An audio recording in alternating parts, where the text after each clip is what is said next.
Welcome back to the Paranormal M channel. How was your day? Let me know in the comments below. I always read them, and I'm truly grateful for your support. And don't forget to send me your paranormal experiences. To stay up to date with my latest videos, make sure to subscribe and turn on notifications. Now, let's dive into today's paranormal stories. Okay, so this started way back when I was a kid, maybe around 6th standard. I didn't understand it then, not really. I just knew something felt off in our lane. My older brother Rohan was going through this really disturbing phase. He kept saying he was being haunted by a woman, someone who had died in a fire nearby. The story in the neighborhood was that there'd been this terrible fire a few houses down, and in all the chaos, my brother had helped get a baby out. But the mother didn't make it. That part alone was heavy, even to hear later. I only found out in 7th standard, and not because anyone sat me down and told me. I overheard it.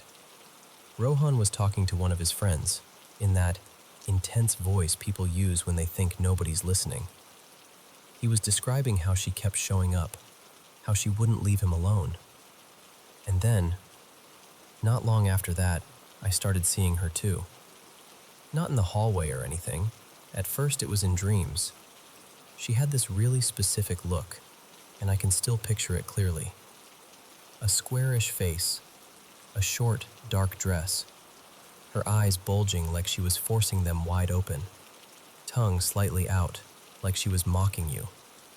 And the creepiest part? She'd be smiling and staring straight at me like she knew me. But here's the weird thing. I wasn't terrified in the usual way. She looked horrifying, yeah, but she didn't always make me feel fear. So for years, I brushed it off. Like, okay, my brain is being dramatic. It's just a stupid nightmare. I didn't tell anyone because I didn't want to be laughed at. And honestly, I'm pretty skeptical by nature. I don't usually get pulled into supernatural stuff. Still, I couldn't ignore one thought. I'd read somewhere that your brain doesn't just invent totally new faces. It mixes things you've seen before. So I kept wondering, where did I see her? Why does she feel familiar? Fast forward to college, 3rd year. I was living away from home in a rented room, and that's when it got worse. Way worse. It wasn't only dreams anymore. I'd be studying or lying in bed, and I'd get this intense feeling that she was there. Silent, watching. Sometimes I'd see her in my mind sitting near my chair or standing near the wall, like she'd always been in that room and I was the intruder. And I hate admitting this, but a part of me felt like there was some strange connection, like she was obsessed with me or wanted something from me. I even remember thinking, maybe she's attached?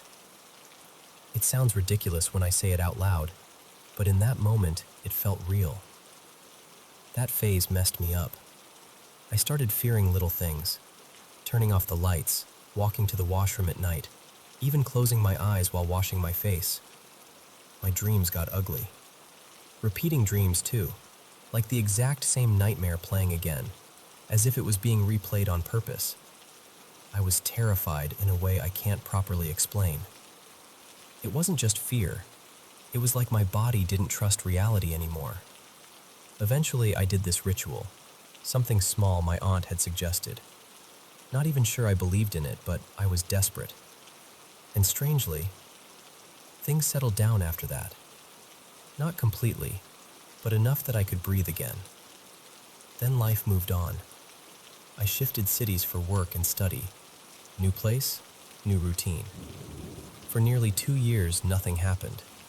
I was actually fine. I watched horror movies, stayed up late, walked around at night, stayed alone in my PG room. Nothing. No nightmares, no presence, no creepy feeling behind my shoulder.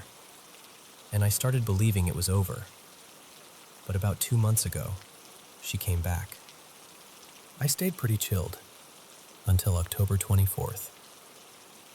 That night, during the festive week, when the whole building was quiet and everyone was asleep, I woke up in the middle of the night feeling something heavy on me, like a presence sitting on my body, pressing me down. I couldn't move properly, and it felt so real that I can still remember the exact sensation, like someone wearing a single thin cloth, because I felt that fabric impression against my inner thighs. That detail is burned into my head, and I hate that it is. When it finally stopped, I was shaking, and after that night, I couldn't sleep alone in my room anymore. I started crashing in friends' rooms or calling someone until I drifted off. It took days to feel normal again. Even now, I don't feel the same. Since then, I've started fearing being alone at night. I don't like empty corridors. I don't like silence. And my mind keeps flashing her image, standing near a doorway, sitting in a corner, watching. And what scares me most now is this. I don't just fear seeing her. I fear that this time she might harm me. So I finally told my family what happened. And that's when something even worse came out. Something I didn't fully understand as a child, but I remembered pieces of it. My mom told me that during my brother's 10th board exams, one night he was studying late in one room, and she took me and my younger brother, Ishan, to sleep in another room so we wouldn't disturb him. We were little, but I remember being awake. We were hugging Mom, talking quietly, and then suddenly ran out. All flay-out is weird. Those rooms are adjacent, but to reach his door, you have to step outside through this small open space near where vehicles are parked, close to the main gate. When we got outside, we saw something. Someone crawling, fast, near the gate. Before I could even process it, my mom covered my eyes and Ishan's eyes with her hand so tightly it hurt, and she screamed. I remember that scream so clearly. That's all I've held on to from that night. Her hand over my eyes, the panic in her voice, and that frantic movement near the gate. Now here's the part that makes my stomach drop. When I described the woman, the square face, the short dark dress, the eyes, the tongue, the smile, my mom went pale. My brother froze. They just stared at me like I'd said something impossible. Because they said, that woman I've been seeing since childhood is the same one they saw that night. The same one that crawled near the gate. The same one that haunted my brother all those years. And honestly, I don't even know what to do with that. I'm planning to go back home soon. I want to visit someone, a priest, a spiritual healer, someone who understands this kind of thing better than I do. Not because I'm suddenly superstitious, but because I feel like I've reached the point where logic isn't helping anymore. I'm trying so hard to stay grounded, but my mind keeps circling around it, like it's consuming my thoughts. And I'm scared, like genuinely scared. Not just of the woman, but of how much space this fear is starting to take inside me.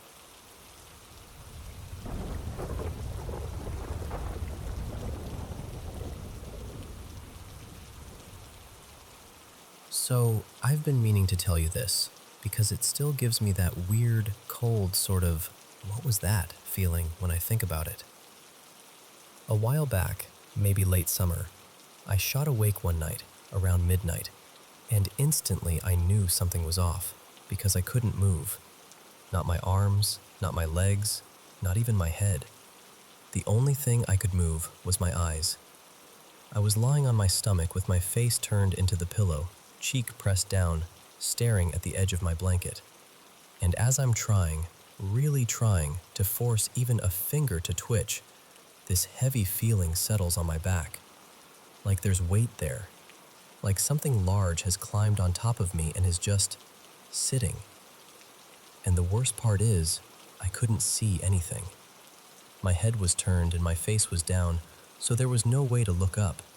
But in my mind, as clear as if someone had whispered it in my ear, I just knew it was a man. Big, bald, just there, leaning over me like he was watching. He didn't speak. He didn't shift around. No breathing in my ear, no footsteps, nothing dramatic. Just this crushing stillness, me frozen, and that presence on my back like an anchor. I don't even know how long it lasted, It could have been 30 seconds or 5 minutes. Time gets weird when you're trapped like that. But then, all at once, it broke. Like a switch flipped. I could move again. I bolted upright so fast my neck hurt, reached for the lamp and snapped it on. And of course, there was nothing. No sound, no sign of anyone. It was like the room had been empty the whole time. Still, I'll be honest with you, I was shaken. I left the TV on the rest of the night, low volume, just because I needed the glow. Something about having the room fully dark suddenly felt like a dare. The next morning I told my mom and my stepdad, Sonia and Darren, and they laughed it off immediately. You were dreaming, that kind of thing. Like, yeah, maybe. But it didn't feel like a normal dream. It felt like being pinned in real life. Anyway, fast forward to just recently. I'm talking with Sonia, just casual conversation, and she gets a little quiet and goes, "Don't freak out, but I had something strange happen a couple weeks ago." She told me she didn't want to bring it up around my little sisters because she didn't want to scare them, which already tells you how much it got under her skin. Then she describes it. She woke up suddenly in the night, on her stomach, head turned to the side, same position as me, and she couldn't move. Guys only. And then she felt it. That pressure on her back like someone had sat down on her, holding her in place. And she looks at me while she's telling this and goes, "It was a man." And I'm like, "No way, don't mess with me." But she wasn't smiling. She wasn't playing. She said she couldn't actually see him either, same as me, but she was certain he was this big, bald guy, and she even said his face felt wrong. Not just blank, but rough and scarred, like burn marks or deep pitting. She compared it to one of those horror movie faces, the kind you don't want to picture too clearly. And I remember just sitting there, staring at her, because it's one thing to have a creepy sleep paralysis episode yourself. It's another thing for someone else to describe the same setup, the same presence, without you telling them details first. And then it gets even stranger. Because Sonia says she told Darren the next day, and he laughed, like he always does, until he kind of stopped mid-laugh and went, "Actually," and Darren is not the type to share stuff like that. If anything, he's the type to brush it off and act like it's nothing. So the fact that he even admitted it, that's what made my stomach drop a little. And look, here's another detail that might be unrelated, but it's been happening around the same time, so I can't not mention it. I always sleep with my bedroom door shut. Always. It's just habit. Even if I get up in the night to use the bathroom, I'm the kind of person who closes it again without thinking. But the past few mornings, I've woken up and the door has been wide open. Like, not cracked. Open. Maybe I didn't latch it properly. Maybe there's a draft. Maybe I'm half asleep and I'm doing it without remembering. I genuinely don't know. But stacked on top of everything else, it feels eerie. Like the house is doing something when we're not looking. And I'm not sitting here shaking in fear or anything. It's more like I can't stop trying to connect the dots. Because I've had sleep paralysis before, just a handful of times, but not for years. And back then, I never saw anything. It was just the classic thing. Wake up, can't move, eyes only, panic, then it passes. What messes with me now is how close together these three incidents were. Me, then Sonia, then Darren. Same house, same sort of story. And that heavy, bald man feeling showing up twice like it had a script. So yeah, I don't know what it means. Maybe it means nothing at all. Maybe it's stress, sleep positions, coincidence, brains doing brain stuff. But if you've ever had an experience like that, where it felt like a presence more than a dream, then you probably get why it sticks with you. Even when the lights are on and everything seems normal, there's still this quiet part of you that remembers what it felt like to be pinned there. And not alone.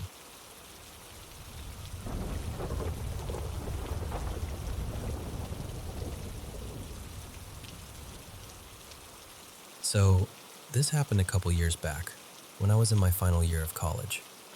That day, I had to get to this guest house for a small ceremony. My dad, Raghav, was already there waiting. I was staying in a hostel then, so I figured I'd just head straight from campus. The route was honestly nothing complicated.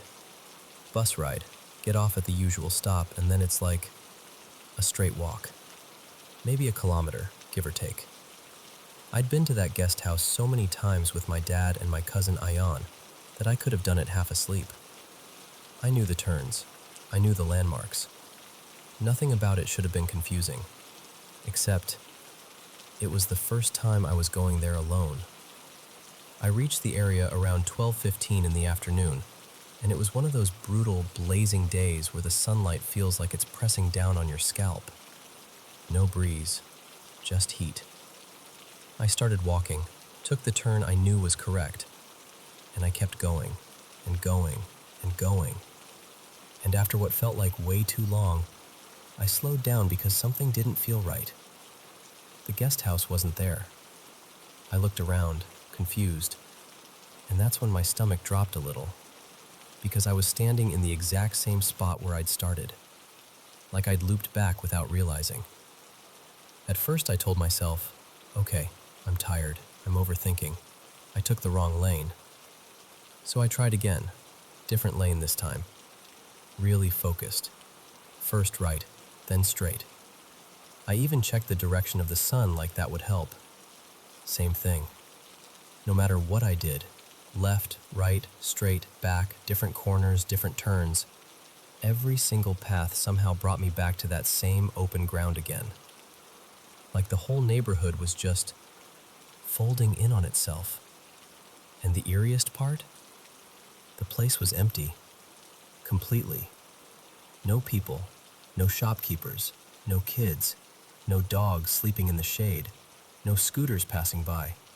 Not even that normal background hum you expect in the afternoon. It was just the harsh heat, silent roads, and this weird feeling like everything living had stepped out of the scene. I called my dad, and he tried to guide me. Take the right, walk straight, you'll see the wall, you'll see the gate. I followed exactly what he said, but it didn't matter. I still ended up back at that same spot, like it was the only location that existed. I kept circling, walking, returning, walking, returning. And at some point, the frustration just took over. I hung up on him. Not even in anger at him, just I couldn't bear hearing directions that weren't working. My legs were starting to shake, partly from the heat and partly from this rising panic I didn't want to admit I was feeling. Finally, I sat down on the footpath. I splashed some water on my face, tried to breathe, tried to tell myself to calm down. I just stared down those empty lanes for 5 or 10 minutes, like if I stared long enough the area would reset and become normal again. Then I stood up, and I swear, out of nowhere a woman appeared on the road. 1 second there was nobody. The next second she was just there. Not running up, not turning a corner, not coming out of a doorway. Just present, like she'd been dropped into the frame. She looked at me like she already knew I was stuck, like she'd seen this before. She said, very calmly, "Take the first right, then walk straight. Don't keep changing lanes." That's it. Simple. I did exactly what she told me. First right, then straight. And within 5 minutes I was at the guest house, like the whole nightmare had never happened. But months later, I mentioned it to my aunt, Shayla, and she went quiet for a second, then told me she'd experienced the exact same thing. Same location, broad daylight, walking in circles, ending up back in the same spot, feeling like the area was empty and wrong. And apparently, she said, a few other people she knew had had similar experiences there too. That's when it hit me. Maybe I wasn't lost. Maybe I wasn't confused. Maybe I was trapped. In Marathi, there's a word people use for it, chakva. Like being caught in the loop, led around, your sense of direction twisted until you keep returning to the same place. And the final detail still gives me chills.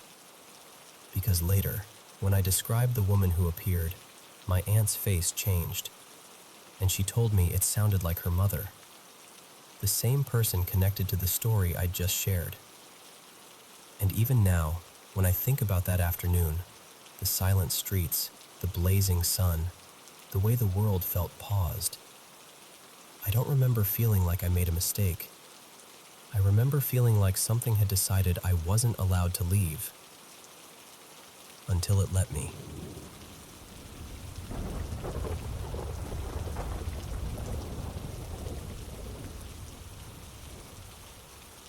So, do you ever feel weirdly linked to your family?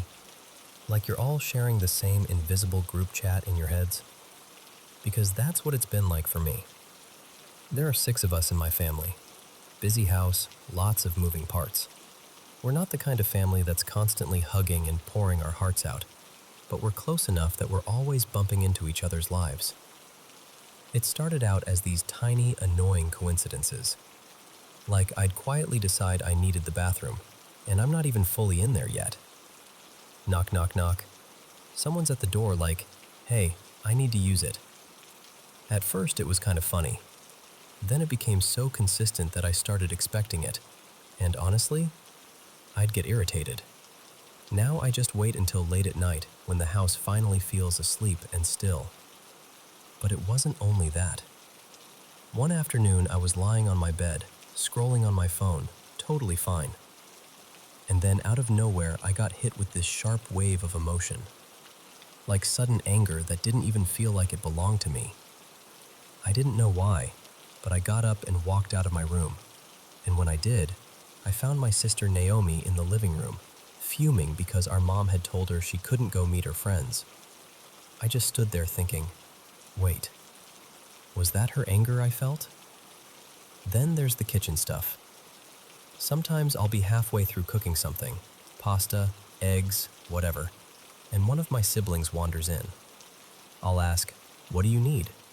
And they'll casually go, "Oh, I was about to make exactly that." Like, the exact same thing, same timing, same idea. I used to shrug it off and assume they were copying me, but they'd always swear they'd already been thinking about it first. And then this morning happened, and it kind of tipped me over into that, okay, no, that's actually creepy feeling. I woke up and immediately had this intense craving for French toast. Totally random. Not something we make all the time. In our house, it's usually me and my brother Eli who do it, at least as far as I've ever known. So I'm brushing my teeth, half awake, already imagining the cinnamon and the crispy edges. I head toward the kitchen, and I'm even pulling up new recipe ideas on my phone, thinking maybe I'll try a different version. Vanilla, maybe nutmeg, something. And right as I'm standing there, not even touching the bread yet, Naomi comes skipping into the kitchen, like full-on cheerful singing to herself. And then she goes, bright as anything, "Time to make French toast!" I swear my whole body just locked up, frozen. Like, I hadn't told anyone. I hadn't said it out loud. I hadn't taken out eggs or milk, nothing. And I just stared at her like, how did you just say that? Why are you saying that? I kind of backed out of the kitchen and sat down, trying to make it make sense. Maybe she was joking. Maybe I misheard. Maybe she says that all the time and I just never noticed. Except she doesn't. Ever. A few minutes later, she walks back out. And here's the part that made my brain short-circuit. She didn't even make French toast. Not even close. She grabbed something else and moved on like nothing happened. So now I'm sitting there thinking, did I imagine it? Did she actually say it? Why would she say it if she wasn't even going to make it? I've never seen anything dramatic. No shadows, no voices, none of that. Just little things. Objects disappearing and showing up in weird spots. Stuff moved slightly. But in a house full of people, you can always explain that away as normal chaos. Still, when you stack everything together, the bathroom timing, the matching cravings, the sudden emotional waves, and then that French toast moment, it starts to feel like something more than coincidence. And I don't know if it's a family hive mind thing, or just the strangest pattern I've ever noticed, but I can't stop thinking about it now.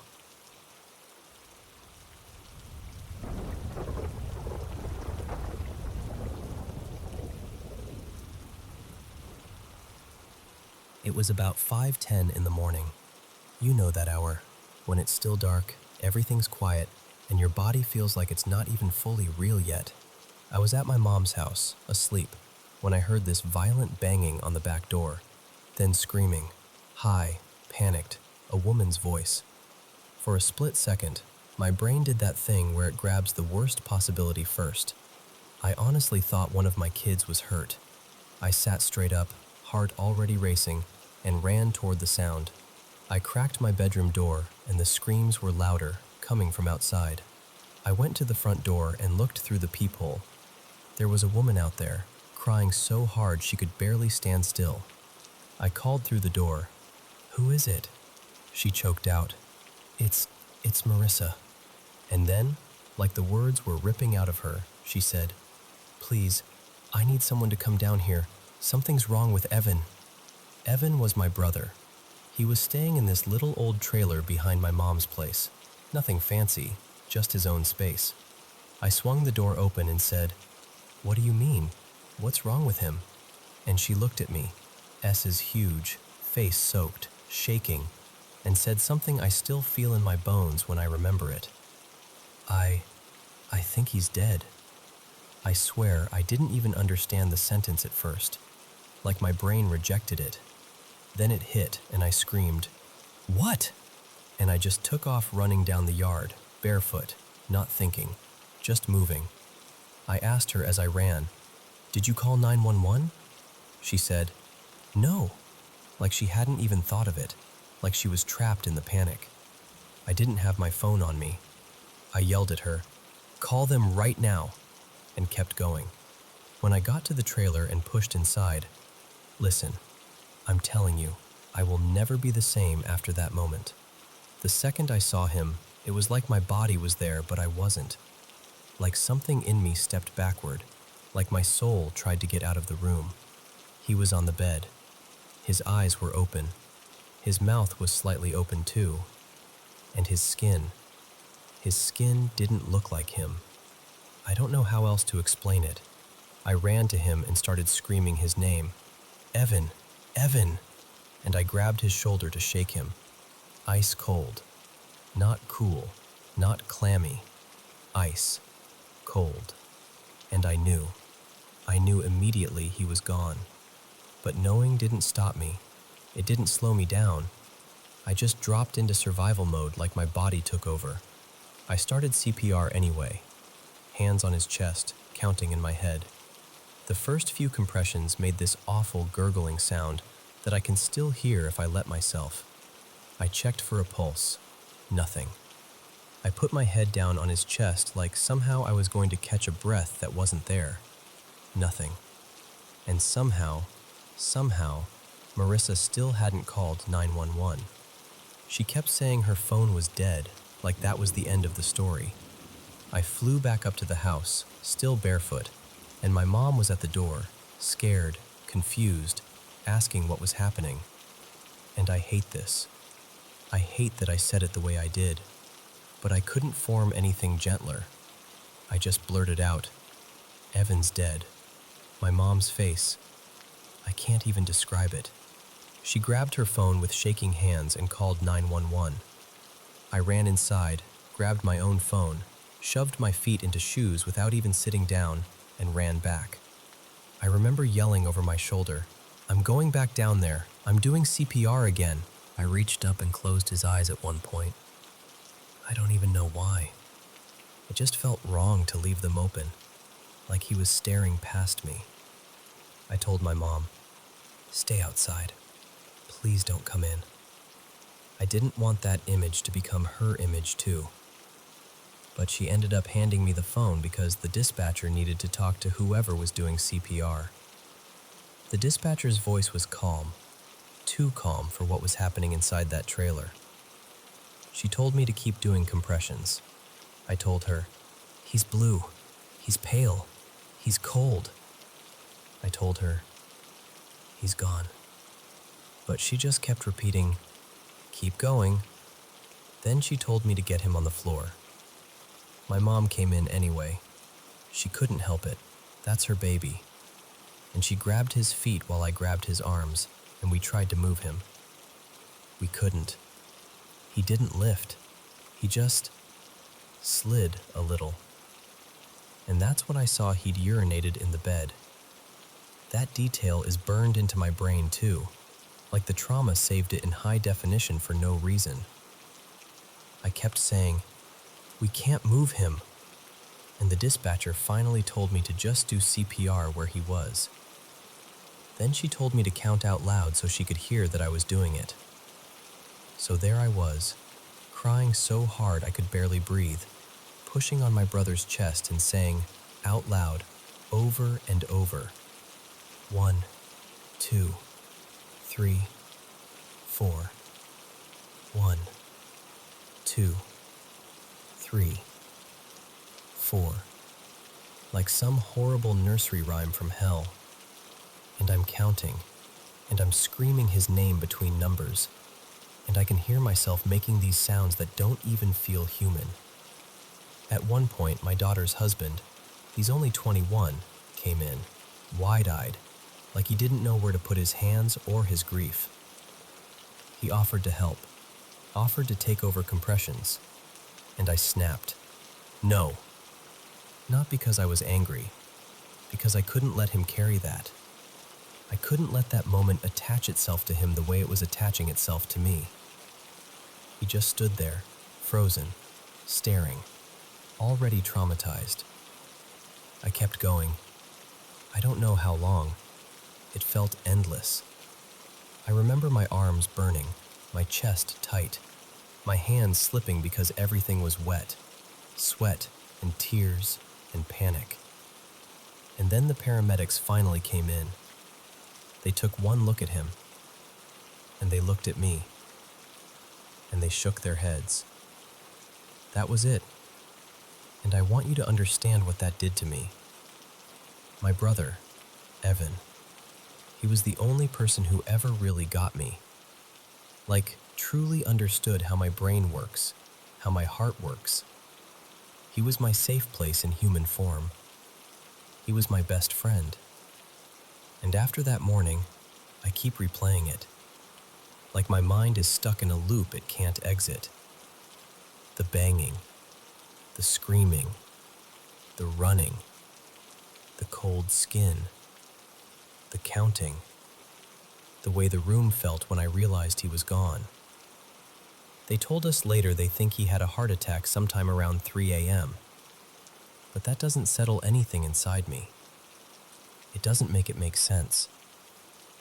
Since then, I don't feel like myself. It's like I checked out the second I saw him, and I never fully came back. Nothing feels real. I feel like I'm moving through my day like a hollow version of me, like an empty shell on autopilot. And I hate admitting this, but sometimes it feels like if I disappeared too, it would just be game over. Like it wouldn't even matter. Not because I want to hurt anyone, just because I feel nothing. Or I feel so much I can't feel at all. And the scariest part is the image. I keep thinking, will I ever forget what I saw? Because right now it feels like my brain took a picture I never agreed to, and it won't stop showing it to me.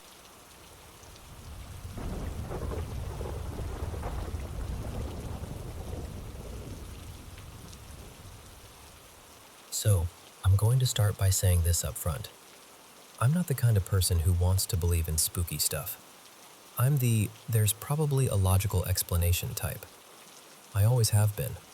And honestly, I've tried to file this away as childhood imagination more times than I can count. But there's one part of it, one moment, that I've replayed in my head for years, and it just won't settle into any neat, rational box. When I was about 8, my family moved into this older 2-story apartment in Portmore. Not fancy, just one of those places with creaky floors and paint that had been layered over a dozen times. The thing everyone noticed right away was the staircase. It was this floating wooden staircase, 12 steps, no carpet, and every single step had its own creak, like its own little signature. You could literally tell who was on the stairs without even looking. Step 3 was a sharp squeak. Step 7 gave this low groan. Step 12 always sounded like it was about to give up on life. After a while, you didn't just hear footsteps, you heard a pattern. Up versus down had a totally different rhythm. Not long after we moved in, I started seeing people, but only out of the corner of my eye. And I don't mean vague shadows or weird shapes your brain makes up in dim light. I mean people. Clear enough that my stomach would drop before my brain could catch up. I'd be walking through the hallway, and in my peripheral vision, there'd be an elderly man sitting like he belonged there, hands resting on his knees, staring toward the window. Or I'd be in the kitchen, and I'd catch a woman in a pale blouse and a long skirt, standing at the counter like she was busy with something. Once, I swear I saw a man moving slowly across the living room, like he was hauling a heavy bag behind him. But the second I looked straight at them, gone. Like they were never there at all. After a while, I learned this weird little rule. If I kept my eyes soft, if I didn't focus directly, they'd stay in view. I could watch them from the edge of my sight like they were just going about their day. No drama, no looking at me, just existing. The moment I tried to confirm it, snap my eyes over to get a real look, poof, nothing. Empty room. And it wasn't only at home, which is part of what made it so hard to brush off. I'd see them in places that had nothing to do with our apartment. The small playground near our block. A little corner shop where we'd get treats. Even once in a lobby when we were visiting relatives and I wandered off for a second. Same exact pattern every time. There at the edge of my vision, gone when I looked directly. But the sounds were what really got under my skin. Because at night, sometimes even when the whole place felt dead still, I'd hear footsteps on that staircase. Not random creaks either. The full, unmistakable sequence. Step by step. Like someone was climbing, pausing, shifting their weight, continuing. And because those steps had their own notes, I could tell exactly where the person was. Like, they're on step 4 now 5, now 6.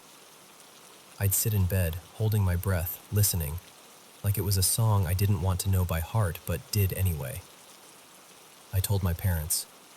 My dad, Andre, didn't take it well. He thought I was making it up for attention, like I was trying to stir up trouble. My mom, Marcia, was kinder about it, but she still chalked it up to me being imaginative. "You're a creative child," she'd say, in that way adults say it when they mean, "Please stop scaring yourself." Celeste was warm, no nonsense, the kind of adult who made you feel safe without even trying. She'd hum while she worked and call me Little Miss, like it was a nickname that belonged to me. And then one afternoon, maybe a few months after she started coming more often, she said something to my mom that made my skin go cold. She told her, very casually, that she didn't really like being alone in the apartment. My mom asked why, thinking maybe she meant the neighborhood or the locks or something practical. But Celeste shook her head and said, "No, ma'am, it's just, even when I'm here by myself, it never feel like I'm by myself."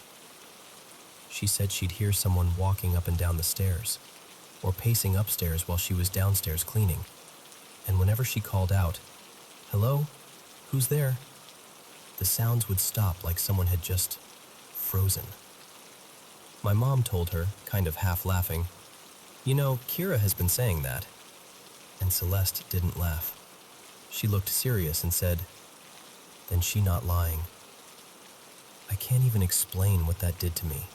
because up until then, I'd been carrying this feeling like maybe I was broken, maybe my brain was making things up, maybe I was just a dramatic kid. And suddenly there was an adult, a grown woman, who was hearing it too, experiencing it in the same way. I felt relieved, and also terrified, because it meant it wasn't just me. But the moment I can't shake, the one that's followed me into adulthood, happened one evening when Celeste and I were upstairs in my room folding laundry. My parents and my little brother were downstairs watching TV. The house felt preventable, normal, warm, safe. The kind of night where you'd expect nothing unusual at all. Celeste and I were chatting, pairing socks, smoothing out shirts, just doing the boring rhythm of everyday life. And then, out of nowhere, we heard it. Footsteps on the stairs. Not one creak, not the house settling. The full sequence. 12 distinct notes, one after the other, climbing upward. A measured pace, like someone who wasn't trying to be quiet, but also wasn't rushing, just coming up. Celeste and I both stopped at the exact same time, and we looked at each other with this shared expression, like, "You heard that too, right? Tell me you heard that too." She went pale. I remember that clearly. She whispered, "Go look." I didn't want to. My whole body was screaming not to. But she was right there, and I was a kid, and somehow I stood up and walked to the doorway. The banister was right outside my room. From there, you could see the staircase clearly. I leaned out. No one. No shadow. No movement. No person halfway up. Nothing at the top step. Nothing at the bottom.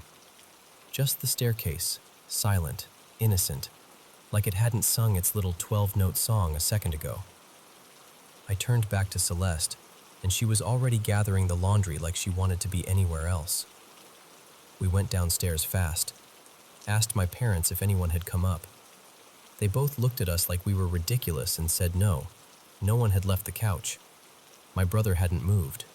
Nobody had touched the stairs. And that was it. No explanation. No, "Oh, it was the cat," because we didn't have one.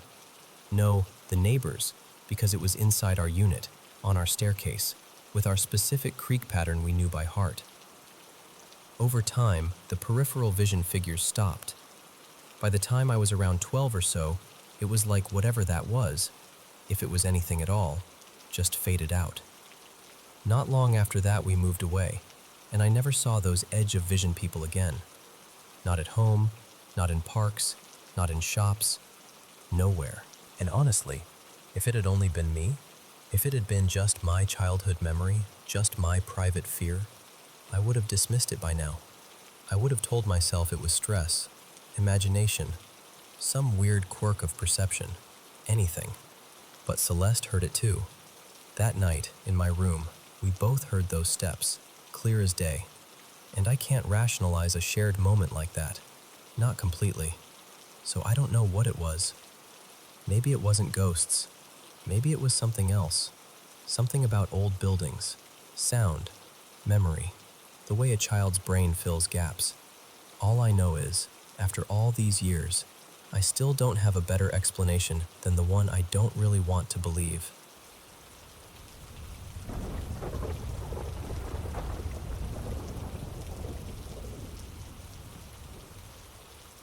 So, I've never really told this story out loud in full, but I'll try to explain it the way it felt, like you're sitting right here with me. I was about 9 or 10, and my dad, Mark, was out of town for the weekend on a work trip. That meant it was just my mom, Elena, my little sister Rosie, and me in the house. And back then, I was the kind of kid who dreaded nighttime like it was an appointment with something I couldn't cancel. I had these awful nightmares for years, not just bad dream stuff, more like this constant sense that the dark had weight to it, like the corners of my room were watching. I'd call for my parents, run down the hallway, end up at their door in the middle of the night. It happened so often it almost felt normal, except it never got easier. That weekend, I did what I always did. I crept into my parents' room and whispered to my mom if I could sleep in their bed. Usually my dad would have said, "Nope, back to your room." But he wasn't there, and my mom just patted the mattress like, "Come on." Their bedroom had this attached bathroom, an ensuite, with the doorway kind of facing the bed. My mom slept on the side closest to the bedroom door, and I slid into my dad's side, the side where, if you opened your eyes, you could look straight toward that bathroom entrance. I remember thinking, okay, this is safer. My mom was right there. I could hear her breathing. The room smelled like clean laundry and whatever lotion she used. That should have been enough to calm me down, but my body was buzzing, like my heart didn't believe me. I was wide awake, full of this jittery adrenaline, trying so hard to be brave. I pulled the blanket over my head for a while, telling myself, just go to sleep, just go to sleep. Nothing is here. Eventually I peeked out, and that's when I saw it. In the bathroom doorway, right where the darkness looked thicker, there was a figure. Not like a person standing in shadow. I mean, like the figure was the shadow. A tall, impossibly dark shape, almost as high as the top of the doorframe, with this faint, crackly edge around it, like the air was buzzing where its outline should have been. I remember my stomach dropping so hard it felt like I'd missed a step on the stairs, and I knew it was looking at me. My whole body started sweating instantly. I'm not exaggerating. My pajamas clung to my skin like I'd run a race. I wanted to move, to scoot closer to my mom, to hide, to do anything. But I just lay there staring, frozen in this horrible, helpless way. Then it spoke. Not out loud like a normal voice. It was low and warped, like sound pushed through a broken speaker. And it told me to go downstairs. Specifically, it told me to go into the basement, into this unfinished storage/utility area we had, where the furnace and water heater were. That spot had scared me for as long as I could remember. Even during the day, I hated walking near it alone. It always felt wrong, like the air changed down there. I didn't answer. I couldn't. And it started threatening my family. Not like a vague, something bad will happen. It said it would do terrible things to my mom and my sister. Things I didn't even fully understand at that age. But the meaning landed anyway. The intent, the cruelty. Like it wanted to make sure I felt it in my bones. I panicked and grabbed my mom's shoulder, shaking her hard. Mom, wake up. Nothing. And that figure just stayed there, filling that doorway, talking down to me, calling me names, saying humiliating, vicious things, like it wanted me to feel small, like it was feeding on that feeling. I finally yanked the blanket up over my head and curled into a ball, shaking so hard the bed trembled. I remember thinking, if I don't look, maybe it isn't real. If I don't look, maybe it goes away. But the fear didn't go away. It just got louder inside me. At some point, I passed out. Not like drifting to sleep, more like my body hit an emergency shutoff. I woke up in the morning damp with sweat, exhausted, like I'd survived something instead of slept. I told my mom everything at breakfast, every detail. The doorway, the voice, the threats, how she wouldn't wake up.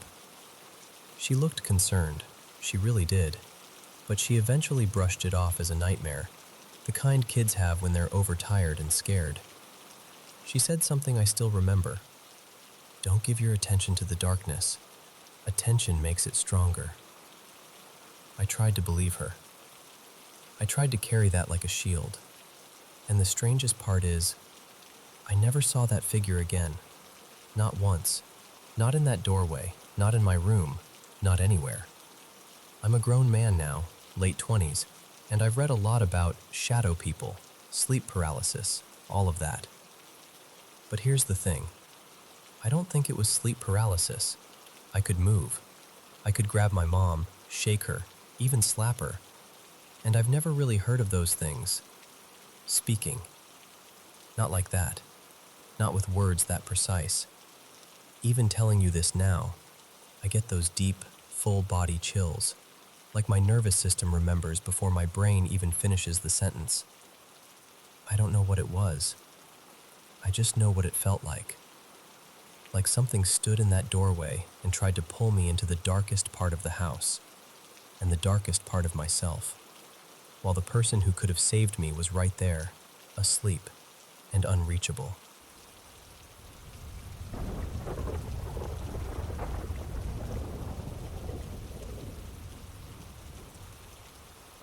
Okay, so I'm going to tell you this the way it sits in my memory, because it's one of those things that never really leaves you. Even when years pass, it's like your body remembers it before your brain does. The first time I can clearly place, I was little, maybe 9 or 10, somewhere in that range. I was asleep on my back, staring straight up, one of those deep sleeps where you don't even remember falling asleep. And then I opened my eyes, and there it was. This figure, this thing, with this big pale head, like almost chalk white, and eyes that were this sharp, angry red. It was standing on my legs, right on my thighs, like it had climbed up onto me.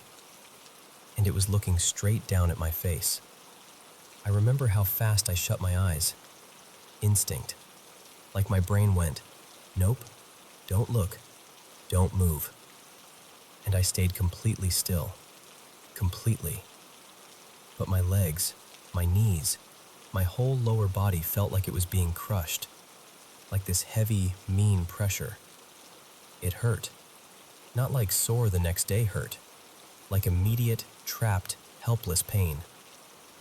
I held my breath, then forced myself to breathe slowly, because I thought if I panicked, it would notice, or do something worse. After what felt like forever, maybe a minute, maybe 5, I felt the pressure lift, like it stepped off. I remember thinking, okay, it's gone, it's over. So I rolled onto my right side, just carefully, like you do when you don't want to make the bed creak. And I cracked my eyes open. And I swear to you, it was there again. This time lying on the bed in front of me, like it belonged there, face level with mine. Not moving, just watching me.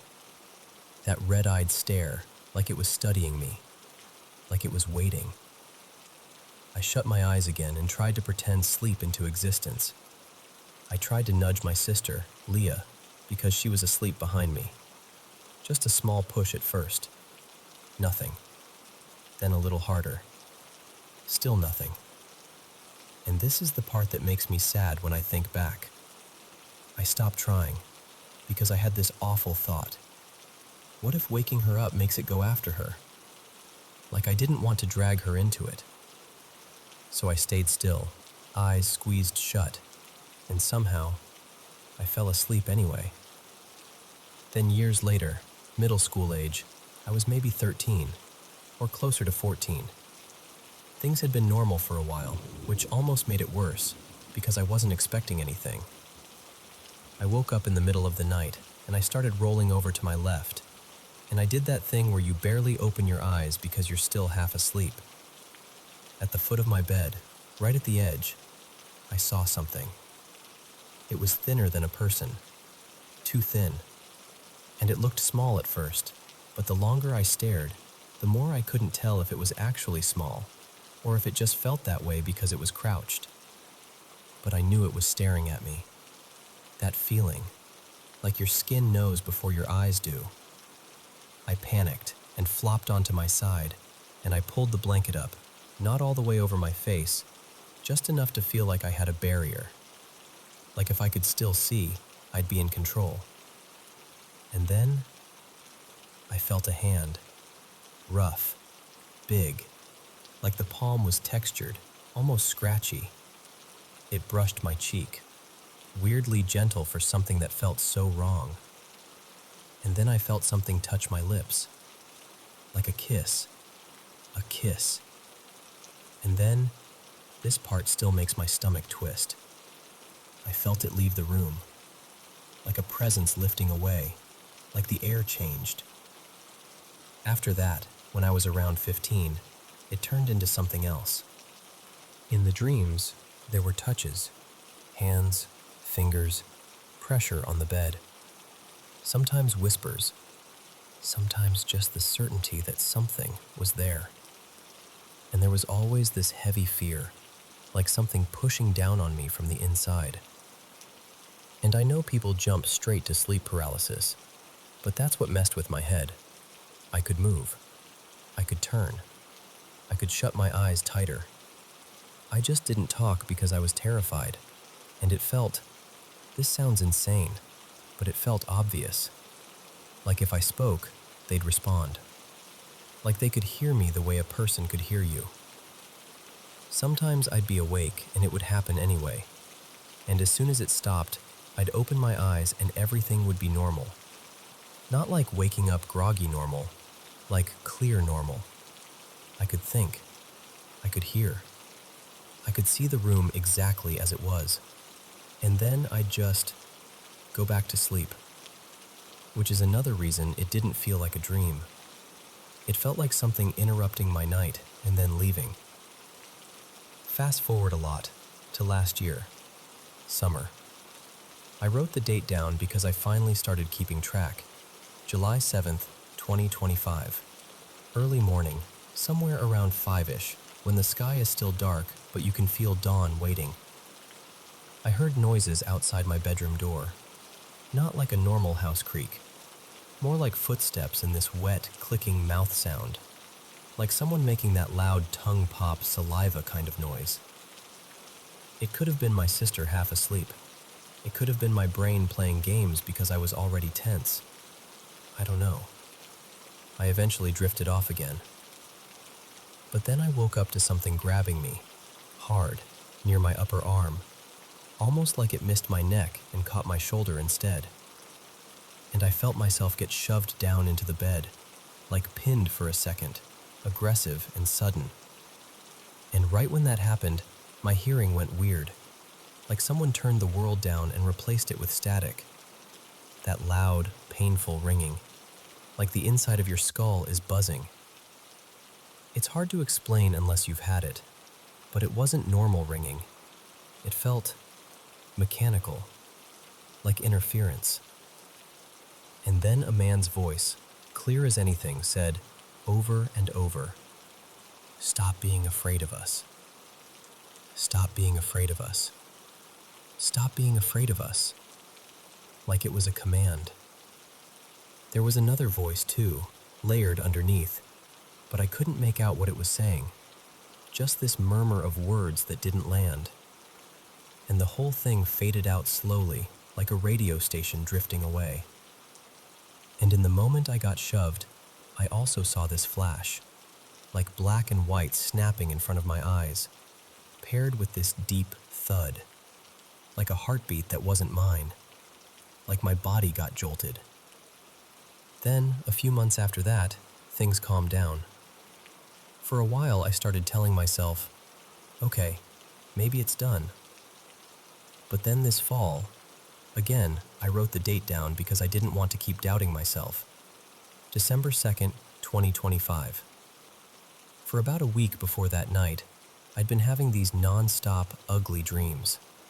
Like, demonic, honestly.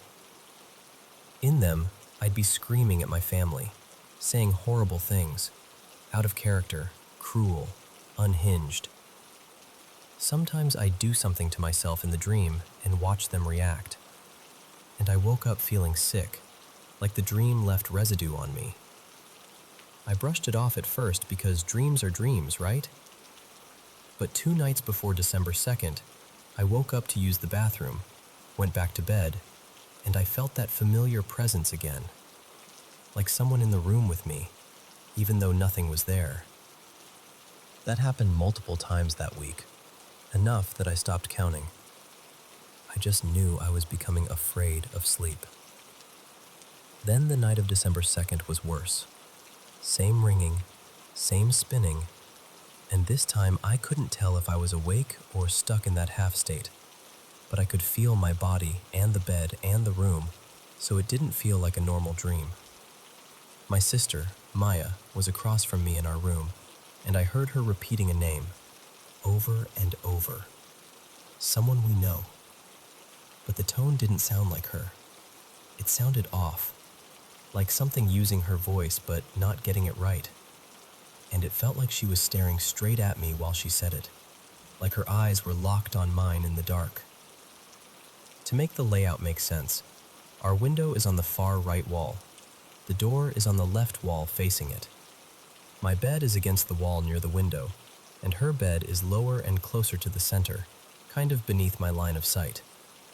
So the sound was coming from her side, and while the name was being repeated, I heard this dog whine, right where she was, like a dog hurt or dying. We don't even have a dog in the room, so that sound hit me like ice. I tried to scream, like really scream, but at first nothing came out, just these little breathy huffs, like my voice was stuck behind my ribs. I tried again and again, and after a few seconds, I finally forced out this small, shaky scream. And the second that sound left me, everything stopped. The ringing stopped. The spinning stopped. The repeating name stopped. The dog sound stopped. I sat up, and I was in the exact same position I'd been in. The room looked normal. And the creepiest detail? My sister wasn't even facing me. She'd turned the other way in her sleep, nowhere near the position my brain was convinced she was in. And I just sat there, shaking, thinking, what is happening to me? Because the fear isn't just in the moment. It follows you into the next day. It makes you dread nightfall like it's an appointment you can't cancel. And that's why I'm finally writing it down now. Because even if I don't know what it is, dreams, sleep paralysis, something else entirely, I know what it felt like. And it felt real enough to change the way I sleep.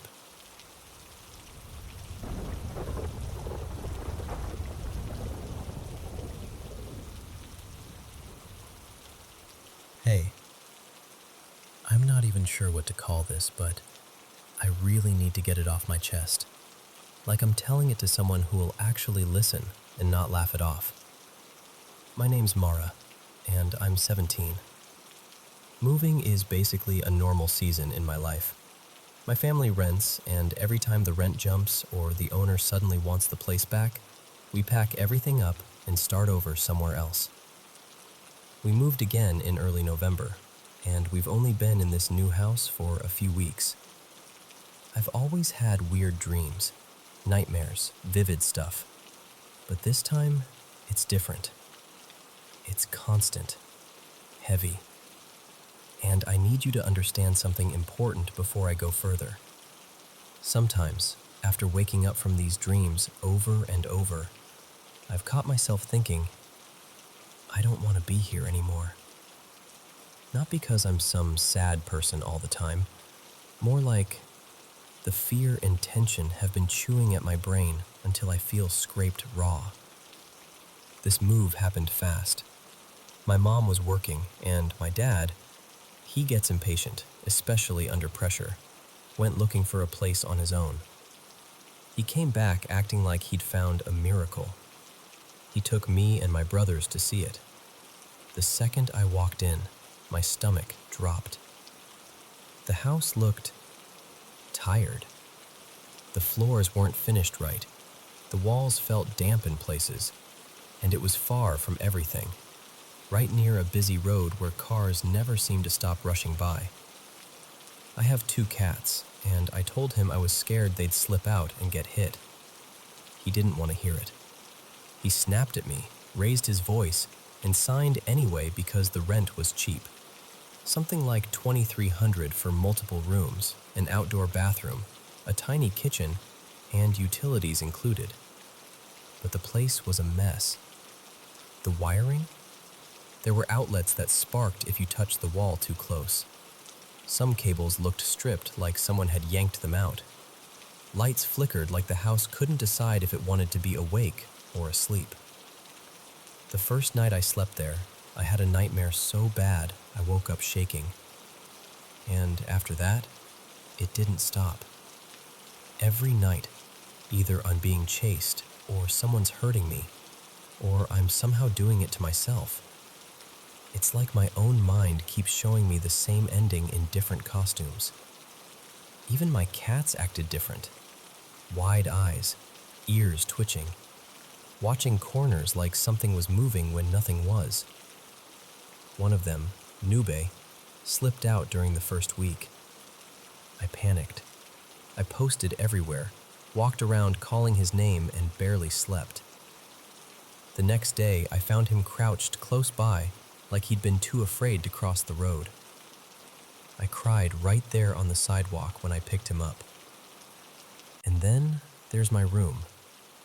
Sometimes the air in there turns icy, like someone opened a freezer door. I'll be lying still and swear I hear footsteps in the hall, or a sound like someone whispering, or this faint screaming. But I kept telling myself it was just me hating the house so much that my imagination was doing its worst. My dreams got weirder too. Things I love were turning against me. I dreamed my favorite stuffed animal was staring at me like it hated me. I dreamed friends were calling my name in a voice that didn't sound like them. I even dreamed Nube spoke, like a real voice, and tried to warn me about something in the house. I woke up with my heart pounding and couldn't remember the words, only the feeling. Don't ignore this. This morning at breakfast, I finally said something out loud. I thought maybe if I said it, it would sound ridiculous and shrink. But it didn't.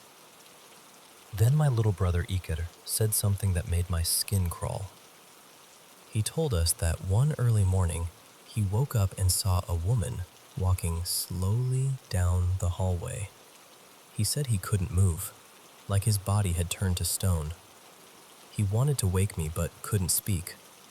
And another night, he said he saw her again, closer, reaching toward my bed. And this is the part that made my stomach drop even harder. He said Nube suddenly arched his back, fur standing up, and made that deep warning sound cats make when they're truly scared. And then, according to my brother, the woman turned away and disappeared down the hall. We all just stared at each other like we'd accidentally said the same secret out loud at the same time. That's when Daniela told us what she'd heard from the owner, that an elderly woman died in this room years ago. Not recently, maybe 6 or 7 years back. The owner apparently said she was difficult, that people avoided her, and that her family didn't treat her kindly. Nobody even seems sure how she died. Natural causes, or something darker. Just rumors. But once that story landed in the middle of everything we'd been feeling, it was like the house got heavier. And now I'm here, stuck in this place until late December, trying to pretend I'm okay when I'm not. My friends don't believe me. They joke about it. They say I'm overreacting. They want me to see the school psychologist, and part of me wants to scream, but what if this is real? And another part of me is scared because even if it's not paranormal, something is still happening to me. Fear, stress, sleep deprivation, and it's pulling me into thoughts I don't want. So I'm telling you this like I'm sitting across from you, hands wrapped around a warm mug, trying not to shake. I don't know what I believe. I just know I'm scared, and I'm tired, and I don't want to feel like dying just because a house feels wrong. If you're hearing me right now and you've ever felt that same, I can't do this anymore feeling, please don't carry it alone. Tell a safe adult today. A parent, a relative, a school counselor, someone who can help you get through the next hour and the next night.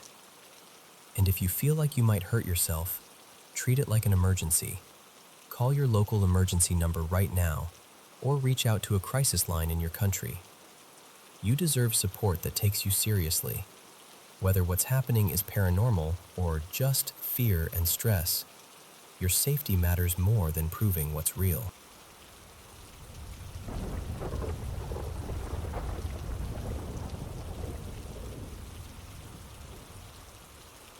Hey, so I don't really tell this story out loud, but I'm going to try because it's been sitting in my chest for a long time.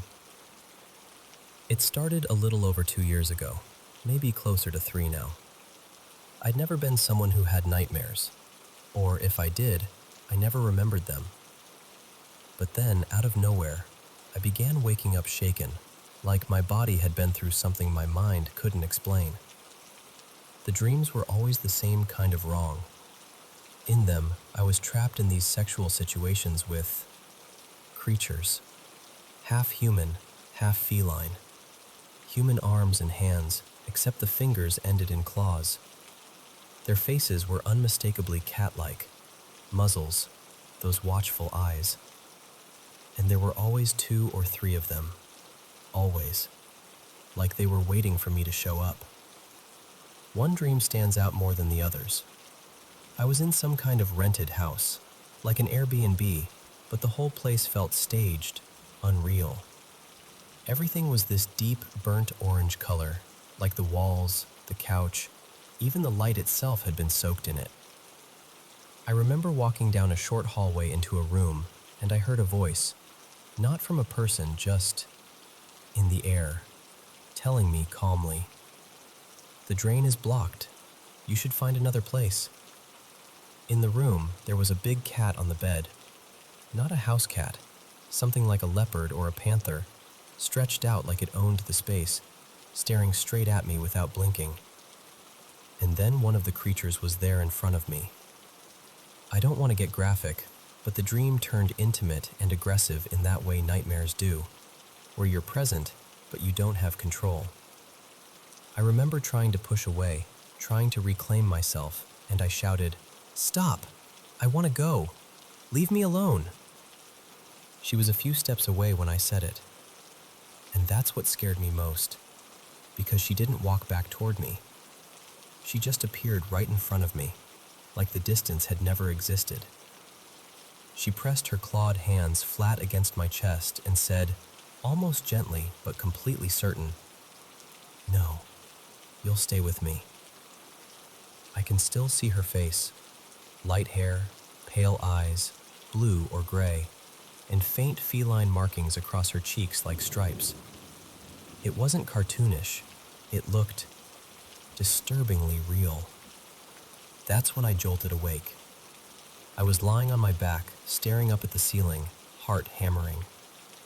And the first thing I felt was pressure, like there had been something heavy sitting on my chest, something that was lifting away right as I became conscious. I sat up, gasping, and then I noticed the scratches. Across my chest, my neck, my arms, a couple on my lower stomach. Thin lines like someone had raked me with nails. And here's the thing, I didn't have pets. No cat, no dog, nothing. No sharp objects near the bed. I chew my nails down to nothing, always have, so it wasn't me in my sleep. No rings, no chains, nothing that could have dragged across my skin like that. I was so rattled I called my aunt Layla. We live in this old 2-story family villa. She stays upstairs, I'm downstairs. It was just before sunrise. That gray-blue hour where everything feels quiet and exposed. I know how it sounds, okay? I'm a grown man, but I told her, something is tormenting me. I can't sleep. And she came down and sat near me like I was a kid again, and I hated that I needed it. But I did. I really, really did. After that, the nightmares kept coming. Not every single night, but often enough that I started dreading bedtime. And the worst part was the pattern. Wake up sweating, heart racing, and then find fresh scratch marks again. I only told one person besides my aunt, my friend Samir. He's someone I trust deeply. and even then I felt ridiculous saying it out loud. He didn't laugh. He just listened.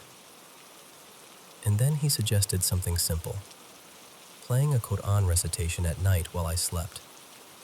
I'm not here to argue what it was or wasn't. I was desperate, so I tried it. I played it low in the background every night for weeks, and the nightmares stopped immediately, like someone had flipped a switch. I remember thinking, okay, that's it. It's over. Until one night it wasn't. The recitation was playing like usual, and I woke up instantly, eyes open, fully aware, and I heard these heavy footsteps in my room. Not creaks, not settling wood, footsteps that sounded massive, like something running back and forth, fast, right there on the floor. I thought, no, I'm not dreaming. I need to be sure. So I reached for a water bottle on my nightstand and poured it over my head. Cold shock, water on my face, dripping down my neck, something I couldn't fake in a dream. I was awake, and the footsteps were still going. My whole body turned to ice. I couldn't move. Not like I don't want to, like I couldn't. I felt pinned by fear, like my muscles had forgotten how to listen to me. Then the footsteps stopped, and the sound shifted to the shutters. My bedroom opens straight onto the garden. The villa is old, and the shutters are old, the kind that rattle even when the wind is strong. But this wasn't wind. This was banging, hard and fast, like someone was trying to break through. All I could think was, nobody is outside my window at 2 a.m. My friends wouldn't do that. No normal person would. I stayed frozen, staring into the dark, listening. And then, right beside my ear, close enough that it felt like breath even if I couldn't feel any, I heard this deep, drawn-out, no. Not angry, not threatening in a movie way.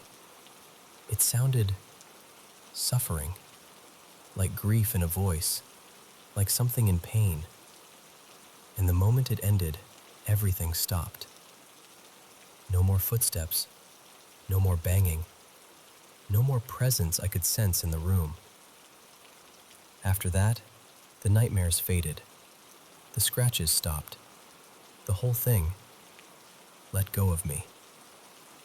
But even now, when I get a regular nightmare, just a normal human nightmare, I feel that old fear rush back, that dread of sleep, like my body remembers before my brain can argue with it.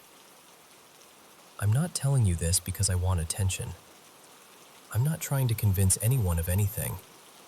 I'm honestly just someone who lived through nights that didn't make sense, and I still don't know where to put them. I guess what I'm saying is, if you've ever had nights like that, if you've ever woken up with your heart in your throat and the feeling that something crossed a line into your life, I understand you. I really do.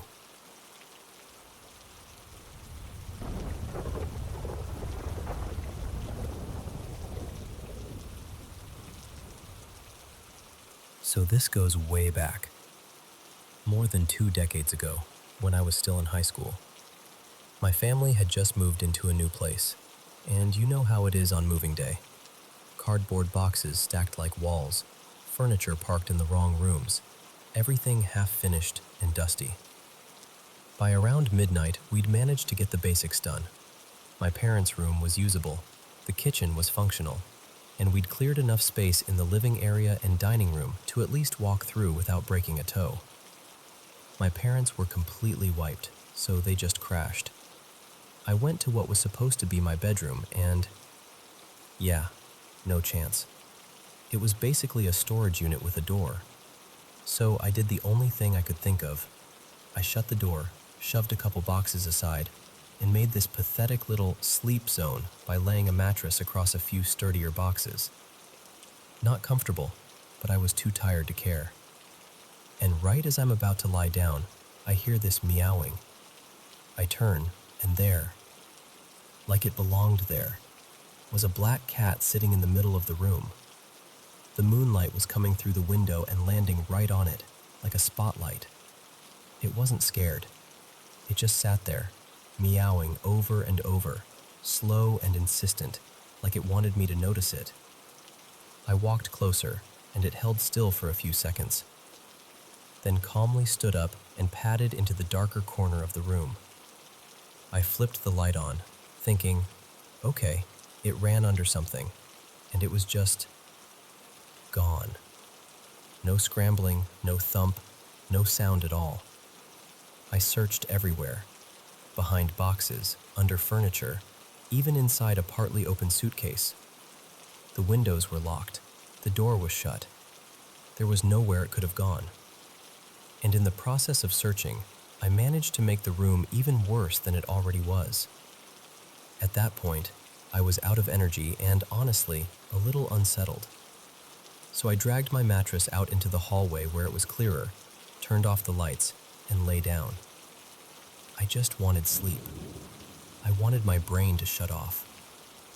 Maybe a minute passes, maybe less, and I hear footsteps behind me. My first thought is, great, I woke my parents up with all that noise. And because the hallway was dark, I didn't want them stumbling over me. So I sit up fast, turning to warn them, and the instant I turn, something launches onto me. Not like a cat, not like a person stepping over. It pounced. It felt like a small female shape, maybe a girl, maybe a very small woman, with long hair whipping against me. But the skin didn't feel like skin. It was tough, dry, almost leathery, hard in a way that made no sense. In one movement, it straddled me and drove its knees down into my stomach and ribs like it was trying to pin me to the floor. The weight was horrifying. It wasn't the weight of a kid.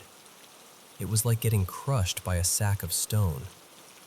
I grabbed at its neck automatically, like pure instinct, like, get off me. But it didn't feel like a neck. It felt like I had my hands around a smooth, solid pillar, like polished rock. No give, no softness, nothing human. And then there were the hands. This part still makes my stomach turn when I remember it. It didn't feel like it had fingers, like the arms ended in blunt ends, and it was shoving at my forearms with these fingerless, wrist-like stumps, trying to pry me away.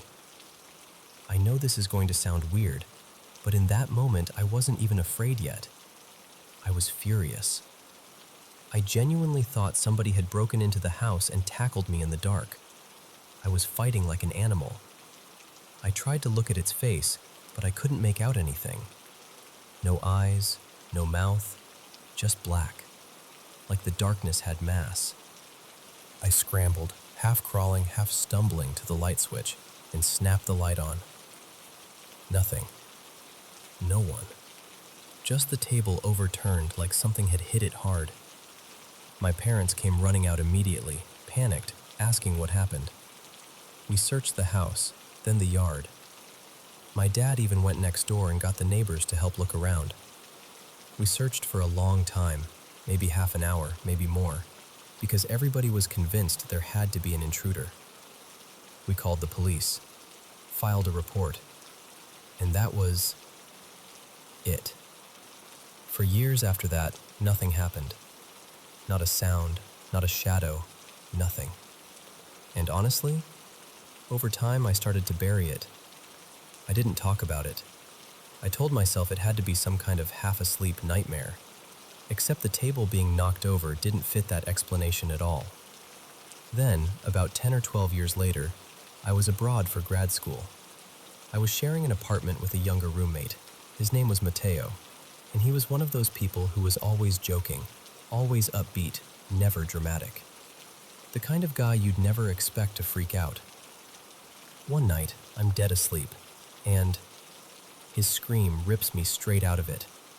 I hear him sprinting down the hall, and I bolt up and chase after him, because my brain goes immediately to, fire? Break-in? Something's wrong.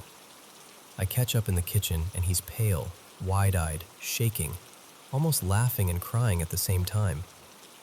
It was such a ridiculous expression that a tiny part of me wanted to laugh, until I realized he was genuinely terrified. I'm like, "Matteo, what happened?" And he tells me, in this rushed, breathless voice, that he lay down on his bed and looked across the room and saw a little girl sitting on my back while I was sleeping. Just sitting there, like it was normal. And then he said, this is the part that made my skin go cold. When the girl realized he could see her, she turned toward him and jumped. Not a normal jump. He described it as this long, low, frog-like leap straight toward his bed. That's when he screamed and ran. And the crazy part is, I had never told him my story. Not even a hint of it. He had no reason to invent something that matched what I'd experienced.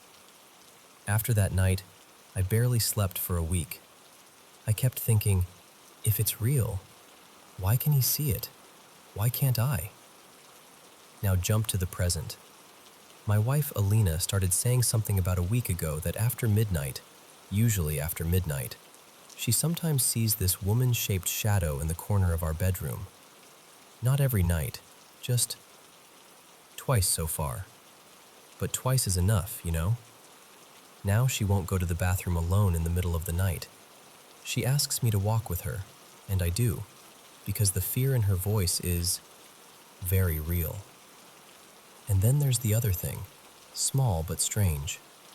I've been sitting on the toilet a few different times, half distracted, and the shower curtain has moved on its own.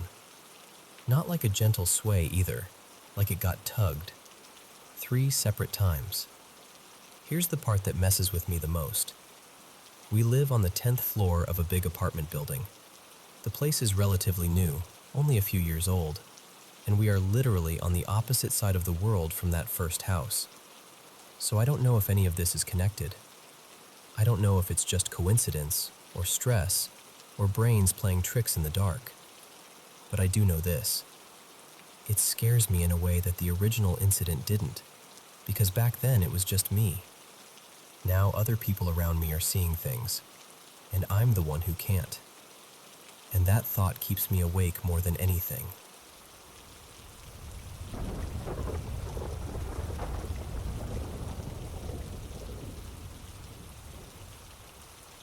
Hey, thanks for listening. I'm going to tell you something that's been sitting heavy on my chest for a while now. Most of what I'm about to describe happened over the last year and a half, give or take. And before you think, okay, this is going to be a ghost story, I want to be really clear. I'm not saying I believe in the supernatural. I'm not dealing with anything like hallucinations or breakdown. I'm just a person who likes horror and weird folklore, and I've tried really hard to find a normal explanation for this. I can't. Also, my English isn't perfect, so if I phrase something strangely, just bear with me. So, the place I live, it's been in my mom's family for generations. It's out in the countryside, and the house is this old, roomy estate. Nothing fancy like a castle, but definitely bigger than a normal house. Behind it, there's a stretch of forest that goes back a couple kilometers. I grew up roaming those trees like they were part of the backyard. There's also this story tied to the land. Supposedly, about a century ago, the original house that stood here was robbed. Some writer, a woman from the local legend, took off with a bunch of silver, and then the place burned down. We even found this battered little ledger during renovations, like a family history book, but it vanished after we moved things around. I still get annoyed thinking about it, because it felt like proof that the land had history. Anyway, it was a good place, a safe place, until it wasn't. The first time it happened, my bandmates had come to crash at my place because we had a show nearby the next day. We'd been up late messing around, laughing, eating junk, the usual. They all decided to sleep in the downstairs den because it's basically our second living room, and I went up to my bedroom on the second floor. It was summer, hot and still, so I left my window open. I fell into bed around maybe 2 or 2:30 a.m., and right as I was slipping into sleep, I snapped fully awake because something outside sounded like a person being torn in half. It was a scream, but not like a movie scream, not even like a drunk person yelling. This was raw, harsh, like something with a shredded throat pushing air through it anyway. The scream would last maybe 4 seconds. Then there'd be this awful, scraping inhale, just as loud, like the thing was dragging breath back into its body. Then another scream, over and over. And the worst part was how close it sounded, like it was right in front of the house, right under my open window. At first, my brain tried to be sensible. I thought, someone's hurt. Someone crashed a bike. Someone's being attacked. But the longer I listened, the more that explanation fell apart. Because between the screams, I could hear it moving, running, on gravel. Not 4 feet, 2. Clear, fast footfalls, like a person sprinting, except it moved wrong. Too quick, too light and too rapid, like it was circling the yard without slowing down. I couldn't see it, my blinds were down, and I didn't want to. I know how that sounds, but I felt this cold certainty that if I peeked out and it noticed me, that would be it. I would be the next thing making that sound. So I stayed frozen in bed, staring at the dark ceiling, listening to it scream and breathe and sprint in the front yard like it owned the place. Eventually it ran off, still screaming, and as it got farther, I realized just how fast it was. Like, if a normal person is a sprint, this was something beyond that. It ate distance, and when it was finally gone, the silence felt fake, like the world was holding its breath. I tried to record it at the end. My phone picked up almost nothing, just faint noise under the summer air. So I did the only thing I could think to do. I went downstairs. My friends were still awake, half watching some awful late-night movie, volume up. I said, "Did you hear that?" They blinked at me. "Hear what?" "The screaming," I said, and I swear my voice cracked. "The screaming outside." They all kind of laughed, softly, awkwardly, like they thought I was messing with them. But I could tell by how they watched me that they didn't think I was joking either. They just hadn't heard it. Windows closed, TV loud, basement walls. It hadn't reached them the way it reached me. I explained what happened, and they did that thing where they nod and act supportive, but you can tell they're thinking, "You were half asleep." I wasn't. I know the difference. I went back upstairs and passed out from pure adrenaline crash. After that, the woods changed. I used to walk through them every day, sometimes at night with headphones in like an idiot. But for months afterward, I avoided the tree line as much as I could. When it got dark earlier in the season, I'd turn off the light on my bike when I rode home, which is ridiculous because who does that? Someone who doesn't want to be seen by something that can run like that. Nothing happened for a while, and I started to tell myself it had been an animal. A fox, a deer, a weird echo, anything. And then my dog started acting strange. Her name is Miso. She's usually clingy and nosy, always responding when I talk to her.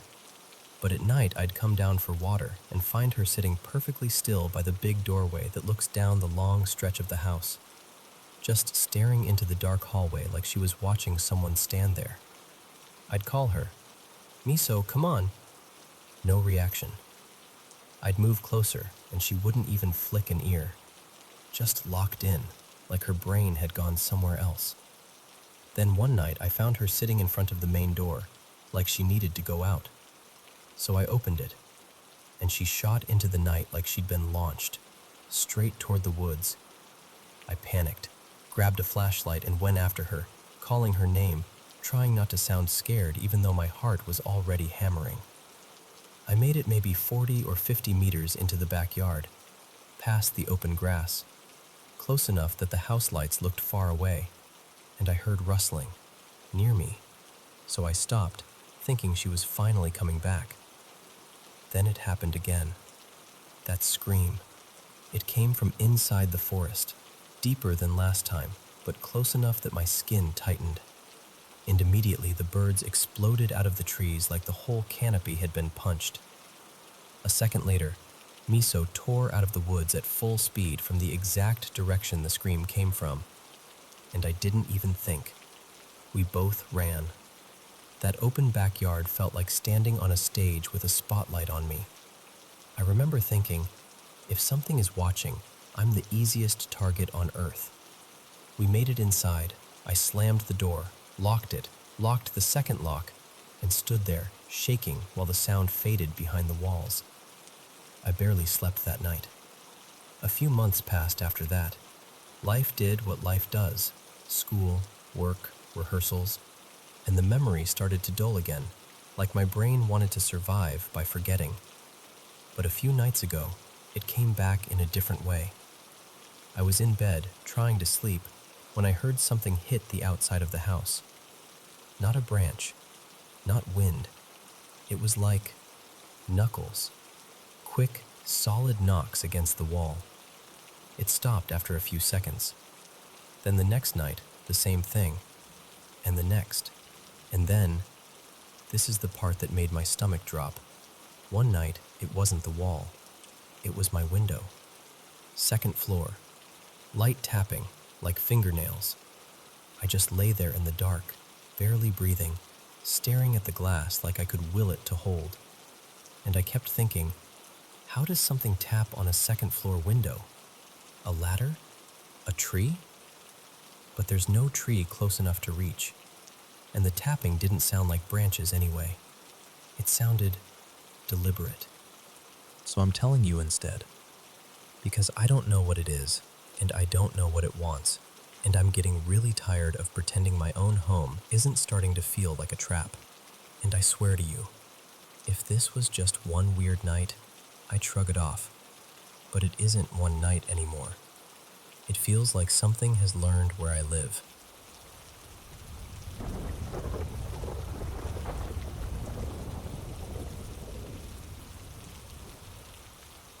So, when I was about 12, maybe 13, something happened that still pops into my head every now and then, even now that I'm older. It's one of those little moments that shouldn't be a big deal, but it stuck. And the older I got, the more I kept replaying it in my mind, trying to make it make sense. This was in early summer, July, I think, here in my country, where summer isn't just hot, it's aggressively hot. No breeze, no wind, just thick humidity and heat that feels like it's pressing down on you.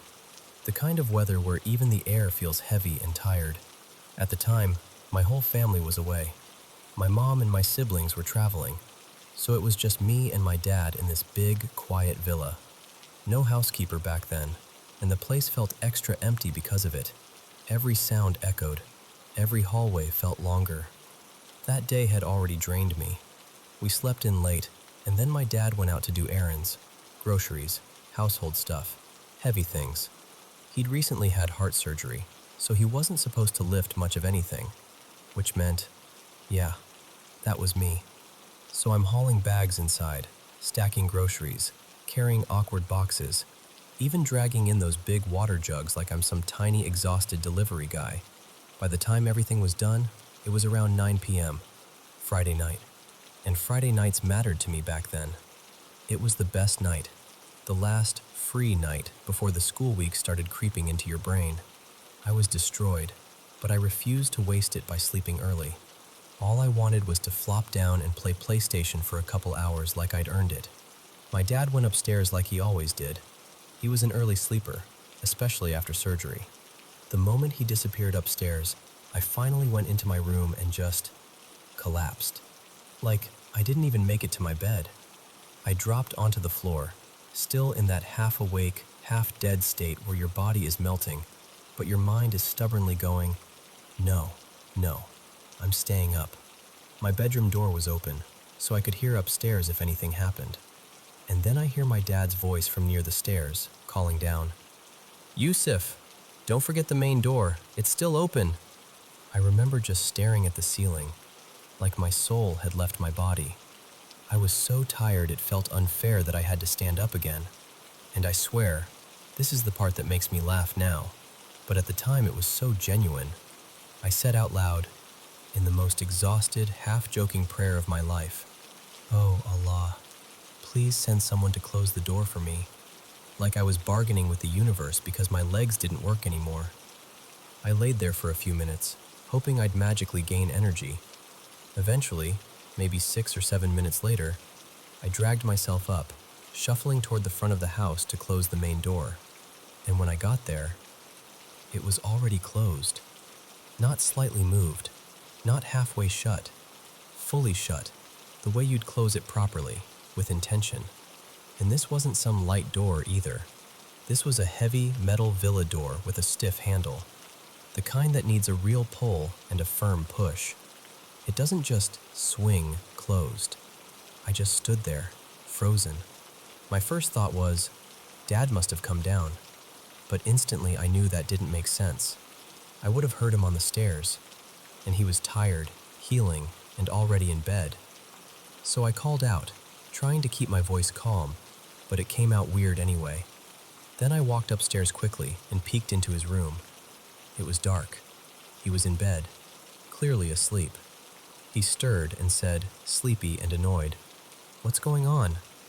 I whispered, "Dad, did you close the main door?" He sounded confused. "No, why would I close it? I told you to." There was this small pause, and then he asked, more awake now, "Are you okay?" And I lied. I said, Yeah, just checking." But inside, I was not okay. That night I was genuinely scared. I walked around the villa, checking rooms like I was in some low-budget horror movie. The place was huge and silent, and every little sound felt louder because of how empty it was. But nothing looked disturbed. Nothing was missing. No signs of anyone. And the thing is, we live in a very safe place. Like, ridiculously safe. Our neighborhood is quiet. Families know each other. Nothing creepy ever happens. That's part of why this bothered me so much. Because stuff like this just doesn't happen here. The next morning, I asked my dad again in a more normal way, and he said something that made my stomach drop all over again. "Yeah, I saw it open. Fully open." So the timeline was real. He saw it open. He called me. Minutes later, I found it closed, and I hadn't touched it. For years after that, I kept circling the same question. How does a heavy iron door close by itself on a windless summer night? Because there was no breeze. Not even a whisper of wind. And even if there were, that door wouldn't move from it. You'd have to want to close that door. When I was younger, I'll admit, I let my mind go to the supernatural. I'd think about my tired little prayer and wonder if something actually responded. But as I got older, I started leaning toward a different explanation, one that honestly scares me in a more realistic way, but also makes more sense. I don't think the door magically closed. I think someone opened it. Like, maybe the door had been shut but not locked. And while my dad was upstairs and I was lying exhausted in my room, someone, some human being, opened it.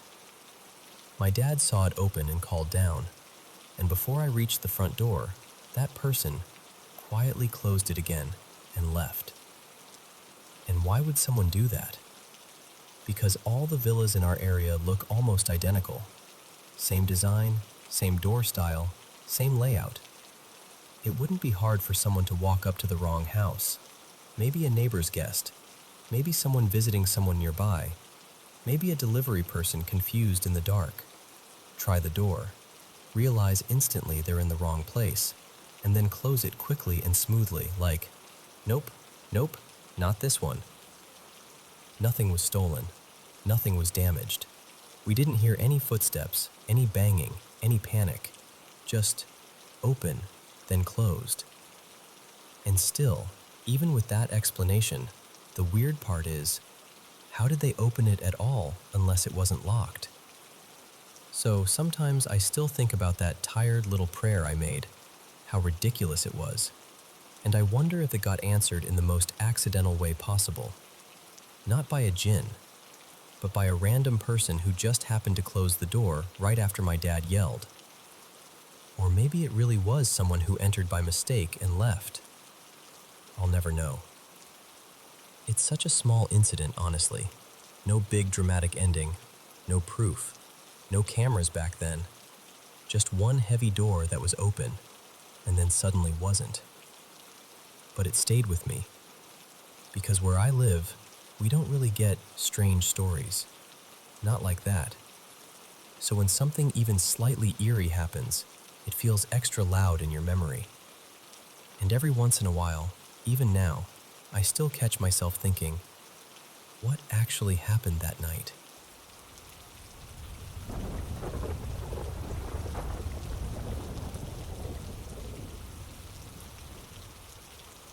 Hey, okay, so I've carried this around for a long time, and even talking about it still makes my stomach drop a little. But I'll tell you what happened. Back in late summer, August 2020, I think, I was in my late 20s, and my sister Maya and I decided to do a little overnight escape from our tiny town. We had our friend Ethan with us, and his girlfriend Sophie, who was visiting from out of state. We booked a hotel in a bigger city because we wanted restaurants, bars, lights, anything that didn't close at 8 p.m. But we didn't drive straight there, because Maya and I had been hyping up this spooky spot we'd found not too far from the route, about 40 minutes from the hotel.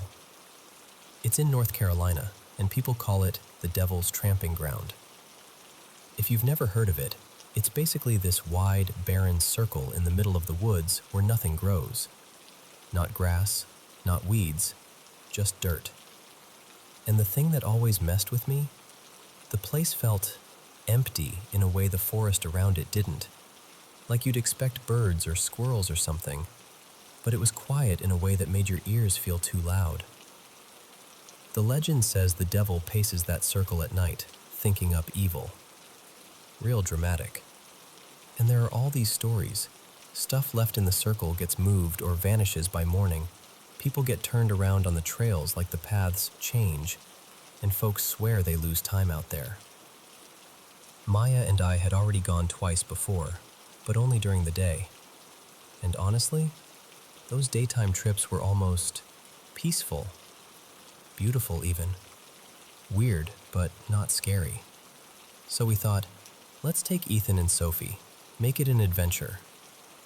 Ethan, who is the kind of person who needs everything to make logical sense, was like, if we're doing this, we're going late. He actually said something about wanting to be there around the witching hour, because of course he did. So we aimed for around 3 a.m.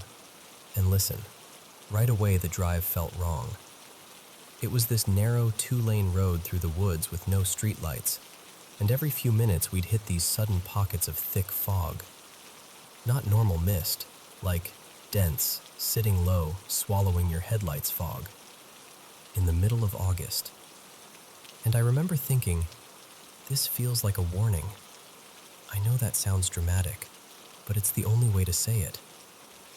Then our navigation started glitching, like it kept trying to send us down these weird turns and recalculating in circles. It finally dumped us near this random spot that was close, but not right, like it was nudging us away from where we meant to go. Maya and Ethan were laughing it off, but my unease just kept climbing. Eventually, we found the pull-off. There's this little gravel area where you can park, and a metal gate across the entrance of the trail. We pulled up, and I swear to you, the second the car stopped, something in me just dropped. Like that instinctive animal part of your brain that says, no, don't. My hands went cold on the steering wheel. Maya and Ethan immediately wanted to hop out. Sophie kind of leaned forward between the seats like she was trying to see more. And I said, wait, just hold on. So we stayed in the car, windows cracked, flashlights on, and we pointed the beams through the gate into the trees, trying to get our eyes to adjust. That's when we heard it. At first it was faint, like it could have been, I don't know, wind? But it wasn't wind. It sounded like low drumming or chanting. Not loud, more like a steady, rhythmic thump with this murmur under it. And it came from off to the side of the gate, deeper in the woods. But then it stopped. And then it started again. And it did that a few times, quiet, then gone, then back. And each time it came back, it felt a little closer, or maybe just clearer, like it wanted to make sure we understood we weren't imagining it. For context, I was driving. Sophie was in the front passenger seat because she gets carsick in the back. Maya and Ethan were behind us. And then, this is where it gets hard to describe without sounding completely insane. I had my flashlight pointed at the gate, and suddenly I felt like I couldn't stop staring. Like my eyes had locked onto the entrance and my brain just refused to pull away. Time got weird. Like everything slowed down, but also sped up at the same time. And out of the trees, fog started pouring toward the car. Not drifting, not rolling slowly. It rushed, like a wave, thick and heavy, pushing across the ground straight at us. And it looked almost backlit, like there was a faint glow inside it. Not bright, just enough to make it feel wrong, like it didn't belong to the natural darkness. I remember my mouth going dry. I remember thinking, I should move. I should back up. But I couldn't. It was like being caught in a staring contest with something you can't name. And then, inside that fog, something started to form. Not like it walked into view, more like it assembled itself. A shape that wasn't there, and then slowly was. A tall figure. Too tall. Humanoid, kind of, but the lower half looked wrong, like the legs bent the way an animal's legs bend. Goat-like. And it stood behind the gate, just inside the tree line, not charging, not running, just there, solidifying out of the haze. I couldn't breathe right. I couldn't look away. I don't even remember blinking. And that's the scariest part. I was terrified, but I wasn't reacting. It was like the fear was trapped inside me while the rest of me just stared. Then suddenly I heard Ethan's voice, like it was coming from far away, even though he was right behind me. And then, this sharp, physical snap, like someone snapped their fingers inches from my ear. And Ethan yelled, "Go! Drive! Now!" Instantly, like a spell broke, my body moved. I hit the gas so hard gravel spit behind us, and we shot back down the road. The hotel address was already up on the map, and I just followed it without saying a word. I don't even remember the drive. I remember being on the road, and then I remember pulling into the hotel lot like I'd teleported. When we got into the room, Ethan looked freaked out in a way I'd never seen. He said, "Nobody talk. Write down exactly what you saw. Don't tell anyone. Just write it." So we did. Maya and Ethan, Sophie and me. 4 separate papers. And here's the part that still makes my skin crawl. Sophie and I wrote almost the exact same thing. The fog rushing in, the trance feeling, the figure behind the gate, even the way time felt stretched and unreal. But Maya and Ethan, they saw nothing. Nothing at all. They heard the drumming and chanting. They felt the creepiness. But they didn't see a figure in the fog. What they did see was us, me and Sophie, completely blank, staring forward, unresponsive, like we weren't even in the car with them. Maya told me she kept trying to get my attention, saying my name, touching my shoulder, asking what I was looking at. And I didn't answer. Sophie didn't answer. We didn't even flinch. And the timing didn't match either. To them, it was more like 10 minutes total. And that wasn't the last weird thing. Ethan said that right after I peeled out, he looked in the rearview mirror and saw headlights behind us. Bright yellow, close, like a car was right on our bumper. But there hadn't been any cars. Not on the drive-in, not in the pull-off, not anywhere. It was the middle of nowhere. He turned around to look out the back window. Pitch black, empty road. He looked back in the mirror, headlights still there. That was the moment he fully broke, I think. Because Ethan didn't believe in any of this. He's the "there's an explanation for everything" type. But he was shaking. He kept repeating, "That's not possible. That's not possible." After that night, we didn't really talk about it again. Not in a deep way. It was like we silently agreed that dragging it into the daylight would make it worse. But I think about it constantly. I've had nightmares since then. Random ones where fog pours in through a doorway, or where I'm stuck staring at something I can't name. And every once in a while, out of nowhere, I'll get that same sinking gut feeling, like the air has changed around me. Like whatever that was, noticed me. I only told a few people, because every time I replay it, it's like watching a movie in my head that I can't pause. And my hands start trembling. Even now, just telling you, I can feel my chest tightening. I did go back once after that, but only during the day. I had taken a small stone from the area on one of our earlier visits, and it started to feel like a bad idea. Like I didn't want anything from there in my life. So I drove back, returned it, and didn't stay long. I brought a couple things with me for protection. Call it superstition, call it instinct, I don't care. And when I got back to my car and started driving away, I reached up and realized one of my earrings was missing. Little hoops with clasps, ones that don't just slip off. I searched on the ground, in the car, in my hair. Gone. And that was it. I left. I didn't go back. I don't know what we saw. I don't know why Sophie and I saw the same thing while Maya and Ethan didn't. I don't know why time bent the way it did, or why the fog moved like it had purpose.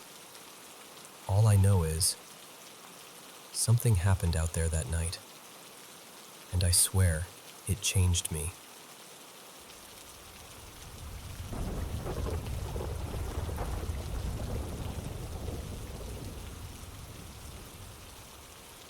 Merry Christmas to all our wonderful Paranormal M channel viewers.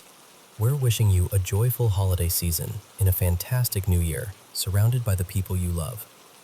Think of today's mysterious stories as a little gift from us, so let's enjoy this special time together. Don't forget to subscribe and turn on notifications so you never miss our newest videos. Now, let's dive in. I don't usually tell this story. Honestly, I don't like remembering it. But you're listening, and I can feel that you're taking me seriously, so I'll try. My name is Dr. Mira Kovalenko. I'm a radiation biologist, and a few years ago, 2021, we were sent into the Chernobyl exclusion zone near Pripyat.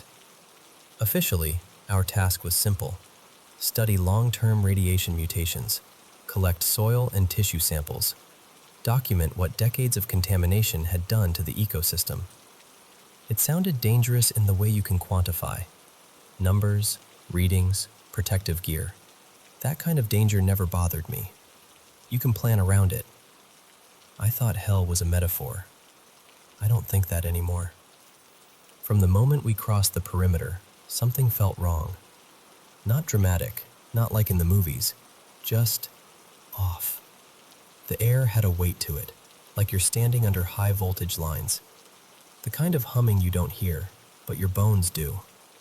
Our Geiger counters chattered steadily, like we expected, but sometimes they did something that didn't make sense. They didn't go down. They went quiet. Not low background quiet, just dead. A flat line. No ticks, no noise, as if the radiation had stepped out of existence for a few seconds. And every time that happened, a cold would roll over us. Not a draft, not the weather. A deep, marrow-level cold, like your body suddenly remembers what it's like to be a corpse. We joked about it at first. Scientists cope with humor, you know? Dima, our tech, kept calling it the ghost mode. I laughed. I wish I hadn't. There were 4 of us on that team. Tomas, a seismologist from Prague, tall and quiet, always scribbling in his little notebook. Irina, our botanist, soft-spoken, the kind of person who apologizes before stepping on a dead leaf. Dima, like I said, our equipment guy, young, loud, always with some awful playlist in one earbud. And me, trying to keep everyone's exposure under control and pretending I wasn't already uneasy. On the 3rd night, the camp lights started flickering. The generators were stable, fuel was fine, wording checked out. Still, the lamps would dim and flare like something was breathing through them. We'd set up tents near an overgrown parking lot, the concrete cracked and pushing up little islands of moss. There was this thick mist that night, hanging low around the tree line. I remember staring at it, feeling like it was listening. Around midnight, Tomas called out from his tent. "Mira? Dima? Is that you out there?" I was in my own tent, going over the day's readings. Dima was muttering to himself, trying to fix a temperamental data logger. We both answered at the same time that we weren't outside. I heard Tomas's zipper slide open. Then, silence. He didn't shout. He didn't scream. Just a long, empty pause. I grabbed my flashlight and stepped out. The air was colder, and the mist had pressed closer, almost at our feet now. Tomas's tent flap was wide open. His sleeping bag was half unrolled, warm when I touched it. But he was gone. No struggle, no scattered equipment. Just a neat line of footprints leading away from his tent toward the trees. Bare footprints. Not boot prints, bare human feet. Except they weren't normal prints in the dirt. They looked like someone had pressed hot metal into the soil. The edges were charred, as if the ground itself had burned around each step and then cooled. We followed them with our lights, but about 20 meters into the trees, they just stopped. No body, no Tomas, no more footprints. Just dark. I almost didn't press play. You can still hear the canvas of his tent rustling, the zip opening, his breath puffing in the cold. Then his voice, shaking in a way I had never heard from him. He says, "Who's there? This isn't funny." There's a pause, and you can hear something. Not footsteps, more like the crunch of earth shifting under something heavy that doesn't quite touch the ground. Then Tomas whispers, "Your feet. They're burned." Another pause, and then, "If anyone finds this, don't follow them. Don't ever follow the footprints." The recorder clicks, and that's it. We argued about what to do next, of course. Protocol said we should retreat, report a missing team member, wait for instructions. But the nearest proper support base was hours away, and the zone doesn't exactly have a quick response unit. So we kept working, and planned to pull out the next day. That was our mistake. We went closer to Reactor 4 that afternoon. You've seen the photographs, I'm sure. The new safe confinement arch, the concrete, the steel. It looks like a tomb someone built for a god they were afraid would wake up. On the way there, the silence started. Not just the Geiger counters this time. The birds, the wind, the distant creak of old metal. All of it faded. You think silence is peaceful. It's not. True silence feels like pressure, like the world is holding its breath. Our counters ticked, ticked, ticked, and then flatlined. All of them, at once. The cold slammed into us again, so hard my teeth hurt. I could see my breath, even though the actual temperature hadn't dropped that low. We stood at the edge of the sarcophagus, staring up at it. And that's when I saw the light. It wasn't dramatic, not a beam or a flare, just a thin, pale blue shimmer leaking from hairline cracks in the structure. At first I thought it was Cherenkov radiation, like you might see in a pool reactor. But this light moved. It pulsed, almost like something inside was breathing slowly, pressing itself against the walls and then drawing back. Dima stepped forward with his dosimeter, mumbling something about probably just scattered interference. He held the device up, and it went from dead silent to screaming in half a second. Full scale, maxed out. Then it cut off. The display went black. Dima froze. His eyes went wide, and very quietly he said, "Mira, the numbers were singing." I asked him what he meant. He said, "It wasn't random. It was patterned, like a choir." And then we heard it too. At first I thought it was the wind, but there was no wind. The sound seeped out of the concrete, a low murmur, like the buzz in a crowded room when everyone's talking at once. It grew clearer, resolving into individual voices. Men, women, children, thousands of them, layered over each other, overlapping, swallowing each other, but somehow still distinct. Some were praying in languages I didn't recognize. Some were begging.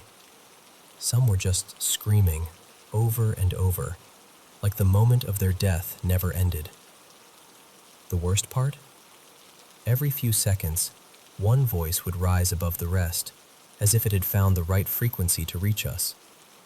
Those voices sounded so human, so close, like someone standing inches from your ear, whispering, "Help me," but not quite able to say the words. Irina grabbed my arm so hard her nails drew blood through my coat. Her lips were moving, but no sound came out. I had to physically turn her face toward me to snap her out of it. We ran back to the trucks, or tried to. You ever try to run in a nightmare? That feeling where your legs work, but the world stretches. That's what it felt like, crossing that shattered ground. When we reached the vehicles, both trucks were dead. Headlights flickered on and off by themselves. And in one of those flickers, I saw the windshield clearly.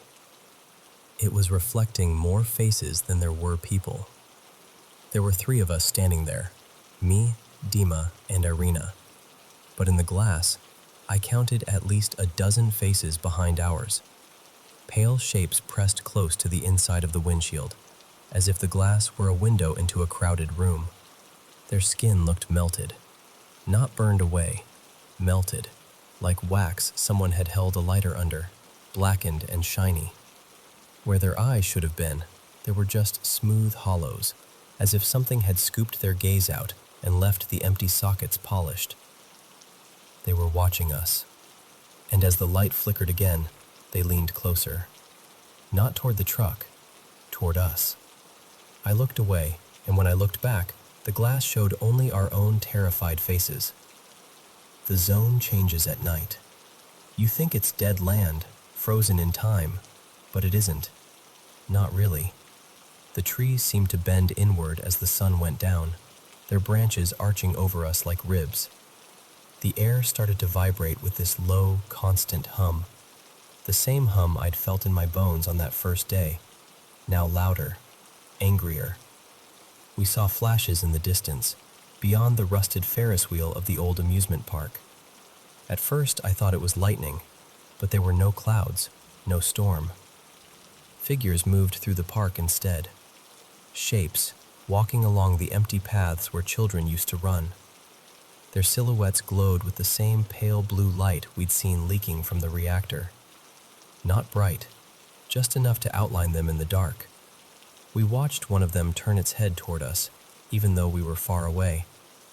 I couldn't see a face, but I felt the weight of its attention, like someone placing a hand on the back of my neck. We tried the radios. Nothing but static at first. Irina kept cycling through frequencies, her hands shaking, mumbling the call signs by rote like a prayer. And then, suddenly, the static cleared. A voice came through. It was a male voice, mid-30s maybe.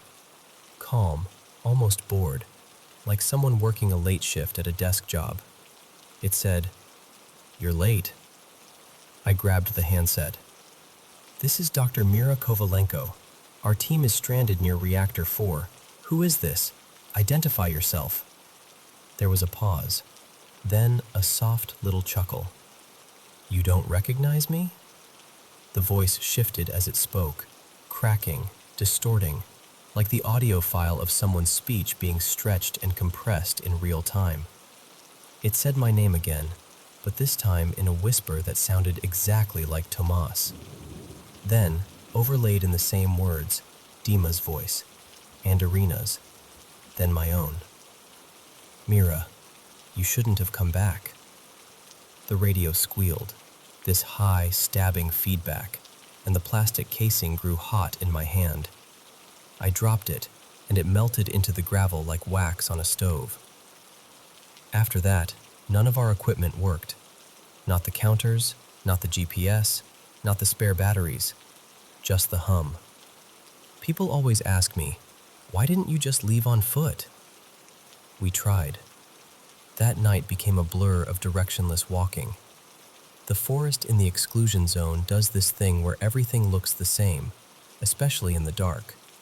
Rusted structures, broken roads, skeletal buildings all repeat like a pattern. We walked until my legs shook. Every time we thought we'd found the same cracked intersection we'd mapped earlier, there was something wrong with it. A missing sign. A tree that hadn't been there. A car that should have been rusted down to frame, but looked freshly burned instead. Somewhere along the way, we lost Dima. Not dramatically. No scream, no running off. I turned to answer a question Irina hadn't asked, and when I turned back, he was gone. Irina started to crack after that. She stopped responding when I spoke her name and began staring straight up at the sky. There weren't many stars that night, but she stared like it was a whole universe only she could see. Hours went by. She never blinked. At one point, she whispered, so quietly I almost missed it, "They're still falling." I asked her what she meant. She said, "The ones from the roof. They're still falling. They never stopped." Then she smiled this tiny, broken smile and kept staring up. I tried to drag her along with me. After a while, I realized I was just pulling an empty jacket. I don't know when she slipped out of it.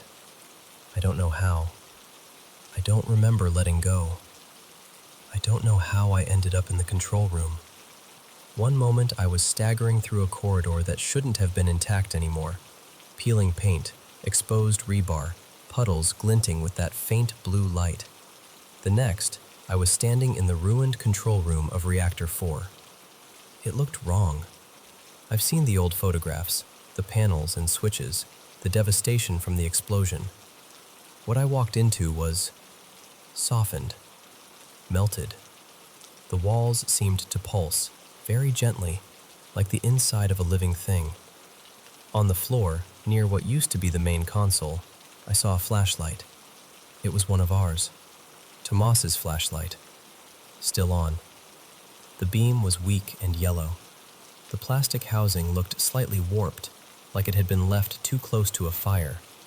Beside it, there was a twisted lump of something that had once been a protective suit. It had fused into the floor as if the concrete had softened and then re-hardened around it. I called out. My own voice echoed strangely, warping, as if the room were repeating it back with a slight delay. Every sound had a faint metallic aftertaste, like blood on your tongue. And then, something else answered. There was a figure standing in the middle of the room. Humanoid, at least in outline. Taller than me, but not unnaturally so. It looked like it had been carved out of light and ash. Its body glowed with that same pale blue, threaded through with darker streaks like smoke trapped inside glass. Ash swirled around it in a slow orbit, rising from the floor and falling back again, never quite settling. Its face was the worst part. It never settled. One heartbeat, it was Tomas, eyebrows knit in quiet concentration. The next heartbeat, it was Dima, mouth half open, about to crack a joke. Then Irina, eyes soft, thoughtful. Then someone I didn't recognize, a man in a firefighter's helmet, his skin blistered and peeling. Then, me. I saw my own face looking back at me from inside that thing, shifting like it was being reflected in rippling water. I couldn't move. It raised one hand, if you could call it a hand, and I felt something reach into my skull. Not physically, deeper. It was like every thought I'd ever had was being pulled up and examined at once under a microscope. Memories flared and vanished. Childhood, university, my first day in a lab, my father's funeral, Tomas standing in the snow, laughing at one of Dima's stupid jokes, Irina humming to herself while cataloging plants. They all burned, quickly, leaving impressions like after-images on the inside of my eyelids. When it spoke, it didn't use a mouth. It used every voice I had heard in that place. Tomas, Dima, Irina, the praying voices, the screaming ones from behind the concrete, all layered together, perfectly synchronized, yet somehow understandable. It said, "Now you see." I don't know how to explain this part without sounding insane, but the meaning flowed into me all at once, like it had poured a whole book into my brain in a single second. Chernobyl was not just an accident. The explosion wasn't just a meltdown. It was a breach. The deaths, the suffering, the radiation, it fed on all of it. Not like an animal feeds, more like a scientist uses data. It learned us. It wore the voices and faces of those it had taken, like samples pinned to a board, and it was still hungry, still calling. The figure stepped closer, and I thought, this is it. This is where I die. Instead, it leaned in, if something like that can lean in, and all the voices whispered, gently this time, "Listen." Then the world went white. When I woke up, I was walking, barefoot, on a cracked, sun-baked road about 30 kilometers from where our camp had been. A patrol found me mumbling to myself, my feet torn and bleeding, my dosimeter dangling uselessly from my hand. I don't remember seeing them. One of them told me later that I kept asking, "Do you hear it? Do you hear them?" Over and over. I don't remember the debrief, not really. There's an official report, full of words like hallucination, acute stress reaction, equipment failure. They let me leave eventually. I went back to my quiet little apartment, my plants, my books, all the ordinary things that used to anchor me. But the zone never really let me go. Because at night, when the world is quiet and there's nothing to distract me, I still hear it. That low, constant hum, like a reactor that never truly shut down. The whisper of thousands of voices, layered and tangled, just below the threshold of understanding. Sometimes, when I'm almost asleep, one voice will rise above the others, clear as day, sounding like someone I loved or someone I lost out there. It will lean close, in my mind, in my bones, and say, "Are you listening now, Mira?" So, when people ask me if I believe in hell, I tell them the truth. I don't believe hell is a place beneath our feet. I think we built it, right there in that concrete tomb. We cracked the world open, and something answered. It's still there, under that arch, beneath the layers of steel and lead and denial. Feeding, watching, calling, waiting for someone else to listen as closely as I did.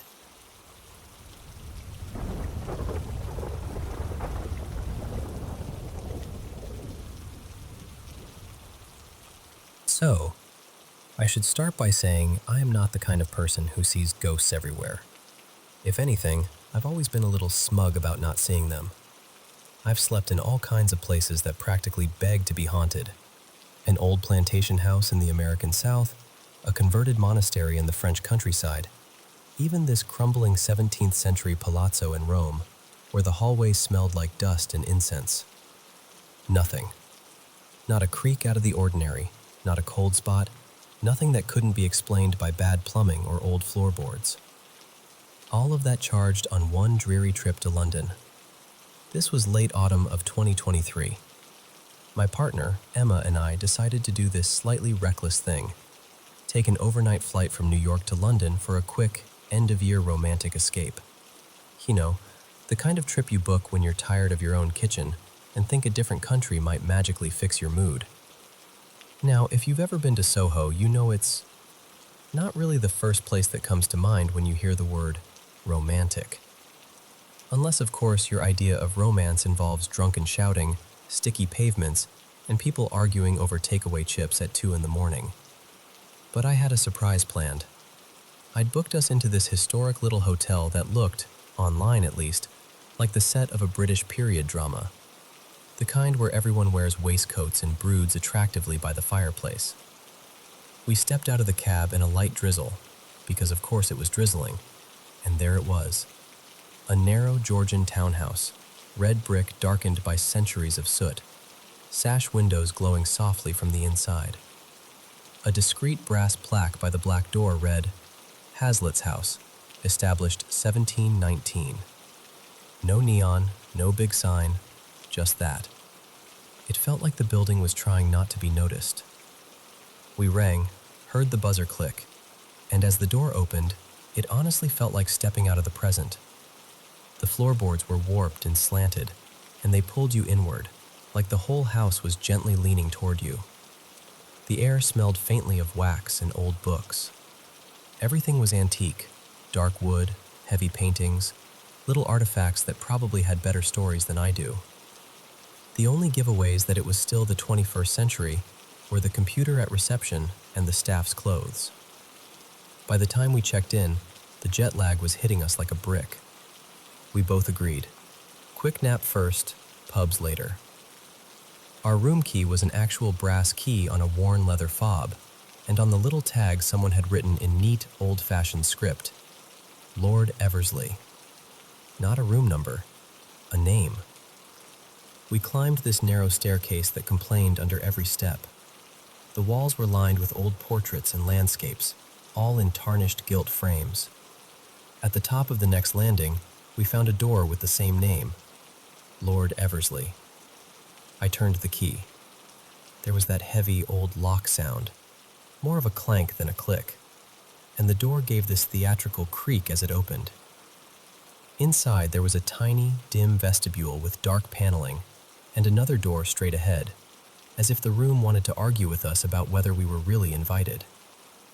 That second door creaked even louder, and then we were in the bedroom. Everything in there felt like it had lived a life before us. The walls were completely paneled in wood, thick with layers of paint so old it had gathered in soft drips along the moldings. The bed was a massive oak thing with carved posts, and there was a marble fireplace with a small fire already laid out, unlit but ready. The windows were tall, but faced into a narrow light well, so instead of a view of Soho, we got pale sky and brick walls.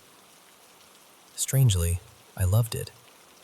It was unbelievably quiet for central London, the kind of quiet that feels like the room is listening. Emma sighed, kicked off her boots, and started undressing for a nap. I told her I'd join her in a minute. I wanted to wash my face, brush my teeth, just feel human again after the flight. She crawled into the heavy bed and was asleep almost instantly, like someone flipped a switch. I could hear her breathing softly by the time I was standing at the tiny sink in the adjoining bathroom, toothbrush in hand. I remember this so vividly. I was looking at the old fixtures, admiring the way they'd managed to slip modern plumbing into a room that clearly predated indoor toilets by a couple of centuries. I was half thinking about how much I loved these weird places and how still everything felt. And then, out of the corner of my eye, something shifted in the bedroom. My first thought, this sounds odd, but it was so immediate, was that there was a painting I hadn't noticed. Like maybe there was a portrait on the wall by the bed that I'd somehow missed. Because what I saw looked flat, still, composed, the way a portrait is. It was a man, standing near the foot of the bed, by Emma's side. He was slightly turned, like he'd just straightened up from setting something down on the floor. His posture was relaxed, his head angled down toward the bed, as if he were curiously watching someone sleep. I stared at him, toothbrush frozen in midair. He looked to be maybe early 30s, medium height, slim. He wore a dark, fitted coat that hung to just above his knees, with lapels that were a bit too large and dramatic for anything you'd see today outside of a costume drama. His shirt collar was high. No tie, but there was a scarf or cravat loosely knotted at his neck, in a muted color I couldn't quite place. His hair was wavy, chestnut brown, parted slightly off-center. Not styled in any way you'd see now, it had this effortless, almost careless arrangement that felt old-fashioned, but also a bit rebellious. Like he'd just walked out of a painting from the early 1800s where the painter liked him a little too much. The strange part, one of the strange parts, was that he didn't seem threatening. There was no malevolence, no horror movie theatrics. He looked mildly curious, quietly observant, like he had wandered into the wrong room and was deciding what to do next. My brain did what brains do. It tried to make it normal. Okay, I thought, maybe he's a staff member. Maybe they forgot to mark the room as occupied. Maybe he came in to check something and didn't realize we were already in here. Except, the door was locked. I know I'd locked it, and I hadn't heard a thing. No key in the lock, no hinge, no footstep. In a house that creaked if you breathed too hard, this man had somehow appeared in complete silence. That's when my stomach dropped. I looked at his clothes again. The cut of the coat, the way the shoulders sat, the line of the trousers. It all felt wrong for this century. And his presence, it's hard to describe. There was a heaviness in the air, like static building up before a storm. A buzzing started deep in my spine and spread up between my shoulder blades, like I'd grabbed an electric fence with my whole body instead of my hand. Somewhere in the middle of that realization, a second, quieter thought appeared. No, this can't be what I think it is. He wasn't transparent. He wasn't glowing or floating. There was no mist, no flickering lights, no sound. If you had walked in at that moment, you would have just seen a man standing there, solid, real. He never looked at me. That's something that stuck with me. He was in my direct line of sight, only about 15 feet away, and his gaze stayed fixed on Emma, sleeping obliviously in that big oak bed. But I felt, with absolute certainty, that he knew I was there. It felt like a spotlight, hot, invisible, focused right on me, even though he never turned his head. And in that instant, I knew, on this deep, instinctive level, that he was dead. I grew up around old houses. My parents somehow only ever chose homes that had names instead of numbers, the kind with history plaques out front and rumors whispered by neighbors. Every once in a while in those places, I would feel something similar, that pressure in the room, that sense of not being alone. I learned, very young, that acknowledging it seemed to make it worse. Like saying, "I see you," opened a door you couldn't easily close again. So I made a decision. I pretended I hadn't seen him.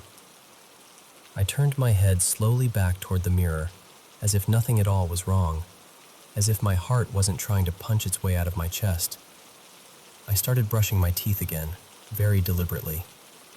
I turned on the tap and let the water run louder than it needed to. I fussed clumsily with the little bottles and toiletries lined up around the sink, just to create noise, some kind of normal rhythm in the room.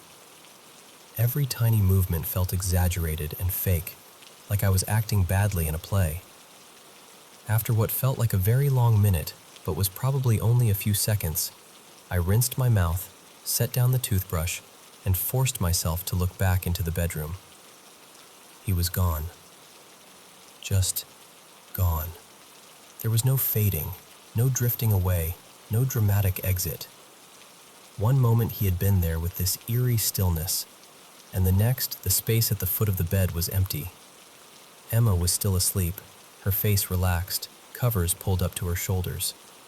Nothing in the room was disturbed. Nothing was missing. It could have been any normal, cozy afternoon nap in an old hotel, except for the fact that I felt like every nerve in my body had been rewired.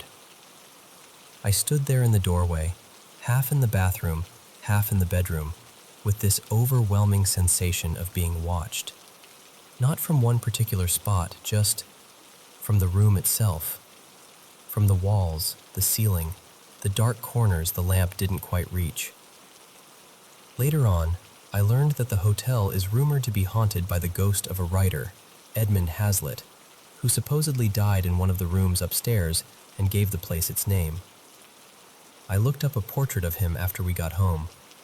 The hairstyle wasn't exactly the same, but the age, the general look, the clothes. It was close enough to make my skin crawl all over again. But in that moment, standing by the bed, I didn't know any of that. I only knew 3 things. The door had been locked. I had seen a man, and that man was no longer there. I did what any rational, deeply freaked out but exhausted person would do. I climbed into bed. I eased in beside Emma, trying not to wake her, even though a big part of me really wanted her to wake up so I wouldn't be alone with whatever was happening. I pulled the thick covers up, turned off the lamp, and lay there staring into the dark, telling myself I was just jet-lagged and my brain had misfired.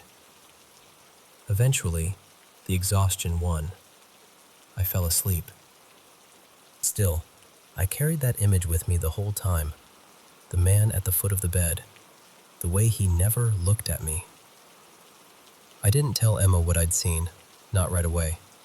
I didn't want to freak her out and ruin the mood of the trip. For all I knew, it was just a trick of the light and a very tired brain. So I held on to it, quietly, all the way through the flight home. Somewhere over the Atlantic, when the cabin lights were dim and most people were dozing, I finally told her. I walked her through it exactly the way I'm telling you now. The room, the fireplace, the painting, the clothes, the feeling, the way he disappeared. I admitted how scared I'd felt, even though I tried not to show it. She listened, really listened. She hadn't seen or felt anything strange herself, but she knows me, knows I'm not someone who jumps at shadows. We went through all the possibilities together, like a little in-flight investigation. Could it have been a staff member? She asked. Maybe, but if it were, why hadn't he knocked? Why didn't he say anything? And how did he get in without a sound in that old, creaky house? He would have seen us the second he opened the first door into the vestibule, long before stepping into the bedroom. What about another guest who got the wrong room? Our door had been locked from the inside. I had checked. Twice. Okay, sleep deprivation? A hallucination? I mean, sure, we were tired. But I'd slept a bit on the plane, and I've been jet-lagged plenty of times without inventing fully dressed strangers in period clothing standing by my bed. This felt different. It felt external, if that makes sense. Like I was perceiving something already there, not conjuring it up. Maybe you just didn't hear him come in, she said. You were brushing your teeth. It was a basic manual toothbrush, not an electric jackhammer. And again, those floors, that staircase. You could hear other people's luggage 2 floors away. There's no universe in which someone walks into that room, across that floor, stands that close to the bed, and you hear nothing. So we circled back to the 2 most unsettling options. Either I had seen something I cannot explain, or there had been a very real, very quiet man in our room. and I hadn't checked under the bed. And honestly, the second one might be the worst possibility of all. Even now, I don't know what I believe about what I saw in that room named Lord Eversley.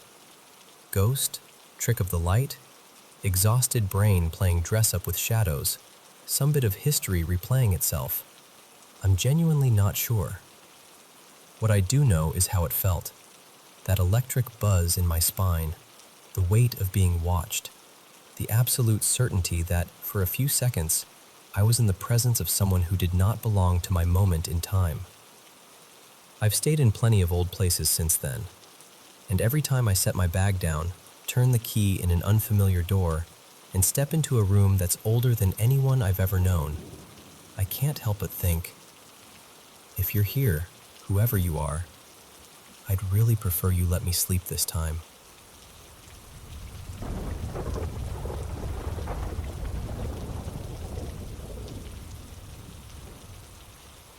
So, I never really know where to start with all of this. I'm 42 now, and for as long as I can remember, there's just been this extra layer to my life. Nothing big and cinematic, nothing that left me traumatized. Just these small, strange moments that don't quite fit anywhere. Lately, they've been looping in my head, and I keep wondering if there's something I'm supposed to understand that I've been missing. When I was about 6, I woke up in the middle of the night and saw my dad's mom standing in my bedroom. I was at my mom's house. My parents divorced when I was little, and there was absolutely no reason my grandmother would have been there. She was just standing by my dresser, quiet, not moving. And next to her was a man I'd never seen before. He was maybe in his 50s, kind of serious looking, but not scary. I remember just sitting up and thinking, well, that's weird. And then I got out of bed and went straight to wake up my mom. I told her, "Nana is in my room." She looked confused but followed me back down the hall. Of course, the room was empty. The next day, after school, my brother and I were supposed to walk to my dad's, but a family friend pulled up instead and told us to get in the car. My dad wasn't home, they said. My grandmother had passed away overnight. My dad had been with his brother making arrangements. After the funeral, we were at my grandmother's house going through old photos. Everyone was talking and pointing and telling stories. I was flipping through an album when I stopped at a picture. I recognized the man immediately. Same face, same expression as the man standing next to my grandmother in my room. I pointed and said, "Who's that?" My uncle, let's call him Dave, leaned over and said, "Oh, that's your grandpa, Leo. He died when your dad was in high school." I'd never seen a picture of him before that moment. Growing up after that, there were always little odd things in our house. Random creaks in the hallway when nobody was there. That soft murmur of voices you can't quite make out when you're home alone. Doors that absolutely refused to stay shut, even the one with that stubborn lock. None of it ever felt like a horror movie. It was more like just another quirk of the house, like the kitchen drawer that always stuck halfway. I don't remember being terrified, just vaguely aware that our home was a little busier than it looked. When I was about 9, my mom remarried. My stepdad, let's call him Ray, was actually the first adult to openly say, "Okay, something is off in this house." He told us that ever since he was a kid, he'd kind of seen things, felt things. Nothing dramatic, just aware. And we noticed something. When Ray was home, the house was quieter. Still not totally normal, but toned down. When he traveled for work, though, the weird stuff ramped up. More sounds, more doors, more that feeling of being watched that you're always trying to shrug off. Fast forward. I'm 23, and my then boyfriend, now husband, let's call him Matt, and I are moving into a new rental. It's in a really rough neighborhood, and honestly, the house itself was kind of a disaster. But the rent was cheap, and we were young and stubborn. We fixed it up way more than anyone should ever fix up a rental. We painted, put in new laminate floors, updated the bathroom. It wasn't fancy, but we made it ours. My parents weren't thrilled. Ray, especially, was very tense about it. I assumed it was just the neighborhood. Safety and all that. Pretty quickly after we moved in, though, something shifted between me and Matt. We started fighting. A lot. Over really small, petty things. We just felt prickly. At each other, at the world, at everything. We only ever fought like that inside the house. We'd be mid-argument, voices raised, feeling that awful tightness in our chests, and then one of us would need something from the car, or we'd decide to go grab food. The second we stepped outside, it was like someone turned a dial down. The energy between us just softened. The anger felt artificial, like it didn't belong to us. Back in the house, it cranked up again. We brought our oldest daughter home to that house. I'll call her Mia. She was born 6 weeks early and spent some time in the NICU. Those first weeks were such a blur. Fear, hope, exhaustion all tangled together. When she finally came home, she was just over 3 weeks old. One morning, after what felt like the longest night in history, I finally got her to sleep around 6:30 a.m. Matt's alarm went off around then too. I gently moved Mia into the bassinet next to our bed and sort of collapsed onto the mattress, facing away from the bedroom door. I felt the bed dip behind me, like when someone sits down carefully. Then I felt a hand, warm and gentle, start rubbing slow circles on my back. I relaxed instantly. I didn't even question it. Of course it was Matt. And then I heard the shower turn on in the bathroom. I froze. I rolled over. No one was on the bed. No one was between me and the bathroom. The bedroom door was still mostly closed. A few months later, we moved to another state for Matt's job. The day we moved out of that house, Ray asked me if I'd walk through it one last time with him. Just the two of us, in the empty rooms. He stood in the living room and closed his eyes for a second, like he was listening to something far away. Then he said, "I felt this place the second I pulled into the driveway the first time." He told me he could never get a clear picture, but that there was something dark there, angry and heavy and possessive, that really didn't want him there. But there was also something else, a softer presence that stayed very close to me, almost protective. He said that one felt relieved we were leaving, and almost grateful. I didn't know what to say to that. I still don't, honestly. Jump ahead again. I'm 30, and one of Matt's childhood friends, let's call him Jordan, is fighting cancer. We get the call in the middle of the night that he's gone. We sit up in bed together, talking and crying, making plans to bring food to his family the next day, trying to wrap our heads around the fact that someone our age, someone we'd just seen at a barbecue months earlier, is simply gone. Eventually, Matt gets up to use the bathroom. I watch him walk into our ensuite. He closes the door most of the way. While he's in there, our bedroom door opens. The hallway light spills in, and a shadow, like the shape of a person but not solid, moves through the room. It crosses between the door and the bed, and then goes out. The bedroom door closes behind it. I heard the click of the latch. A moment later, the bathroom door opens, and Matt comes back out, completely unaware of anything. I just stared at him, thinking, okay, was that him saying goodbye? Was that something else? When I was 32, Ray got very sick. He'd been struggling for a while, but that year he started hospice care. My mom often stayed with us because our house was closer to the hospital. We had this unspoken routine of trading off nights. One evening she said, "I feel like I need to be home tonight," even though there wasn't any particular reason to think it would be the night. At 3 a.m., I woke up to the sound of Ray screaming my name.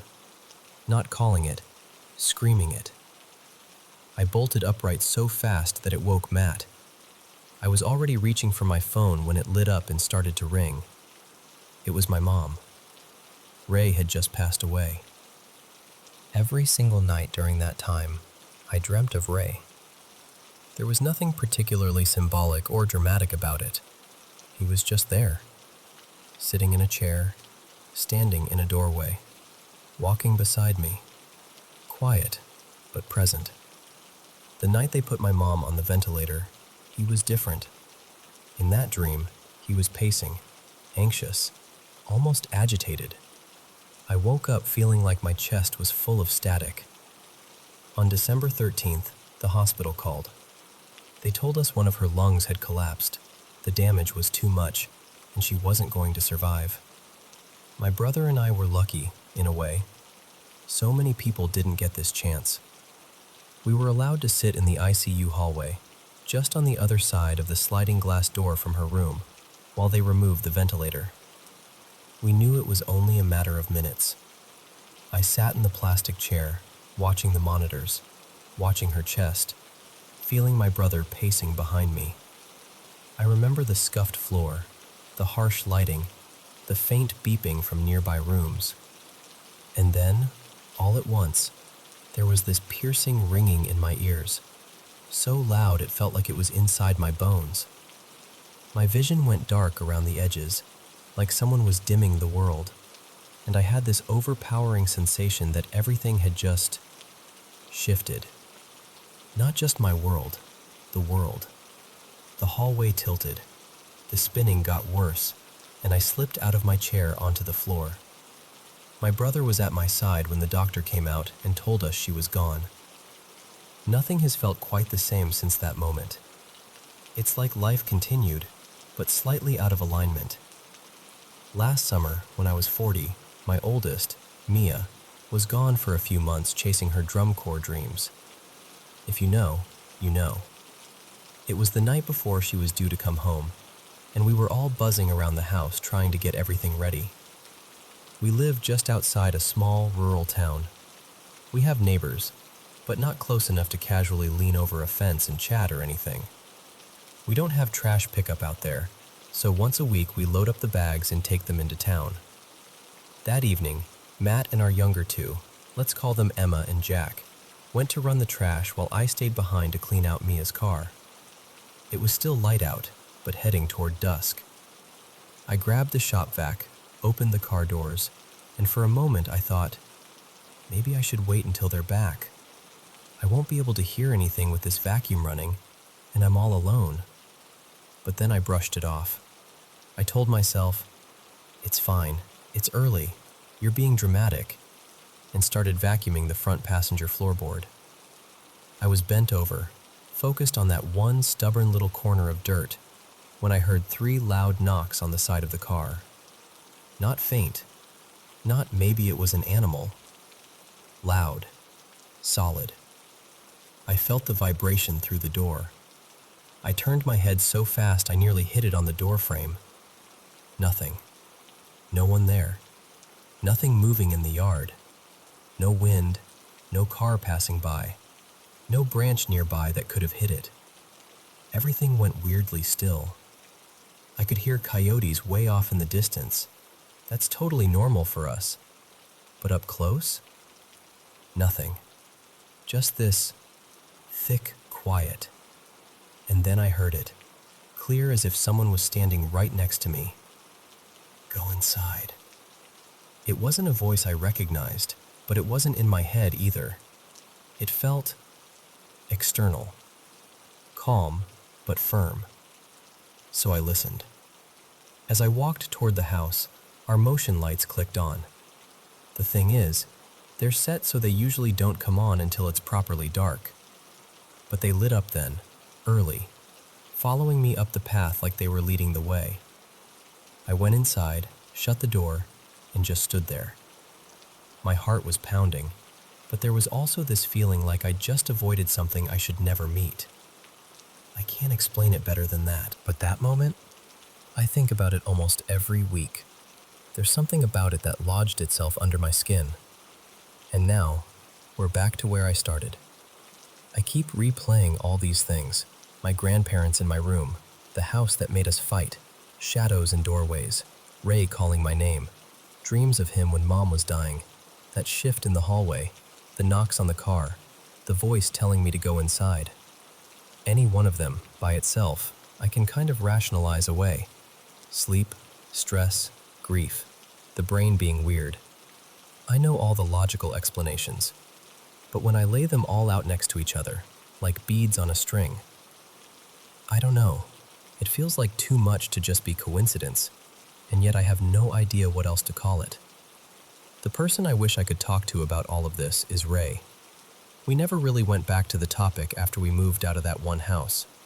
Life got busy, kids were born, jobs changed, years blurred together. But he would have understood. He wouldn't have laughed it off or told me I was being ridiculous. Sometimes I wonder if there's some message I've missed, or if it's less about a message and more about proof? Reassurance that the people we love don't just vanish. Or maybe it's something else entirely, and I'm just not connecting the dots. I don't have a neat ending here. I don't have answers. I just needed to let it all spill out, in one place, in order. To say, this is my life, braided with these little hauntings. And to ask, quietly, does any of this sound familiar to you?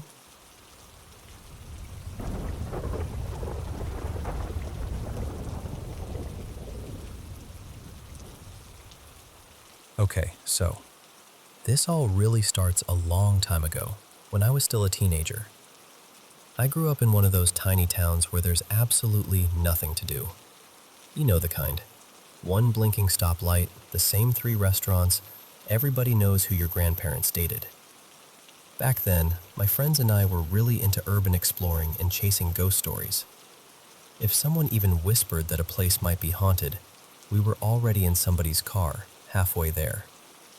There was this old bridge just outside of town, out in an unincorporated community folks around there called Willow Creek. The story was that if you drove onto the bridge at night, your engine would die or your headlights would flicker out. And some of the older folks swore they'd seen a woman step out in front of their car, just standing there in the middle of the road. So of course we had to go. We decided we were going on Halloween night, because apparently we were determined to make the horror movie setup as obvious as possible. There were 5 of us: me, Lena, Marisol, Derek, and Cal. I remember we were getting ready to leave my house, and I had this weird knot in my stomach. I turned to Cal and said, I don't know, this trip feels different. Like, whatever's out there already knows we're coming. He stared at me for a second and said, yeah, I kind of feel that too. But we laughed it off. It was Halloween. We were spooking ourselves, right? On the way out there, a couple of us started passing a bottle around. Lena was always the one who overdid it, and she was already getting loud. I didn't want her to get wasted and ruin the whole night, so I took the bottle from her and stuffed it in my bag like, all right, that's enough, party girl. We turned off the main road onto this old red dirt road that twisted through the trees. That's when Derek, who was driving, slowed down and said, hey, look. I glanced up from the passenger seat, and the road ahead was just swallowed in this thick fog. Not a gentle little mist either. It was like a wall of smoke. I remember muttering, well, that's convenient, trying to sound brave. Nobody was really talking at that point. The air felt heavy, like when a storm's about to break, but there wasn't any thunder, just that quiet, thick kind of silence.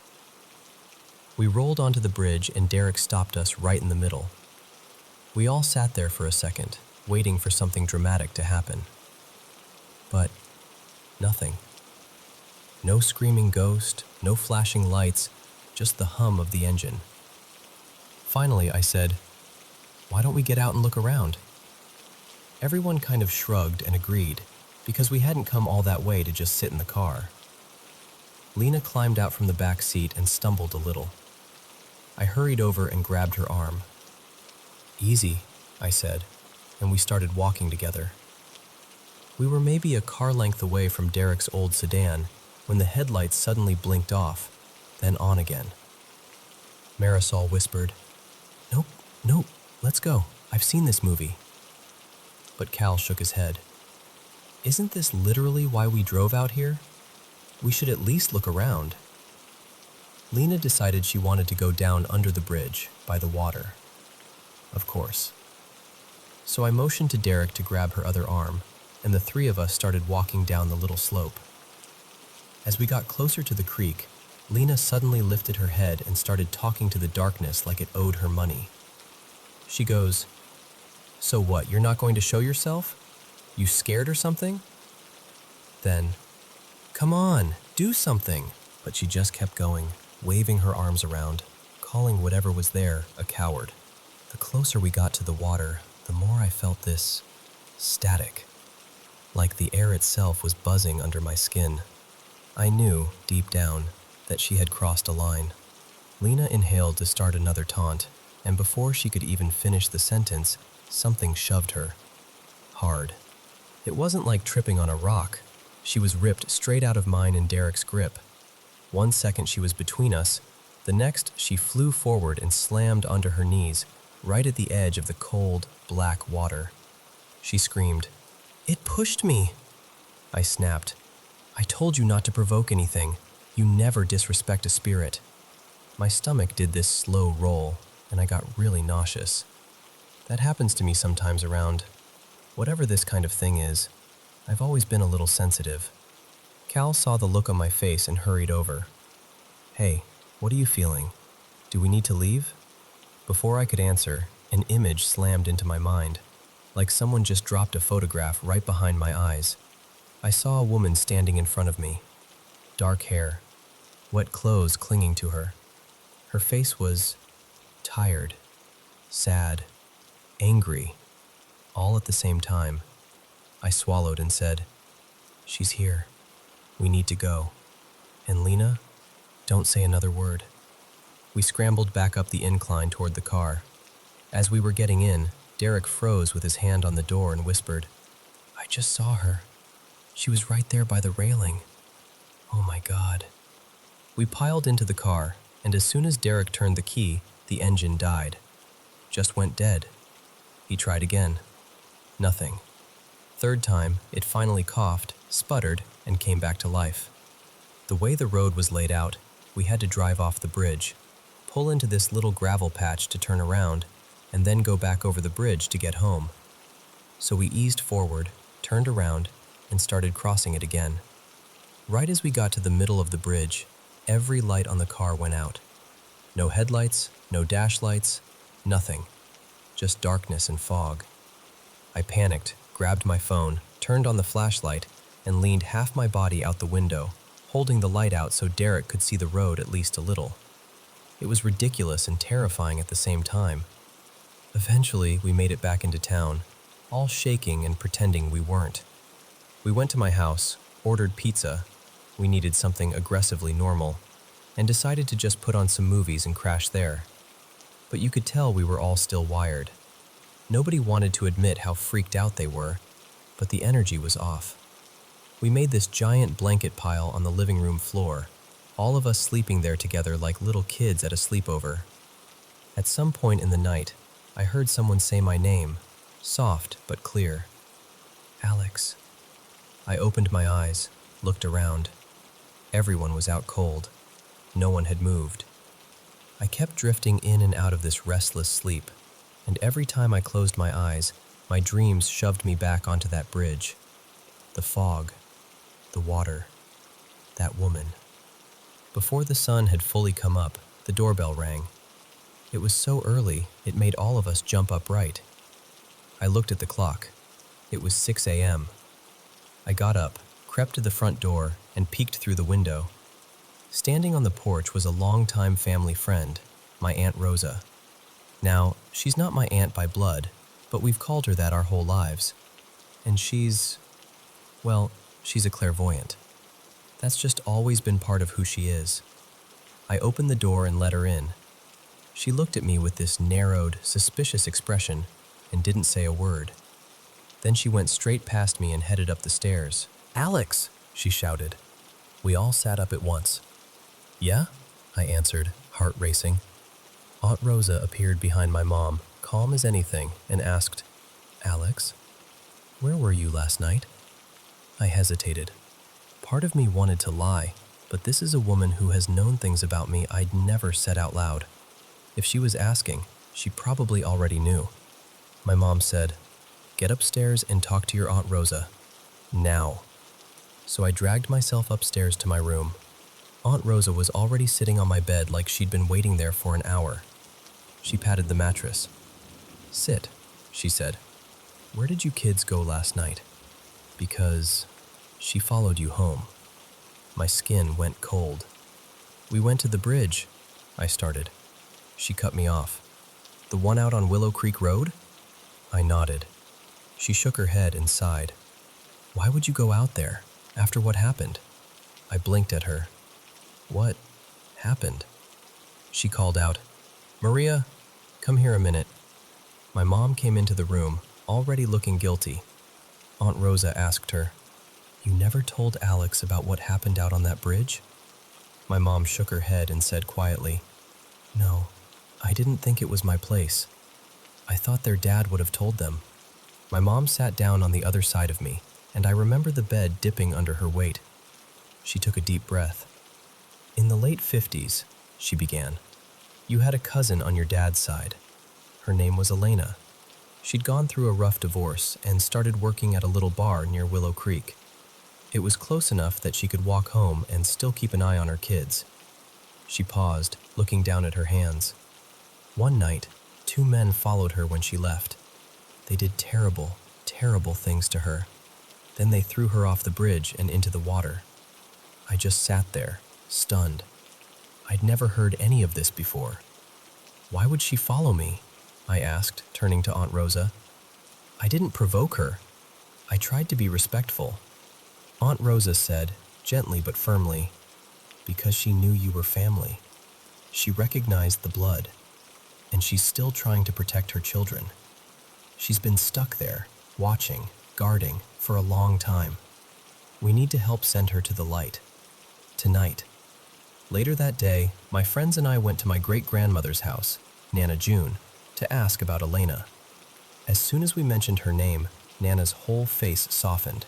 She pulled out an old box of photos.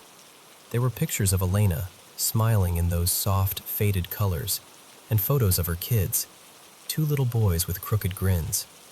Nana told us that Elena's ex-husband had paid those men to kill her, and that all 3 of them were now long dead. Her voice shook when she said it, but there was this fierce anger underneath her grief. We asked if we could borrow the photos for the night, and she agreed, as long as we brought them back. That evening, we went to Aunt Rosa's house. She and my mom had set up candles in the dining room, a big one in the center, and smaller ones around it. The pictures of Elena and her children were laid out carefully on the table. We all sat down, my friends included. Nobody was joking around anymore. Aunt Rosa closed her eyes and started speaking softly, calling Elena by name, telling her who was at the table, telling her that I was her blood. She said, "You followed Alex because you knew they were yours, your family. You were trying to protect your children, weren't you?" The room got noticeably colder. It was like someone opened a door to winter. Then, while we were all staring, one of the photos, the one with Elena's children, slid a few inches across the table. No breeze, no one touching it. Aunt Rosa looked at the photo and said, "Elena, listen to me. Your ex-husband and the 2 men who hurt you, they're dead. They're gone. They are not near your boys. They are not near anyone. You don't have to stand guard anymore." She spoke to her for what felt like a long time, telling her there was light waiting for her, that she could be with her children again someday if she crossed over. She told her that staying there, trapped in anger and fear, wasn't helping them anymore.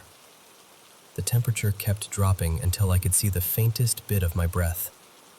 I wrapped my arms around myself, shivering. I closed my eyes for a moment, and there she was again, clear as before. Elena. She looked so tired, but there was a softness around her now.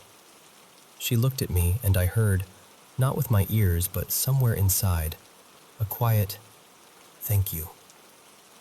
In my mind, I saw her turn away from the bridge, away from the dark water, and walk toward this soft, bright light. No drama, no choir of angels, just relief. Right then, the largest candle on the table went out all at once. No flicker, no sputter, just gone. And almost immediately, the cold in the room lifted. The air felt normal again. For me, that was all the confirmation I needed. I knew she was gone. Not erased, not forgotten, just finally at peace. People around there still tell stories about Willow Creek Bridge. Old legends stick around, you know? But as far as I've heard, there hasn't been any real paranormal activity out there since that night. A while back, I drove out that way again. Just me, in my own car, on a quiet afternoon. The bridge looked smaller than I remembered. They usually do, when you go back as an adult. I pulled over, got out, and stood by the railing, looking down at the water. No fog, no static in the air. Just the sound of the creek moving along like it always had. And for the first time, I didn't feel scared or watched. I felt calm. I whispered, "I hope you're with them now." And in my chest, it felt like the end of a sentence that had taken decades to finish. That's when I knew, in my bones, that she wasn't trapped there anymore. She was finally home.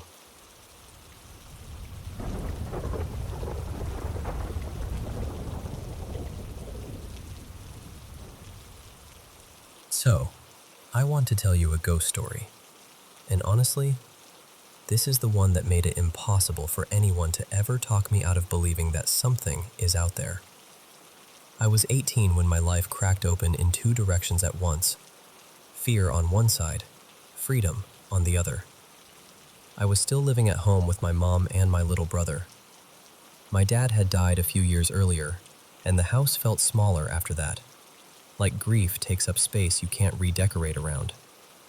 On top of that, I was wrestling with being gay in a place and a time that didn't exactly make room for it. This was mid-80s England, working class, northern, and not the sort of town where you casually said, "Oh, by the way, I'm queer," and expected hugs and a cup of tea. I was dating a girl, Hannah, because that's what you did when you were terrified of the truth, but desperate to look normal. Then one night, Hannah and I ended up in a pub, ran into an old mate from school, Callum, and his girlfriend, Rhea. They were all in on the goth alternative scene and said, "We're going to this club. You should come." The club had a reputation.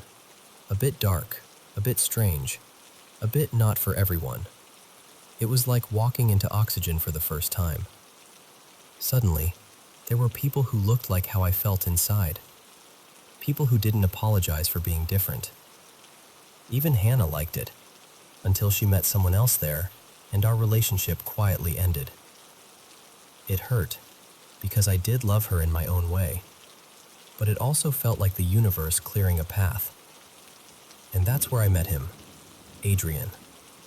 Adrian wasn't a romance, not even close. He was a doorway. The first person who made me feel like I didn't have to pretend. We bonded fast. Both of us had lost our dads young, and there's a certain shortcut grief gives you into someone else's life. Within a few weeks, he invited me to a party at his house. Now, Adrian's home life was complicated. His mom used a wheelchair after years of illness, but she was still sharp as a tack and didn't let it stop her from living.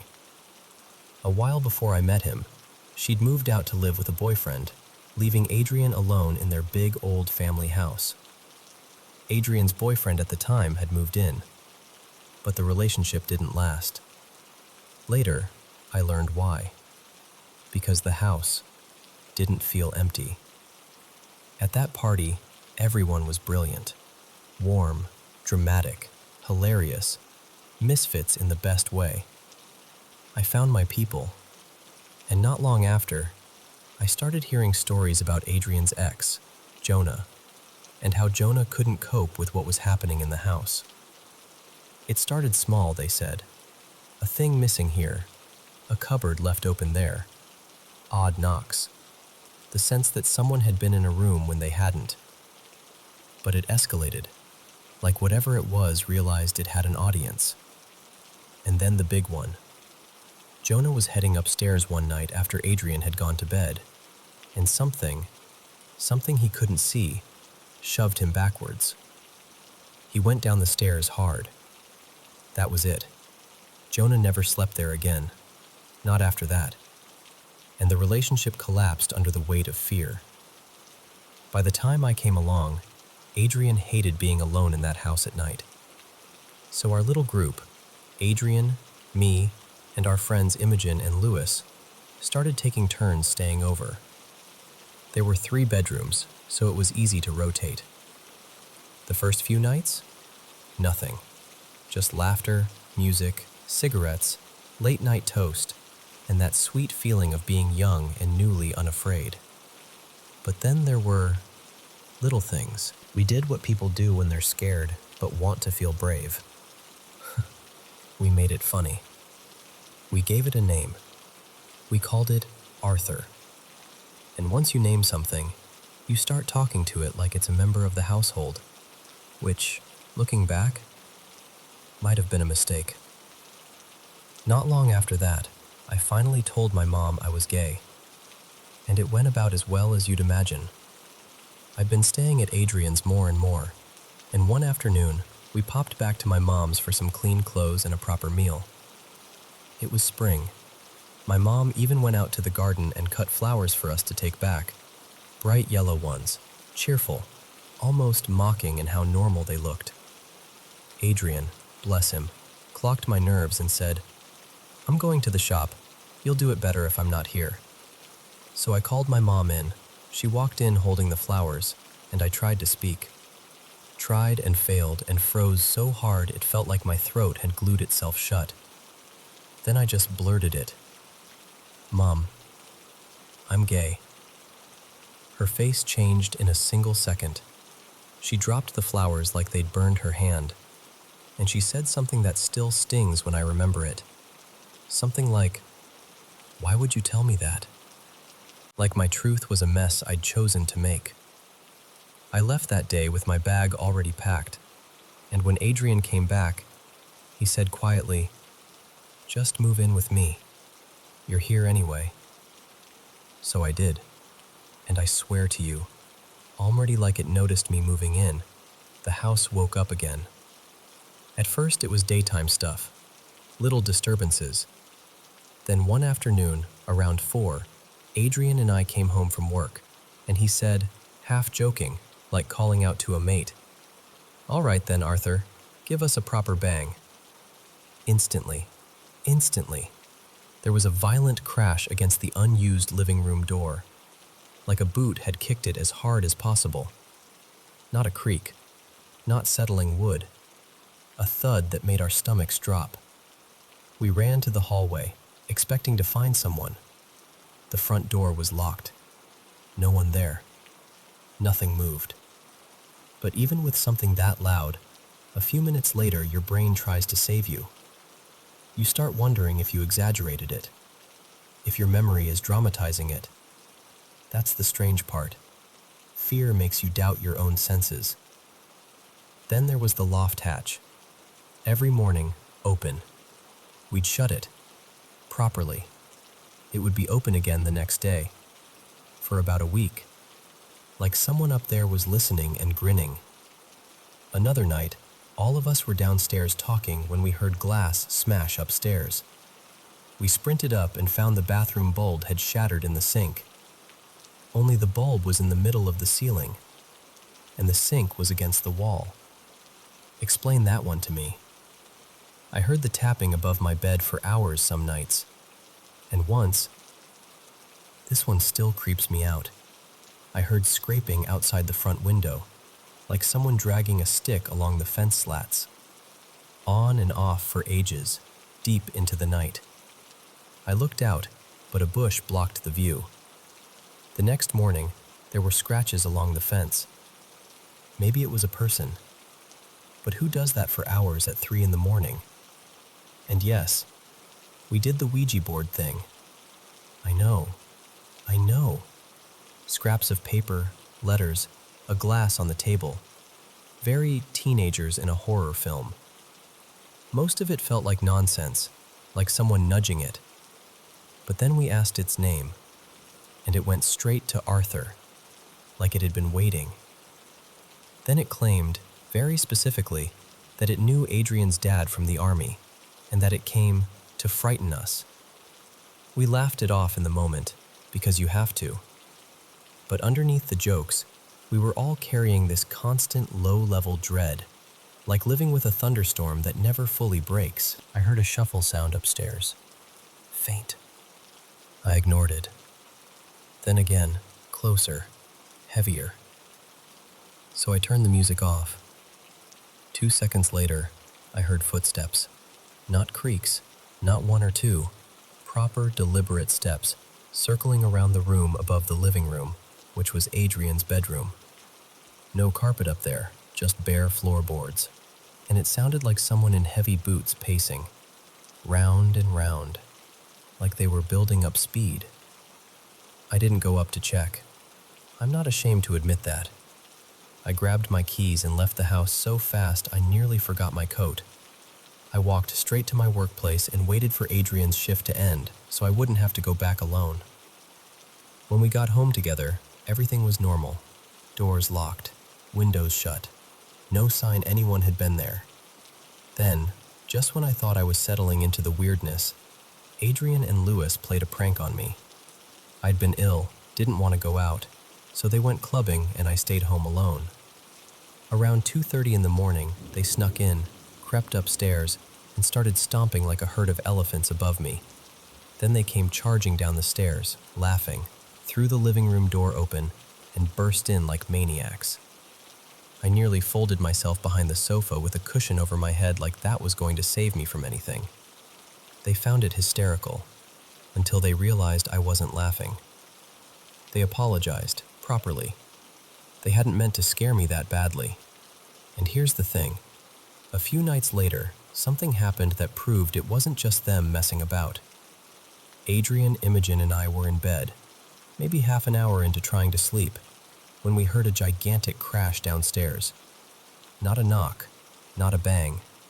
A multi-layered sound like shelves had been shoved over and a whole room had fallen apart.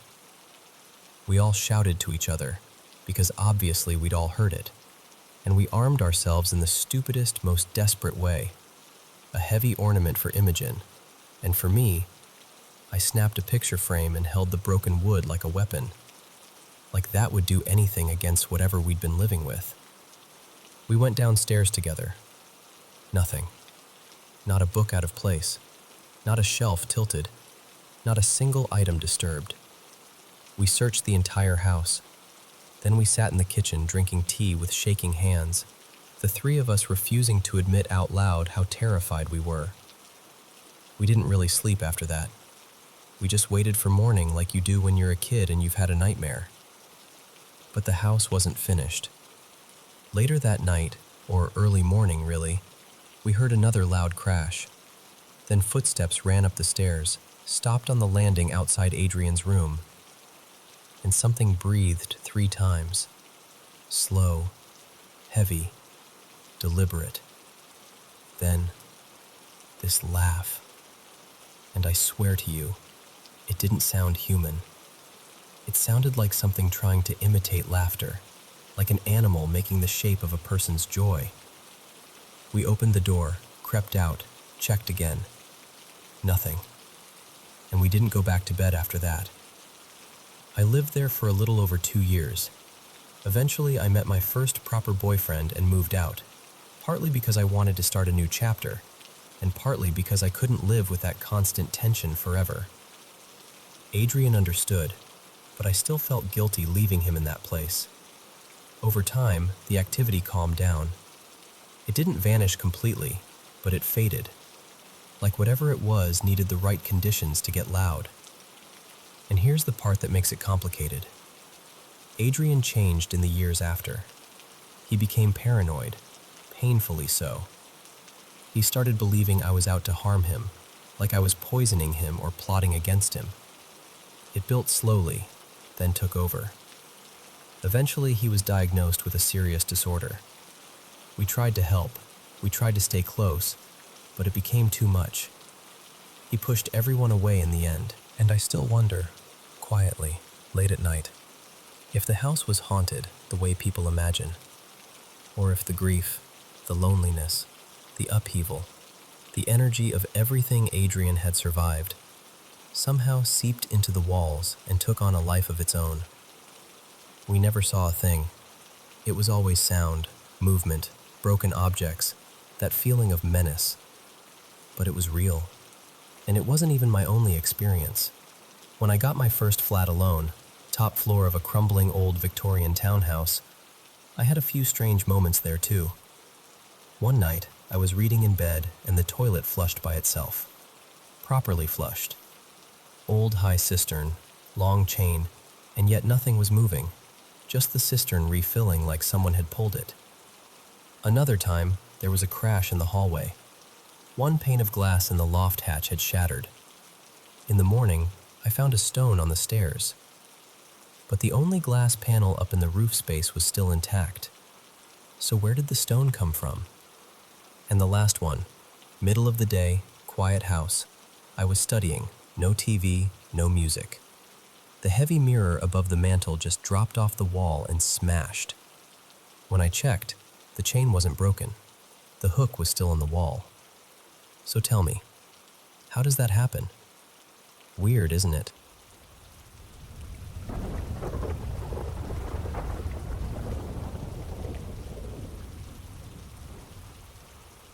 Okay, so this happened not too long ago, over the course of maybe 5 months, give or take. And I'm gonna tell it like I lived it, in chunks, because if I try to do the whole thing in one go, my brain will wander off and start thinking about laundry or soup or the concept of time. So first, you should know, I've always been a ridiculously vivid dreamer. Even as a kid, I'd have these repeating dreams about specific faces, specific streets, specific rooms, and then years later I'd stumble into those exact people or places in real life, like my subconscious had been quietly pinning them on a corkboard for later. So I learned to pay attention, not in a I'm special way, more like, okay, clearly my brain is doing something weird again. Then, last year, this old woman started showing up in my dreams.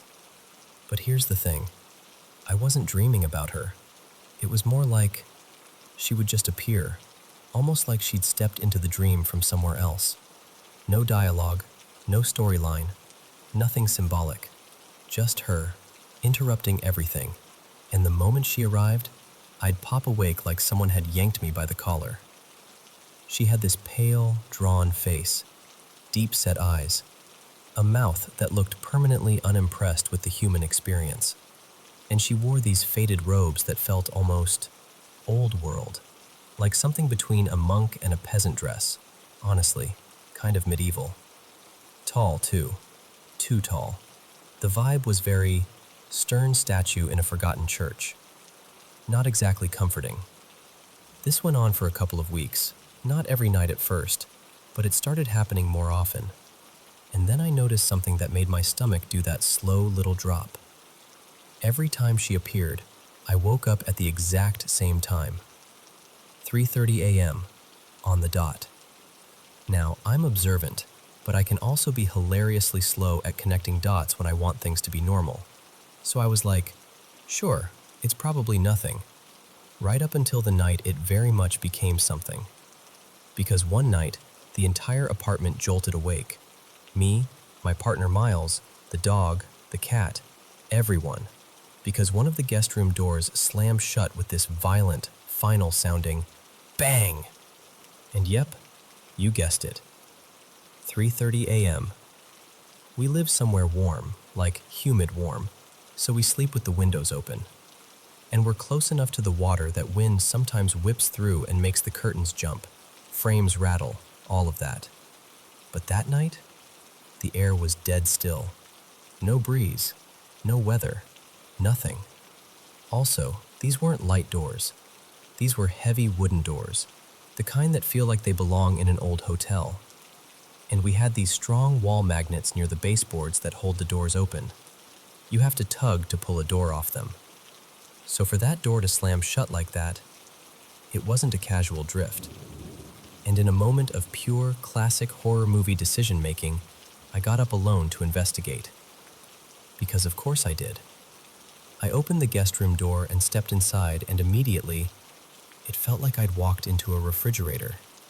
Like sharp, unnatural cold. The kind that makes your skin tighten. Which again, makes no sense. Our place never gets that cold. Ever. And standing there, I could feel it. Presence. Not in a jump scare way. More like the room had an extra weight in it. Like the air had a mind. I didn't feel threatened exactly. I wasn't trembling. But I knew I wasn't alone in there. And in my head, I just went, oh, it's her. When I crawled back into bed, I leaned close to Miles and whispered, half awake, like I was commenting on the weather. I think we have a ghost. He made a noise that was basically, "Umph," and we all went back to sleep. But after that, I started noticing things.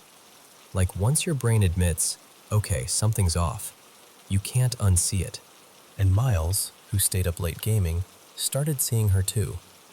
Not full on, not like, hello ma'am, but like a shape drifting from room to room, or a figure standing just outside his peripheral vision. Enough to make him pause and take his headphones off and go, babe, no. She never really bothered me, but the constant movement, the pacing through the space, it was unsettling everyone else. It felt like she wanted my attention, specifically, like she was waiting for me to do something. The problem was, I'm sensitive, but I'm not exactly trained in how to have a calm conversation with an ancient, terrifying dream nun. So I called my friend Leora. Leora is one of those people who can tune in like it's a radio station. She's a channeler, very grounded, very normal about it, which somehow makes it even weirder. A session with her feels like chatting over tea, except then she'll suddenly say something so specific it makes your scalp prickle. So I told her everything. The dreams, the door slam, the cold, the timing. We opened the session and almost immediately she described the woman. Perfectly. The height, the robes, the hollow eyes, the harsh mouth. Like she'd seen her herself. And then she got quiet for a while. Like she was listening to something I couldn't hear. Finally, she said, very carefully, "You knew her before." And what she explained, this is where it gets heavy. She said that a long time ago, she placed it around the late 1400s or early 1500s, I'd been under this woman's control. Not a friendly mentorship, more like captivity dressed up as teaching. That I'd lived in her house, kept hidden, learning practices I didn't fully understand, working with energies that weren't exactly benign. That she dictated everything. When I slept, when I ate, whether I was allowed outside. That the relationship was power-heavy, manipulative, and that she benefited far more than I did. And I remember sitting there like, okay, cool, love that for me. So I asked the obvious question, why now? What does she want? And Leora said, she wants to teach you again. She thinks it's her turn to come back into your life, to help sharpen your intuition. She'll wait until you're ready. And if you don't want this, she will leave, but you have to tell her to. Then she checked in with my guides, because yes, apparently I have a celestial advisory board, and their energy was basically one big caution sign. Like, be careful. If you engage, be crystal clear on your boundaries. And also, this part made my stomach twist. She warned that the darker energies connected to that old life might still recognize me, like old acquaintances hearing your name again and showing up uninvited. And I've dealt with dark attachments before. Once was enough, so I was not thrilled. But I'm also a curious idiot, so part of me went, well, what if I could learn something? So with Leora's help, I essentially told the old woman, you can stay for now, but you need to stop creeping around my home. Stop scaring the animals. Stop terrorizing my sleep. If you're waiting, you wait respectfully. We closed the session. I went home, and for a moment, I thought it worked. And then the apartment went completely sideways. For the next few days, it was chaos. Random knocks, shifting shadows, that feeling of movement just out of view. The pets were constantly alert, nervous, skittish. Miles and I barely slept. And when we did, the dreams were intense and nasty, like our minds were being dragged through muddy water. I'd find myself whispering into empty rooms, hey, we had an agreement. You can't stay if this keeps happening. Which, yes, I know. Issuing ultimatums to invisible entities is not exactly a power move, but I was tired. Eventually things calmed down again. Sort of. But then came the smell. So now I wasn't just dreaming her. I wasn't just sensing her. I was smelling her. Nope. Absolutely not. I knew then. She had to go. But I also knew I didn't have the strength, or honestly, the clean focus, to do it alone. And that's when my other friend came into it. Santi, who's a shamanic practitioner. He was visiting, and when I told him what was happening, he didn't flinch. He just went, okay, we can clear it. Then he listed what I needed to gather. Florida water, red and white carnations, sandalwood oil, sage, candles, a bell, newspaper. And then, casually, he said the word exorcism, which is one of those words that makes your body go cold even if you don't believe in it. The night before he came over, I was nauseous, like deep, rolling nausea that wouldn't quit. I barely slept. The dreams were awful. The pets were edgy. Miles was tense. The whole apartment felt like it was holding its breath. In the morning, after Miles left for work, Santi arrived and immediately had me open every window and door. We lit candles. We smudged every corner. And the sage, this was wild. It didn't just smoke. It cracked and popped, spitting little sparks into the air like it was angry. I'm not proud to say it, but I sacrificed 2 duvet covers that day. Little burn holes. Tiny casualties of spiritual warfare. Both animals vanished under their beds and stayed there like, good luck, humans. Santi pulled out his phone compass to confirm directions for calling the corners. East, west, north, south. And his compass was completely off. Like, wrong enough to notice. I corrected him because I know the layout of my home, but I remember thinking, is she messing with this? Then we started. Santi began drumming, low, steady, like a heartbeat, and calling on protectors, the elements, the animal spirits, all of it. I followed behind, ringing my altar bell while he sprayed Florida water through the space. And I swear to you, 2 thoughts kept looping in my head the entire time. What are the neighbors thinking? I am absolutely going to throw up. Spoiler, I was right. He moved room to room with the red carnations, dipping them in the spirit water and sweeping them through the air like he was brushing something invisible off the walls. He tossed the used flowers onto newspapers spread out on the coffee table.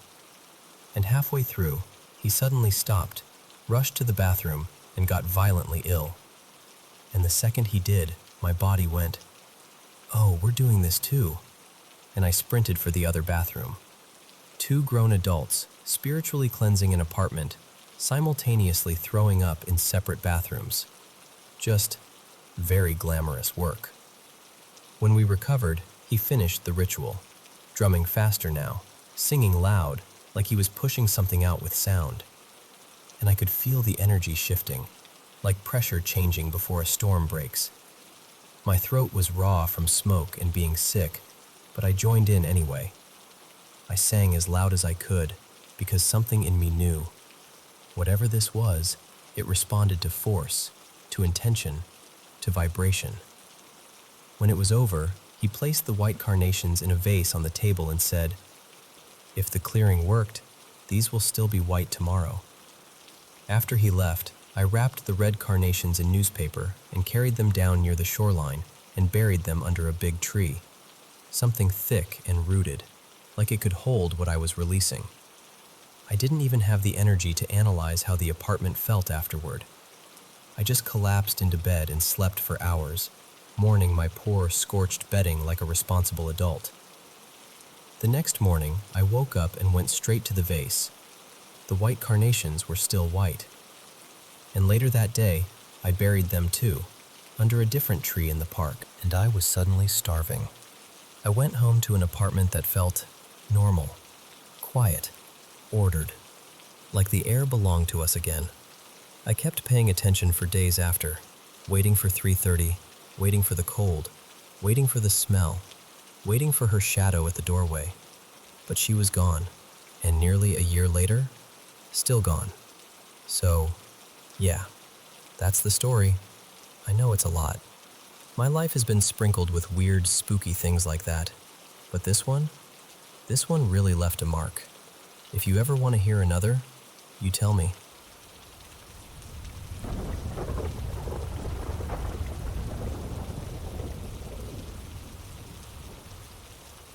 So, let me just start at the beginning. About a month ago, my younger cousin Leo came over and asked if I'd do a Ouija session with him. You know, candles, board, the whole cliché. I laughed at first and told him, "No way, I'm not stupid enough to mess with that." He looked offended and said, "Why not? You're always talking about souls and spirits and demons. If anyone should be curious, it's you." And I said to him, "That's exactly why I won't do it, because I do believe. I know there's something out there. And once you open that door, you don't get to decide who walks through." I tried to explain it clearly, like I'm telling you now. When you talk to spirits, you don't choose who answers. Some are confused, some are cruel, some are genuinely evil.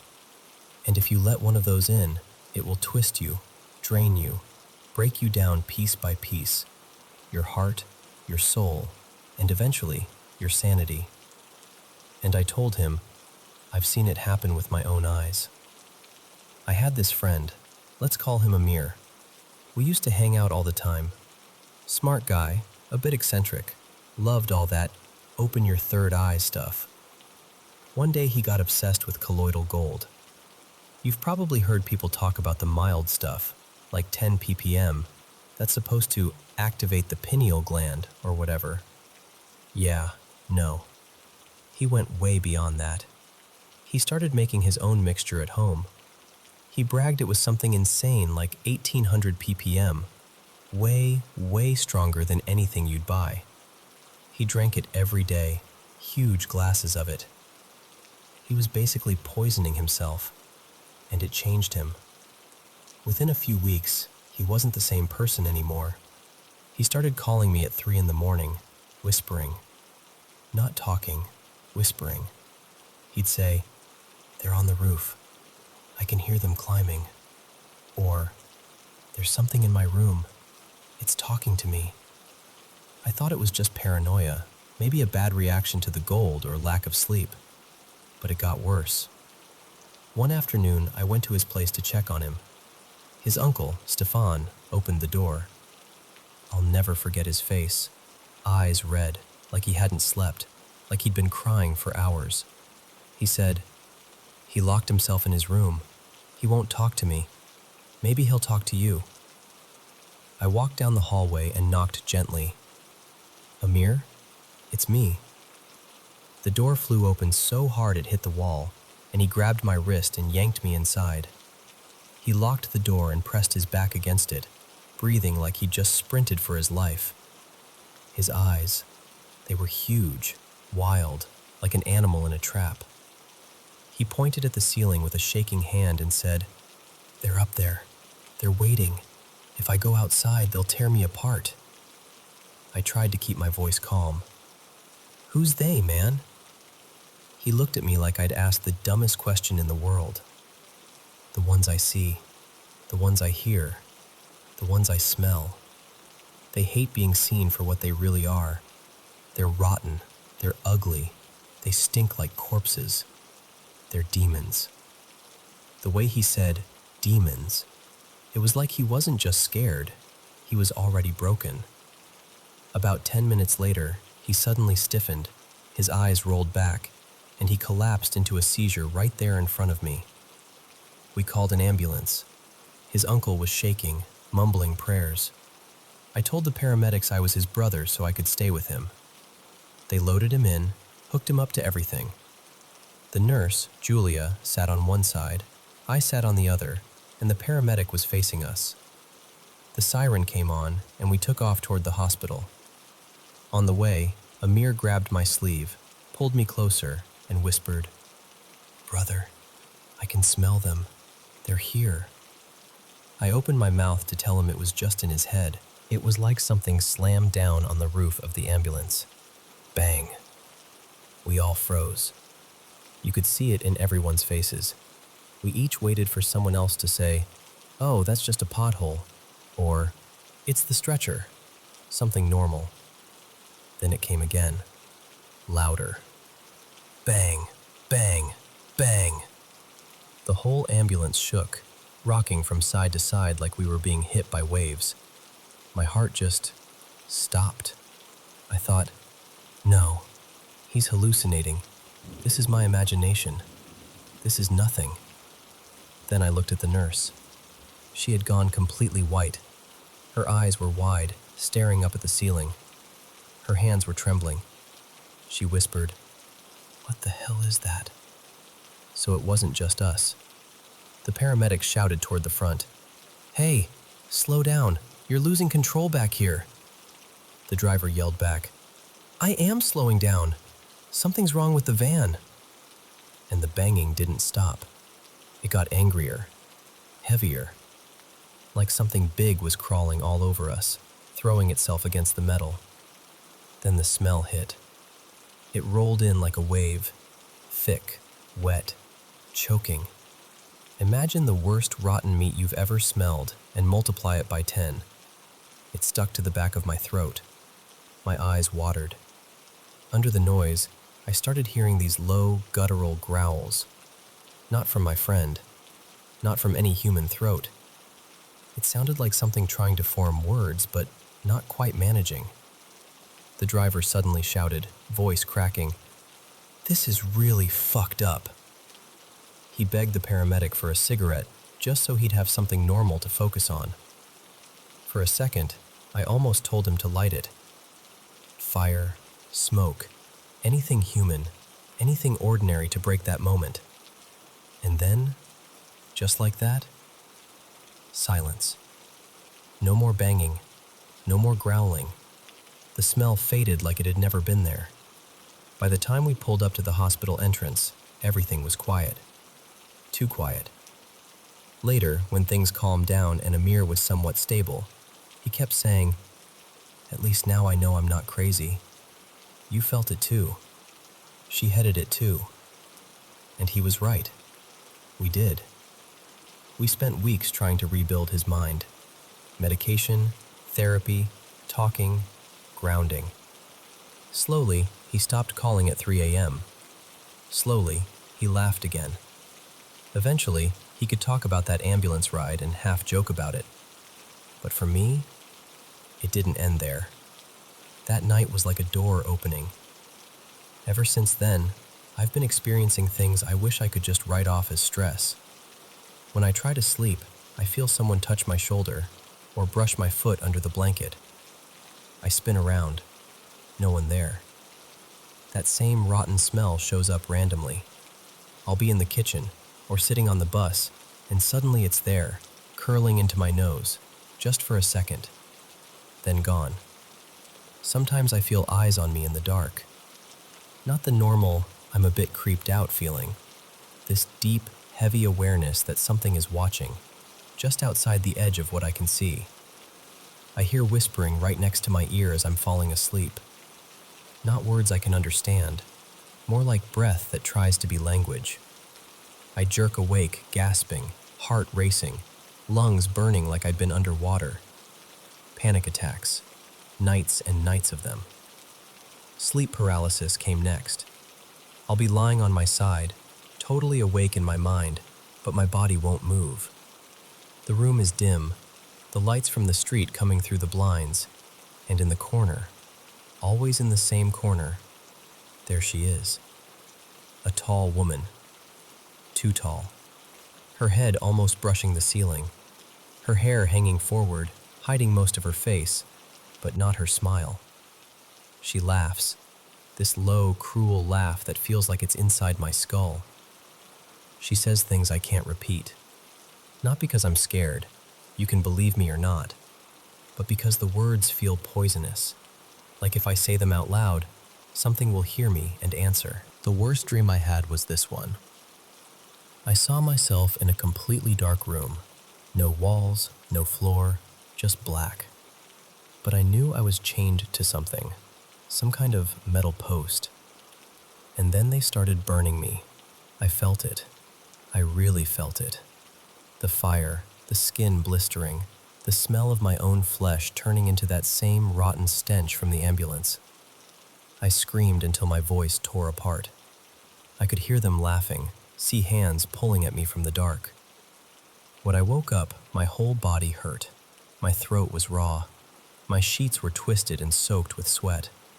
Since that night, I can only sleep with all the lights on. Every lamp, every little LED. Doesn't matter. Even then, they're still there. I'll be lying on my side, staring at the wall, and I'll see movement in the corner of my eye. Shapes, sometimes a hand, sometimes a face. The moment I turn my head, they vanish with this sound, like a quick swoosh of air. I'm exhausted. For months now, I've barely managed 4 hours of sleep a night. My body is weak. My mind is frayed at the edges. And still, whatever I ran into that night, it hasn't let go. One more thing, and then I'll stop, okay? Since all of this started, it's like I see darker things in the world around me. Not just in my room, not just at night, outside, in the streets. I live in Germany, in a really rough part of Berlin. During the day, it's just loud and dirty and depressing. But at night, it feels different, heavy. When I walk my dog late at night, his name is Milo, this tiny dachshund poodle mix, barely 5 kilos. I feel it. The air gets thick.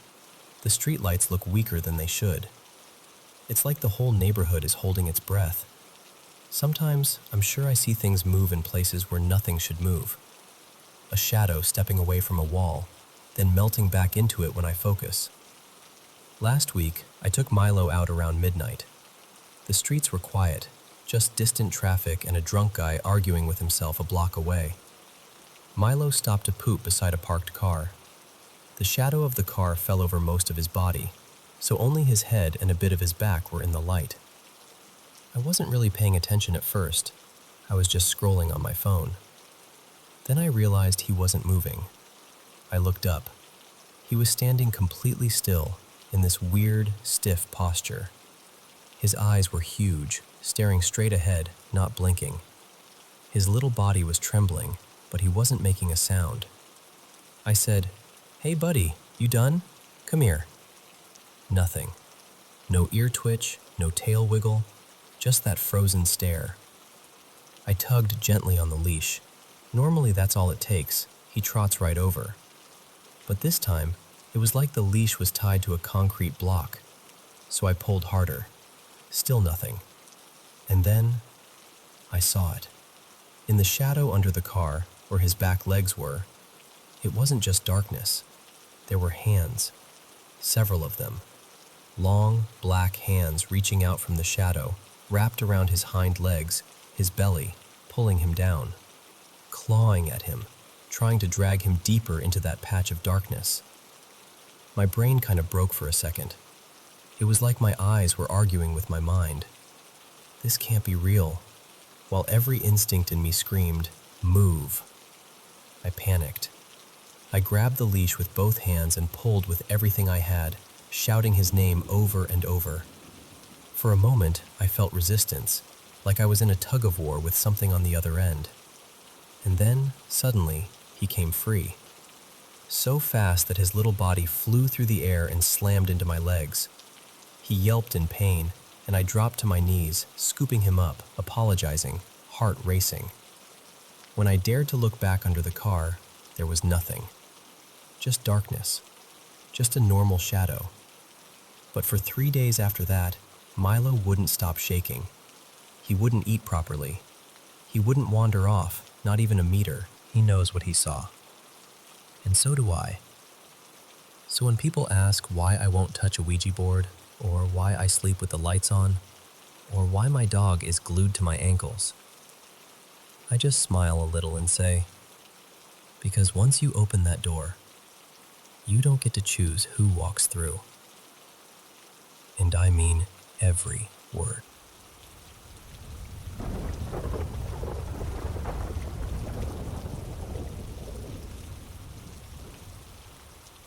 So, I want to start by painting you a picture, because this whole thing only makes sense if you can see where it happened. I grew up in this little Midwestern town where people actually knew each other. Like, knew each other. Families lived close. Neighbors waved. If someone's porch light was out, somebody mentioned it. It was that kind of place. Our house sat halfway down a quiet block. My grandparents, Nana and Grandpa Ron, lived right on the corner nearest us. And behind them, kind of tucked to the side on the cross street, lived this older woman named Marjorie. Between our 3 houses, all the backyards basically touched. The only thing separating ours was this fenced-off section because we had a small above-ground pool. If I wanted to get from our back door to Marjorie's place, I'd slip outside, cut through my grandparents' yard, and follow the outside of our pool fence until I reached this little wooden garden arch. You stepped under that arch and, boom, you were in Marjorie's backyard. And when I was little, Marjorie was my best friend. She'd been widowed long before I ever knew her, lived alone, and had grown kids I barely saw. But she and I, we were inseparable. We planted flowers together, made little craft projects, and my favorite thing was sitting on her couch while she had me read the comics from the newspaper out loud. It drove my mom, Denise, absolutely nuts, because I'd be reading way earlier than she expected, but honestly, I give Marjorie credit for how comfortable I became with reading. Everything felt safe back then. Peaceful. Quiet. No weird history, no scary rumors, nothing like that. And then, one summer afternoon when I was about 12, something happened that split my life into a before and after. It was the middle of summer, hot enough that the air felt thick. We didn't have AC, so my mom and I were at the kitchen table with the window open, trying to steal whatever breeze we could get. She was flipping through a magazine. I was reading a book. Our back door was right there in the kitchen. My older brother, Ethan, he was around 14, had been outside mowing Marjorie's backyard as a favor. And then the back door opened. I looked up expecting him to stomp in sweaty and annoyed, like usual. But he came in, crying. Not full-on bawling at first, more like that exhausted, defeated kind of whimpering people do when they're trying not to break down. He was pale, like ghost pale, and he just stood in the doorway like he didn't know what room he was in. My mom turned around fast, chair scraping. "What's wrong?" she said, already moving. Ethan's eyes were wide, his whole body trembling, and he just stared at us like he'd run straight out of a nightmare and didn't know if he was safe yet. My mom reached him and wrapped him up, and then the sobbing really started. He tried to talk, but it came out in this frantic rush. Voices, shadows, footsteps, something moving around him even though no one was there. I couldn't catch every detail because it was so panicked and fast, but the words that did land made my stomach tighten. My mom gave me this quick look, like something's wrong, and half-guided, half-carried Ethan into the living room, still holding him. I honestly think she was trying to figure out if he was overheating, like heat stroke or something. But me? I was 12. It was bright outside. Middle of the day. Part of me was shaken by how Ethan was, but another part of me was like, no way. Not in our backyard. Not in full daylight. So I did the dumbest, brave thing a 12-year-old can do. I walked right out the back door. I took the little path into my grandparents' yard, turned left, followed the fence line, and stepped under the garden arch into Marjorie's backyard. And the second I crossed under it, I got hit with nausea so hard it almost dropped me, and the air changed. It felt heavier, dense, thick, like I was walking into water. And at the same time it felt charged, electrified. The only comparison I've ever had for it is standing too close to a TV with static, like the whole atmosphere is buzzing and prickling and alive. Then I heard footsteps. At first, they were soft, like distant thumps, but I could feel them too, like vibration through the ground. And then there was this faint laughter, this awful, cliché kind of laughter, like someone mocking you, but it wasn't coming from one spot. It felt like it was in the treetops, in the air itself, everywhere at once. And shadows started moving. Not like a person shadow, more like patches of darkness slipping at the edge of my vision. I'd catch one in my peripheral sight, turn to focus, and it would vanish. Except it kept happening, over and over, like something was circling just outside my ability to look straight at it. I stood up a little more, still holding my stomach. The footsteps got heavier, louder, closer, like something massive was running in circles around me, even though I couldn't see anything. The laughter rose with it until it wasn't laughter anymore. It was this shrieking, taunting sound that made my skin crawl. And the trees started shaking. These were huge old oaks, thick trunks, tall, solid, the kind that don't move unless there's a real storm. But they were rattling from trunk to treetop like something invisible was yanking them. There was no wind. At that point, my brain basically screamed, "Leave! Now!" I forced myself upright and ran back toward the arch, and as I crossed through it, I caught shadow movement along the fence line. Closer, sharper, more defined. I turned my head for half a second, just a half second, and I saw them. 4 tall figures, pure black. No transparency, no details, just voids shaped like something standing upright. Cloaked looking, too tall to be normal. 7, maybe 8 feet. I couldn't see faces, but I knew they were looking at me the way you can feel eyes on you in a dark room.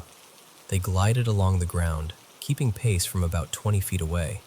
And then, one by one, they just disappeared.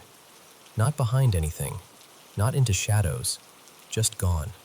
I sprinted back to the house, flung the back door open, and practically crashed into the kitchen. My mom was there again, and I started spilling everything. Nausea, footsteps, the air, the laughter, the trees, the tall figures. My words coming out just as fast as Ethan's had. She held up her hand and told me to lower my voice. And then, quietly, she listened, all the way through. When I finished, she looked at me very seriously and said, "Don't tell your brother. He's already shaken. He doesn't need more." So, that was that day.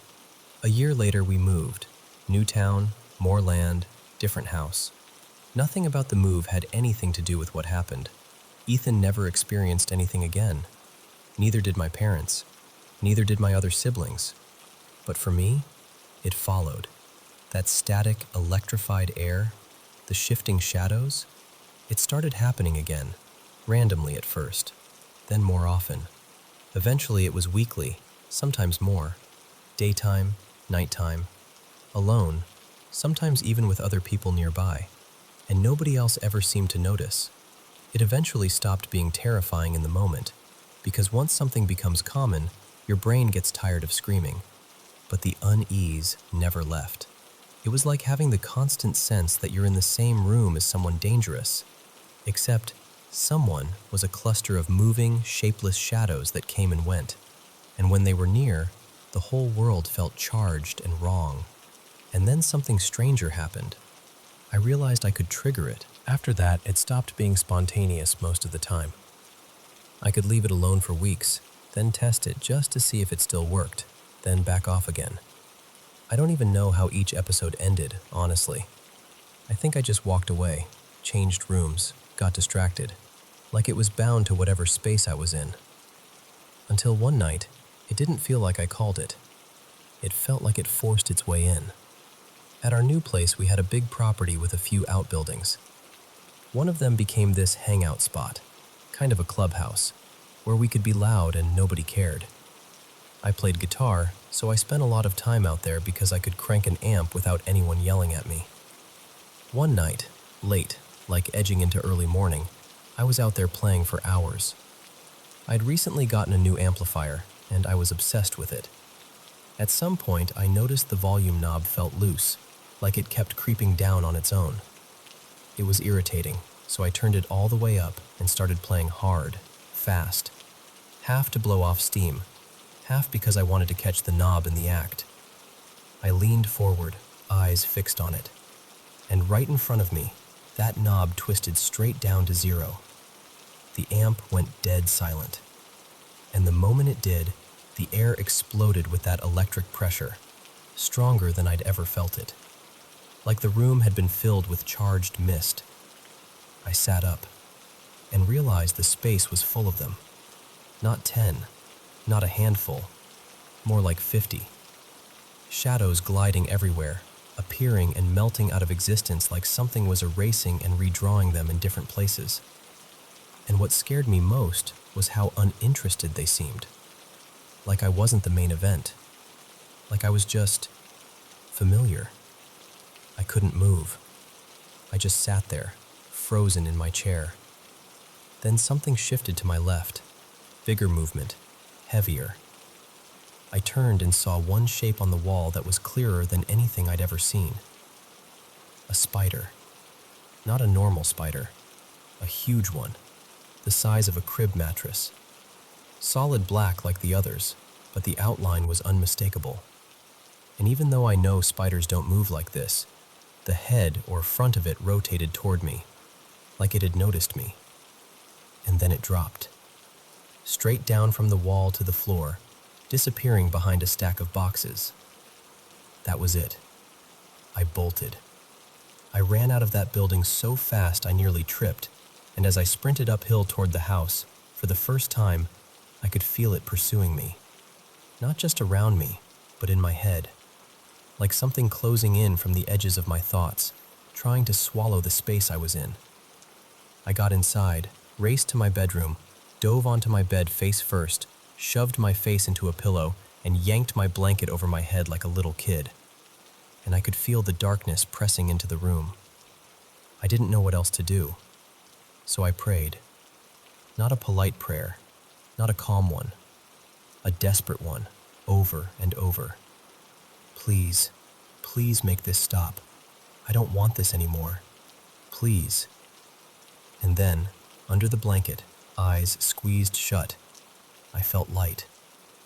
Not like imagination light, like actual brightness coming through my eyelids. It startled me so much I sat up and looked around, searching for the source. Nothing. The room was dark. But the second I ducked back down and started praying again, that light came back. And it kept happening. Dark pressure returning when I stopped, the light swelling when I prayed. At some point I realized, if the darkness could return, that meant it was also retreating. So I prayed harder, like I was hanging onto a rope. The light built and built until it felt like it should be blinding, except it didn't hurt. It was warm, comforting warm, the kind that makes you feel safe in your bones. And with it came this soft roaring sound, gentle but huge, like wind through a massive space. Then, suddenly, it cut off. Dark again. But the wrong darkness was gone. No heaviness, no pursuing pressure, no fear. Just calm. When I came out, my oldest brother was in the hall waiting, half asleep and annoyed. He was like, "Dude, seriously? You okay?" And I said something totally normal, like, "Yeah, I just had to take a massive crap." But inside, I felt clean, like I'd never felt better in my life. And that was the last time. After that night, the static atmosphere stopped. The shadows stopped. The feeling of being watched stopped. Like whatever had been clinging to me, whether it was real, psychological, spiritual, I don't even know. Whatever it was done. And I know this is a long story. I've never told it quite like this before. But if I'm being honest, I still remember exactly what that garden arch felt like a doorway you can't see until you step through it.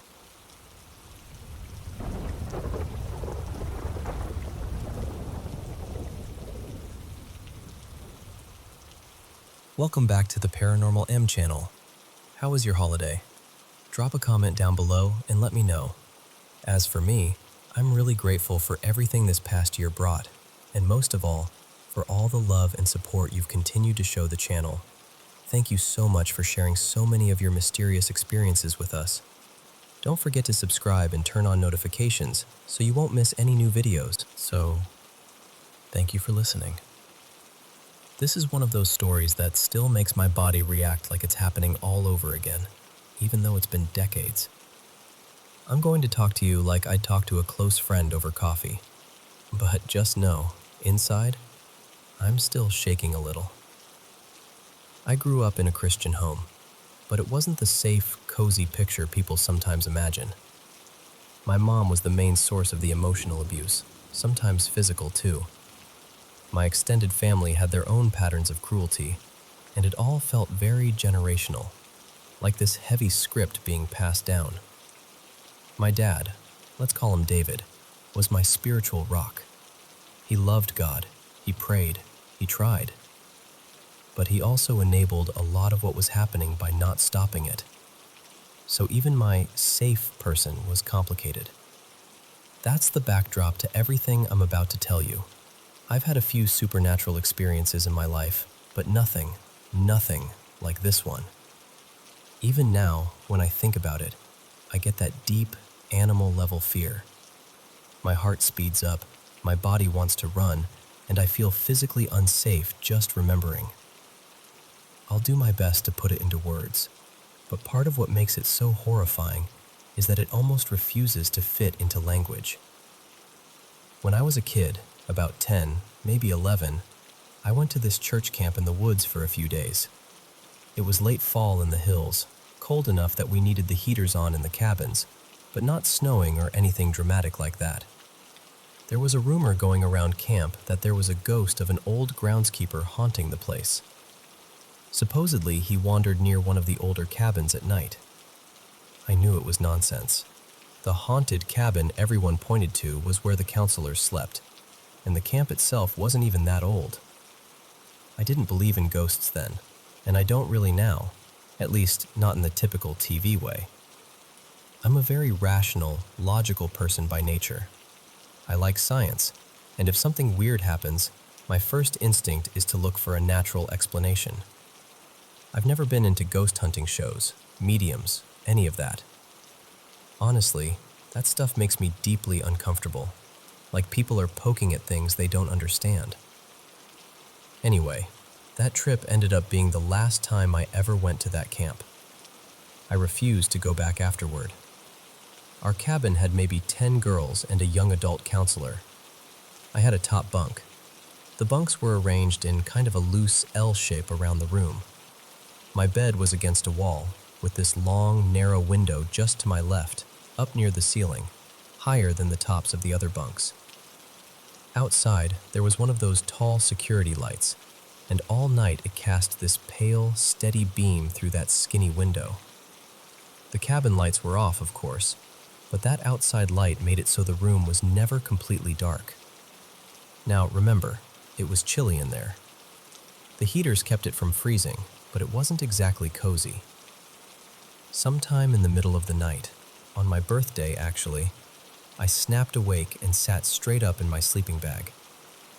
No sleep paralysis, no half-dream state, just awake. And I was so hot. I was drenched in sweat, absolutely soaked inside my sleeping bag. I've had night sweats before and since, but this was like someone had poured warm water over me. My heart was pounding. My skin felt like it was burning from the inside out.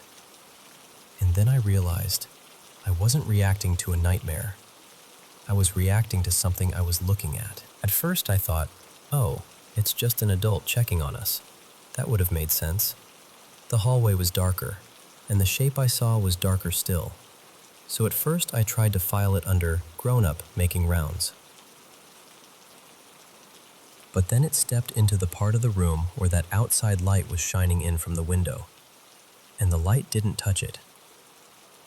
I'm not just saying it was a dark figure in a bright room. I mean the light hit it and vanished. There was no outline, no reflection, no change in texture. It was like the light went in and never came back out. That's when my confusion shifted into something like, oh, this is wrong. This is not a person. As a kid, trying to describe what I saw, the image that came to mind was a cookie cutter.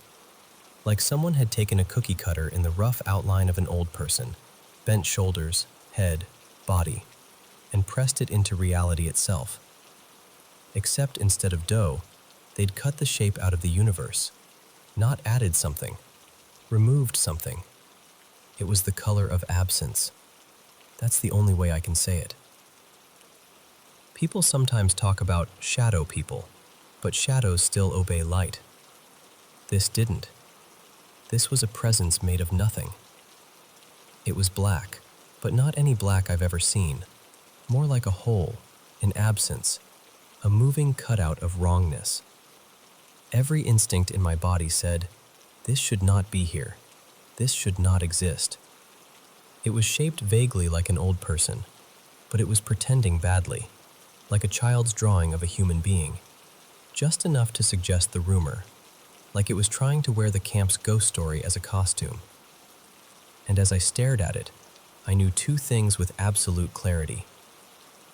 First, I knew I was looking at a demon. I didn't reason my way to that. It was just this instant, wordless knowing. Whatever it really was, in some technical sense, that's what every part of me understood it to be. And I could feel, almost like heat on my skin, how much it hated me. It's hard to convey that part. Hatred like that doesn't feel like anger.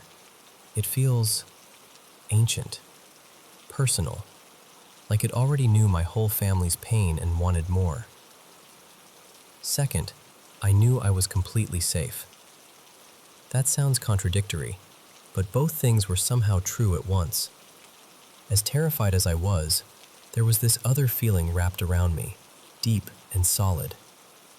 The best way I can describe it is this. Imagine you're a little kid, and your dad is holding you while you look at a tiger on the other side of thick glass. The tiger is real. It's dangerous. It would absolutely kill you if it could, but you know it can't touch you. That's how it felt, except way more intense. In that moment, I knew God was with me. Not as an idea, but as a presence as real as that thing in front of me. Only bigger, stronger, and utterly unafraid. So there I was, boiling in my own sweat, staring at this cutout of emptiness that hated me, and at the exact same time wrapped in this unshakable certainty. It cannot touch you. You are mine. You are safe. And then I passed out. I actually remember the sound of my body hitting the mattress, that dull thump as I fell back. Then nothing. I woke up the next morning like it was any other day at camp. The light came in through the window.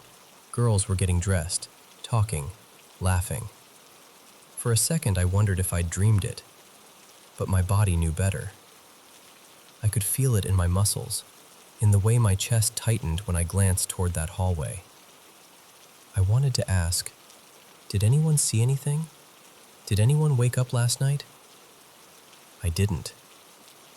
I I was too afraid they would laugh or tell me it was just a bad dream, or worse, that they would somehow blame me, say I must be so sinful that I attracted something evil. That kind of thinking wasn't unusual in the world I grew up in. It was the last day of camp, thank God. I didn't have to sleep in that bunk again, and I absolutely refused to ever go back there. I never did. For a couple of years afterward, when I thought about it, the main thing I remembered wasn't the horror. It was that feeling of God's presence, how overwhelmingly safe I'd felt in that moment.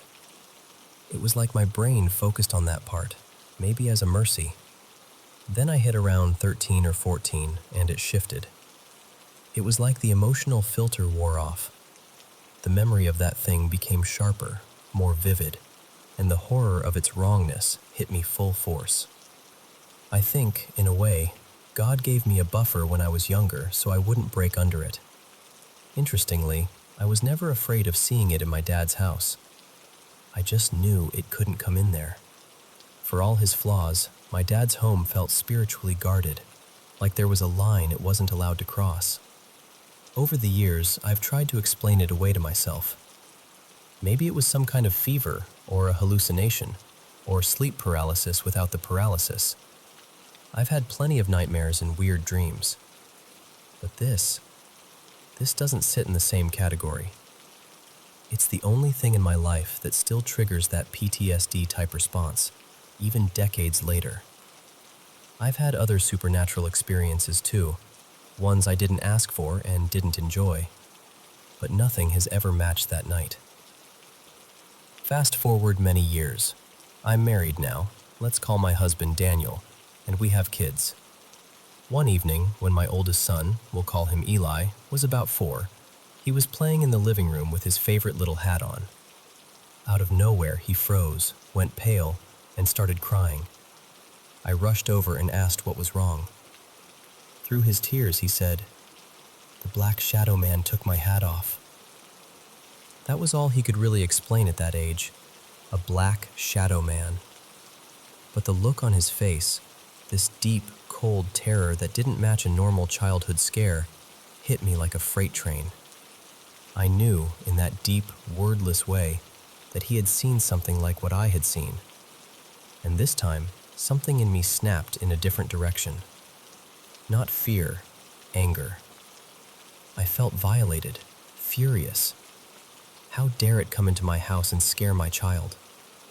Generations of abuse and spiritual mess in both my family and Daniel's, and now this thing wanted to keep playing with us like we were toys. I stood there in my living room, shaking, and I told it, out loud and with every ounce of authority I had in Jesus' name, to leave and never come back. I meant it. I wasn't polite. I was spitting mad. And it left. Eli calmed down. He never saw it again. None of my younger kids have ever experienced anything like that. I don't fully understand the mechanics of any of this, but I'm doing everything I can to break the cycle of abuse and whatever spiritual junk has been attached to it. Once, I met a pastor, let's call him Pastor Ben, who shared that he had seen a demon once. He described it in more traditional, demonic terms, but when he talked about it, his voice went hoarse and his eyes had this haunted, distant look.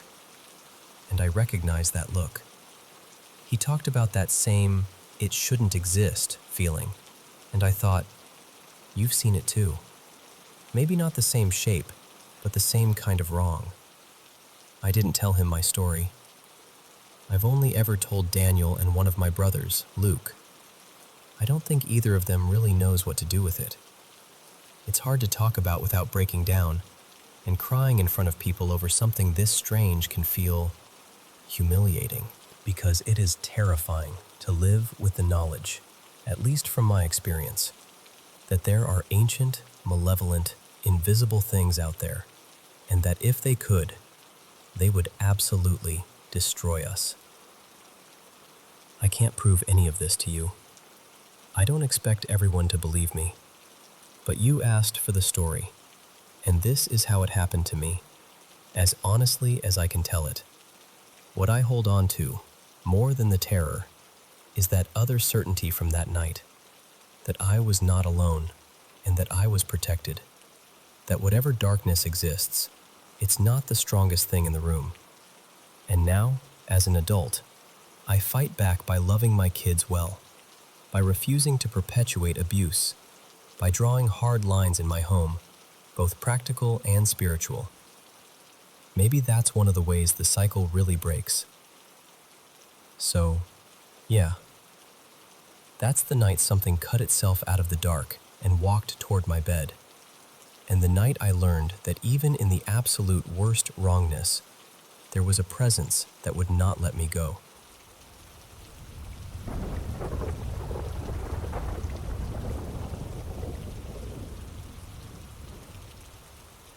Okay, so I'm just gonna tell this straight, like we're having coffee, all right?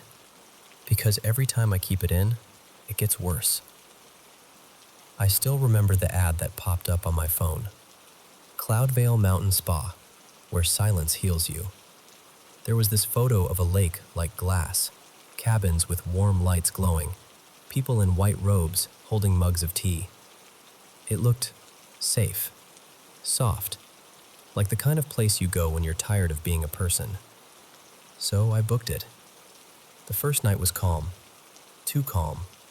No wind, no crickets, no distant cars, nothing. You know how even silence usually has a little hum to it? That low fuzz in your ears? This didn't. It felt like the world was holding its breath, like it was waiting for something. At dinner, the waiter wouldn't stop smiling at me. "First time with us?" he asked. His name tag said Elias in little gold letters. I said, "Yeah, just needed to get away." I tried to joke about it.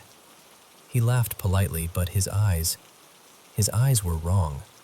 Too shiny, too still, like glass marbles pressed into a face. No crinkles, no warmth, just that big, frozen smile. I asked, "So, how long have you been working up here?" He tilted his head like he was trying to remember the answer to a question nobody had ever actually asked him before. Then he said in this flat, practiced tone, "Since 11:47 p.m. Not since last year, not for a while, not a couple of seasons. Since 11:47 p.m. And then he just walked away like he hadn't said anything strange. I should have left then. I know that now. Later, I went back to my room, cabin 12B. I remember the number because it was on the key in that cute little wooden tag I thought was charming at the time. I was scrolling my phone in bed when the lights started to flicker. I checked the time on the digital clock by the bed. 11:47 p.m. It flickered too. The numbers smeared for a second, like they were melting, then snapped back into focus. And that's when I heard it. At first, it was just a low rumble under the floor. I thought, earthquake? Generator? Old pipes? I tried to be practical. But the sound kept building. It wasn't random. It had a rhythm. It turned into voices. Not one or two. Hundreds. No, thousands. Layered over each other, tangled, like a crowd screaming underwater. You know when people are shouting in a stadium and it becomes one huge, ugly sound? Like that, but sharper, closer. They were right under me. The clock on the nightstand blinked once and then froze. 12 a.m. The second it hit midnight, everything changed. Every light in the cabin went out. The heater cut off. The temperature dropped so fast my teeth started chattering. I could see my breath in the dark, hanging there like smoke. Then came the footsteps. Not normal footsteps. Wet, dragging, like someone was walking with soaked shoes or bare feet through something thick. They were slow, too slow, getting nearer to my door. The boards groaned under each step, like the wood itself didn't want to be touched. I bolted for the window. The garden outside, those perfect paths and trimmed bushes they showed in the brochure, was on fire. But the flames weren't rising. They were falling. They slipped down like bright liquid, sinking into the soil.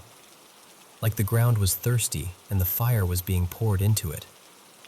Everything looked upside down, like gravity was wrong. The sky had gone this deep, bruised red, and the moon, God, the moon was just a black disk, a hole where light should have been. It had started to bubble. The surface buckled and popped like a pot someone forgot on the stove. Steam rolled off it in heavy waves, and I swear to you, I heard something laughing in that steam. Not loud, just pleased. Then the fire alarm went off. Not the sharp, frantic beeping you expect. It was slower, low, almost musical, but wrong, like a lullaby played on broken speakers. It echoed across the cabins, but no doors opened. No one stepped onto the porches. No one shouted, "What's going on?" It was like I was alone, but I knew I wasn't. I grabbed my hoodie, shoved my feet into my shoes without socks, and yanked open my door. The hallway of my building, because it wasn't some cute cabin anymore, it felt like a hotel corridor now, was lit by emergency strips along the floor. Red, pulsing lights that made everything look like it was underwater. Halfway down, one of the doors was open a crack. Room 12D. The same soft, slow dragging sound came from inside. I didn't look. I couldn't.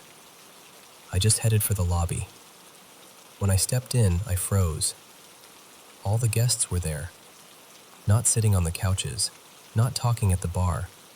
They were standing, perfectly still, facing the walls. Their heads were tilted at angles no neck should bend, like someone had turned them way too far and forgotten to put them back. Their hands hung at their sides, fingers slightly curled, like they were mid-reach for something that wasn't there. Their mouths were moving, but no sound came out. Words formed silently, over and over, like they were reciting something. A prayer, maybe, or a spell. I couldn't understand the shapes of the words, but I could feel them, like cold hands sliding under my skin. Behind the reception desk, something shifted. I thought it was the manager at first. I'd seen him earlier that day, Mr. Halden, tall and neat, with a perfect little tie and that corporate calmness. But this wasn't him. A figure stood up from behind the desk, too tall, too thin. Its skin looked like burned paper, cracked and blistered and flaking. Its fingers were wrong, too long, bending one extra time in the middle, like there was an additional joint. It turned its head toward me, almost curious, and it smiled. Its teeth were shards, glass or ice, or something that caught the red emergency light and split it into slivers. Every time it closed its mouth, I could hear them clink together. It said my name, not loud, not whispered, just placed it in the air between us, like it had always known it. "You made it right on time." The voice didn't come from its mouth. It came from everywhere. The vents, the floor, the walls, the inside of my own skull. My ears rang with it. I didn't answer. I ran. I grabbed one of the lobby doors, yanked it open, and stepped into a hallway. Same red carpet, same lamps, same faint smell of smoke and something rotten underneath it. I tried another door. Hallway. Another. Hallway. Every exit was the same corridor, repeating like a bad copy and paste job. I started shouting, cursing, pounding on the walls with my fists. The wallpaper was some floral pattern in soft beige and gold, and under my hands it felt warm. Not just warm, alive.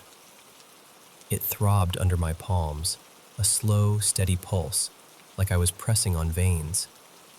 As I watched, dark lines started to spread through it, like blood seeping outward. The wallpaper began to bleed. Actual red liquid, thick and slow, pushing out from the seams and dripping down. It smelled like rust and pennies. Somewhere behind me, a woman started screaming. The fire alarm stopped. For one long second, there was nothing. And then the other screams started. This time, they came from behind the doors, from inside the rooms. Different voices, different ages, shouting, begging, sobbing, some of them not even using words, just animal sounds that tore at my nerves. Doors began to slam open. 1, 2, 3, down the hall, each one cracking wide. But nothing stepped out. Not really. It was like the shadows themselves unhooked from the rooms. They poured out along the floor, crawling, stretching, pulling themselves forward. I could see the suggestion of faces inside them, half-formed, melting, mouths open in silent pleas. "Help us. Don't look at it. It's hungry." The words slid into my head without sound. I ran the other way. I don't even remember choosing a direction. My body just moved. I grabbed the first stairwell door I found and threw myself down the steps. The air got thicker with every step, hotter. It burned my throat, like breathing in steam from a kettle. My eyes watered. My clothes stuck to my skin. At the bottom of the stairs, the floor tiles were cracked. Through the gaps, I saw fire. Not the normal kind, not orange and dancing. This was white and red and almost liquid. It moved in patterns, swirling, folding in on itself, and inside it I saw faces. I recognized some of them. The couple from the ad, the older man I'd seen in the check-in line, the two girls who'd been taking selfies in the lobby. Their faces flickered in the flames, mouths open, eyes rolled back. They weren't burning, they were part of it. And in that moment, I understood. The resort wasn't just built on a mountain, it was built over something. A gate, a mouth, a wound in the earth that never healed, just scabbed over with spas and cabins and all-inclusive packages. I tried to back away, my heels slipping on the hot tiles. That's when I felt a hand on my shoulder. I turned. It was the manager, or what was left of him. Mr. Halden's suit was hanging in tatters, his skin peeling in long strips that curled at the edges. His eyes weren't eyes anymore, just bright, raw red, like two open wounds staring at me. His mouth didn't move when he spoke, but his voice was everywhere again, pressing in on me from the inside. "Checkout is final," he said, "but don't worry, you'll feel right at home soon."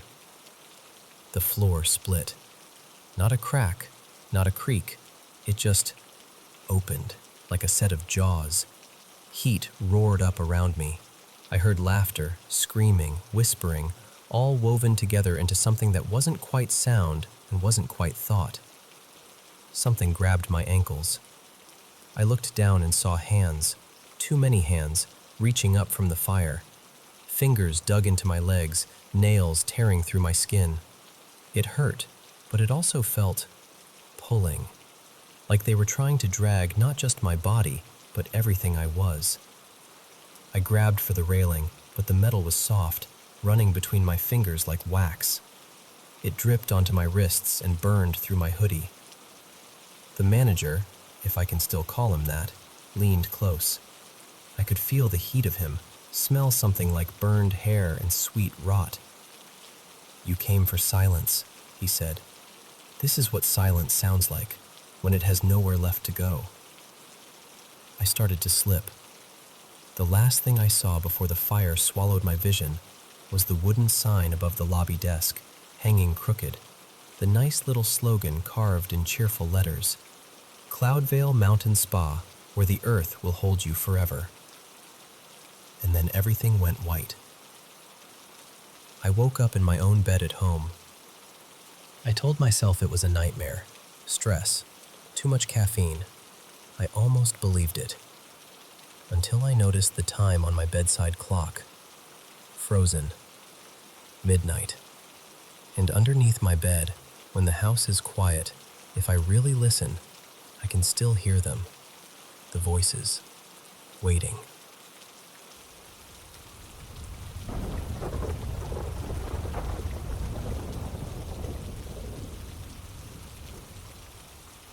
You know, every time someone asks me about the scariest thing that's ever happened to me, my mind goes straight back to the summer of 2024.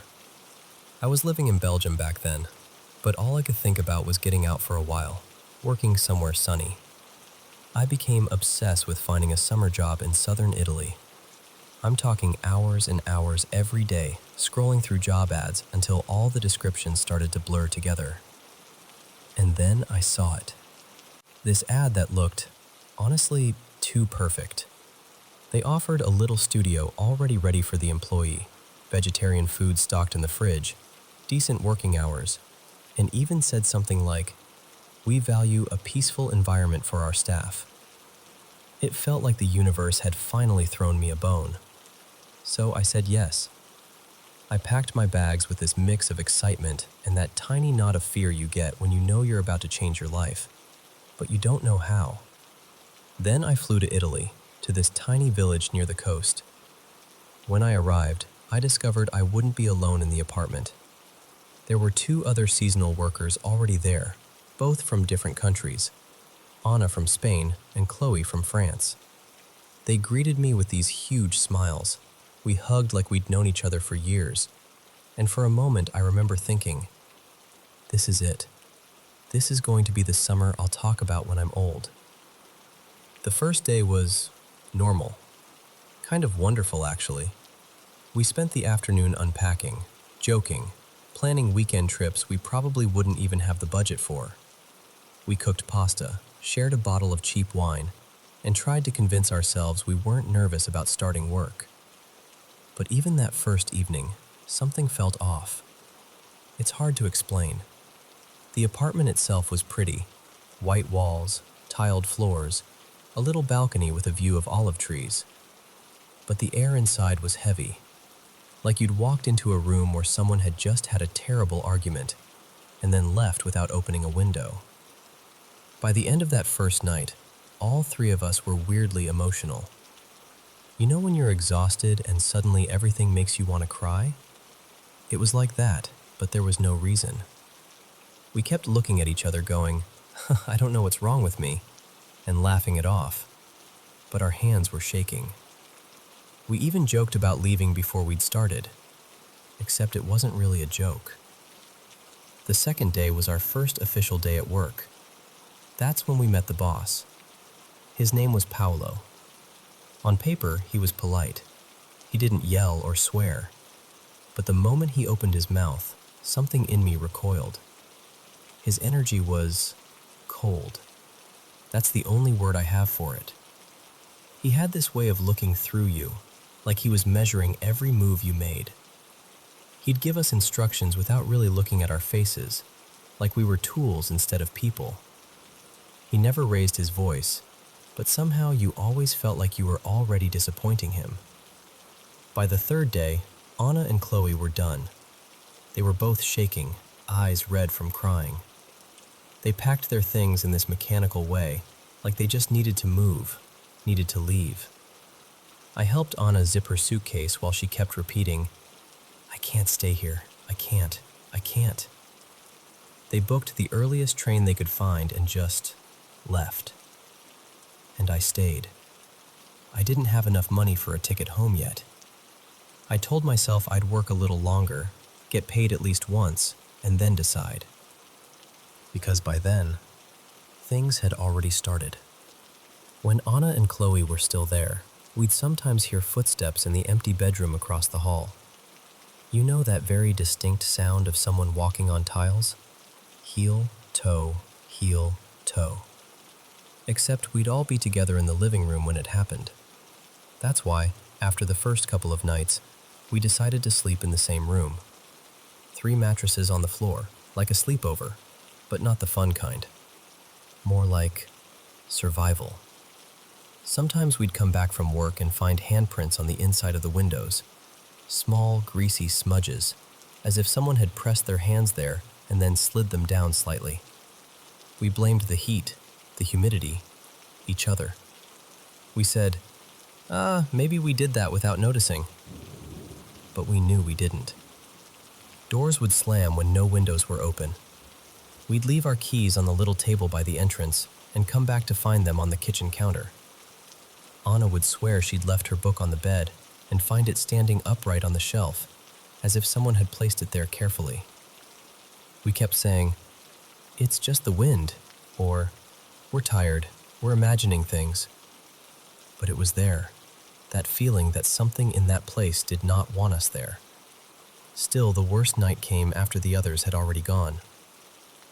It was my first night completely alone in the apartment. I remember cooking something simple, just pasta with tomato sauce, and trying to convince myself I was fine, that I was strong, that fear was stupid. And then the chair in front of me moved. Just a little. A soft scrape on the tiles, like someone had nudged it with a knee as they sat down. I froze. My fork stopped halfway to my mouth. I waited for some rational explanation to appear in my head and nothing. A few minutes later, one of the doors slammed shut so hard the walls shook. I jumped up, checked all the windows. Every single one was closed. And then the handprints started. One by one, on the living room window, on the kitchen window, on the glass door to the balcony. It was like something was pressing from the outside, trying to get in, except the prints were on the inside. I counted 7. I will never forget that number. 7 handprints. I kept telling myself I was tired, that someone must have touched the windows earlier, and the marks just became visible with the humidity. But even as I thought it, I didn't believe myself. Then came the sound that haunts me the most. A violent slam from the end of the hallway, from the room I never used. The cold room, I called it. It was always a few degrees colder than the rest of the apartment. The air in there smelled stale, like something old and damp had been trapped for years. I had locked it on purpose and avoided it as much as I could. But that night, the bang came from there. The light under the door flickered, on, off, on again.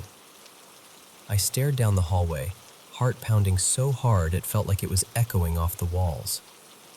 The door started to rattle, not like a breeze, but violently, like someone, or something, was shaking it from the inside. Then I heard it. Wings. Dozens and dozens of wings. The frantic, dry, fluttering sound, like paper being shredded in the air. I don't even know how I got the courage to go closer, but I did. When I reached the door, I saw the key lying on the floor, a little distance from the lock, like it had been pushed out from inside. I picked it up with shaking hands, unlocked the door, and pushed it open. The windows were wide open. The room was full of insects, moths, mosquitoes, flies, swarming around the ceiling lamp, colliding with each other, hitting the walls. The light flickered as they crashed into it. The air was thick with this humming, buzzing chaos. That was it for me. My body just decided. I grabbed my bag, my phone, whatever was closest, and ran downstairs to Luca's place. I knocked like my life depended on it. He opened the door, half asleep, and I just said, "Can I sleep here tonight?" He didn't ask many questions. He just let me in. I never told him what I'd seen. I didn't want to say it out loud, as if speaking about it would somehow invite it back. A few days later, I ended up talking to one of the older employees, an Italian woman named Teresa. She'd been working there for about 3 months before I arrived. We were on a break, sitting on crates behind the building, and I finally opened up. I told her everything, about the footsteps, the handprints, the doors, the insects. She listened quietly, and when I finished, she just nodded and said, "I'm not surprised." Then she told me her story. When she first arrived, she was completely alone on the property. 3 apartments, all part of the business, in the middle of nowhere. No neighbors, no town noises. The nearest village with a bar or a shop was a 2-hour walk away. There was barely any phone signal, no Wi-Fi. And even then, when she knew for sure that the upper apartment was empty, she would hear furniture being dragged across the floor above her. Heavy pieces, chairs scraping, a table being moved, sometimes in the middle of the night. "There is something wrong with that place," she said quietly. "But I needed the job." A week later, Luca and I both decided we were done. He handed in his resignation first. I told myself, "Okay, tomorrow morning. I'll do it tomorrow. Tonight, I'll just breathe." To celebrate that tiny bit of courage, we went out to the only bar in town. It was a small place with plastic chairs and a TV playing some football match in the corner. We drank too much, laughed louder than usual, tried to chase away that sense of being watched that had been sitting on our shoulders for days. We knew exactly what time we left the bar, around midnight. We knew what time we got back to the property. We remembered the way the gravel crunched under our feet, the way the gate squeaked when we pushed it open. We remembered sitting on his tiny balcony for a while, sharing a last drink, talking about what we'd do once we left. These are small details, but you'll see why I'm telling you. The next morning, Luca was packing. Suitcase open on his bed, clothes half folded, his passport on the table. I sat down with my laptop at the kitchen table in his apartment, finally ready to write my resignation email. I opened my inbox and saw a new message from Paolo. The subject line said, "Termination of contract." At first, I thought it was some kind of mistake. I opened it, ready to argue, and then I started reading. My blood ran cold. The email described my evening, not just in vague terms, in detail. The time we left the bar, the exact time we entered the property through the gate, that Luca and I sat on his balcony first, that I was drinking a gin and tonic and he had a beer. It mentioned a joke I'd made about the creepy olive trees in the dark. It mentioned what time the balcony light went off. It even mentioned the moment when I said, "Tomorrow I'm finally telling him I quit." And Luca said, "I'll be gone by then." Line after line, it matched what had happened. Things only the two of us could possibly have known. I felt physically sick. I showed the email to Luca. His face went white. We didn't even need to say anything. We just looked at each other and then started searching. We turned my apartment upside down first. Suddenly, so many things clicked into place. That constant feeling of being watched. The way Paolo would mention small things we'd done, little habits, as if he'd just guessed. The way the lights sometimes flickered right when we said something about quitting. The shadows that seemed to move when no one was there. I don't know how much of what happened in that apartment was supernatural, and how much was just a mind slowly cracking under stress, fear, and the knowledge of being watched. What I do know is that after we found those cameras, I didn't stay another night. I booked the first flight I could afford, stuffed everything into my suitcase without even folding it, and left. I didn't go back upstairs to check if I'd forgotten anything. I didn't look up at the windows as the taxi drove away. And Luca and I, we never really spoke about it again. We stayed in touch, but we never brought up that summer, that apartment, or Paolo. Some things, I think, stay with you whether you talk about them or not.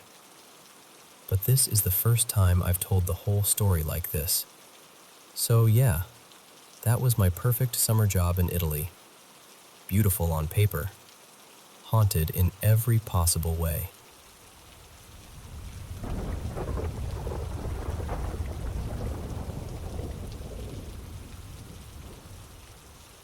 Hey, so I heard this story online a while back, and it's one of those that just sticks to you.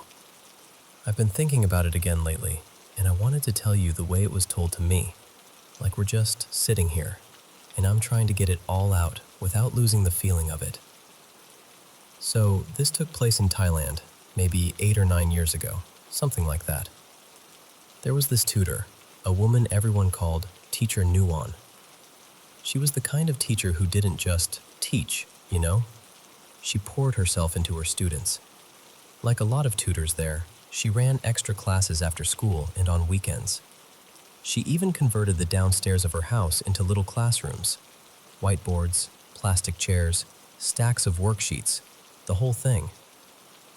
As her tutoring got more popular, she started getting overloaded, so she brought in a close friend to help, teacher Molly. Nuon handled the middle school kids, and Molly handled the older ones, juniors and seniors prepping for those brutal exams. And their schedule was intense. Some weekends, the older students would actually sleep over, Friday night through Sunday, because it was easier than commuting back and forth, and because the grind never really stopped. Anyway, one summer break, they were running lessons like normal. But Nuon noticed something a little odd. Molly's class was way smaller than usual. Only 4 students showed up that day. Molly didn't seem bothered. There'd been a lot of school activities that week. Field trips, workshops, random programs. So it made sense some kids would miss tutoring. Everything felt normal until Nuon's phone buzzed. A message from a friend who worked at another school. "Did you hear a school bus from your area crashed?"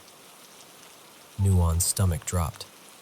She called her friend right away, and her friend said the bus number belonged to the same grade and even the same class section as the students currently in Molly's room. And that's the moment where Nuon's brain did that horrible thing where it tries to solve the impossible question. If that bus crashed, then who is Molly teaching right now? Nuon went downstairs and asked the housekeeper, an older woman everyone respectfully called Auntie, how the kids arrived. Auntie just shrugged and said, "When I came down, they were already here." The front door wasn't usually locked during class hours. Students came in on their own all the time. Then, ding, another message. This time it was a photo of the wrecked bus, and it was clearly the one marked for that exact class. So now Nuon is standing there holding her phone like it's suddenly a weapon, thinking, who is in that room? She tried to keep it together.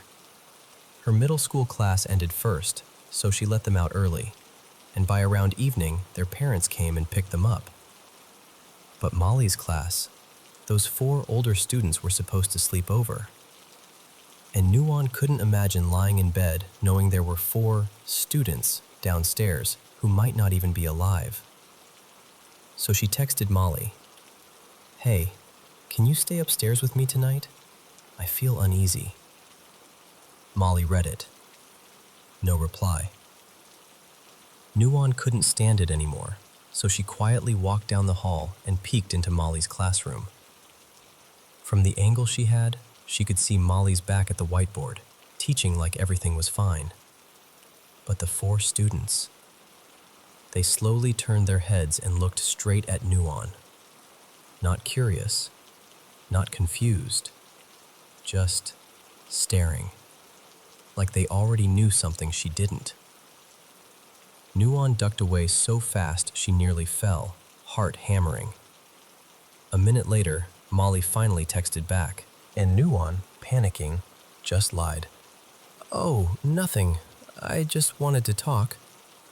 That night, Nuon asked Auntie to keep an eye on the kids, see if anything strange happened. Nuon still hadn't told anyone about the bus crash, not even Auntie. Around 8 p.m., Auntie came upstairs and said, "They didn't touch their dinner. Not one bite." Nuon swallowed hard and told Auntie, "Check again later. See if they sleep." And honestly, you can almost feel how unfair that was. Poor Auntie, just trying to do her job while the air in that house is turning heavy. Later that night, Nuon tried calling her friend again. Voicemail. No answer. By around 11 p.m., Nuon texted again, asking for a list of victims. Then she decided she couldn't stay in her room anymore. She had to know. She went downstairs. The lights were off, and in the darkness, she could make out 4 silhouettes sitting in a tight circle on the floor, still, unmoving, like they'd been frozen in place. She backed away, until she bumped into Auntie in the hallway. Nuon, trembling, showed Auntie the photo of the crash.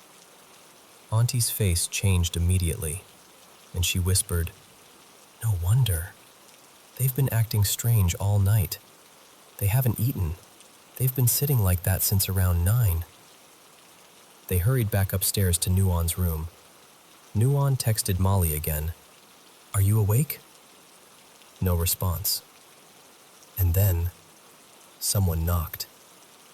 Nuon thought, "Finally, Molly." She opened the door. It wasn't Molly. It was the 4 students. They rushed inside so fast Nuon barely had time to breathe. One of them covered her mouth, not rough, but urgent, and whispered, "Please, don't scream." Then one of the students held up a sheet of paper. Written on it, "Don't make any noise. Teacher Molly is dead." Nuon's head spun. "What?" she mouthed. And then she did the only thing she could do. She started crying and shaking her head, whispering, "No, no, it's you. It's you 4. I saw the bus." She showed them the photo, and the students stared at it, and then shook their heads. Yes, it was their bus number, they said, but that bus had been used earlier in the week. The sticker must have been left on by mistake. The bus that crashed wasn't carrying students. It was carrying teachers heading to a workshop. And earlier that evening, the students had gotten an official SMS from school, a condolence message listing the victims. They showed Nuon the names, and there it was. Teacher Molly. So Nuon's friend had misunderstood, thought it was a student bus, but it wasn't, which meant the 4 students were alive. And the question changed into something even worse. Then who is in the room next door, teaching like nothing happened? At that point, Nuon's room was packed. Nuon, Auntie, and the 4 students. 6 people breathing the same scared air. Nuon's unread message to Molly was still sitting there on her phone. And then, knock knock. A voice outside, calm and familiar. "Teacher Nuon, are you in your room? I just saw your text." It was Molly's voice. Nuon's blood ran cold. She forced herself to answer, trying to sound normal. "Sorry, I'm already in bed." And Molly, like it was any ordinary night, just said, "Oh, okay," and walked away. The students were shaking. Nuon whispered, "Are you sure? Are you sure she died?" One of the students nodded and whispered back, "We saw her teaching like normal, but she didn't have legs. They said it looked like her body was floating, like the lower half wasn't there the way it should be. And when Nuon peeked in earlier, they'd stared at her because they thought she also knew. They'd gotten the SMS during class, and suddenly everything about Molly didn't make sense. That's why they hadn't eaten. That's why they'd huddled together afterward. They were trying to survive what their eyes were telling them. Then they heard Molly's voice again in the hallway. "Teacher Nuon, are the kids in your room?" And then, softer, "Kids? Auntie? Where is everyone?" Nuon glanced at the clock. Around 1 a.m. Nuon swallowed and answered, I think their parents came to get them." Molly paused. "But their shoes are still outside." And that detail, God, because it means she cared enough to check, even like that. Auntie took a deep breath and said, "I'll go talk to her." Auntie had known Molly for years. She couldn't accept it. She kept saying, "Teacher Molly wouldn't scare me." So Auntie went downstairs. 10 minutes passed, then 15, then 20. And then Molly's voice floated up the stairs again, almost cheerful. "Teacher Nuon, come check on Auntie. She fainted. Should we take her to the hospital?" The students looked at Nuon like, please don't go, but someone has to. So Nuon walked down, bracing herself. She didn't see Molly at first. She saw Auntie lying on the floor. Nuon rushed to her, shaking her gently, greeting her name. Auntie stirred, eyes wide, and clutched Nuon's arm. And Auntie gasped, "How could I not faint? Her body, Teacher Molly's body, it's twisted, broken, wrong." Then Auntie pointed shakily toward the stairs. Nuon looked. And there she was, Molly, descending the stairs. Except her legs, both of them, were mangled. Bent in directions legs should never bend. One leg dragged like it wasn't properly attached, tapping the steps as she moved. Thud, thud, thud. And Molly smiled, like everything was normal. "Oh, Auntie is awake now. That's good," she said, warm as ever. Nuon forced herself to speak. "Yeah, I'm going to take Auntie back to bed. You should sleep too. You must be tired." Molly paused, then quietly turned and went back up the stairs. Nuon helped Auntie up, step by step, every nerve screaming. When Nuon reached her own door again, she saw Molly standing near it, looking puzzled, almost like a child. "I don't know why, but I can't open my door," Molly said softly. "Can you open it for me? I'm so sleepy." And Nuon, this is the part that always gets me. She wasn't even just terrified anymore. She felt pity. Like Molly truly didn't understand. So Nuon opened the door to Molly's room and let her in, and gently closed it behind her. Nuon went back to her room, and the students begged to know what happened, but Nuon whispered, "In the morning, I promise." Eventually, the kids fell asleep, pure exhaustion, bodies shutting down from fear. And finally, the night ended. At around 6 a.m., Nuon's friend came to the house, and with her were Molly's parents. Because in many Thai beliefs, when someone dies suddenly, especially violently, the spirit may not realize right away, and family members come quickly to call them home, to guide them. They went straight to Molly's room. It was empty. She wasn't there anymore. And Molly's name was among them. And I just remember the storyteller ending with something simple, something human, like, she was a teacher who worked so hard, right to the very end. And wherever she went after that night, they hoped she finally understood. And they hoped she went peacefully.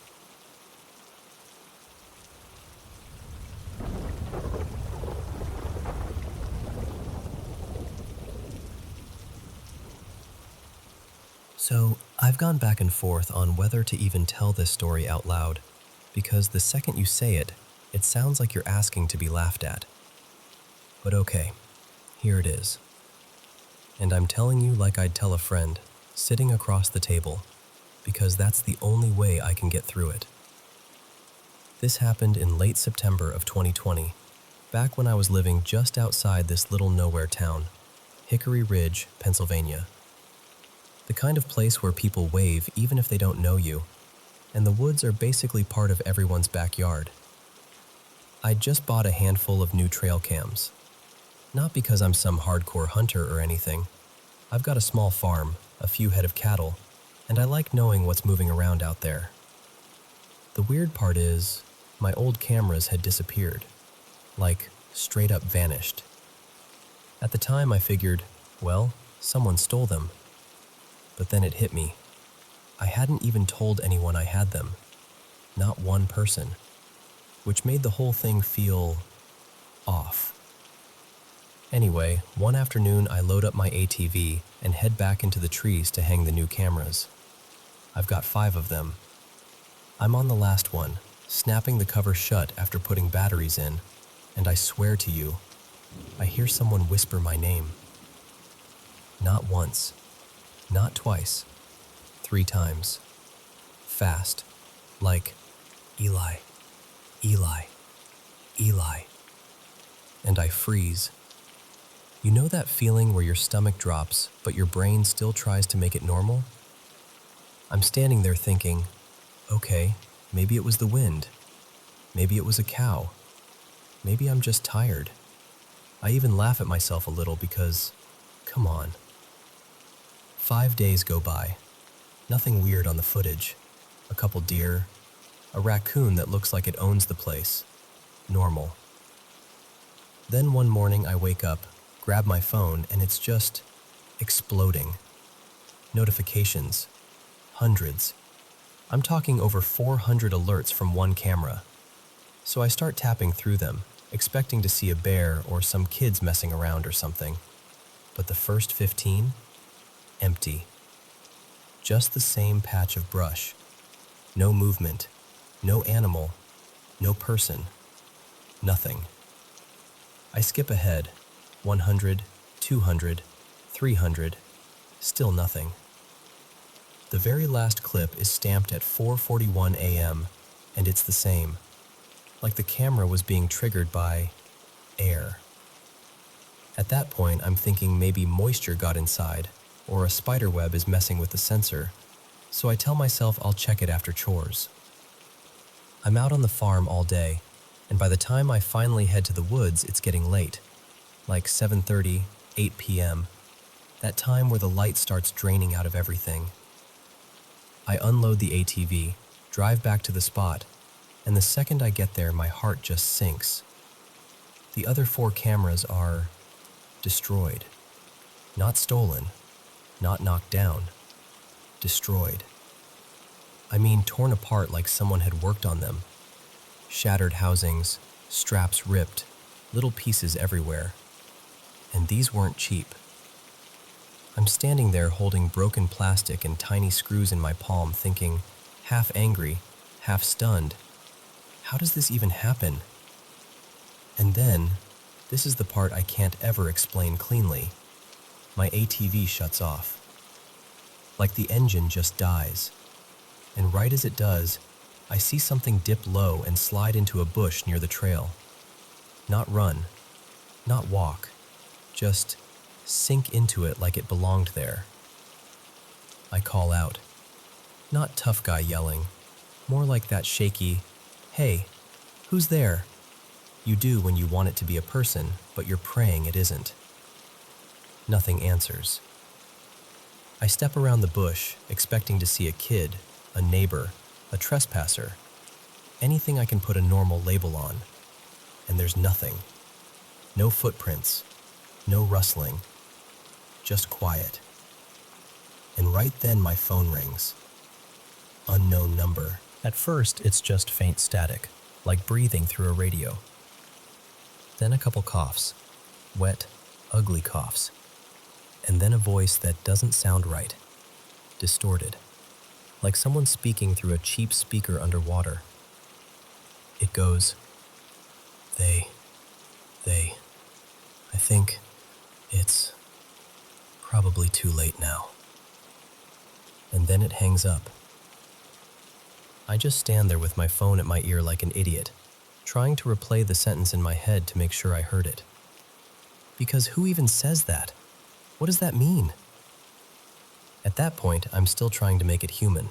Like, okay, someone's messing with me. This is a prank. Not funny, but a prank. So I go home. And I hate admitting this, but I come back more prepared, because fear makes you do stupid, stubborn things. I grab a stronger flashlight, a headlamp, and, yeah, I bring my rifle. Not because I wanted a fight, because I suddenly couldn't stand the idea of being out there helpless while someone, or something, played games. I get back to the woods and it's fully dark now. No moon worth mentioning, just that thick, swallowed by trees darkness. I kill my lights and stand still for a while, listening. And for about 10 minutes, it's nothing. Then I hear leaves crunch. Deliberate.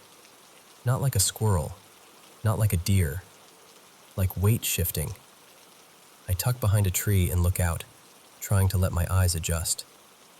And at first, I see a shape that almost reads as a person, upright, moving careful. And I start to step out because I'm thinking, got you. Then my brain catches up to what my eyes are actually seeing. It drops down onto all fours. And when it does, something about its proportions makes my skin go cold.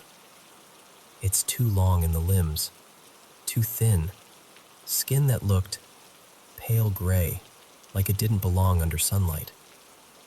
And its eyes, those eyes hit the light wrong. Yellow, reflective, like animal eyes, but set in a face that didn't feel like an animal. The hands, or what I think were hands, were wrong. The fingers looked impossibly long, like someone stretched them. I remember whispering out loud to myself, "No, no way." It turns its head toward me like it can smell that I'm there. And then it stands up. And I swear to you, it towers. It's not just tall, it's too tall, like it unfolded. 8 feet? Maybe more. And I get this immediate animal certainty. This thing is not curious. It's not lost. It's not scared. It's deciding what I am. I don't want to relive every second of what happened next, but I fired when I thought it was going to come for me. I shot and it didn't scream like anything I've ever heard. It just dropped low again and bolted, crawling fast, into the trees like it was built for that. And here's the part that makes me feel dumb even now. I followed it. Not because I'm brave, because I couldn't stand not knowing.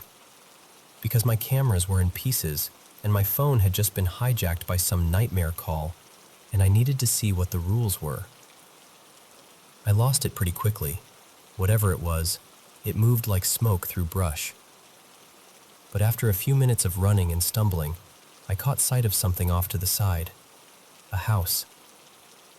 Not a house I recognized. Not a neighbor's cabin. An abandoned-looking house that I swear was not there before. Sagging porch. Dark windows. Like it had been sitting empty for decades. I go up to it, and I force my way inside, and it smells like dust and damp wood, and something sour under it. My headlamp swings across the rooms, and I see stuff. Weird, scattered stuff. Like someone had been collecting objects with no connection to each other. It felt less like a home and more like a nest made out of human leftovers. And then, glass breaks somewhere deeper in the house. Fast footsteps coming down the hall. I snap my rifle up toward the doorway, my whole body shaking, and something moves in the dark like a shadow with weight. I fire again, more out of panic than anything, and for a split second the light catches it, and I see that same pale shape twist away. Then it turns a corner and the sound just stops. No crashing, no running, no groan. Like it evaporated into the house. I stood there for what felt like forever, listening so hard my ears hurt. And when I finally worked up the nerve to move, I couldn't find it. No trail, no blood, no signs of anything. I backed out of that house and got to my ATV like my life depended on it, because at that point, I wasn't trying to be a hero anymore. I was trying to survive my own stubbornness. I took what was left of my cameras and left the woods that night. I didn't go back for a long time. But the woods didn't leave me alone. After that, animals started turning up dead. Not just wildlife. Cats, a stray dog, coyotes, and then one of my cattle, 200 pounds, dropped like something had played with it. And here's another thing. I went looking for that house again, more than once, in daylight, with landmarks, with a GPS app open. I can't find it. It's like it never existed. Since then, the presence, whatever you want to call it, has crept closer. Not every night, not constantly, but enough that I can't pretend it's random anymore. Sometimes rocks hit my windows at night. Not big boulders, small ones, like someone tossing gravel just to let you know they're there. Once I woke up and found garden tools lined up neatly across my driveway like they'd been displayed. Another time there were chunks of mulch sitting in my dog's water bowl, like a joke I wasn't in on. I found bones on the porch. I've seen movement at the edge of the yard that doesn't move like a deer. And the worst part is how quiet it is when it happens. Like it knows exactly how loud it's allowed to be. I didn't tell my wife, Mara, for months. I kept it inside because how do you look at the person you love and say, "Hey, something from the woods might be stalking us"? But in early 2021, I finally told her. I expected her to laugh or get mad at me or tell me I'd lost it. Instead, she went pale and said, really softly, "I didn't tell you either, because I didn't think you'd believe me." And then she told me that on 3 different nights, while she was making dinner, she felt like someone was staring. She looked up and saw a shape outside the kitchen window, too tall, too still, watching her. Just watching. My most recent encounter was the one that made me realize this isn't just in the woods anymore. It was on my back porch. I woke up to a heavy, dull banging, like someone hitting the door with a piece of meat. Not knocking, not trying the handle, slamming. And then this awful sound, like a head thudding against wood, over and over, slow and angry. I didn't open the door. I didn't even move for a second. I just stood there in the dark, holding my breath, listening to something on the other side of my home act like it owned the night. So, that's it. That's what's been happening. And I know how it sounds. But I'm telling you because I don't know what it is. And I don't know what I'm supposed to do when the thing that started in the woods is now testing the walls of my house.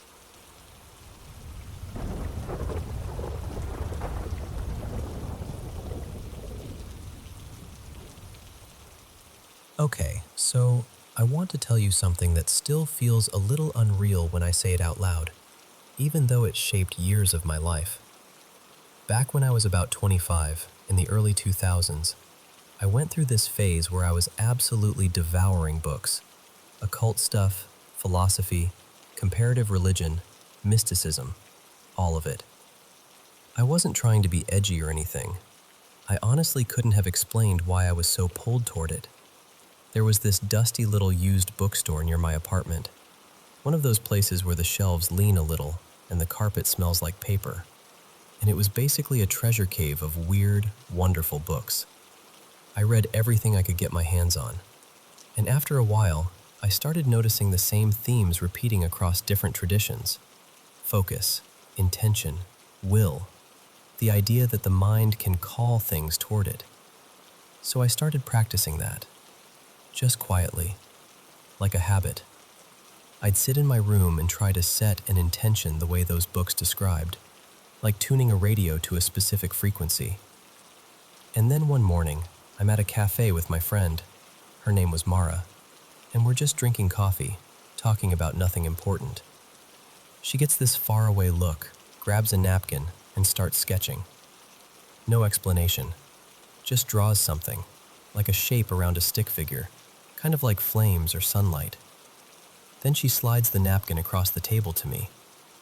I'm like, "What is that?" And she goes, real casual, "It's your aura. You're on fire." I laughed because what else do you do with that? And I said, "Is that good?" And she pauses, squints at the napkin like she's double-checking her own eyes, and says, "I don't know. This is just what I see." So I asked her if she sees stuff like that often, and she shrugged. Sometimes, but not like this. I remember feeling this weird mix of curiosity and irritation, like, okay, that's your thing, not mine. But still, it planted a little seed, like maybe I was messing with something. And that same year, my life kind of cracked open in a different way. I went through a breakup that absolutely wrecked me. Like the kind where you don't just feel sad, you feel hollowed out. I was barely functioning. I'd go to work, come home, stare at the ceiling. I was raw all the time. By late summer, manifesting had become so normal to me that I did it without thinking. Not like I was getting rich or magically fixing my life. Nothing dramatic like that. It was more like I'd built a mental doorway. And one night, when I was especially low, when I felt weak and desperate, I set an intention, and it felt like something answered. And I knew instantly. Instantly. I'd made a mistake. The next day I panicked and tried to undo it in every way I could think of. I boxed up the occult books and donated them, like I didn't even want them in my apartment anymore. I tried to clean my mind, stop thinking in that intentional way, stop inviting anything.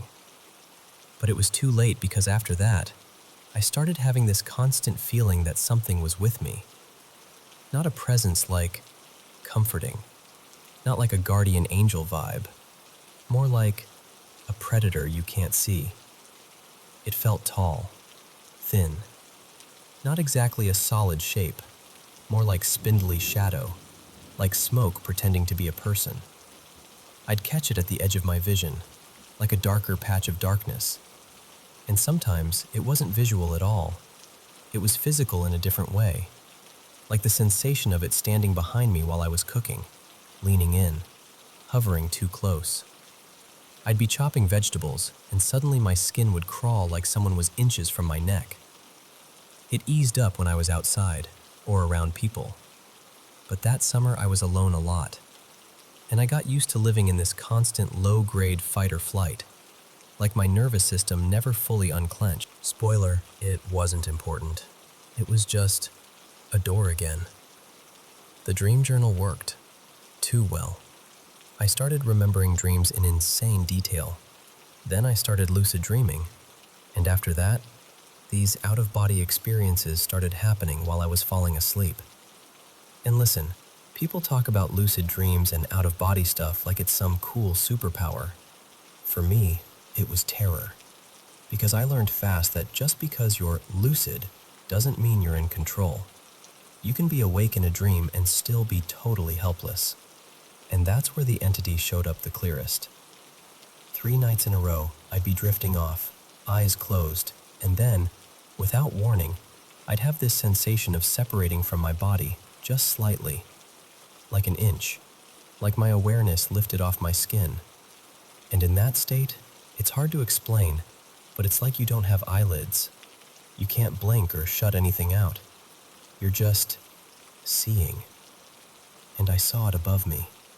This pitch-black thing, almost shiny, forming out of these strands, like threads of shadow gathering themselves into a shape.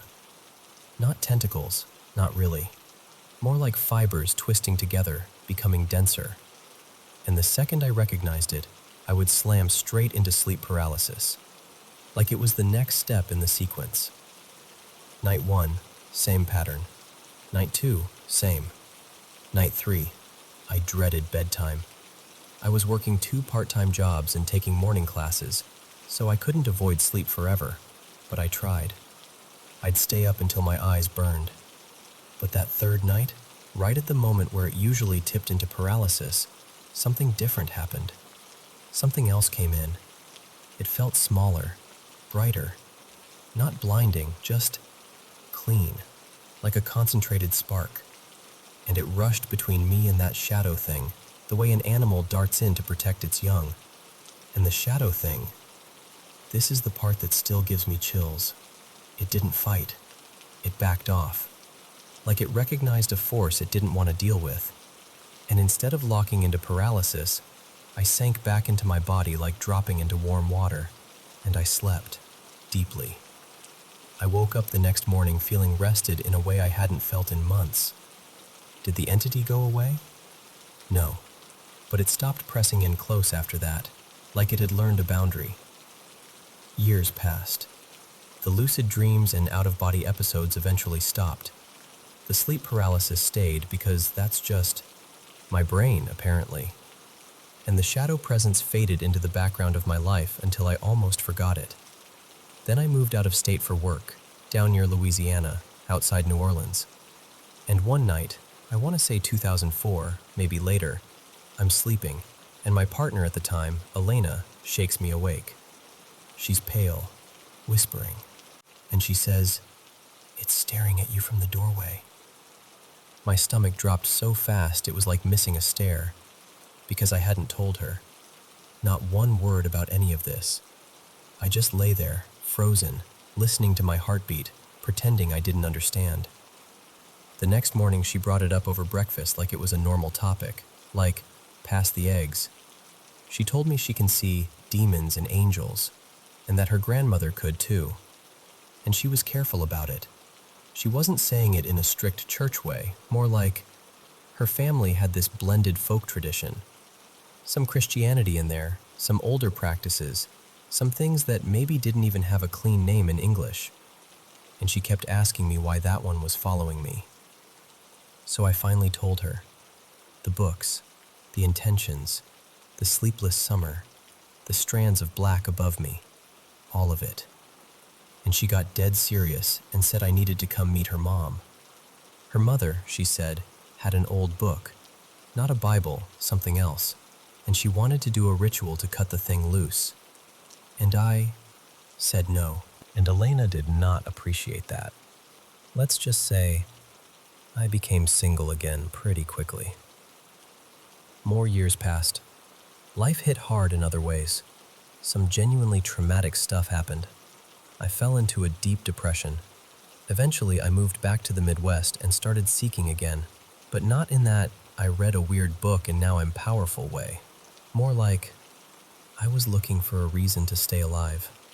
And through this weird chain of coincidences, one of those sequences where every step feels accidental until you look back, I ended up in Ontario, participating in this intense retreat hosted by an Indigenous community. It was based on coming-of-age ceremonies. A full week, fasting, physical challenges, purification rituals. The whole thing was structured and supervised, not some random self-help wilderness cosplay. It was grueling. It cracked me open. By the end, there was a sweat lodge ceremony and then a feast, and I was all in. Mentally, spiritually, emotionally. I was wrecked by the time it was over, like shaken to my bones. When I came out of the sweat lodge, an elder, his name was Thomas, I think, put a hand on my shoulder and guided me to sit down, just right there on a rock. He handed me water, and he asked gently, "How do you feel?" And I remember laughing weakly and saying, "I think I almost died in there." And he nodded like I'd commented on the weather. "Yeah, I think you did too." Then he said, "You're weak right now. That's why you need to sit and rest." And he paused, like he was listening to something I couldn't hear. Then he said, very calmly, "There was something feeding on you. Been with you a long time." My throat went dry. He kept going. "That's why you feel heavy. That's why you feel tired." And then he looked at me and said, "But you're lighter now. It's gone." And he made this motion with his hand, like a bird lifting off and flying away. He said, "That's why we call on the spirits of our grandfathers, to watch us, to protect us." A few minutes later, he checked in again. "You feeling better?" I nodded, still stunned. And then he smiled, this warm, ordinary smile, like bringing me back to earth. "Good," he said. "Let's go eat." And here's the thing. I did feel lighter. Not metaphorically, not like a mood shift, like something unclenched inside me that I didn't realize had been clenched for years. And from that point on, that shadow feeling, that sense of something lingering at the edge of my life, was just gone. That retreat kicked off a kind of spiritual awakening for me, but it didn't turn me into some guru. Mostly it pushed me toward the basics: therapy, exercise, learning how to regulate my nervous system, eating like I cared whether I lived, yoga, running, real-world practices that helped me build strength again. And because I apparently don't learn lessons the easy way, I later experimented with some more intense spiritual practices and scared myself all over again. But that's another story. Same moral, different costume. I'm telling you all this for one reason. I genuinely believe it's possible to open a door you can't close by yourself. And I had chances to get help, more than once. And I turned them down because I didn't want to admit what was happening. So please, seriously, be careful with your mental and emotional state when you go digging into practices that claim they can call or manifest or open things. Even if you think it's just psychology, even if you think it's just metaphor, your mind is still a doorway. And yeah, I still keep white sage around. I don't use it constantly, but it's there, like a reminder, like a small boundary I can set when I feel the air in my house get heavy. One last thing, because it matters to say it out loud. So I'm telling it as faithfully as I can, with respect. But the core of it, the part that never changed, is this. I opened something when I was young and hurting, and years later, I finally let something close it.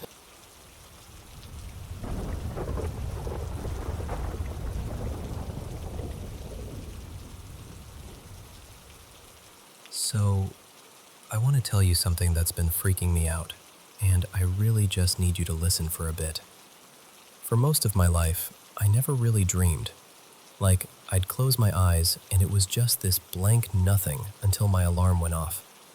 No nightmares, no flying dreams, nothing. Just off and then on again. Then about 2 months ago, I moved into my boyfriend Eli's apartment. And since then, it's like something flipped a switch in my brain. Or in the house. I'm not sure which. Before I get to the really recent stuff, I need to go back to the first weird thing that happened. It was sometime late last year. I want to say around October or November 2024. I don't remember the exact date, but I remember the feeling. Eli loves horror movies, like lives for them. Me, I'm a bit more cautious. It's not just that they're scary. I always had this fear that horror movies carry, I don't know, bad energy? Like they soak into you somehow. But I wanted to make him happy, so I said, okay, let's watch one. He put on this really intense foreign horror film about possession. I won't go into too much detail, but it was heavy. Lots of curses, demons, chanting, that kind of thing. The whole time I felt off. My chest felt tight, my skin felt prickly, and I kept wanting to look away, but I didn't, because he was enjoying it, and I didn't want to be a buzzkill. We finished the movie, turned off the lights, and went to sleep. A few hours later, I woke up. Only it was wrong. I felt awake, but it was like I didn't have eyes. Everything was just black. No shapes, no shadows, just darkness. But I could move. I could feel the bed under me, feel the blanket, feel Eli's warmth beside me. So I reached out to hug him, just wrapping my arm around his waist like I always do. And then he yelled. He shouted, "What are you doing?"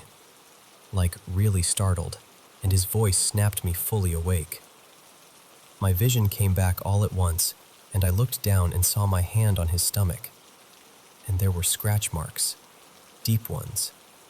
His skin was torn, and I could see beads of blood. I just froze. I had no memory of scratching him. I didn't feel my nails drag across his skin. I didn't feel that resistance you get when you accidentally scratch someone. Nothing. It was like my body did something and my mind wasn't there for it. That was the first time I felt like, okay, something isn't right. Fast forward to this year. Around late June 2025, everything escalated. I started dreaming. Not just regular dreams, lucid dreams. Not the fun kind either. I couldn't control the world around me, but I was fully aware I was dreaming. I could think, I could talk, I could move, but the rules weren't mine. It started with these loops, false awakenings. I'd wake up in bed with Eli next to me, but we weren't in his apartment. We were in this unfamiliar house. Everything looked normal enough. Sunlight coming in, furniture, the usual. But something felt shifted. I'd get up, walk around, maybe check my phone, do normal things, and then at some point, I'd lie back down. And then I'd wake up again. Same bed, same unfamiliar house, same sequence of normal stuff. The first time this happened, I think I looped maybe 5 times before I actually woke up in my real bed, in the real apartment. After that, these loops became regular. Not every night, but often enough that I started dreading sleep. Then things got worse. One night, about a week later, I had this dream where I was being chased by these things. I can't even describe them properly, like shifting shadows with too many limbs. I was terrified. My heart was pounding even though I knew it was a dream. And in the dream, I tried something. I forced myself to sleep. Like, I lay down inside the dream and told myself, go to sleep, just sleep. And somehow, I did. I felt that dropping sensation, like when you drift off on a really bad day. When I woke up, I was back in that same strange house. Only this time, I could tell instantly that it wasn't real. Everything had that too sharp texture dreams sometimes have. The colors were slightly off. The air felt thick. I pinched my arm to check, and instead of pain, I got this weird, tingly numbness, like when your foot falls asleep. That's when I knew for sure. I was still dreaming. That night, I looped again and again. Waking up in the same house, going through some variation of a day, realizing I was in a dream, and then snapping out into another one. I counted 29 loops before I woke up for real. After that, a new pattern started. There was this man who kept appearing in my dreams. At first, he looked just like Eli. Same hair, same build, same way of standing with his weight on one leg. But when I looked closely, little things were wrong. His eyes were slightly the wrong shade. His smile was a bit too wide, or his voice had this weird echo to it. It was like someone had studied my boyfriend and tried to copy him, but didn't quite get all the details right. This thing started giving me tests. Sometimes they were like quizzes, riddles, logic puzzles, questions that made my brain hurt. Other times they were physical, having to move objects a certain way, climb something, push through invisible resistance. I can't remember the exact details now, just the feeling of being constantly challenged and judged. He told me, and I don't remember if he said it out loud or if I just knew, that if I got everything 100% correct, I'd be allowed to wake up. And weirdly, it seemed true. There was one time I solved everything he gave me. Every question, every task. I finished the last one, and the moment I did, the dream snapped like a rubber band, and I was suddenly awake in my real bed, heart racing, drenched in sweat. Another time, I messed up one part. Just one. I felt it. I knew I got it wrong. And instead of waking up, I got thrown into another loop. Different quiz, different tasks, same fake Eli watching me. Now, today, this is the one that really shook me. In the dream, I woke up already in the middle of something. There was no gentle beginning, no build-up. I just became aware, and when I did, I realized this thing was on top of me. It looked, at first, like Eli, but my body knew it wasn't him. The way it moved, the way it felt leaning over me, everything in me recoiled. I tried to push it away, tried to fight, but my arms felt like they were moving through syrup. I could feel everything it was doing, and none of it was okay. I knew I hadn't agreed to any of it. I knew I was being violated. I remember thinking, even inside the dream, this isn't him. This isn't him. This isn't him. Eventually it stopped.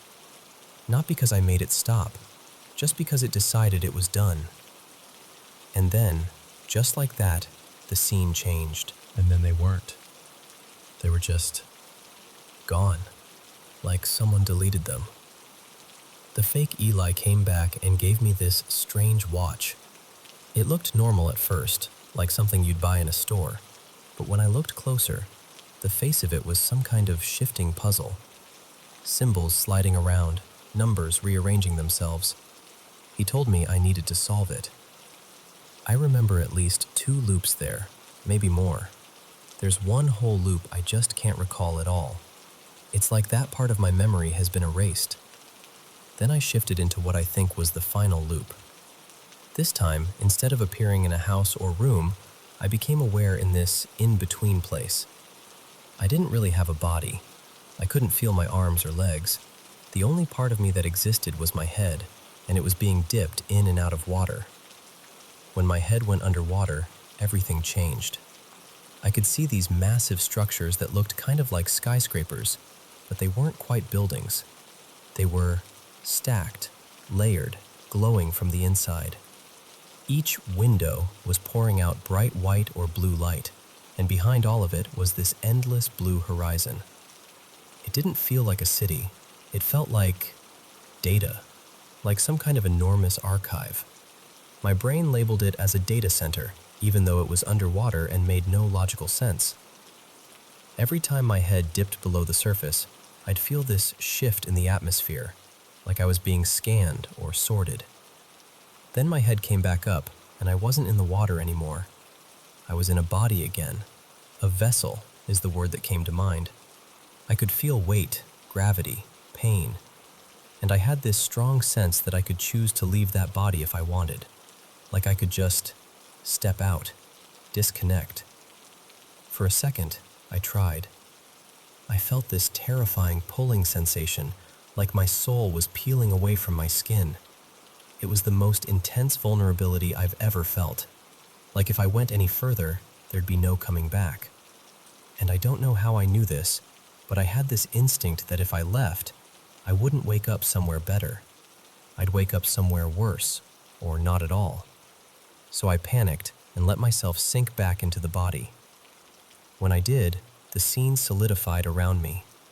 I looked down at my arm and just froze. From my elbow downward, there was another arm stitched onto mine, like someone had attached it, Frankenstein style. I could feel the weight of it, the tug of the stitches. Every tiny movement sent sharp, burning pain up my arm. The skin was swollen and angry, and the seam where the 2 arms met was raw and messed up. Then this assistant appeared. Not the fake Eli, but someone who worked for him, I guess. They looked tired and bored, like this was just another day at the office. They told me to walk over to the fake Eli so we could run a test or do an experiment, something like that. I don't remember the exact words, but I remember the dread. This heavy, sinking knowing that whatever they were about to do to me was going to hurt. A lot. I started walking toward him, feeling every stitch pull in my arm, my whole body screaming that this was wrong, wrong, wrong. And then I heard it. Eli's real voice. He was calling my name. Not from the dream, from outside it. I realized I was on a call with him in real life. We'd fallen asleep while we were still connected. His voice cut through the entire scene like a knife. The dream melted, like when you wipe steam off a mirror, and I woke up for real. In my bed, phone beside me, his voice in my ear asking, "Are you okay? You were making weird noises." I just lay there, shaking. I don't have answers. I don't have some big conclusion. I just know that I went from never dreaming at all to being trapped in these looped, lucid nightmares with someone wearing my boyfriend's face and making me earn my right to wake up.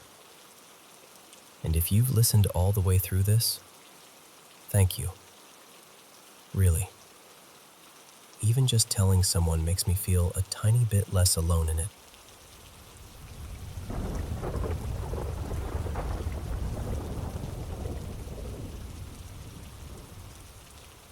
So, it's 7:54 in the morning right now, and I still haven't slept. I've just been lying here replaying everything that happened last night, and honestly, I'm still freaked out. Okay, let me back up a bit. There are 4 of us living in this apartment. Me, my older brother Marco, my younger brother Eli, and my little sister Lena. It's a cozy 2-bedroom, 2-bathroom place we moved into about 6 months ago. Nothing fancy, but it's home. We've never really had any serious issues in this building.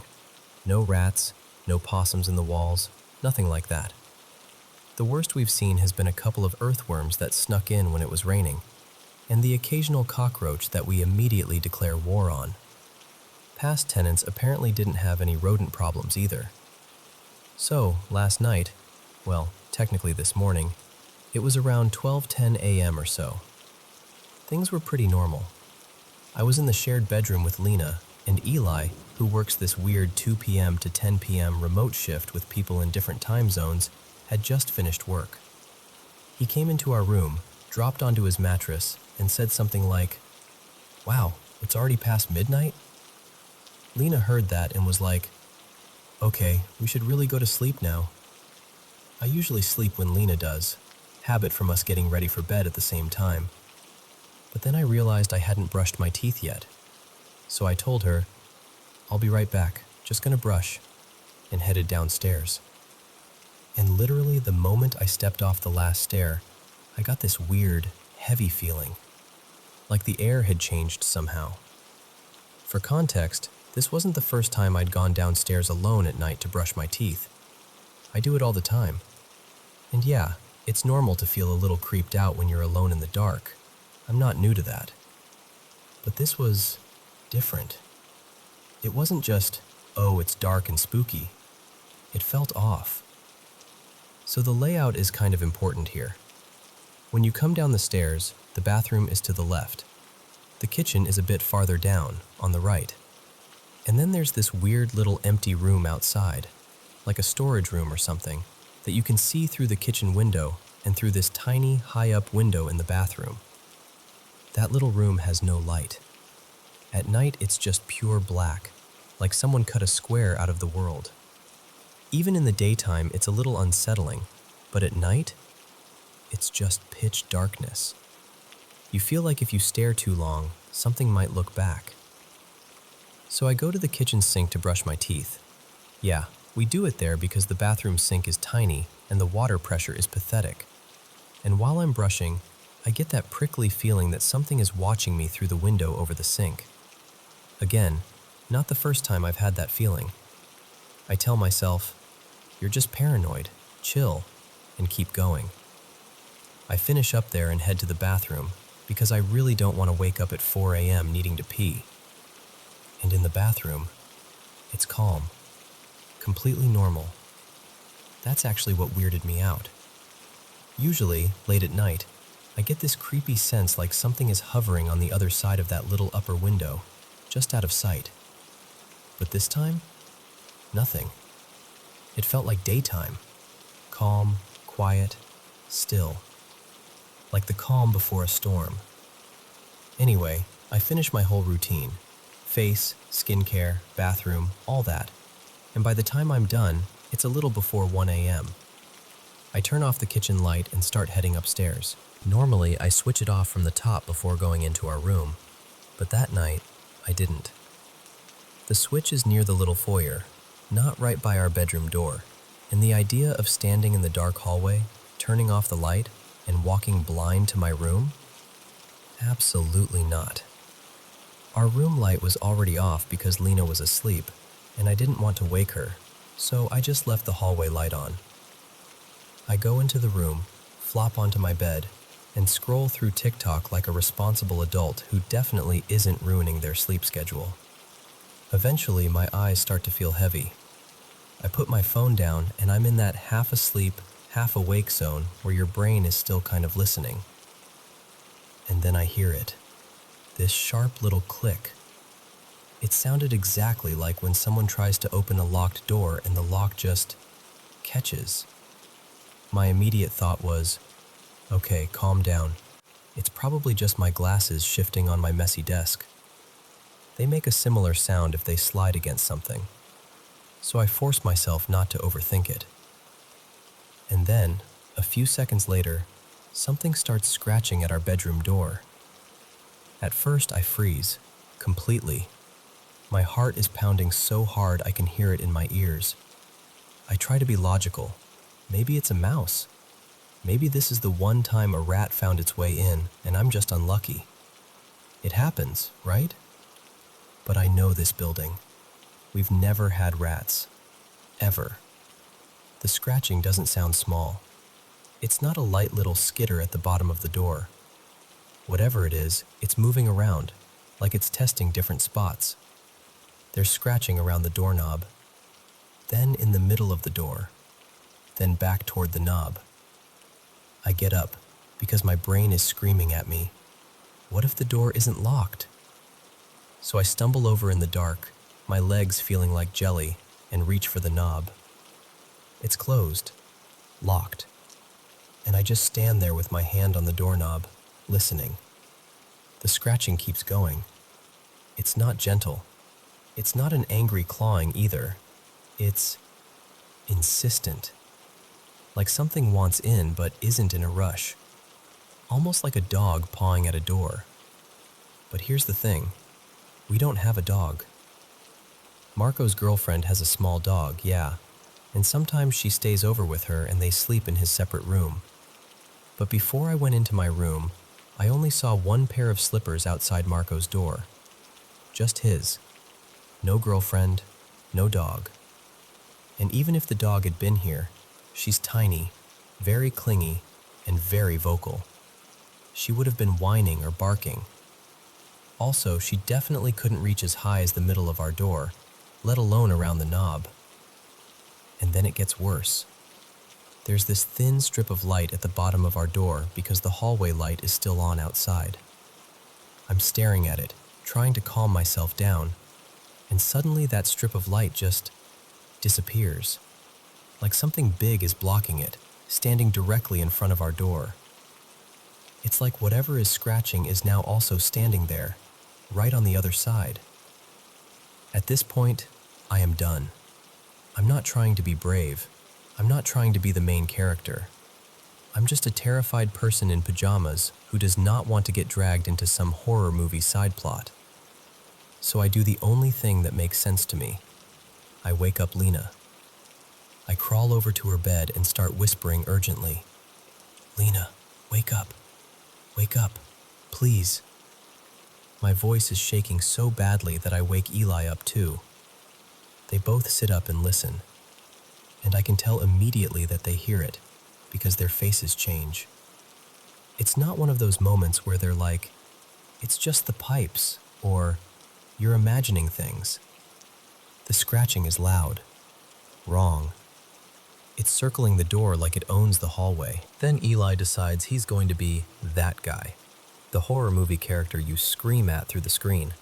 He grabs his flashlight, stands up, and starts walking toward the door like he's about to negotiate with the unknown. I whisper, "What are you doing? Don't open it. Seriously, Eli, don't." I'm imagining the door flying open and something just rushing past him straight at us. He puts his hand on the knob. I'm standing there holding my breath, absolutely convinced this is the moment my life turns into one of those based on a true story documentaries. He twists the lock, opens the door, and nothing. The scratching stops instantly. The hallway is empty. The light is still on. No rat, no dog, no person. Nothing on the ceiling, nothing in the corners. Just silence. There's this weird mix of relief and panic inside me. On one hand, thank God, there's nothing there. On the other, if it wasn't there, where did it go? And what if opening the door just let it in? Eli, being Eli, steps fully into the hallway. He checks the staircase. He goes downstairs, looks in the kitchen, in the bathroom, even peeks through the window into that dark little outside room. He checks the front door. Everything is locked. Everything looks normal. He comes back up after a while and shrugs like, "There's nothing. It's fine."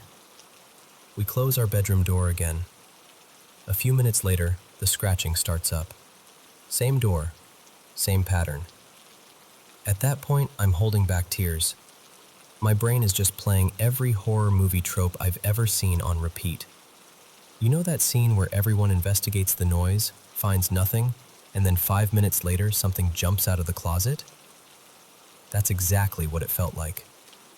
Lena and Eli keep trying to comfort me. It's probably the pipes. Maybe the wood is settling. It's the wind. All the classics. But none of it matches what we're hearing. Wood settling doesn't move around the doorknob. Pipes don't block the light under the door. By then, it's around 2 a.m., and I am absolutely not sleeping. I tell them straight up, I'm not closing my eyes with that thing out there. So we compromise. Eli helps me push our dresser against the door. It's not the world's heaviest dresser, but it's something. Mentally, it helps. If something tries the door again, at least it won't just swing open. Eventually, pure exhaustion wins. My body basically forces me to pass out. But the night isn't done with me yet. I wake up again sometime between 3:40 and 4 a.m., covered in cold sweat. You know when you bolt awake with that awful feeling like someone is standing right next to your bed? That's how it felt. I didn't hear anything this time. No scratching, no clicking. Just this deep, heavy dread, like the air in the room had changed again. People call it the witching hour, and honestly, in that moment, it felt exactly like the kind of time where everything is just wrong. I'm lying there, heart racing, too scared to move, absolutely convinced something is in the room with us now. Not outside the door, not in the hallway, but inside. I reach over and turn my little nightlight back on. Yeah, I have a nightlight at my big age. I'm not embarrassed. At that moment, it felt like a tiny shield between me and whatever might be watching. I kept that thing on until the first light of morning started creeping in through the curtains. I don't know how much I actually slept after that. It was more like dozing with one eye open. When the sun finally came up and the room was bright again, everything felt normal. No scratches on the door that we could see. No weird marks. The dresser was still in place. The hallway looked the same. The apartment looked like just our apartment. I'm not saying it was definitely something paranormal. Maybe there's some weird logical explanation. Some animal we've never seen before. Some strange building noise I don't know about. Honestly, at this point, I don't even care if the explanation is boring and logical or straight up supernatural. I just want something that makes sense, because lying awake with no answer, replaying the sound of those scratches over and over, that's the part that scares me the most.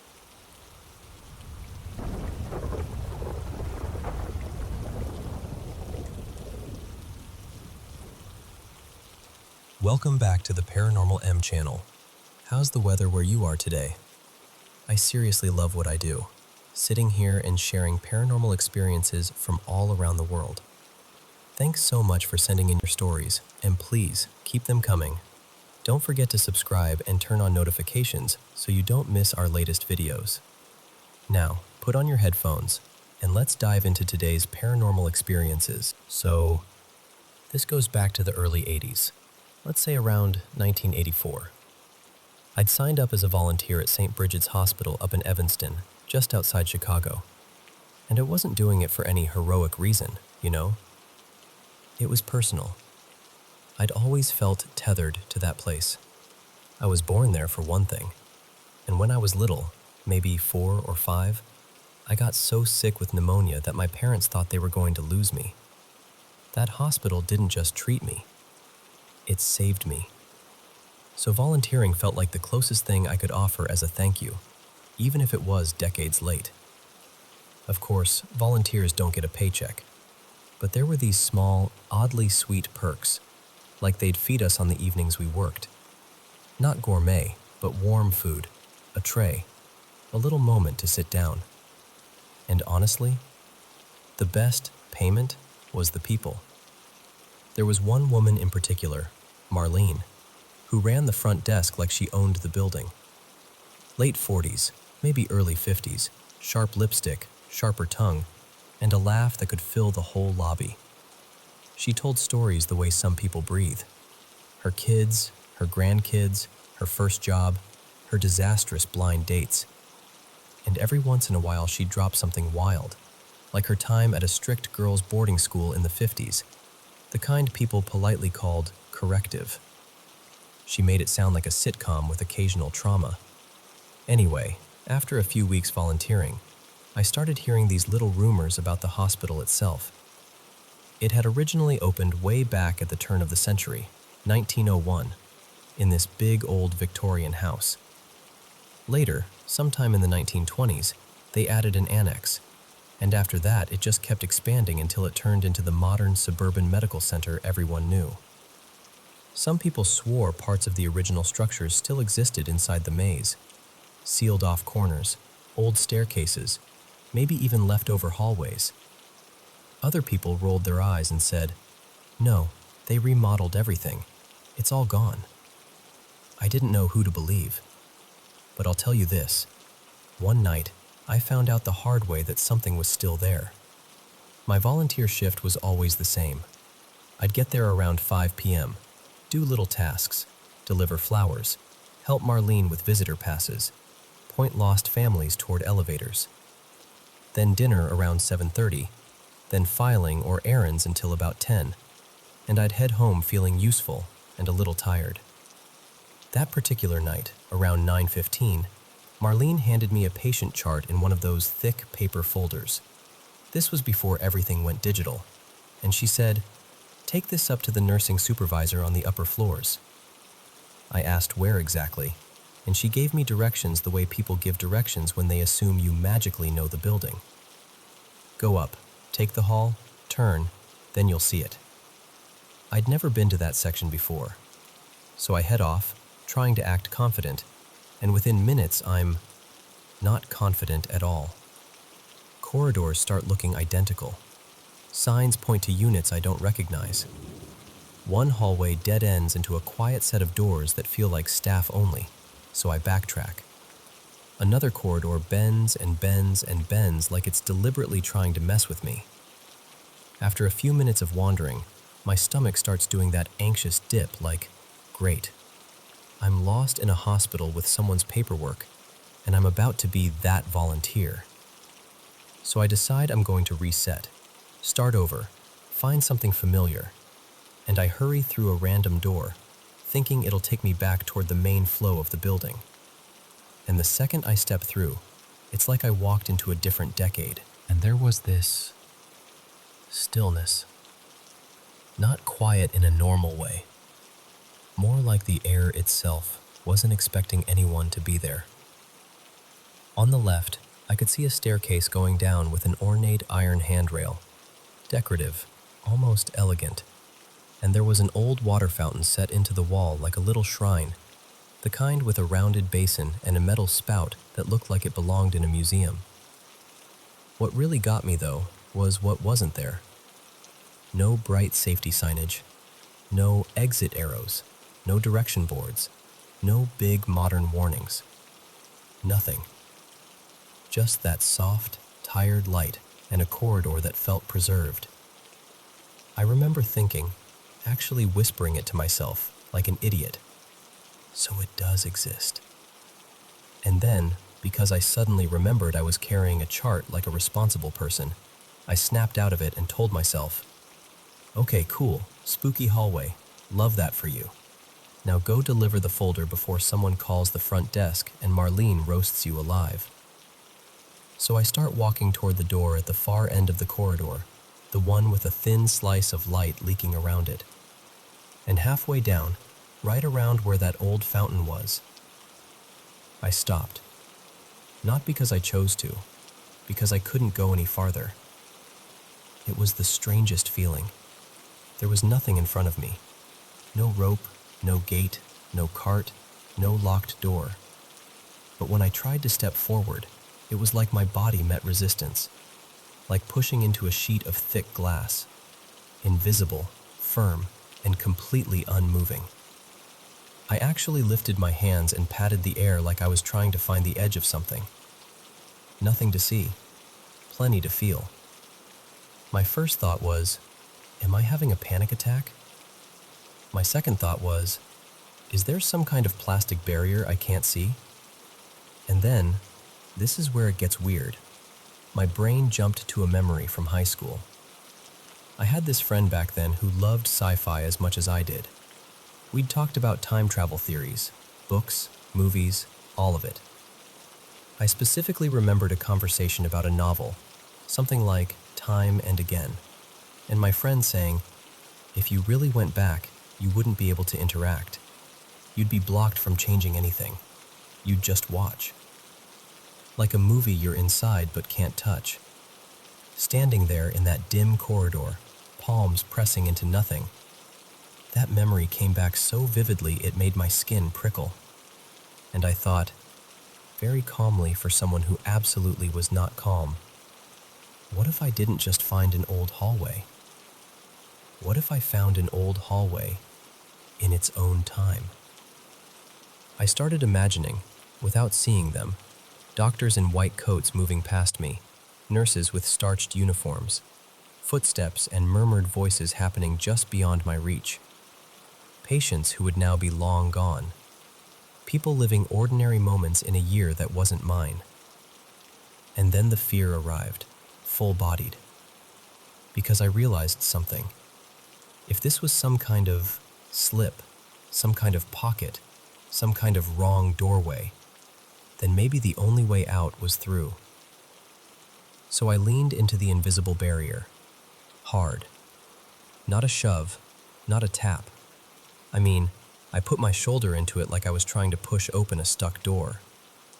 The light at the far end of the hallway became my target, the way you pick a point when you're trying not to panic. For a while, nothing happened. It didn't budge. My feet slid a little on the linoleum. My breath sounded too loud.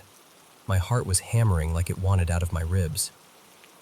And then, slowly, like something giving way after years of being sealed, the resistance softened. It didn't break so much as it relented.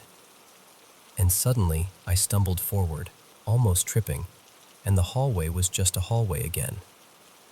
I sprinted the rest of the way, yanked open the door at the end, fluorescent lights, modern signage, nurses moving around with that quick, efficient energy, a phone ringing, a cart squeaking, reality, loud and practical.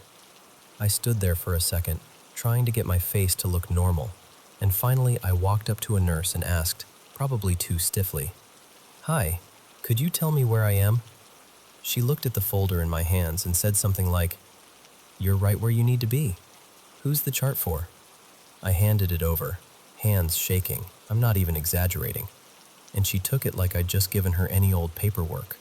Then I asked how to get back to the lobby without, and I swear this is what I almost said, without going through any weird doors. What I did say was, "What's the simplest way back? I'm trying not to get turned around." A few ramps, a couple normal corridors, an elevator ride, and I finally made it back to the front desk. Marlene was waiting with that expression people get when they're worried, but they've decided to convert it into anger. "Where have you been?" she demanded. "They've been calling down here asking about that file. You know what time it is? You're past your shift." I opened my mouth, and for a split second, I wanted to tell her everything. The hallway, the fountain, the invisible wall, the sensation of pressing into time itself. But I could already hear her reaction in my head. "Oh, honey, sure. And then you rode a dinosaur to the gift shop." So I told her the closest believable version. "I took a wrong door," I said. "Ended up in this old back hallway. Looked like it was from the 20s. Weird lighting, old linoleum. It was like stepping into a museum, and the door was kind of stuck. Marlene narrowed her eyes. There aren't any back hallways where I sent you. Then she smirked, this knowing, theatrical smirk, and said, "You were chatting up an intern, weren't you?" "What? No." "Oh, please," she said, waving me off. "They're cute and they know it. Some of them are total heartbreakers. I'm just saying, be careful." "I wasn't flirting," I insisted. "I got lost." She pointed her pen at me like a judge. "Next time you're here, we're going up there together. I want to see this magical old hallway you found. Because I'm telling you, honey, after that remodel years ago, that part of the building got completely reworked. The place you're describing doesn't exist. And here's the thing. We went back. Not the next day, but not long after. She got someone to watch the desk and marched me upstairs like we were on a field trip. We walked the route I thought I'd taken, and when we got to where that door should have been, there was no door. Not a locked door. Not a remodeled doorway. Nothing that even suggested a door had ever been there. Just wall. Marlene looked at me with raised eyebrows like, "Uh-huh." And honestly, I felt cold all over. Because I knew what I'd seen. I knew what I'd touched. Or what I couldn't touch.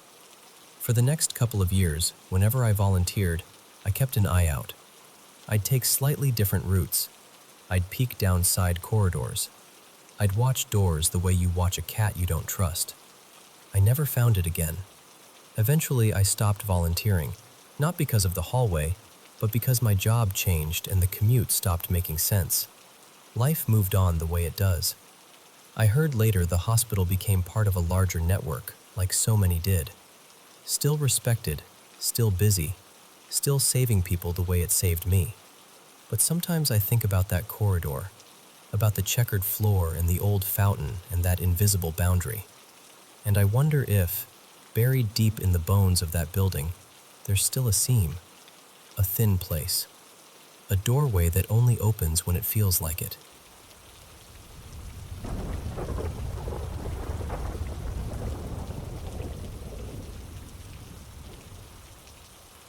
Hey, so I'm kind of at the end of my rope with this, and I don't really know who else to talk to anymore. So I'm just going to tell you like I'd tell a friend sitting across from me. I've been having these dreams, so many of them, for a long time now. Not the same dream twice, but always circling the same kind of thing, like there's a theme I can't escape. It's been nearly 2 years. By next spring, it'll be year 3, which is honestly wild to say out loud. And before anyone suggests the usual stuff, yeah, I've tried the spiritual routes. The cleansing, the prayers, the incense, the whole "please let this stop" routine. I've also tried the practical routes, therapy, meds, different mental health approaches. I kept thinking surely something would make it ease up, even a little. But it's like nothing leaves a dent. So, last night was a lot. I woke up 3 separate times, and each time it was like I'd been yanked out of somewhere I wasn't supposed to be. Let me walk you through the 3 dreams. The first one, I was at my friend Nolan's house. Except it wasn't Nolan's house. You know how dreams do that? You're like, yep, I know where I am, but the place is completely wrong. It was this random house I'd never seen in my life, but in my head, it was his. Everything felt normal at first. We were hanging out, talking, nothing strange. Then Nolan went to bed, and I went upstairs to do the same, and that's when this sense hit me. Not fear exactly, just this clear, calm knowing. I remember actually saying out loud, "There's something in this house." And it was dark and quiet, like that kind of quiet that makes your ears feel like they're straining. Not peaceful quiet, like the whole place was holding its breath. I went to the stairwell, and for some reason, instead of walking down like a normal human being, I vaulted over the upstairs railing, like I was in an action movie, and landed perfectly on the bottom floor. And I swear, in this stupid little dream detail, My pants kind of puffed out when I landed, like a cartoon skirt. That part was so vivid and so ridiculous it almost makes me laugh now. Then I started checking rooms. No lights, just darkness spilling into darker darkness. I went room by room, slow and steady, and I kept hearing this sound like metal shifting, pots or pans sliding, clinking, lightly banging against each other, like someone was moving around in a kitchen but trying not to be heard. And then I reached the living room. I stopped dead, because I was staring at the back corner near the couch, where the shadows were thickest, and I knew something was tucked in there, like it was pressed into the darkness, hiding, listening. I couldn't see a shape. I couldn't see eyes. Nothing. Just that feeling. And I said again, "Something's here." And the second I said it, it was like a hook caught behind my ribs and ripped me out of sleep. When I was waking up, I heard a heavy thud, like something hitting the floor, and then this voice, echoing, like it was coming through a long hallway or a tunnel. "Hello?" It wasn't soft. It wasn't gentle. It was like someone calling out into a cavern. And I need you to understand, this isn't the first time I've heard things like that right as I'm waking up. I've heard my dad's voice say my name before, clear as day. I've heard that hello more times than I want to admit. I live alone. No roommates. No one has a key. I checked the locks before I went to bed. So I tried to tell myself it was just that half-awake state, the brain firing weird signals. But it still lingers. The second dream, night again. I was in this small grocery shop, like a corner store. The lighting was that slightly sickly fluorescent kind, and I couldn't figure out if I worked there or if I was shopping, because I kept doing both. I'd be walking with purpose like an employee, then I'd stop and browse like a customer. There was this guy with me. His name might have been Eli, and he was talking the whole time, sarcastic, snarky, like he thought everything was a joke. I can't remember what he was saying, just the vibe of him. Like someone who masks discomfort by turning everything into a punchline.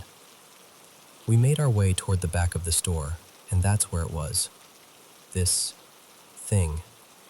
It looked like a person, technically, but the skin was this ash-gray, scorched-looking texture, like it had been burned and then wrapped, almost like old bandages, like it had been hastily covered up.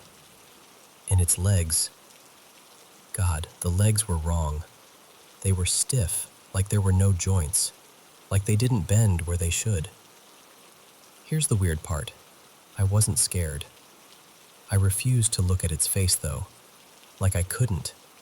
Like something in me knew if I looked, it would stick harder.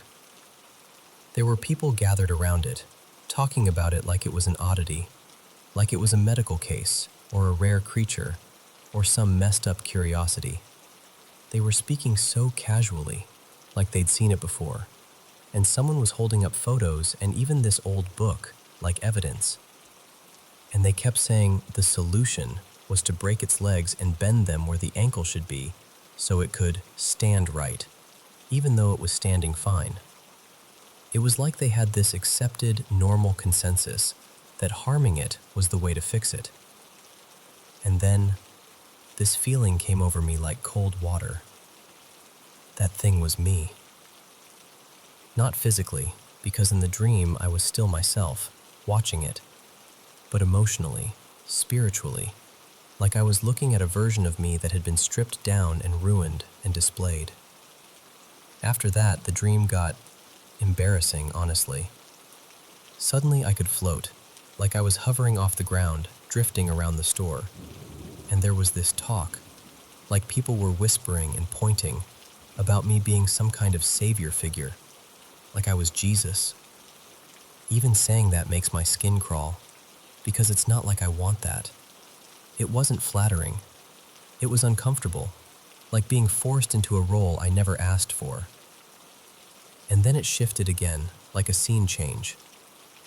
I was clocking off, leaving the store, floating out like it was normal. And someone called after me, kind of urgently. "Hey, Jesus is at the till. You need to go back." And I remember feeling annoyed, like, "Are you kidding me? I'm leaving." But I turned around anyway and started back toward the store. And right as I got there, I woke up. That one was around 4 in the morning. No voice, no thud, just the image of that gray, burned thing stuck in my head, like it left a smear behind my eyes. I lay there thinking about it until I felt exhausted enough to sleep again. And then the third dream happened. That's the one that always leaves me feeling the worst, because it's the one that feels like it belongs to a whole series I didn't sign up for. I was in this enormous old mansion, the kind where your footsteps echo even when you try to walk quietly.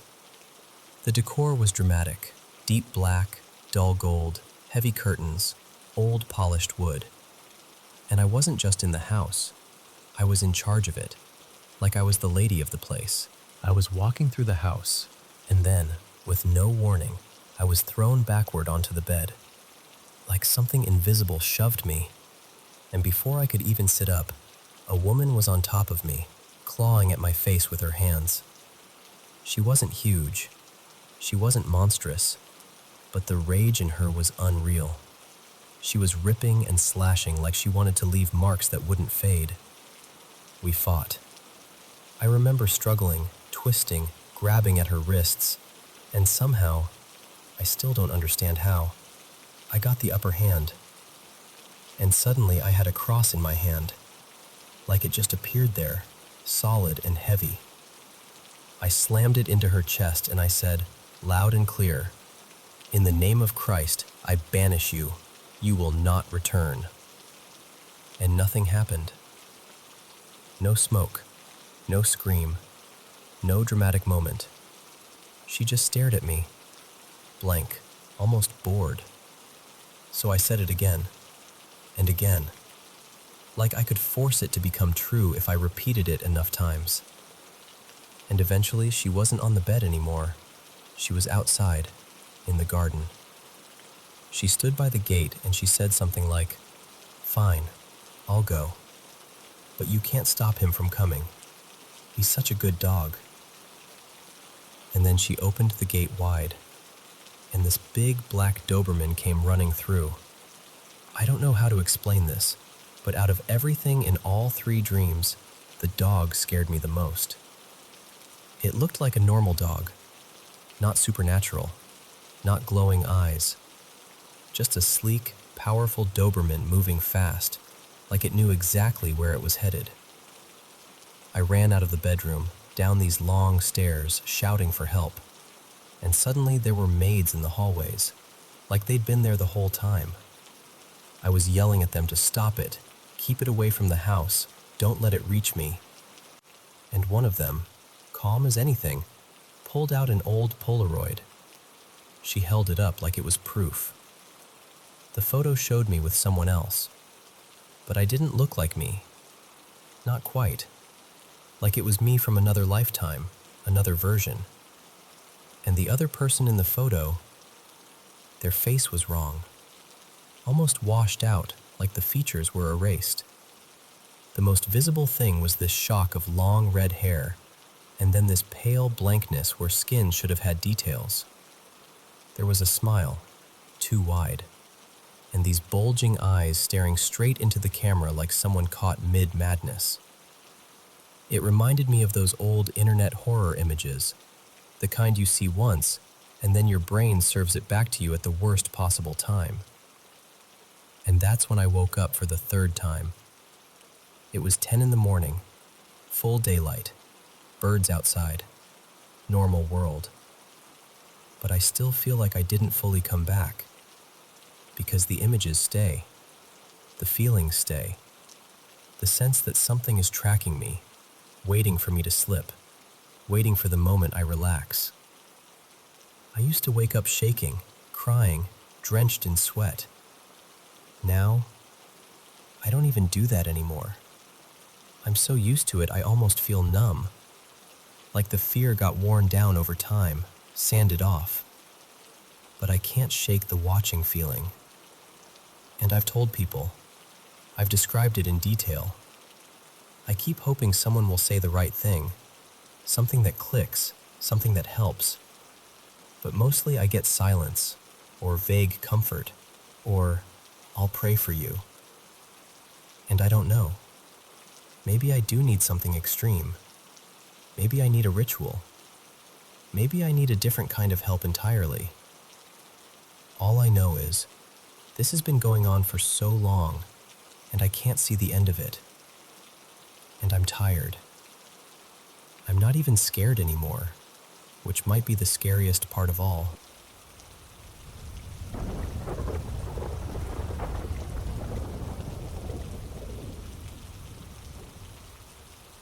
So, let me start by saying this up front. I'm not someone who goes looking for ghosts. I'm pretty skeptical about anything afterlife or supernatural. I like explanations I can touch and measure. But then there's this story. I still don't know exactly what happened. There was no clear sighting, no booming voice from the sky, just an experience that left a crack in my certainty. This was a little over 20 years ago. It started with a fire. My wife at the time, her name was Hannah, and I lived on the 3rd floor of this old apartment building. We were young, broke, and just figuring life out with one toddler and another baby on the way. One night, the apartment below us caught fire. Thankfully, nobody was hurt. The fire didn't reach our place structurally, but the smoke did. Thick, black, oily smoke. It crawled into everything: clothes, books, furniture. The apartment reeked. It was basically unlivable. The complex felt bad about it and worked with us. They let us move into an upgraded unit for the same rent. Honestly, at the time, it felt like a lucky break. The new place was a 2-story unit. First floor was the living room and kitchen. Second floor had the bedrooms. The stairs went up along a wall that our bedroom shared, so at night, you could hear every creak and footstep in the stairwell.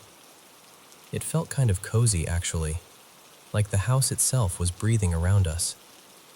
For about a week, it was fine. Stressful because, moving plus pregnancy plus toddler, but normal.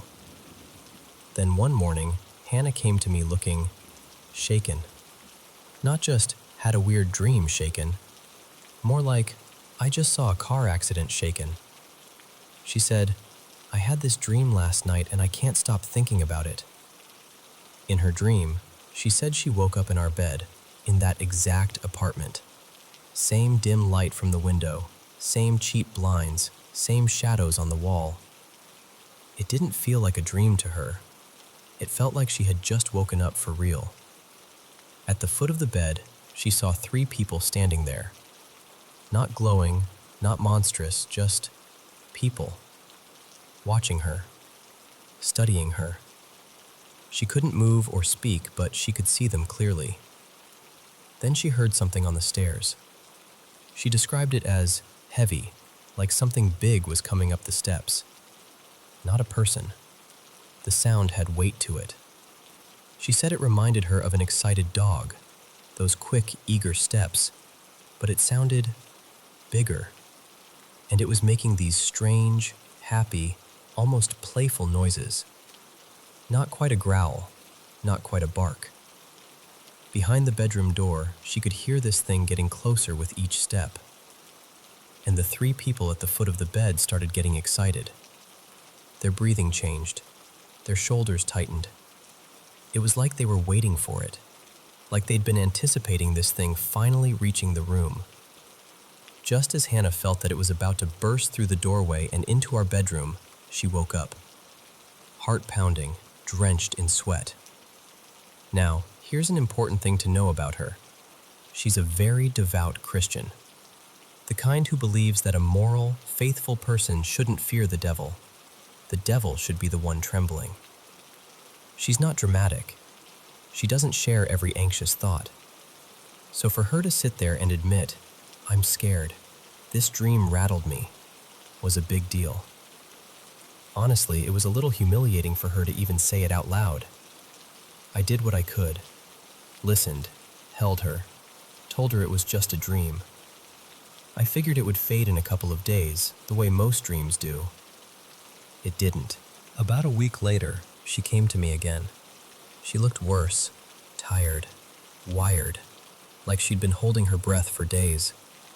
She said, "I feel something in here with me, all the time." Not like a normal, "this place feels a little creepy" kind of vibe. She described it as an intense presence, like someone standing just over her shoulder, watching her. She said it was strongest when she was alone in the apartment, and especially near the stairs and our bedroom. And the really disturbing part? She said it felt like it was getting stronger every day. She told me straight up, "I don't know how long I can handle this." Now, moving again at that point was not realistic. New lease, new baby coming, money tight. Explaining to the landlord that we wanted to transfer apartments, again, because the place felt haunted, didn't feel like a winning strategy. But I took her seriously. Not because I suddenly believed in ghosts, but because I believed in her. She was clearly not making this up for attention. I'm skeptical, but I didn't grow up in a skeptical house. My mom is very open to spiritual and supernatural things. She'd told me a few stories over the years, experiences she couldn't explain, things that scared her. So I asked Hannah, "Do you want me to talk to my mom? See if she has any ideas?" Hannah does not like asking my mom for help. Let's just say their personalities didn't blend well. The fact that she immediately said, "Yes, please," told me just how shaken she really was. I called my mom and told her everything. The fire, the move, the dream, the feeling in the apartment. She listened quietly the whole time, which was rare for her.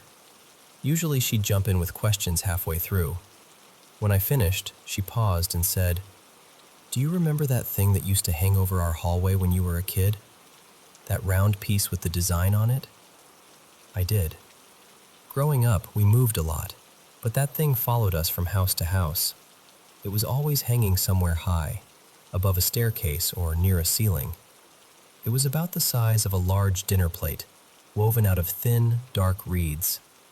In the center, the strands formed this almost geometric wolf shape. As a kid, I thought it looked cool and kind of mysterious. I never really asked what it was. She said, "That's not just decoration. That was given to me." She went on to tell me something I'd never heard before. Around the time I was born, she said she'd gone through what she called a very bad spiritual situation. That's all she called it. No details. And that was unsettling because she'd shared other weird stories pretty openly, but not this one. Anyway, she said she ended up talking to a Native American medicine man someone had connected her with. He listened to what she was going through, made this talisman, and told her, "Hang it at the highest point in your home." She did. According to her, whatever had been tormenting her stopped. Just stopped. The feeling lifted. Life settled down. And the talisman had hung in our house ever since. She said, "I'm going to send it to you. Put it in the highest place in your apartment." The next day, a package showed up. Inside was that woven circle from my childhood. Seeing it again actually made me feel weirdly emotional, kind of like bumping into an old friend who knows things you don't. Our highest point in the apartment was above the stairwell, near the ceiling that overlooked both floors. So that's where we hung it. It looked almost too small for the big white wall, but it was there, watching over the stairs. Hannah stood under it, just looking up at it for a minute. Later that evening, I asked her, "How do you feel?" She took this deep breath and said, "Better, a lot better." Like something loosened its grip. For a while, things were normal again. The talisman just became part of the background, like a weird family heirloom that happened to live with us now. Several months later, I got a job offer in another state. It was a good opportunity, so we decided to move. We slowly packed up the apartment, boxes everywhere, kids' toys in random bags, that phase where everything looks worse before it looks better. On our last day there, we were down to the final odds and ends: cleaning supplies, lamps, The stuff you always underestimate. We'd packed the car pretty tightly. Hannah buckled both kids, our toddler and our now newborn, into their car seats. They both fell asleep on the drive over, so she stayed in the car with them while I went in to finish up. The talisman was still hanging above the stairs. I remember standing at the bottom of the steps and thinking, if I don't take that down now, I'm going to forget it. And honestly, while I had taken Hannah's fear seriously, I still wasn't convinced the talisman was anything more than a powerful placebo. So I went upstairs, carefully took it down, carried it out to the car, and set it gently on the floor behind the driver's seat. Then I went back inside to grab another armful of stuff. As soon as I stepped into the apartment, something felt off. The air felt thicker. The silence sounded different, if that makes sense. Like the whole place was holding its breath. I brushed it off, told myself I was just tired, stressed, overthinking things. I grabbed a box, took it to the car, and came back in. The second time in, the feeling intensified. I felt like I'd walked into a room where someone had just been screaming and then abruptly stopped when I opened the door. No sound, just this leftover vibration of anger. I could feel my heart rate climbing, and I hadn't even done anything yet. By the third trip, it was bad. I walked in, and every hair on my arms and neck stood up. It felt like the walls were leaning in. The best way I can describe it is this. It felt like something in that apartment was aware of me, and furious. Not just irritated, not just, I don't like you. It felt like seething rage focused right between my shoulder blades. And it didn't feel unfamiliar. It felt like something that had been there quietly in the background, numbed or muffled, was now fully awake again. And it knew I'd taken away whatever had been keeping it in check. I remember thinking, very clearly, oh, it wasn't gone. It was sleeping. I was supposed to mop the kitchen floor, vacuum one more time, just basic move-out cleaning.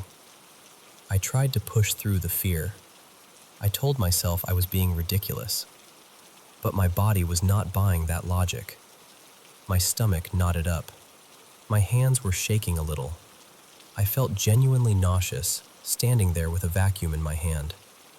At some point, I just hit a wall internally. I set the vacuum down, left the mop and cleaning supplies in the corner of the kitchen, and walked out. On my way past the leasing office, I dropped our keys into the after-hours drop box. I didn't look back at the building. I remember thinking, they can keep the mop. I got in the car, trying to act normal. Hannah looked at me and said, "You okay?" I just said, "Yeah, we're done. Let's go." We drove away, talisman in the car, kids sleeping in the back, and that was it. We never set foot in that apartment again. To this day, I don't have a clean explanation. I can line things up and say, maybe it was stress, maybe it was suggestion, maybe Hannah's fear rubbed off on me. Maybe growing up with that talisman made my brain connect dots that weren't really there. And for a skeptic, I'll admit, that's a hard feeling to shake.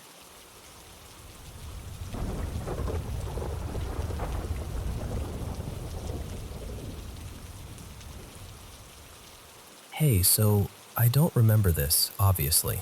I was only a few months old when it happened, but I've heard it so many times from so many people. My mom, my grandma, my aunt, and even a family friend years later, that it feels like I've been carrying the memory anyway. And what gets me is how they all tell it almost the same. Different little details shift. How many people were there, what time exactly, who saw what first, but the spine of it never changes. In my family, it's just that night. The night they came to see the baby. So here's how it was told to me. I was about 3 months old. We were living in this modest little place. Nothing fancy, the kind of home where you hear everything. Pipes, footsteps, neighbors outside, the whole world close enough to feel through the walls. My grandma, let's call her Nana Salma, was staying with us for a while to help out, because my mom, Mira, was exhausted in that new baby way where you're tired in your bones. And my aunt, Lena, had come by that evening too. She was still young then, like late teens, and she always says she felt very grown up in that moment, until she didn't. It was late. Not midnight late, but late enough that the house had settled. The lights were low. The air had that quiet, heavy feeling it gets when everyone's supposed to be asleep, even if they aren't. Then, knock, knock, knock. Not the casual knock of a neighbor, not the polite tap of someone who might be lost. Nana Salma described it as insistent, like the person outside believed they belonged there. Lena went to the door first. She always tells it like she was annoyed more than scared at the beginning, because what kind of person knocks that late? She peeks through whatever small window or gap she can, and she sees a group of women standing there. Now, here's one of those details that changes depending on who's talking. My mom says it was 5 women. Lena insists it was 3, maybe 4 at most. And everyone shrugs when they argue about it, because this was decades ago, and fear does weird things to memory. But the one thing they all agree on is how they looked. They were covered. Headscarves pulled forward, shawls draped in a way that hid most of their hair and bodies. My mom says she couldn't really read their faces, like the light hit them wrong, or like they kept themselves angled away. She could clearly see one face, though, and she still describes it as strangely calm. Not friendly, just calm. Like a person asking for something they're sure they'll get. One of them spoke and said, very simply, "We came to meet the child." Lena, still running on irritation and protective instinct, goes, "It's late, come back tomorrow," and she shuts the door. Just like that. She turned around and told my mom, half eye-rolling, like, "Your friends have awful timing." But my mom's face changed immediately, because Mira didn't know them. So my mom went to the window, pulled the curtain back just enough to look out, and asked Nana Salma if she recognized them. Nana Salma didn't. And that's when the mood in the house shifted from annoying to wrong. Outside, the knocking started again. Calm voices. No shouting, no banging, just that steady insistence. They said it would only take a moment. They said they only wanted to see the baby. They said they wouldn't be long. Lena started to get nervous, like the kind of nervous that makes your skin feel too tight. She was young, and she didn't have the words for it, but she knew something was off. It wasn't just strangers. It was the certainty in them, like the door wasn't really a boundary. She slipped out the back door and ran to a friend's house nearby. Someone she trusted, someone older, someone who could make the situation feel less unreal. And because teenagers travel in packs and drama spreads like wildfire, within minutes, a handful of her friends came back with her. Suddenly, there were voices outside our house. Not just the women at the door, but young people whispering and asking questions and trying to look brave. That part always makes me smile a little, even though the story isn't funny. Because I can picture it. A bunch of late teens and early 20s friends showing up like, "All right, what's going on?" With more people around, Nana Salma felt brave enough to step forward. She wasn't a loud person, from what I'm told, more the steady, no-nonsense type. But she went to the door and confronted them, not opening it wide, not inviting them in, just making it clear she was present and alert. And the women stayed calm. They spoke softly. They tried to reason. They kept repeating that they'd come to meet the child, that it would be quick, that there was no harm in it. Then one of them said something that hit my family like ice water. Something along the lines of, "If the baby is a burden, we can take the child. The child would be cared for." Even hearing it secondhand makes my stomach turn. My mom heard that from inside and snapped into this fierce, protective anger that I've seen in her eyes even now when someone crosses a line. She stepped outside, left me inside with one of Lena's friends, a guy named Rami, who was around 20 at the time. And my mom started yelling. Not screaming nonsense, clear, sharp, "Get away from my home," yelling. She told them to leave. She said she would call the police. She said they had no right to stand there talking about taking someone's child like it was a casual favor. Lena's friends joined in too, voices layering over each other, half protective, half trying to act fearless. The neighbors started stirring. Curtains moved, doors cracked open. And finally, the women began to back away. But they didn't back away quietly. My mom says they cursed, spat out bitter words about her, about the house, about the family. And then, like a switch flipped, they turned and started moving fast. Lena's friends, full of adrenaline and youth and that dumb belief that nothing truly terrible can happen, ran after them. Not to catch them exactly, more like to scare them off, to chase them away from the neighborhood. It was chaotic, a bunch of young people sprinting down the street at night, laughing in that nervous, reckless way. And then the night turned tragic. They chased them toward this messy area, some kind of lot with abandoned junk, wires, scrap, the kind of place you shouldn't run through even in daylight. In the confusion, one of the girls in the group, Huda, that's the name I've always heard, split off from the others. She took a different route, maybe trying to cut them off, maybe just panicking. And she didn't see what was in her path. The way my family tells it, it happened in a second. A horrible accident.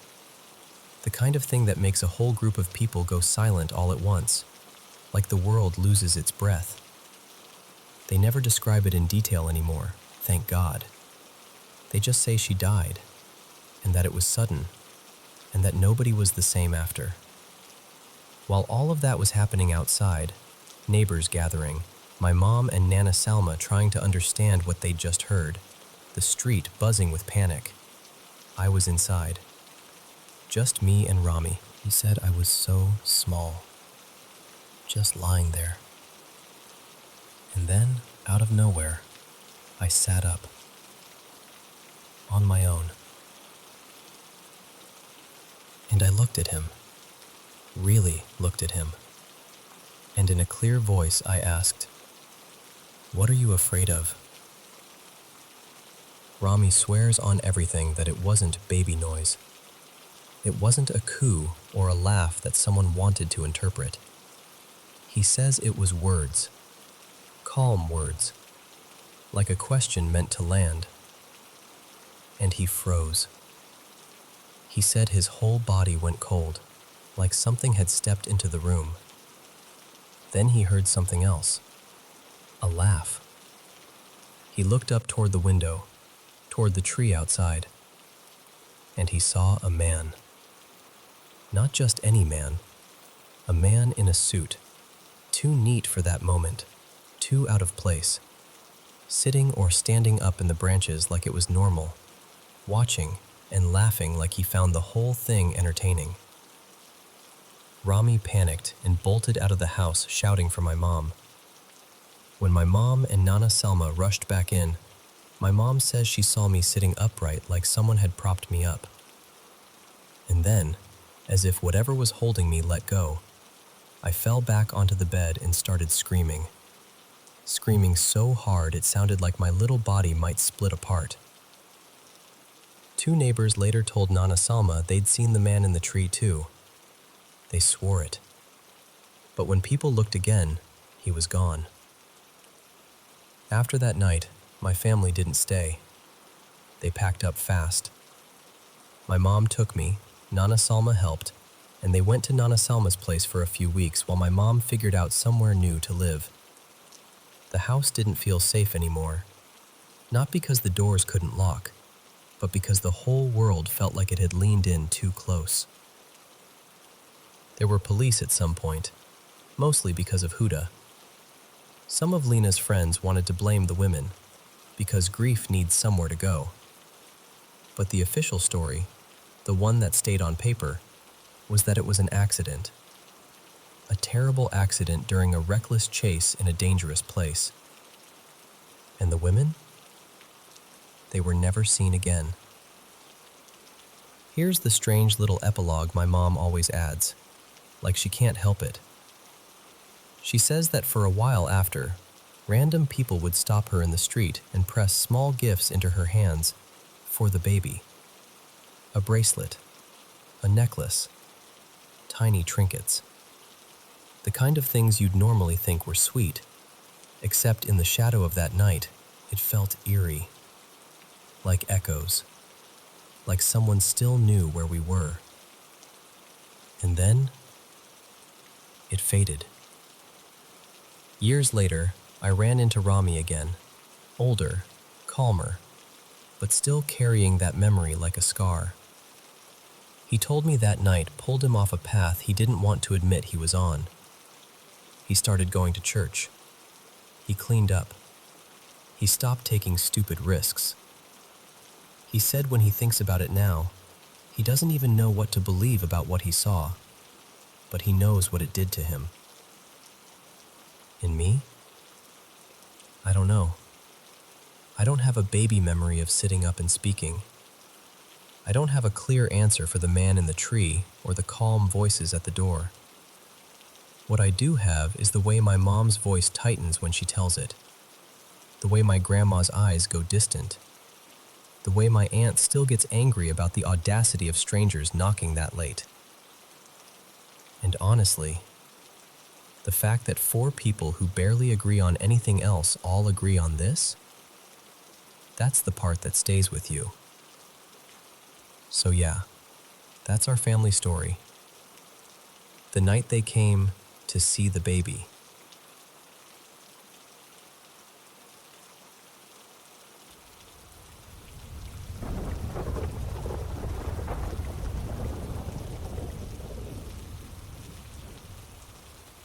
So, I've been carrying this story around for years, and I still don't really know what to make of it. I've told it a few times to friends, but I'm always curious how other people see it. Before anything, I should say English isn't my first language, so if I mess something up, please be patient with me. Anyway, here goes. When I was about 11 years old, I was in a youth scout group. It was honestly one of the happiest parts of my childhood. We spent a lot of time outdoors, learning how to tie knots, build small bamboo benches, light campfires, cook simple meals, and all that teamwork stuff that makes you feel very grown up when you're actually just a kid with a too big backpack. In my country, scout activities usually include short camping trips to quiet wooded areas. Nothing wild or far in the mountains, just small forests or nature reserves not too far from town. Peaceful places, lots of trees, crickets at night, that kind of vibe. This particular trip was at an educational nature center on the edge of a forest. The building itself was closed because it was school vacation, but they let us use the open field behind it to camp. It wasn't as big as a soccer field, more like a wide, grassy clearing. We set up our tents in a circle, tables in the middle, a campfire a bit off to one side.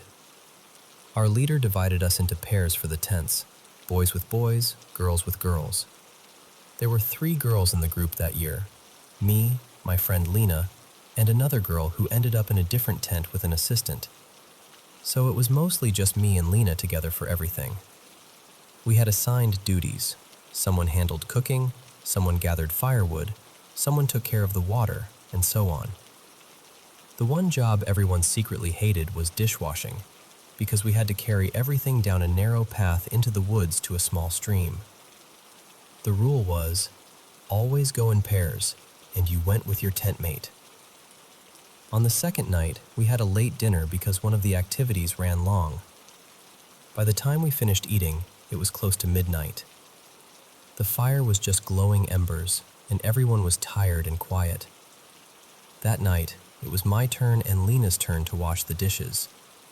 But Lena had caught a bad cold earlier that day.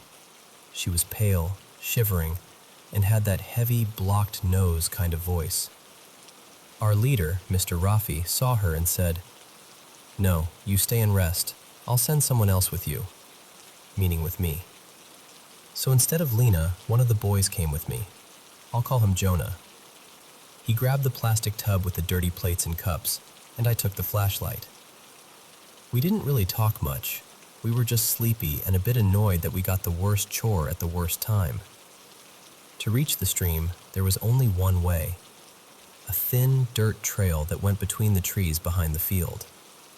In the daytime, it was kind of pretty, with sunlight coming through the leaves. At night, though, it felt completely different. It was really dark, and the only lights were my little flashlight and a small slice of moon peeking through the branches. The path was just wide enough for one person at a time, so Jonah walked behind me, carrying the dishes, and I walked in front with the flashlight. We followed the trail for maybe 3 or 4 minutes, long enough for my heart to start beating a bit faster than usual. The air felt colder down there, damp from the stream. I could hear the water before I saw it. When we finally reached the stream, I lifted the flashlight to see where we could put the tub down. That's when we noticed someone was already standing there. For a moment, we both assumed it was someone from our group, but that didn't really make sense. Everyone should have been in their tents, and we hadn't seen anyone else leave the campsite.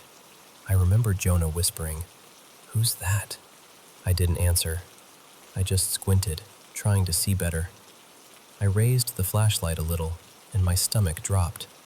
The girl was wearing what looked like Lena's clothes, an oversized gray hoodie and dark shorts. Lena had been wearing that exact outfit earlier that evening, right before she went to lie down. My first thought was, Lena got up and came here? But that didn't make sense either. She'd been really sick, and we had left the campsite before seeing anyone else even sit up, let alone walk past us. We stood there, both of us staring at this girl across the stream. She had her back to us, hair down, almost reaching the middle of her back. She wasn't making any sound, just standing, looking at the water. Because we were kids, and kids don't always make smart decisions, we decided to call out to her instead of turning around and leaving. "Lena?" I called softly at first. No response. She didn't move at all. I tried again, louder. "Lena, are you okay?" Still nothing. Not even a flinch. At this point, I remember feeling two things at the same time: fear and this strange politeness. Like, what if this really is Lena and she needs help? I didn't want to just abandon her, but everything in me was starting to feel wrong. Jonah leaned a little closer to me and whispered, "Why isn't she answering?" We waited maybe 5, 6 seconds. It felt longer. The only sound was the stream and crickets. Then, for some reason I still don't fully understand, we decided to get closer. The stream wasn't very wide there, just a narrow crossing with rocks, and we were both used to going around that area during the day. So we carefully stepped on a couple of big stones to get closer to her side. My flashlight beam shook a bit because my hands were starting to tremble. We walked up behind her, slowly. She still didn't react. No turning, no shifting her weight, no sound. Just this small figure in Lena's hoodie, staring at the water. Jonah reached out first.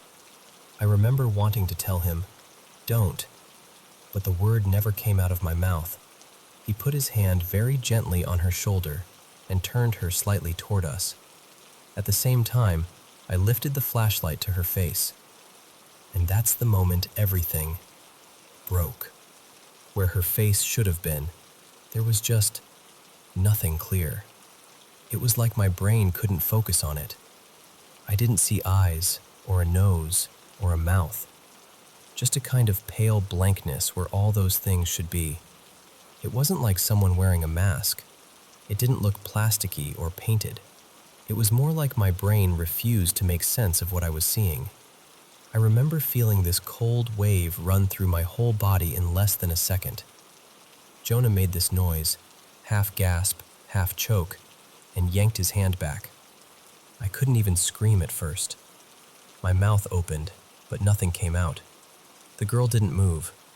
She didn't react to him touching her or to the light in her face. She didn't tilt her head, didn't step back, didn't say a single word. She was just standing there, slightly turned toward us now, with that face, or non-face, in the beam of my flashlight. Then everything happened at once. I dropped the flashlight. Jonah dropped the tub with all the dishes, and they clattered on the rocks and splashed into the water. In that moment of chaos, my voice finally came back, and I screamed. I think we were both screaming, honestly. When we burst out of the trees and into the camp, a couple of kids sat up, confused, and our leader came running toward us, asking what happened. We were shaking so badly we could barely talk. The first thing I did was sprint straight to my tent and yank the flap open. Lena was there, sound asleep, curled up in her sleeping bag, breathing heavily through her stuffy nose. Her hair was a mess on the pillow, and her hoodie, the same gray hoodie, was right there on her. I just stood there, staring at her. I remember touching her shoulder gently and whispering her name, and she only groaned a little and turned over, still half asleep. The cold feeling in my chest got even worse. If she had been in the tent the whole time, who had we just followed into the woods? I went back to where Jonah was standing with our leader. He looked terrible, white as a sheet, eyes wide, hands still shaking. We tried to explain what we'd seen, stumbling over our words, interrupting each other. Our leader was skeptical, of course. From his perspective, it was two scared kids telling a ghost story after midnight. He scolded us for making such a scene and for dropping all the dishes in the stream.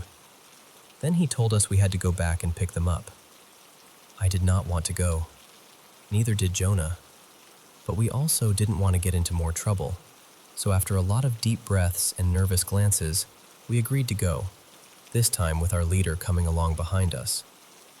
Walking that same path again, so soon after, was horrible. Every shadow looked like it was about to move. I kept expecting to see that small figure standing in the distance again. My hands were clammy on the flashlight.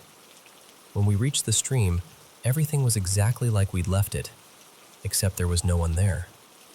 No girl, no movement, just the sound of water and insects. The tub was overturned near the bank. Some of the dishes were half in the water, some on the rocks. We picked them up in silence. I kept shining the flashlight around, half hoping, half terrified I would see someone hiding in the trees. But there was nothing. No footprints, no rustling, no sign of anyone else. Our leader grumbled about us scaring ourselves, and on the way back, he insisted it was probably a trick of the light, or maybe we were confusing each other's stories in the moment. You know, the usual adult explanations. For a long time, among our scout friends, this story turned into something people joked about. Remember when you and Jonah screamed about a faceless girl? They'd laugh, or say we'd watched too many horror movies. And I get it. If I hadn't been there, I might think the same thing. But here's what still bothers me. We both saw the same thing, at the same time, before we had a chance to influence each other's memories. Jonah and I didn't describe it differently. We both said it looked like a girl wearing clothes like Lena's, standing by the water, not moving, and that when we saw her face, there was nothing. We were kids, yes, but we weren't trying to scare each other. If anything, we were trying very hard not to be scared. I'm not as frightened by it anymore. It's been many years, and I can talk about it without my voice shaking. I can come up with all kinds of maybe explanations now. Maybe it was some stranger living nearby. Maybe it really was a mask, and we just panicked too much to notice details. Maybe the flashlight's angle and the shadows erased everything in a weird optical illusion. Maybe our brains just filled in the blanks with something terrifying.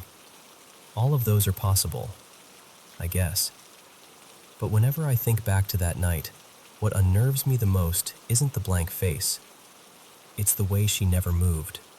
Not even a little. Not when we called out. Not when we stepped onto the rocks. Not when Jonah touched her shoulder and turned her. I still don't know what we really saw that night by the stream. And maybe I never will. But it stayed with me, clear as the sound of the water and the cold in the air, all these years later.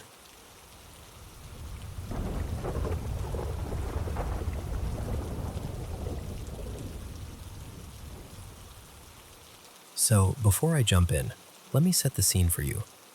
When all of this happened, I was still living in my childhood home. I don't live there anymore. I actually moved across town a couple years back. But this was the house my family built from the ground up. Fresh plot of land, no previous owners, no dark history anyone knew about. No ancient burial ground, no tragic deaths, nothing like that. Just a regular house at the end of a quiet street. At least, that's what we thought. The whole thing really starts with my Aunt Rosa. She loves flipping other people's junk for fun and profit. Storage units, flea markets, estate sales. If there's a dusty corner with someone's forgotten stuff in it, she's probably already been there. One weekend I went with her to help empty out a storage unit she'd just bought. We're hauling boxes and lamps and all kinds of random things, and tucked in the back, I see this glider chair. Not super old, but kind of vintage looking, with that smooth rocking motion I remembered from my grandparents' place. They had one when I was a kid, and I used to sit in it for hours, just zoning out. So I'm like, "Hey, can I have this one?" And she shrugs and says, "If you can fit it in your car, it's yours." I got it home that day, set it up in the corner of my room, and for a while, nothing happened. Just a comfy chair. I'd sit in it, scroll my phone, play games, no weird vibes at all. At first. Back then, my schedule was pretty brutal. I'd leave early, come back wiped out in the afternoon, and crash for a nap. It was usually around 1 or 2 p.m. when I'd lie down. My bedroom was upstairs, right by this little balcony that overlooked the living room, so I could always hear the TV or people talking downstairs if someone was home. One afternoon, I came home, dropped my stuff, and flopped onto my bed. Door open, TV murmuring faintly from the living room. Nothing out of the ordinary. I fell asleep almost immediately. At some point, I woke up to this sound. It was the very specific noise of footsteps, like 3 quick shuffles right at the foot of my bed. Shh, shh, shh. Not the creaking of the house, not the TV. This felt close, like someone had walked right up to me. I sat straight up. Nobody was there. So I'm trying to be logical. Okay, maybe it was just the TV. Maybe I was half dreaming. Maybe my brain stitched together some sounds. I brushed it off, told myself not to be dramatic, rolled over, and went back to sleep. 2 days later, it happened again. Same deal. Afternoon nap, this time with my bedroom door closed. No TV, no one else in the house. I wake up to that same pattern of steps. Shh, shh, shh. Right at the foot of my bed. I snapped awake, heart pounding. Door still shut. House completely quiet. And I remember thinking, okay, that's weird. After that, the footsteps stopped for a bit, and I thought maybe my mind was just playing tricks on me. A few days of silence. I'm starting to relax. Then the clicking starts. One night, I'm lying in bed, trying to fall asleep, and I hear this faint click, click, click. My first thought is that my mouse? My computer's on my desk across the room, so I roll over and look. No lights moving, no cursor, nothing. So I shrug it off. I turn back over. Click, click, click, click, click. This went on every night. Some nights I could fix it temporarily by rolling over to face the computer. Other nights I did the classic pillow over the head move and tried to pretend it wasn't happening. But the clicking would come back. Always. For the record, I'm not gullible. I took the mouse apart, shook it, checked for loose parts, dust, bugs, anything. I even swapped it out once for a different mouse just to see if it would stop. It didn't. One night, desperate to prove to myself I was just losing it, I covered the mouse with a folded t-shirt. Completely covered it. I remember standing there thinking, I am officially insane for doing this. I got back in bed. A little while later, I hear it again, but this time, It's muffled. That same clicking, but as if it were happening under a layer of fabric, coming from the direction of my desk. That was the first time I felt that drop in my stomach. Like, oh, this might actually not be in my head. Eventually, my girlfriend at the time, let's call her Lily, started staying over more often. And one night, around 2 a.m., she nudges me awake and goes, "Babe, what is that clicking sound?" I'm half asleep and I mumble, "Oh, that's just the ghost that clicks my mouse." Then I froze. You hear it too?" She stares at me wide-eyed. "Yes, it's driving me nuts." That was the moment I realized, okay, this isn't just some private, sleep-deprived hallucination. Someone else is hearing it as clearly as I am. By this point, the clicking had become almost familiar. I started talking to whatever it was. I'd come home, open my bedroom door, and say, "Hey, I'm back. Please don't keep me up tonight." Crossing that threshold into my room always felt a little off. Not icy cold or horror movie dramatic, just heavy. Like walking into a closet packed tight with winter coats. The sound from the rest of the house always seemed to dull in there. Too quiet. A few weeks of this go by. The footsteps, the relentless clicking, the weird heaviness when I walked into my room. I tried to outsmart it by staying up late, gaming until I was so exhausted I'd fall asleep despite the noise. One night, around 3 a.m., I woke up to the absolute worst sound you can hear in the South in the middle of summer. Silence. The power had gone out. No AC, no fan. Just dead, sticky air and that thick humidity that feels like it's sitting on your chest.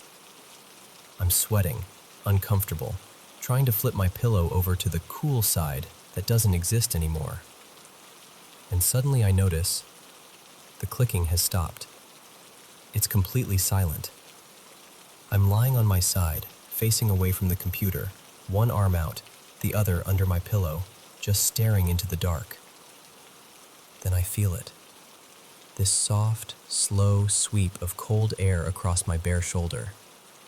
Not like a draft from the window, not with the power out and the air totally still. This felt like a hand. Like someone had reached out and slowly dragged their fingers through the space my shoulder occupied. I lay there, absolutely frozen.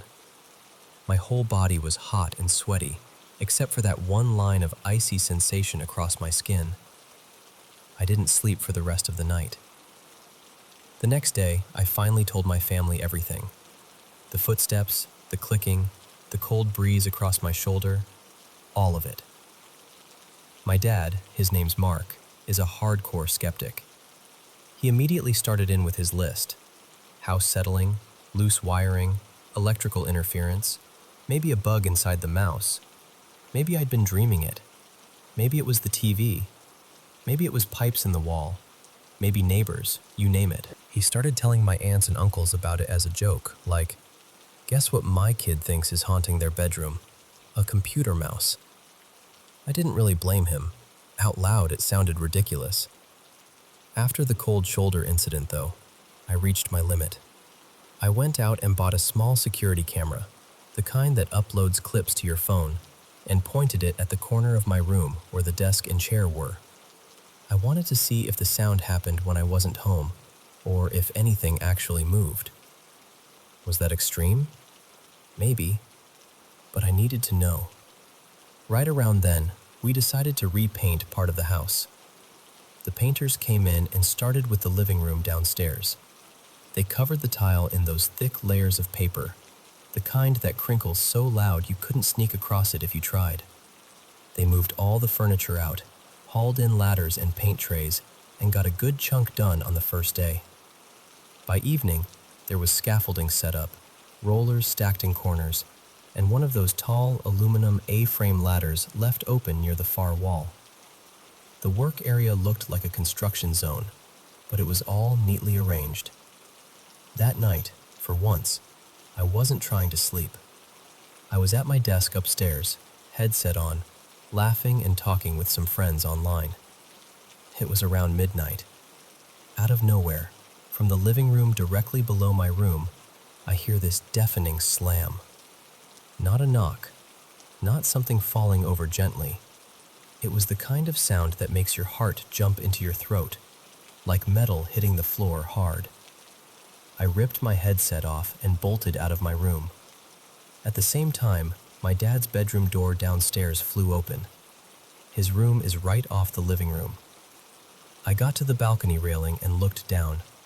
He was already standing in the middle of the paper-covered floor, scanning the room.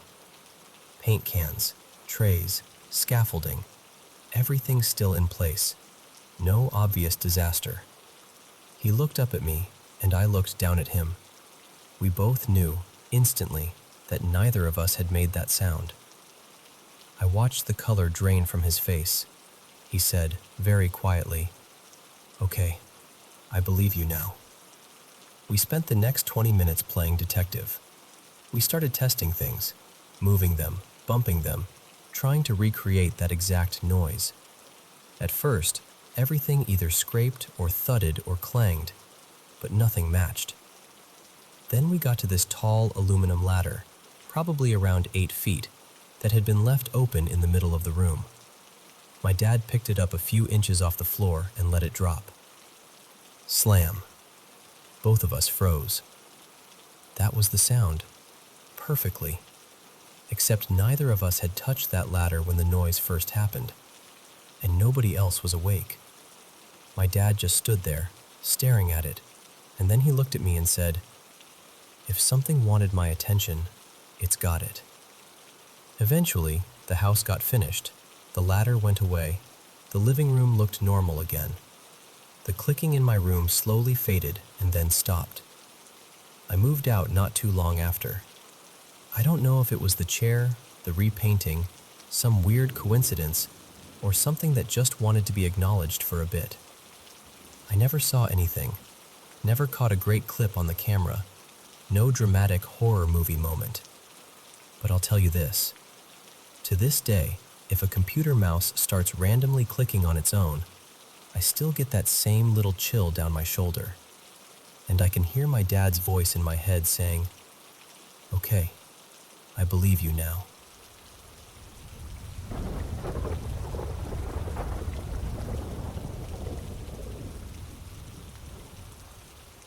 So, I've seen ghosts pretty much my whole life.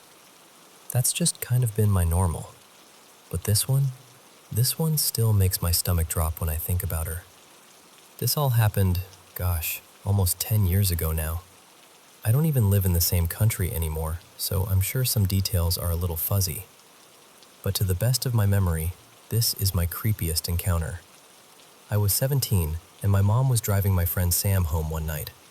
It was late, one of those quiet stretches of road where the streetlights are way too far apart. We were just talking about school and music, nothing special, when I saw her. Right at the edge of the road, in our headlights, there was a woman. Long, dark hair hanging in her face, a faded maroon t-shirt and jeans. She wasn't walking, though. She was crawling out toward the middle of the road. I remember sitting up straighter, getting ready to say something like, "Mom, is she okay?" But as we got closer, everything felt wrong. My mom's face didn't change. Sam didn't react at all. No one slowed down. No one gasped. It was just me, staring at this crawling woman in the headlights as we drove right past her like she wasn't there. And as we passed her, she turned her head toward me. I realized I was the only one who could see her. We kept going, and I just sort of swallowed it and shrugged it off. At that point, seeing ghosts wasn't new to me. I'd been seeing them for as long as I could remember. So I filed her away as another random sighting and tried not to think too hard about why she'd been dragging herself into the road. About a week later, it was late, and I was lying in bed. My bedroom door was open, and the soft glow from the bathroom nightlight was just barely lighting up the living room. The couch was pushed almost flat against the wall, right outside my door, like there was no space back there. Not even our cat could fit behind it. That's why it was so weird when I saw movement in that exact spot. At first, it was just a little shift in the shadows. Then, slowly, a hand appeared, pale fingers curling around the edge of the couch. Then an arm, elbow bending unnaturally as it slid out from behind a place no one should have been able to fit. I watched her crawl out from this impossible gap, inch by inch. Long, dark hair, that same maroon t-shirt, the same jeans. The crawling woman, right outside my bedroom. I'm not gonna lie, I was scared. Like, frozen but pretending I wasn't scared. So I did what a lot of us do when we're terrified. I turned over in bed, faced the wall, and tried to pretend I hadn't just seen a woman crawl out from behind the couch. Eventually, I worked up the nerve to look again. A few minutes later, I rolled back over. She was gone. I forced myself to go to sleep after that, but I definitely did not sleep well. A couple days later, I told my mom about her. We were watching a movie in the living room, lights off, just the TV flickering. I was like, "So, I've been seeing this woman," and I started describing her. Right in the middle of my sentence, my mom suddenly sucked in a breath and jumped up. She slapped the light switch on and just stared toward the front door. I asked, "What? What happened?" She said, "I just saw a woman with long dark hair crawling by the front door."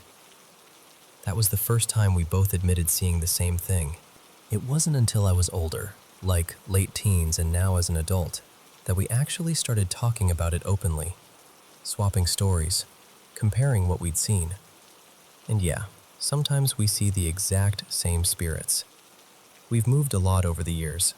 Different apartments, different houses, different cities. For anyone thinking carbon monoxide, trust me, I appreciate the concern, and I always tell people to check their detectors because that stuff really can kill you. But in our case, it doesn't really add up. I'll see the same ghosts in completely different locations, sometimes years apart. Anyway, the crawling woman. We both saw her, and she was creepy in that kind of The Grudge or The Ring way, except she always had jeans and that t-shirt. Not a long white dress or anything dramatic, just unsettlingly normal clothes. Now, I don't usually get recurring nightmares.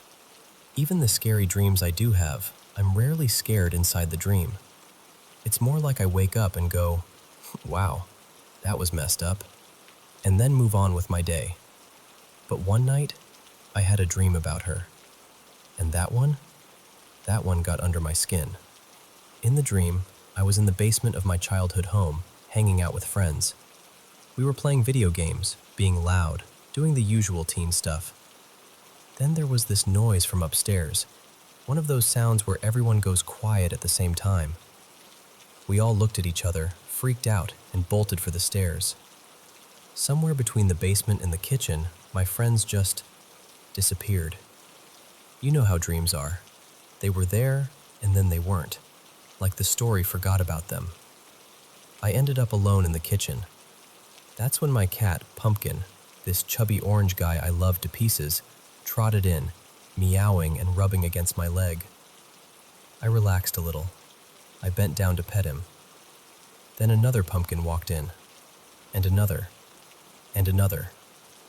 Soon the entire kitchen was filled with identical pumpkins, just copies of the same cat walking around my feet, weaving between my legs, staring up at me with the same wide eyes.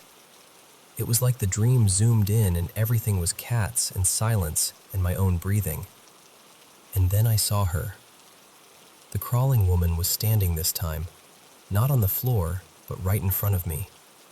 And I was suddenly backed up against the wall, body stuck like someone had pressed pause. I couldn't move. I couldn't scream. The cats were gone, like they'd never been there. She started walking toward me, slow and deliberate. I remember thinking, how am I going to get out of this? Because I knew, even in the dream, that she wanted to hurt me. There was this heavy, hateful feeling coming off her in waves. Right when she got close, the front door slammed open with this huge crack. A man in a worn leather jacket kicked the door in. I never forgot that detail. His jacket and his boots. He strode in like he belonged there, grabbed my arm, and yanked me away from her. We rushed out of the house together, and suddenly we weren't in my neighborhood anymore. We were walking down this endless, empty road. As we walked, I could feel myself starting to wake up, like my awareness was shifting. I turned to him and asked, "What just happened? Who is she?" He looked at me, and his voice was calm but serious. He said, "She wants to kill you. She wants you dead, but first she wants to hurt you. She wants you to suffer before she kills you." His words echoed in my head as I woke up. I remember looking at the clock, around 8 a.m. Not exactly the classic witching hour, but there we were. The same dream. Basement, friends, noise, the scramble upstairs, the kitchen, pumpkin, more pumpkins, too many pumpkins. The crawling woman, frozen against the wall, the door slamming open, the man in the leather jacket. Only this time, when he grabbed my arm and pulled me out of the house, he didn't say anything. We walked that same endless road, but he just stayed beside me, quiet. And yet I knew, he knew, that I remembered what he'd told me the first time. "I wake up faster," is the only way I can describe it, like he was getting better at pulling me out. When I woke up, I was so grateful he'd shown up again. This random stranger in my dream who felt not random at all. And then, anticlimactic as it might sound, I never saw her again. I was terrified to go to sleep the next night, expecting round 3, but she never came back. No more crawling woman in the living room, no more nightmare basement, no more hateful presence. Over time, I started to understand something else. That man in the leather jacket wasn't just some dream character. He was a spirit too. He's followed me now to 5 different homes, different cities, different jobs, different everything. But he's always there in the background, especially when something nasty tries to bother me at night. His name is Elias. In the waking world, he usually appears as a shadow man, tall, solid, but never fully detailed, like he's standing in a doorway where the light doesn't reach. Elias has stepped in more than once when spirits tried to attack me in my sleep. He's been doing that for about 8 years now. I do practice witchcraft, but I want to make this part clear. I haven't bound him to me, and I won't. I don't own him. He stays because he wants to, and I'm incredibly grateful for his protection, but I'm not going to force it. If he ever chooses to leave, that's his decision. I'd feel a lot less confident without him, honestly, but he's not my pet or my tool. He's my, I don't know, guardian? Friend? Something in that space. I still don't know what the crawling woman's deal was. I don't know why she zeroed in on me, why she wanted to hurt me so badly, or how exactly Elias managed to kick her out of my life so completely. I just know I haven't seen her since. No more recurring nightmares. No more women crawling out from behind couches that are flush against the wall. Just silence where she used to be. And the funny part is, for all that buildup, most of my ghost encounters end kind of abruptly like that. No big dramatic showdown, no explanation, no closure. Ghosts just come and go. Some hang around for a little while, a few stay for years, and most move on without ever telling you who they were or what they wanted. I don't go looking for them. I don't advertise myself as psychic or offer services or anything. Honestly, I think it's rude to bother the dead on purpose. They've already done the whole living thing. They deserve some peace. So I mostly don't talk to them. I don't try to get their attention. I just live my life and hope they're doing their thing on the other side. But this story? This one still makes my chest tighten when I think about it. I do not like whoever she was. I hope she finds peace someday, really. Because being that angry, that focused on hurting someone, that can't be a good existence for a spirit.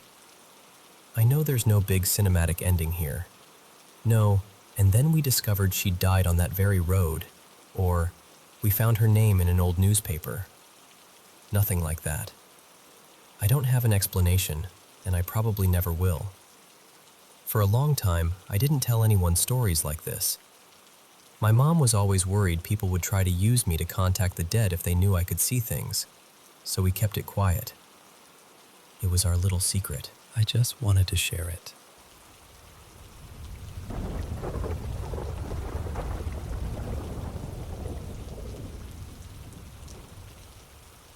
So, let me tell you about the strangest job I've ever had. Last year, I was working as a compounding pharmacy intern. It was my very first time working in a real lab, and I was honestly so excited. You know that mix of nerves and pride? That was me, in my little white coat, thinking, wow, I'm really doing it.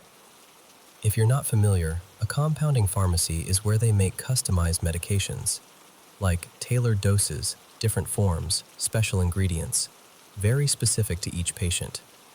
My job wasn't glamorous or anything. I mostly bottled the medications, labeled them, checked the tags. Basic stuff. But for a first experience, I thought it would be great. I got the job because a friend of mine, Julia, recommended me. She was like, "You'll learn a lot, and the boss is chill." So I trusted her. The work itself was fine. The place, though? The place was wrong. The pharmacy was in this old 2-story building on a quiet street. From the outside, it looked more like someone's grandmother's house than a lab. It had that faded paint, narrow windows, and this tiny, squeaky gate. When I first saw it, I remember thinking, are we sure this is up to code? But I was an intern, so, I kept that to myself. Inside, it felt like they had taken a normal family home and just forced it into being a pharmacy. The front, where the customers came in, was okay. But the back area? A chaos of boxes, old shelves, and patches of mold creeping along the walls. The smell of damp plaster never really went away. To get to the lab, you had to go up this narrow wooden staircase. Every step complained. I swear, it sounded exactly like the stairs in horror movies, those groans and pops that make you look over your shoulder even when you know no one's there. And then there was the last step. I started calling it the ghost step in my head. Every time I walked down the stairs, it felt like that last step wasn't really there, like my foot just dropped a little too far. I'd stumble, catch myself, and my heart would leap into my throat. It happened so often that it stopped feeling like clumsiness and started feeling like something was waiting for me to miss. The whole building had strange details like that. There were multiple doors that went nowhere. One was screwed shut. Another was blocked by a tall shelf full of dusty binders. Another opened into a wall that had clearly been built later. It was like the house had a layout once, a normal one, and then somebody decided to mutilate it. Upstairs, the lab itself was divided into several small rooms. One for capsules, one for creams and gels, one with the big machines, and a storage room. All of them were connected by this long, narrow corridor that was always darker than it should have been, even with the lights on. Light just didn't seem to stick to that hallway. And the people, well, let's just say they weren't the comforting kind. Most of the staff were polite on the surface, but very cold underneath. You know those coworkers who never actually help, but always complain? A lot of that. Very selfish energy. Everyone doing the bare minimum, always watching each other, but never really seeing each other. Now, here's an important detail. I was almost always the last one to leave the lab. At first, nothing super strange happened. The place creeped me out, but it was just a vibe. You know when you feel uneasy, but you can still explain it away? Old building, dark hallway, weird mold, unfriendly coworkers. Okay, fine. But a few months in, that changed. There was this guy who worked the shift before mine. Let's call him Paolo. He wasn't friendly, but he wasn't rude either. Just quiet, very serious. Every day when he finished, he'd pass by the doorway, look in, and say a simple, "Ciao," or "See you." Then he'd go down the stairs, and I'd hear his steps fading away. One evening, around a little after 6 p.m., I was alone in one of the smaller rooms. Door closed, finishing some labels. It was one of those evenings when the sky outside turns this grayish blue, and you can't really tell how late it is. And then I heard footsteps on the stairs. Slow, steady, coming up. Wood creaking under each step. My first thought was, oh, Paolo forgot something. So I called out, "Paolo, is that you?" Silence. The footsteps kept coming. Up the stairs, onto the hallway, past the door of the room I was in. They didn't stop. They just moved through the lab. No voices, no doors opening, nothing falling, no bags rustling. Just the sound of someone walking. You know that cold feeling that starts in your chest and spreads to your fingers? Yeah, that. I didn't open the door. I just froze. I held my breath and listened, hoping weirdly that I was wrong, that it was just the building creaking. But it wasn't. They were footsteps, heavy enough to make the wood respond. Eventually, the sound faded, and I forced myself to go downstairs and ask my boss, Ricardo, if he'd been up there. He looked surprised and said, "No, I've been here at the counter the whole time. Why?" I just laughed it off. Nothing. I thought I heard someone." Inside, though, I was rattled. After that day, things escalated. It became normal, too normal, for me to hear footsteps or soft whispers when I was alone in erupts. The whispers were the worst, because I could never quite make out the words. It was like standing next to a closed room where two people are talking very quietly. You can't hear what, but you know there are voices. I started to wonder if I was losing my mind. That's when I began wearing headphones with music.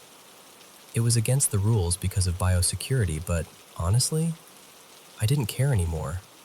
Fear felt worse than getting scolded. I'd tuck one earbud under my hair, keep the volume low, and pretend everything was fine. But even with music, the feeling of the place wouldn't leave me. The air felt heavy, like something was pressing on my chest. Those blocked doors, the moldy corners, the way people treated each other. Everything combined into this thick, bad energy. I'd go up the stairs already tense, shoulders tight, stomach knotted. And then my health started to fall apart. I stopped being able to eat properly. I'd sit down for lunch and feel nauseous just looking at the food. My stomach was always weird, painful, swollen, full of gas. And I spent more time in the bathroom holding back the urge to vomit than actually working. I lost a lot of weight without trying. My clothes became loose. I went to doctors, did tests, tried medications. Everything came back normal. On paper, I was fine. In reality, I felt miserable. One afternoon, something happened that I still think about. Not a little bump. A thud. My whole body went cold. I stood there for a few seconds just breathing, arguing with myself. Don't go. But what if something actually fell? What if it's important? Finally, I forced myself to open the door. The hallway looked the same. Dim, long, weird. I walked to the other room, and there, in the middle of the floor, was a wooden stool lying on its side. One of those simple, round stools with 4 legs and no backrest. Now, there was no open window, no fan. No one had been up there but me, and that stool was heavy. It wasn't the kind of thing a tiny breeze could knock over. I remember just staring at it, feeling this wave of adrenaline. I walked in, picked it up, and put it back the right way. And as I turned to leave the room, I glanced toward the corridor. That's when I saw it. A white shape, small, about the height of a child, moving quickly across the hallway. Just a pale figure passing from one side to the other, then gone. No face, no details, just that white form against the darkness. I didn't stay to negotiate with reality. I dropped what I had in my hands and bolted. I ran down the stairs so fast that, of course, the ghost step got me. My foot slipped on that last step that always felt wrong, and I stumbled hard, almost falling. Ricardo, my boss, came rushing over. "What happened? Are you okay?" I laughed it off again, said something about being clumsy, changed the subject as fast as I could. I was shaking, but I still didn't want to sound crazy. Later, when I'd calmed down a bit, curiosity beat fear. I asked him, "Hey, what was this building before it became a pharmacy?" He thought for a moment and said, "Oh, it used to be a house. An older couple lived here, and I think they had a granddaughter who stayed with them sometimes. That was, what, 20 years ago?" Then he hesitated and added, almost casually, "Funny thing, I had a dream about a girl in this place once. She was wearing white. She kept trying to talk to me, but I couldn't understand her. And her eyes..." He paused. Her eyes were completely black. Hearing that, I felt every little hair on my arm stand up. I told him about the footsteps, the stool, the white figure I'd just seen. I expected him to laugh or tell me I was overworked. Instead, he sighed and said, "You're not the first person to say something like that." He told me the pharmacist who used to be in charge, let's call her Louisa, had once seen a child walking around the pharmacy, a little girl. Louisa got so terrified she hid under a table and had a full-blown panic attack. They ended up having to take her out and drive her to the hospital. She resigned not long after that. After hearing all of this, I refused to stay alone upstairs anymore. I asked my friend Julia to stay with me whenever she could, even if she wasn't on the same schedule. On days when that wasn't possible, I'd rush through my tasks and then literally hide in the bathroom downstairs until my shift ended, just so I didn't have to be alone in that lab.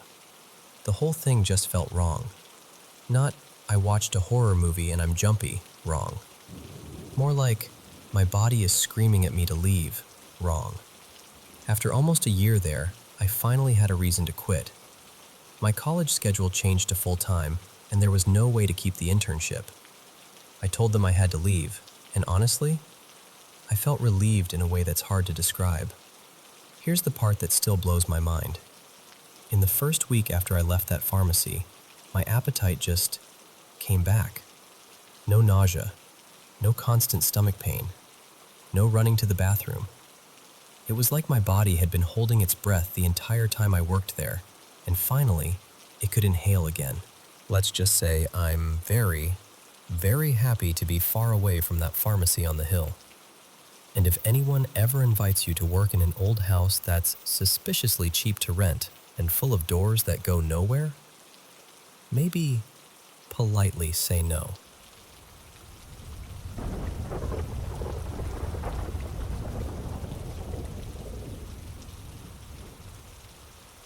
So, this story starts when I was about 3 years old. My mom and I had just moved into our very first place together after a few years of bouncing between relatives' houses. We ended up in this tiny upstairs apartment in an old duplex, the kind with creaky wooden stairs and slightly crooked door frames. It wasn't anything fancy, just a cozy living room, a little galley kitchen, 1 bedroom, 1 bathroom. But to us, it felt like ours. That alone made it special. Our landlord and his family lived on the main floor, and we had the upper half. And it's there, in that funny little apartment, that I met 3 children. Their names were Jame, Rowan, and Lila. They talk to me all the time. I mean, constantly. They tell me stories, make up games, and they were very insistent about one thing. "Don't tell your mom about us. She won't believe you." Of course, I told her anyway. I was 3. Secrecy was not my strong suit. When I told her their names, the one that really got her was Lila. See, where we lived, that name wasn't common at all. Mom told me later that the only Lila she'd ever known was a girl from her school, nearly 20 years before I was born. I had never met that Lila, never heard stories about her. Mom still doesn't know how I came up with that name so matter-of-factly. But what I really appreciate, looking back, is that she never told me they weren't real. She never brushed me off or laughed in my face. She just listened. Lila was the oldest in the way that she looked. She seemed about 9, maybe 12. She always felt like the big sister of the group. She'd step in when things got a little too wild and tell the boys to knock it off if they were trying to get me to do something questionable. Looking back, some of the stuff they suggested was pretty dangerous for a toddler, but somehow I survived it all. I remember Lila telling me she died in a car accident. In my mind, I've always associated her with the 1930s or 1940s. I can still picture her dress, this simple pattern dress with a crisp white collar, white socks, and dark Mary Jane shoes. She had long, curly dark hair that bounced a little when she moved. There was something very gentle about her, like she was trying to look after all of us, even then. Rowan was different. He always felt like the oldest in terms of how long he'd been gone. He looked around 8 or 10, with hair that fell around his jawline. I mostly remember his shirt, a loose, plain white one. The kind that makes you think of bedtime. I've always thought maybe it was a nightshirt, because he told me he died in a house fire. I don't remember much more of his story than that. Rowan was the quietest of the three. He didn't talk as much as the others. He mostly hovered nearby, following us from room to room. Every once in a while, he and Jame would team up to give me ideas for games or little adventures.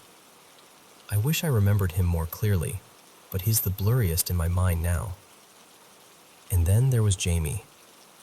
Jame looked about 5 or 6, the closest in age to me at the time, so naturally we were inseparable. He had this short blonde hair, kind of like an old-fashioned bowl cut, with the sides trimmed so it all sat at one length. He wore a white shirt, little shorts, long socks that nearly met the hem, and these old lace-up shoes. I don't remember him ever telling me how he died. Now, as an adult, I wonder if it was an illness or something sudden. But at the time, he was just Jame, my friend. He was the most outspoken of the three, full of opinions, full of rules, full of bossy little kid energy. There's one story my mom loves to tell. She said something like, "Hey, I thought you were going outside." Apparently, I snapped back, very upset. Jame told me I'm not allowed to go outside right now. I have zero memory of this. But the way she tells it, I was genuinely mad about being overruled by an invisible boy. To this day, I still have no idea why he decided I wasn't allowed outside that day. But I do wonder sometimes if he saw something I didn't. When I was little, I talked about my friends all the time. How they died, what they wore, the things they said. My mom says I used to scare our relatives with how much detail I went into. They were already a bit freaked out, and then it escalated. It reached a point where a cousin's friend actually asked my mom if she'd bring me over to talk to the spirit in their house. That was the line for my mom. She got scared, not of me, but of what people might do with me if they saw me as some kind of free psychic. After that, she gently told me not to talk about the ghosts to other people anymore. So I stopped sharing, out loud at least. A lot changed as I got older. A few years later, life got heavy. Without getting into every detail, I went through a long, deep depression. During that time, I stopped seeing my friends. No more Lila, no more Rowan, no more Jame. I figured that meant they'd never been real. That maybe it was just a kid's overactive imagination, or some way my brain tried to cope with whatever was going on around me. So I tucked those memories away like old toys in a box. We moved a lot too, 4 different places over the years. Life kept happening. I grew up. Then, when I was around 16, everything changed again. It was the middle of the night. I couldn't sleep, so I got up and stepped out of my room. The house was dark and quiet in that specific way it only is at night, like the air is thicker. As I walked past the living room, something flickered at the edge of my vision, over by the built-in closet. I turned to look, not expecting anything. And there he was. plain as day, a faint, soft glow around him, but otherwise as solid to me as any person. Jame. He was peeking out from the side of the closet, smiling at me like he fully expected me to giggle and run over and start a game of hide and seek. He looked exactly the same. Same hair, same clothes, same little mischievous spark in his eyes. And then, as quickly as I noticed him, he ducked behind the wall. I went over to look, heart pounding. He was gone. I hadn't seen him in about 10 years at that point. I think what shocked me the most wasn't that I saw a ghost, it was who it was. Of all the spirits I'd ever seen, I never expected one of my childhood friends to come back. That moment was like a switch flicking on. My sight, for lack of a better word, had started to come back around then, but I honestly didn't think I'd see Jame again. I was wrong. After that, his activity picked up. Sometimes I'd hear my name whispered behind me, followed by, "Come play with me," in that sing-song little kid voice. There were nights I'd wake up pressed awkwardly against the wall, like I'd scooted over in my sleep to make room. I'd roll slightly and realize I could feel someone lying behind me, just for a second, and then I'd turn fully, and there'd be nothing there. It wasn't just me experiencing him anymore either. My mom saw him too. She once woke up and realized she could see the shape of a small body lying beside her on the bed. By the time she fully registered it, he was gone, but it shook her. He also loves watching her cook. That's kind of their thing. "Jame, stop that, you're going to make a mess," she'll mutter, even though no one's visible there. And yes, there was an incident with a few broken eggs. He hasn't repeated that one. We've moved multiple times since then. Different houses, different cities, even a completely different state. And Jame has followed us every step of the way. He's not a malicious presence. Naughty? Absolutely. But he's a good kid. He still feels like a child. Sometimes I honestly think he forgets I'm not 6 years old anymore, that I'm an adult now, and my idea of play is more like scrolling my phone in bed. He still wants to play games. Sometimes I'll hear a little giggle from another room or catch a glimpse of movement in the corner, and I'll realize he's just trying to get me to chase him like we used to. And honestly, I don't mind. If he wants to knock a spoon off the counter once in a while, or move my keys to some weird place, fine. I'll grumble, but I'll live. He doesn't hurt me. He doesn't hurt my mom. He leaves my cat alone. And except for the egg debacle, he hasn't broken anything important. He's well behaved as far as ghosts go. I think about him a lot, in terms of what he didn't get. There's a part of me that believes he's stuck forever as that little boy, just an echo of who he was when he was alive, a fragment of the soul that used to inhabit a living child. I feel bad for him, and I feel bad for his family, wherever they are. He died so young. I got to grow up, go through awkward teenage years, find myself, grieve, heal, change. I've lived ages he never got to see. Someone out there had to bury their little boy, and that grief must have been unbearable. I hope in some way they know this. He's still sweet. He's still kind. And I'm doing my best to take good care of him. If I knew his last name, if he remembered it, I'd probably try to find his grave. I really would. I'd bring flowers. I'd sit and talk to him there too. But he doesn't remember who he was before he was just Jame. There are big gaps in what he can recall, so I can't trace him back to his old life, his old house, his old family. All I can do is be his friend now. I think of Lila and Rowan too. I hope they moved on peacefully, wherever on is. And if not, I hope they found someone they like enough to follow around the way Jame chose me. Sometimes I imagine that one day Jame will finally get tired of this world, tired of hide and seek in small apartments, tired of peeking over countertops, and he'll just go somewhere softer, somewhere that fits him better than this half-life. Until that day, though, he's welcome here. If he wants to stay with me until the end of my days, he can. I'll keep making space for him, even if it just means talking out loud to an empty room and not Welcome back to the Paranormal M channel. In just a few days, 2025 will be coming to an end, and will be ringing in 2026. We're hoping the new year brings us even more good fortune than the last, and we hope you'll keep loving and supporting Paranormal M.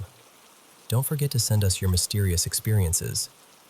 Now, let's jump into today's stories.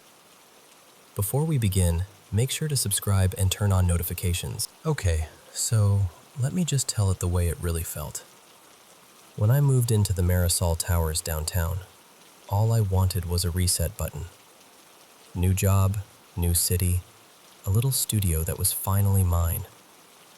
You know that feeling when you turn the key and think, this is where everything gets better? Yeah, that was me. The building itself was tired. Old pipes, thin walls, the whole place smelled like damp wood and dust that never really left. But the rent was ridiculously low for being so close to the center, and I convinced myself that a little character was part of the charm.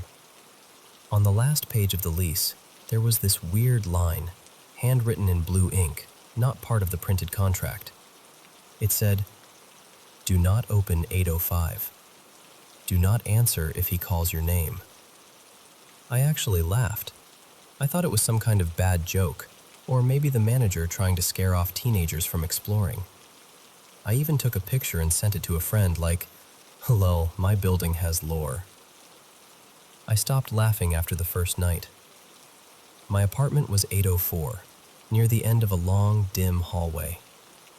The bulbs above us were this sickly yellow, buzzing and flickering every so often like they were trying to give up. Right next to me was 805, an old wooden door with peeling gray paint, a rusted peephole, and no welcome mat. The handle was wrapped in this strip of dull red tape, and behind it, there was this faint hum. Not a machine, not a fridge, just a low vibration, like the room was breathing. I kept telling myself I was imagining it. New place, old building, that's all. That first night, I fell asleep exhausted, boxes still stacked everywhere. Sometime after midnight, I woke up to a sound. Knock, knock, knock. 3 slow knocks. I stared at the ceiling, disoriented, and then I realized it wasn't coming from my door. It was coming through the wall, from 805. I held my breath, waiting for someone to walk away, a door to shut, anything. But there was just silence. Eventually, I convinced myself it was the pipes or something stupid, rolled over, and went back to sleep. The second night, it happened again. 3 knocks. Then faint footsteps, slow and dragging, pacing on the other side of my bedroom wall. By the 5th night, the sounds had become a pattern. First the knocks, then the footsteps, and then, barely audible through the drywall, came the whispers. At first I couldn't make out the words, just fragments, soft and broken, like someone trying to talk underwater. I would press my ear to the wall and hear my own heartbeat, and under that, a voice. And then one night it was clear. "Leah, open the door, please." Hearing your name from a room that's supposed to be empty, that does something to you. I jerked away from the wall so fast I nearly fell off the bed. The next morning, I cornered the building's custodian, Mr. Alvarez, down in the lobby. He's this quiet older guy who's always mopping or fixing something, never really looking anyone in the eye. "Hey, quick question," I said. "Who lives in 805? He stopped mopping. Just stopped. The water kept dripping off the mop onto the floor. "No one," he said finally. "Well, someone's in there," I insisted. "I hear them every night. They know my name." His face went flat. completely blank. "Señorita, 805 is sealed," he said. "You don't need to worry about that room." "But," he cut me off. "You shouldn't talk to it," he said quietly. "Just don't answer if it calls you." That night, I woke up and checked my phone. 3:12 a.m. The sound was different. Not knocks this time. It was a long, scraping noise, like fingernails dragging across a floor. Then those slow, uneven footsteps started again, making their way toward the shared wall, then to the hallway outside. I got out of bed and stood in my dark apartment, staring at my front door. The building was silent. No TVs, no doors, nothing. Just the faint hum of 805 and my own breathing. I opened my door just enough to peek into the hallway. The light above 805 flickered, buzzing louder than usual. I watched as the tarnished metal handle of 805 began to turn, slowly, all the way down. But the door didn't open. It just held there, strained, like something on the other side was waiting. I shut my door and locked it, twice. Sleep wasn't really an option after that, so the next day I went to the city records office. I told myself it was curiosity, but honestly, it felt more like compulsion. I gave the clerk the address and unit number, pretending I was just some nerd trying to learn the history of my vintage building. He scrolled through the records, frowned, and then printed out a thin stack of pages for me. Apartment 805 had been sealed since 1989. There'd been a fire. A family had lived there, a man, his wife, and their little boy. Neighbors had reported chanting at odd hours, strange symbols painted on the windows, and this thick smell in the hallway like burnt matches.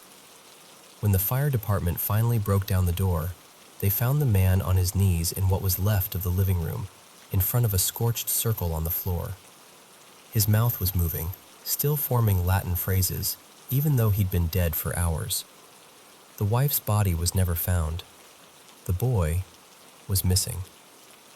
I remember staring at those words, child unaccounted for.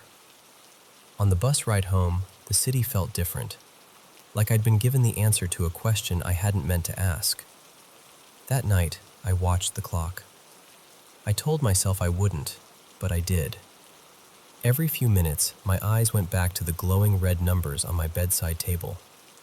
3:16 a.m., 3:17 a.m. Right on cue, the sounds came back. First, the hum behind the wall, growing louder, like something waking up. Then, instead of knocks or footsteps, I heard it. Crying.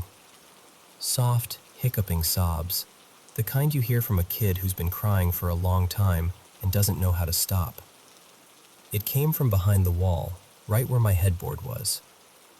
I slid out of bed and pressed my palm to the wall. It felt cold, damp. The crying stopped. Then, right against the plaster, as if his mouth was pressed to the same spot as my hand, a voice whispered, "He wants to play, Leah." Every hair on my body stood up. It wasn't just the words. It was the way the voice sounded, like a child trying to repeat a sentence someone else had taught him. Out in the hallway, the lights went out one by one with soft clicks. Click, click, click. My room went dark, except for the faint glow from my phone screen. Then I heard the door to 805. Click. This time, it opened. I don't know why I went out there. I tell myself I just wanted to see, to prove it was some prank, some glitch.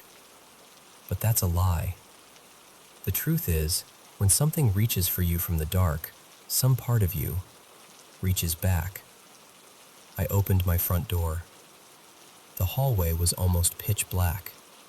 The emergency light at the far end glowed a dull red. 805 stood open just a few inches, the inside blacker than the hallway itself. The air that seeped out was wrong. Heavy, wet, cold enough that I could see my breath. It smelled like burnt hair, rust, and something sweet that was starting to rot. I should have gone back inside. I know that. Instead, I stepped closer. There was a faint sound, like something dragging its fingers across fabric, coming from deeper inside. I whispered, "Hello?" The door swung inward, pulling me with it. As soon as I crossed the threshold, the door slammed shut behind me. The silence in that moment was thick. I could hear my own heartbeat, loud and fast, echoing in the dark. I couldn't see the chair anymore. I couldn't see anything. Then the breathing started. Not just one, many. Some high and whistling, some low and ragged, some so close I could almost feel the air on my cheeks. It came from every corner of the room, from above me, from behind me, from the walls themselves. Like the space was full of people standing inches away, hidden just behind a curtain I couldn't pull back. Something moved right by my ear, close enough that the tiny hairs on my neck stirred. A voice, dry and amused, whispered, "You opened it. Now he's free." The overhead light flickered on for half a second. The room was empty. No chair, no toys, no burns on the walls. It looked like a bare, unused apartment. Except for the floor. The floor was covered in little blackened footprints, tiny, child-sized, burned into the wood, starting in the center of the room and leading all the way to the doorway. All the way to where I was standing. I didn't run. I walked out slowly, because it felt like if I moved too fast, something would grab my ankle. The next morning, 8:05 was closed again. The tape was back on the handle. If not for the faint trace of soot on my soles, I could have convinced myself I'd dreamed it. But ever since that night, nothing is normal. In my bathroom mirror, if I stand just right, I can see 8:05 behind me, even though the door is on the other side of the hallway. Sometimes there's a shape in the doorway. Sometimes there isn't. At exactly 3:17 a.m., the elevator, no matter what floor it's on, always travels to the 8th floor and opens its doors. Empty. Waiting. And every night, a few minutes after that, my intercom buzzes. When I pick it up, there's always the same voice on the other end. A soft, small boy's voice, crackling through static like a bad radio station. "Leah, can I play in your room now?"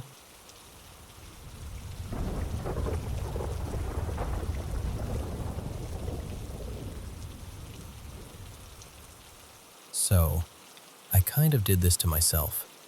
I went down a rabbit hole one night. Paranormal threads, first-hand accounts, all of it.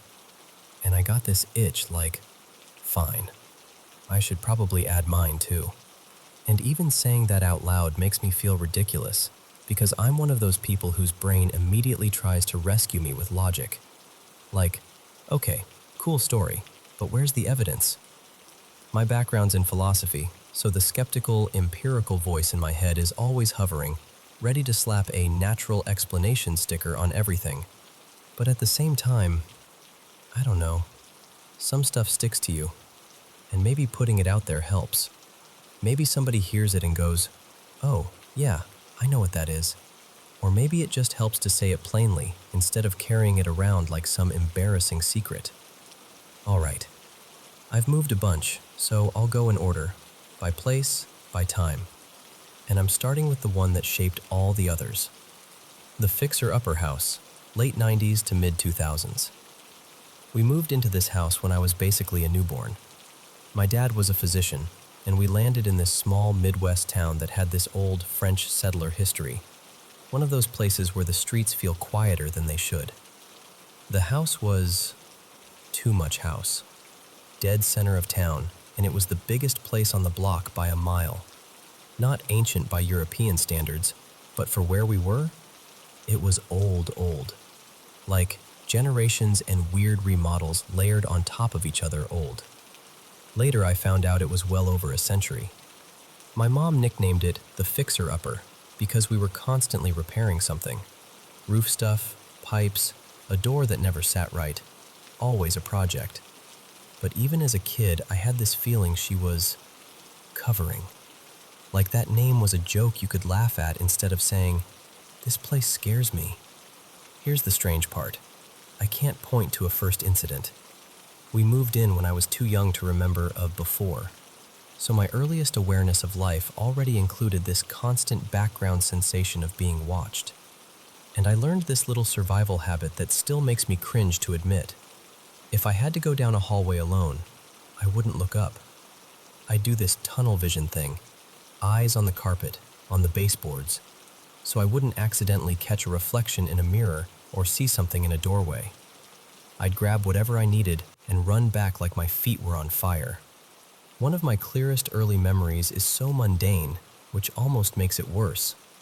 My parents were downstairs, I was playing, and I realized I'd left a favorite toy upstairs. I went up, and I remember feeling this heavy, occupied presence in the guest room at the end of the hall. Not a sound, not a movement, just the certainty that something was in there. And I remember coaching myself like a tiny, nervous adult. Don't look down there. If you look, you'll see something. If you see something, you can't unsee it. So I didn't look. I kept my eyes down, grabbed my toy, came right back down, pretending I was fine. That became my whole strategy for years. Denial with legs. Total psychological avoidance. If something impossible had stood in front of me and waved, I genuinely think I would have gone, "Nope, brain glitch," and I would have forced myself to forget it. My bedroom didn't help. It used to be the servants' quarters, tucked away like an afterthought. Outside my door was this little landing area with an old laundry chute and these narrow back stairs that went down toward the kitchen. That landing became the dumping zone for toy bins, plastic tubs full of whatever I was into at the time. At night, after I turned the lights off, those toys would go off. Not like a toy glitches once and makes a sad little noise. I mean multiple sounds, in sequence, like someone was standing out there pushing buttons with intention. The dinosaur roars would start up, sometimes one, sometimes both, like they were fighting. Then a book would chirp, then something else would light up. Every time I worked up the courage to go look, it would stop. Like as soon as I stepped into that landing, everything went dead quiet. I'd dig through the bins thinking maybe something was wedged in pressing a button. Nothing was. We tried moving them around, separating them, leaving them on top of the bin with nothing touching them. Same thing. Eventually, the dinosaurs just lived on top of the bin permanently because it was easier than pulling them out every night. And they still did it, night after night. My mom tried to laugh it off. She'd say stuff like, "Those dumb dinosaurs again," like it was a quirky household annoyance. But I could tell, just in the way she'd pause before she spoke, that it got under her skin too. And I was so scared that I started sneaking out of my room almost every night. I'd creep into my parents' room and sleep on the floor next to their bed.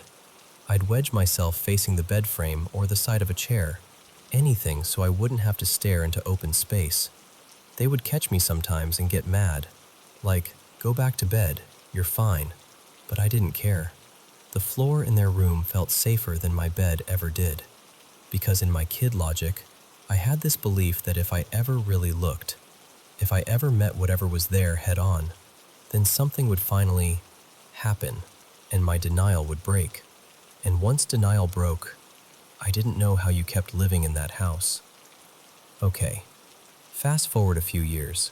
I'm maybe 8-ish. My older sister threw a Halloween party. She had a whole pack of friends over, and I had 2 buddies, Caleb and Noah. We all decided to play hide and seek in the dark, but we made a rule: first floor only. No upstairs, because the house was huge and nobody wanted to search that whole maze. A couple rounds go by, and my friend Caleb gets tagged, so he's it. He goes off to count, and we scatter, giggling, whispering, hiding behind furniture like we're geniuses. We wait, and eventually we hear footsteps, upstairs. And we're like, "What?" That's not even allowed. So we come out, everybody confused, and we go looking for him. And we find him upstairs anyway, in my room. He's standing there absolutely frozen, like full body stiff, face pale, eyes wet. He looked like he'd just watching someone get hurt. He goes, "Why were you calling me?" And we're all like, "We weren't."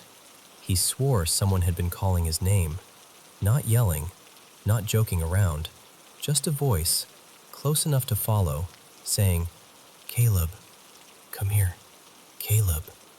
So he followed it, all the way up, into the one room that already felt wrong. No one was there. Later, another moment that sticks like a thorn, my sister and I were home alone and walked to this little ice cream place nearby. We were coming back, standing in the front yard eating and talking, just lingering because it was a nice night. Then we saw it. In my sister's upstairs bedroom window, this clear silhouette of a man stepped into view and looked down at us, like he was checking who was outside. Not a vague shadow, an actual human shape. We both saw it at the same time. We ran inside, heart pounding, calling out. Checked the rooms. Nothing. No one. No explanation that fit. Marco's place, late 2000s. This one's shorter, but it hit me hard. I had a friend, Marco, who lived in the suburbs. Newer neighborhood, the kind of place that feels aggressively normal. And he was always saying his house was haunted. Specifically, he'd talk about this hooded shadow figure he'd been seeing since he was little. And I hate admitting this, but we were jerks about it. Me and my friends turned it into a running joke. Like, "Oh yeah, your suburban ghost probably pays HOA dues." Or, "Dude, I think I saw your ghost grilling in cargo shorts." Stuff like that. We didn't believe him, and it became this dumb comedy bit. One day I'm at his house, and he's clearly fed up. He's like, "Fine, you want to mess around? Let's mess around." So we sit in his room and do that classic thing. If something's here, 1 knock for yes, 2 for no. Nothing happens. So of course, I start joking again, and I'm mid-sentence, mid-laugh, and this violent slam hits the top of his game console like someone just brought their fist down on it from above. Right next to us. Not across the room, not a creak, not settling. A sharp, heavy boom. We both snapped into terror so fast it was embarrassing, like cartoon-level fear. We looked around for what could have fallen. There was nothing. No shelf above it. Nothing that could explain that sound in that spot, that hard. We didn't keep joking after that. I'm not saying I know what it was. I'm saying that was the moment I stopped treating his stories like entertainment. A church story I still can't file away. 2010s. This last one isn't mine, but it's the one that messes with me the most. A church I grew up around had this maintenance guy, Earl. Older guy, kind, practical, the type you'd trust with your house keys without thinking twice. Veteran, straight shooter, not dramatic, not someone who tells stories. His dad had done the same job before him at the same church, so their family had been tied to that place forever. One day, the topic of weird stuff came up, and I kind of nudged, gently, like, "Have you ever experienced anyone strange there?" And he hesitated in this way that felt heavy, like he was deciding whether to hand someone a secret he'd kept locked up for years. Then he told me that once, when he was alone in the church, walking down the main aisle doing his rounds, he started lifting off the ground, just rising. And he didn't come down until he reached the front. I know how that sounds. I know. It sounds like a movie scene. It sounds like something you'd make up if you wanted attention. But he didn't tell it like that. He told it like a man admitting something that still embarrassed him. Like he'd carried it too long and needed to say it out loud at least once before he died. And what do you do with a story like that? I don't have an answer. I don't even have a neat interpretation. I just have this growing pile of moments that don't fit cleanly into childhood imagination or coincidence anymore. And maybe that's the point. Maybe some things don't fit. But I swear to you, every single one of these moments left me with the same feeling. Like there are certain rooms you learn not to look into. And once you learn that habit, it's hard to stop.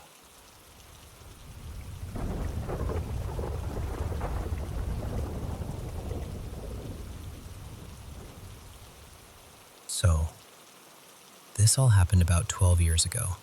And honestly, I still don't know what to do with it. Let me back up a bit. On my mom's side of the family, things were complicated. My mom, Elena, never really got along with my dad's side, and over time, the tension spread to her own family too. In the late 80s, after a lot of drama that I only know in pieces, she cut off all contact with her parents and siblings. Just done. No calls, no visits, nothing. Because of that, I grew up never meeting my maternal grandparents. I knew they existed, obviously, but they were these vague, ghost-like figures in stories my mom almost never told. No photos around the house, no holiday cards, no, we should visit them someday. Just silence. Fast forward to around 2012. My mom's father, my grandfather, whom I'd never met, was dying of lung cancer. He was in his late 70s by then. Word somehow got to my mom through one of her sisters that he was trying to make amends before he passed. He wanted to see her again. He wanted to see his grandkids. And my mom? She surprised me. One evening, she sat me down at the kitchen table, hands wrapped around a mug of tea that had gone cold. She said, "Alex, your grandfather is very sick.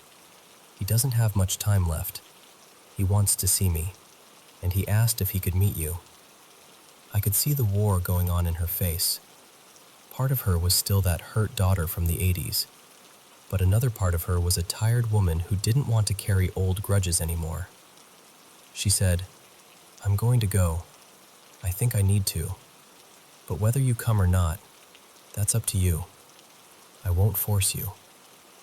And I remember thinking, I've gone my whole life not knowing this man, but this might be my only chance. Curiosity and a weird sense of, I don't know, duty, sort of mixed together. So I told her, "Okay, I'll go. If it means something to him, I'll be there." There's another piece you need for this to make sense. Back then, I had a girlfriend, Sophia. For our 2-year anniversary, I saved up and bought her this delicate silver ring with a tiny blue stone in it. We were at this old seaside amusement pier, one of those places with creaky wooden planks and neon lights that buzz a little too loudly. I gave her the ring while we were at the top of the Ferris wheel, looking out over the water. It was a whole cinematic moment, and I was really proud of myself. She wore that ring all the time, like never took it off. And then one weekend, she went to this outdoor concert with some friends. Big crowd, dancing, people bumping into each other, the usual. Later that night, she called me, almost in tears, saying, "Alex, I lost the ring. It just slipped off somewhere. I've looked everywhere. I'm so sorry." I spent the next day calling the venue, messaging their lost and found page, even going down there once to walk around the field myself, staring at the ground like an idiot. But imagine trying to find a tiny silver ring in a field where thousands of people had been dancing all night. It was gone. I accepted that eventually, but it still stung. Okay, so that's all in the background. Now to the visit. My mom and I drove over to the hospice where my grandfather, his name was Victor, was staying. I remember being more nervous than I expected. Like, what do you say to someone who's your grandfather but also basically a stranger? We walked into his room, and he looked small. Smaller than I'd pictured. Thin, gray, hooked up to tubes, but his eyes were sharp. Really sharp. When he saw my mom, I swear his whole face rearranged, like all the years without her just collapsed at once. They hugged and both cried a little, and I kind of stood there awkwardly like, "Hi, I'm your grandson, no big deal." We talked for a while, mostly small talk at first, where I was studying, what I liked to do. He told me a couple of stories about my mom as a teenager, stuff I'd never heard, and my mom just kept wiping her eyes and laughing. Later that afternoon, his pain got pretty bad. The nurse came in and gave him a dose of morphine through his IV. After a few minutes, his speech got slower, and eventually, he drifted off to sleep. My mom and I sat there quietly, just listening to the machines and the muffled sounds from the hallway. About an hour later, he woke up. He blinked a few times, looked around the room, and then said, very calmly, "I just had the strangest dream." My mom leaned in a bit and said, "What did you dream, Papa?" He turned his head toward me, though, like he was talking mostly to me, and said, "There was a young woman with a beautiful ring, silver with a small blue stone. She loved it very much. She was at this big outdoor festival with music playing and everyone dancing. But in the middle of all those people, the ring slipped off her finger." He paused for a moment and closed his eyes, like he could still see it. "She dropped it into the crowd," he went on, "and people were dancing, stepping on it, pushing it into the ground. She tried to find it, but the more she searched, the more it disappeared. In the end, there was nothing left to pick up."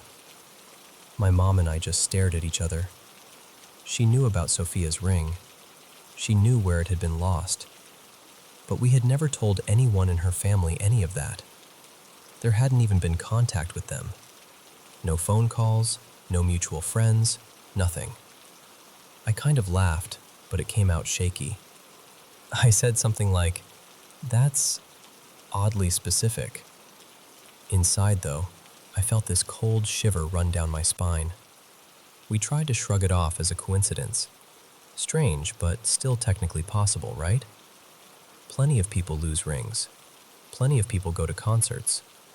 You can rationalize it if you try hard enough. The day went on.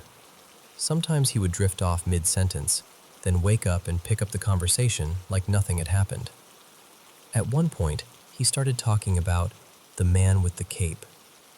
He said there was a man standing in the living room, his living room, not the hospice room, wearing a long, dark cape. Victor kept glancing toward the corner of the hospice room, like he could see him there. He told my mom, "He's waiting. When I grab his cape, he'll take me with him. Then I'll be on the other side." The way he said it was so matter-of-fact, not scared, not dramatic, just sure. My mom squeezed his hand and said, "You don't have to go with him yet." He smiled a little and said, "I know, not yet." Now, here's where it goes from odd to what on earth. Before we left that evening, my mom leaned over to hug him goodbye. I stepped out into the hallway to give them a moment alone. I could see them from the doorway, though, just talking quietly. Then he reached up, took my mom's hand, pulled her closer, and whispered something in her ear. On the drive home, she was weirdly quiet.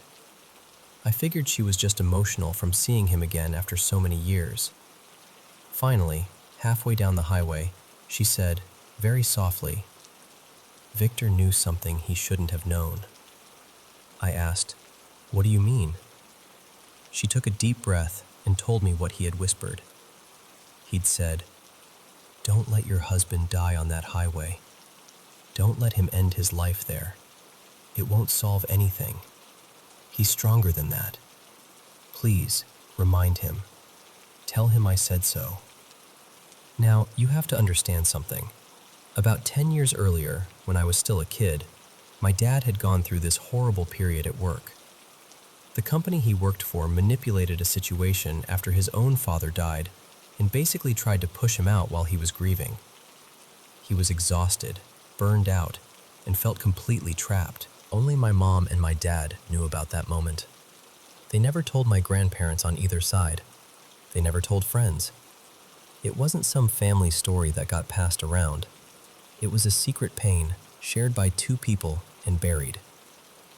And yet, years later, as he lay dying, with zero contact for decades, my grandfather somehow told my mom, "Don't let your husband end his life on that highway." Not just, "Don't let him do something stupid," or "Take care of him." He mentioned the highway, that specific place, that specific act. When my mom told me that in the car, we both just sat there in stunned silence. I remember watching the road blur past and thinking, there's no way he could have known that. None.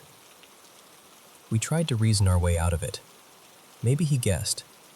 Maybe he was just saying something symbolic.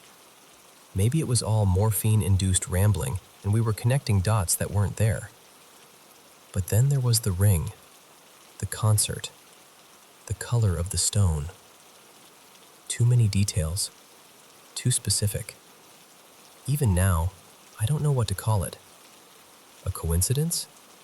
Some kind of strange intuition that people get when they're close to death? Something spiritual? Something in his subconscious that picked up on things no one had told him? I just know this.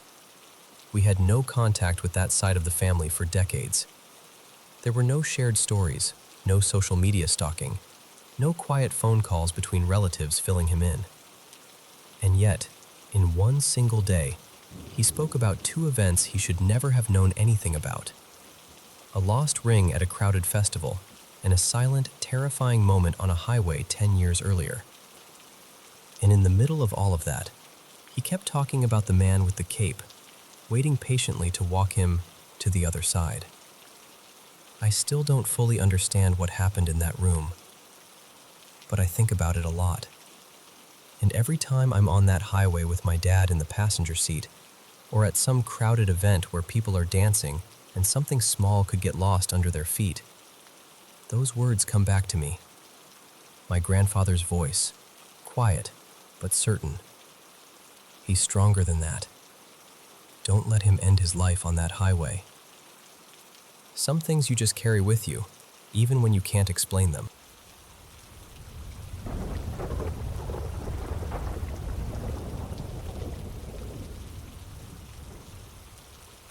All right. I've kept this to myself for a long time, and I'm only telling it now because it's been sitting in my head for years, like a stone I can't put down. This happened back in 2018, right around the time I was turning 19. I'm in my mid-20s now, and I still don't talk about it with anyone in my real life. Not because I'm trying to be mysterious, more because I know exactly how it would sound. People would either think I'm lying, or they'd look at me like I'd lost my mind. And I've always been the kind of person who hates being called a liar. Like, it genuinely gets under my skin. So I just don't bring it up. If someone asks me if I've ever had anything weird happen, I usually shrug and say, nah. But the truth is, yeah, something happened. And before you picture me as some paranormal superfan, no, I'm not religious. I'm not out here chasing ghost stories or UFO stuff. I'd call myself skeptical, maybe mildly agnostic. I like explanations that make sense. I usually assume there's a normal reason for things, even if the normal reason is boring. This one never got a normal reason. So here's the setup. My mom, my little brother, and I went down to visit my grandparents near a small town in southern Missouri, out near the Ozarks. Not exactly the middle of nowhere, but the kind of place where neighbors can still mean a mile or two down a gravel road.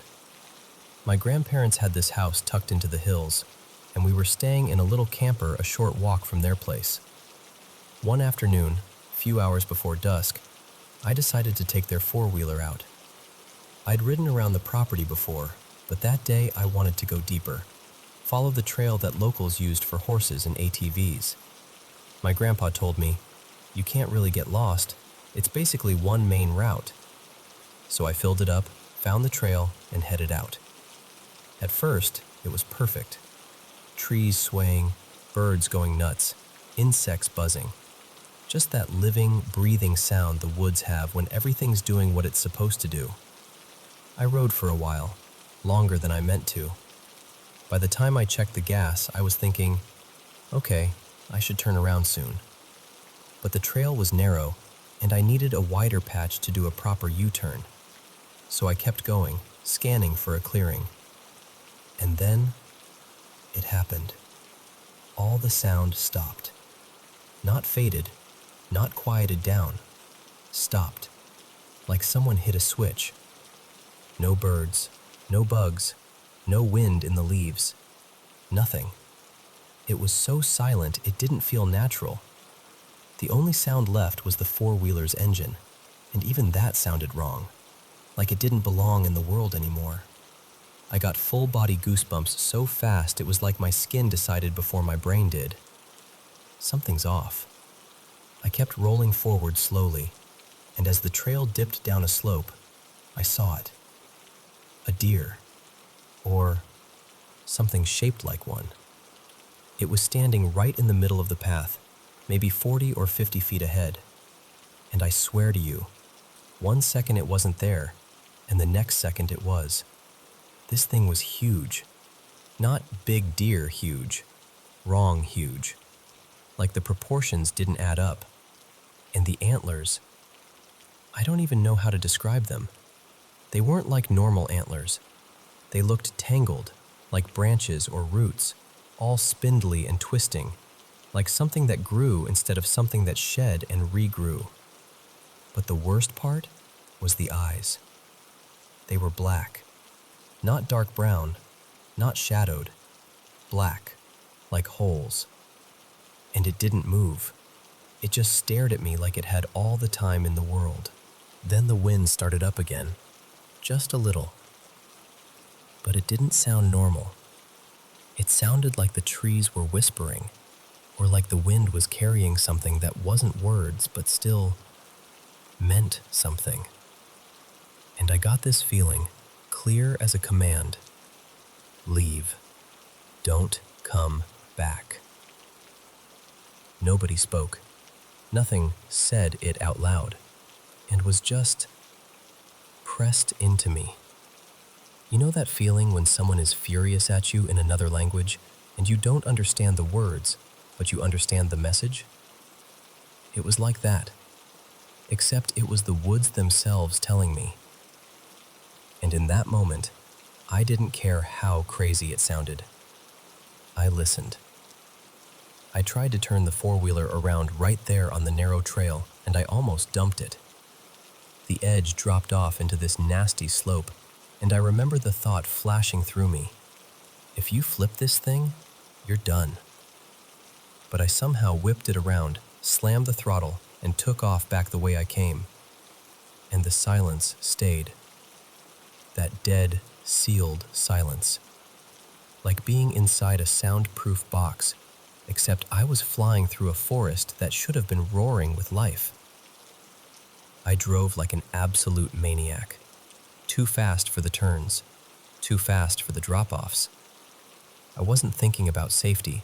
I was thinking about distance. I just wanted to get away from that spot, away from those eyes. Then, about halfway back, maybe, I started seeing animals. Deer, birds, a raccoon. I even saw a bear once, which I'd never seen out there before. They weren't in my way. They were off to the sides, between the trees, maybe 15 or 20 feet back. And they were all doing the same thing. Watching me. Not moving, not making noise, just staring. Even the birds were quiet, sitting in branches like decorations, heads turning as I passed. I felt their gaze like heat on my back, like the woods had 1,000 eyes and they were all trained on me at once. And then things got even weirder. I started passing places I didn't recognize.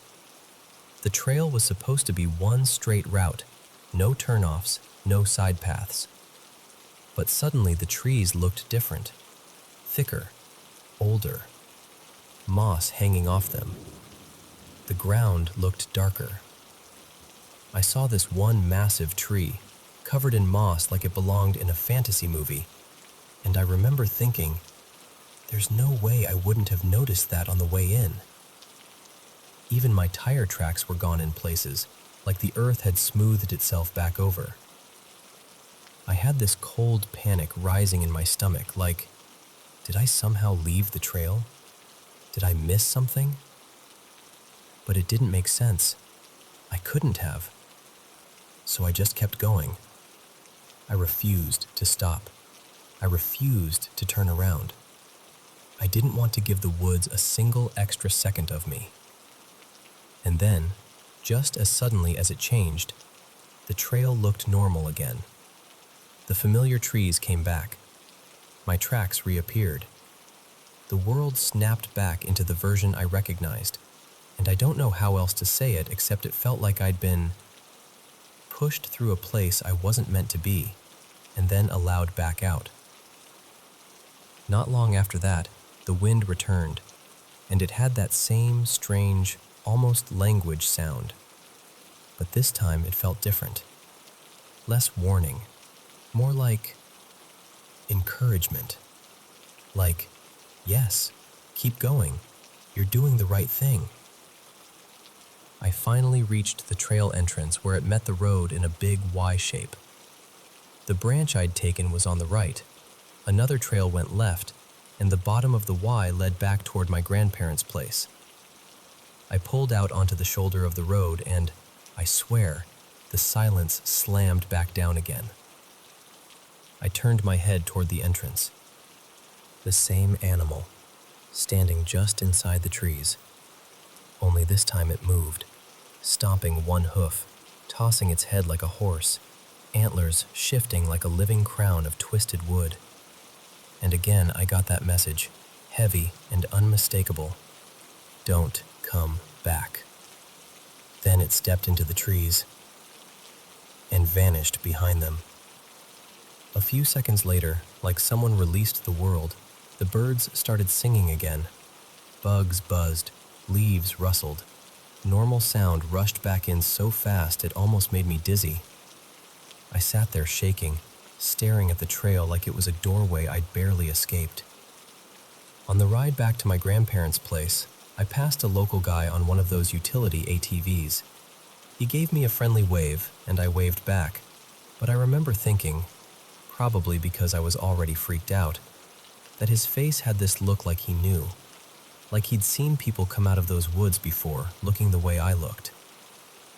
Maybe that part was just my imagination trying to make sense of things. But everything else? I don't know. I've tried to explain it away. Hallucination, panic, some weird atmospheric thing, an overactive brain plus an unusually big deer. Except, it didn't feel like danger. That's what messes with me most. I was scared out of my mind, but I never felt like it wanted to hurt me. It felt like it wanted me gone. Like I'd wandered somewhere I had no business being, and whatever that was, it was pushing me back towards safety. Even now, in my nightmares, it's not attacking me. It's just there, watching. Sometimes it even feels like it's leading me out of the dream, like some terrifying shepherd pulling me away from a place I shouldn't be. So, yeah, that's why I don't go back. Not there. Not deep into mountains like that. Call it superstition if you want. Call it paranoia. I can live with that. All I know is I saw something on that trail, and the woods went silent around it like the world was holding its breath. And whatever it was, it didn't want me there.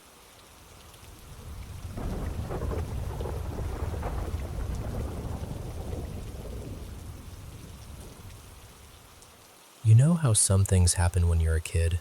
Something just a little off, and it sticks to you like glue?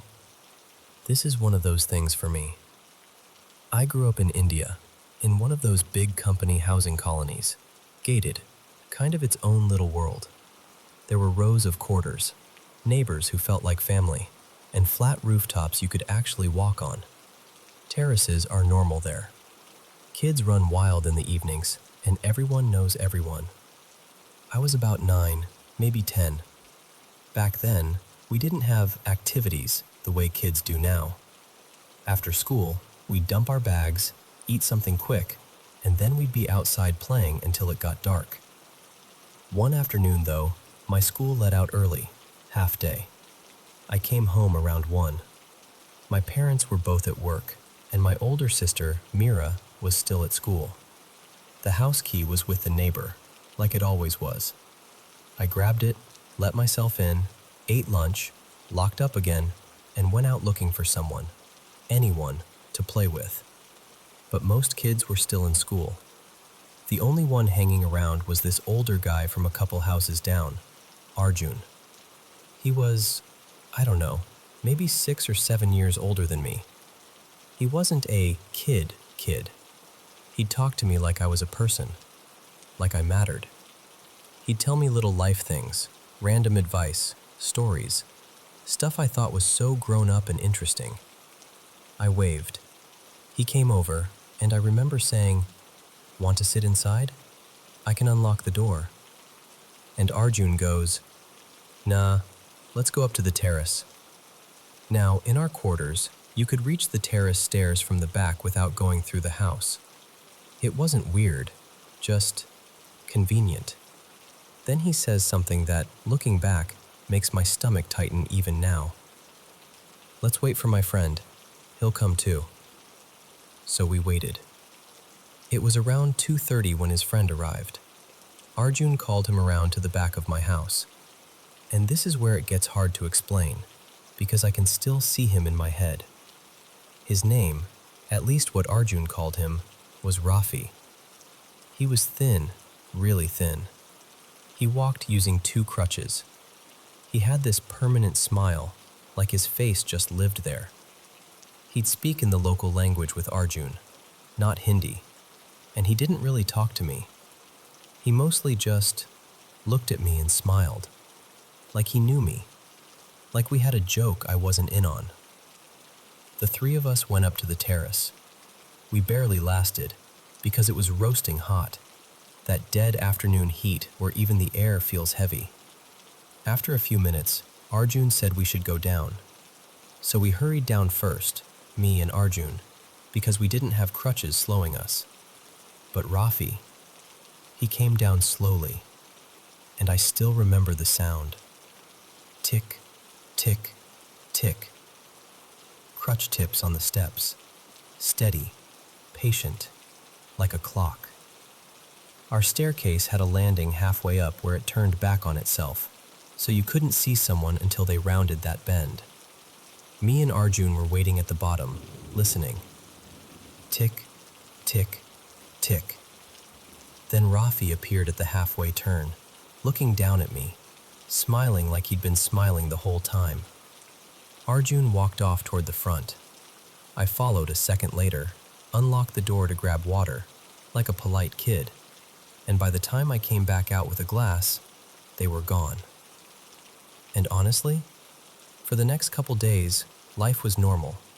School, snacks, playing, dinner. No drama. Nothing. Until hide and seek. It was early evening, maybe 5:15 or so.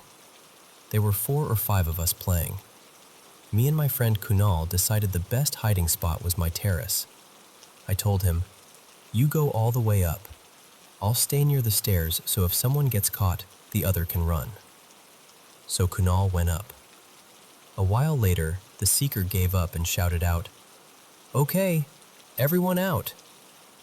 I heard Kunal coming down fast, thump, thump, thump, his feet hammering the steps. And then I heard it.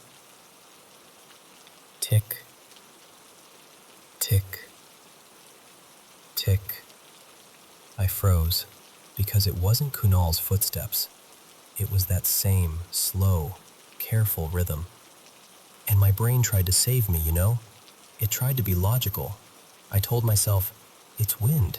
It's something loose. It's in my head. But then, just like before, someone rounded the halfway landing. And it was Rafi. Same crutches, same smile, same direct stare at me like he was looking through me. And I swear to you, my whole body went cold, like my skin forgot how to be warm. I just ran. I ran into the house, grabbed my mom like I was drowning, and I was crying so hard I could barely breathe. I kept saying, "Someone is on the stairs. Someone is on the stairs." My dad came rushing. "What? Where?" He took me back toward the rear stairs, probably within a minute, maybe two. I was shaking, pointing upward, saying, "He's there. He's up there." My dad went all the way up, checked the terrace, checked corners, looked over the edge. Nothing. No one. And there was no way someone on crutches could have vanished in that time without us seeing them. My dad told me I probably imagined it, that sometimes when you're scared, your mind fills in details. I wanted to believe him. I really did. Later, I asked Arjun casually, trying to act normal. "Hey, how's your friend? The one you brought over the other day?" Arjun smiled and said, "He's fine," and then immediately changed the topic. And that was it. After that, I stopped using those back stairs as much as I could. I'd avoid them without even thinking, like an instinct. About a month later, my dad was trimming this overgrown tree behind our quarter. My mom made lemonade and told me to bring it to him. I carried the glass out and sat near the bottom of the terrace stairs while he drank. I kept looking at that halfway landing, like my eyes couldn't stop checking it. The wind slammed the terrace door upstairs. Bang! And I jumped. But I told myself it was just wind. Dad had the door open. Then, tick, tick, tick. I remember whispering to myself, "No, no, no, that's not real." And after a few ticks, I saw the tips of the crutches first, just the bottom of them, like a preview. I didn't even grab the empty glass back. I just bolted inside and told my mom I wasn't feeling well. I went to my room and lay down, heart pounding like I'd sprinted miles. Then we moved. A couple years later, we relocated to a new state, new city, different neighborhood, different house, one we were building ourselves, actually. The ground floor was finished, and the top floor was still under construction.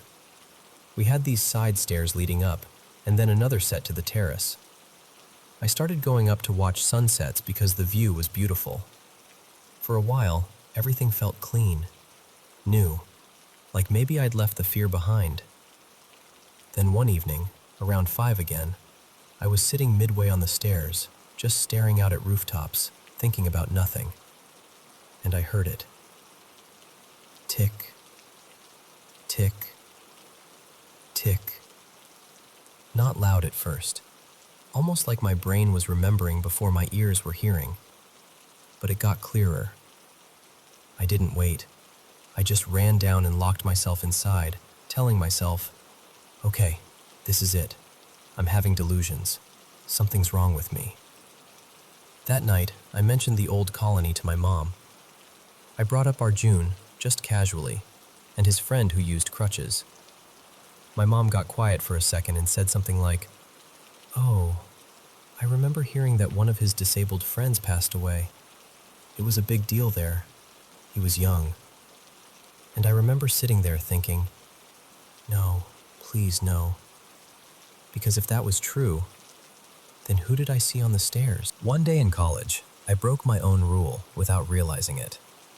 We were waiting for Vivas, those oral exams, and it was a Saturday, one of those dead quiet days where the campus feels abandoned. My friends finished early and went to the canteen. I stayed back to wait for our last friend, Samir. So there I was, alone, sitting on the main staircase, 4 floors, classrooms all around, barely any students left. I wasn't even thinking about it. I was just waiting. Then, tick, tick, tick. It started above me. and I swear my blood turned watery. Because in all of college, I'd never seen anyone using crutches there. Not once. I told myself, it's nothing, it's echo, it's pipes, it's your brain being stupid. But the sound got closer, clearer, like it was coming down toward that turn where I wouldn't see whoever it was until the last second. And I couldn't do it. I stood up and walked fast, almost ran, out of the stairwell and sat outside where a few students were hanging around on the grass. Somewhere open, somewhere with people. Samir came out later, we went to the canteen, and I never told them why I'd moved. And that's the part that messes with me the most. It almost never happens when I'm with someone. Not really. It's like it waits for me to be alone, quiet, still, on stairs. And I still don't know what I believe. I don't know if it's fear that rewired my brain. I don't know if it's coincidence. I don't know if grief or guilt or childhood imagination can create something so real it leaves scars. I just know the sound has never fully left me.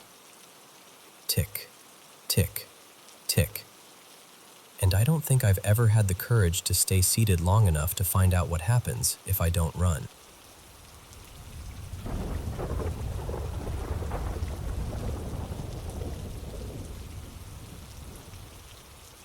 So, this is something my mom and I do together, and I know how that sounds right out of the gate. We go on paranormal investigations, like, for real, weekend trips, late nights, flashlights, recorders, the whole thing. And honestly, it's been weirdly healing for us. We used to butt heads a lot, but when you're standing shoulder to shoulder in an empty building at 1 a.m., you learn how to trust each other again. We've traveled all over the Midwest, old schools, abandoned hospital wings, a former psych facility once that still gives me chills to think about. But the story that sticks with me most happened at this one big old estate. It's not a manor anymore, not officially. These days it's used for something else, and they don't really want public ghost groups coming through like they used to. So I'm not saying where it is, and I'm not using the real names. I'll just tell you what we learned and what happened. I'll call the couple who built it Edwin and Lillian. Edwin and Lillian were the kind of people who hosted parties with real silverware and a string quartet, local royalty, the it couple of their little region. The house matched that energy. Basement, 3 full stories, attic, and a ballroom on the top floor because Lillian loved to entertain. And this was back when indoor plumbing with hot and cold water was something you bragged about like it was a sports car. But the thing is, Lillian was bold. She liked European art, Renaissance stuff, and she had this mural painted on the ceiling of her bedroom. A woman in it, kind of sheer and dreamy and unapologetic. Lillian loved it. The town? Not so much. People came over, saw it, and suddenly Lillian wasn't charming anymore. She was scandalous. The invitations dried up. The smiles turned thin. And while all that was happening, Edwin kept getting pulled away for legal trouble, months at a time, not just in their local courts, but out east in D.C. So Lillian was stuck in this massive house that had been built for laughter and music. And she was just there, alone in it. And then, the part that always makes my stomach drop. Lillian got sick. Stomach cancer, from what we were told. Morphine for the pain. One night, with Edwin away, she took too much. Whether it was an accident or something heavier than that, I don't know. But she didn't wake up. After that, the building changed hands and changed purposes. At one point, it was used like a sanitarium, later a nursing home. The records from those years are messy. People whisper about things that happened there, the kind of things that don't end up in neat little history books. A lot of it is guesswork and rumor, but even the idea of it makes the air in the place feel stained. Anyway, that's the setup. So the night we investigated, things started happening early, like the building didn't need warming up. Now, I should tell you, I'm the type of person people label sensitive. I don't go around advertising it because it sounds dramatic, but I pick up on things. Emotions, presences. Sometimes it feels like walking into a room and immediately knowing someone had just been crying there, even if the room is empty. So we're on the second floor at one point, and Lillian's bedroom is behind me. A few of us are talking quietly about her, about how lonely she must have been, how the house that was meant for parties turned into this kind of gilded cage. And there's this music box sitting on a stairwell between the second and third floor that is absolutely losing its mind. Like going off again and again, louder than it should, faster than it should. Everyone's staring at it, arguing about whether it's a glitch or a draft or whatever. And right behind me, from inside Lillian's room, I hear, clear as a person standing close to your ear, "I'm here." I froze. I turned, and in the center of the room, there was a mannequin wearing this old dress, and right in front of the dress, like it was hovering in the fabric, was this big white orb. Not a little floating speck, big, like the size of a grapefruit, maybe bigger. It floated, slow and steady, and then it just drifted out of view and vanished. And of course, I was the only one who heard the words. Someone had a recorder going, and later you can barely catch it, but the music box is so loud it's almost swallowed. Still, I know what I heard, and I need what I saw. Later on, the investigators wanted to try something on the third floor. Up there, when you reach the top of the stairs, there's a hallway straight ahead, and then stairs going up to the attic. Ballroom to the left. To the right, this smaller hallway that always felt wrong to me. The wall on one side doesn't go all the way up to the ceiling.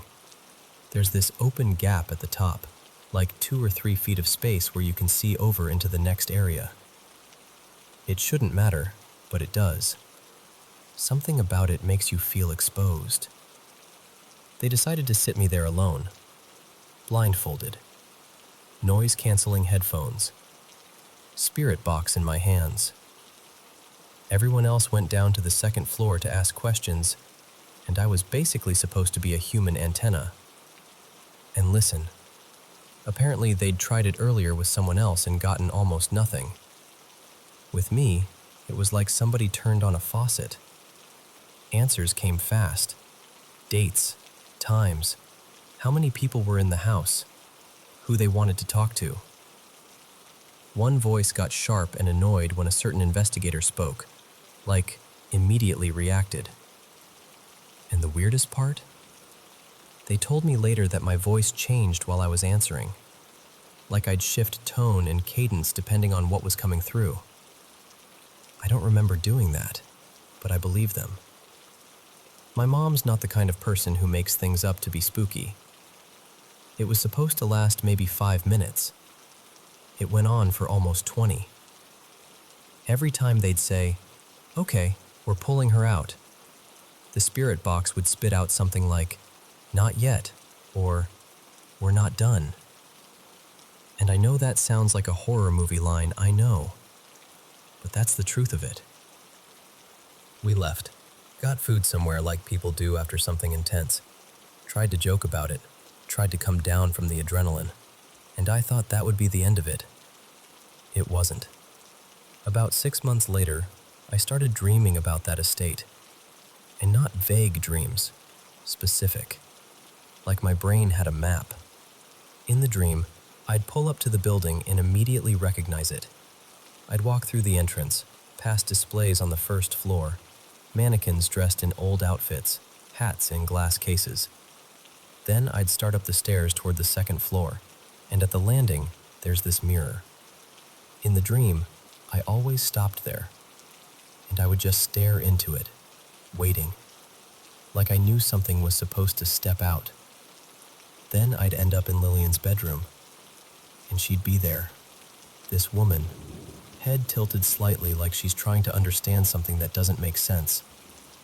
And she'd ask me every time, "Where is everyone?" And then, softer, almost hurt, "Why aren't they coming to see me anymore?" And then the dream would jump, like someone snapped their fingers, and suddenly I'm on the third floor, back in that same hallway where I'd been blindfolded during the session. Except now it's different. I'm not seeing it from inside my own body. I'm watching myself like I'm standing off to the side, like a spectator. I can see myself sitting there, blindfolded, hands resting, completely unaware. And above me, hanging over that half wall that doesn't reach the ceiling, are these black humanoid shapes. 3 of them. Their arms draped over the top of the wall like they're leaning on a railing, just watching me. No faces, no details, just the shape of something person-like, made out of darkness. And then, every single time, my dream would rip me out of that house and drop me somewhere else. A different location entirely, about a couple hours away. I'd be outside long enough to recognize where I was, and then I'd be inside, standing in this infamous corridor that locals call something like the Runner's Hall. A place people talk about the way they talk about sinkholes, like it's just waiting. Everything would be silent. And then a voice would say, "Where's Nolan?" And that was the cue. That exact moment. Every time I heard that question, I would jolt awake. This happened 6 nights in a row. 6. By the 3rd night, I was tired. By the 5th, I was unsettled in a way I can't explain. Like it wasn't just my subconscious remixing a scary memory, like something was using the dream to get a message through. So I finally reached out to the people from the investigation team and told them what I kept hearing. That Lillian was asking where everyone went, why nobody was visiting anymore. That helped a little, but the dreams didn't stop. And then on the next night, when the dream jumped to the 2nd location and the voice asked, "Where's Nolan?" It hit me. This wasn't just about Lillian. It was like the 2nd place was calling for him. I didn't have a way to contact Nolan directly, so I had to tell someone else who could reach him. I basically said, "This is going to sound insane, but please tell him that location is calling out for him." And after that, the dreams stopped. Mostly. Where is everyone? And it's not as relentless as it was then, but it's enough to remind me. Some places don't just hold memories. Sometimes they hold on to people.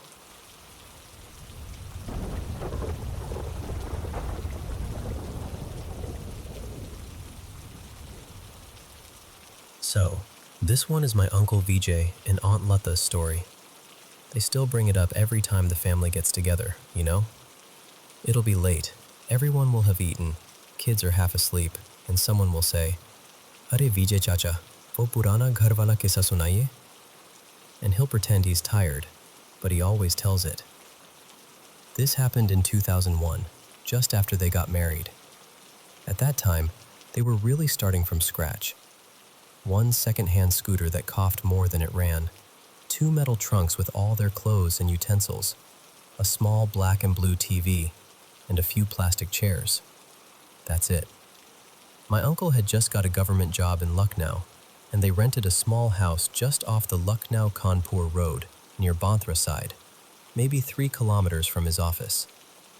The house was on a side lane, a little isolated, with fields on one side and a mango orchard behind it. The landlord, Sharmaji, lived in the city. He was maybe in his late 50s back then. He told them the place used to belong to his uncle who had passed away suddenly. On paper, it was a simple single-story house, but my aunt says it had a certain feel to it. 2 small rooms, a narrow veranda, and a courtyard with a big old mango tree leaning slightly towards the house. In summer, she said, the smell of raw mangoes would drift into the kitchen, and the shade made the whole place feel softer, less lonely. She actually loved that tree in the beginning. For the first few weeks, everything was normal. They were newly married, busy figuring out life. Office, cooking, arguing about who forgot to buy vegetables, that sort of thing. They didn't think of the house as anything special, just cheap and close to the highway. Then one afternoon, when my uncle was at work, my aunt decided to properly clean out an old wooden cupboard that had come with the house. It was built into the wall of the back room, stiff hinges, smelling of camphor and dust. Tucked behind a pile of old newspapers, she found a small bell. It was made of copper, not shiny like the ones you see in temples, but dark, almost reddish-brown, as if it had been handled a lot and never cleaned. Around the rim there were tiny little figures carved. She thought they were just decorative at first, little dancing shapes. She liked how old it looked. So she washed it, wiped it nicely, tied a bit of red thread through the loop, and hung it near the kitchen entrance, just above where she had kept their small puja shelf. That's when things started becoming strange. At first, it was small. In the middle of the day, when she was alone, she'd hear it. Just a soft ting, ting, like someone barely touching it with a fingernail. She thought it was the wind, or maybe a rat brushing past. Old houses make weird sounds, right? So she ignored it. But then one night, this is the part she hates remembering. It was around 1:30 or 2 a.m. They were both asleep. The fan was on, highway sounds in the distance. Suddenly she woke up with this feeling that something was wrong. You know, that sudden jolt, like your mind is pulled to attention. And she heard it. Not soft anymore. The bell was ringing hard, fast. Ting, ting, ting, ting, ting, like someone was shaking it angrily, non-stop, right there in the kitchen. It wasn't wind. It wasn't an accident. It sounded deliberate. She shook my uncle awake. Vijay, suno, suno. At first he grumbled, Kya hai sone do? But then he heard it too. They both sat up, just listening. The moment they stepped out of the bedroom and walked towards the kitchen, the sound stopped. They checked the bell. It was hanging perfectly still. After that night, my aunt says she stopped feeling alone in that house, even when nobody else was there. A few days later, she had her first sighting. It was late, maybe around midnight. My uncle had extra work, so she was alone. She went to bolt the front door and, out of habit, glanced towards the courtyard and the mango tree. There was a man standing under it. Tall, wearing a white kurta and dhoti. But the strange thing was, she couldn't see his face clearly. She said it was like the moonlight just refused to fall there. She could see the folds of his clothes, the bare feet, even the way his shoulder angled slightly towards the house. But where the face should have been, there was just shadow. He didn't move. He didn't walk closer. He just stood there, facing the house, as if he was watching. My aunt froze. You know when your mind is screaming, shut the door, but your hand won't move? She stood there for a full minute, heart pounding, then slammed the door, bolted it, and didn't open it again till my uncle came home. When she told him, he brushed it off. Arre, koi mazdoor hoga ya koi raat ko guzra hoga. Thak gayi ho tum, zyada soch rahi ho. But the next week, he came home late himself. He was riding back on the scooter around 11:30 p.m. The street light in front of the house had gone off, typical, so the only light was from a distant pole and the half moon. As he parked, he felt that prickly sensation, like someone was watching him from behind. He turned towards the mango tree, and he swears he saw someone standing half hidden. He told them that many years ago, around the time of the 1857 rebellion, he said, the area behind those orchards had been used as a cremation ground during the unrest. Bahut ashanti mein jo log marte hain, unki jagah pehchan alag ho jati hai, is how he put it. Then he asked about the previous owner. When my uncle mentioned that Sharmaji's uncle had lived there and was fond of rituals, the pundit gave a small, knowing nod. He told them he'd heard stories that the old man used to do strange midnight practices in the courtyard, lighting lamps, ringing a bell, chanting alone.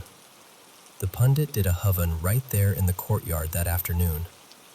My aunt remembers the smell of ghee and burning camphor, and how the house actually felt lighter while the fire was going. He chanted for a long time, sprinkled water in every room, then finally picked up the bell with a red cloth. Instead of taking it away, he walked to the base of the mango tree. He told my uncle to dig a small pit there. They placed the bell inside, wrapped in the cloth, along with some flowers and holy ash. Before covering it, he said, almost under his breath, "Jahan se bulaya gaya hai, wahi bandh diya jaye." Then he warned them, very clearly, "Ghar chhod dijiye jitni jaldi ho sake.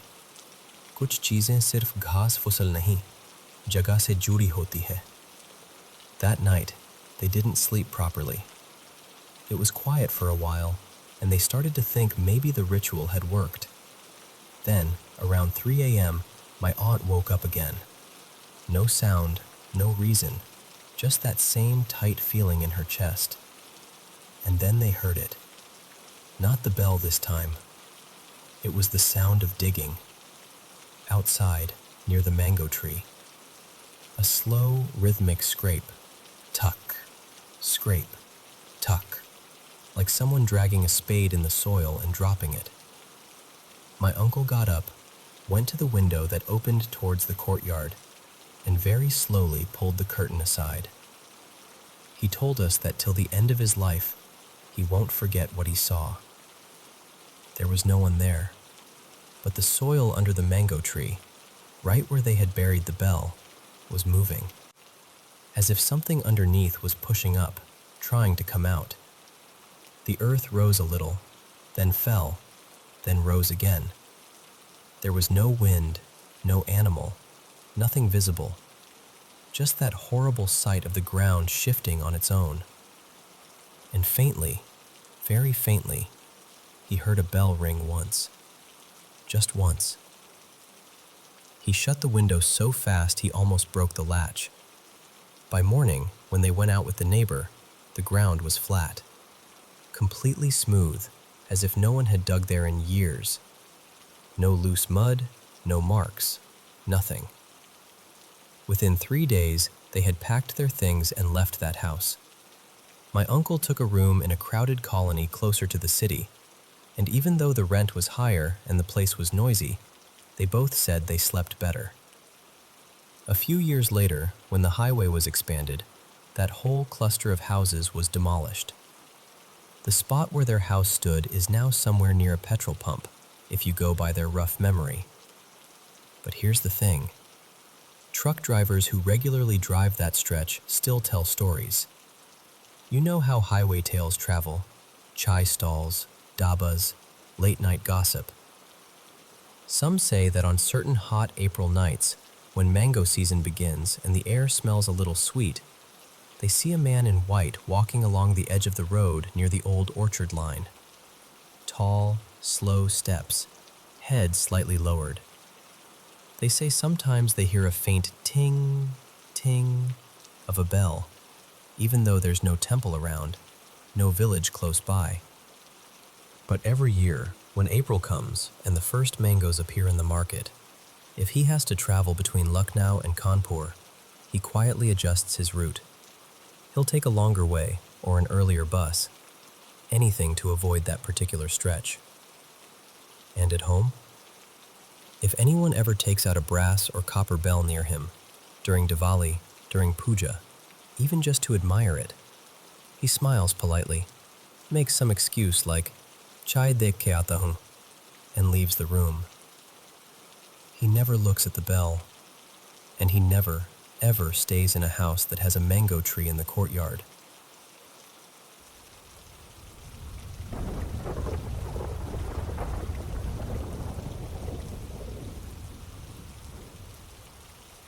So, let me tell you about 3 friends, traveling sales guys, who spent more nights on the road than at home.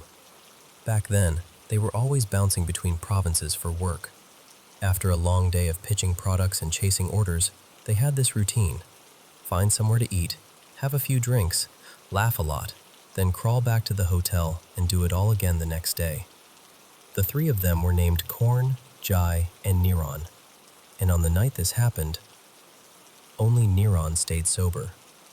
Korn and Jai got properly tipsy, the kind of drunk where everything is funny and your brain stops doing its job. So Neron, being the responsible one, offered to drive them back. On the way, someone groaned, "Bathroom, now." So they pulled into a gas station close to midnight. At the time, Thailand was in one of those energy-saving phases. Fuel pumps would shut down before midnight. The stations would feel half asleep after hours, but the little convenience store inside still stayed open, and sometimes there'd be a tiny food spot serving late-night bowls of something comforting. This place was dim, not pitch black, but enough that the shadows felt heavy. They parked near a small restaurant inside the station, and right by the entrance stood one of those wooden greeting statues, carved like a traditional Thai woman, hair in a bun, hands pressed together in a Y, the kind that's meant to welcome you. Now, Jai was the problem. He was drunk and had this talent for saying the dumbest thing possible at the worst time. He stumbled right up to the statue, leaned in like it could hear him, and grabbed it right at the chest like it was a person. Then he slurred something filthy, like, "Hey, beautiful, come help me in the bathroom." And he laughed like he'd just invented comedy. Korn laughed too, because of course he did. Neron didn't laugh. He just sighed, the tired kind of sigh that says, "I'm surrounded by idiots." They split up to use the restroom. Korn and Jai were in and out fast, but Neron took longer, washing his hands properly, checking his phone, probably taking a moment to pray for patience. And while Neron was still inside, Jai got that mischievous look. You know the one. The "I'm about to do something stupid and I'm going to regret it" look. He waddled back to the entrance, grabbed the wooden statue with a grunt, because those things are heavier than they look, and dragged it over to the restroom area. Then he placed it right in front of the stall door Neron was using. He sprinted away, giggling, nearly tripping over his own feet. So when Neron finally opened the door and stepped out, there it was, a carved wooden woman standing inches from his face in the dark. Neron screamed, like a real scream. "What the? Ghost!"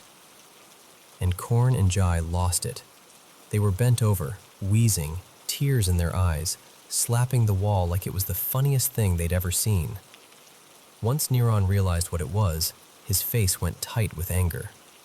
He marched over, grabbed the statue, and shoved it back where it belonged, right in front of the restaurant entrance. Then he turned around and snapped at them. Low voice, serious. "Enough. Don't touch things like that." Korn muttered an apology. Jai pretended to be sorry, but you could tell he still thought it was hilarious. Neron, still annoyed, went into the convenience store and bought a couple things. Water, maybe snacks. Then they all got back into the truck and drove off. And that should have been the end of it. It wasn't. They were approaching a red light, a quiet stretch of road, barely any traffic. Neron slowed the truck to a stop, and then, bang! A violent crash hit the back of the pickup, loud enough that all three of them jerked forward. Neron twisted around in his seat. Korn leaned over and looked out the back window. Jai, drunk but suddenly very awake, craned his neck. And there, in the bed of the pickup truck, was the wooden welcome statue. Not standing neatly either. It was knocked over, its body sprawled against the cab, like it had been thrown there hard enough to slam into the roof. The inside of the truck went ice cold. Naran's first instinct was rage. He whipped around and shouted at Jai, "Did you do this?" But Jai's face was wrong. Not mischievous, not amused. He looked pale, sober pale. "I didn't," he said, almost whispering. "I swear to you, "I didn't touch it. I've been sitting here." And Naran believed him, because Jai didn't look like a guy caught in a prank. He looked like a guy who'd just seen something that rewired his soul. They sat there at the red light, frozen, not even noticing when it turned green.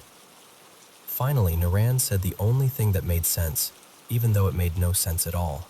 "We're going back." So he turned the truck around and drove straight back to that gas station. When they pulled in, Jai refused to get out. "No," he said immediately. "Nope, I'm staying here." He clutched the door handle like the parking lot was an ocean and the truck was the only boat. So Naran and Korn climbed out, walked to the back, and grabbed the statue. Up close, it looked normal. Just carved wood, painted face, hands together, a little weather-worn, nothing special. They carried it back to the restaurant entrance and set it down where it had been. Then they turned to leave. And that's when they heard it. A sharp little sound. Pop. Then, soft, unmistakable movement on the concrete. Clunk, clunk, clunk. Something rolled down the small steps toward them. Naran's heart jumped into his throat. Korn leaned forward slowly, like his body was afraid to commit to seeing what it already suspected. It was the statue's head. The head had come loose and rolled down like a dropped coconut. For a moment, they just stared. And honestly, at first, Naran tried to rationalize it. Maybe it cracked when it slammed into the truck bed. Maybe the joint was already weak. Maybe the fall did it. He swallowed hard, picked up the head with both hands, and reattached it carefully, like he was handling something sacred. When he finished, they stepped back. The statue stood there again, perfectly upright in the dim light. Hair in a bun, traditional dress, hands pressed together. Still. Quiet. Naran and Korn started backing away, keeping their eyes on it, because neither of them trusted turning their backs anymore. And then, the statue blinked. Not once, twice. Slow and clear, like it was letting them know, "Yes, you saw that." Naran didn't scream this time. He didn't even speak. He and Korn just turned and ran, full sprint, back to the truck. Jai saw their faces and didn't ask a single question. Naran slammed the gear into drive and they sped out of the station like it was on fire. The next morning, Jai stayed in the hotel, hungover and oddly quiet, like his body had survived the night, but his mind was still stuck there. Naran and Korn went to meet a client, did their work, tried to act normal. But the whole time, it sat in the back of their thoughts like a stone. What did we see? So later that day, in broad daylight, they drove back to the same gas station. Same restaurant, same entrance. And the statue was there. But something was different. At the base of it, there were offerings, fresh-looking ones, food, sweets, and a bottle of bright red syrup. Korn crouched down, staring at it like it might explain everything. Then he went inside and asked one of the staff gently, "Why do you put offerings out there?" The staff looked at him like he'd asked why they breathe. Korn hesitated, then admitted, carefully, quietly, "Last night, we saw it blink, and it ended up in our truck." The reaction was immediate. You know how it is. Once you say something like that in Thailand, it's like lighting a match in dry grass. Staff and a couple customers hurried outside and started looking at the truck's license plate, whispering, pointing, saying numbers to each other. Because to a lot of people, anything strange tied to a vehicle can mean lottery luck. Naran and Korn didn't mention Jai's crude joke. They left that part out. They just stood there, feeling small. Later, when the lottery results came out, the winning number matched their plate. Exactly. And here's the strange part. None of them bought a ticket. Not one. Because whatever luck that was, it didn't feel like a gift. It felt like a warning they didn't deserve to cash in. And one more thing. Because after this happened, they couldn't stop noticing those statues everywhere. Someone later told them another story. They said they stayed at a hotel with one of those same wooden greeting statues near the hallway. Late at night, They heard a sound outside their door. Pock, pock, pock, like wood tapping the floor. They opened the door, and they swore the statue was moving down the hallway. Not running, not walking, hopping, still in its prayer pose, hands pressed together, bouncing like a stiff wooden frog across the tiles. Pock, pock, pock. So, have you ever seen those wooden welcome statues? If you've seen one, you probably know exactly what I'm talking about. And hey, maybe it's just a story. Maybe it's coincidence, imagination, alcohol, the dark playing tricks. Thai people believe deeply, sometimes in spirits, sometimes in luck, sometimes in things you can't prove, but you also can't dismiss. And sometimes, when people honor something enough, it starts to feel like it's watching back. But don't worry, not every wooden statue is haunted. At least, that's what we tell ourselves.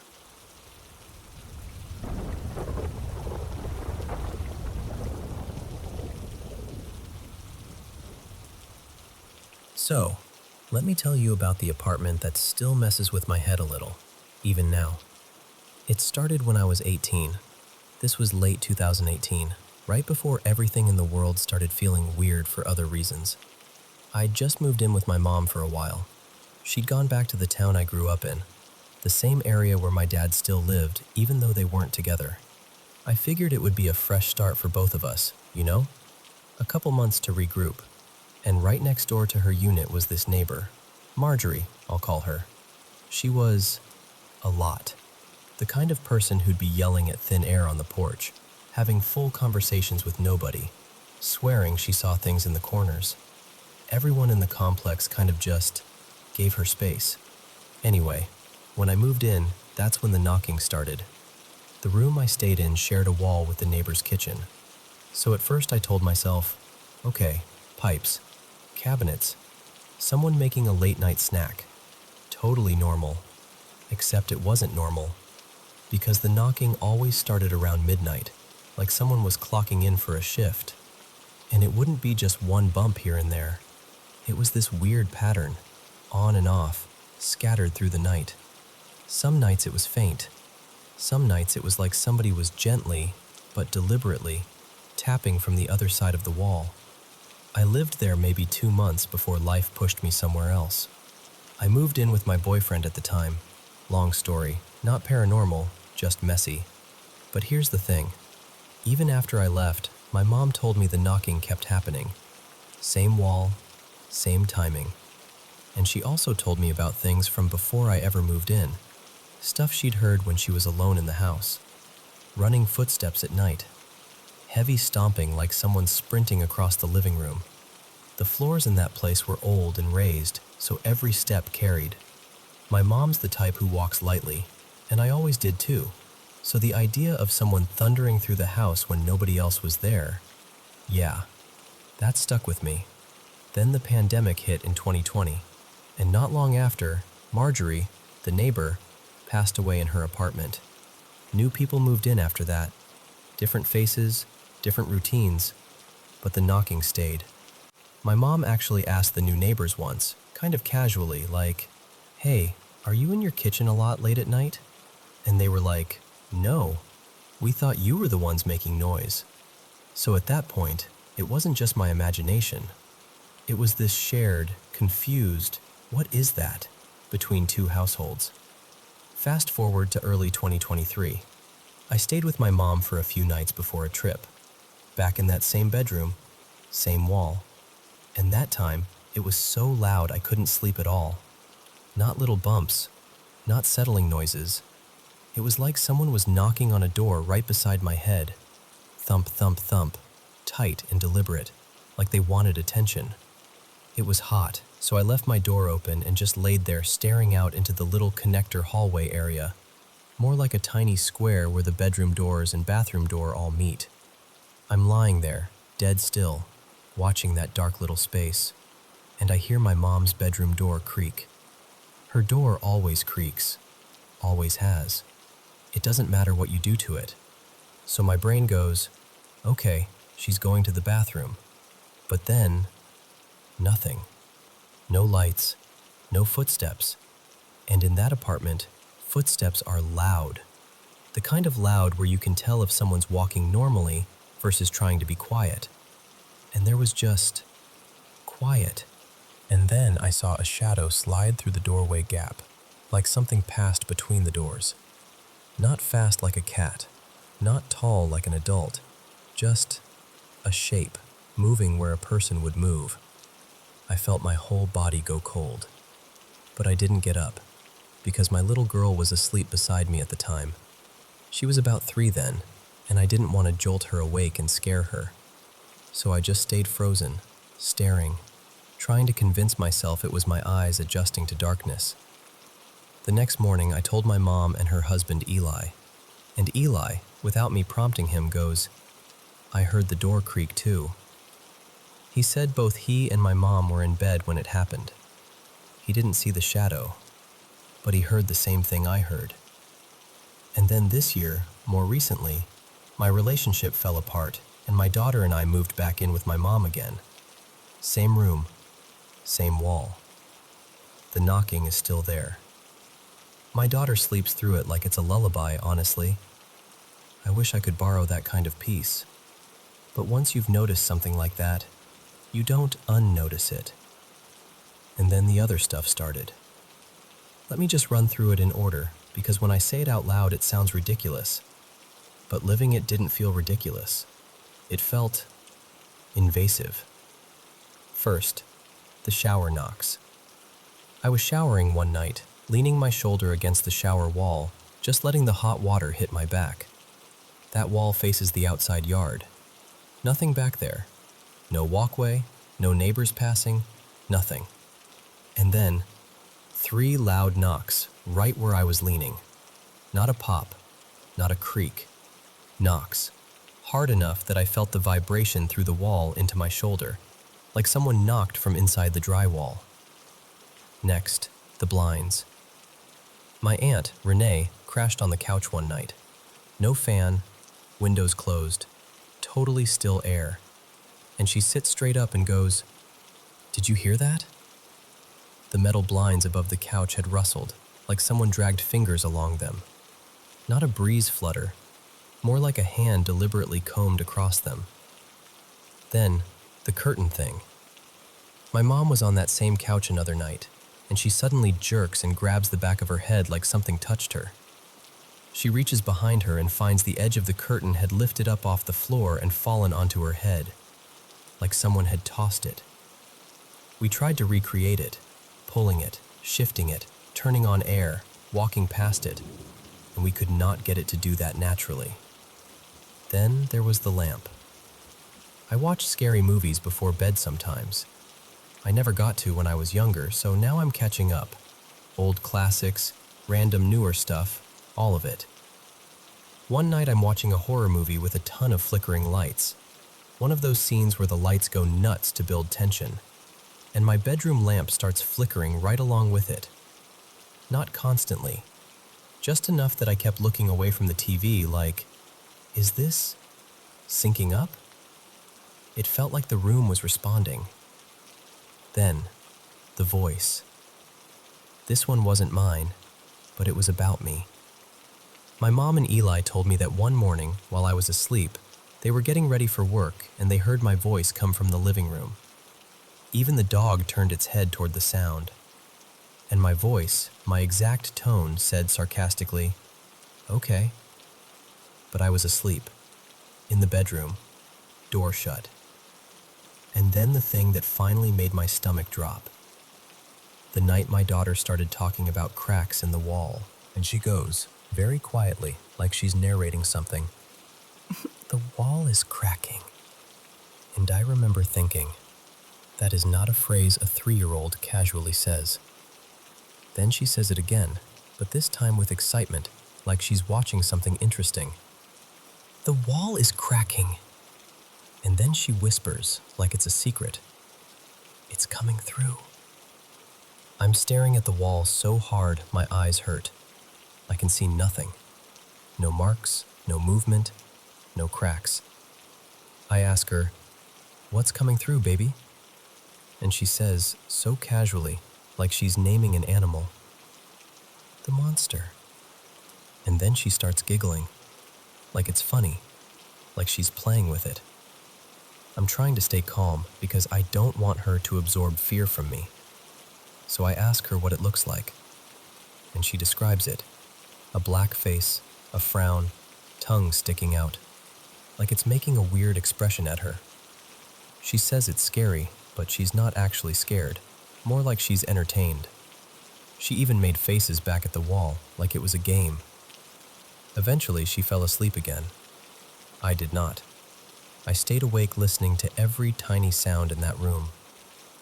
In the morning, I asked her about it, expecting the story to wobble the way kids' stories do. But she looked right at the wall and said plainly, "The cracks are gone now." Same details, same description, same calm certainty. And then, last night, I woke up at 2 a.m. on the dot, the same time I noticed the weird cracking conversation happened before, and the bedroom door was open. I always sleep with that door shut. Always. It was open wide enough that it felt intentional. My first thought was my daughter had gotten up, wandered out, maybe went to my mom's room. But she was still asleep in her own bed.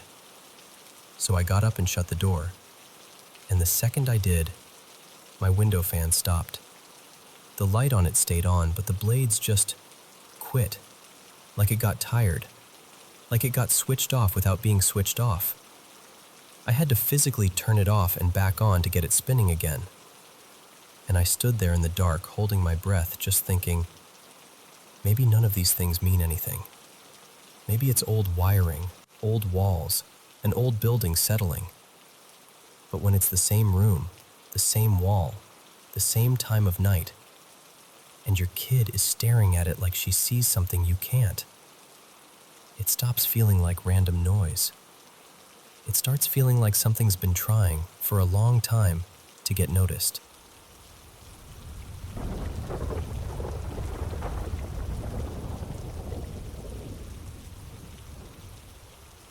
So, I swear I'm not trying to be dramatic, but I need to tell someone this because it's been sitting in my chest for weeks.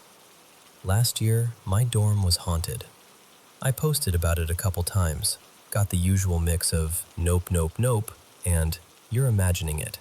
And eventually, the school year moved on. But this year, different building, different dorm, same kind of energy. There are 4 of us living here. Me, Mara, Jules, who roomed with me last year too, Naomi, and Tessa. And everything started up again around the beginning of October, which is already such a creepy time for anything to start, right? The first thing that happened to me was honestly small enough that I tried to brush it off.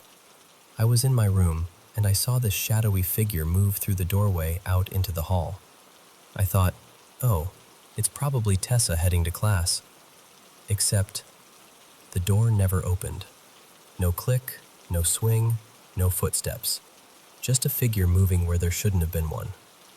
After that, it was like once my brain allowed the possibility, we started noticing things more and more. I started catching glimpses of shadows in the 2 bathrooms, like someone was standing just out of view, and then you look again, and there's nothing there. I also started seeing a darker shape hanging around the common area, where our couch and kitchenette are. Just a presence, like the room was occupied even when it wasn't. Then one day, Jules tells me, super quietly, my mirror was moved. They have this tiny little mirror in their room, and it was angled toward their bed, and they were freaked out because they never pointed at their bed. It's like a personal rule. They didn't move it, and none of us had any reason to go into their room and do that. Now here's the thing. Jules and I have always been the sensitive ones, I guess. Like, we're the ones who actually see things. Naomi doesn't really see stuff, but Naomi gets feelings, strong ones. Like walking into an area and instantly knowing, no, not here. And our dorm is kind of split. There are 2 entry doors, one on my side and one on the side where Jules and Naomi's rooms are. The door on Jules and Naomi's side started unlocking on its own, just randomly. No one outside, no one coming in, nothing. And that was when things started ramping up instead of fading away. Jules and Naomi's bathroom door began opening by itself, and then the light would turn on. The weird part is, they keep that door shut even when it's not in use. It's habit. So the fact that it kept being open was really noticeable. Jules would close their bedroom door, and later it'd be cracked open again. Naomi told me the dorm would feel hostile if she was home alone, like the air got sharp. And then the thing that still makes my skin crawl happened. I'd had a really bad fight with my boyfriend one night, like the kind where you just feel wrecked.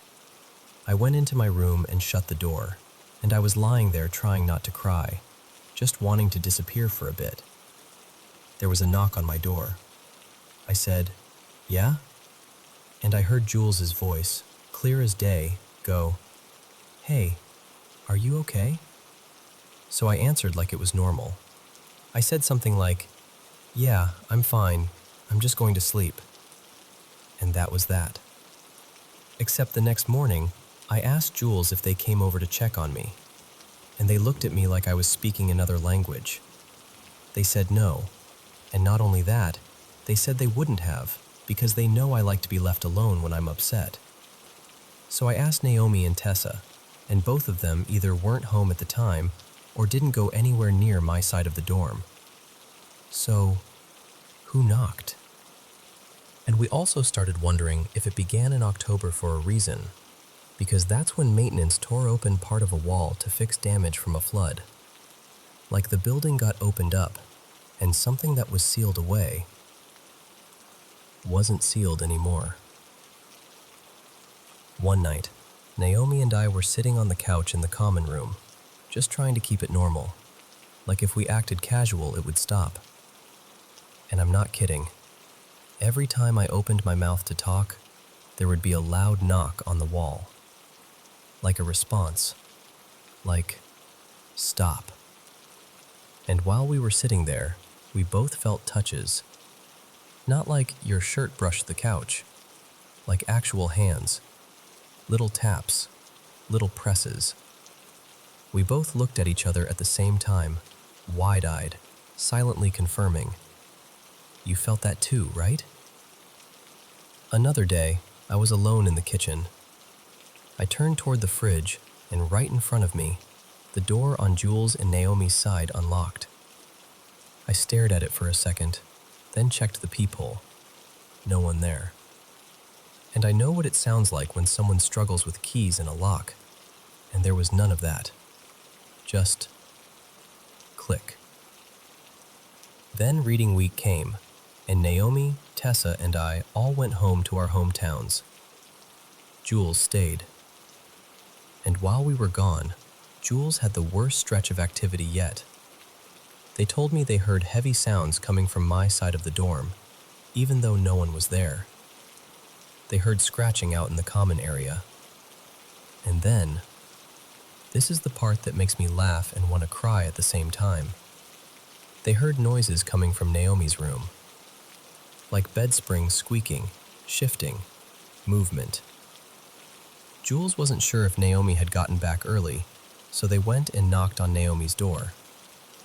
And from inside the room, they heard what they described as someone panting like a dog, like a person trying to imitate it. When Jules told me, I made the stupidest joke imaginable, because humor is how I survive. But inside, I felt sick, because that's not just a bump in the night. That's something trying to perform. When I got back, my side of the dorm smelled like rotting food, like old, sour decay. Tessa and I were both careful. We didn't leave food in our rooms. We checked. Nothing was spoiled.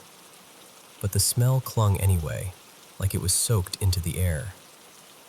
The whole place felt negative, heavy. That night, Jules and I did cleanses. We used eggs, like the kind people do for clearing bad energy.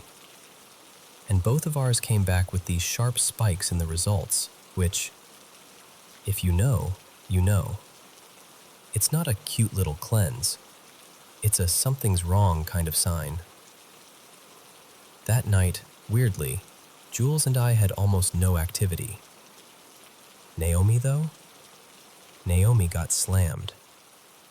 Stuff moving around her room, weird sounds, and at exactly 3 a.m., she heard that door on their side unlock again by itself. The next day we were like, okay, we need to stop just reacting and actually do something. We made a spray with cedar, pine, rosemary, and cinnamon. Someone who's into spirit work told us those were good for protection. We bought protection candles. We got Palo Santo to burn. For a couple days, things calmed down enough that we could breathe. But we noticed something strange. If we tried spraying in a spot that made us uneasy, the spray bottle would clog. And yes, later we realized the cinnamon was part of the clogging issue. But it was still eerie how it only seemed to happen when we aimed at the places that felt wrong. Then the lights in Jules and Naomi's bathroom started flipping on again. Naomi started getting touched in her room again. Things shifting. That same, someone else is here feeling. And me? I mostly get the shadow figures, the cold little flashes in the corner of my eye, and the sudden vibes that make you freeze mid-step because your body knows before your brain does. Yesterday, we went out and got more candles and more Palo Santo. Naomi and I spent time with the candle, like actually sitting with it, focusing, trying to make the room feel like ours again. And we smoked our rooms. Jules wasn't home at the time. And now, the most recent stuff, like literally within the last day or so. My doorknob moved on its own. I felt a hand touch my butt as I walked into the common room, which sounds ridiculous to say out loud, but I'm being dead serious. More shadow figures. Naomi saw Jules's doorknob moving when Jules had already left for the day. And this morning, Jules woke up and found their phone under the bed, even though they left it on the desk. Their bedroom door was open too, after they closed it. So today, while Jules is out, I'm going to smoke their room as well. Because at this point, even if it doesn't fix everything, I need to feel like I'm doing something. And honestly, that's why I'm sharing. Not to convince anyone, not to start a panic, just because this is my life right now. And it's weird and exhausting and sometimes genuinely scary. And before anyone says it, Tessa is barely ever home. There is no way she's orchestrating anything. And she had her own weird experiences in a dorm last year too. If she's seeing anything this year, she hasn't told us. But I don't even blame her. Sometimes saying it out loud makes it feel more real. I want my dorm back. I want it to feel like a home again.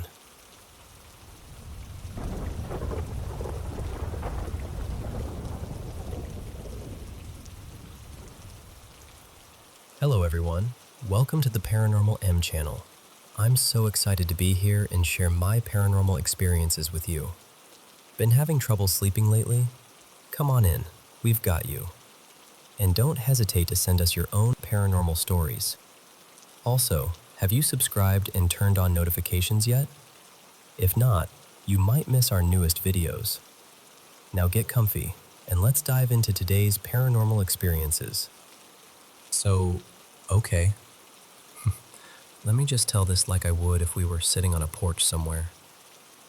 This happened in the summer of 2024, out in western Massachusetts, near where I live. It was one of those late July Saturdays, hot but not brutal, when the woods feel really alive. It had been a really good year for foraging. The year before, everything was just soggy and miserable. But that summer, the rain and sun actually cooperated for once. For context, my neighborhood backs right up to conservation land, so if I want to go into the woods, I don't pack up the car or anything. I literally walk out my back door, past the brush line, and I'm in it. That day I took one of my dogs with me, my nervous one. the one who's usually kind of shy with new people. She's great off-leash though, so she was just tearing around, nose to the ground, while I poked under logs and checked fallen branches for mushrooms. We'd been out for a couple of hours and she was getting warm, tongue hanging way out, so I decided to walk us down to this little stream. It's maybe a mile or so behind my house if you follow the trail. The stream branches off from a bigger river in the area, but as long as there hasn't been a ton of recent rain, it's pretty gentle. Slow water, lots of rocks, perfect for the dog to splash around and cool off. I sat down on the bank. It was buggy, but not terrible. A few mosquitoes here and there, the usual buzzing. My dog was hopping in and out of the water, doing zoomies in the shallows. After a bit, I heard splashing from upstream. At first I thought it was my dog, but she froze, ears up, staring in the same direction. For a second my brain went straight to, oh great, this is how I meet a bear. Or maybe a moose, both of which have shown up out there before.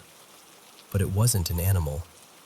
It was this old guy, wading his way down the stream toward us. Now, to be fair, I have seen people back there before, but it's rare. I've lived in that house for about 7 years now, and I can count on one hand how many folks I've run into that deep in the woods. He was wearing chest waders, the kind that go up like overalls, with worn brown boots built in. Underneath, he had on this faded blue t-shirt with a goofy little sun and slogan on it.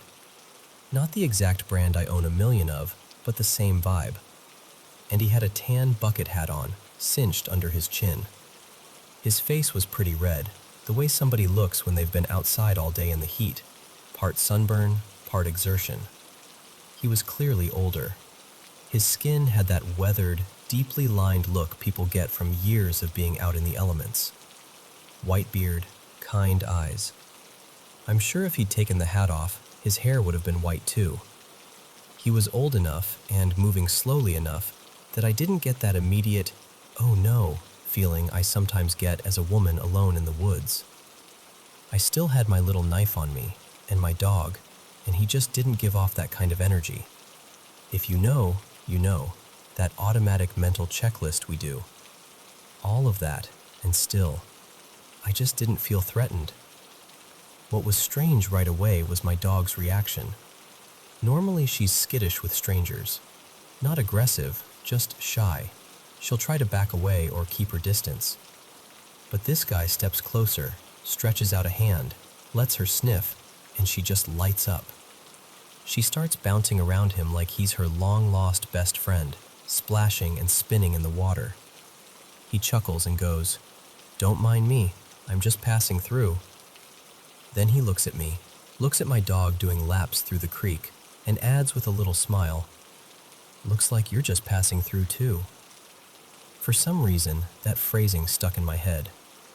And this is the part that's really hard to explain. Being near him felt safe.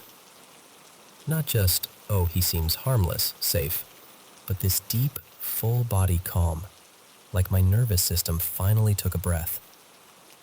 I almost never feel that way around people, especially strangers alone in the woods. But with him, it was like all the background anxiety just lifted. Not only about him, but about everything, like the world itself stopped pressing on me for a minute. We didn't trade names. We didn't talk about where we lived. It was just this shared appreciation for the forest. He asked normal mushroom questions. Are you ever worried you'll eat the wrong one?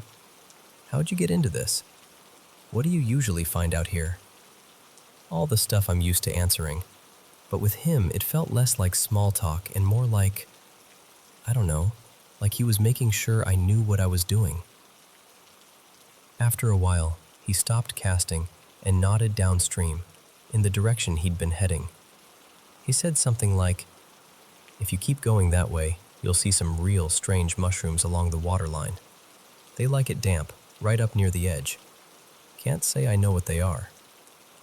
Then he looked at me and added, in this quiet, matter-of-fact way, "Not everything out here is meant for you, but you already look like you understand that." I didn't really know how to answer, so I just kind of stood there letting that sink in. Before it got too awkward, he followed it up with, "You care about this place. I can tell. Same way I do." I remember saying something like, "If you love something, you take care of it. That's part of the deal, right?" He gave this little nod, like I'd passed some kind of test I didn't know I was taking, and said, "Good." At some point, I had stood up and moved closer without really thinking about it. I ended up just a few feet from him at the edge of the stream. And this is the part that bothers me when I think back on it. I know better. I am very aware of stranger danger. I'm a grown adult. I know the statistics. But there was never a moment when I felt like I needed to step back, or call my dog to my side, or end the conversation. I just stayed there. I don't know how long we talked. 10 minutes? Half an hour? An hour? Time kind of melted away. It was just this old man and me, in the water, in the trees, talking about mushrooms in the forest. Then, all at once, everything changed. You know that feeling when someone hits the mute button on a TV? It was like that, but for the entire forest. 1 second, there were birds calling, insects buzzing, leaves rustling, my dog splashing, and the next, it was gone. No birds, no cicadas, no bees, no wind, just the sound of the stream. My dog froze. Her ears went straight up, tail held high. Not growling, not bristling, just intensely alert, like every part of her was listening. I looked back at the man, and he was already looking at me. His whole demeanor shifted, not scary, not angry, just serious.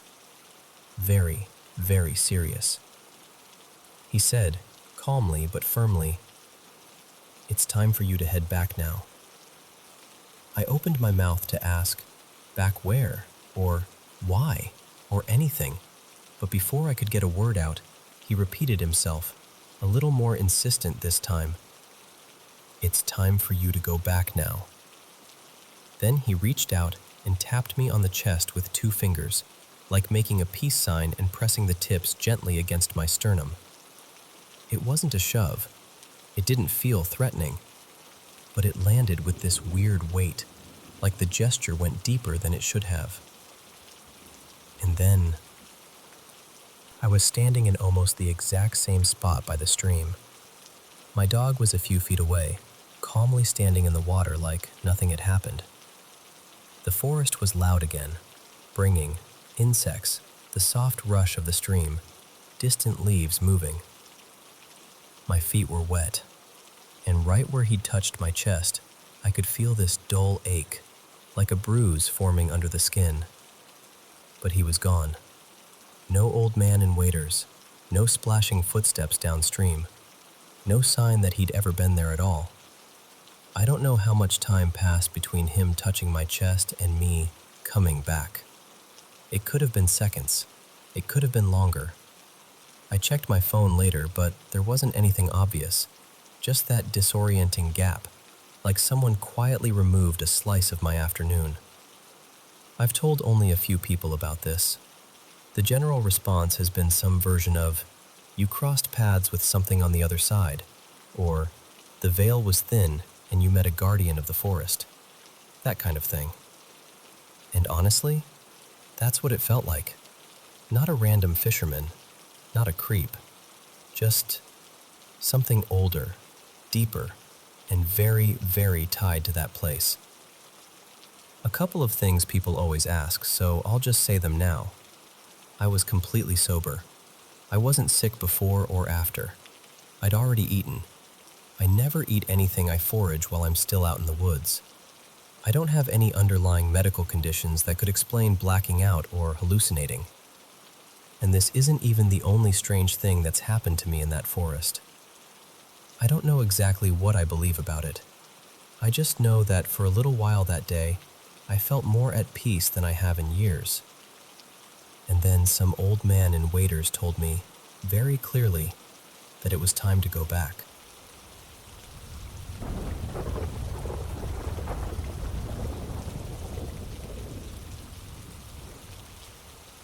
So, let me tell you a story my family has carried around for years. When I was growing up, I heard a lot about this old farmhouse my family lived in on tribal land out in South Dakota.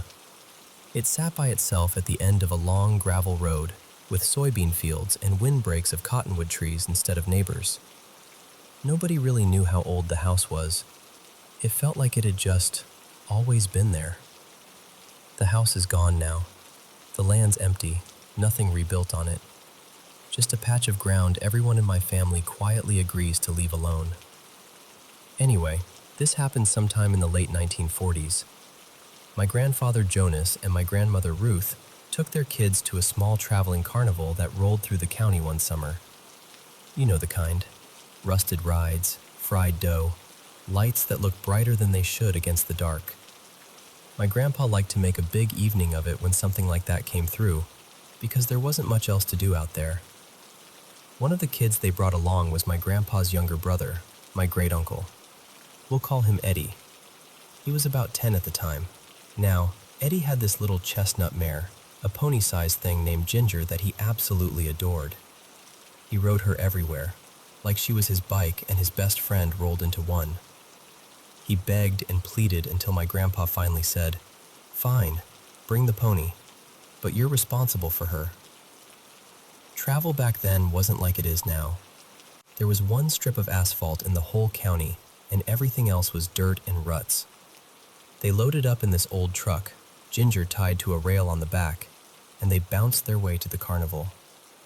The plan was simple: spend the afternoon, maybe part of the evening, then head home before it got truly dark. They got there, and everyone had a great time.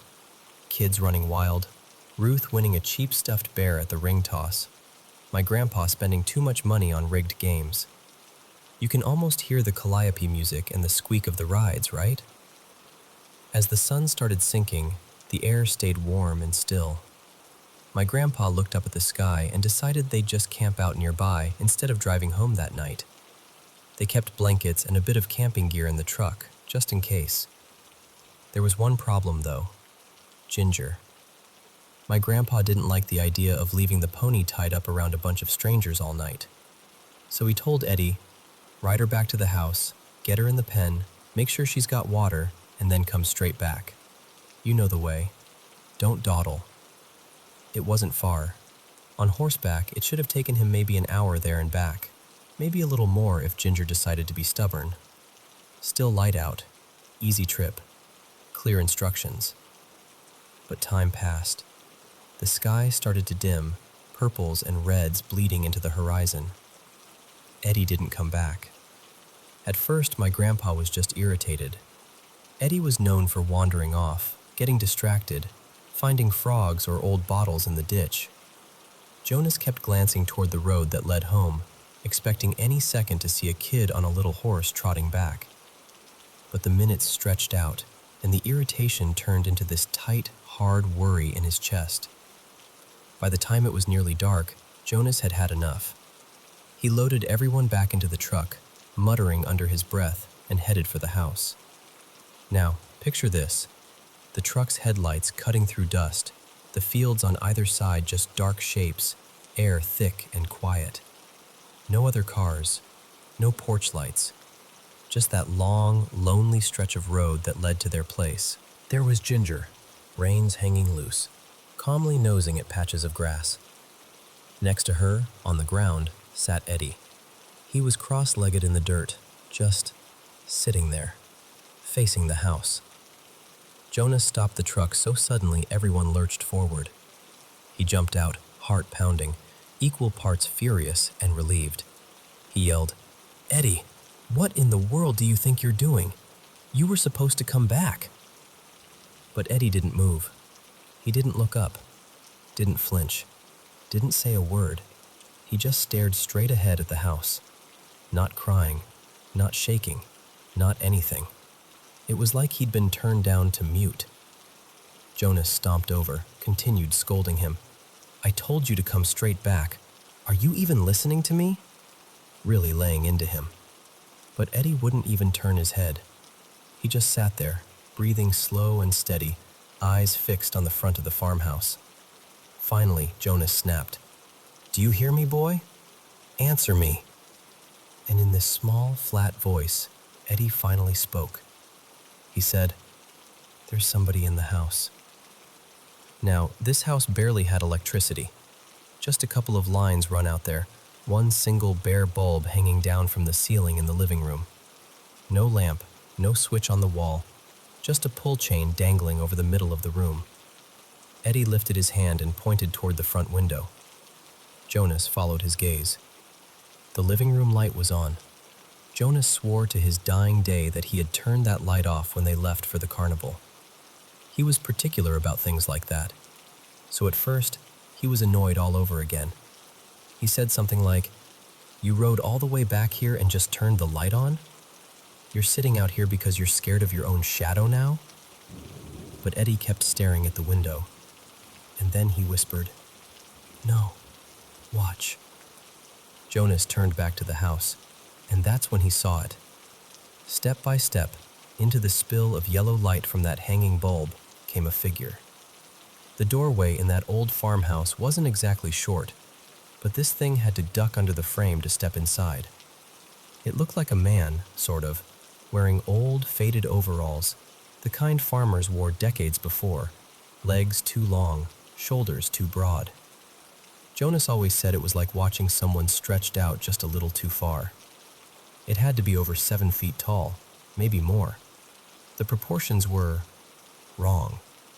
The way it moved was wrong, like every joint bent just a few degrees off from normal. Jonas said that the instant his eyes landed on it, every hair on his arms and the back of his neck stood straight up. Not from fear exactly, but from that bone-deep sense that whatever you're seeing does not belong here. He tried to see the face, but there wasn't really a face. Just this shape where a face should be. A blur, like someone had smeared the details away with a thumb. Features that almost resolved into eyes, a mouth, and then slipped out of focus again if you stared too hard. Later in life, he said he could never decide if that made it better or worse. The figure walked into the middle of the living room. Its head was almost brushing the ceiling. It stopped right under that single hanging light bulb. Very slowly, it lifted its arm. Its hand reached up. And with this casual, deliberate motion, like it had every right to be there, it curled its fingers around the pull chain and gave it a tug. Click. The bulb went dark. The whole house vanished into blackness. No silhouette, no after image, just gone. They spent hours tearing that place apart. Every room, every closet, the tiny attic, the root cellar that always smelled like damp earth and old potatoes. They checked under beds, behind the stove, even pushed on the walls to feel for secret spaces, anything that might explain what they'd seen. There was only one door in and out of that house, and a few old windows that stuck half the time. No footprints on the floor besides their own. No scuff marks, no displaced dust, no broken latch on a window. Nothing. Eventually, exhausted and unsettled, they gave up and went back to get the kids. Life went on. They stayed in that house for years after. But things were never quite normal. They'd hear footsteps on the porch late at night when nobody was there. Faces would appear in the windows, just for a second, like someone leaning in to look, then flashing out of sight when you turned your head. My great-aunts used to swear they heard children giggling in the hall after midnight, even when all the cousins were fast asleep. And then there was the silence. Everyone in my family mentions that part, even the ones who never believed in ghosts. When you stepped onto that land, it was quiet. No birds, no insects humming at dusk, no wind rustling the leaves unless a storm was coming. Just this heavy, listening silence. Like the land itself was holding its breath to see what you'd do. Over time, My relatives started talking in low voices about older stories, the kind you hear if you listen to the elders. Stories about medicine men, things that could change shape, spirits that didn't like to be disturbed. Something that had a name a long time ago, a name everyone seems to have conveniently forgotten. My family's always been pretty clear on one thing, though. Whatever stepped through that doorway and turned off that light that night, it wasn't human. The house is gone now, torn down. The foundation's cracked and half buried. People drive past without even knowing anything was ever there. But the story is still very much alive. And the part that sticks with me most, the part that still gives me chills, isn't even the faceless thing in the window. It's the way my grandfather would go completely pale, even as an old man, whenever he repeated the moment his little brother finally answered him.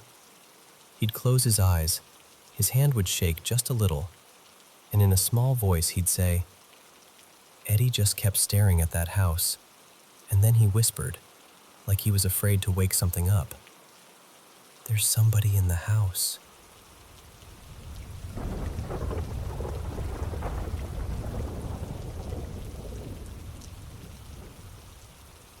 Okay, deep breath. I've literally said a quick prayer before telling you this, so just know I'm not sharing it to scare you, just to be honest about what happened. So picture this. It's a rainy Friday night, and I'm at my Nana Rose's house with my best friend, Lena. We're bored out of our minds, curled up on the couch, binge-watching paranormal videos on YouTube.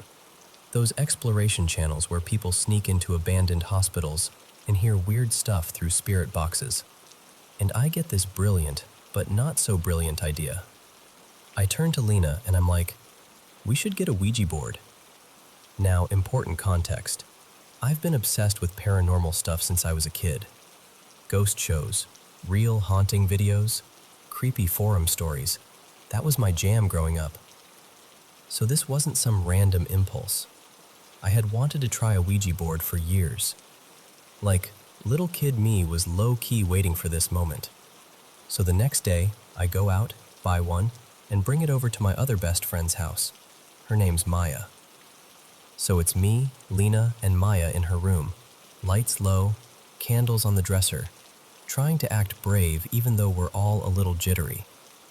We set the board down on the floor, sit in a little circle, fingertips on the planchette. At first, nothing happens. 10, 15 minutes of just silence and us nervously giggling because it feels stupid.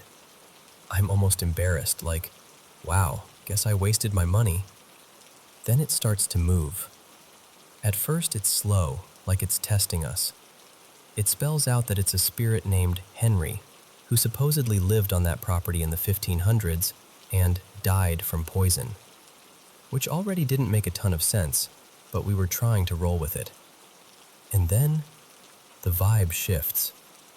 It starts spelling a name. Not its real name, but a name that instantly made my chest tighten because I recognized what it meant. I'm not going to say the real name. If you're into paranormal stuff, you probably know the one I'm talking about. But for this story, I'll call it Milo. Just know that is 100% a fake name I'm using, so I'm not actually saying it. The second the planchette spelled M-I-L-O, my heart dropped. Here's the thing. None of my friends knew anything about this specific demon. I'd learned about it when I was like 9, watching those dumb spooky videos I definitely shouldn't have been watching. It's known as the Ouija board demon in a lot of stories. The way it acts, the way it talks. There's a whole pattern to it. And I just remember thinking, there is no way they could be faking this right now. They don't even know what this is. Then it starts giving a message for Maya. Her dad had passed away a few years before. And suddenly the board spells, Dad. Message for Kayla is car. Pray for Mom. Kayla, I love you. Promise, pray for Mom. Kayla is the name I'm going to use for my friend here, instead of her real one. We all just stare at each other. Because her dad did die in a car accident, and her mom does struggle with addiction. None of that is new to us. But the board didn't know that. There was this heaviness in the room, like the air got thicker. Then it spells out her ex's name, full name, mentions little specific details about him, stuff we hadn't talked about that night at all. We're freaked, but of course it's my turn next. Immediately, it goes back to Milo. Then it spells out my ex's name. Again, full name. After that, it spells cry and 17. Then the board randomly says, "Stop talking to Eli." Eli is the fake name I'm using for the guy I was talking to back then, who, funny enough, I did end up dating later on. It spelled his name clear as day. No hesitation, no guessing. Then it switches back, spells my ex's name again, and goes, "Not nice." And then a really creepy pattern starts. It keeps flipping between things about my ex and the words, "open door." We're in Maya's room. The bedroom door is closed. Every time we ask who we're talking to, it jumps between my ex's name, emotional words like cry, and then open door, over and over again. Like something's trying to get us to let it in. A minute later, it spells, "Dad here again." We realize we're apparently talking to two entities now, Milo and her dad. And then, clear as anything, it spells, "Don't open door for Milo." And that's when it hits me. This thing is doing exactly what that demon is known for. It keeps pretending to be people we'd know or care about. It keeps bringing up things that matter to us. It even spells its name the same way every time, but slightly altered. One letter off here, one letter off there. Just enough to be almost the same, but not quite. I hadn't thought about that demon in years, not since I was a kid. And suddenly every video, every warning, every "don't mess with this thing" story is coming back to me. I'm sitting there thinking, oh my God, I know exactly what this is. And I swear to you, I was not moving that planchette. I know everyone says that, but I genuinely wasn't. And my friends had no clue about any of this background. They weren't even into paranormal stuff like that. At some point, the board tells us, "Don't help demon." Maya and Lena are terrified at this point. They want to stop, say goodbye, be done. And here's the weird part. I did not want to stop. I got irrationally angry when they said they were done. That's not like me. I'm usually the cautious one. They both say goodbye and remove their fingers. I know the rule. Everyone has to say goodbye to close it properly. I know that. But something in me refuses. I keep my fingers on the planchette. I don't say goodbye. I can't explain to you why. It felt like I needed to keep going, even though I knew better. That week, everything went sideways. Within days, Maya dislocated her knee doing something super normal, nothing risky. I got horrible news back from my doctor about a health issue I had been ignoring. Kayla suddenly broke up with her boyfriend of 3 years, completely out of nowhere. Lena, who had never struggled with mental health before, spiraled into this intense depression. She said she felt like something was constantly watching her. At the time, we didn't put it all together. It just felt like a really awful week. But all of it, every single thing, happened right after we used that board. The weirdness didn't stop either. For over a month, we all had little things happen. Nightmares, knocking sounds, that feeling like someone's standing in the corner of your room when the lights are off. You know when you feel like you're not alone, but you can't prove it? It was like that, but turned up. Eventually, we were like, okay, this is not normal. We wrapped the board in an old pillowcase, took it to the house I stayed at with my grandma, and locked it in a closet. I shoved it way in the back and slammed the door. I have not opened that closet since. Here's where it gets extra creepy. She goes, "It was the strangest thing. Some kids came to the door the other day, and when I asked their names, they all gave me the same weird one. They said their name was And then she says the name, the actual name, not Milo, the real one I refused to say. My stomach dropped into my shoes. There is no way she would have known that word or known to say it to me. When I tell you I almost started crying right there at the table. After that, I reached out to a friend of mine who's a medium. I'll call her Riley. I didn't tell her much, just that something felt off and we'd messed with a Ouija board. She didn't know the details at first. She starts checking in with us one by one and later tells me she felt personally attacked just trying to connect and figure out what was around us. She said it wasn't just passing through, it was tied to us, especially to me. That was enough. I was done. I will never touch a Ouija board again. Ever. I don't care how curious I am or how controlled it seems. I'm not saying everyone will have the same experience, but I know what happened to us, and I know how it made us feel. When we sat on that floor, all of us crying, none of us were moving that board. We were genuinely shaken. I haven't talked about this in years because, honestly, I didn't want to give it energy. I didn't want to feed into it. But I also felt like I needed to tell this story. Maybe as a warning. Maybe just to get it off my chest. So yeah, that's my Ouija story. I don't claim any negative energy from this. That spirit, that thing, whatever it was, has no power over me anymore. I've prayed, I've cleared my space, and I've moved on. If you're curious, you can look up the famous Ouija board demon and read how it behaves.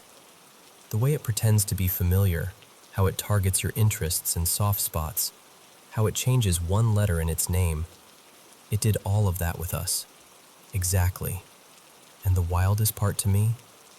I honestly believe it waited years for me to finally talk to it. From the moment 9-year-old me hit play on those creepy videos, to the night I finally put my fingers on that board. I'm done with it now, but I'll never forget.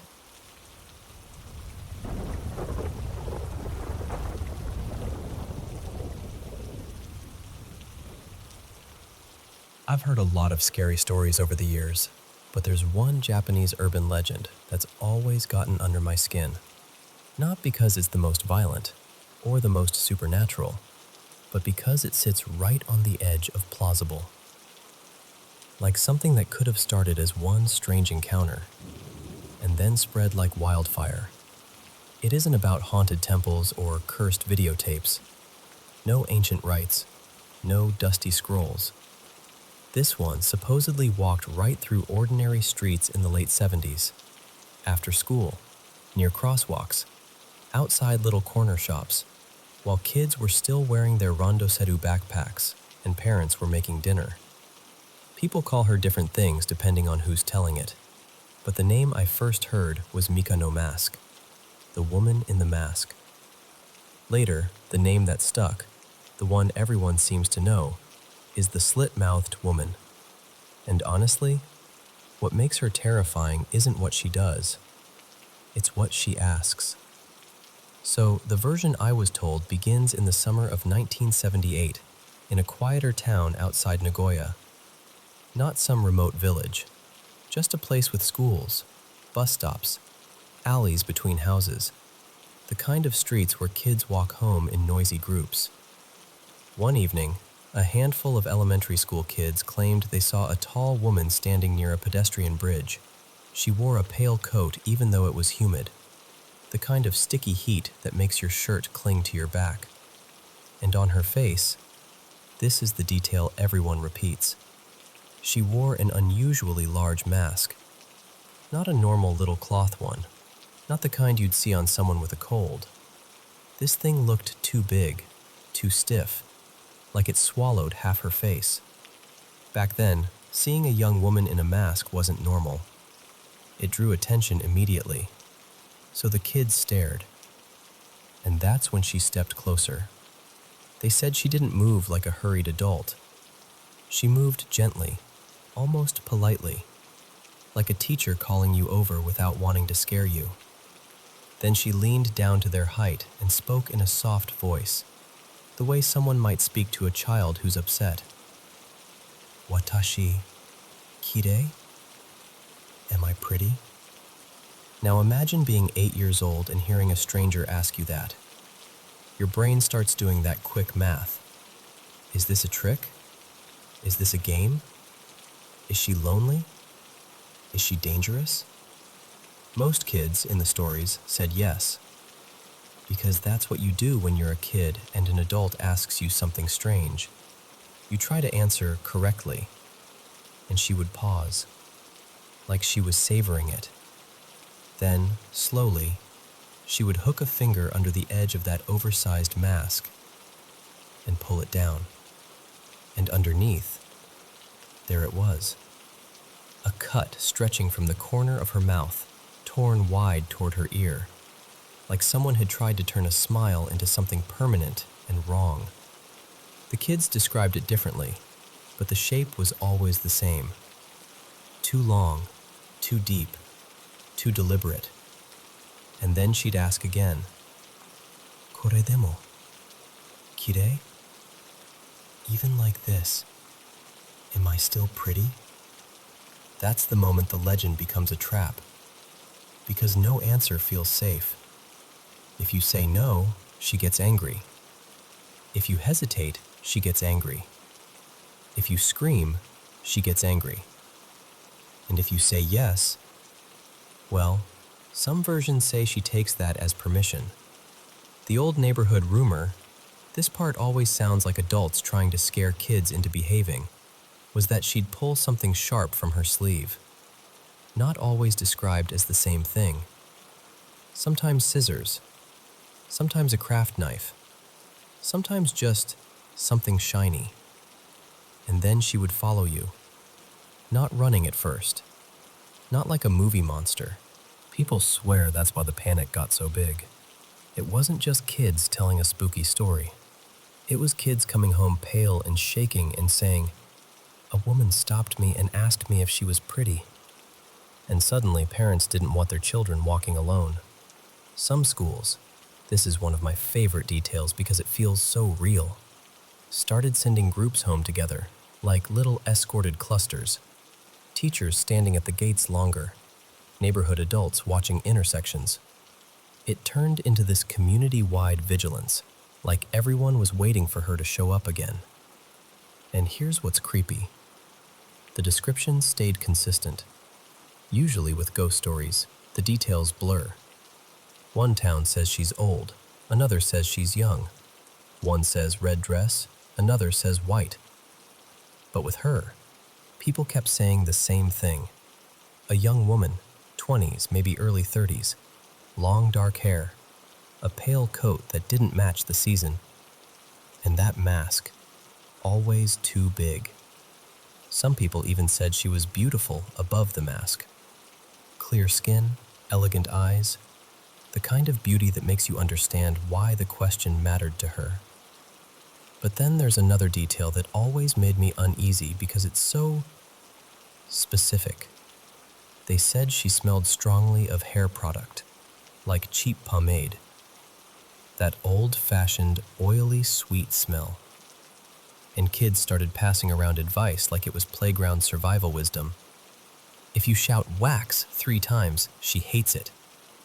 Or in another version, say camphor and she backs away. And then there was the candy trick. Someone decided, some kid, some older sibling, who knows, that if you offered her a sticky sugar candy, like those amber-colored ones from festivals, she would freeze for a moment, distracted, just long enough to slip away. Isn't that strange?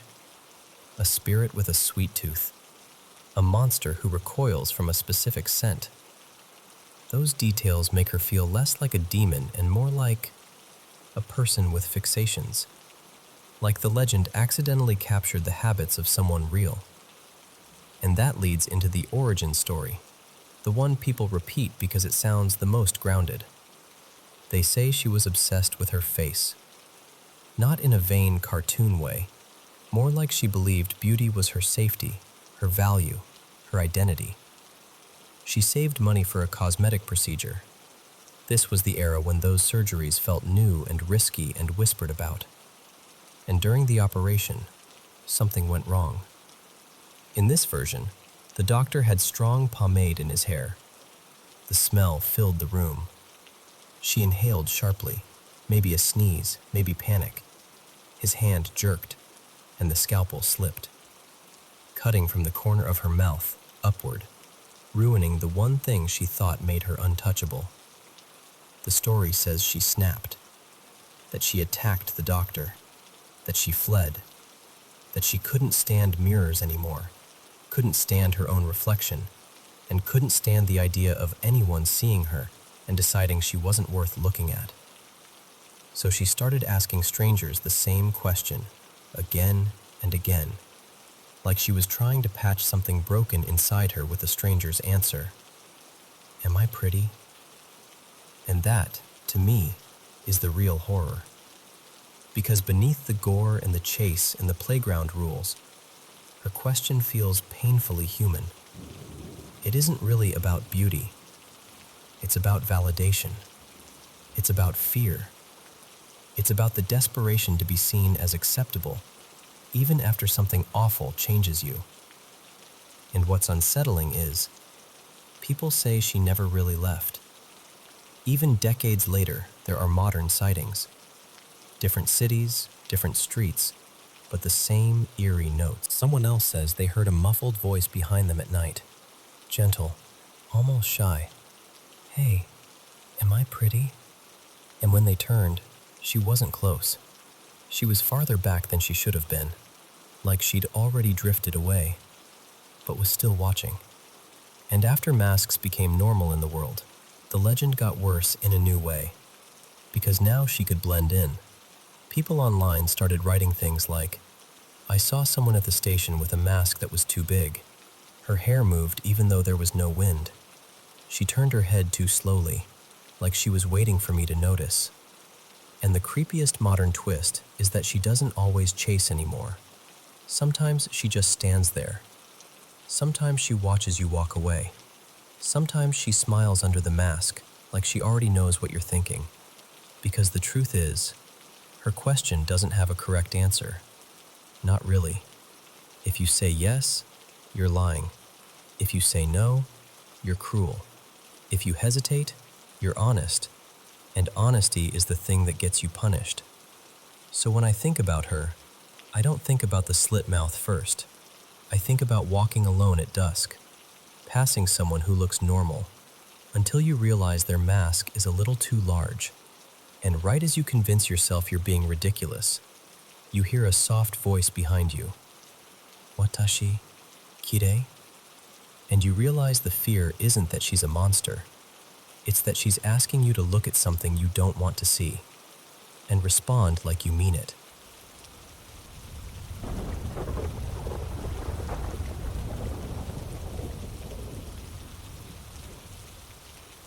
Alright, so let me tell you about the only ghost story I've ever had in my life. I was about 20 on a religious mission abroad in Venezuela. Not gonna lie, I wasn't, and still am not, a super spiritual or churchy person. I mostly went because of family expectations and that whole cultural pressure thing. But this one experience has stuck with me in a way I still can't quite shake. We were in this humid little coastal town called Puerto Carupano, right on the edge of the Caribbean. There were 4 of us guys, all around the same age, living in this cramped apartment above a tiny corner grocery shop that baked bread in the mornings. The smell of bread at 5 a.m. was actually the best part of that place. Everything else was questionable. So picture the apartment. You walk in and there's this small living/dining space that just kind of melts into the kitchen. No real separation, just old tile and mismatched furniture. Off to the right was a short hallway. First door on the left, the only bathroom, which was kind of always damp and smelled vaguely like bleach and humidity. Second door on the left, a tiny bedroom with 2 single mattresses and 1 narrow window up near the ceiling, like it was embarrassed to let in real light. There was no fan that worked, no AC, and it was stupidly hot at night. Like sweat just existing hot. So instead of using both rooms, all 4 of us ended up sleeping in the bigger bedroom across the hall from that little one. 2 actual beds, one right next to the door, one along the wall, and then me and one other missionary on mattresses on the tan tile floor. That floor was cold for about 4 minutes every night. Then it turned into a griddle. My assigned companion at the time was this quiet, thoughtful guy I'll call Elda Ruiz. The other 2 were Javier, a local Venezuelan missionary, really funny, always joking, and Collins, another American like me. One morning, me and Ruiz were out walking, doing our usual routine, knocking on doors, trying not to melt in the sun. At some point, he slows down and goes, kind of shyly, "Hey, can I tell you something?" His tone was weird enough that I'm like, "Yeah, of course. What's up?" He hesitates, stares at the ground for a second, and then says, "Last night, I woke up and I saw someone lying next to you, like a man, but he didn't look alive, more like a spirit." And I just kind of stop on the sidewalk, staring at him. He keeps going. "He was just lying there beside your mattress, like he was resting." Now the weird part is, I had a dream that night. So I tell Ruiz, "Okay, that's strange, because I dreamed some guy came to our door." In my dream, I heard this soft tapping on the bars of our apartment door. You know those metal security grates that slide and clang? It was that. I got up, walked over, and there's this man standing there. He looked worn out, like he'd been traveling for days. He had this old, beat-up straw hat, kind of like those wide-brimmed hats farmers wear, and a big backpack hanging off one shoulder. He says, really politely, "I'm so tired. Can I rest here for a while?" And in the dream, I feel, I don't know, just calm, not scared. I open the door, let him in, and tell him he can stay. So I'm telling Ruiz all this, and he's just staring at me, eyes getting wider. Then he asks, "Do you think we should tell the others?" And I just shrug it off. I'm like, "Nah, it's probably just coincidence. You had a weird half-awake thing. I had a weird dream. No need to freak anybody out." I didn't really believe in ghost stories, and I definitely wasn't looking to start one in a stuffy apartment where we all had to sleep anyway. Fast forward to that night. We'd finished our day, done our little planning session, said a quick prayer, all the usual routine stuff. Eventually, we all start winding down. 3 of us had already gone to the bedroom. Collins was still in the bathroom at the end of the hallway, brushing his teeth or shaving or something. I dragged my mattress into its usual spot on the floor, right between the 2 beds. The overhead light was off, just that soft glow from the hallway leaking under the door. I lay down, listening to the old building creak, the hum of distant traffic, the occasional dog barking outside. And then, I start hearing voices. At first, it's faint, like when you think you hear a radio playing in another room. Just a couple of murmurs, nothing clear. I'm lying there thinking, okay, maybe someone left a TV on downstairs in the shop. But the voices start multiplying. It's not just 1 or 2 anymore. It sounds like a group. Then more. It's like being dropped right in the middle of a busy market or a crowd. Layers and layers of people talking over each other. Different tones, different pitches, but no distinct words I can pick out. I roll onto my side. The sound doesn't change. I squeeze my eyes shut, then open them again. Still there. It just keeps building, getting louder, pressing in from every direction. I remember thinking, am I losing it? Is this what going crazy feels like? My heart was pounding. I wanted to call out, but it felt like if I spoke, something would notice me, I guess. I know that sounds weird, but that's how it felt. Like I needed to stay very, very quiet. I was right on the edge of yelling for help when the door suddenly bursts open. Collins comes flying into the room, slams the door behind him, and just stands there, eyes wide. And in Spanish, his accent was terrible, but he was trying. He blurts out, "Hay algo ahí afuera." There's something out there. Something is in our apartment." As soon as he said that, the voices just cut. Like somebody hit a switch. 1 second, it's a crowd in my head. The next, it's dead silent. All I can hear is our own breathing. Nobody moved. Nobody got up to check. The four of us just stared at each other in the dark. Finally, I told them what Ruiz had shared with me earlier, and then I told them about my dream. You could feel the energy in the room shift. Even the air felt different, heavy, like before a storm. One of the guys, I think it was Javier, offered to say a prayer. So he did, right there in the dark, all of us sitting up on our beds and mattresses, trying not to freak out. It wasn't dramatic or anything, just a simple, shaky little prayer asking for protection and peace. After that, nothing else weird happened that night. We eventually fell asleep. But that wasn't the end of it. This went on for 3 nights in a row. Different little things. Me waking up from these strangely vivid dreams of our visitor. Ruiz feeling like someone was in the room again.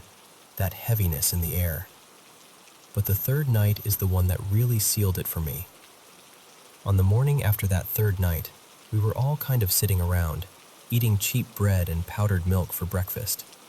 And the one guy who hadn't really experienced anything directly, Collins, kind of casually goes, "So, I saw him leave last night." We all look up like, "Saw who leave?" He looks at me and says, "The man who was sleeping where you were, on the floor."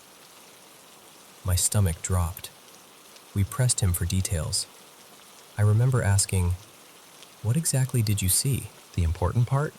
My mattress was right next to the door. If anyone had gotten up and left, they would have had to step over or around me. None of us had left the room that night. We'd all been half spooked and basically glued to our spots. So I finally tell them about the dream I had that same night. In this dream, I'm lying on my mattress and I feel someone standing over me. I look up and it's the same traveler, same worn-out clothes, same big backpack. He's adjusting his straw hat, kind of fiddling with the brim. He looks down at me with this tired little smile and says, "Thank you for letting me rest here. I needed it. But I have to keep moving."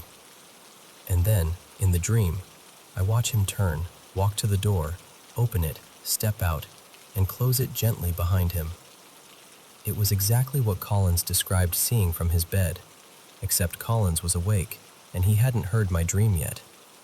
He didn't even know about the first one, with the knocking and the request to stay.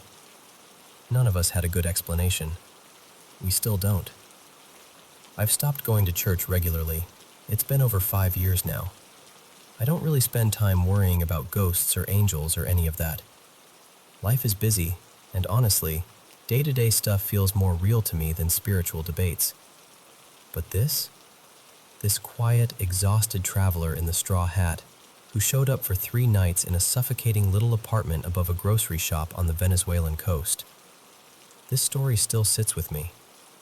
I don't know what he was. I don't know if it was just some strange shared dream, or a trick of our tired minds, or something actually beyond us. All I know is, we let him in, he rested, and then he thanked us and moved on. And for whatever reason, all these years later, I still think about him.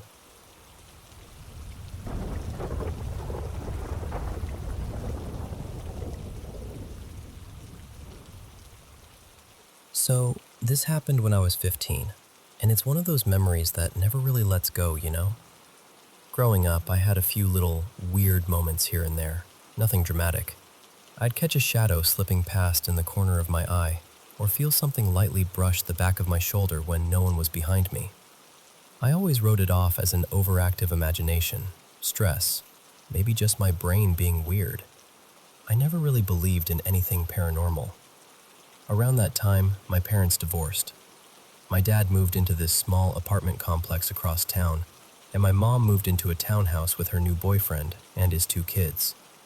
We all got along okay at first, but as we got older, everyone kind of retreated into their own corners of life. Different schools, different hobbies, different rooms with doors closed. Before I get to the main part, there's some important background. My mom was in the army before I was born. She made it through her service without any serious injuries, thankfully, but it left a huge mark on who she is. Even after leaving, she stayed really involved, donating to veterans organizations, going to events, volunteering at fundraisers. It was more than just respect. It felt like a promise she was keeping. Part of that came from her dad, my grandfather, Raymond. I never met him. He enlisted when he was young, and he died during a deployment. I don't know a lot of details about how it happened. My mom doesn't talk about it much. I just grew up knowing that he was this quiet, missing piece in our family. Fast forward a few years after the divorce. I'm a freshman in high school, and I'm not doing great mentally. The schoolwork felt like this constant pile I could never dig out of. At home, there were a lot of arguments, small things that escalated quickly, sharp words that lingered long after people left the room. I was always tense, always tired. One Friday night, I decided I was just going to tune everything out.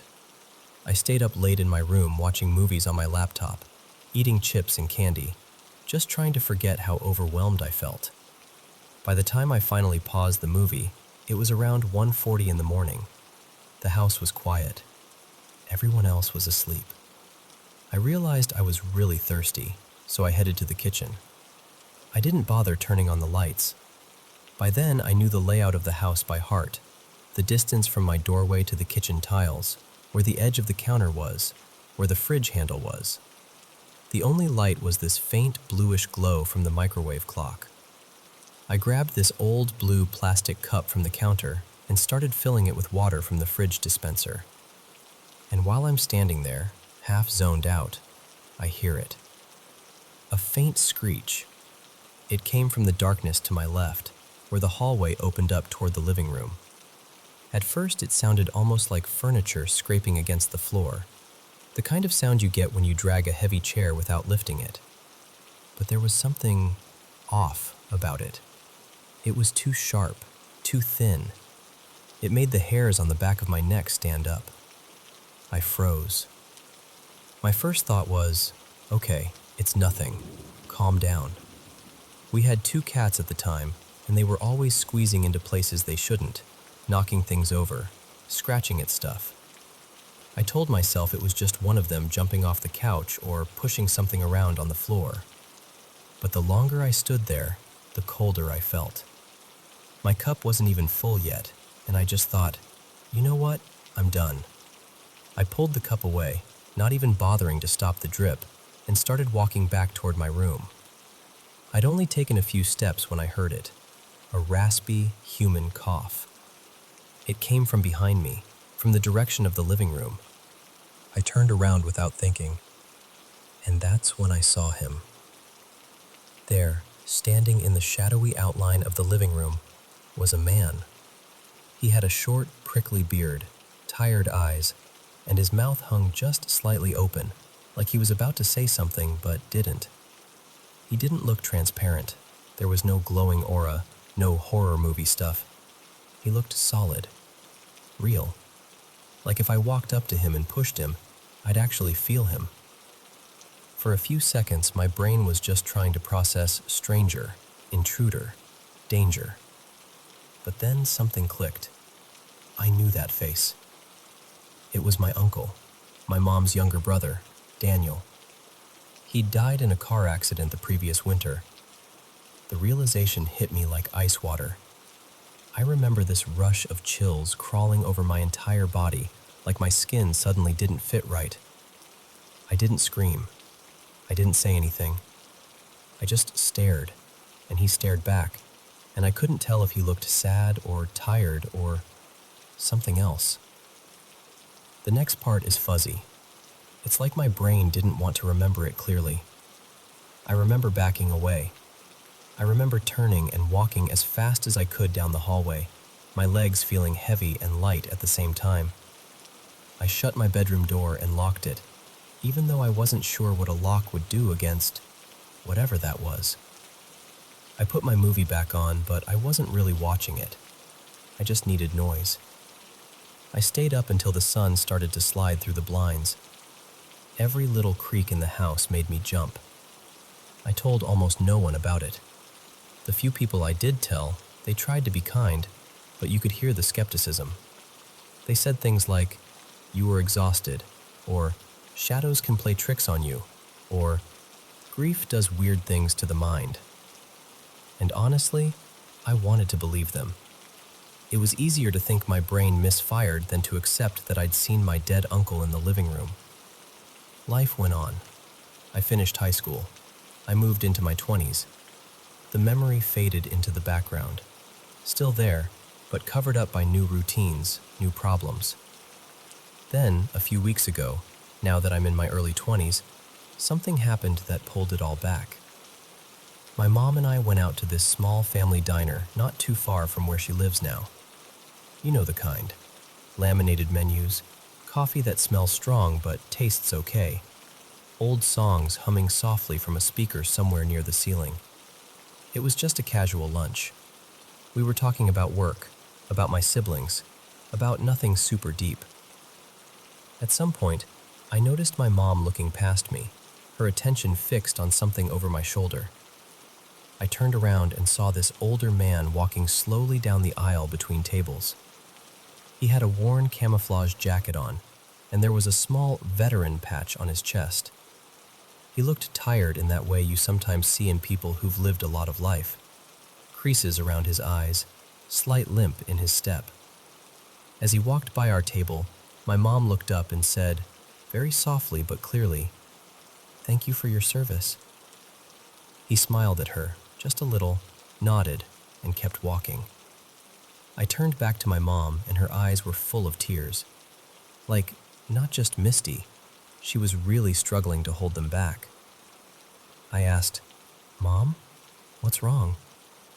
She took a shaky breath and said, "That was my father." Not, "He looked like my father," not, "He reminded me of my father." She said, "That was my father." I didn't know what to say. Part of me wanted to correct her, to gently remind her that her dad had died years before I was even born. But the look on her face stopped me. She wasn't confused. She wasn't joking. She was overwhelmed, like she'd just seen a ghost and a miracle at the same time. We didn't finish our food. We paid, left quietly, and drove home. So I can't prove anything. Maybe it was just a stranger with similar features. Maybe her grief welled up and latched onto a familiar shape. Or maybe it was something else. I don't know. I probably could have let it go as one of those strange, emotional coincidences if it weren't for what happened this morning. I was in the kitchen again, making breakfast. It was early, sun just starting to light up the curtains. I was standing at the stove, waiting for eggs to finish, scrolling on my phone, half awake. And then I heard it. That same faint, scraping screech. This time it wasn't coming from the living room. It was right behind me. It sounded like something being dragged slowly across the floor. That sharp, thin noise that hits a nerve you didn't know you had. My whole body tensed up instantly. I turned around fast, expecting, hoping to see a cat, a dropped utensil, literally anything I could explain. There was nothing. The kitchen was empty. The hallway was empty. No one else was awake yet. I just stood there, staring at the space behind me, feeling that same cold, hollow sensation I'd felt all those years ago with the blue plastic cup in my hand. I still don't know what any of this means. I don't know if it's stress or grief or some leftover piece of my mind replaying old fears, or if it's something we don't have words for yet. All I know is, when I heard that screech again, it felt like the past had reached out and brushed the back of my shoulder one more time. And I can't quite shake the feeling that, somehow, I'm not the only one in the room when it happens.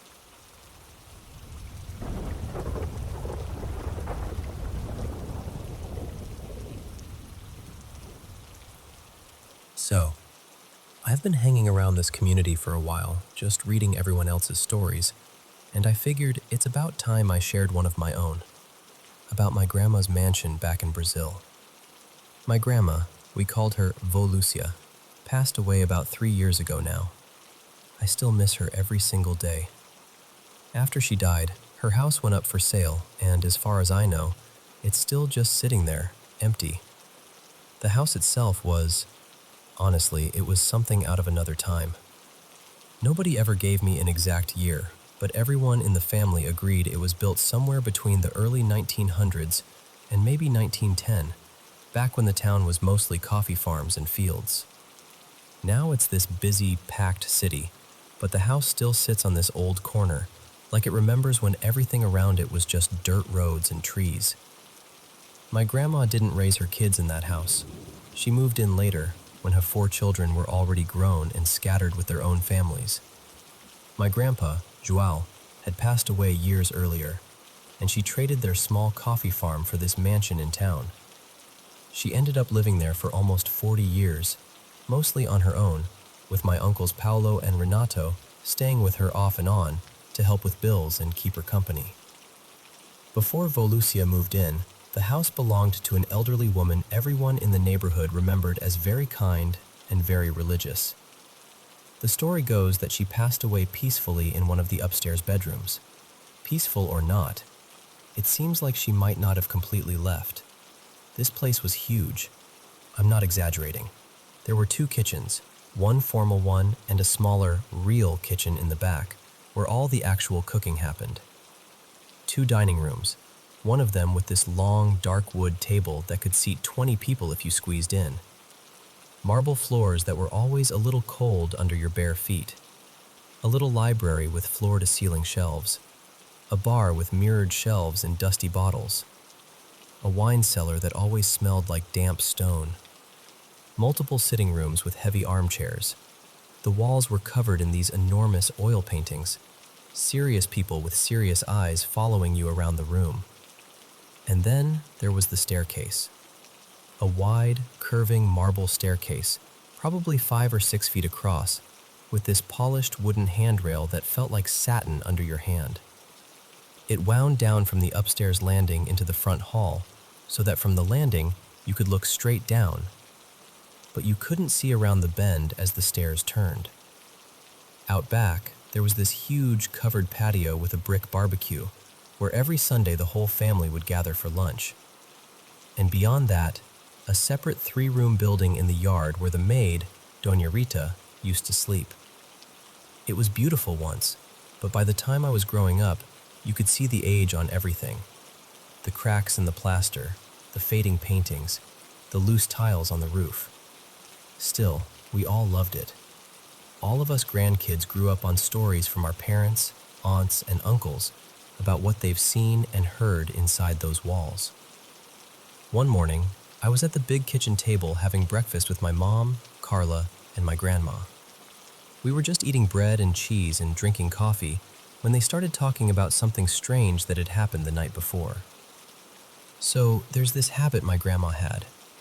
Every single night, without fail, she would leave a silver tray on a small table on the upstairs landing. On the tray, a glass pitcher of water and some glasses, so anyone who got thirsty in the middle of the night didn't have to go all the way downstairs. My grandma starts telling us, "Last night," she says, "I got up to drink some water. I went out to the landing, and when I got there, the pitcher was empty. I thought, Carla must have taken some and gone downstairs to refill it. I could hear footsteps on the stairs, slow, coming up, but I couldn't see anyone yet. I waited, thinking I'd see you come around the bend, but the steps just stopped, and nobody appeared. My mom just looks at her frowning and says, 'Wait, what? I thought you were the one getting water.' My grandma goes, 'What do you mean?' My mom says, 'I woke up thirsty too. I went to the landing, but when I got there, the pitcher was already empty. So I thought you had just gone downstairs to refill it. While I was standing there, I heard footsteps on the stairs too, coming up, getting closer, like someone was almost at the top. and then they just stopped. No one came around the corner. I got scared and went back to bed. My grandma just stares at her for a second and says quietly, "That's exactly what I heard." They looked at each other across the table, both of them processing that they'd heard the same footsteps at different times with the same ending. Steps getting closer, and then nothing. And then, very on brand for my family, they both just kind of shrugged, crossed themselves, and went back to eating breakfast like, well, okay then. Another time, my mom told me about a night when she woke up to someone calling her name. "Carla. Carla." At first, she thought she was dreaming. You know that feeling when you're half asleep and you hear someone in your dream? But she kept hearing it. Soft, insistent. "Carla." She realized the sound wasn't inside her head anymore. It was coming from outside, from the front courtyard below her window. Back then, the maid, Doña Rita, slept in that little structure in the backyard, but sometimes she'd come around to the front if there was some kind of emergency. So my mom thought, something's wrong. Maybe she's hurt. Maybe there's a break-in. My mom got up, heart racing, and walked to the window. The room was dark. The house was quiet. She said the voice kept calling her name until the exact second she pushed open the shutters. The moment she opened the window, the voice stopped. Just silence. The empty courtyard. The front gate closed. No movement, no wind, nothing. She stood there, holding the window frame, waiting to hear it again. Nothing. After a while, she whispered a quick prayer, left her bedside lamp on, and eventually fell back asleep. The next day, she was still rattled. That night, she asked me to sleep in her room with her. I was maybe 12, 13 at the time. I remember her saying, "Hey, can you sleep with me tonight? Just in case?" And I, being a very brave child, obviously, said, "Absolutely not. I'm staying at Aunt Teresa's. Good luck, Mom." And I took my pillow and went to my aunt's room. We laughed it off at the time, but thinking back, I kind of feel bad I left her alone that night. The last story I'll share is one of the most vivid, and it didn't happen to me. It happened to my Aunt Teresa and my Uncle Paolo. One night, they were coming back from dinner. It was late, the street was quiet, and they came into the front courtyard through the gate. Now, in that courtyard, there's an exterior staircase that leads straight up to the second floor, so you don't have to go through the main front door. As they walked in, they both happened to look up at the stairs. There, midway down the steps, was an old woman slowly descending. My uncle's first thought was, "Oh my God, Mom is going to fall down these stairs." He panicked because those stairs were steep and hard, and it was late. He shouted, "My, what are you doing? Wait, I'll help you!" and rushed forward, lifting his hands like he was about to catch her. And as he got closer, the old woman's figure started to fade. Slowly. Not like she blinked out, more like mist dissolving. First the edges, then her face, then her outline, until there was nothing there at all, just the bare concrete steps under the dim outdoor light. He froze. He turned to my aunt and yelled, "Did you see that? Tell me you saw that." And she, wide-eyed and trembling, said, "Yes, I saw her." They ran into the house, shouting for my grandma. They found her in the kitchen, very much alive, in her robe and slippers, making chamomile tea. Out of breath, my uncle told her what they'd just seen. The old woman on the stairs, the nightgown, the fading away. My grandma listened quietly, stirred her tea, and then said, almost casually, "Ah, that's probably the lady who used to live here before me.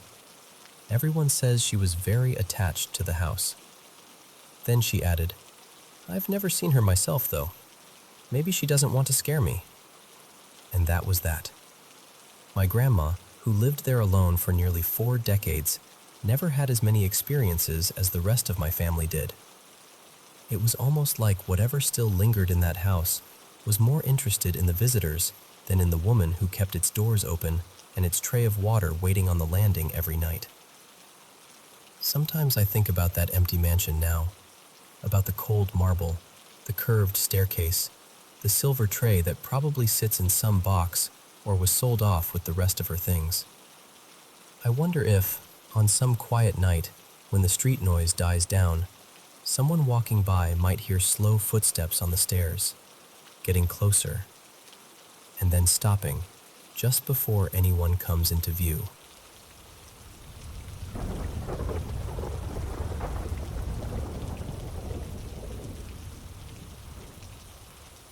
So, this is one of those memories that'll randomly tap me on the shoulder years later like, hey, remember me?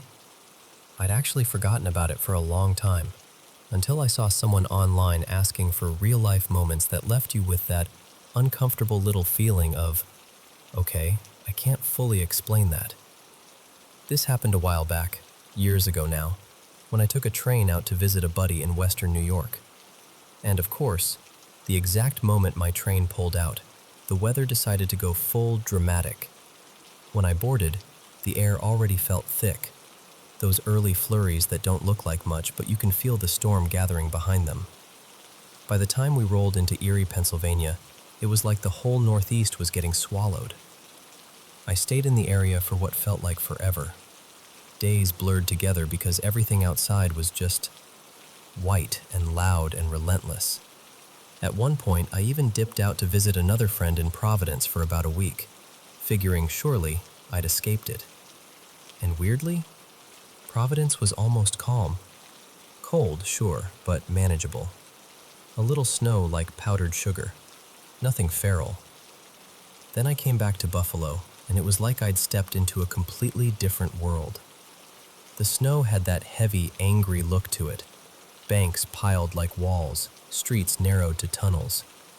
The cab driver who picked me up to take me down toward this little lakeside town, he spent the whole ride talking like a man delivering prophecy. He was like, "This is nothing. You should have seen it when I was a kid." And then he tells me about a storm so bad the snow basically ate houses. He said they were using snowmobiles to get from chimney to chimney because that's all you could see sticking out. He called it the winter that wouldn't quit. Said it the way people say the name of an old enemy. Anyway, the friend I was visiting, his name was Caleb, ended up working nights at this old historic place called the White Lantern Inn. And for whatever reason, I started going to work with him at night. Maybe because the trailer we were staying in was freezing. Maybe because I didn't love being snowed in with nothing but stale air and a rattling heater. Or maybe, honestly, I just wanted to be around him. Because he was excited about this place, and I could tell it meant something to him. The inn was gorgeous in that old, slightly worn way, like the kind of place that creaks on purpose. In the summertime, it was apparently always booked. Rustic rooms, cottage vibes, antique wallpaper, old furniture that smelled faintly like someone's grandmother's house. But during that storm, we were basically alone. I think there was only one guest the whole time, which meant we had hours to wander. Now, Caleb was into the paranormal, like not in a cheesy way, more like it genuinely fascinated him. The inn had stories, history, rumors, and he loved walking me through it like he was guiding me through a museum that might also be watching us back. He showed me everything, the quiet hallways, the old basement where you could actually see where parts of the foundation changed, like the building had different eras stitched together. He told me there'd been a fire way back when, and parts had been rebuilt. And he talked about the big room downstairs, the ballroom, where people used to gather and dance late into the night back when it was a social club. And that's where I had my first weird little moment. Still, it stuck with me. Now, Caleb also told me about the phones. Off to the side of the reception desk, there was this little lounge area, our spot. We'd sit there with sketchbooks and bad vending machine snacks, listening to the wind batter the building like it was trying to get in. And sometimes, the phone at the desk would ring. Caleb would get up, go check, because the only guest might need something. He'd pick up, and there'd be nothing. Not even the normal empty line hiss. Just silence. Thick silence. The kind that feels like it has weight to it. Like if you leaned too close, something might breathe into it. After a few seconds, he'd hang up and come back like it was no big deal. But sometimes, the moment he'd sit down and put pencil to paper again, the phone would ring again. Same thing. Silence. Then, the next morning, the guest checked out early. Apparently, he'd stayed there a bunch before, knew the place well, and he asked Caleb if a pipe had burst during the night. Caleb said no. Why? And the guest goes, "Because I heard banging above my room all night. And then it sounded like heavy furniture being dragged across the floor." Above him was the inn's best room. The big one. The one everyone talked about. Caleb saved that one for last when he gave tours. Like he wanted to build suspense, even when he was pretending he wasn't. He told me the story.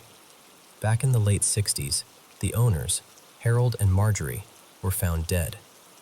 One of them in the big suite, the other in the room nearby. The details were ugly.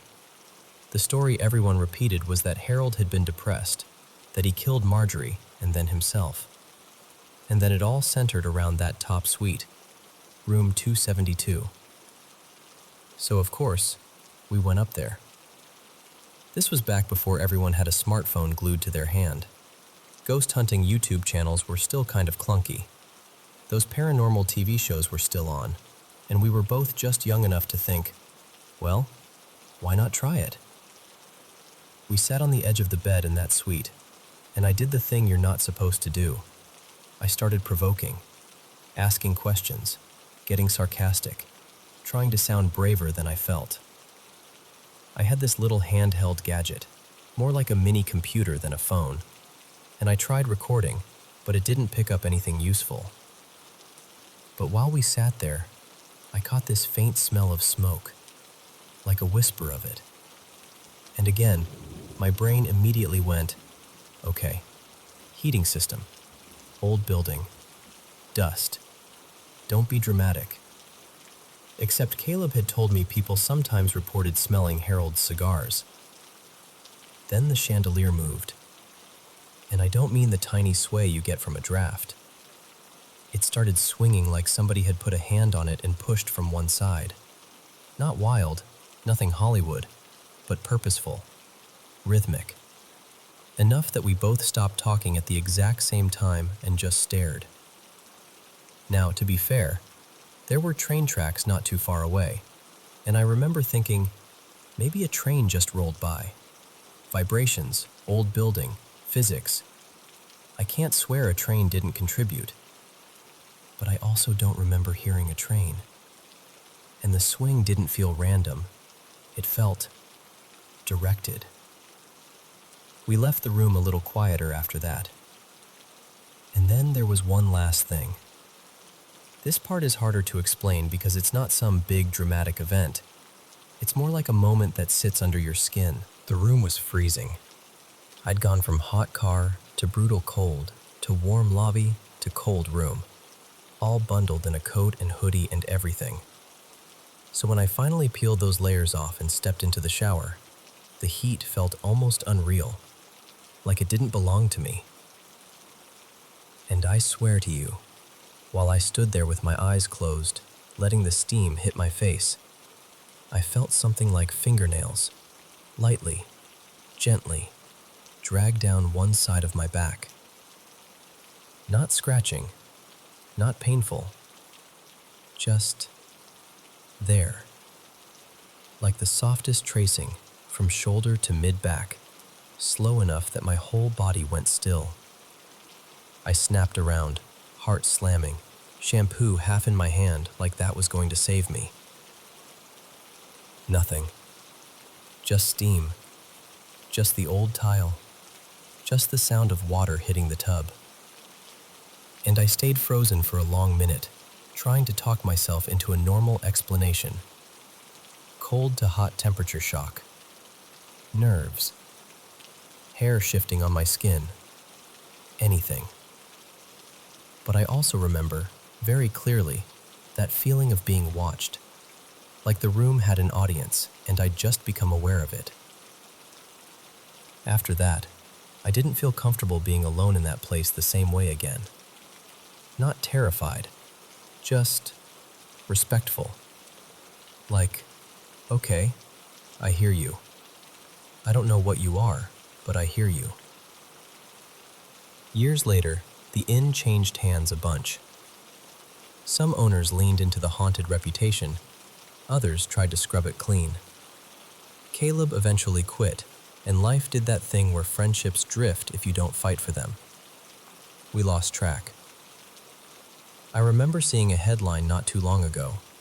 Locals stepping in to save the inn, keep it from... Welcome to the Paranormal M channel. Thanks for sharing your paranormal experiences with me, and don't hesitate to send in more. Can't sleep again tonight? Drop a comment and tell me where you're watching from. I hope the stories I'm sharing today will help you relax and get a better night's sleep. Be sure to subscribe and turn on notifications so you don't miss the latest videos. Now, switch on your bedside lamp, snuggle under the covers, and let's dive into tonight's paranormal stories. So, let me tell you about my house. I live in this 2-story place that was built in the late 70s. It's nothing super fancy, just an older family home in a quiet neighborhood. Before we moved in, only one other family ever lived here. It was an older married couple. The wife eventually moved to a nursing home, and her husband, a man named Frank, passed away not long after. Nobody's really sure if he died in the house or at the hospital. That's kind of where the story starts. From the beginning, there were all these small, weird things that we just brushed off. The pictures in the upstairs hallway? They never stay straight. You can fix them, line them all up perfectly, and then a few hours later they're tilted again. Every single one. And then there are the footsteps. Downstairs we've got these metal vents in the ceiling. Even when the heat or the AC isn't running, we'll hear footsteps walking across the vents above, like the sound of someone pacing back and forth upstairs. At first we blamed it on the house settling or maybe the cat, but the cat is terrified of the upstairs, so yeah. Those were the little things. Annoying, unsettling, but easy to ignore. The bigger stuff started with my grandma. My grandma, Nana Rose, was staying with us for a few nights. When I came home one evening, she pulled me aside and said, "You know, you scared me last night." I was confused. I hadn't even been home.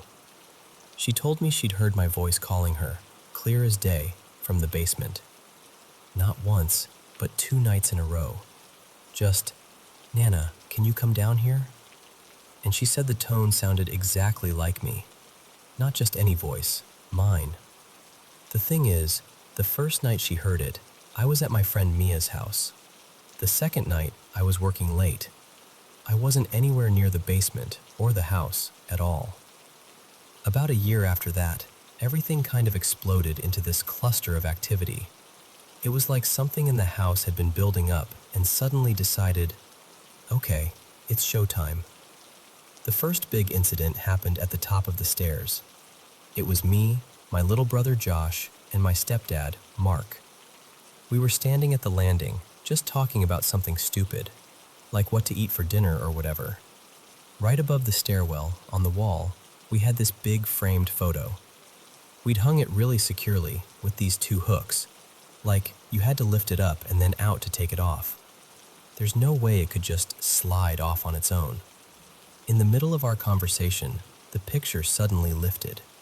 We watched it tilt forward, as if someone had grabbed the top of the frame and pulled it away from the wall. Then it came off the hooks completely and crashed all the way down the stairs to the bottom. We all just froze.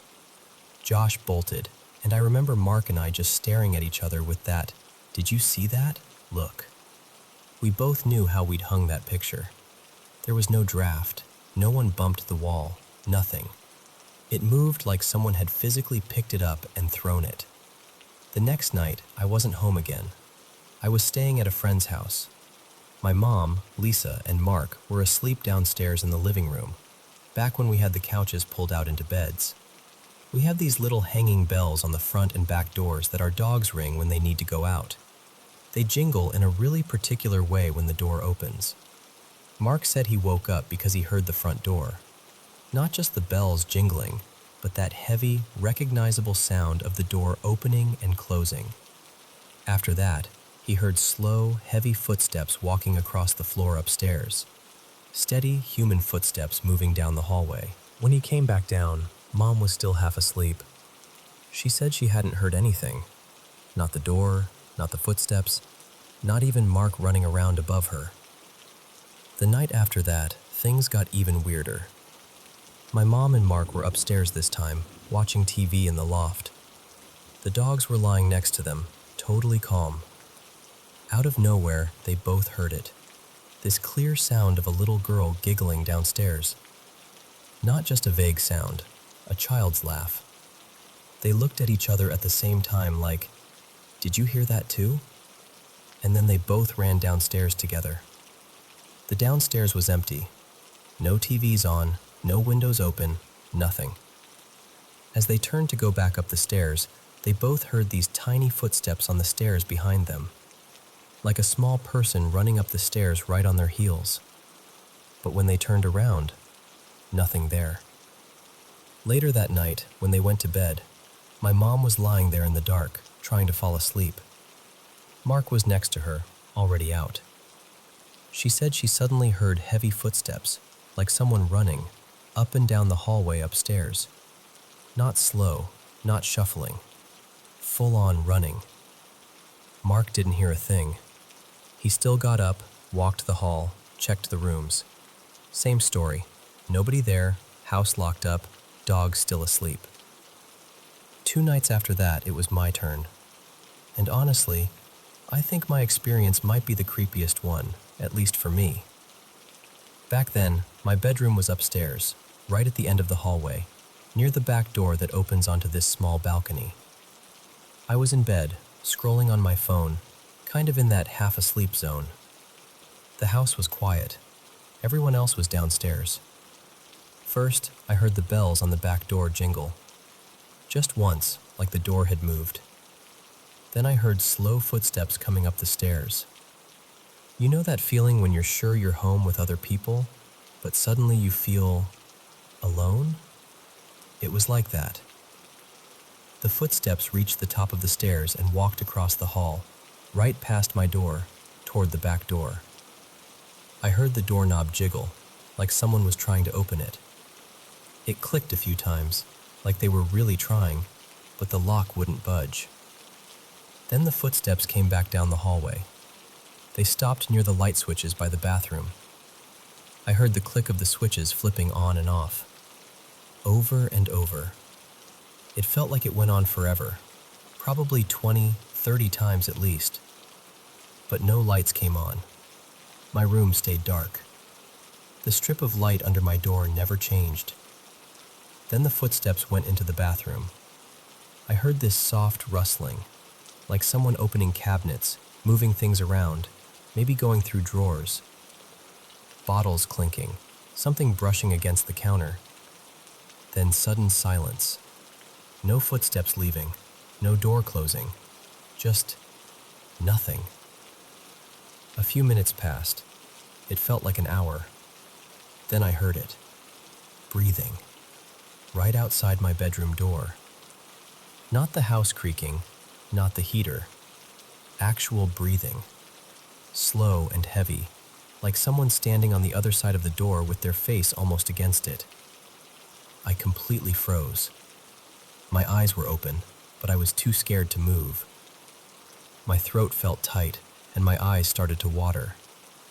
I remember silently crying because I didn't want whatever it was to know I was awake. The breathing stopped for a second. I thought maybe I'd imagined it. And then, clear as anything, I heard my doorknob turn. I heard the metal click, the latch shift, like the door was opening. But the door didn't move. No light came in, no shadow, nothing. It sounded open, but it stayed shut. I didn't sleep at all that night. After that, The intense stuff calmed down for a while. We still had the tilted pictures and the occasional footsteps, but it was quieter. Until about a year later, in the middle of our conversation, I saw a man walk past the doorway. He didn't look ghostly or transparent or anything. He looked solid enough that my brain didn't even immediately register him as wrong. He was tall, wearing a long dark coat and a kind of old-fashioned hat. Like a top hat, but not cartoonish, more like something from the 40s. He walked into the kitchen doorway, turned like he was heading toward the sink, and then kept going out of my line of sight. I stopped talking. My mom stopped too, at the exact same time. After a second, she turned around and looked toward the doorway and then back at me. I said, "Did you just see that?" And she said, "The man with the coat?" We both described him the same way. Tall, wearing a dark trench coat, some kind of hat, moving calmly, like he belonged there. Mark, meanwhile, saw nothing. He just said the air suddenly felt heavy and weird, like walking into a room where someone had just been arguing. Since that night, nothing big has happened. The pictures still tilt. Every now and then we hear footsteps on the vents or across the hall when nobody's up there. It's like, whatever is here is quieter now, but not gone. I don't know if it's Frank, the original owner, or someone else, or maybe even more than one someone. I don't fully understand what we've been experiencing, but I'll be honest with you. Even on the calmest nights, when the house is quiet and everything seems normal, there's still this feeling. Like somewhere in the hall, just out of sight, that man in the coat might still be walking by.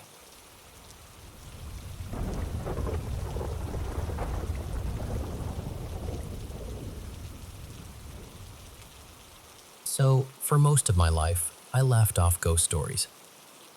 I grew up in Chans, and yeah, of course I'd heard the classics.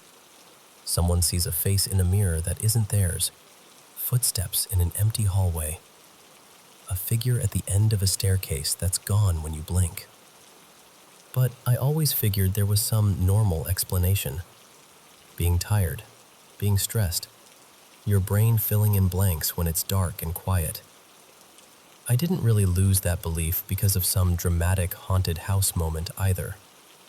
It started because of someone I met through work, this very ordinary man named Kenji.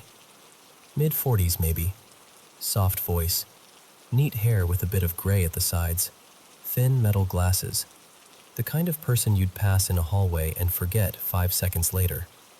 One night after a company get-together, just one of those evenings where everyone drinks a little too much and the trains start feeling like they're swaying more than usual, Kenji sat beside me and told me something he'd never told anyone at the office. I remember his fingers trembling slightly around his cup. He said it began on a completely normal weeknight. He'd stayed late again, paperwork, emails, the usual, then left the building close to midnight. He rode the train home, got off at his station, and started walking through his neighborhood. Quiet streets, old houses, streetlights spaced out like they didn't really care if you could see. Halfway through his usual route, he felt it. You know that feeling, right? That pressure at the back of your neck, like your body notices someone before your eyes do. At first, he ignored it. In a city, someone walking behind you doesn't mean much. But the feeling didn't fade. It stayed, steady, calm, persistent. So he glanced over his shoulder, and there was a figure. Not close enough to see clearly, not far enough to dismiss, just standing in the darker stretch between two streetlights, like the shadows had decided to take a human shape. Kenji sped up a little. The figure matched him. He slowed down. The figure slowed too. He crossed to the other side of the street, trying to laugh at himself. And the figure crossed as well. He told himself, it's coincidence. Someone lives nearby. Someone is walking home too. But when he turned the next corner and looked back again, nothing. No person. No footsteps. No sound at all. He got home and couldn't relax. He stood by his apartment window for a long time, staring down at the street like he expected someone to look up and smile. He said he didn't sleep much that night, and the next night was worse. He changed his route home, took a different train, got off at a different station and walked longer just to convince himself it wouldn't happen. But at some point during the walk, always when the streets got quieter, always when there was a gap between lights, he felt it again. That same prickling awareness. Sometimes he caught the shape as a silhouette. Sometimes it wasn't even a shape, just a patch of darkness that seemed too dark. But it always held the same distance behind him, never rushing closer, never falling back, just there. After a week, he looked different at work. His eyes were sunken. His shoulders stayed tense like he was bracing for someone to tap him. He started turning his head a little too quickly whenever someone spoke behind him. He just smiled and said he was tired. Then one night, this is the part he told me in a voice so low I had to lean in, he decided he couldn't keep living like that. He stopped in the middle of the street. Just stopped. Heart pounding, palms cold, and he turned around and stared straight into the darkness behind him. This time, it didn't vanish. His eyes adjusted, and the figure became a person. A woman. She was wearing a white kimono, old-fashioned, formal-looking, like something from another era. Her hair was long and black and hanging forward, hiding most of her face. But what he could see wasn't scary in a monster way. It was worse than that. It looked like pain had settled into her expression and stayed there for years. She didn't move. She didn't breathe, at least not in a way he could see. She just watched him. Kenji said he tried to scream and couldn't, like his throat locked up and refused. And then, just like that, she was gone. He stumbled home, shaking, and that's when he remembered something he'd almost forgotten. A few months earlier, he'd gone back to his hometown for a short visit. Nothing special, just seeing family, walking around familiar places. One afternoon, he wandered out of boredom and ended up near an old, abandoned shrine on the edge of town. Overgrown weeds, rotting wood, a stillness that felt heavy in the air. He remembered feeling watched there too, but he'd brushed it off. Inside, among dust and broken offerings, he found a small wooden box. Simple, light, carved with faded flowers. And for reasons he couldn't explain, he didn't even try to make it sound noble. He took it. Just took it. He told himself it was a souvenir, something strange and old to put on a shelf and forget about.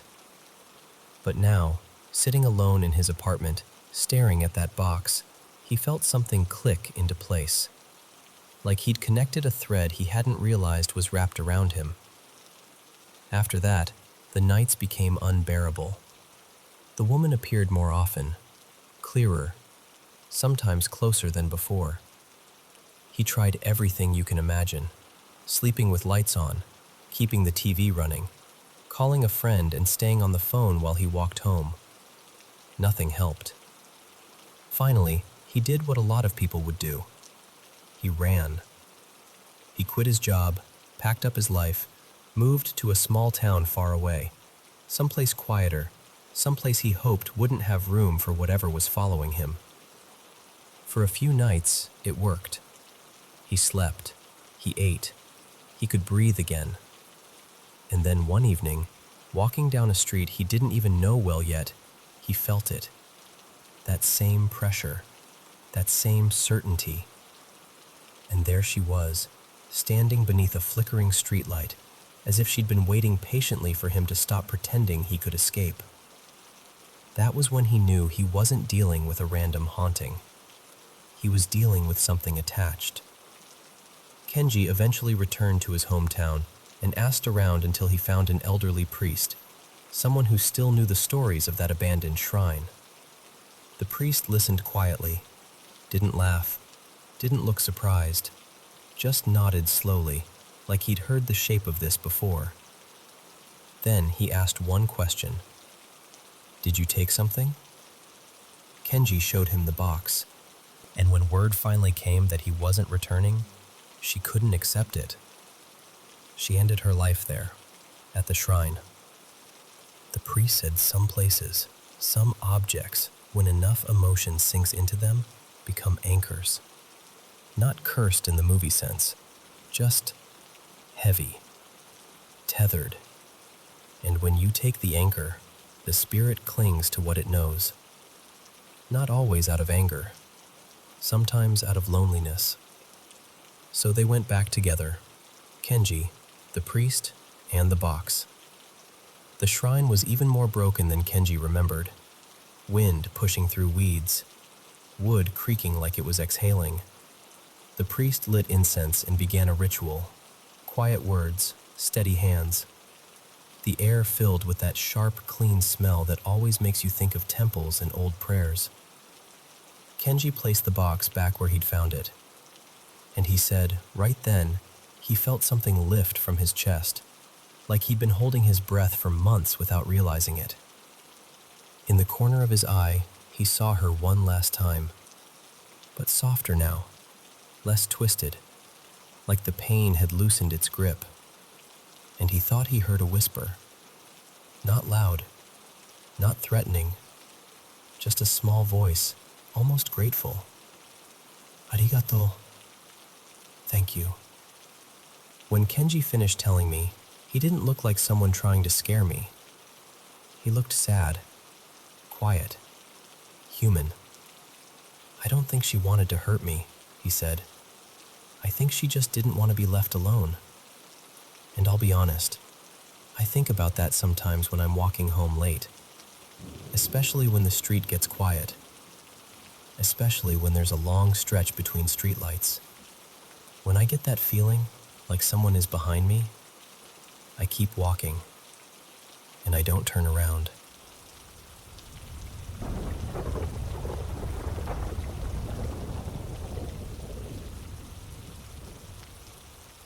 You know, I've chimed in on stories like this plenty of times, but I don't think I've ever just sat down and really told one of mine from start to finish. So, hi, I'm Emma, and I've always been a little sensitive to things most people would call weird. My mom, her name's Lila, was very psychic. On her side of the family, it's kind of a running joke that the veil is thin, but there's some truth to it. I grew up with her casually saying things like, "Oh, your grandfather stopped by last night," and she meant the one who had already passed. So for me, this stuff has always been normal-ish. Anyway, here's what happened recently. I work in elder care communities. I don't have a fixed office. I'm like a nomad with a laptop. I'm in and out of different buildings all day, just plopping down wherever there's an empty desk or a quiet corner to do my paperwork. I've only been in my current position for about, 2 months now? Still in that phase where you're figuring out where the good coffee is and which printer hates you the least. One of my buildings used to be a hospital. It was built in the early 1960s, and it's small, technically one main floor with a tiny mezzanine, but everything our residents use is on the ground level. They've renovated it a lot, so it's bright and cozy now, but it still has that mid-century modern feel if you pay attention. The lines of the hallways, the old brick, the way the windows sit. Our administrator there, her name is Carla, is kind of obsessed with the building's history. She's found old hospital odds and ends in the basement, metal signs, a cracked wooden wheelchair, an old nurse's station plaque, even a framed photo from the hospital's dedication. She's put some of it on display in the lobby. There's this really sweet detail too. One of our residents, Mr. Harris, actually worked in that hospital back in the day as a young doctor. Sometimes he'll shuffle past the display cases, tap the glass and say, "That's not where that sign used to be," and just chuckle to himself. It gives the place this vintage, lived-in vibe. Like time didn't completely move out, it just changed clothes. Now, in this building, my office is the old chapel. It's a small room tucked just off the main lobby. Even after all these years, it's gorgeous. Stained glass windows that catch the afternoon light, a simple wooden cross still hanging on the wall, and these built-in pews that creak when you sit down. There's a little table in the back where I set up my laptop. It's quiet, but you can still hear life happening in the lobby outside. Residents chatting, staff walking by, the TV murmuring away. The TV is almost always on in the lobby. Usually it's game shows or old movies, comfort noise for the residents. So when I'm in the chapel, there's this mix of silence and distant sound. It's actually kind of peaceful. Last week, I was in there catching up on paperwork. Just another day, just me, my laptop, and my fourth cup of coffee. I'm typing away, half listening to the muffled TV, when I hear it. Someone crying. At first it's faint, like someone trying not to be heard. A soft, strained kind of crying. I freeze for a second because it doesn't sound like the TV. It sounds close, human, real. I almost stand up right away to poke my head out the door, but just then I hear footsteps in the hallway.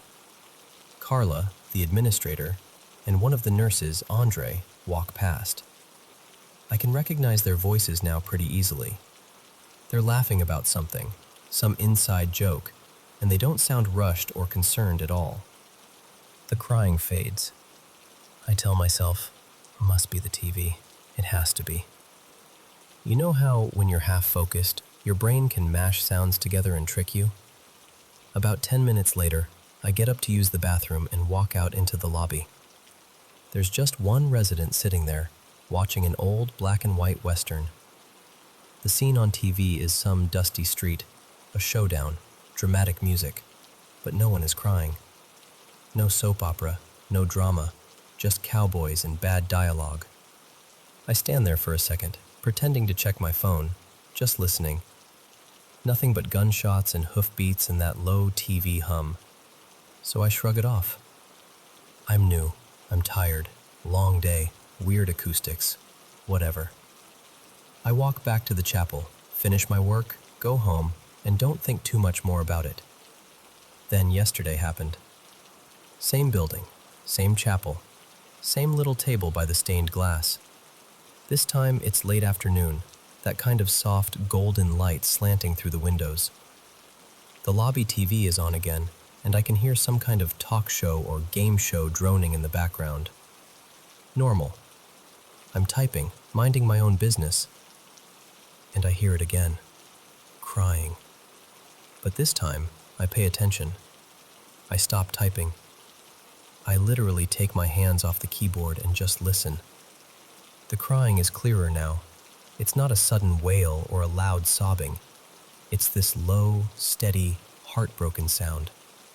Like someone who's been crying for a while and is exhausted, but can't stop. There's this hitch in the breath every now and then, like that little gasp you get when you try to calm down and you can't. The hair on my arms goes straight up. I listen for the TV to sync with it, like maybe there's some dramatic scene on. But the sounds don't line up. The TV is doing its own thing. Audience laughter, some host talking, little bursts of music. The crying is separate. It's not louder or clearer than the TV. It just has its own rhythm, its own presence. At one point, I actually lean forward, like that's going to help my ears figure it out. I glance at the chapel door. It's open, just a few inches.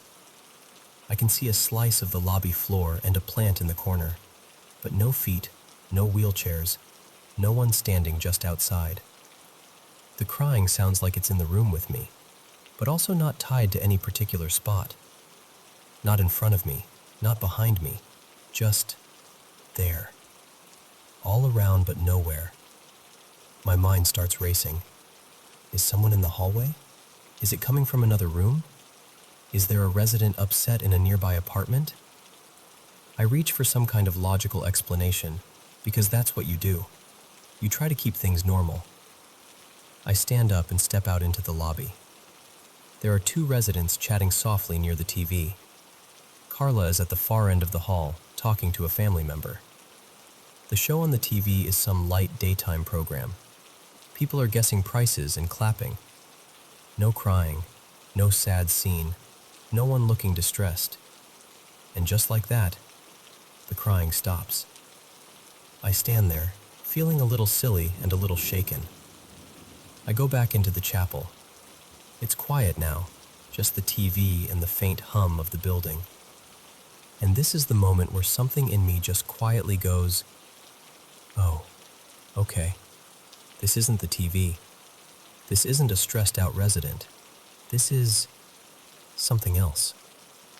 I sit back down at the table, look up at the stained glass, and I get this very strong impression, almost like a memory that isn't mine, of this room when it was still a hospital chapel. People coming in here to pray for loved ones, to sit alone, to cry, to beg, to grieve. I don't see anything, but I feel a heaviness, like the air is full of old emotions. Nothing evil or threatening, just deeply sad, like some echo of all the people who came in here with breaking hearts never fully cleared out. And it hits me. Not a ghost trying to talk to me, not something aware that I'm there, just leftover emotion, a loop, an imprint of someone's worst day that's somehow stuck to this little chapel, replaying when the conditions are just right. That realization is weirdly comforting. It's still unsettling. I mean, hearing disembodied crying is never going to feel normal, but it doesn't feel dangerous. It feels like walking into a room where someone has just been crying, and you know it even though they've already left. I don't say anything to Carla or Andre. Not yet, anyway. I just quietly pack up my laptop when I'm done, thank the chapel under my breath. Yes, I know that sounds strange, and head home. But I can't stop thinking about it. Given my family, given my mom, given the kind of things I grew up around, part of me isn't surprised. Sensitive people pick up on things like that. And this building has seen a lot of life and death. A lot of hope and a lot of heartbreak. So yeah, as of now, I'm pretty convinced that what I've experienced in that little chapel isn't my imagination, and it isn't a TV glitch. I think I've been sitting with the echoes of an old hospital, and every now and then, the walls remember.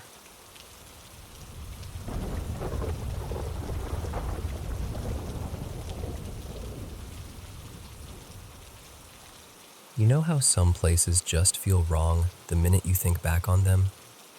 Yeah, for me, that place was the little rental on the corner of Becondale Drive. This was around 1983. I was about 11, living there with my older brother Daniel and my mom, Rosa. She was a single mom, working late shifts, doing her best. It wasn't a fancy house or anything, just a small, kind of tired-looking place at the end of the street in Arlington. But it had a personality, and not a friendly one. When Mom worked nights, it was just me in the living room, camped out on the couch. The TV faced away from the long central hallway, so my back was always to it.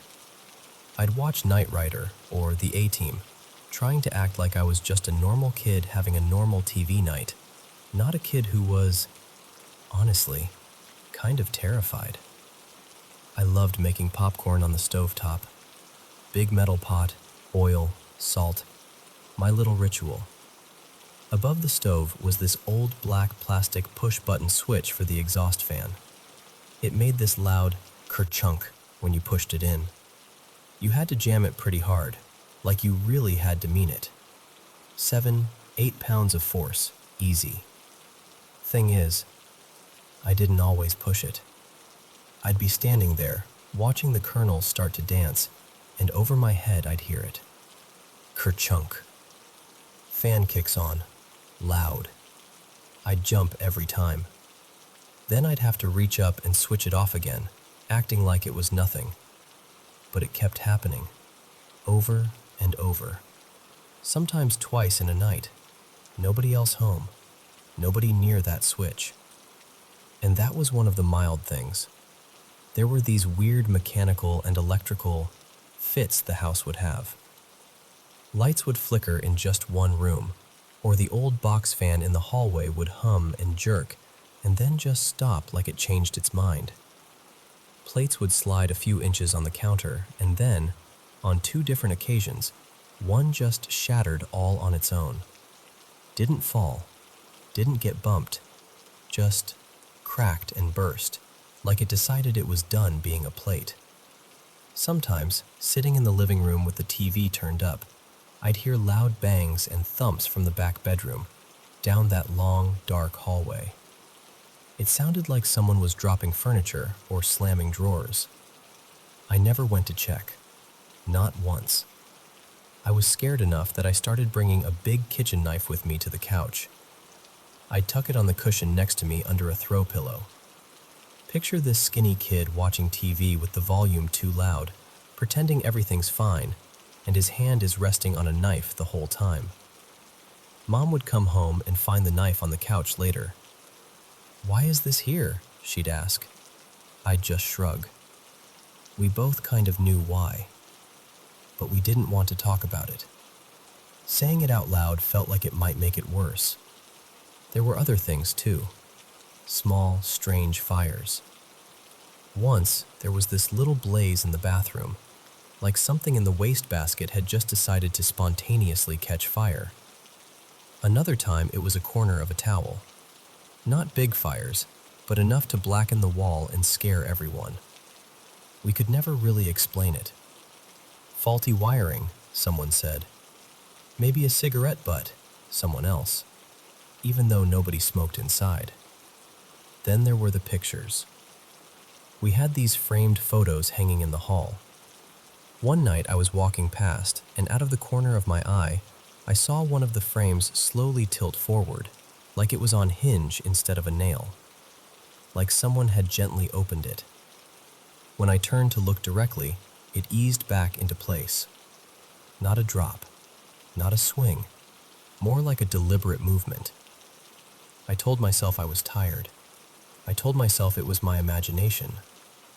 Honestly, that was the only way not to completely freak out. It looked like a figure, human-shaped but not solid, kind of vaporous, without a clear face, standing on the other side of that opening, just watching, calmly. No movement, no threat, but it was there. The air felt colder around me, and my skin prickled from head to toe. I blinked hard, squeezed my eyes shut. When I looked again, it was gone. I told myself it was a dream. I needed it to be a dream. Some afternoons, Mom would come home from work and head straight to her room. Then she'd yell out, frustrated, "Who's been in my room?" Drawers open, bedspread crumpled, shoes in the middle of the floor. Stuff knocked over like someone had been rummaging through her things. My brother and I would look at each other and both say, "Not me." We only lived in that house about 6 months before we moved to another rental across Arlington. We didn't talk about the old place. It was like an unspoken rule. We left it, and that was that. Or so I thought. Fast forward a few years. I'm 16 now, sitting with 3 friends in a different living room. One of them, a girl named Haley, hears me mention that old house on Pecandale, and she lights up like it's story time. "We should use a witch board," she says. She meant a Ouija board. Not my thing. I'd grown up in church, and this was exactly the kind of stuff they said not to mess with. But my friends outvoted me. So we set it up on the coffee table. Lights dim. Everybody's fingers on the little plastic pointer. Planchette, whatever it's called. I decided, fine, if we're doing this, I'm going to test it. I started asking questions in my head. Things I'd never told them about, like, how old was I when that happened in the bathroom? Or, what color was the couch in that house? Or, what room scared me the most? I didn't say a word out loud, and the board answered. It spelled out numbers that matched my age. It spelled out green, and we did have this ugly green couch back then. It spelled back room. Every time it moved, I'd look at my friends' faces, trying to catch someone smirking or pushing harder. They just looked freaked out. Then, just as I started to convince myself that someone was messing with me, the planchette jerked. It slid fast to one corner of the board and started circling way too quickly for all our fingers to stay on it. Then it shot off the board and clattered across the floor like it had been thrown. We all screamed. Haley grabbed the board, shoved it into her bedroom closet on top of a pile of clothes, slammed the door and said, "We're done. We're done. We're done. We're done." We left soon after. No one joked on the way out. It was this heavy, embarrassed silence, like we'd collectively crossed a line we shouldn't have. About an hour later, my phone rang. It was Haley, hysterical. "My closet caught on fire," she said. The firefighters had gotten there in time to save the duplex, but the closet was burned out. The clothes where she'd thrown the board? Gone. Melted plastic. Scorched wall. We never all hung out together again after that. Not all four of us. We didn't talk about that night. It just dissolved. Like something wanted distance between us. A few more years passed. My mom had remarried by then, and we were in yet another house, a little calmer, a little brighter. One afternoon, I was walking through the kitchen and heard her talking with the woman next door, Mrs. Coleman. I realized, after a second, that they were talking about the old place, the house on Pecandale. "Oh, that place was strange," Mom was saying, in that casual way people use when they're actually unsettled. "We rented it for half a year. The boys hated it." I stopped in the hallway and just listened. Mrs. Coleman asked, "What happened there?" I remember standing there, frozen, feeling this mix of anger and understanding. I was mad she hadn't told us. I also got why she didn't. We'd been barely hanging on as it was, and she was just trying to get us through. We still don't really talk about that house. Every now and then it'll come up in a half joke like, "Hey, at least this place isn't Pecandale," and everyone goes quiet for a second too long. But I think about it. The fan that turned itself on, the pictures that moved like they were on hinges, the little fires, the vaporous shape in the wall just watching, the board that shouldn't have known anything about us, the closet fire. Maybe there are explanations for some of it. Maybe not. I've learned to live with the idea that I may never really know what was happening in that house. All I know is, back then, as a kid on that couch with my hand on a hidden knife and the TV turned up too loud, I felt it. Something else was there on Pecandale Corner, and I don't think it ever really left.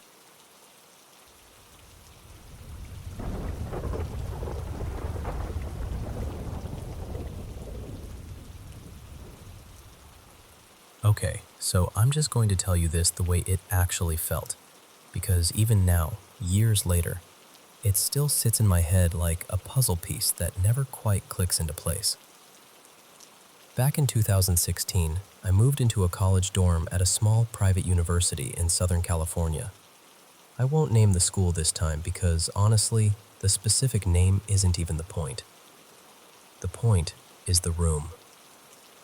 From the moment I started living there, there was this weight. Like the air was thicker in our little space than it should have been. And yes, full honesty, I was going through it back then. Stress, depression, the whole messy cocktail. But even accounting for that, the room itself felt wrong. Not scary in a jump scare way, more like walking into a place where someone had cried for a long time and the walls never forgot it. Our room was near the very end of the building, right by a little turnaround area where cars could pull in and out. Basically a dead-end corner of the dorm. The back window faced the athletics field, and the front looked out into the hallway where you could always hear students laughing and yelling and living their loud, uncomplicated lives. And then the weird thing started. The first morning after I slept there, I woke up and noticed a small pile of gray ash on my desk. Not on the floor, not scattered. A neat little pile, like someone had pinched it between their fingers and set it down carefully. It was only a few inches away from my cigarettes, which made my brain immediately go, did I ash in my sleep? But I didn't smoke inside, and it didn't even look like cigarette ash. It was too fine, too powdery, almost delicate. I wiped it away and tried not to be dramatic about it. The second morning, it happened again. Another pile. Different spot, same general area of the desk. I told my roommate, her name was Kara, and she came over, stared at it, and went, "Okay, that's not normal." We checked everything. The ceiling, the light fixture, the shelf above the desk. We even looked for some kind of weird vent or crack or anything that could drop debris. Nothing. No explanation. Third morning, another pile. Bigger this time. And this is the part that made it feel extra unsettling. I would check the desk before going to sleep. Clean. Bare. Nothing there. Kara always fell asleep before me, and I always woke up before her. No one else had a key. No one was sneaking in and sprinkling ash on my desk like some kind of prankster ash fairy. It didn't make sense. By night 4, I was barely sleeping at all. You know that feeling when your body is exhausted, but your brain is on high alert anyway? That was me. I'd drift and then jolt awake like I was falling, over and over. Eventually, I did fall into this shallow sleep, and I had one of the worst nightmares I've ever had. It wasn't one of those dreams with a clear plot. It was more like being dropped into the emotional aftermath of something awful. Like I was watching a scene from far away, but I could still feel the fear in my bones. There was a young woman, Asian, I think, and a man, and there was yelling or conflict or panic. I couldn't hold on to the details, just the sensation that something terrible had happened or was about to happen. And right as I started to wake up, one word kept repeating in my head, layered over itself like different voices calling from different directions. Lynn. Lynn. Lynn. I woke up drenched in sweat, heart hammering, completely shaken. And I'm almost embarrassed to even say this, but it's part of why I couldn't shrug it off. I had wet the bed. That had literally never happened to me as an adult. Not once. I just lay there in shock, humiliated and scared, trying to convince myself it was just stress and a new environment and my brain being weird. And then, this is the strange little detail. After that nightmare, the ash stopped. No pile the next day. No pile the day after that. Just gone. A few days later, I was sitting in one of my classes, something like intercultural communication, and the professor started talking about how different cultures process death and grief, and how, in a lot of places, people don't talk about it directly. And then she casually mentioned that a few years earlier, there had been a student death on campus. A foreign exchange student, Vietnamese, I think. And it happened in a bathroom in the same dorm building. The school apparently kept it quiet, not publicly discussed, not something students were supposed to spread around. I remember sitting there as she talked, and my stomach just dropped. Because she described how the area near the turnaround made it easier for campus staff to handle emergencies without drawing attention. And my brain instantly went, that's our end of the building. That's our corner. The ash on my desk, the suffocating heaviness, the nightmare, the name, Lynn, echoing like a warning. That night, I told Kara what I'd learned, and she went pale. Neither of us said it at first, but we both had the same thought hovering between us. What if this room is connected? After that, things were mostly quiet for a while. We even tried to cope by turning it into a nervous little joke. If something slipped off the wall or a hanger fell, we'd mutter, "Okay, Lynn, we get it," and then laugh too loudly because we didn't know what else to do. Then winter break happened. Kara got back to campus before I did, and the day before I returned, she called me, like genuinely shaking. She told me she'd stepped outside for a smoke with a friend, came back into the room, and on her desk, not mine, there was a massive pile of ash. Not a little coin-sized pile. She said it looked almost arranged, long and thick, like someone had carefully poured it out in a line. She was freaking out, and honestly, I don't blame her. The ash had moved. It had chosen a new place. Kara ended up talking to an aunt of hers, one of those people who's sort of known in the family for being sensitive, gifted, whatever word you want to use. And her aunt suggested we write a letter. Not anything dramatic, just something simple, kind, respectful, basically saying, "We're not here to harm you. You don't have to stay here. If you're stuck, you can go. You can leave." Around that same time, a new student moved into the room next door. Her name was May, a shy exchange student from Taiwan, which felt like this weird coincidence stacked on top of everything else.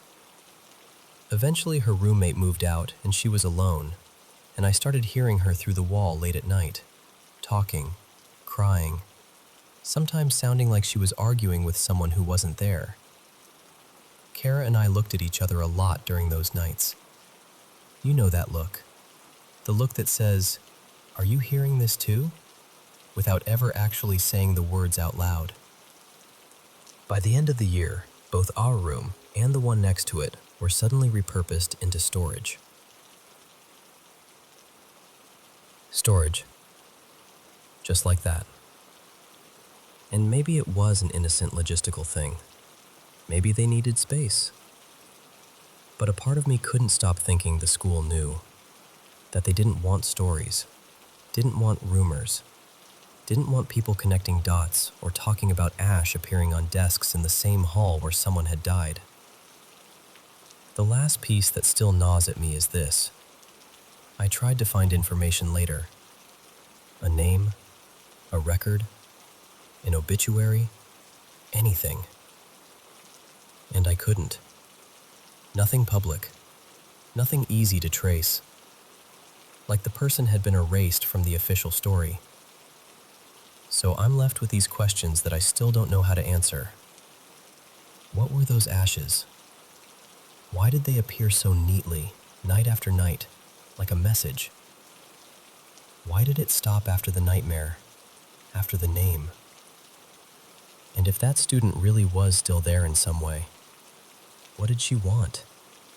To be seen? To be remembered? To be acknowledged? I don't know. I still don't know. But I swear to you, I can still picture that first little gray pile sitting on my desk like it had been placed there on purpose. Quiet, patient, impossible. And honestly, that's the part that still makes my skin crawl.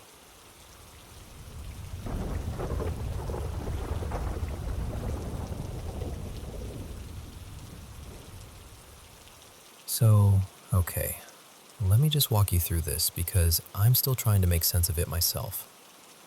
This happened early this morning, out in the Alabama hills. It was around, 2-ish? Something like 2:15, 2:20 a.m. And I can't stop replaying it. I grew up on the east side, born in Independence, raised in June Lake. So I've been up and down that stretch of 395 my whole life. Almost 3 decades now. A couple years back, rent got ridiculous, so I built out a van and moved into it. Honestly, it suits me. I love being out in the middle of nowhere. I feel more relaxed when I'm away from other people, tucked down some dirt road where nobody's going to bother me. Last night, I was driving back up from Southern California and decided to break up the drive by camping in the Alabama hills. The plan was pretty simple. Pull in late, sleep a few hours, then wake up, have some coffee, read a bit, wander around the rocks, and then finish the drive back home to June. By the time I found a spot, it was already late, like 12:45 or so. I ended up on this little spur road on the opposite side from the creek. No trees, no water, just those weird, rounded boulders and sand. I remember thinking, perfect. It's ugly but quiet. I'll crash. I probably fell asleep around 1:15. At some point later, I kind of floated up out of sleep because I started hearing birds. And not just one or two. It sounded like morning. Like I was camped by a lush creek with cottonwoods and willows, and the sun was just about to come up and everything was waking up at once. But that wasn't where I was. I was in this barren little turnout on the rocky side, nothing around me that would have been bird heaven. I rolled over, grabbed my phone, and the time was 2:27 a.m. And I remember frowning at the screen like, no way, it's the middle of the night. But I was so tired that a part of me just went, whatever, weird, and I tried to drift back down. Then the birds faded out, and almost immediately it was crickets. Just this wall of cricket noise, like someone had turned one sound off and switched another one on. It was loud, way louder than I remembered when I parked. It felt artificial, or like somebody was messing with the volume knob on nature.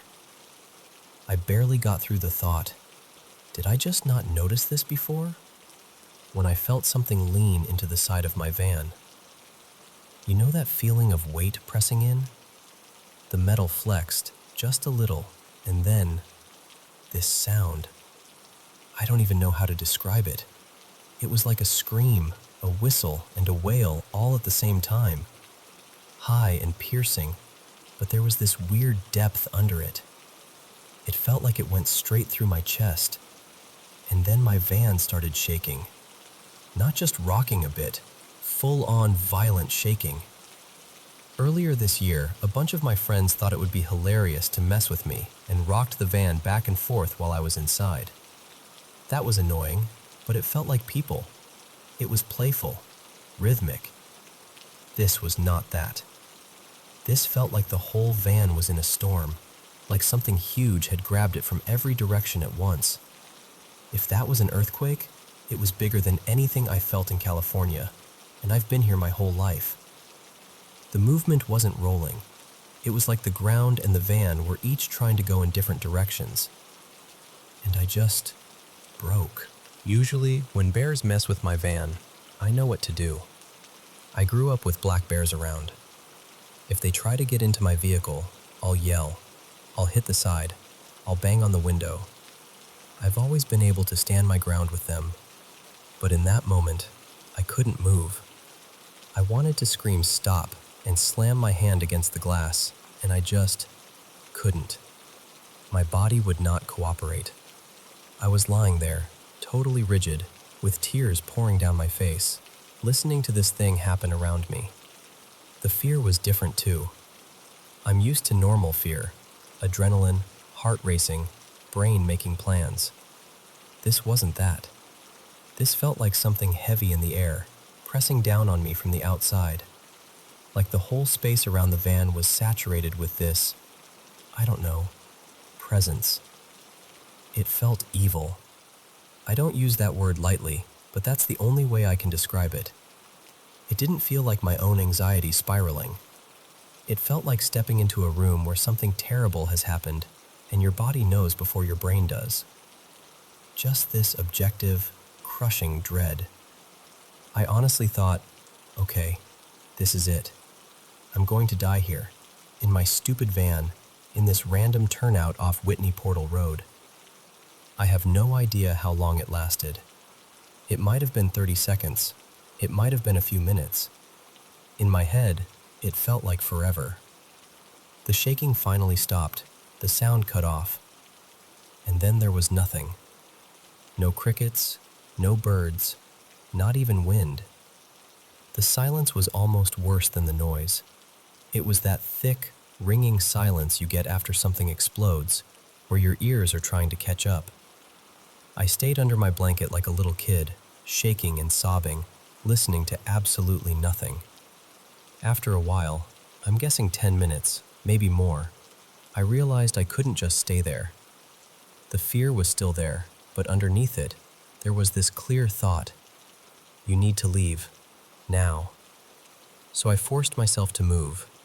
I got some clothes on, grabbed my little combo knife/shovel I used to dig cat holes, and cracked the van door open as quietly as I could.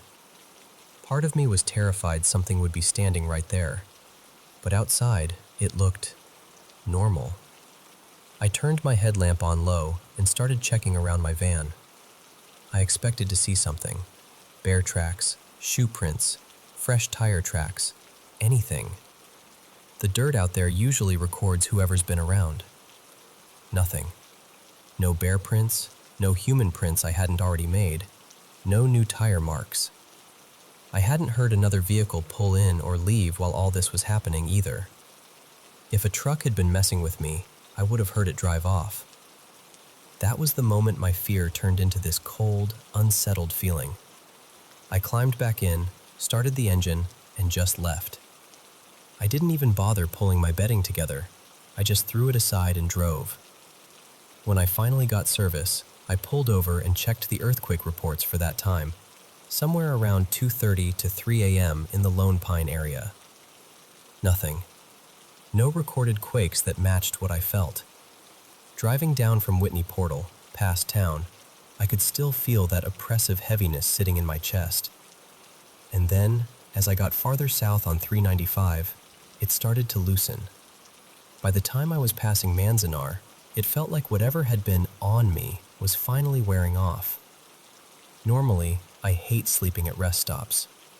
I don't like being packed in with strangers. I'm way more nervous about people trying something than I am about animals. But when I pulled into that rest stop south of Big Pine and saw other cars with people sleeping in them, I could have cried from relief all over again. Nothing. I checked again in the morning light, really carefully. No new gouges, no dented panels, nothing bent or twisted. From the outside, it was like the night had been completely uneventful. And that's, honestly, the part that keeps bothering me.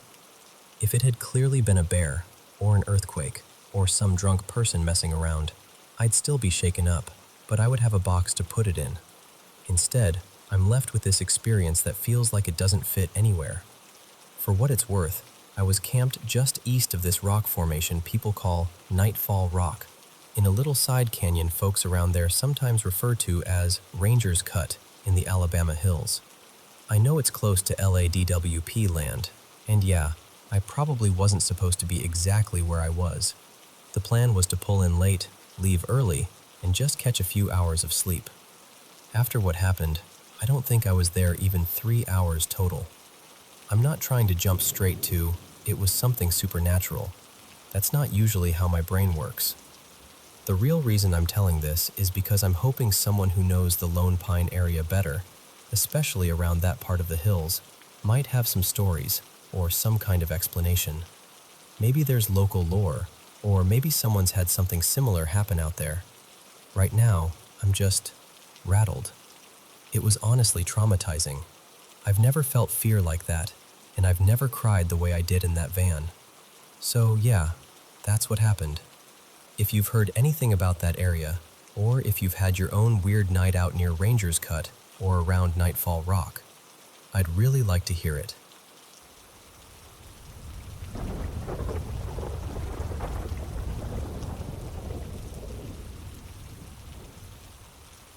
So, I want to tell you something I've been sitting with, because I honestly can't decide if I'm overthinking it or if I've been too quick to dismiss what's happening.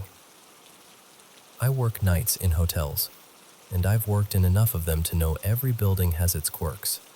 Pipes knocking, elevators humming, old wiring doing old wiring things. Normally, I'm the first person to roll my eyes at a "this place is haunted" comment. But lately, it's been harder to keep that stance. The first place was a newer hotel I started at earlier this year. The building itself isn't ancient, put up around the late 2000s, but the land it sits on has history. Before this hotel, there used to be this big, ornate entertainment venue on the plot. Think velvet curtains, balcony seating, that kind of place. Then later it got turned into a loud, messy club, and eventually the whole thing was torn down. When I started, coworkers told me the usual stories. Shadowy figures, strange noises, weird feelings. I nodded along, didn't really take it on. I'm pretty sensitive to atmosphere, like if a space feels heavy or emotionally full, I notice. But I wasn't picking up anything like that. Except, there were two spots I couldn't explain. Down on the lower level, there's this pocket of cold that just sits there, like someone left a freezer door open inside the walls. And in that same area, a couple of TVs in nearby rooms have this habit of switching on for no good reason. Directly above that, on the ground floor, I sometimes get this strange sensation, like the air warps for a second. The best way I can describe it is an audio wobble, like I've dipped my head underwater and sound gets thick and muffled, then it snaps back. Still, no emotional signature. So I told myself, wiring, drafts, old tech, weird, but not spooky. Then last week happened. I was watching the security monitors with a coworker, his name's Mateo, and I caught this black shape glide across one of the camera feeds. Not like a person walking, not like a shadow from headlights, not like the usual compression glitch you see on cheap cameras. It moved with purpose, and it had weight to it, if that makes sense. Mateo went to check the camera, thought maybe an insect on the lens or something stuck near it. He's standing right there, looking at it with his own eyes, and while he's inspecting it, the shape sweeps across the feed again. Only there's nothing there. No bug, no debris, no explanation. So we're standing there after, both of us kind of trying to laugh it off, and Mateo asks me, very seriously, if I think the place is haunted. And I'm basically like, honestly, I don't feel anything.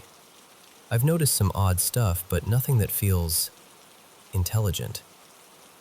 I'm mid-sentence saying that, and one of the handheld radios on the desk beside him suddenly erupts into this violent, roaring static. It wasn't being touched. It wasn't knocked. It just exploded with noise. I grabbed it, flipped it off, and that's when Mateo sucked in a sharp breath and went, "What the hell? My shoulder." He swore it felt like someone dragged nails across him. And right there, as he's saying it, a red mark appears on the exact spot. Not a huge wound, more like a fresh scratch line, like irritated skin. Except there was no way he did it himself in that moment. We both just stared at it like, are you kidding me?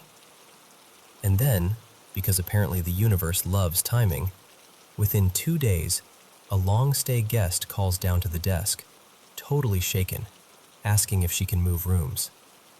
She had no idea about any of this, by the way. No one had said a word to her. She sounded embarrassed even saying it, like she expected me to judge her. But she was so disturbed she couldn't bring herself to go back in that room alone to grab her things. Like her body just refused. So that was the first hotel. And I know how it sounds. I do. Even telling you, I can hear the "it's faulty plumbing and a shaky table" argument. I'm still trying to hang on to that. But then there's the second hotel. This one is the opposite. Tiny, old. The kind of place where the walls have seen entire lifetimes come and go. The main building dates back centuries, like really old, and only has a handful of guest rooms. During night shifts, I'm basically alone in the building except for sleeping guests. In a place that old, creaks and groans are normal. Floorboards talk. Radiators hiss. Wind finds gaps. Usually, I'm great at filing all that into the old building category. But one night, during a 2 a.m. security walk, I was down in the basement corridors. Narrow halls, stone walls, that slightly damp smell. And as I passed one section, I felt something grip my wrist. Not a brush, not a chill, a grip. Like the exact sensation of a hand catching you to stop you walking away. I froze, pulled my arm back, and there was nothing there. And I remember standing still for a second, feeling my skin crawl. And then I did something I've never really done seriously before. I spoke out loud, not aggressively, just firmly. I said something like, "No, you don't get to do that. I'm not okay with you touching me." And I left it at that. After that, the building stayed weird, but manageable. Cold spots in certain rooms. One function room upstairs that I avoided because it made me feel watched the second I stepped inside. The occasional whisper-like sound when no one was nearby. Little movements in the corner of my vision. Unpleasant, but not panic-inducing. Until Sunday night. I was sitting in the foyer doing emails, just quietly existing, when around 12:30 a.m. I heard, and felt, a heavy thud from upstairs where the function rooms are. It was the kind of sound that hits your chest, like something substantial dropped or slammed. And the moment it happened, everything started failing at once. The phones lost power. The internet died. The whole place went weirdly still, like it was holding its breath. I went upstairs to check, and I found 3 chairs knocked over, stacked ones, tipped onto their sides. I can't swear they weren't already like that, but the timing made my stomach twist. And while I was standing there, I got this wave of dread so sharp it felt chemical. Goosebumps, tight throat, that instinctive "leave now" signal. I checked the main circuit breakers. Nothing had tripped. So I went down to the basement because I could hear this emergency tone coming from the server room, like a warning beep, urgent and insistent. And when I got in there, I found the problem. The breaker for the server room had blown. Not tripped, blown. It was on its own isolated system, separate from the rest of the building's electrics, and it wouldn't reset. Dead. Fried. And from that point on, the whole night felt wrong. Not old building wrong. Something else. There were sounds of movement that didn't match settling wood or pipes. It felt like the air was pressing in on me. Being inside made me nauseous. I spent most of my shift standing at the open front doors, half inside, half out, because the moment I stepped fully into the building, my body reacted like I was somewhere I shouldn't be. Like my skin was rejecting the space. So I went down there, because I had to go inside anyway to do the early morning stuff, and I held up my phone to take the picture. And my camera suddenly switched into macro mode automatically. Now, if you've ever used a phone that does that, you know it only kicks in when the camera thinks something is extremely close to the lens. Like you're inches away from an object. But there was nothing near it. Nothing. Empty corridor. Clear view.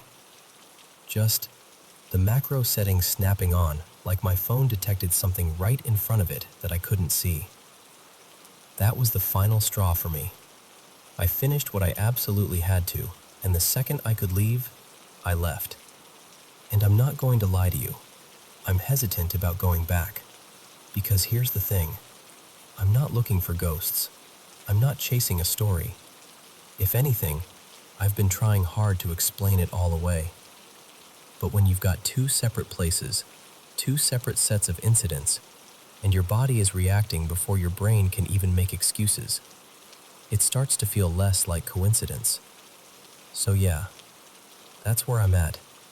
Tell me what you think, because I genuinely don't know if I'm finally noticing things everyone else has been seeing all along, or if something has decided it wants to be noticed.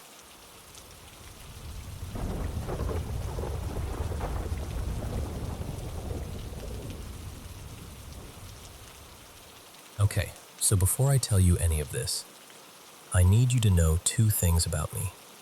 One, I'm a spiritual person. I do believe there are things we can't explain.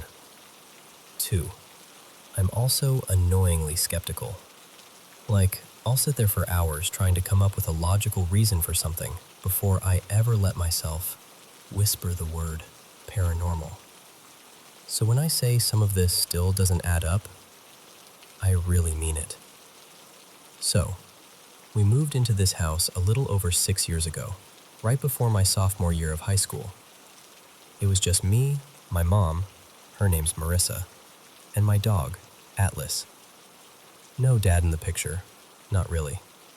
Just the three of us trying to make a home feel like a home. And the very first night we moved in, the house pulled something on us. I remember hearing Marissa lock the front door, and then I heard her jog upstairs like she was going to wash her face, brush her teeth, that kind of end-of-day routine.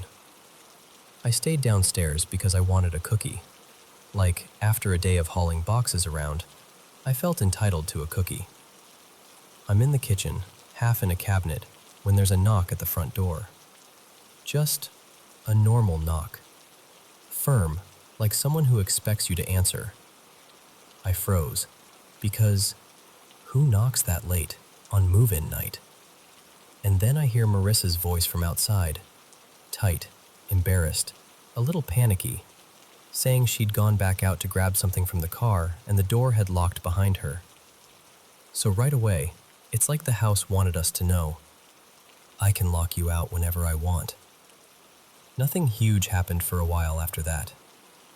Or maybe it did, and I just didn't have the language for it yet. Mostly it was a feeling, like the air in the dining room was heavier than the rest of the house. Like if you sat in there too long, you'd start glancing over your shoulder for no reason. I used to tell myself it was just the lighting, or the way sound carried, or the fact that the room always felt a little colder. But then I left for college, and when I came back, it was different. Like something had shifted while I was gone. I have a few theories, and honestly, I go back and forth on them. Marissa had brought home this antique grandfather clock sometime after I moved out. Beautiful, old, the kind that makes the room feel older just by existing in it. That's theory number one, the clock. Theory number two is that whatever had been quiet while I lived there didn't like that I was gone. Like I'd been some kind of accidental anchor, and once I left, it had more room to breathe. And theory number three, this one is the hardest to say out loud, is that it feeds on emotion. Because my mom was having a rough time. Not just missing me, but other personal stuff too. The house wasn't peaceful for a while. It was heavy. Whatever the reason, the thing didn't feel like it lived in the dining room anymore. It felt like it had moved into the living room, right near that clock. And after that, it started to migrate. Like it didn't have one spot. It had a route. The first time I got genuinely scared again was during winter break. Marissa was upstairs wrapping gifts, and I was in the living room with Atlas. He was sprawled out next to me, calm, sleepy. And then out of nowhere he stood up, stiff, and started doing this low whine. Not like he needed to go out, not like he heard a squirrel, more like, please don't make me look at that. And I swear to you, his back leg jerked like someone had tugged it. Not a cramp, not a twitch. It pulled in a way that made my stomach drop. I jumped up and rushed to him, thinking he'd somehow injured himself, like he broke something. And right then, right after I grabbed him, I heard a crash. So I yelled her name and ran toward the dining room. And there, scattered across the floor like confetti made of danger, were shards of glass. A candle holder, empty, sitting on a sideboard earlier, had been thrown from the dining room into the kitchen. Not tipped over, not slid off. Thrown.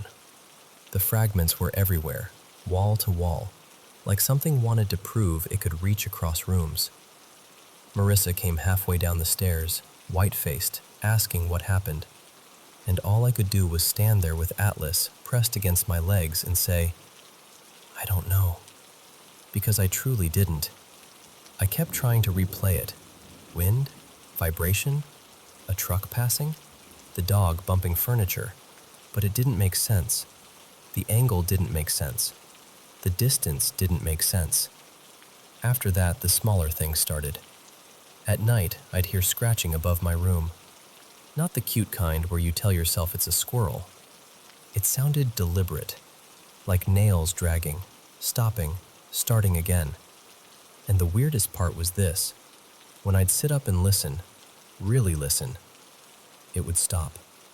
Like it knew I was paying attention. Then I'd lay back down, tell myself I was being ridiculous, close my eyes, and it would start again. Sometimes faster, like it was annoyed I'd challenged it. But the moment that still makes my skin prickle, like I can feel it behind my neck even now, was when I tried to meditate on it. I was home alone except for Atlas. It was daytime, which I thought made it safer. I sat on the floor, and Atlas flopped beside me like, "Cool, we're doing the calm thing." I got into a good meditative state. Quiet, steady. The kind where your mind finally stops sprinting. And then the floor vibrated. Not like a phone buzzing, like the house itself shuddered. And I felt, not heard, something rush up the stairs. Fast, heavy, like footsteps without feet, like the air moved with intention. It came straight at me. I snapped my eyes open so fast it made me dizzy, and Atlas whipped his head around at the exact same moment, staring at the same empty space I was staring at. Nothing was there. But we both saw something, or sensed it, or whatever the word is when your body recognizes a threat before your brain can label it. Now, every so often, Atlas will act strange, clingy, pacing, staring at corners, until I cleanse the house. I know how that sounds. I really do. But I've done it enough times now to recognize the pattern. I cleanse, the atmosphere lightens, and he settles. I'm trying my best to ignore whatever this is, because engaging with it feels like giving it a microphone. But ignoring it can be hard. Like a couple nights ago, I could have sworn I heard Marissa call my name, clear as day, from downstairs. Only she wasn't home, and it was the middle of the night. I just lay there staring at the ceiling like, nope, absolutely not. I didn't answer. I didn't go check. I didn't even sit up. I pretended I was asleep so aggressively I almost convinced myself. And then there's something else. Something that weirdly makes me feel safer. My great-grandmother Elowen passed away during the pandemic, and sometimes, late at night or early in the morning, I'll smell her scent in my room. Not like a random whiff that could be detergent or memory. It's her. Soft, powdery, familiar. And with it comes this overwhelming feeling of presence, like someone loving just stepped into the doorway. And when that happens, the paranoia fades. That awful being watched feeling just dissolves. It's like whatever else is in the house can't reach me when she's near, or won't. I get it. And listen, could some of this be my imagination? Sure. I have a vivid mind. I spiral sometimes. I'm aware of that. I also know anxiety can paint shadows into monsters. But I can't make peace with all of it being in my head when there are physical things. Curtains shifting when no windows are open. Objects moving. That glass candle holder traveling across rooms. That's the part that scares me most, honestly. Not even the ghost idea. It's the thought that something real is happening, and that reacting to it might be feeding my own anxiety, making me more paranoid, making me question what I'm seeing and hearing. So right now, my plan is simple.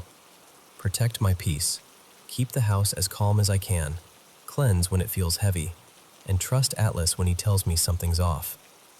And if my name gets called again in the dark when no one's home? Nope.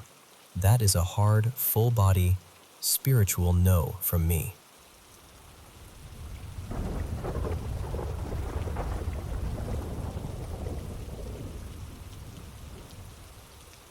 So, I don't really talk about this stuff out loud very often, because if I hadn't lived through it, I'd probably be the guy rolling his eyes and going, "Yeah, okay, sure you did." But I did. And the older I get, the more I realize how weirdly clear these memories still are, like they're pinned to a timeline in my head. Alright, first one. I was maybe 4 years old, give or take, a little kid living with my parents in this quiet neighborhood in western Massachusetts. The kind of place where everybody knew everybody, and the houses weren't big, but they felt big when you were tiny. Our house had 3 levels, a basement that always smelled a little damp, a main floor, and then the upstairs where the bedrooms were. You'd walk in the front door, and the living room was right there on the right, kitchen on the left, and the stairs straight ahead like an invitation. Upstairs, there were 2 bedrooms. My parents had the one on the left, and I had the one on the right. And my room, at least in my kid brain, was enormous. The thing I remember most is the closet. Just a normal closet. Except it wasn't. It had that old pull-string light bulb inside, one of those cords you yank to turn it on and off. But above the closet was this weird little door, like a hatch, leading into this attic-ish space above my room. Nobody ever used it. Not once. Which, now that I'm thinking about it, feels off. Anyway, one afternoon I'm on the floor in front of the open closet, absolutely surrounded by kid chaos. I had this red plastic bin full of Legos and random toy junk, little action figures, loose wheels, half a dinosaur, all the important stuff. I also had crayons, paper, and some clay I'd been turning into terrible snakes. My dad had been doodling these perfect little 3D boxes around that time, like cubes, and it had become my personal mystery of the universe. I was obsessed with figuring out how he did the back lines. So picture this, a grubby-faced kid sitting cross-legged, aggressively stabbing a piece of paper with a crayon, trying to force the back of a cube to exist through sheer determination. And then I hear a little sound from inside the closet. I look up, and that pull string for the light is gently swaying side to side. My first thought is basically, weird. And then I go right back to my cube mission. A few seconds later, another sound. This time, the string isn't gently swaying. It's whipping around like somebody's flicking it. And I remember, very distinctly, having this completely unserious child reaction of, adults are always doing weird things, whatever.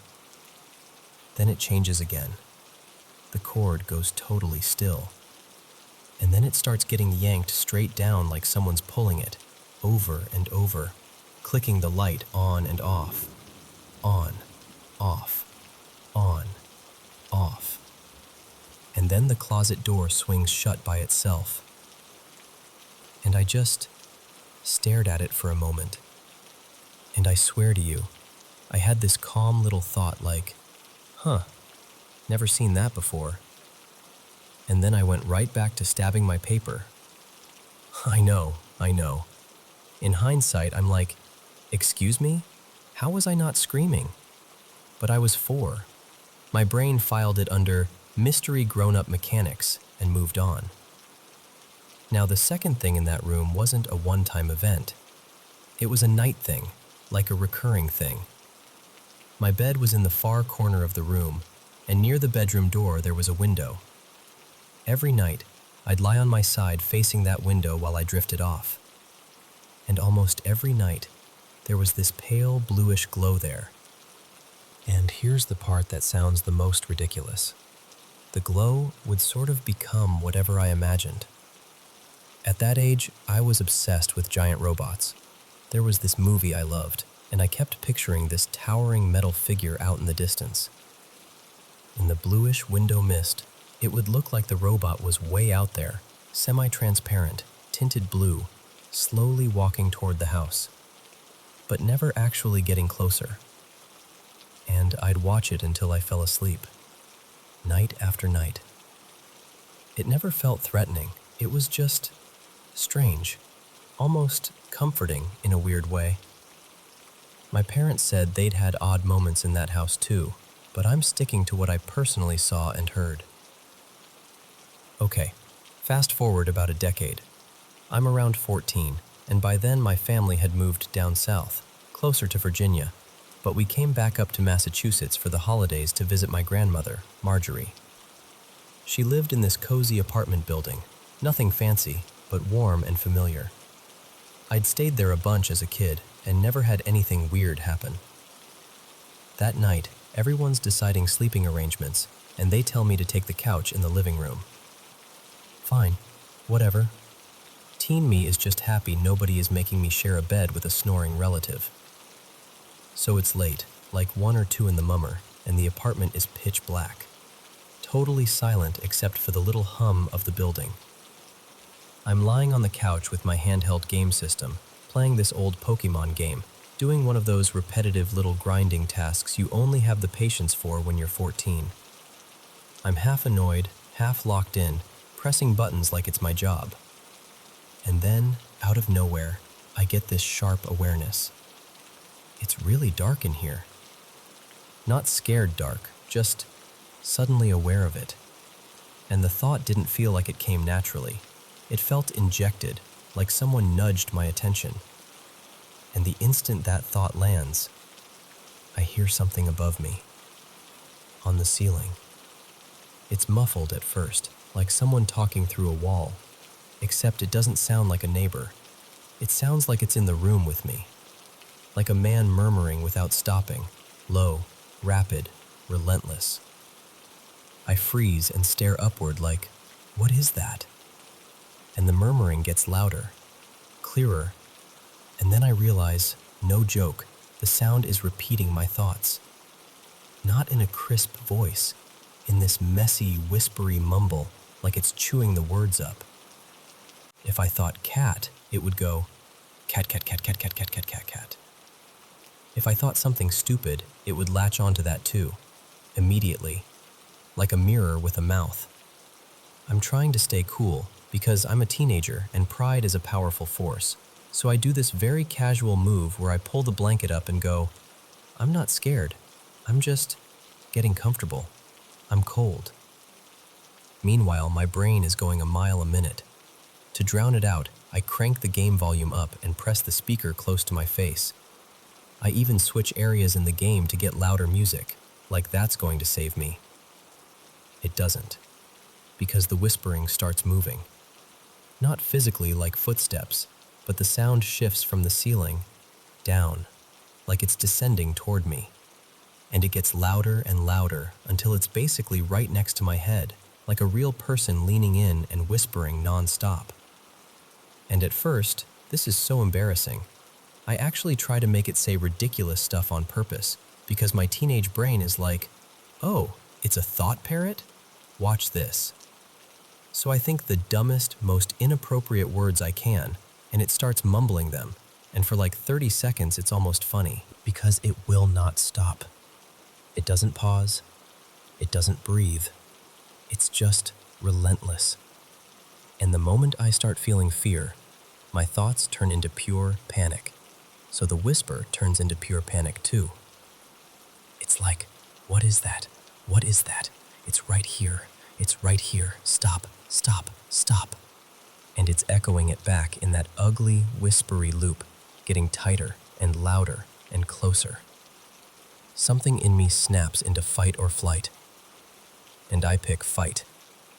I throw the blanket off like I'm squaring up with the darkness, and I swing my fist straight toward where the sound is. And instantly, silence. Gone. Just gone. Like someone hit a switch. I sat there breathing hard in the dark, listening for it to come back, but it didn't. The apartment was normal again. Quiet. Still. That was the last time anything like that ever happened to me. I'm in my late 20s now, and I'm way more skeptical than I used to be. I can rationalize a lot. Sleep stuff, stress, your brain doing strange things in the dark. But I'll never forget those 2 moments. The closet light that moved like it had hands, and the whisper in my grandmother's apartment that sounded like it knew exactly what was inside my head.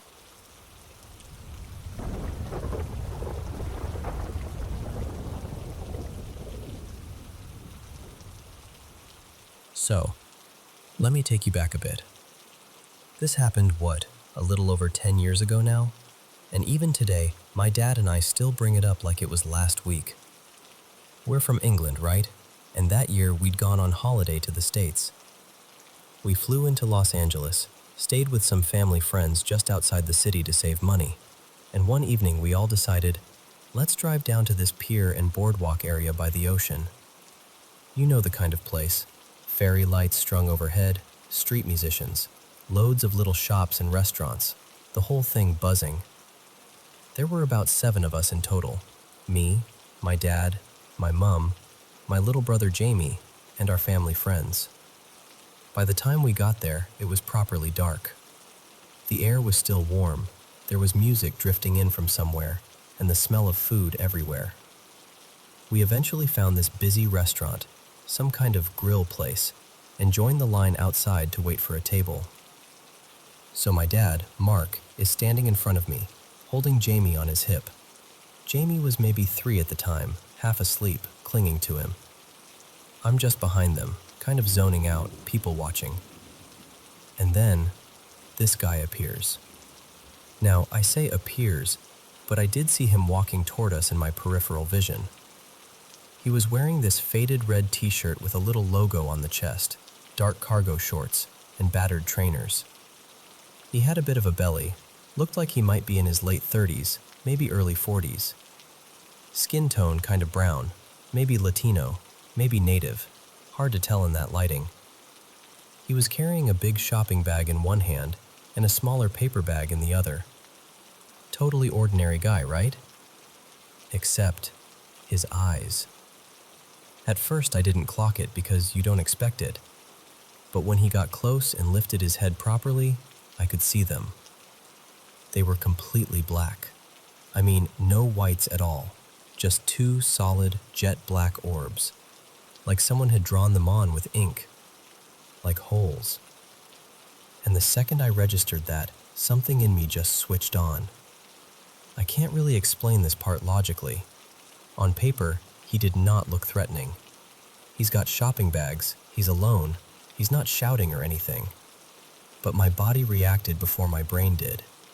My whole nervous system just went, danger. Hard up, muscles tight, that buzzing feeling in your chest when you know something's not right. I remember thinking, I'm going to have to step in. I might actually have to fight this guy. Which is ridiculous because, again, he wasn't doing anything yet. But then I glanced at my dad, and I could see he felt it too. Now, my dad and I both trained martial arts for years, and there's this very particular way someone shifts their stance when they're ready for trouble, even if they're trying to be casual. He did that. Weight slightly adjusted, shoulders loose but prepared, eyes tracking every little movement. He still had Jame in his arms, but it was like his whole body was quietly saying, if something happens, I'm ready. The man with the black eyes walks right up to my dad. He doesn't look at anyone else, doesn't even glance my way at first. He stops just inside that bubble of personal space where someone's now close enough to grab you if they want to. Then he says, in this weirdly calm voice, what do you think is the difference between a man and a human being? Now, this is the part that's hard to explain without sounding completely mad. I remember the rhythm of his voice, the way his mouth moved.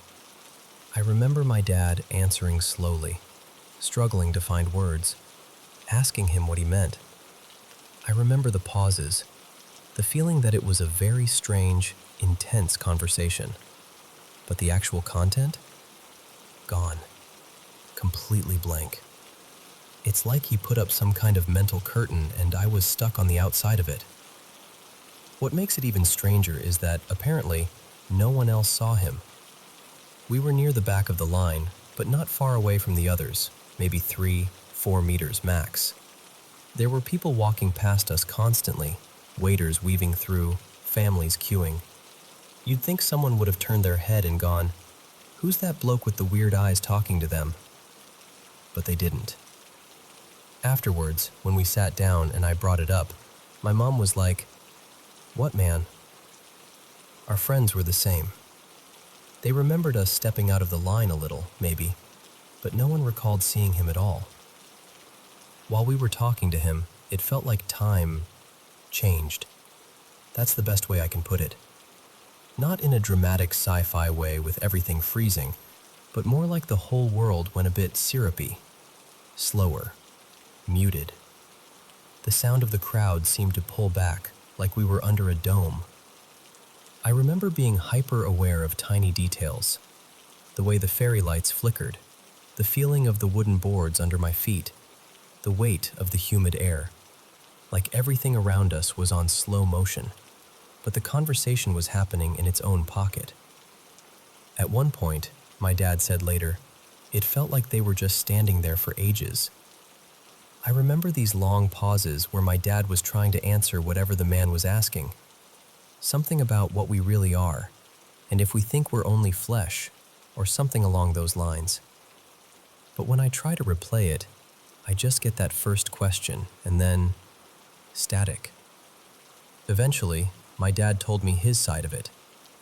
He said the guy kept circling around this idea that there's a difference between man, in the everyday sense, and human, in some broader sense. Like there are things that look like us but aren't quite us, or that we ourselves are more than we understand. He mentioned things like altered genetics, or beings that slip between what we'd call physical and something else. My dad was trying to follow, trying to answer honestly, but he said he was just as on edge as I was the whole time, ready to protect me and my brother if needed. And then there was this one moment that really stuck with him. Apparently, while the man was talking, my dad thought, if this goes sideways, I'll have to put Jame down and hit him first before he can hurt the kids. It wasn't a plan he said out loud, obviously. It was just a protective dad thought. Right after that, the man stopped mid-sentence, looked at my dad directly, and said, "I am not your enemy." Just like that. Very matter of fact.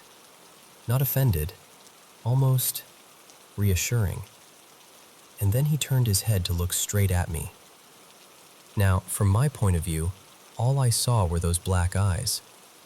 But Dad told me later that when the guy looked from him to me, he saw, this is going to sound wild, something like a vortex of light behind the man's eyes. Not a glow, not a reflection from the restaurant sign, but a sort of swirling tunnel, like he was looking through the man's face into something else. Dad swears he wasn't imagining it. He said it was there for a second or two, and then it was gone, and the guy's eyes just went back to being these empty black pools. And literally, as he stepped out of our little bubble, the world snapped back. The noise of the crowd rushed in again, clattering dishes, laughter, music. The hostess from the restaurant suddenly called our name, like it had been timed to the second. "Table for 7, she shouted, cheerful, totally unaware that my dad and I were standing there in that aftershock feeling of, what just happened? We went in, sat down, and the first thing my dad and I did, before we even looked at the menus, was stare at each other like, did you just? And we both started talking at once. We compared notes right there at the table. The feeling of danger, the fight response, the time distortion, the way no one else saw him, the black eyes, the first question. Dad told me what he remembered of the conversation. I told him how I couldn't recall anything after that opening line. We both had that same strange sense that the man wasn't normal, whatever that means. And then life just went on. For years, I barely thought about it. Every so often, something would trigger the memory. A crowded street at night, someone asking a deep question out of nowhere, and it would all flood back. And I'd text my dad, or he'd bring it up over a beer, and we'd go, "Still can't explain it, can we?" We still can't. All I know, so, hey. First of all, I'm from India, and English isn't my first language. So just be a little patient with me, yeah? I really want to share this properly with you.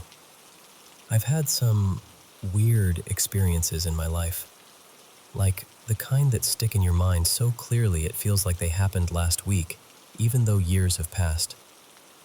Tonight I just felt like, okay, I need to say this out loud to someone, and that someone happens to be you. You know, one of my earliest memories is from when I was a kid, maybe 9, something like that. It was early evening, around 6 p.m.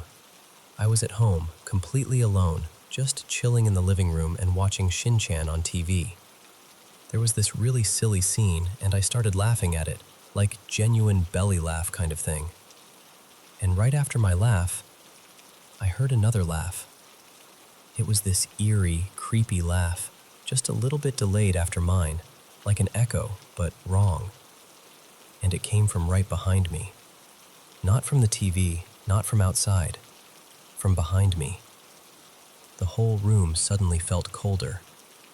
I remember my body just locking up for a second, and then my brain finally caught up like, nope, we're not doing this today. I bolted. I ran straight out of the house, didn't even bother turning off the TV. I can still feel that sensation, that someone was standing there, laughing with me, but not in a friendly way. And this wasn't just a one-time thing. All through my life, I've had this weird, recurring experience of people calling my name when nobody is actually there. Like, I'll be at home, or walking on an empty street at night, or turning around a corner, or even up on rooftops, and I'll hear my name, clear as day. You know how your own name sounds, right? There's no confusion. It's not like I might have misheard something. This is my name, in a familiar tone, like someone who knows me is calling. I'll turn around, expecting to see someone, and nothing. Just empty space. After a while, it stopped feeling like a simple hearing things moment, and more like something trying to get my attention. One of the experiences that really shook me happened in 2022, sometime around June, in the late afternoon, about 5 p.m. or so. I was on my bed, kind of half lying down, half sitting, scrolling on my phone like we all do. The light was still coming in through the window. It wasn't dark or anything. It was just a normal, lazy day. My bed was pushed up against the wall, and my feet were towards the foot of the bed. I remember I was so focused on my phone that everything else sort of faded into the background. Then I saw it. From the foot of the bed, this human hand slowly came up over the edge. Just the hand. No body. It bent at the wrist and started feeling around on the mattress, tapping lightly, as if it was searching for something. The way you pat around when you've lost your keys or your phone. I just stared. I didn't even scream. I froze. Then, as if it didn't find what it was looking for, the hand straightened back up, moved down, and disappeared over the edge again. That's when my body finally reacted. I jumped up and stood on top of the bed, like the floor was lava. My heart was pounding so hard I could hear it. I checked the foot of the bed. Nothing. I checked the left side. Nothing. Then I jumped off the right side, closer to the door, and looked under the bed. No one. Nothing. No place where someone could be hiding. Just empty space and dust. A couple of my more recent experiences happened when I was staying in a PG, like a hostel, during college. One of them was on the rooftop, and the other was in a park nearby. Let me tell you the rooftop one first. It was around 2:30 in the morning. I couldn't sleep, so I went up to the rooftop to get some fresh air and talk to a friend. I was sending voice notes on Instagram, just walking back and forth, you know, absent-mindedly pacing like we do when we're deep in conversation. If you've seen typical Indian houses, you know how the rooftops look. Water tanks, little boundary walls, narrow ledges near the stairs. I was walking near the area where the water tanks are, and that's when I noticed it. There was this humanoid shadow figure sitting on the edge of the small gateway structure that leads onto the roof. At first, I thought it was just some trick of the light, like maybe a cloth or something hanging. But it was shaped like a person, sitting, still. While I was looking straight at it, the figure stood up. No face, no features, just this solid, shadowy outline of a person. It stood up on the edge, paused for a second, and then it walked. Not along the ledge, not down the stairs. It walked off the edge of the rooftop, into the air, like the ground just continued out there, invisible to me. My whole body went cold. I didn't go closer, obviously. I just turned and ran down the stairs. I went straight to my room, shut the door, locked it, and crawled into my bed. I pulled the bedsheet over myself like that thin fabric was somehow going to protect me from anything. I was lying there, trying to convince myself it was nothing, that I was just tired or imagining things, when I started hearing it. Knocking. At first, it sounded like it was coming from somewhere above, like from the rooftop.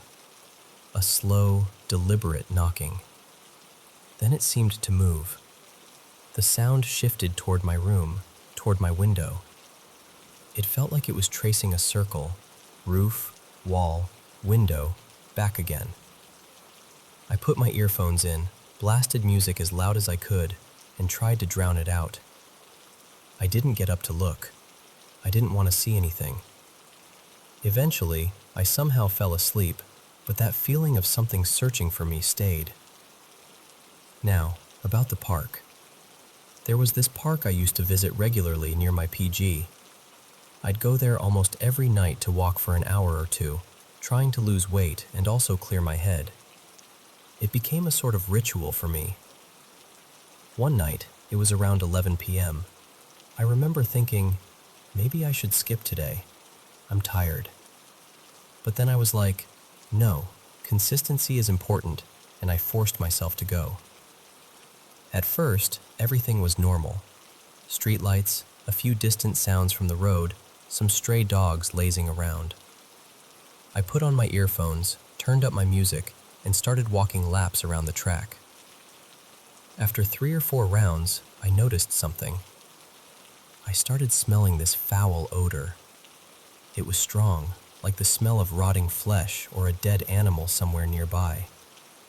I assumed it was probably a dead dog or a rat in the bushes. You know how it is. These things happen, right? So I tried to ignore it and kept walking. But the smell didn't go away. It stuck to me. It followed me through the entire loop, like it was attached to the air around my body, not just one spot in the park. No matter where on the path I walked, the stench stayed with me. That's when my brain went from, this is gross, to, this is wrong.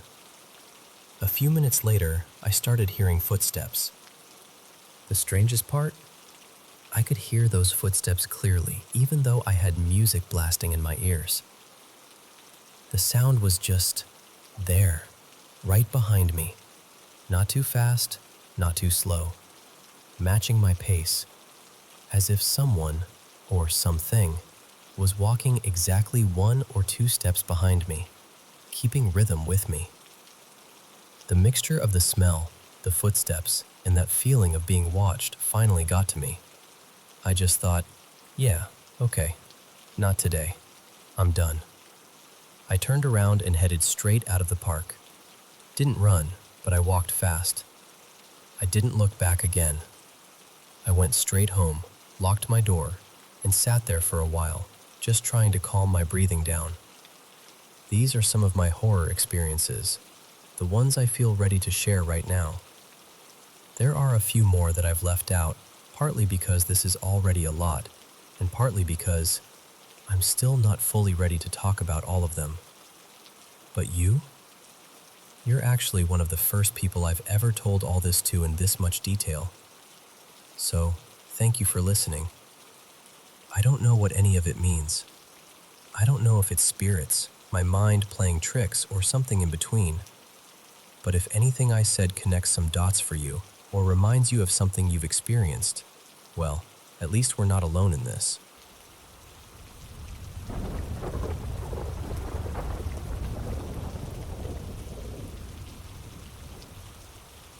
So, I'm not what you'd call super religious. I'm not the kind of person who's quoting scripture all day or anything. But I do believe there are things out there, energies, entities, whatever you want to call them, that can be dark, harmful. And I also believe there are good ones too. I've always felt like intention matters, like words matter, like what you put out into the world, and what you allow into your home. It all has weight. I grew up Catholic, so the whole idea of God, angels, demons, the devil, prayer, that was just part of the air I breathed as a kid. And my mom is the reason I can't fully roll my eyes at this stuff, you know?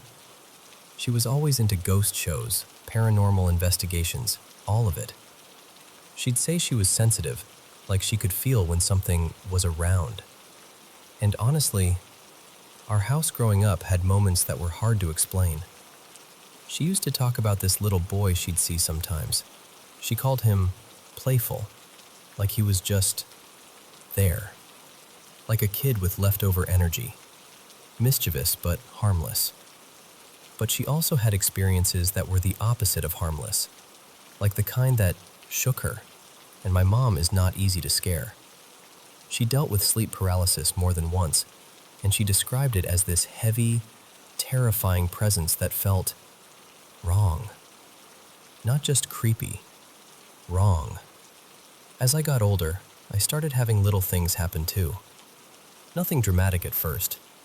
Hearing my name when nobody was home. Getting that intense gut feeling like, don't go in there. Or, don't call that person back. Like a warning I couldn't explain. Seeing movement out of the corner of my eye, and when I'd turn, there'd be nothing. And I've always had these vivid dreams. Sometimes they'd leave me with this weird sense about a person or situation, like I was being nudged. Not with words, just a feeling. But what happened last night? No, this morning, technically. It messed me up in a way I can't shake. It was around 3 a.m., which, yes, I know. People call that the witching hour, and that fact is honestly part of what's making it stick in my head. I woke up because I heard my partner, Evan, calling my name. Like, clearly calling me. From the upstairs loft area we use as a bonus room. "Renee," he said. "Renee, come here. I need you right now." The way our bed is set up, I was lying on my right side, facing the spot Evan normally sleeps. Our dogs, 2 of them, usually wedge themselves between us like a furry barrier. I sleep with blankets pulled up over my head half the time, like a human burrito. So when I heard him calling, my first thought was groggy and automatic. Okay, he needs help. I'll go. I reached up to pull the blanket off my face, and the second my fingers touched it, this feeling hit me like a hand on my chest. Stop. Not like a casual thought, like my whole body just knew. Don't move. I froze, fully froze. And Evan called again, sharper this time. "Renee, come on, I need you." I didn't answer. I didn't even breathe right. Then a third time, his tone changed. Frustrated, pushier. "Renee, get out here, right now." And I'm still not responding. I'm just lying there, frozen under the blankets, because my gut is screaming at me to stay still, to ignore it, to not engage. And that's when this thought slips in, clear as day, like someone placed it in my mind. Evan is in bed. He's right there. And I swear to you, in that instant, everything in me went cold. because I remembered something I hadn't been thinking about in that half-awake haze. Earlier that night, Evan had dozed off watching TV in the loft. I had gotten ready for bed, gone up there, turned the TV off, and nudged him awake so we could both go to our room. We walked back together. The dogs followed.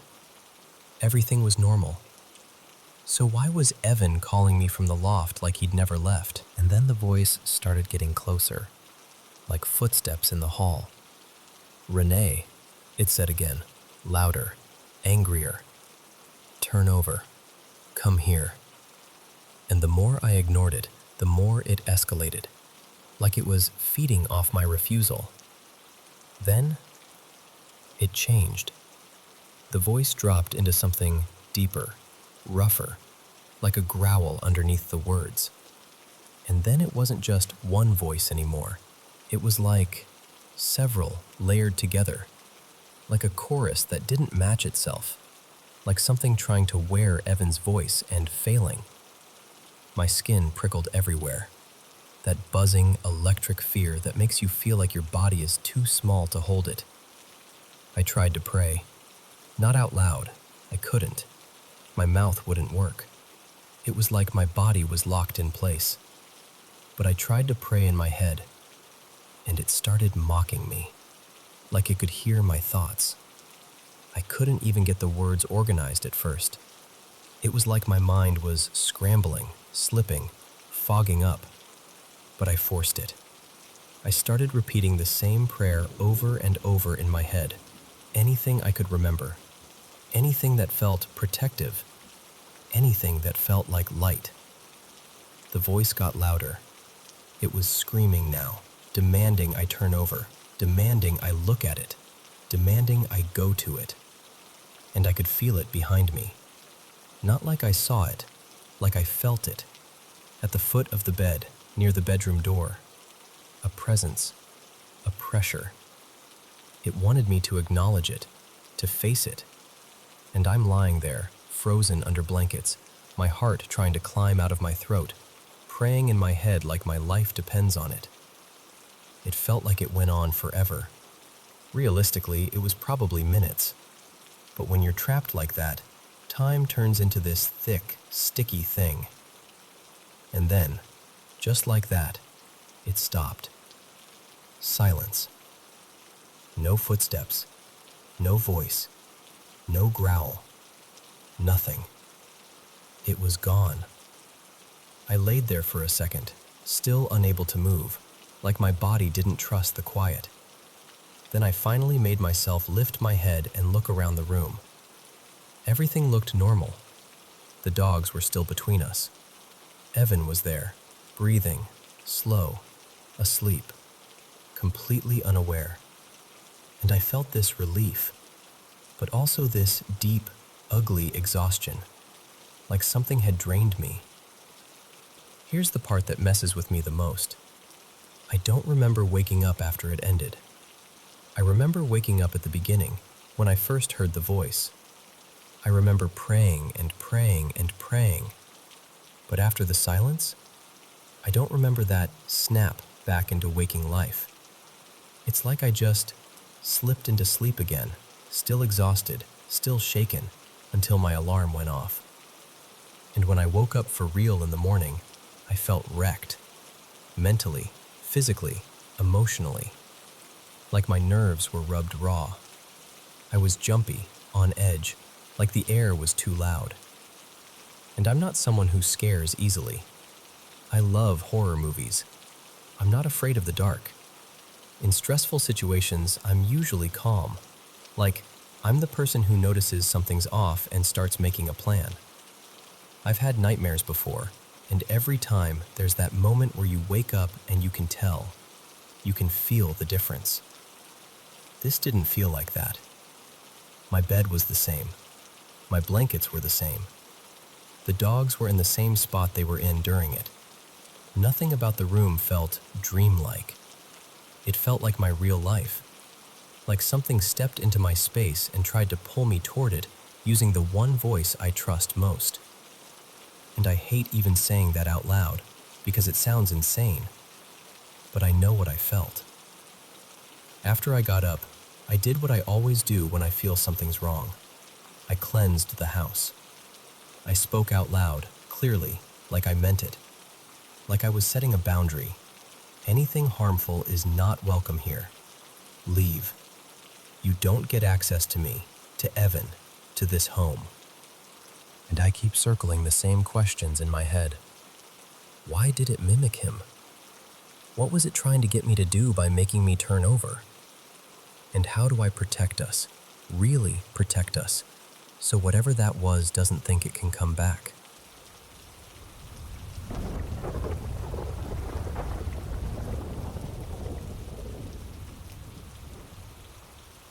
So, let me tell you about something that happened a few summers ago.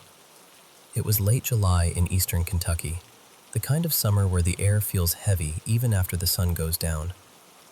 My family and I were going to visit my grandpa in the nursing home after his stroke. I'll be honest with you, I didn't know what he would look like, or if he'd even remember me. The only reason I worked up the courage to go in was because my cousin Leo came along. Somehow having him there made me feel braver, like we were in it together. When we walked through the automatic doors, the first thing I felt was this cold blast of air conditioning on my sweaty skin. The place smelled like disinfectant and something I still can't quite describe. In the waiting area, there were a bunch of older folks sitting in wheelchairs or on couches, some watching TV, some just staring. We visited Grandpa for a while, talked a bit, held his hand, listened to him repeat the same stories he always told us, just now. When it was time to go, my grandma and my aunt were at the front desk signing us out. That's when my sister, my cousin Leo, and I decided to wander a little. You know how kids are when they're bored. We were making dumb jokes, trying not to laugh too loud, just kind of trailing down the hall without really thinking about where we were going. And then we saw her. At the very end of the hallway, an elderly woman sat in a wheelchair just outside her room. The hallway lights made everything feel a little yellow and too quiet. We slowed down, kind of staring before we realized we probably looked rude. She noticed us. Her face lit up, and she lifted her hand and started waving us over, like she'd been waiting for someone all day. There was something off about her, something distant in her eyes, like she was only halfway there. But we still walked toward her. It wasn't even that far, but it felt like a long walk. When we got close enough, she smiled and said, in this soft, shaky voice, "You children are so young and lovely. You need to live your lives with God in your hearts." We all kind of froze. I didn't know what to say, so I just smiled awkwardly. Then she went quiet. Her eyes suddenly widened, like she was seeing something right behind us, something we couldn't see. "Wait," she whispered. "Are you angels?" We just stood there. I wasn't scared exactly, just confused and kind of stuck. My sister Maya pressed her lips together, trying not to laugh out of sheer nervousness. But Leo? His face went pale. He looked like he wanted to sprint straight back to the front desk. The woman kept looking at us like we were glowing or something. Then she said, "My husband and my son told me I'll be going to heaven soon." Leo's voice shook when he finally said, That's kind of scary." She reached out a little, her hand trembling. "Don't be scared, sweetie," she told him. "I'm going to be with God tomorrow." And the way she said tomorrow, it wasn't dramatic. It wasn't attention-seeking. It sounded like she was talking about a dentist appointment or a lunch date. Just a simple fact. The silence after that felt heavy and strange. None of us knew what to say. I could feel the hairs on my arms standing up. Finally, I blurted out, "Okay, sorry ma'am, we have to go now. Our family's waiting." She nodded and smiled again, still studying our faces. "Will you children be coming back tomorrow?" she asked. I didn't want to be rude, so I just said, "Yes, ma'am." even though we had no plans to come back the next day. Her name, the receptionist said, was Mabel. The woman behind the desk looked tired, but kind. When we mentioned what Mabel had said about going to heaven tomorrow, the receptionist sighed a little and gave us a small smile. Mabel has advanced dementia, she explained. Sometimes she says things that don't make much sense. She just speaks whatever comes into her mind. We all nodded, and I remember feeling this weird mix of relief and disappointment. Relief that maybe it wasn't anything spooky, and disappointment because, for a second, it had felt like something bigger than us was happening. And then we didn't think about it much. At least, not until the next visit. About a week later, we went back to see Grandpa. Same nursing home, same cold blast of air when the doors opened, same smell I still can't put a name to. We walked down toward his room, and there she was again, Mabel. She was sitting in her wheelchair in that exact same spot outside her room, at the end of the hallway. Same floral blanket over her legs, same soft cardigan, same faraway look in her eyes. But this time, something about her felt emptier. Her eyes weren't really focusing on anything, just staring ahead, like she was watching something that none of us could see. Still, when we walked by, she slowly turned her head just enough to look at us and lifted her hand in this tiny wave. We waved back. None of us said anything. We went in and visited Grandpa again, stayed for a while, talked, laughed a little more this time. He seemed stronger. That helped. When we were done, we decided, like before, to wander around a bit. And of course, we ended up heading toward the same hallway.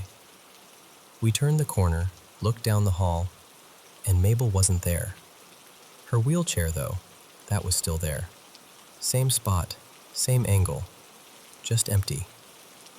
The hallway felt different without her in it. Quieter, heavier. The three of us, Maya, Leo, and I, looked at each other, and I could tell we were all thinking the same thing, even if none of us wanted to say it out loud. Curiosity won. We walked slowly toward her room. Every step felt louder than it should have. The air felt thicker, like we were walking into somewhere we weren't supposed to be. When we reached her door, it was open just a little. We peeked inside. It was completely empty. The bed was made perfectly, like no one had slept in it. The nightstand was bare.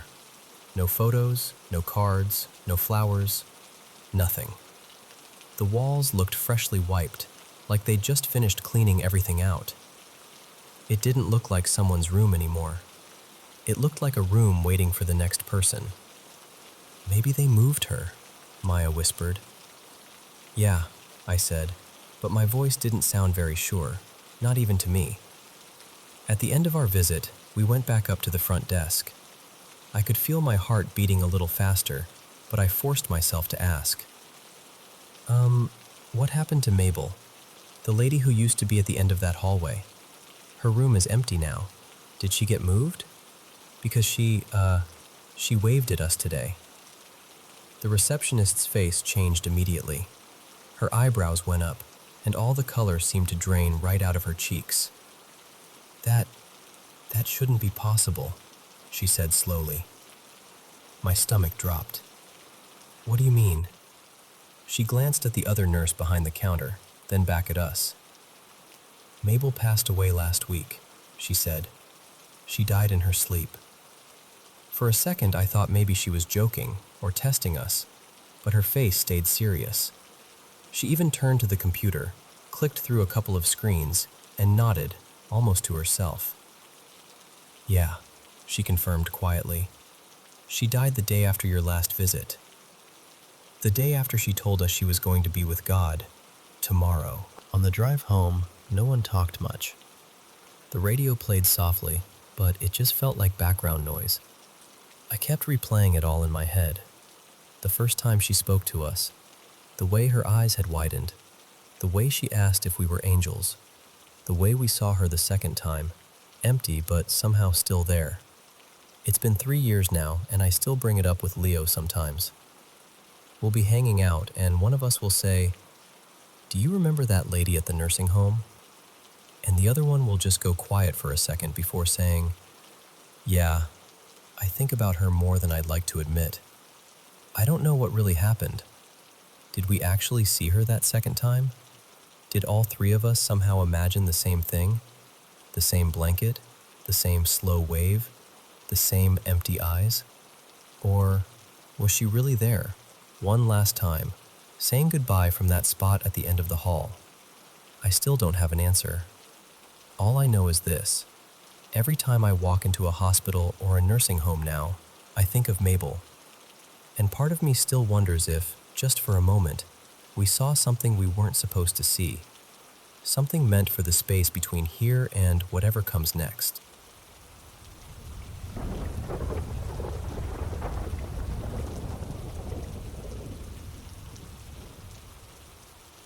So let me just tell you this straight, like we're sitting together on the couch, okay? To this day, I still don't know what actually happened that night. I can make guesses, I can try to explain it away, but deep down, I know it was real. And I know I'll never forget her. It was late summer, one of those in-between evenings where it's not really warm anymore, but it isn't cold yet either. I remember looking at the clock in the kitchen. It was just after 10. Outside, it was already properly dark, that heavy kind of darkness you only get in quieter neighborhoods. My parents were away at a small lakeside campsite for the weekend. My older brother, Daniel, was on the late shift at work. My grandfather had already passed away a few years earlier, so it was just my grandmother and me at home. She was around 72 back then. We lived in this older two-story house, the kind where the floorboards remember every step you've ever taken, and the wind whistles through the gaps in the window frames when it's quiet. Even as a kid, the house made me uneasy when I was alone. Not because of one specific incident, more this constant feeling that something was sitting just past the edge of the light, waiting. You know that feeling when you walk down a hallway at night and you're suddenly sure someone's watching you, even though you know no one's there? Yeah, that was pretty much my baseline. At some point, I'd gotten into the habit of always locking my bedroom door when I went in for the night. It was my little ritual. Close door, turn the key, jiggle the handle to check. It gave me this tiny sense of control. A bit of fake safety maybe, but it helped. That evening started completely normal. I went to the bathroom, then to the kitchen to grab something to eat. I threw a frozen lasagna into the oven, nothing fancy, and poured myself a glass of iced tea. I gathered everything up so I wouldn't have to leave my room later. My plan was simple.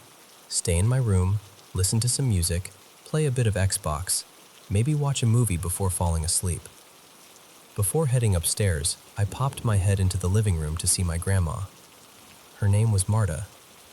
Like almost every evening, she was sunk into her old green armchair, watching some quiz show with the volume just a little too loud.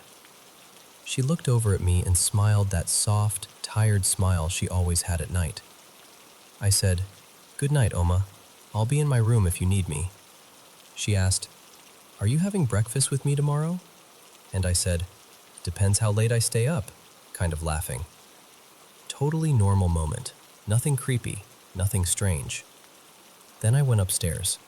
I went into my room, closed the door, locked it like always, and did my little handle check. Then I sat down on the small couch by the wall, ate my lasagna straight out of the little baking dish, and turned on my Xbox. I remember the startup sound so clearly for some reason. While I was playing, I was on a voice call with my best friend at the time. Let's call her Leah. We had our usual nonsense conversation going, talking about school, people we had crushes on, teachers we hated. Just everyday teenage stuff. Maybe 20 minutes in, everything cut out. The game froze and went offline, the party chat disconnected, and the little Wi-Fi symbol on my phone turned into that empty outline. Just gone. Our internet almost never went down.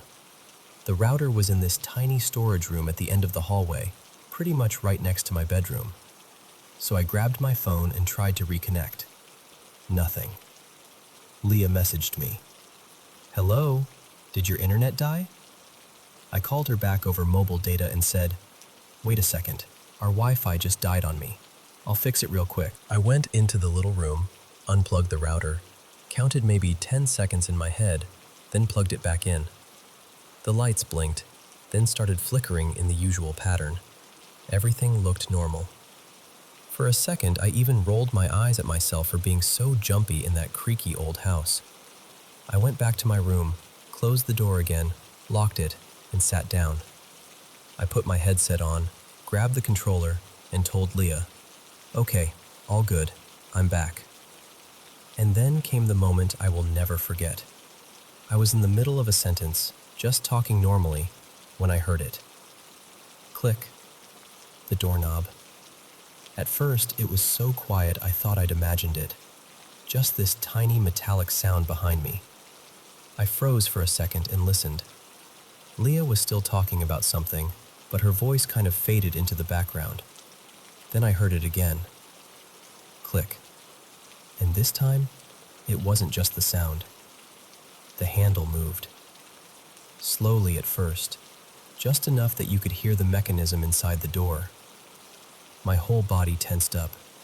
I turned my head toward the door, and right then, whoever or whatever was on the other side suddenly pushed the handle down with full force.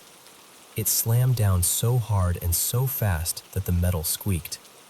Not once, over and over. Bang, squeak. Bang, squeak. Bang, squeak. It was so violent that the door shook in the frame. I could see the handle moving almost all the way down each time, like someone was really trying to force the door open. For a second, I couldn't breathe. It felt like all the air got sucked out of the room. My chest was tight. My palms instantly started sweating. It was pure adrenaline. On my headset, I heard Leah say, "Hello? What was that? Are you okay?" Her voice sounded weirdly far away. I didn't answer. I just stared at the door, absolutely frozen. It's funny, people always think they'd shout or run or do something brave. Honestly, I couldn't move. I was just standing there, watching the handle slam down again and again, like it might break off. And then, just as suddenly as it started, it stopped. No slow fading out, no footsteps, no creaking floorboards. Just this absolute, heavy silence. The kind where you can hear your own heartbeat in your ears. I don't know how long I stood there with my eyes glued to that handle. It could have been 10 seconds, could have been a full minute. Time felt really weird. Finally, I forced myself to move. I took my headset off, set the controller down quietly, and walked to the door. Every step felt loud, even though I was trying to be silent. I put my hand on the cold metal of the handle, turned the key very slowly, and unlocked the door. Then I opened it. The hallway was empty. The only light came from my room, spilling out over the old wallpaper. Every shadow looked suspicious. I checked both directions, listened for any sound, any movement. Nothing. No open windows, no doors closing, no footsteps on the stairs, just the faint sound of the TV downstairs. My heart was still pounding, but curiosity, or maybe stubbornness, pushed me to go check. So I went down to the living room where my grandma was. There she was, still in her green armchair, blanket over her knees, eyes on the TV, calm as ever. "Grandma?" I asked, trying not to sound as shaky as I felt. She muted the TV and looked at me. "Yes, dear?" "Were you just upstairs?" I asked. "At my room? Did you try my door?" She frowned like the question didn't make sense. "No, why would I? I've been sitting here the whole time." But I know what I saw. Door handles don't slam themselves down like that. Not that hard. Not that fast. And I wasn't just hearing it. I was looking right at it. We checked the doors and windows. Everything was locked from the inside. Nothing was broken. Nothing was missing. There was no sign that anyone had been in the house. I went back up to my room eventually, but I didn't even think about sleeping. I left the lights on. I locked the door again and kept checking the handle, like I was making sure it was still there, still solid. Every little creak of the house sounded amplified, like someone whispering just out of earshot. The faint hum of the router down the hall, the fridge motor starting up downstairs, the wind sliding along the outside wall. Everything felt suddenly wrong. At some point in the very early morning, I did finally fall asleep, still in my clothes, with the controller next to me and the lights burning. And just before I drifted off, this thought slid into my mind, quiet, simple, and absolutely terrifying. If I hadn't locked the door that night, what or who would have walked in?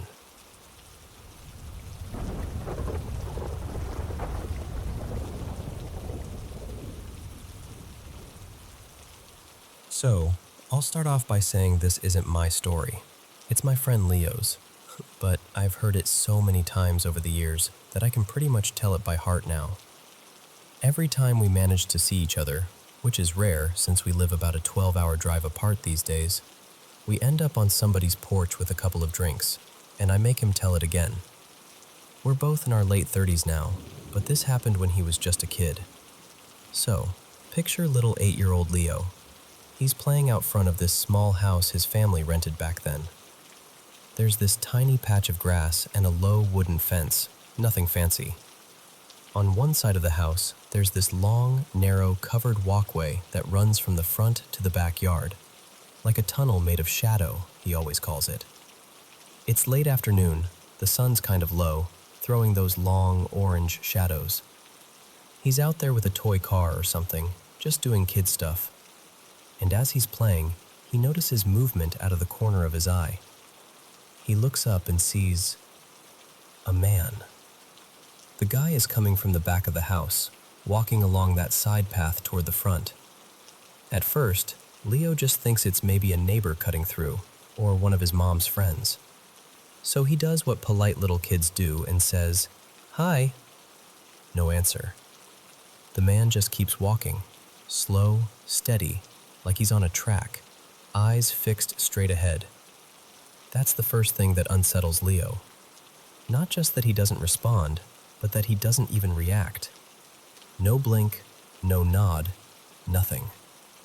Leo says to me, "You know how sometimes someone gives you a weird vibe and you don't know why?" It was like that, but turned up to 10. He notices the guy is off. The color is wrong. He looks like he's in some kind of red outfit, but not like a jacket or a shirt, more like one solid red layer, head to toe. Leo can't quite make sense of it yet. He just feels this rush of fear. Without really thinking, he bolts into the house. He tries to tell his mom. Now, his mom, back in those days, had people over a lot. That afternoon, the living room's full of cigarette smoke and the clink of bottles and loud laughter from the TV and her friends. She's halfway through a long day of drinking, and Leo is this little voice trying to cut through all that noise. "Mom, there's a weird man outside," he tells her. She kind of glances over him, says something like, "Stay in the yard, you're fine," and turns back to her friend's story. They're all in that lazy, half-buzzed mood, and nobody is really tuning in to what he's saying. Leo stands there for a minute, feeling brushed off. And then another feeling creeps in. Curiosity. He tells me, "I was scared, yeah, but I also really, really wanted to know what I'd just seen. I wanted to make sure I wasn't imagining it." So he decides to go back out. He steps out the front door again, heart pounding, and walks over to the side of the house, right by that covered path.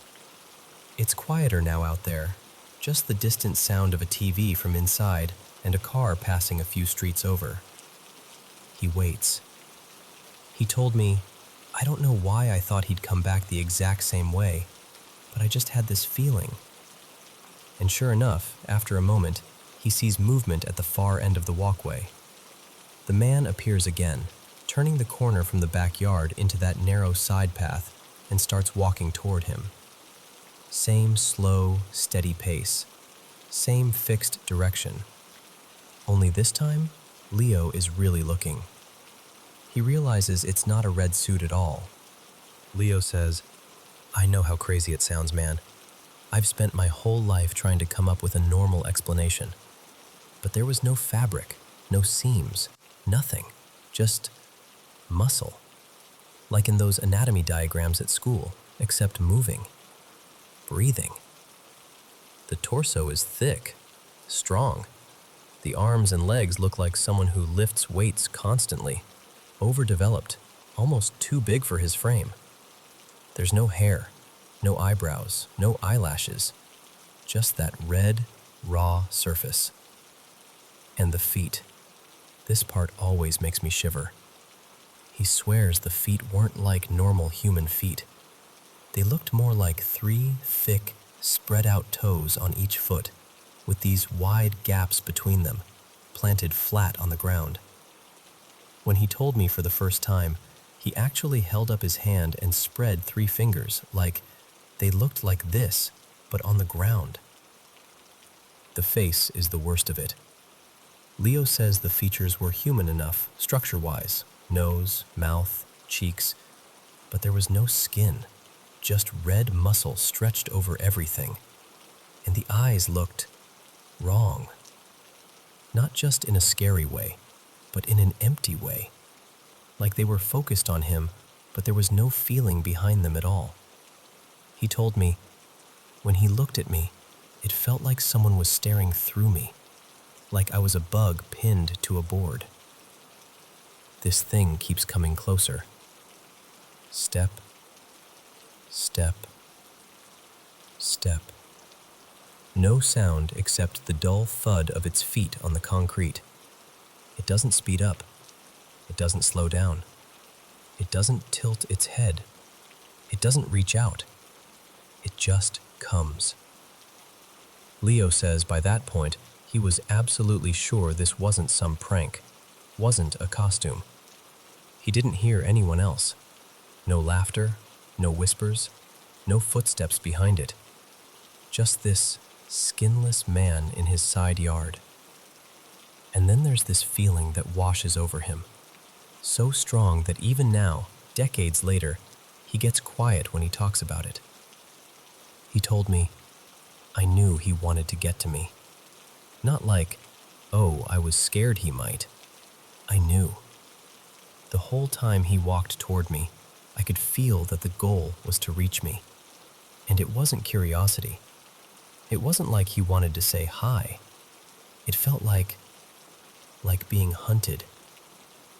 I remember asking him, what do you think he wanted with you? And he just looked down at his glass and said, nothing good. I don't know what exactly, but it was not good. It felt like if he put his hands on me, that would be it. I don't think I'd be here talking to you. I asked, what do you think would have happened if he actually reached you? He didn't even hesitate. Honestly, I think he would have taken me. I don't know where, I don't know how, but I don't think I'd be alive now. The thing keeps coming. 10 feet away. 8. 5. Leo's frozen. He says it felt like his body, especially his legs, had just stopped belonging to him. The air felt too heavy, like he was trying to move underwater. The only thing he could really feel was that gaze, locked on him. Finally, when this skinless figure is within a couple of feet, something breaks. That survival switch flips back on. He spins around and bolts for the front door. He doesn't look back. He doesn't check if it's following him. He just runs. He bursts into the house, slams the door, and dives into the noise and the smoke and the safety of his mom's messy living room. He doesn't go back out there for the rest of the day. And after that, he never sees it again. No more men in red at the side of the house. No more skinless figures walking that path. Just nothing. Like it had come for that one moment, and, when it couldn't reach him, it gave up and moved on. We've talked about all the rational explanations. Some guy in a costume, a trick of the light, a childhood nightmare that blurred into memory. He's considered all of that.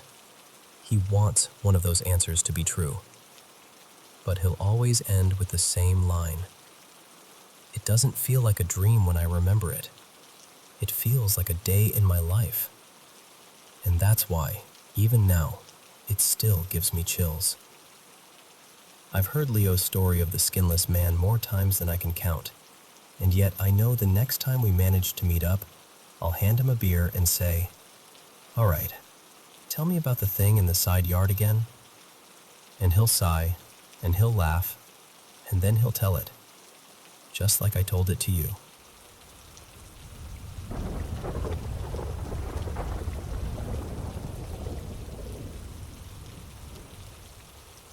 All right, let me just tell you this straight, like we're sitting over a coffee together. So, this happened years ago, back in 2006. I remember the timing really clearly because it was during the World Cup, the one where Zidane did that infamous headbutt. That's basically how I timestamped the whole thing in my head. I was away with work, staying at this old country hotel just outside Leeds, Rosebridge Manor Hotel. Beautiful place from the outside, very postcard perfect, long driveway, big old trees, that sort of thing. I was there for a 3-day training course with my then employer. Nothing exciting, just corporate stuff. I checked in like normal. No alcohol involved, by the way. I'm not much of a drinker anyway, and I definitely hadn't had anything that night. They gave me room 214 on the second floor. The room itself was pretty standard. Bed, TV, tiny desk, slightly old-fashioned decor. The only thing I really noticed was how warm it was. It was midsummer, and there was no air conditioning. Just one of those useless little fans in the corner that seems to move hot air from one side of the room to the other. Anyway, night one. I get ready for bed, watch a bit of football, and eventually drift off. All totally normal. At some point in the night, I've no idea what time it was still dark. I became aware that I was awake, but my eyes were still closed. You know that odd in-between state where you know you're conscious, but you haven't moved yet? I was in that. And the first thing I noticed was the temperature. Remember how I said it had been too hot to sleep? Now suddenly it felt like someone had opened every window in the middle of winter. It was freezing. Not just a bit chilly, properly, unnaturally cold. I was under the duvet and still shivering. Then I got that feeling. You know when you just know someone else is in the room, even if you can't hear or see them yet? That heavy awareness, like the air's got weight to it. That's exactly how it felt. I was completely still, eyes closed, and my brain was just going, there is someone in here. On top of that, there was this strange smell. Not like damp or cleaning products, more like a metallic, sharp smell. Almost like blood, but I don't want to be dramatic. Just metal. Cold, stale, metallic air. And I know, these are all the cliches of a ghost story. Cold room, weird smell, sense of presence. If I was hearing this from someone else, I'd roll my eyes a bit too. But I'm just telling you what I actually experienced. So I'm lying there thinking, right, either there is someone standing over me, or I'm about to freak myself out for no reason. I decided to move. I rolled onto my back and opened my eyes. And I swear to you, even now, all these years later, I can still see it as clearly as if it was a photo. There, just a few feet above me, was the head and shoulders of a man. Semi-transparent. Not solid like you or me, but not mist either. Just there. Exactly like how they show ghosts on TV. You can see the features, but you can also see through them. He was facing me, looking straight into my eyes. His expression was not friendly. He wasn't screaming or anything, but there was this tight, angry look on his face, like he was absolutely furious that I was there. Dark hair, maybe in his 40s or 50s, old-fashioned shirt, collar slightly open. It all registered in a split second. And then he moved. He lunged towards me, still just head and shoulders, but he rushed forward, closing the distance between us. It wasn't slow or floaty. It was sudden and deliberate, like he'd decided, you, out. And here is the part I still can't explain about myself. I literally rolled onto my side, squeezed my eyes shut, and thought, I'm not doing this. I'm going back to sleep. And that's what I did. As if that's a normal reaction when an angry ghost flies at your face. The next morning I woke up and the room was warm again. Sunlight coming in through the curtains, birds outside, all very ordinary. And I immediately started rationalizing the whole thing. You know the drill. You were half asleep. It was a dream. You imagined the cold, the smell, the man. You've seen too many horror movies. Get a grip. I basically talked myself out of it in my head. By the time I went down to reception, I'd mostly filed it under weird, but whatever. So I'm sitting in one of the armchairs in the reception area, waiting for the others from my course to come down. I remember scrolling through my phone, half awake, half people watching. Behind the desk were two receptionists chatting to a guest who was checking out. I wasn't paying attention until I heard one of them say, in this cheerful voice, "Oh, and did you sleep all right? You weren't in 214, were you? That one's got our ghost." You know that feeling when every hair on your arm stands up at once? Yeah, that. I stayed completely still and kept my eyes on my phone, but my ears were doing all the work. The other receptionist laughed and started explaining. "We've got this regular visitor," she said. "An older man. Head and shoulders, sort of appears just above the bed, looks very cross. He used to own the house when it was a private manor, and he absolutely hates people in that room. If someone's in his bed, he sometimes rushes at them, puts the fear of God into people." I'm sitting there thinking, "You're kidding me." She went on. 214 was apparently his favorite room when he lived here. Every so often, guests say the room goes freezing cold, they smell something strange, and then he appears over them and kind of lunges. We've had a few requests for room changes because of him. Everything she said matched what I'd experienced. The cold, the smell, the head and shoulders thing, the angry face, the rush towards me. And of all the rooms in that place, she named my room. At that point, the other guest wandered off towards the door, and I just couldn't sit there anymore. I got up, walked straight over to the desk and said, "Sorry, I probably shouldn't admit this, but I was in 214 last night." Both receptionists looked at me. One of them raised her eyebrows, sort of half amused, half expecting what was coming. So I told them. I told them about waking up freezing cold, the metallic smell, opening my eyes and seeing this angry man's head and shoulders above me, and him rushing forward. And I admitted the stupid part, that I just rolled over and went back to sleep. They didn't look surprised, not even a little bit. One of them nodded and said, "Yeah, that's him. Same as everyone else describes. You're not the first, and you probably won't be the last." I asked if I could change rooms for the rest of my stay, and they were completely fine about it. Almost too casual, actually, like this was just part of the job. They moved me to a different wing of the hotel, and the rest of my nights there were totally uneventful. No ghosts, no cold, just normal, creaky old building stuff. Of course, after I got home, curiosity got the better of me. I looked the place up and found out that it's considered a pretty haunted hotel. There's an actual backstory about the original owner, various sightings, and they even do ghost tours and ghost hunting evenings there now. But those receptionists had no idea who I was. They didn't know what I'd seen. which room I'd been in, or even that I was listening. And yet, they described in detail exactly what I'd experienced, right down to the way he appears and the room he favors. That's the bit I can't rationalize away. And maybe this is another weird part of it. Growing up, my Aunt Laura always swore she'd seen a couple of ghosts in her life. I used to listen, half fascinated, half skeptical, thinking, yeah, okay, sure, maybe. It did make me wonder, though, whether only some people can see these things, or whether it's just a case of being in the wrong place at the wrong time. Or the right place, depending on how you look at it. All I know is that in the summer of 2006, in room 214 of a hotel outside Leeds, I saw something I cannot explain away.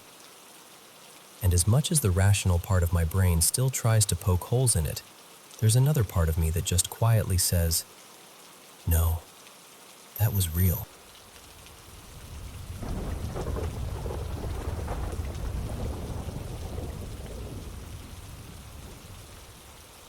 You ever hear about a place so talked about that it starts to feel real, even if you can't prove it is? Okay, so there's this story people in Japan mention, like they're trying not to wake it up.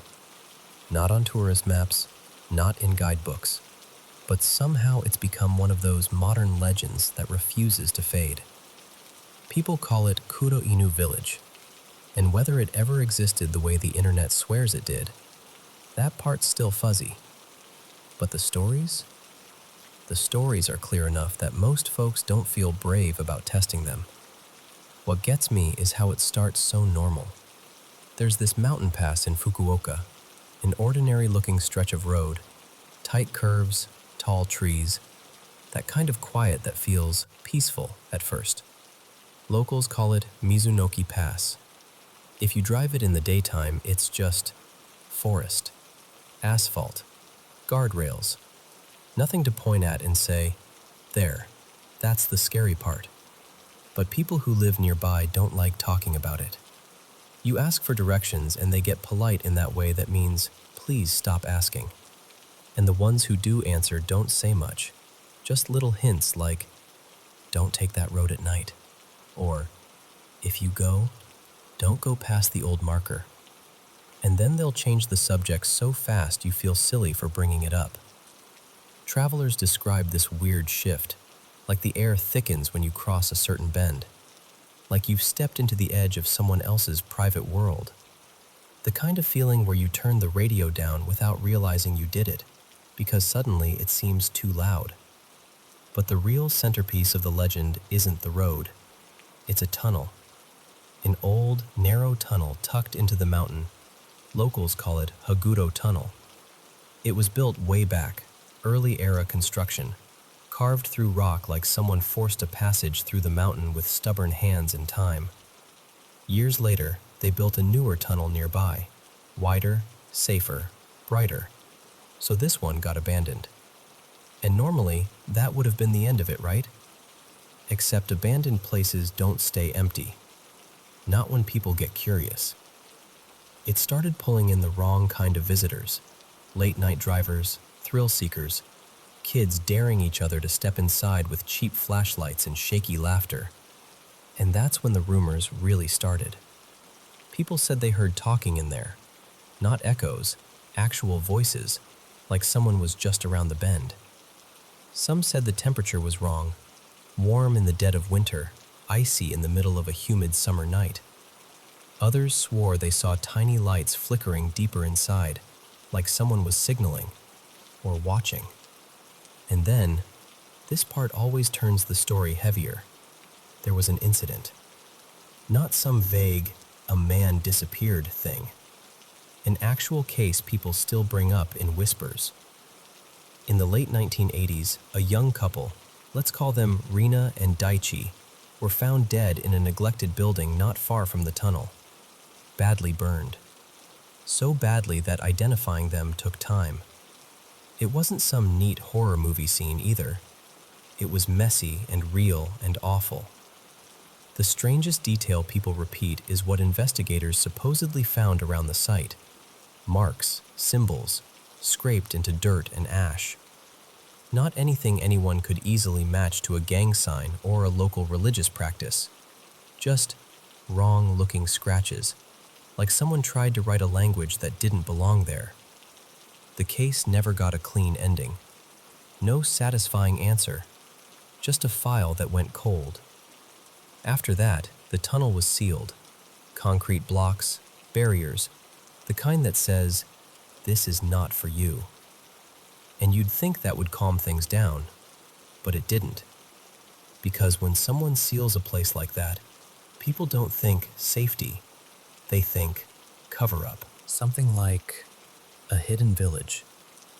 And this is where the internet takes the wheel. In the early 2000s, an anonymous poster on a Japanese message board wrote this long, breathless account claiming they'd gone beyond the tunnel, past where the road is barely a road anymore, and found a village tucked deep in the mountains. They said there was a wooden sign at the entrance, old, weathered, like it had been there a long time, and it read something like, "Beyond this point, the law does not reach." No protection, no rules, no help if something goes wrong. That single detail, more than ghosts, more than curses, lit people up. Because it's not just scary, it's personal. It implies there's a place where nobody has to answer for what they do to you. The post spread, then more posts appeared. Some probably copycats, sure. Some maybe people stacking lies on top of lies. But over time, the details started lining up in this eerie, consistent way. People who entered didn't come back. Phones lost signal the closer you got. There was supposedly an abandoned car, a pale sedan, half off the road, banged up, stained, like it had been dragged through something it couldn't survive. Someone claimed there was a lonely public phone near the sealed tunnel that rang at exactly 2:13 a.m. And if you picked it up, the voice on the other end didn't say, "Hello." It said your name. And the most unsettling part, the part that made the legend stick, was this. If you were chased out there, it wasn't by spirits.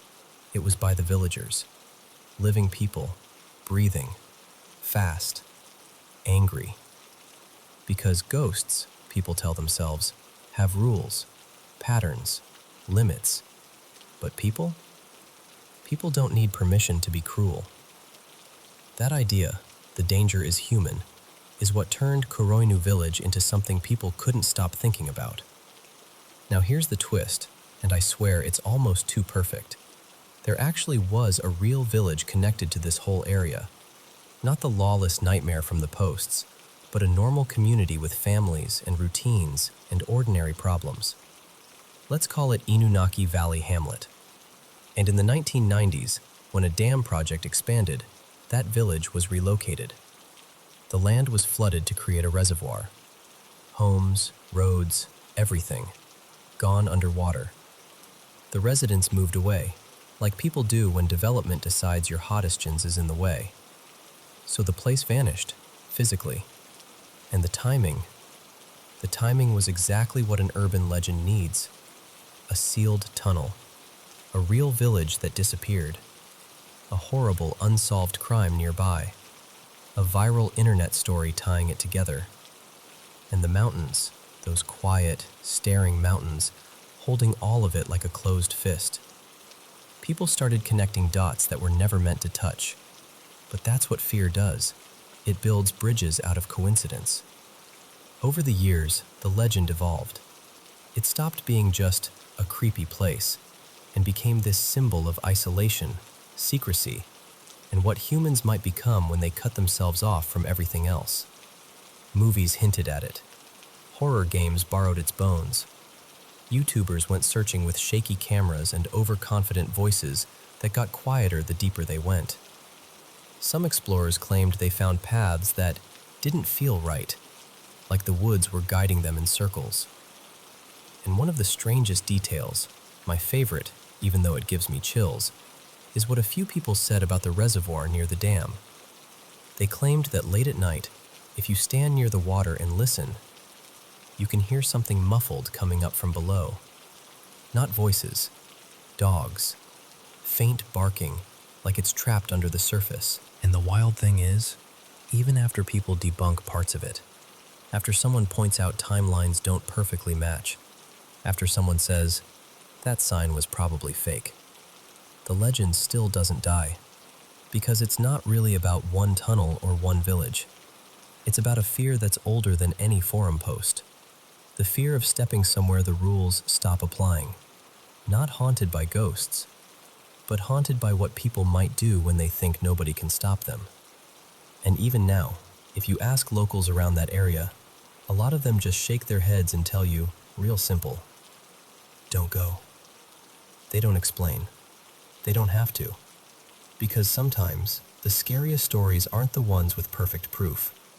They're the ones that stay half out of reach, stitched together from whispers, bad memories, coincidence, and silence, leaving your imagination to fill in the parts you wish you didn't see.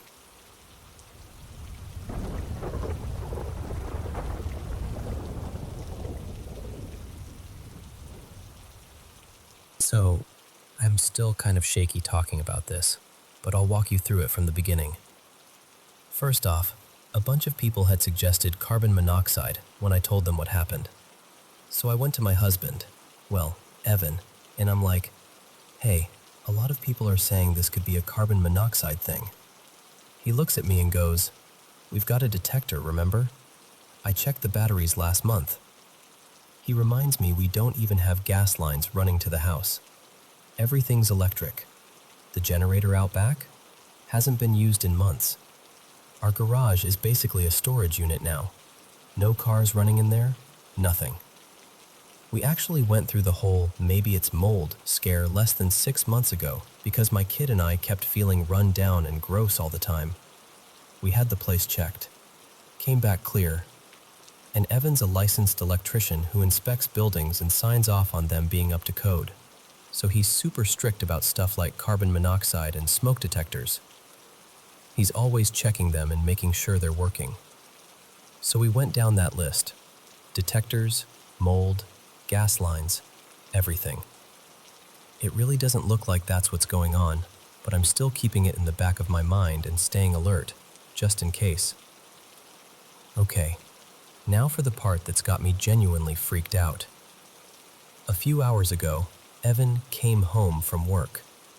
It was earlier than he usually gets in, but he'd told me it was a training day, so I wasn't surprised.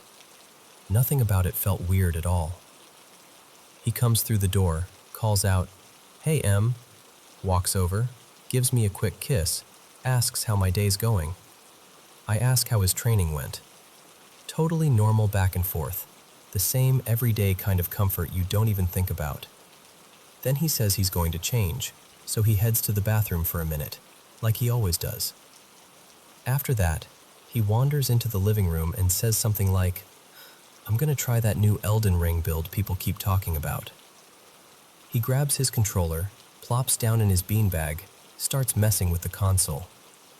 Very ordinary, very him. I wander off into the other room and start scrolling on my phone. Social media, nothing interesting. I'm just zoning out. After a while, I realize the house is really quiet. Like, too quiet for someone supposedly playing a video game. So I call out, "Babe?" Nothing. So I try again, louder this time. "Babe?" Still no answer. At this point I'm thinking, okay, maybe he passed out in his beanbag. Wouldn't be the first time. So I walk into the living room. And he's not there. Beanbag is empty. TV is off. Controller's on the table. Now I'm confused, but I'm not panicking yet. I check the kitchen. Not there. Our bedroom. Not there. Bathroom. Empty. I do a lap through the house. Kids' room, office, guest room. Nothing. I think, okay, maybe he stepped into the garage or backyard without saying anything.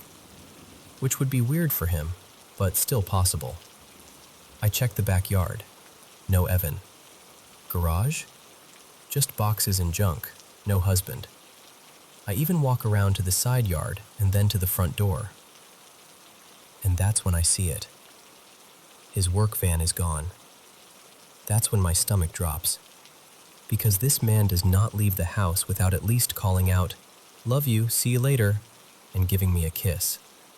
Not once in all these years. Not his style at all. So now I'm like, did he really just walk out without saying goodbye?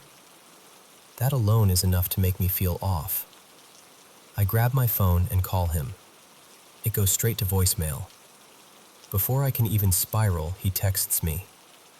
"Hey, everything okay?" Am I okay? Babe, where did you go?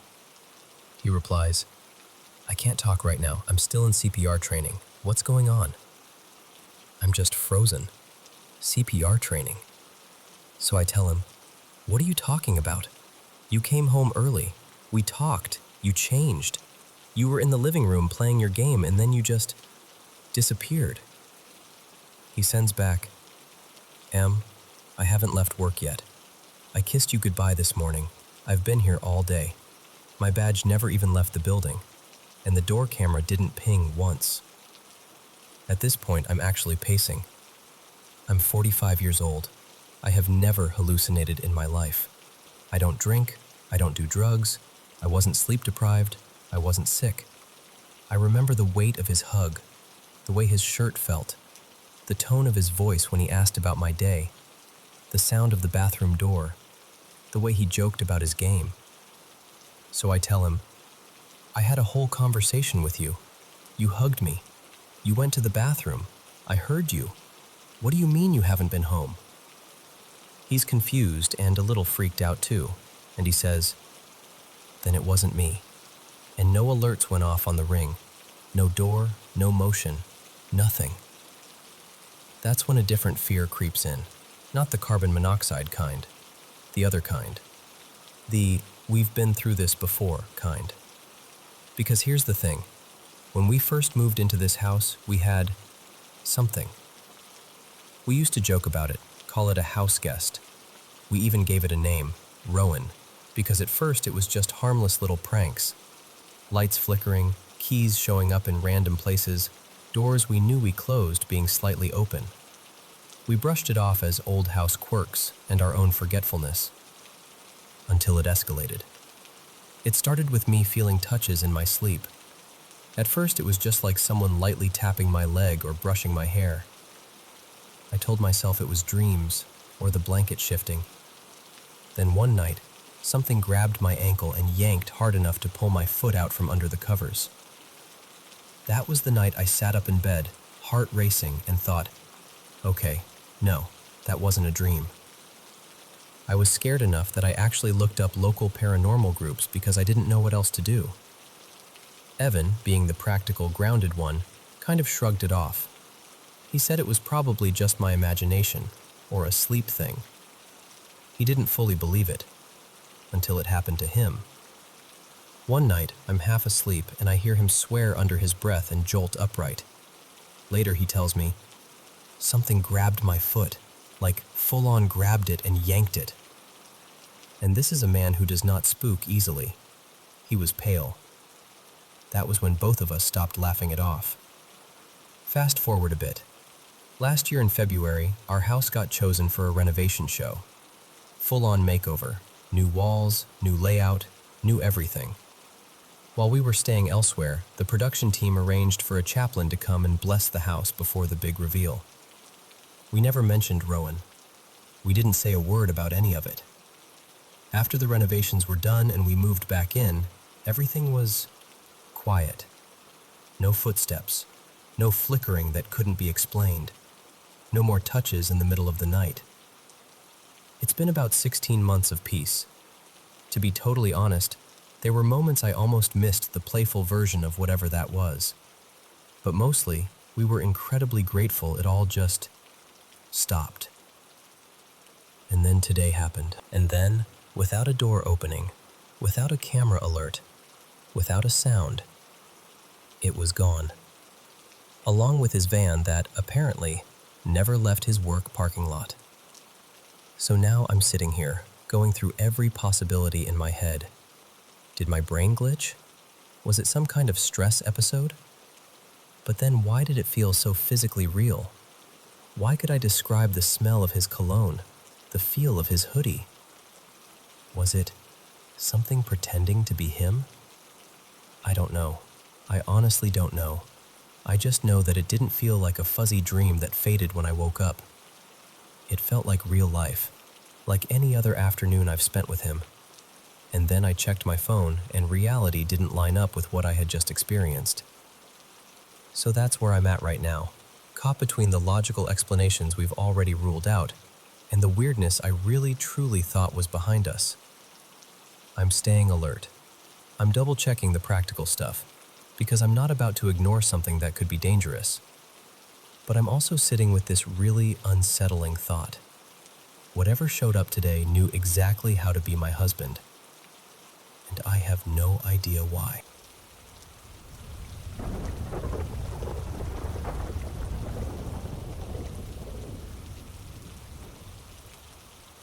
Okay, so first, a little context, because the where matters here. I live just outside Cincinnati, but not the Ohio side.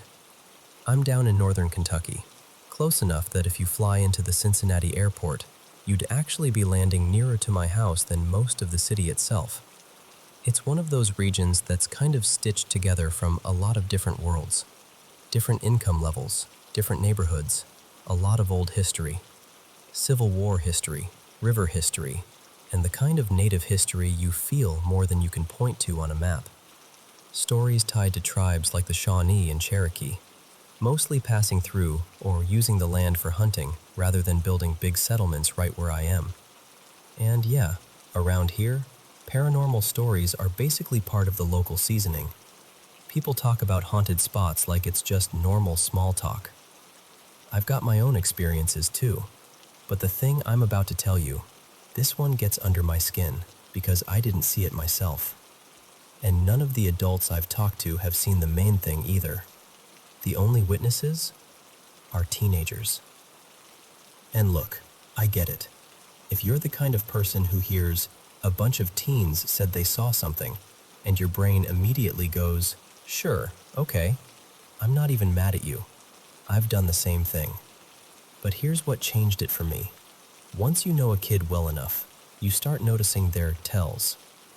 Teenagers can be slick, but most of them don't have the patience to build a consistent lie over time, especially not when friendships fracture and they stop coordinating with each other. If anything, kids accidentally reveal the truth when they don't mean to, because they're still learning how to mask things. So, here we go. My son switched schools and met a group of kids who lived in a nearby trailer community. And before you picture some run-down, busted-up place, no. This one looks, honestly, kind of nice. Clean lots, decent upkeep. It had a basketball court, a playground, long looping streets where kids could ride bikes and mess around without constant traffic, and these open grassy areas where they'd set up little games like it was their own neighborhood park system. My son was thrilled. He wanted to be there all the time. Before long, I became the regular chauffeur. That was my role. Drop him off, pick him up, sometimes take a few of the kids with us on day trips. Movies, hiking, mini golf, whatever. My whole thing as a parent is balance. I want my kid to have experiences, and I want him around friends in more than one environment. And it was during those car rides, windows down, kids talking over each other, that I started hearing it. At first it sounded like typical spooky kid talk, like, oh dude, you know what's in the woods, that kind of thing. But eventually I got upgraded to, all right, mister, is cool, and I started getting the full version of the stories instead of the edited, half-mumbled ones. Now, in this trailer community, there's this oddly placed strip of woods. Not a forest, not some big nature preserve, just this patch. Maybe about an acre wedged between two homes near a bend in the road, and then it narrows into this thin, stretched-out line of trees running behind the trailers for a good quarter-mile. It's also the side closest to the interstate, so I always assumed it was left there as a sound buffer, like nature's little noise wall. One of my son's closest friends, let's call him Mason, lived in one of the trailers right beside that wooded patch. And that matters later. And that's where the stories start getting weirdly consistent. They told me about seeing tall, dark shapes standing at a distance, like a person, but wrong. Not just a dude in a hoodie, more like a silhouette without detail. No face, no clear outline of clothes, just a vertical, humanish absence. And they'd blink and it would be gone. They told me about noises too, growling sometimes, wailing other times. And then the worst one, mimicry. A voice calling from deeper in the trees. Sometimes it sounded like one of their friends, sometimes like somebody's mom, sometimes like a little girl they didn't recognize. One kid swore he heard a baby crying out there, like right past the tree line, like it needed help. But the voice always had the same purpose, drawing them in. And then there were the marks. This is the part where I got a little colder about it, because a couple of them, more than one, showed me scratches and red welts after they'd gone near that patch. And what creeped me out was the pattern they themselves noticed. It tended to happen to the kid who was the weak link that day. Like the smallest one, the one who was already jumpy, the one who'd been having a rough time at home, or the kid who went in there angry, grieving, stressed out. Like it wasn't random. Like something was picking the easiest target. Naturally, the kids had a name for it. They called it a skinwalker, which, yeah, I'm aware that's not really culturally accurate for Kentucky woods. I think it was just the monster of the moment, the label they had available. But even if the name was wrong, the fear didn't sound pretend. At first, it was all coming from one big friend group, and I told myself, okay, sure, they're hyping each other up. They've created a shared urban legend. Kids do that. But then the group blew up. Teen drama. Friends splitting into enemy camps, backstabbing, the whole exhausting thing. And my son, being who he is, still tried to stay friendly with people on both sides. So I'd hear stories from kids who were no longer speaking to each other. And that's what got me. Because they weren't comparing notes anymore, but they were still describing the same things. Same patch of trees, same distant figure, same voice calling you in, same tension. Then Mason told me something that made my stomach drop. He said he'd seen that same tall, dark, featureless figure inside his house, in the corner of his bedroom. Not outside, not at a distance, in his room. Like it had crossed whatever line existed between the woods and everything else. And that was the moment my brain started making connections I didn't want to make.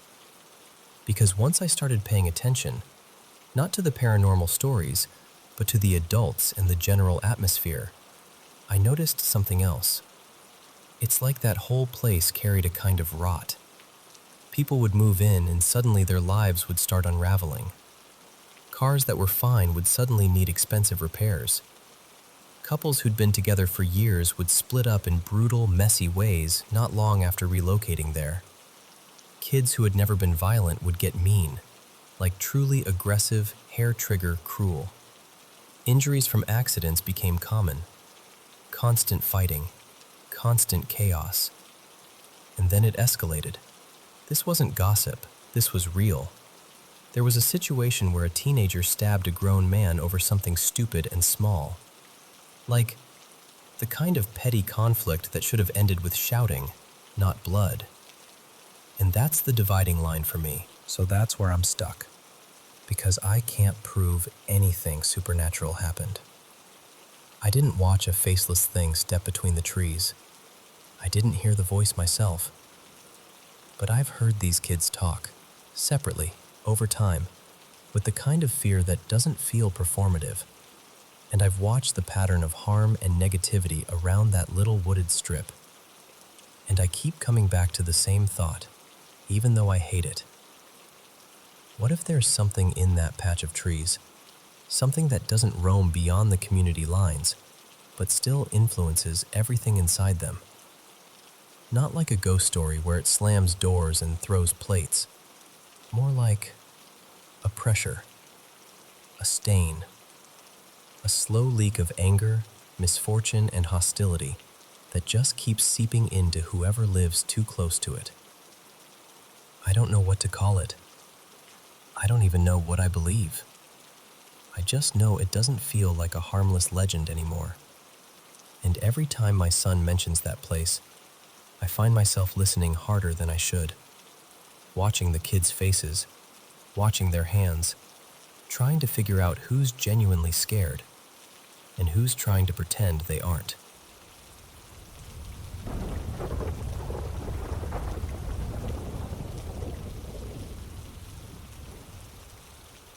Hey, so I don't really know the right way to say this without sounding dramatic, but I'm just going to be honest with you. I've always had this feeling that the place I grew up in, it's got something heavy hanging around it. Like the land itself is carrying a mood, and sometimes it slips inside the house with us. Not every day, not even every week, but often enough that you start watching corners without realizing you're doing it. My grandpa, well, my pap, Eddie, used to talk about seeing people who weren't there.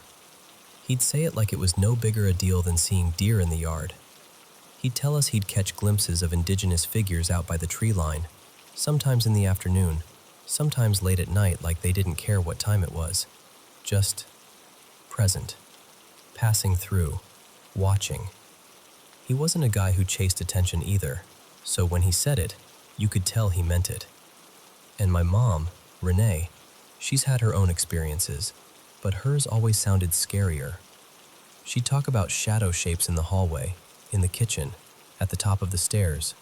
Not, maybe it was the light type stuff. More like a presence that made her stomach drop. There were times she got so freaked out she'd go sit outside on the steps just to breathe and calm herself down, like she'd just walked out of a fight she didn't want to be in. Behind our house, there's this patch of woods. Nothing special to look at, honestly. Just trees, leaves, old brush. That quiet that feels thicker the deeper you go. But there are these small raised mounds back there. They're not huge, and you might not notice them if you weren't looking. But once you know they're there, you can't unsee them. Pap Eddie always said those mounds were burial grounds, or at least connected to something that should be left alone. And as a kid, you know how kids are. Part of you is scared, but a bigger part of you is like, prove it. Like the world is a mystery box and you're allowed to pry it open. I used to escape into those woods a lot. It felt like my own little hiding place. Like if I couldn't control anything else, at least I could control where I walked and what I found. One afternoon, I'm guessing I was 8, 9, somewhere around there, I went back there with a stick. It was late autumn, the kind of day where everything smells like damp leaves and the sun is already giving up early. And I stood over one of those mounds and thought, just a little, just to see. So I started digging. Not deep, barely anything, a few inches tops, just scraping and pushing loose dirt aside like I was looking for treasure. And then, everything changed so fast it still makes my skin tighten when I think about it. The air dropped cold. Not like it's fall cold. Like the temperature got pulled down around me in one clean motion. My cheeks went numb. My hands felt stiff. It was so sudden it made my eyes water. Then the birds, crows I think, or maybe blackbirds, just showed up. Like the trees had been empty and someone flipped a switch. They filled the branches above me, and the sound got loud in that ugly way, like yelling layered on yelling. It felt aimed. Like it wasn't random nature noise anymore, it was reaction. The wind kicked up too, whipping through the leaves, pushing against my shoulders. And I remember this weird, irrational thought. They know what I'm doing. So I stopped digging, froze, and just listened. And I swear, listen, I know how this sounds. I swear I heard something under the dirt. Not a voice, not words, more like a dry, delicate rattling. Like bone on bone, faint but unmistakable, right beneath where I'd scraped. My stomach dropped so hard I felt like I was going to throw up. In that moment, whatever it was, stuck to me. After that, life started sliding sideways. Not like lightning strikes every day, more like a long, steady drip of things going wrong, one after another, in ways that made you look up and go, "Seriously? Again?" My parents split up a couple years later. I'm not going to get into that because it's private and, honestly, we've all worked hard to heal. But the timing always felt like part of the same thread. Then the house started falling apart. Small things first, stuff breaking, leaks, repairs that never seemed to fully solve anything. My mom had to have surgery, thyroid issues, and even though she's okay in the "she's still here" way, it opened the door to a bunch of ongoing health complications. Nothing immediately life-threatening, but the kind of thing that drains you slowly and changes your entire routine. And me? I've battled my own stuff for a long time. Anxiety that feels like living with a siren in the background. Depression that turns the simplest tasks into a mountain. My room got messy in that way that isn't laziness, it's just a visible symptom. I bounced between jobs. I'd feel hopeful for a minute, then it would slip out of my hands again. I'm working on it now. I'm not saying this for sympathy. I just want you to understand the shape of it. Here's the part that messes with my head. I kept leaving. Like, not in the normal "I'm growing up" way. I mean leaving young, decisively, like my body knew before my brain did. When I was around 12, I moved away for a while to live with my dad, out of state. Later, as a teenager, I left again to stay with my girlfriend at the time and her family. At the time, I told myself it was love, or missing my dad, or needing a change. But looking back now, older, calmer, I can't help thinking, why did I feel such a strong pull to get out? I wasn't being abused. My mom loved me. The house wasn't bad in the normal ways. And yet, I kept choosing distance like it was survival. And then recently, this happened. We had our roof redone. Brand new, solid. We were relieved, like, finally, something fixed. And within a couple weeks, a dead tree came down in a storm and landed right over the spot where I sleep, right above where my head would have been. If the roof hadn't been redone, I don't even like finishing that thought. What's creepy is, we've had stronger winds before, big ones, the kind that make the house groan. That tree never fell then. But right after we fixed the roof, that's when it drops? It felt personal in this cold, silent way, like the house was saying, "Oh, you thought you were getting ahead?" And there are other stories too. I could seriously go on forever. Our old dog, Buddy, after he passed, there were things that happened that still make my throat tighten. And our other dog, Daisy, same kind of thing. Like the house couldn't just let grief be grief. It had to add a strange little punctuation mark to it. That's what I keep circling back to. The amount of it. The stacking. The way it doesn't feel like one bad year. It feels like a pattern with a personality. At the same time, I'm not some hardcore paranormal person. I'm not out here yelling "curse" every time a cupboard creaks. Part of me knows coincidence is real, and life is messy, and families go through things. But another part of me, the part that remembers the sudden cold and those birds and that dry rattling under the dirt, that part wonders if I stirred something up as a kid, or if something was already there and I just tapped on the wrong door. I've always been the kind of person who picks up on people's moods too. I can walk into a room and feel when someone's hurting, even if they're smiling. I don't know if that means I'm empathic, or if I'm just observant and anxious and wired to notice shifts. But it makes this whole thing harder, because sometimes I can't tell what's intuition and what's my own fear echoing back at me. So yeah, that's the story. I don't have a neat ending. I don't have proof. I just have a house that feels like it's holding its breath, a childhood moment that still feels too sharp to be nothing, and this long trail of misfortune that keeps nudging me like, look closer. And some nights, lying there, I catch myself thinking, what if the land remembers? What if the house remembers? What if I didn't just dig into dirt? What if I dug into something that doesn't like being disturbed?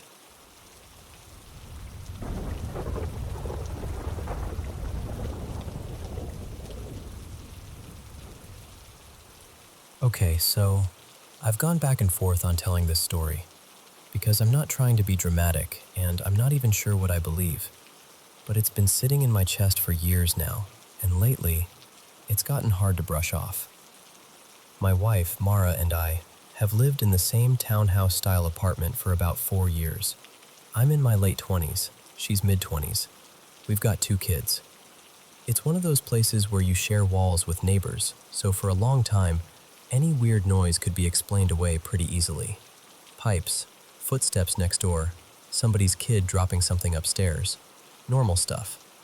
Except, not everything felt normal.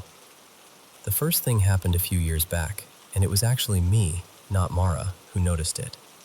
Our little boy, Eli, was obsessed with this stuffed puppy toy, one of those talking learning toys that sings songs and says the kid's name and all that. He'd sneak it into bed and stay up way too late pressing the buttons like it was his night shift job. So we started turning it off at night and putting it downstairs in a closet, out of sight, out of reach. It had been in there for days. No one had touched it. One night, I'm walking past that closet on my way to grab a glass of water, and I hear, clear as anything, this chirpy little voice from behind the door say, "Hi there." Not music, not a glitchy jingle, just that. I stopped dead. I stared at the closet like it owed me money. The kids were asleep. Mara was upstairs working. I opened the closet and nothing. The toy was buried under a couple other things, switched off like always. I told myself it was just a malfunction. Toys do weird stuff. Batteries die weird. Maybe it got bumped. But it planted a seed. After that, over the next couple years, we'd hear the occasional thump or footsteps. Sometimes it sounded like someone was on our stairs, like that creak, creak you get when a person is coming down carefully. But again, shared walls, connected units. I didn't want to be the guy blaming ghosts when it could have been our neighbors making a sandwich. What bothered me more was our cat, Juniper. She'd be totally calm, and then out of nowhere she'd freeze, puff up, and stare at the staircase like she was watching something walk by. At night, she refused to go upstairs. She'd sit at the bottom step, eyes locked upward, tail twitching, like, "Nope, not going up there. You can't pay me." Then there was this storm night, tornado watch kind of night. Mara has this routine she does because our area got hit bad once before. She sets up our little safe space with water, shoes, snacks, and a first aid kit. It's always in the same spot in our bedroom, right beside her desk. She goes to grab it, and it's gone. And I'm not talking misplaced. I'm talking she tore the house apart, checked closets, bathrooms, kitchen drawers, even went out to the car thinking she might have tossed it in there. Nothing. We write out the warning, and when it's finally over, we come out, exhausted, and the first aid kit is sitting exactly where it always is, beside her desk, like it never left. Mara just stared at it for a long time, like she was trying to decide whether to laugh or cry. And honestly, I didn't know what to say to her, because she had looked. I watched her look. Later that year, this is where it got harder to shrug off. I was in the kitchen again, grabbing water, and there's this corner you have to round to see into the living room. Out of the corner of my eye, I see what looks like someone peeking around that corner at me. It was hard to describe. Not a full person, more like a shadow shaped like a person. About the height Mara would be if she crouched a little. I turned fast, expecting to catch her messing with me. Nothing. I walked into the living room thinking, okay, she ducked back and ran to the couch. But the couch was empty. And then I realized she was upstairs, working. Same as always. So we got a small crucifix and put it in the bedroom. And then, not long after that, Mara saw something too. She was on the couch. I got up and walked toward the kitchen. Maybe a minute later, she sees a shadow kind of slide after me. Her first thought was the cat, because Juniper used to follow me everywhere like I was her emotional support human. But Juniper was asleep at the other end of the couch, out cold. Then earlier this year, we're sitting on the couch talking. No TV, no music, no distractions, just talking. And in the middle of my sentence, from the direction of my computer setup in the living room, we both hear a whisper. A very soft, very clear, "Hey." Mara's head snapped toward it instantly. I stopped mid-thought and just stared at her, because before she could even ask if I heard it, I said, "Yeah, I heard that too." That moment was, I don't know, it felt intimate in a bad way. Like whatever it was had decided to include us both in the same experience. This summer, Mara lost her wedding ring, one that had belonged to her grandmother. She took it off while doing something quick and set it on the coffee table. Later, she realized it wasn't on her finger and panicked. We searched like maniacs. Checked couch cushions, under furniture, the bathroom, the kitchen, everywhere. At one point, she went outside in the middle of the night to check the dumpster because she was terrified it somehow fell off while taking out the trash. And that's when Juniper disappeared. We think she slipped out when the door opened. Mara didn't see her in the dark. We searched for weeks. Posters, calling her name, checking shelters. She never came home. 3 days later, I walked into the kitchen and there was the ring. Not tucked under something, not half hidden, just sitting in the middle of the kitchen floor like someone placed it there and walked away. Mara didn't even cry at first. She just stared at it with this sick look on her face, like it wasn't a gift, like it was a message. And then, this part sounds ridiculous, but it happened exactly like this. The crucifix broke. Mara was sitting on the bedroom floor brushing our daughter Nina's hair after a bath. The crucifix had been resting flat on top of a bookshelf for months. Not near the edge, not precarious, just there. And all of a sudden it slid forward and fell. Not toppled, not maybe vibration. It moved like it was nudged. It hit the floor and the little Jesus piece snapped off. Now it's held on with one of Nina's hair ties looped around it, and I, because humor is my coping mechanism, started calling it Bungee Jump Jesus. Mara did not laugh, but she also didn't make me stop calling it that, which tells you how tense things were. After that, it was like the house got bolder. A book flew off a shelf in the living room when no one was near it. Eli's little piggy bank, one he'd made himself, fell off the top of the fridge. And then this keepsake bottle Mara had, an empty sparkling wine bottle filled with handwritten cards from friends from when her book got published. That one tipped over too, like something swatted it from the side. And then the most recent thing, just a few nights ago, Mara and I were in bed. The bedroom door was cracked open the way we always keep it. The hall outside was dark, and we both heard a groan. Not a creak, not a floorboard, not plumbing. A groan, like a person making a low, tired sound. We couldn't even tell if it was a woman with a deeper voice or a man with a higher one. It lasted maybe a second, and then nothing. But the silence afterward was worse, because we both froze at the same time. Like our bodies agreed. Don't move. Don't breathe. Listen. Nothing else happened. But I didn't fall asleep for a long time. We don't even live in that building. We're in the one next to it. But the buildings accept, so I don't know. I'm not saying I'm convinced of anything. I don't have proof. I'm not out here trying to start a haunting rumor. I just know what we've heard, and what we've seen, and how, little by little, it went from, probably nothing, to, okay, what the hell is going on in our home? And the worst part? It's not the loud moments. It's the quiet ones. It's when you're sitting on your own couch, in your own living room, and something you can't see leans in, close enough to whisper, like it's been there the whole time.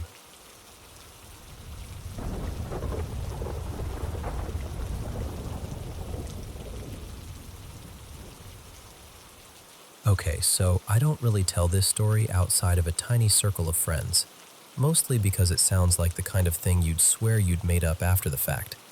But I swear to you, this happened. Back in the early 2010s, I was in college in Chicago. I lived on campus all 4 years, in this tall old dorm that had been standing forever, built sometime around the 1920s. Before the school bought it, it wasn't even a dorm. It used to be this busy downtown building with offices and little storefronts, so you could just feel the layers of time in it, you know? Like thousands of people had passed through those halls long before we ever showed up with ramen and laundry bags. Anyway, it's my junior year, late 2012, and I'm living in a suite with 4 other guys. We had this shared common room that we basically treated like our living room.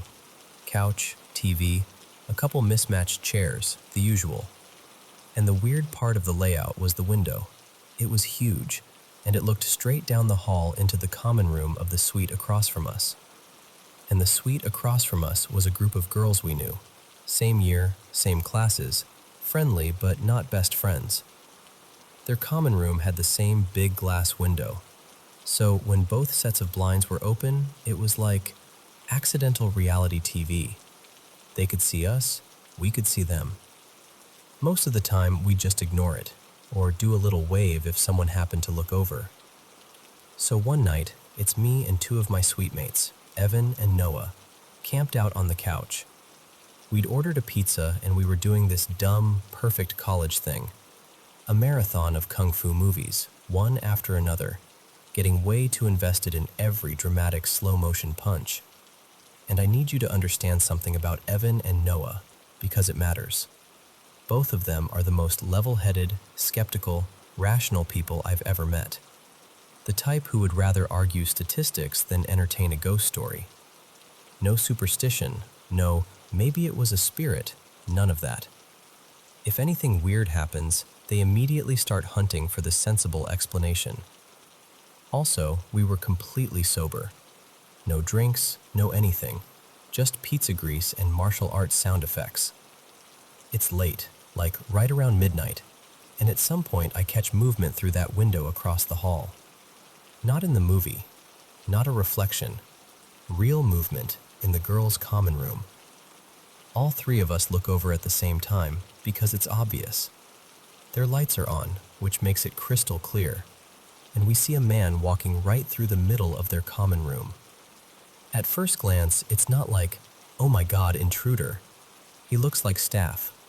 Late middle-aged, thinning hair, kind of stocky. He's wearing dark work coveralls and something like a utility belt, like keys or tools hanging off it. The thing is, staff wasn't supposed to be in the building that late. Maintenance and custodial people clocked out early, definitely before 9 p.m. And on top of that, the campus had just sent emails warning about people from outside slipping into dorms when doors didn't latch, wandering halls, trying handles. So the second we see this guy, the vibe in the room changes. I remember blurting out something like, "Why is a custodian in their suite right now?" Noah squints and goes, "Maybe they had a leak, like an emergency call?" And I'm like, "Sure, maybe." But it doesn't sit right, because we don't see any of the girls. No one's talking to him. No one's following him. He's just moving through the room like he has a destination. And I'm thinking, if this is some random guy who got in, or someone who shouldn't be there, those girls are our friends. We can't just shrug and go back to the movie. So we stand up immediately and head into the hallway. We step into the hall and look down toward the elevator bank. And there he is. Same guy, same coveralls, walking calmly toward the elevators like he's finishing a shift. We start moving faster. We're not sprinting, but we're definitely trying to catch up before he disappears into an elevator. We're maybe, I don't know, 15, 20 meters behind him, close enough that I can see the shape of his shoulders and the way his arms swing. Close enough that this doesn't feel like a trick of lighting. And I call out, loud enough to echo a little in the hallway. "Hey, sir." Nothing. So I try again, louder. "Hey, excuse me." Still nothing. No head turn, no pause, no flinch. Like we're air. And that right there is when my stomach drops. Because it's one thing if he's staff and just doesn't feel like dealing with students, but you still react when someone calls out in an empty hall. You at least acknowledge sound. He keeps walking. He reaches the elevator bank, and from our angle, it looks like he steps into one of the elevator openings. We rush the last stretch, and I'm already rehearsing what I'm going to say, like, "Sorry to bother you, but are you supposed to be here?" That kind of thing. But when we get to the exact spot, right where we saw him enter, we realize something that makes all three of us stop dead. He stepped into one of the elevators that doesn't work, one of the sealed ones, the gated, closed, unusable elevator shafts. And I don't mean the door was closing and we missed which one. I don't mean he slipped into a working elevator and we got confused. We watched him walk straight into the dead one, straight into where there shouldn't have been an opening at all. Evan immediately starts trying to logic it out. Maybe it's the angle, he says.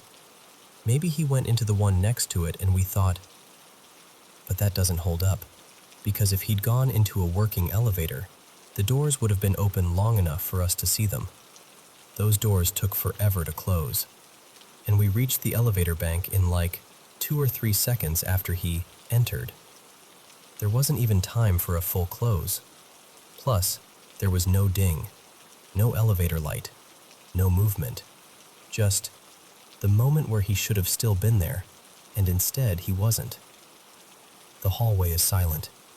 It's just the three of us standing there, staring at a sealed elevator like it's going to explain itself. I remember Noah saying, really quietly, "That's not possible." And the worst part? None of us could even pretend he looked ghostly. He wasn't translucent. He wasn't shimmering.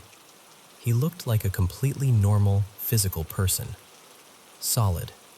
Real. Like you could have bumped into him. Except, he walked into a place a human being cannot walk into. The next day, I see one of the girls from that suite, her name was Tessa, in the lobby, and I'm still unsettled enough that I just go for it. I'm like, "Hey, weird question. Did you guys call maintenance last night? Like late? Around midnight? Plumbing problem? Locked out? Anything?" And the second I say it, her face changes. Not confused, more like wary. Like her brain wants to reject the question, but her body reacts anyway. "No," she says slowly. "We were all asleep. We had early classes." And she can see on my face that I'm not asking casually, so she goes, "Why?" So I tell her. I tell her about the guy crossing their common room and the hallway and the elevator. I keep it as grounded as I can, because even while I'm saying it, I can hear how insane it sounds. Tessa looks freaked out, like properly freaked out. But she tries to be practical too. She says maybe one of her suite mates called someone without telling the others. So she promises she'll ask. Later that day, she gets back to me. "So that's it. That's the whole story. No dramatic ending. No, and then the lights went out. Nothing like that. Just 3 sober, rational college kids watching a man walk into a sealed elevator shaft like it was the most normal thing in the world. And honestly, That's what still gets me. Not the idea of a ghost or a haunting or whatever people want to label it. It's that I saw a person where a person should not have been, and then he was gone. I've never had anything like that happen before or since. But that night still sits in the back of my brain like an unanswered question that refuses to fade.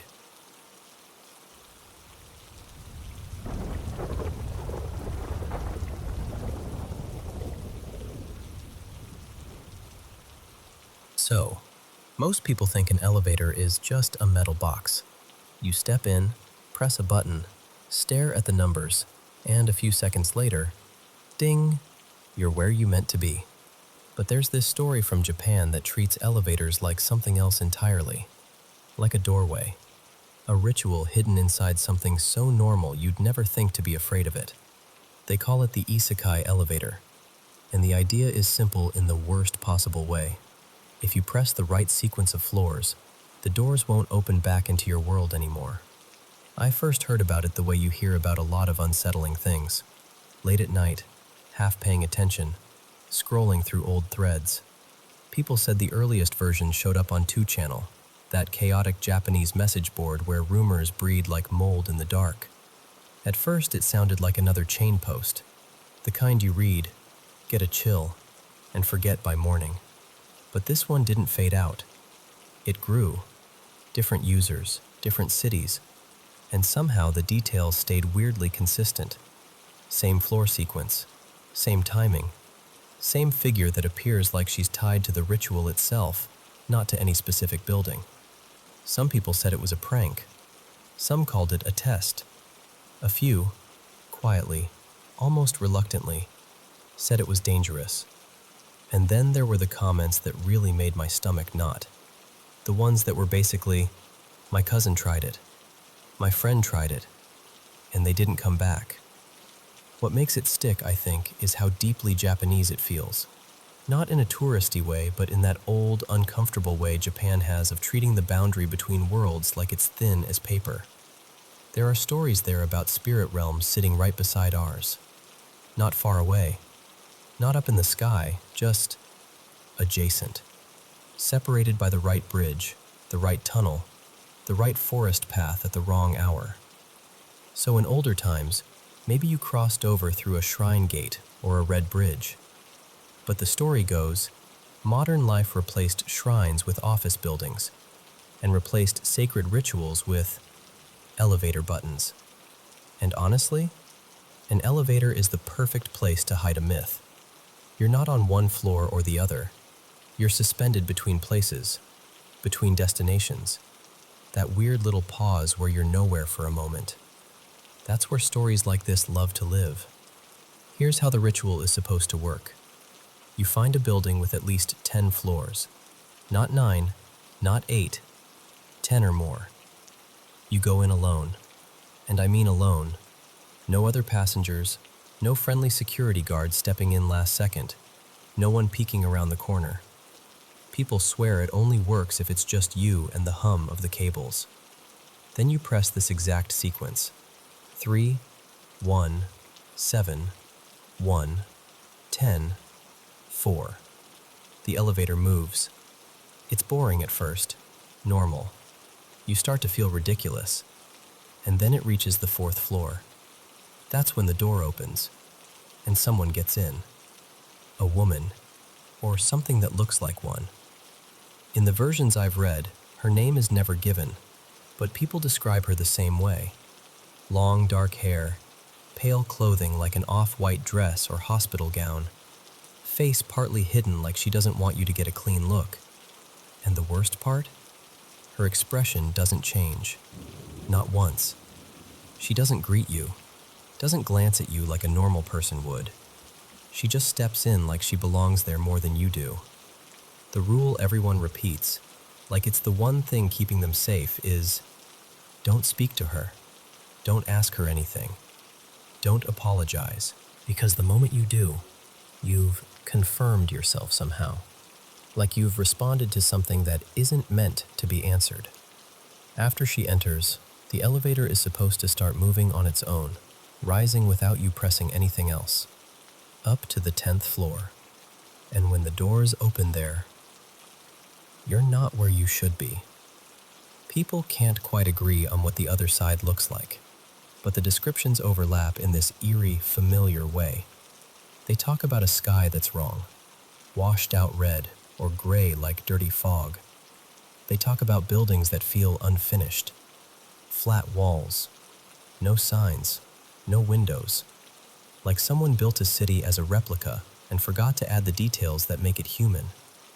The streets are empty, not quiet, empty, like everything has been cleaned and bleached and sealed. And there's this silence people mention that hits me harder than anything else. Not peaceful silence, the kind that makes you feel like sound is being swallowed, like the world itself is holding its breath. A lot of people say the first thing you notice is the feeling of being watched, not from one direction, but from everywhere, like the air has eyes.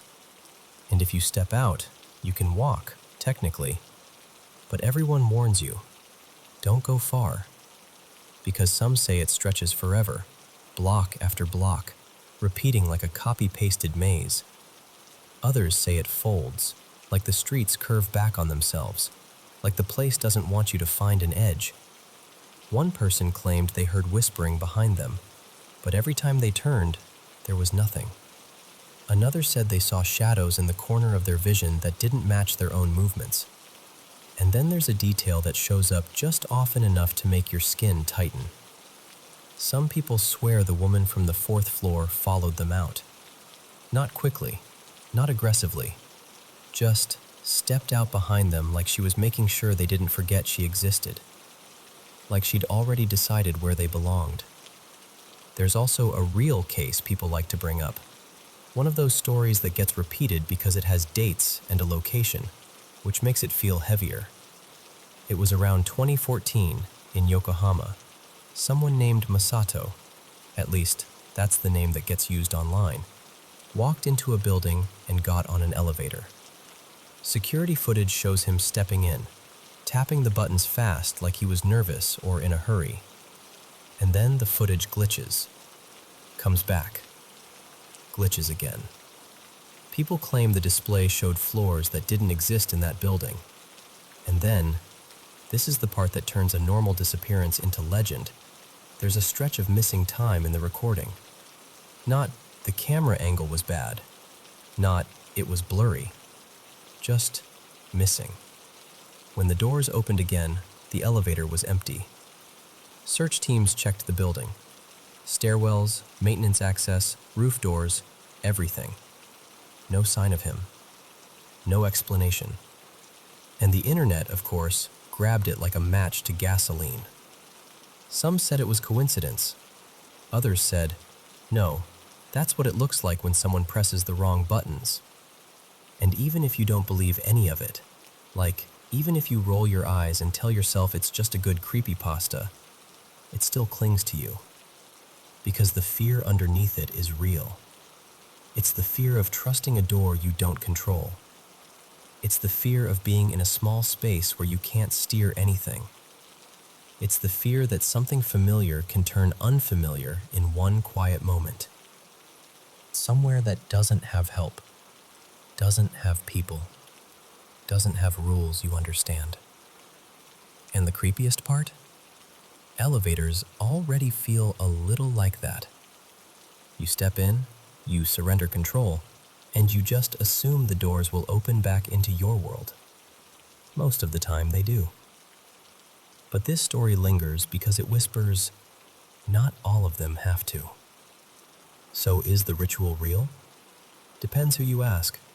Skeptics say it's folklore wearing a modern coat.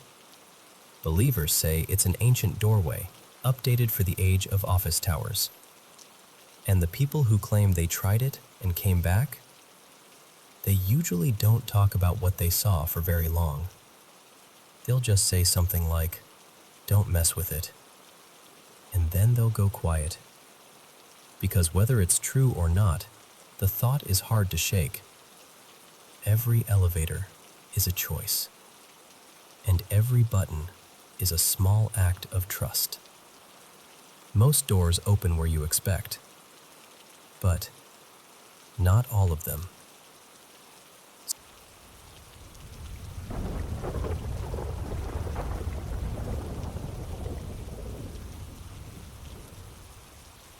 So, let me tell you about something that happened a few nights ago. Even now, just thinking about it, I can feel my shoulders tense up. It was a Thursday night, close to midnight. I was curled up on the old sofa in my little cabin, reading a book and trying not to think about the wind rattling the trees outside. It was one of those quiet nights where the whole house feels like it's holding its breath. And then, someone pounded on the front door. I actually jumped. The book slipped out of my hands and slapped onto the floor. No one ever comes by that late. Out here, in this area outside Hammervik, if someone's at your door after midnight, it's either an emergency or something you really don't want to deal with. My first thought was that maybe a neighbor's car had broken down on the road. So, a little worried but trying to be sensible, I got up and headed toward the hallway. The only light on was the lamp in the living room behind me, but the hallway outside the cabin has this cold fluorescent light that spills in through the glass of the front door. It lit up the veranda just enough for me to make out shapes. I stepped closer and peered through the little window in the door. What I saw made my stomach drop.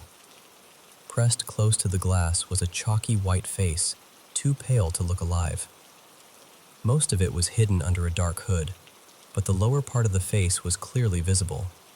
A wide mouth, lips almost too thick, and teeth that looked blackened and long, like they were rotting or sharpened. The chin was unnaturally long, smooth, completely hairless. It didn't look like any human face I'd ever seen. The eyes were in shadow at first, and honestly, I was grateful for that. I just froze there, staring. Then it hit me what I was looking at. I'd heard the stories. Everybody in the area has. Rumors about a creature wandering at night around Hammervik, and that its nest was somewhere deep in Norham Forest. People had found animals in the pastures near Bjorkdal, mutilated, drained of blood. The kind of thing people mention in low voices and then laugh off because it sounds ridiculous. They call it the vampire of Hammervik. And now, God help me, it was standing outside my front door. Before I could move, it spoke, this strange, guttural voice that sounded like it was dragging up the words from somewhere wet and broken. "Let me in. I'm freezing out here," it said. "I just need to borrow a phone." The way it talked, the mouth didn't move quite right. When it spoke, the lips pulled back too far, and I could see those long, black teeth. It wasn't a normal grin. It was like every word it said tasted bad. I stumbled backward and nearly bumped into the shelf behind me. My heart was hammering. The thing stepped closer to the glass, angling its face so I could see more. That's when I saw its eyes. Dark red rims around bloodshot whites, like they were raw from crying or not sleeping for years. And when it stared at me, it was like its gaze reached straight through the glass, trying to hook onto mine, drag me in. I could almost feel it pulling at my will, trying to reel me toward the lock. "Open," it rasped, more forcefully. "Open the door. I'm freezing. Help me." The handle on the door jerked, up and down, like it was testing the lock. The wood of the door creaked as it leaned its full weight against it. The whole frame shuddered. For a moment, I felt this awful urge to just do what it said. Open up. Let it in. A weird calm started to spread through me, like someone had turned down my fear with a dial. And then, almost like someone whispered it in my ear, I remembered. The crucifix. I tore my eyes away from that creature's stare. Honestly, it felt like ripping Velcro, and ran back through the living room into my bedroom. I could still hear the handle rattling, like it wanted to tear itself off the door. The pounding started again, harder this time, and the cabin walls trembled. In the bedroom, I yanked open the top drawer. Nothing. Second drawer. Socks, receipts, useless junk. My hands felt clumsy, like I was wearing gloves. Finally, in the bottom drawer, under a tangled scarf, my fingers closed around the cool shape of the crucifix. The door banged again. The sound echoed down the hallway. I wrapped the chain around my hand, clutching the little cross so tightly it dug into my palm, and walked back toward the hall. My legs were shaking. I could feel them. When I stepped into view of the door again, the creature was still there, pressed up against the glass. It looked even more desperate now, lips peeled back over those awful teeth. I held the crucifix out at arm's length in front of me. My voice surprised me. I didn't think I'd be able to speak, but the words just came. "In the name of Jesus Christ," I said as loud and clear as I could, "depart from here. Leave this place, you unclean thing." As I spoke, something strange happened. My right arm began to tingle, then thrum, like electricity running through it. A white glow started at my shoulder and moved down, pulsing toward my hand, into the crucifix. The little metal cross lit up, not like a reflection, but from within, like it had swallowed lightning. The hallway exploded in bright white light. It was like someone had set off a camera flash that never faded. The air felt charged, humming, and my arm pulsed like I'd grabbed a live wire. Outside, the light hit the creature full in the face. It shrieked. I'll never forget that sound. It let go of the handle and threw its arms over its head, stumbling backward off the porch. I could just make out its contorted shape, writhing in the glow spilling through the window. It scrambled to its feet, turned, and bolted down the path that leads from my cabin to the main road. In a few seconds, it was swallowed by the darkness between the trees. The only thing left was the echo of that horrible screech fading into the night. Slowly, the pulse in my arm eased. The light from the crucifix dimmed, then went out, leaving just the ordinary yellowish glow from my living room lamp. I stood there for a long moment, breathing hard, listening. Nothing. Just the wind in the trees again. The door handle was still, the wood no longer creaking. It was gone. After a while, I locked the door again, double-checked it actually, 2 or 3 times, and finally allowed myself to breathe properly. My hand was still trembling around the crucifix. My first thought was, I should call the police. My second thought was, right, and what exactly am I going to tell them? Hi, yes, hello, a vampire just tried to get into my cabin. In the end, I did call, but I said there had been an attempted break-in. I gave a vague description. Tall person in a hood, aggressive, rattling the door, then ran off toward the forest. They said they'd send a car to drive through the area and keep an eye out. I didn't mention glowing crucifixes or red-rimmed eyes. I may be scared, but I'm not stupid. The next night, when it was time to go to work, I realized something else. I work nights.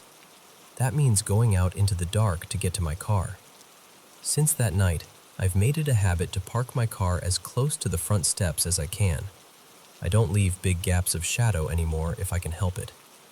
Before I step outside, I make sure the crucifix is in my hand, not in some drawer, not hanging on a hook. Right there, fingers wrapped around it. But I'll tell you this, especially if you live anywhere near Hammervik or those forests. Don't open your door after dark to anyone you don't recognize.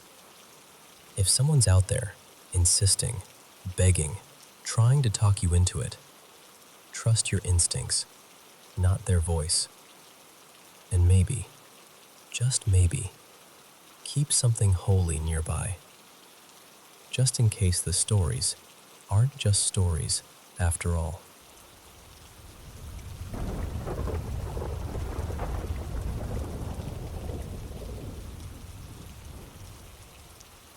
So, I've been turning this over in my head for years, and I'm just going to tell it the way it felt, because that's really the only way it makes sense. When I was a kid, my mom, her name was Renee, started dating this guy named Mark. He wasn't loud or obviously scary or anything, just his house felt off to me in a way I couldn't explain. And that's when something really weird started happening. Every time we'd go stay the night at Mark's place, I would sleepwalk. Which is wild because I'd never sleepwalked before that. Not once. It started maybe a few weeks after we began staying there regularly, and it kept happening. I'd fall asleep in my room. My room was at the far end of this long hallway that led straight to the living room. And then I'd wake up on the couch like someone had moved me there. Except nobody ever said they did. And I know what you're thinking. Maybe they carried me out there and I just didn't wake up. But I was the kind of kid who popped awake if someone even tried to reposition my blanket. The part that makes my stomach twist even now is what happened next. I'd wake up on that couch, confused, and I'd try to go back to my room. But the moment I stood at the entrance to the hallway, the doors would start moving. Like, by themselves. One would creak open. Another would softly close. And it wasn't all at once. It was staggered, like something was timing it. The whole thing would last maybe half a minute, 40 seconds. Never long, but long enough to feel endless. And while those doors were shifting, there would be these shadowy shapes, different heights, different builds, moving through the doorway gaps, but also through the walls like the walls weren't even there. I didn't see faces. I didn't see eyes. Just movement that didn't belong. I'd be frozen right there at the mouth of the hallway, like my body forgot how to work. And when I finally could move again, I'd just back up and crawl onto the couch and sleep there. I refused to walk down that hallway.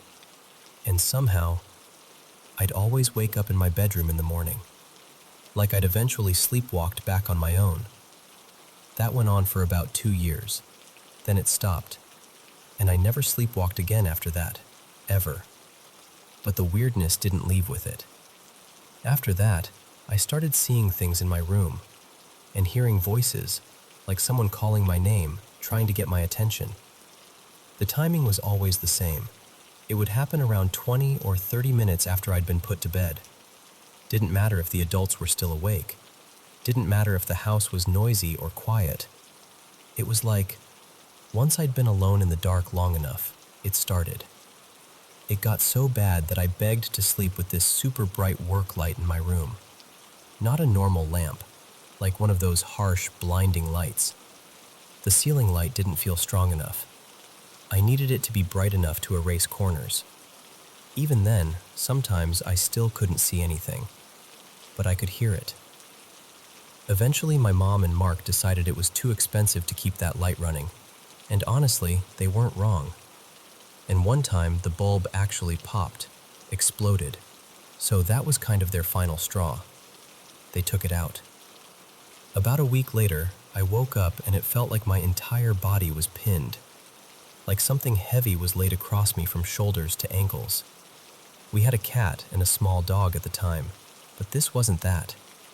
This was my whole body, like a full human weight. At first I couldn't see because it was dark and my eyes hadn't adjusted. And then they did. And there was a person on me. Not a shadow, not see-through, not ghostly. A full, solid-looking human being. Like if you turned a corner and caught a stranger in your room, and I watched this person climb off my bed, just calmly, like they weren't even in a hurry. Then they walked out through my bedroom door into the hallway. My mom didn't notice them. Not even a flinch. Nothing. And that's the part that really messes with me, because ever since that night, I still see that same person sometimes. Not constantly, but enough that I can't write it off as a one-time panic thing. I'll see them across a parking lot, in a grocery store aisle, behind the wheel of a car at a stoplight, just living like a normal person. They never look at me. They never acknowledge me, and nobody else reacts like they're there at all. Around that same era, I also developed this habit of talking in my sleep, sometimes laughing, sometimes full-on answering questions like I'm having a conversation. And once in a while, this sounds ridiculous, but I swear it's true. The voice that comes out doesn't sound like me. Like it'll be deeper or weirdly high, like someone using my mouth but not my voice. I know people can do strange stuff in their sleep, so I'm not saying that part is paranormal. I'm just saying it's another brick in the wall. Years later, when I was older, there was another stretch that ramped things up again. My stepdad, Derek, had a bad accident and messed up his knees. He was stuck mostly in the basement for a long while, so we basically lived down there with him. We'd all be in the basement, me, Derek, the pets, while the rest of the house was empty. And we'd hear things upstairs, like chairs scraping, footsteps, the TV turning on, stuff that sounded so normal that your brain automatically goes, "Oh, someone's home." Except we'd all be downstairs together, and there'd be no cars outside, no other people. The moment we'd go upstairs to check, it would stop. Every time. Like it didn't want to be caught. Not long after that, I started having these insanely vivid dreams. And they weren't random dreams. They were always something hurting me, like the dream had a purpose. And then I'd wake up with injuries where the dream said I got hurt. Scratches, bruises, sometimes in patterns that made no sense. One of the worst examples, I had a dream where I got shot. In the dream, it went straight through me, like in one side and out the other. And when I woke up, I had bruises on both sides of my body, lined up like a path, like something had traveled through. And I had no explanation for how I could have gotten them. I still get dreams like that sometimes, and I still wake up marked up sometimes. Then, the biggest real-life thing happened. In 2020, my mom, Renee, died from heart issues.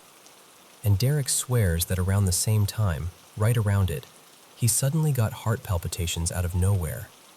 And then the hospital called him just minutes later saying they tried, but they couldn't save her. Like his body knew before his phone did. After she passed, I started hearing guitar music sometimes, just faintly. My mom played guitar a lot when I was growing up. It wasn't constant, and it wasn't like a full song blasting in the house, just little pieces, like someone remembering how to play. Derek started having his own experiences too, but not always at the same time I would. And he got really into protective stuff, crystals, smoke cleansing, that kind of thing. I wasn't really invested in that world, but he started doing it regularly, like he was trying to reset the atmosphere. And weirdly, it helped. A lot of the activity faded after that. Now it's mostly just two things. One, I still have those hyper-real dreams and sometimes wake up with scratches. Two, my closet door ends up open basically every night, even though I swear I close it every night. And it's not like there's anyone hiding in there. It's empty, and it's way too small for anything like that. And that's kind of why I'm telling you all of this. Because I don't know what category to put myself in anymore. Part of me believes the paranormal is real. Part of me thinks my fear of the dark is so intense that maybe my brain fills in blanks with monsters. And I don't want to be the person who's just paranoid and feeding myself a story.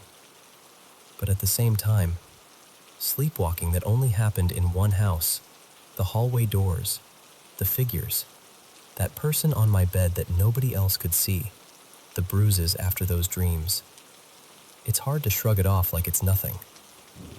So I guess what I'm asking is, am I just scaring myself?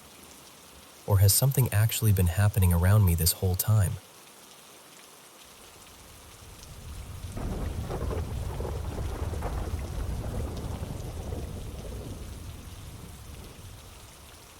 So, I don't tell this story to freak you out. I tell it because it's one of those memories that stuck to me, you know? Like it left a thumbprint. When I was 13, I was in a really heavy, lonely place. I was dealing with depression, acting out, flirting with anything that felt dark, just because I didn't know where else to put all that pain. I didn't fully believe in spiritual stuff, not in a committed way, but I was disruption enough to keep one eye open, if that makes sense. The thing is, my family always had little quirks. My mom, Marisol, could read people's emotions like a weather report, and she'd have dreams that came true later. Small things, but specific enough to make you pause. My older brother, Eli, used to talk about seeing things in the house, like shadows that didn't belong to anyone. Me? I never knew what my thing was, but my mom always warned me, very seriously, not to mess with anything malicious. She'd say, "You're like a lighthouse, you draw things in." I'd roll my eyes, but it always sat somewhere in the back of my mind. And then that Christmas, I got a Ouija board. Not from my mom, just to be clear. It was one of those gifts that slips through because someone thinks it's a joke. And at 13, I thought it was either going to be nothing, or it was going to be something big enough to finally prove everybody wrong. For about a week, nothing happened. I played with it alone in my room, stupidly, impatiently, doing everything you're not supposed to do. I'd rush, ask a question, laugh at myself, push it too hard, treat it like a toy. And honestly, looking back, that was the whole problem. I was messy and open and miserable. I was like an unlocked door in a storm. One night, I decided to do it right. I followed the instructions as closely as I could, took a deep breath, and called out, quietly, but with intent. And it was immediate. The temperature dropped so fast it felt unreal, like someone opened a freezer inside my bedroom. The sound changed too, like when you put on noise-canceling headphones and the world gets weirdly muffled. Then I heard this high ringing, sharp and loud, like it was inside my skull. And then the planchette slid to yes. I swear to you, the second it moved, my whole body went into panic. I wasn't excited anymore. I wasn't curious. I was terrified. I yanked my hands away and ended it in the dumbest way possible. Something like, okay, bye. And I shoved the board away like that was going to undo it. But the air didn't go back to normal. It got colder. Every hair on my arms stood straight up. And then, I know how this sounds, I do. I looked up at the mirror across my room, and I saw something behind me. Not like a full, clear movie scene. More like a shape that shouldn't have been there. Too tall, wrong angles, the kind of silhouette that makes your brain scream before you even understand what you're seeing. And the part that still makes my stomach twist is that it felt like it was coming closer, like it was leaning into the room with its arms open, like it wanted me. I ran. I sprinted down the hall in my socks, almost ate it on the stairs, and I barged into the living room trying to explain to my dad and my stepmom, Tessa, what happened. They laughed, like full-on, "You're watching too many scary videos," laughing. My dad, Reed, was the type who didn't believe in anything he couldn't hold in his hands. He called it nonsense, but even he made me pack the board up and bring it to my mom's house when I went there a couple days later. Like he didn't believe it, but he also didn't want it around. When I got to my mom's, she took one look at me and her expression changed. She didn't say, "What did you do?" She said, "Something's attached." Like she could feel it the way you feel a pressure shift before a storm. But I was so scared of disappointing her that I lied. I told her I was just stressed. I hid the board in my bag and tried to pretend I hadn't brought a whole nightmare into her home. That week, things got strange. All of us, my mom, my stepdad Jonah, even my brother, started having these dreams. Not identical, but close enough to make my skin crawl. There was a woman in them, mouth stretched too wide, like her jaw didn't fit right. She'd loom over us like she was leaning down from a ceiling corner. And the worst part was that she was screaming, but there was no sound, like watching someone scream underwater. We'd all wake up around the same time at night, too, Different rooms, same moment, like something nudged the whole house awake. And the dogs. Our dogs wanted nothing to do with me. They'd avoid me, hide under chairs, leave the room when I walked in. They acted like I smelled wrong. My mom started cleansing the house the way she always did when things felt heavy. Windows open, prayers, getting rid of old objects that felt off. She threw out random stuff that had been sitting around forever, like she was trying to remove every possible hook. Finally, after she confronted me, because I genuinely hadn't eaten properly in days, I broke. I sat at the kitchen table, shaking, pulled out the board, and told her everything. She didn't yell. She didn't shame me. She looked relieved almost, like, okay, we can deal with this now. Now I know what I'm fighting. She set up what she called a protected space. I'm not going to describe it like it's a how-to, because that's not what this is. But she took it seriously, like a mother putting on armor for her kid. She made it clear we weren't playing anymore. This was about closing a door I'd opened carelessly. Everyone left the house except me and Jonah. My hands were sweating so badly I could barely keep them steady. We put our fingertips on the planchette, and I remember thinking, please let this be nothing. Please let me have imagined it. It wasn't nothing. The planchette jerked hard, erratic, like it had a temper. It tried to slide off the board. It bounced through letters too fast to make sense.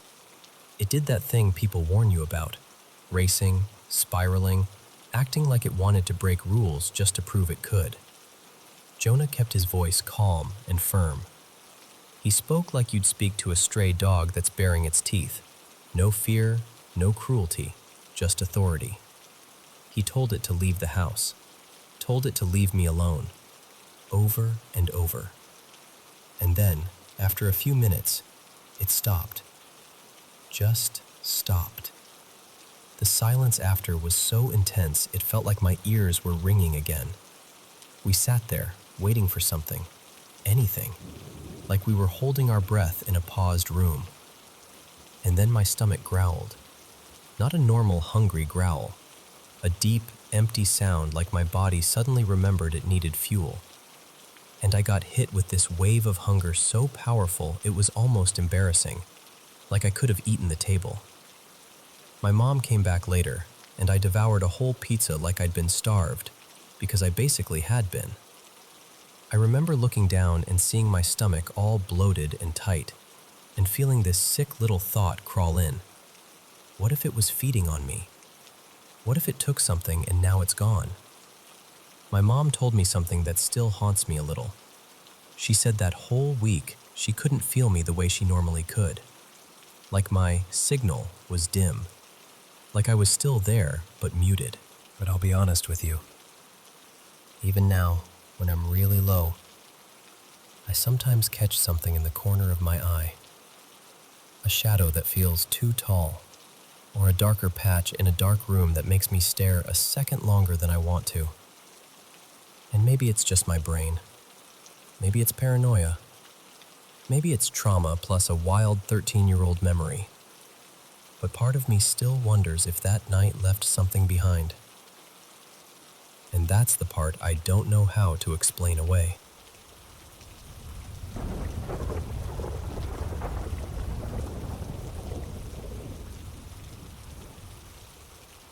So I've never really been the ghosts aren't real type, but I've also never been the person who swears up and down they've seen things either. I've always sat somewhere in the middle, like, hey, just because I haven't witnessed something doesn't mean it can't exist, you know? My wife, Lena, and I have been married a little over 10 years now. We've got 3 boys, 12, 8, and a tiny newborn who still feels brand new every time I look at him. We live in a rental out in the countryside of southern Alabama, the kind of place where the nights are so quiet you can hear the house settling and the bugs outside doing their thing. We rent the place from the original owner's son. The woman who actually lived here most of her life had gotten too frail to stay on her own, so she moved in with her family before we came along. She passed not long after we moved in, strangely enough, on the exact day of my birthday. That stuck with me. We've been here a little over a year, and for most of that time, nothing happened. Nothing I could point to and say, that was definitely something. But the house, it's hard to explain. It's a normal older home, built sometime around the late 60s. 3 bedrooms, 2 bathrooms, big living room, small kitchen, and a back utility room that I use as my workspace. It's not creepy on the outside. It's not falling apart. It just has a feeling, like it's been holding its breath. Last winter we found out we were expecting again. I'll be honest, I was hoping for a girl this time. But we ended up being blessed with another little boy, and he is perfect. He was born healthy overall, except for hemophilia, which runs in our family. Our middle son has it too. So it wasn't a shock, just something we already knew how to handle. But about a month before the baby arrived, I started noticing things. At night, after everyone was asleep, I'd be working or cleaning up, and I'd hear footsteps in the living room. Not little creaks, actual walking, like someone shifting weight as they moved. I kept telling myself, old house, pipes, wood expanding. Don't get stupid. I mentioned it to Lena, and she kind of gave me that look like, okay, sure. But even then, I didn't feel scared. If anything, it felt neutral. Like whatever it wasn't trying to threaten me. I even thought about putting up cameras inside, just to settle it in my own head. But I didn't. I didn't want to turn the house into a project, and I didn't want to stir up something that felt, honestly, kind of harmless. Then the baby was born. We spent a couple days in the hospital, and we finally came home, exhausted, happy, carrying bags like we were moving in all over again. And that's when it got weird in a way I still can't explain. While we're unpacking, my 8-year-old, Mason, walks into the living room holding an old photo. It's a picture of a baby.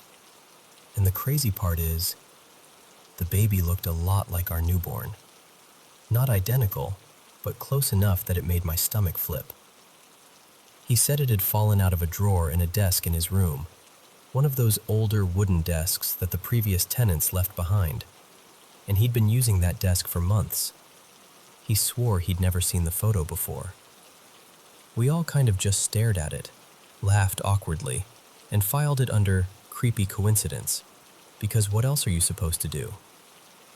But after the baby came home, that's when I started seeing shadows. And the thing is, it didn't feel hateful. It felt calm, almost familiar, like the sense you get when someone's in the room with you but you're not bothered by it. If I had to describe the vibe, and I know how that sounds, it felt feminine, like a woman or maybe a teenage girl. I never saw a face, never saw features, just shadow and presence and this odd calm that came with it. Until one night. 4 nights ago, I was in the kitchen making a quick snack before bed. Just normal, half-asleep routine stuff. And I noticed a shadow climbing up the wall near the dining area, like it was swelling outward, spreading. I turned to get a better look. And the second I did, my body knew something my brain hadn't caught up to yet. The feeling hit me in the gut first, like my stomach dropped straight through the floor. Pure dread. Not nerves. Not, I'm spooked. I mean the kind of terror where your body stops cooperating because it thinks you're about to die. This wasn't the smaller shadow I'd been seeing. This thing was massive. It blotted out light from 2 windows like it was standing directly in front of them, wide and heavy and wrong.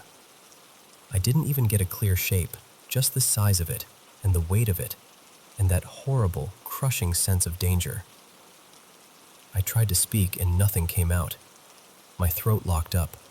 My eyes filled up and I started crying without meaning to, like my body just short-circuited. And then it was gone. It left as fast as it came, like it had stepped backward into nothing. And the second I could move again, I started yelling, screaming really, telling it to get out. I'm a Christian, and I didn't even think. I just reacted. I ordered it to leave in the name of Jesus Christ over and over. Lena came rushing out of the bedroom and found me standing there sobbing and screaming at empty air. She grabbed me, held me, helped me breathe. I know it looked insane. I know how that sounds out loud, but I also know what I felt. The next day, I sat my kids down and told them, carefully, what happened. I didn't want to scare them, but I needed to know if they'd noticed anything. And my oldest, Caleb, goes, dead serious. "Oh, I told you there's a demon in my closet. His name is Ethan." Like he was reminding me I forgot to buy milk. Apparently, he'd said it before, maybe once, months back, and I brushed it off because kids say wild stuff. But now he's telling me his closet door sometimes opens and shuts on its own. He says he's never seen anything, just that. And the most unsettling part? He wasn't scared. He shrugged like it was annoying more than anything. Then the next night, this is the part that messes with my head the most. I'm walking into the utility room with a handful of tools, and I feel a hand slide onto my hip. Not a grab, not a poke. More like a gentle, almost affectionate touch, the kind that makes you instinctively think, "Oh, that's my wife." I turned around expecting Lena. Nobody. And I know how crazy it sounds, but it didn't feel scary. It felt comforting, warm, like something trying to calm me down. So now I'm stuck with this weird split reality. One presence that felt peaceful for months, and then that one night, this enormous thing that made my whole body freeze in terror like it was hardwired into me. Ever since that night, the house hasn't felt the same. Even when nothing is happening, I feel on edge, like the air is too tight, like something shifted and didn't shift back. I'm not trying to record anything. I'm not trying to provoke it. I don't want proof. I don't want a picture or a sound clip that I can't unsee or unhear. I just want peace. And I keep wondering, did the baby's arrival change something? Did that new energy in the house draw attention? Was that photo a coincidence or a warning? Or just some strange thread connecting past and present? I don't know. I truly don't. I just know I have to live here for now. Rentals are scarce out here and everything is overpriced. So I'm doing what I can. Praying, keeping my head on straight, trying not to let fear take over my home. And if you're listening to this, I'm not asking you to make it worse. Please don't. I'm living it. I just want it quiet again. I want the house to feel like a house. That's all.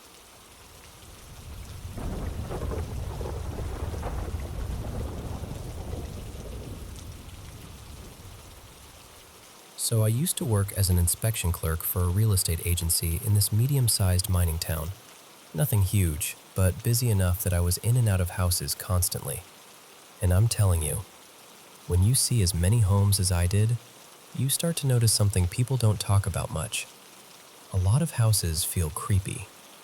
Not haunted creepy necessarily, just off.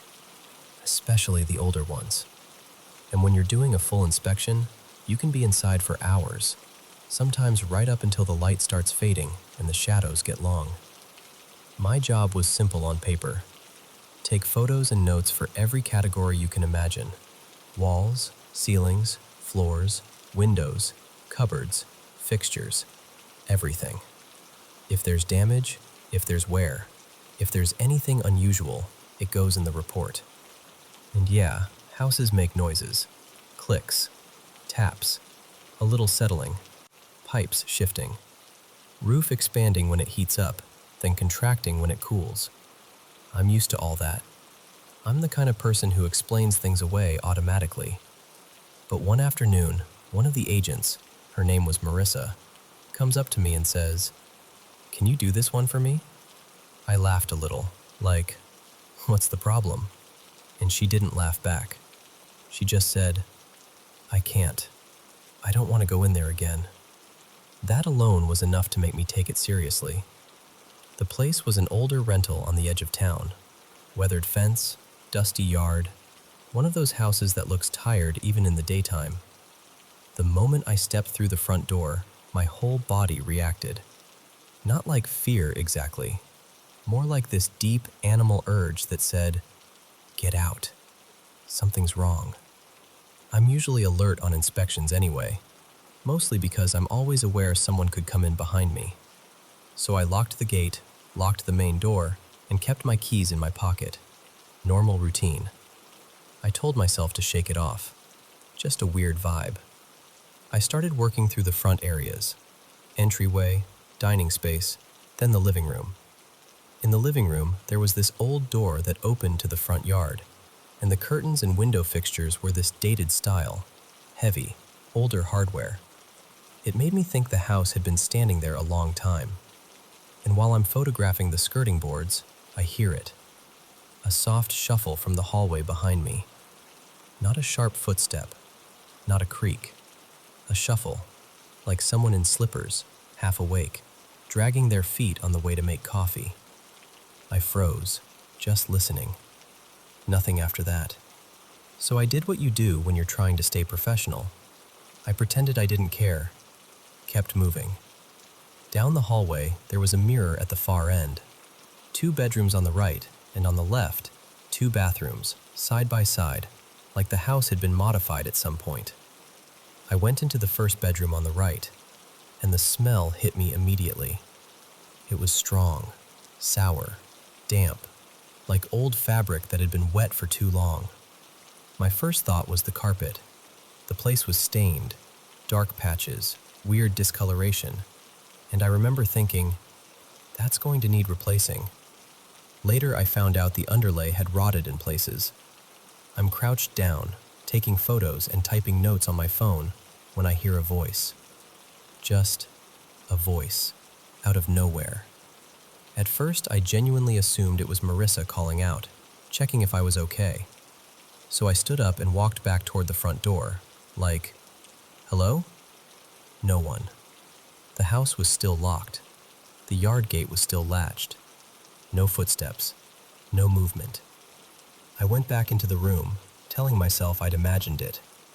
Then, while I'm looking down at a stain near the corner of the bed frame, I hear it again. A sharp, angry no. I stopped so fast, I swear my heart slammed into my throat. I just stood there, staring at the stained carpet like it had spoken to me. I scanned the room, closet, corners, behind the door, under the bed, anything that could hide a person. Nothing. I forced myself to finish the photos and backed out into the hallway. Next was the main bedroom. Bigger, quieter, less smell. I did the usual. Windows, walls, ceiling, wardrobe doors. Nothing happened in there, and that almost made it worse, because it felt like the house was holding its breath. I stepped out into the hall, looking down at my phone while typing, and out of the corner of my eye, I saw movement in the mirror. A figure. It looked like a person standing at the end of the hallway, just a shape, upright, human-sized. I turned my head fully to the mirror and... gone. I looked straight down the hall. Empty. I actually made this involuntary sound, like a little gasp I couldn't hold in, and then I let out this weird, nervous chuckle, like I could laugh it off and make it less real. Okay, I muttered to myself. All right. I moved to the next room, one that opened into a kind of entertainment area at the back. As I stepped through, I heard the shuffle again. This time it was closer, and it felt deliberate. I stopped and listened, completely still. And then the first bedroom door behind me slammed shut. Not a gentle swing, not a breeze. A hard, sharp slam that echoed down the hallway. I panicked, Full panic. I went charging back through the house, checking every room, every bathroom, every space big enough for someone to crouch. I even checked the back door and the yard, thinking maybe someone had slipped in somehow. Nothing. My hands were shaking. Then from somewhere in the house, a woman's voice, loud and commanding, barked, "Move." And I mean, I heard it. There was no maybe left. I stood there in the hallway feeling my skin crawl, and all I could think was, I'm done. I'm done, I'm done, I'm done. I headed straight for the front door. I didn't care about the rest of the inspection. I just wanted daylight and air and distance. As I reached the entryway, the bedroom door behind me, one I'd reopened earlier, slammed shut again. That was it. That was my limit. I stepped out onto the front path like the house had spit me out. I stood there for a second with my palms on my thighs, breathing hard, trying to get my nerves under control. I remember looking around like someone might see me and ask what happened, and I'd have to explain it out loud and sound insane. I whispered a quick prayer, something messy and rushed, not even sure what I was asking for, and then I forced myself back inside, because the job still had to get done. After that, it eased up. No more slamming doors, just faint shuffling now and then, farther away as I moved through the back area. Like whatever it was had made its point. When I finally finished and went to leave for real, I unlocked the front door and heard one last word in that same voice as before. Now. I didn't even argue with it. I just said, out loud, like I was talking to an impatient stranger, Yeah, I'm going. And I got out of there as fast as my legs would carry me. What I do know is this. He vanished for months. Rent unpaid, no contact. Eventually, he was evicted. After the maintenance crew finished up, one of the guys, Dale, caught me outside the office and said, "Mate, that house is unsettling." He told me his team had their own stories. Lights flicking on when nobody was near the switches, strange noises, low moans in the hallway. The kind of stuff people say half joking, but their eyes don't match the joke. These days, I heard the mine's rented out for workers. And honestly, I haven't checked in to see how it's going. Part of me doesn't want to know.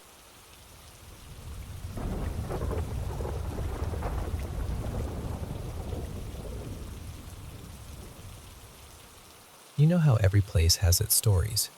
Things folks swear up and down are true, even if they can't prove a lick of it. Well, where my dad's people come from, tucked back in the deep hollers and long stretches of woods, there's no shortage of ghost talk. Lights in the trees, shapes on the ridgelines, sounds that don't belong to any animal you've ever heard. But there's one story, one, that stayed with me more than all the rest. I first stumbled onto it on this old, local sightings website, one of those early 2000s pages where people would type up their experiences like they were confessing something. There were tons of legends on there, sure, but this one report felt different. Simple, specific, and the kind of creepy that sinks its hooks in you. It basically said, anytime you're walking a rural road out here, you'll hear footsteps in the woods across from you, like something is pacing you from just beyond the tree line. If you stop, it stops. If you keep walking, it keeps walking. Same rhythm, same speed. And sometimes it'll mimic the way you step, like it's learning you. The first time I read that, I got that cold little prickle behind my ears, like my body knew the punchline before my brain did. And growing up, I couldn't let it go. I'd bring it up at cookouts, on porches, in the kitchen while somebody was shucking beans. Just casually, like, "Hey, have you ever heard about the footsteps on Old Mill Road?" And every single time, people would get this look. Not the, "Oh, that's spooky" look. The, "Don't say that too loud" look. Most of them called it the devil, or something dark. Or they'd use that hush-hush kind of language, like naming it might invite it closer. My great-uncle, everyone called him Ray, had his own story, and he wasn't the type to spin yarns for attention. Ray was a coon hunter, the kind that went out late, no fuss, no fear. He had a handful of dogs that'd follow him anywhere, loyal to the bone. But one night, he told us, those dogs wouldn't go another step. It was way past midnight. The moon was thin, barely enough light to make the trees look like they had faces. The dogs had been running a trail, excited and noisy like usual, and then, like a switch flipped, they froze. Not just hesitated, froze, hackles up, ears pinned. That low, miserable whine dogs make when they want to disappear. Ray tried calling them forward, whistling, snapping his fingers, even stepping past them to lead the way. Nothing. They just stood there, trembling, staring into this black wall of woods like they were looking at something that Ray couldn't see. And then he heard it. Brush cracking. Fast. Not a deer crashing off. This sounded deliberate. Like it was moving around him, circling, closing the distance without ever stepping into the moonlight. He said his stomach dropped so hard it felt like falling. Ray lifted his rifle and tried to listen for breathing, for a snort, for any sign it was an animal. But the woods went wrong quiet, like everything living had decided to hold its breath. Then that movement came again, closer, on his right, then behind him, then left, like it was testing him. And Ray, old as he was, alone out there, decided he wasn't going to be proud about it. He started backing out. The dogs followed tight behind him, so close they bumped his legs. And whatever it was, followed too. Staying inside the trees, matching him. When he walked faster, it did too. When he broke into a jog, it picked up right with him. Ray said he finally got scared enough that his pride snapped clean in half. He ran. It didn't stop chasing until he hit the open clearing of his property, where the woods finally pulled back and the moon had room to spill across the ground. Right at that edge, like there was a line it wouldn't cross, it stopped. Ray tore into the house, slammed the door, locked everything he could lock, and didn't step back outside until daylight. And the next morning, when he told the family, his voice was still shaking. My great-aunt Mabel, his sister, used to say you could see it in his eyes, like something had looked back at him out there and left a mark. And then there was another story people would bring up when I asked around, this one from my mom, about a family friend named Clint who used to live alone in an old house swallowed by the woods. It sounded peaceful on paper, you know? Quiet, no neighbors, just birds, wind, and trees.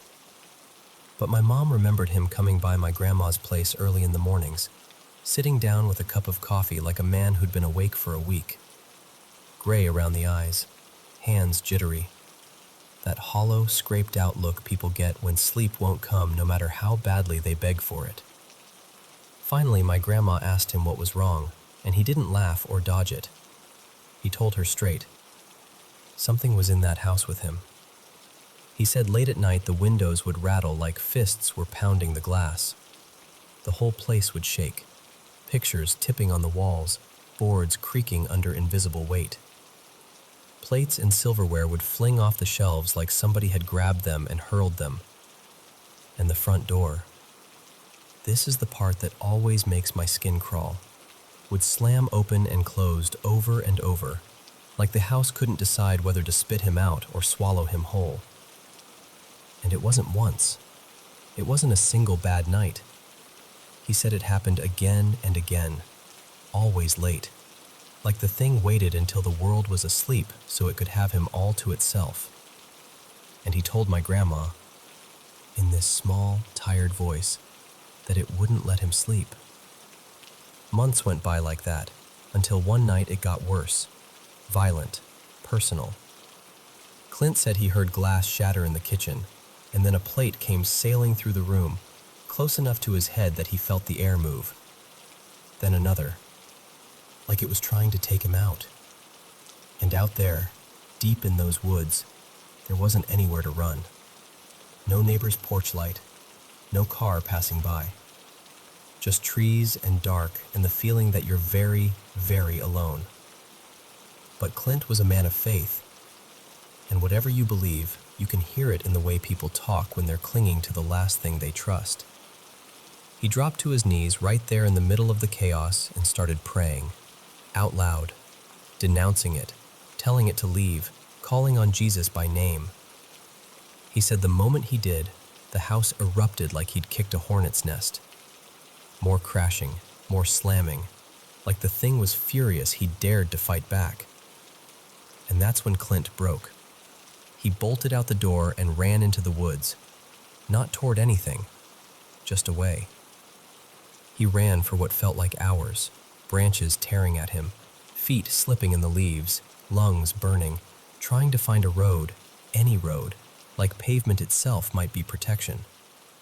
And the whole time, he said, he could hear it behind him.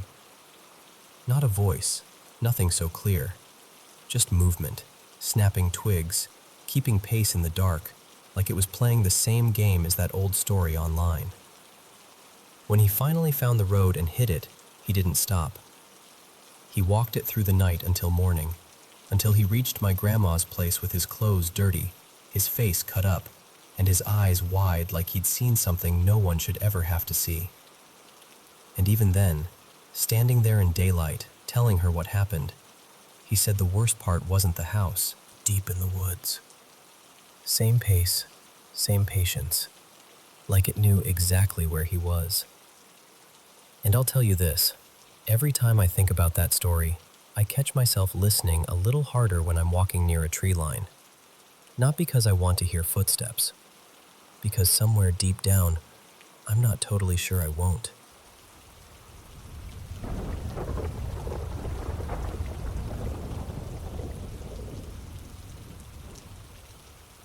So, let me set the scene for you. We live out in southeast Michigan, kind of that in-between place where it's not quite countryside, not quite suburb. We've owned our house for a long time now, over 2 decades, and I've always felt like we've kept it good. Physically cared for, sure, but also held in a certain way. Like you can feel when a place has been lived in with respect. My partner, Mara, and I have raised our kids here. They're grown now. Our daughters especially are in that adult but still close phase. And our family's been involved for years in Red Road-style practices. Sweat lodge, ceremony in the summer, prayer, that kind of life. We used to have a sweat lodge out back, but it's inactive right now. It needs rebuilding. We took it down the right way when it was time, and the space has been resting, but still, there's history there. Our lot's about an acre, with a lot of old trees, big ones, the kind that make the yard feel like its own world at night. And I've always loved that. I've walked that yard in the dark for years, barefoot sometimes in summer. Never had that something's wrong feeling. It's always felt like home. But here's where it gets strange. Over the last year or so, Mara and our daughters, Nina and Elsie, started telling me about this thing they'd hear at night when they were sitting on the back steps. Not footsteps, not a raccoon. They described it the same way every time. This sudden shift in the air, like your senses sharpen without your permission. And then a sound behind them, like a big animal breathing, wet, heavy, followed by this low, rough growl. And then, pause, running, fast, coming toward them. They'd whirl around or bolt inside, and there'd be nothing there. I didn't know what to do with that. I believed them, but I hadn't experienced it myself, so my mind kept trying to file it under night sounds or your nerves messing with you. You know how we do. And then, a few weeks ago, it happened to me. It was around 11 at night. I was standing in the backyard near the house, just enjoying that quiet. Crickets going, fireflies blinking in the tall grass, stars out. That kind of stillness where you feel like you're part of the land instead of just living on it. And all of a sudden, right behind me, close, like 20 feet, maybe less, I heard it. That slobbery, breathy animal sound. A growl, but not like an angry dog barking. More like something big deciding it's there. My whole body lit up. Pure fight or flight. No thinking, just electricity. And then I heard the running. Paws tearing through grass, closing distance. I spun around, and I didn't even plan what came out of my mouth. I just roared at the dark, like something in me snapped on. I shouted, "Hey!" And then, loud, shaking, half rage, half fear, "This is my house!" And when I turned, nothing. Nothing in the yard, nothing near the trees, nothing moving. Just the fireflies and the night like it hadn't done anything at all. Now, I want to be careful how I say this. It didn't feel like some movie version evil. It wasn't dripping with menace like that, but it did feel intrusive. Like something big had stepped into my space without permission. Like a presence that didn't belong, and didn't care that it didn't belong. And I'll tell you something else that made me second guess myself. Our neighbors have two big, nasty dogs behind a chain link fence on the other side of the yard. Loud, aggressive dogs. And part of my mind tried to go, okay, maybe sound is bending weird. Maybe it's echoing. Maybe it's carrying through the fence line. Then, just a few nights ago, another thing happened.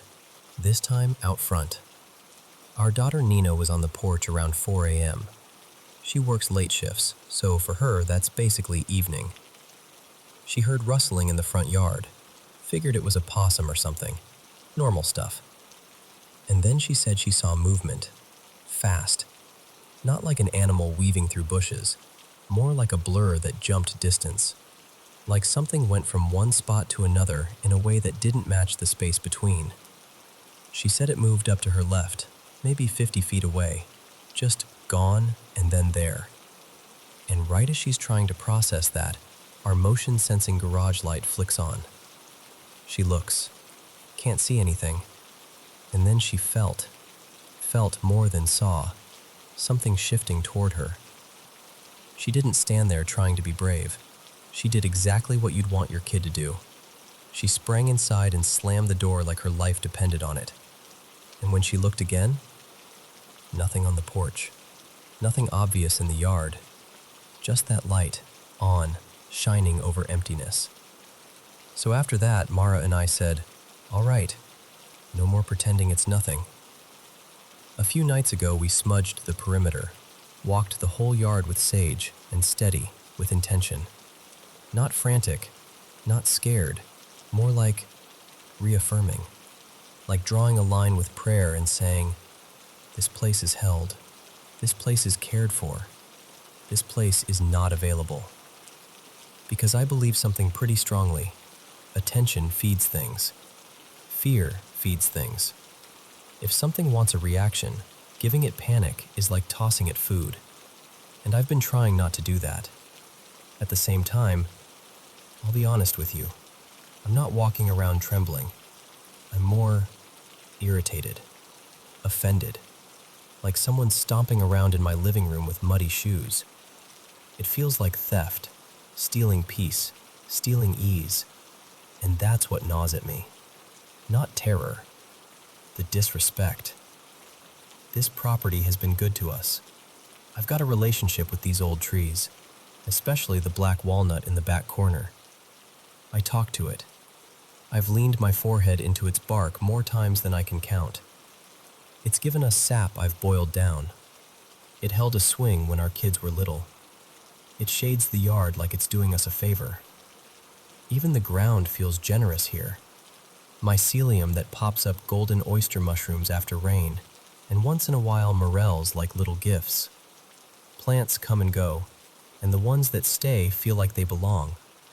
It's been a balanced place, and we've had years of ceremony and laughter and prayer in that lodge area. Friends gathered, good medicine, and then this. What really got me too was hearing from two of our older kids, both in their 30s now, that they experienced something similar years ago.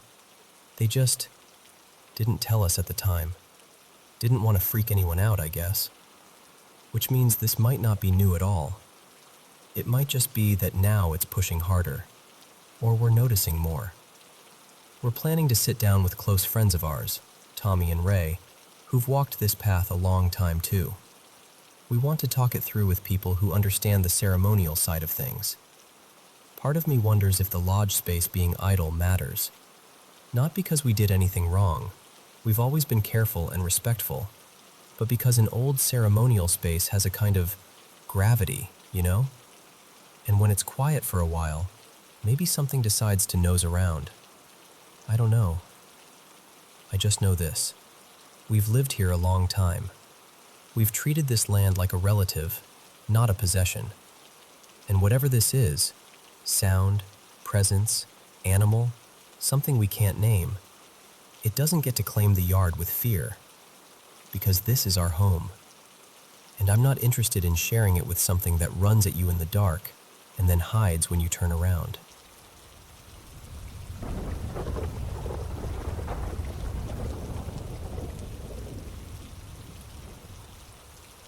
Hey, so I don't know how many of you were actually online in the late 90s, but the internet back then was a completely different animal.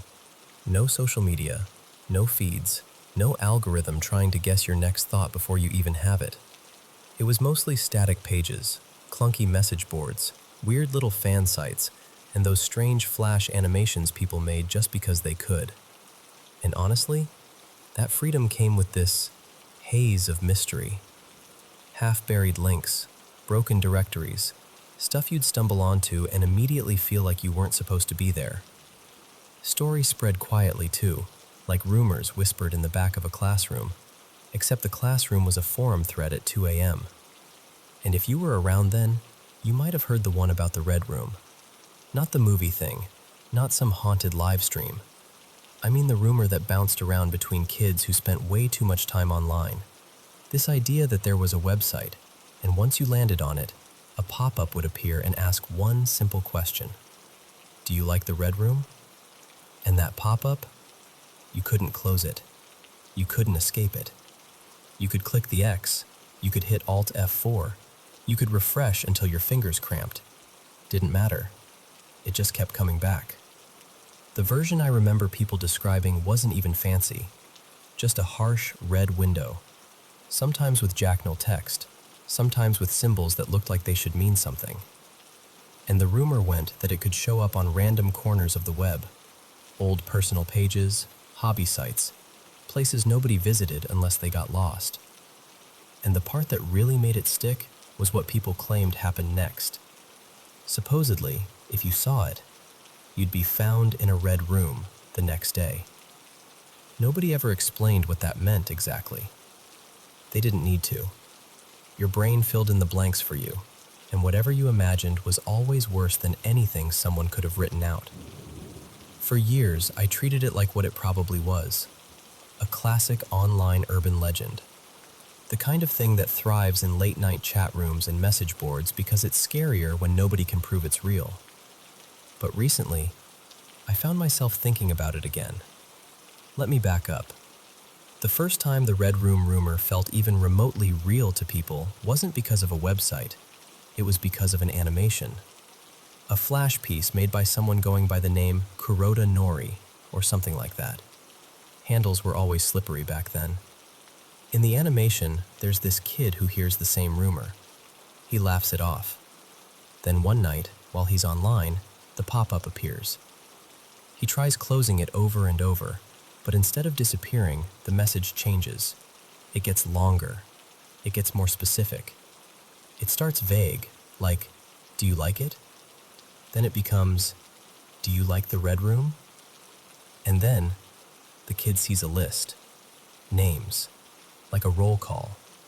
And the implication is pretty clear. Those are the people who saw it before him. And right when you think the animation ends, it hits you with the nastiest trick. Your screen flashes a fake system error window that looks just real enough to make your stomach drop. Like the animation reached through the glass and touched your computer. It's hard to explain to people who grew up with polished apps and constant pop-ups. Back then, a flash animation that pretended your computer was breaking felt personal, like it knew where you were sitting. Now, here's where it stops being just folklore and turns into something heavier. In the early 2000s, there was a horrible incident in Japan. Different city than the one everyone always cites, but the same general story. A violent act involving kids, and afterward, the media dug through internet history and reported that one of them had bookmarked that Red Room animation. Because people love a simple explanation for something they can't emotionally process. They want a culprit, a cause, something they can point at and say, that's why. Was the animation responsible? No, almost certainly not. But the association was enough to turn the Red Room from a niche creepypasta into a national obsession for a while. First in Japan, and then echoed everywhere else through translation threads and horror forums. Years later, when another unsettling incident happened and people noticed similar online references, it surged again, like a half-dead thing twitching back to life. Again, no real proof, no direct line, but the timing made people uneasy, and the idea of a digital curse grew teeth. By the 2010s, most people wrote it off as a relic, a creepy flash short from the old internet, something you watch once, laugh about, and move on from. And then Flash died. Around 2020, it was basically over. No more easy playing old animations in a browser. You'd think that would have buried the whole story for good. Except, it didn't end. It shifted. People started describing weird little moments on modern devices. Nothing exactly like the original, but close enough to make your skin prickle. A screen flicker that turns crimson for a blink. A notification in Japanese that vanishes before you can react. A tiny window appearing in the corner and disappearing like it never happened. Too fast for a screenshot, too quick for proof. And sure, that could be anything. Glitches happen. Background apps misfire. Your brain is a pattern machine, and it's desperate to connect dots when you're already thinking about something creepy. But it still bothered me, because it felt like the story had learned how to survive. Like it didn't need Flash anymore. It just needed the idea. And before you ask, no, I'm not saying I saw some original cursed site. I'm not even saying I believe in supernatural code lurking in old animations. But 2 weeks ago, something happened that I can't quite file away. I was up late on my laptop, working on a document, lights off, room quiet, just that dull glow from the screen. And for a split second, barely a heartbeat, I saw a small red window pop up in the lower corner. Not bright, not neon, more like a muted, dried blood crimson. It didn't even have time to load words. It just flickered and vanished. I told myself it was nothing. A browser hiccup, some system notification that failed to render. Then it happened again the next night. Same corner, same color, same blink and it's gone timing. So I did what anyone would do when they're trying to prove to themselves they're not being ridiculous.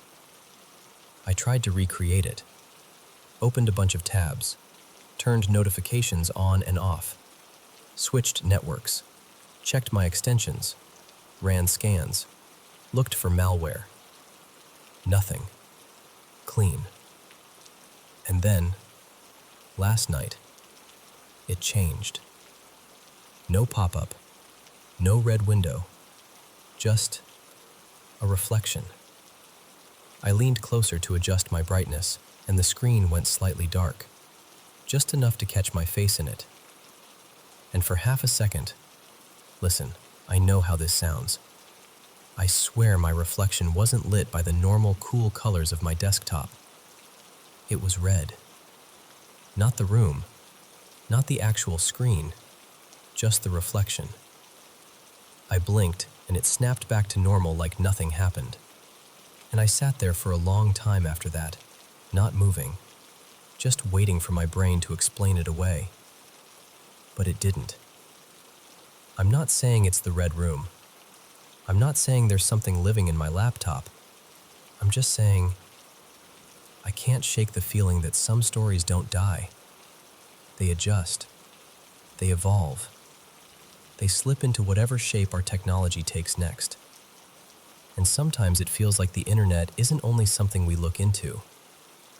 Sometimes it feels like it looks back. Maybe you can tell me if it means anything. Do you like the red room?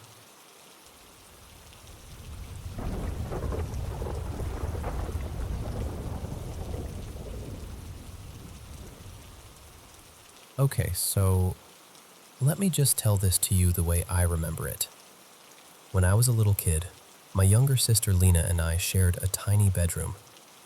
We had these metal bunk beds that creaked every time you moved. I slept on the top bunk, she was on the bottom. Back then, I had sleep paralysis and nightmares a lot. Almost every night, really. I'd wake up frozen, unable to move, with this heavy feeling that something was in the room with us. Sometimes I'd see a shadowy, human-shaped figure standing in the corner or by the door, always when I was paralyzed or right after I snapped out of it. Eventually, I learned to soothe myself. I'd lie there, heart pounding, and whisper in my head, "Monsters aren't real. This is just my brain. It's just a sleep thing." And as an adult, I know that, yeah, hallucinations during sleep paralysis are common. That part, at least, makes sense. But there was this one night that still doesn't fit neatly in that box. That night, the feeling in the room was different. Way more intense. It wasn't just that vague sense of being watched. It felt like something had stepped into the room. The air felt heavier. I remember staring at the ceiling, absolutely still, trying not to breathe too loud. I didn't cry. I never did back then. I wasn't the kid who screamed for my parents. I was just quietly terrified. I don't know how long I lay there, just trying to calm my breathing and convince myself it was all in my head. Eventually, the feeling eased up a bit, enough that my body started to relax. And then I heard Lena. She was on the bottom bunk, and I could hear her sobbing, soft at first, then harder. I didn't say anything, but it really threw me because she never cried like that at night.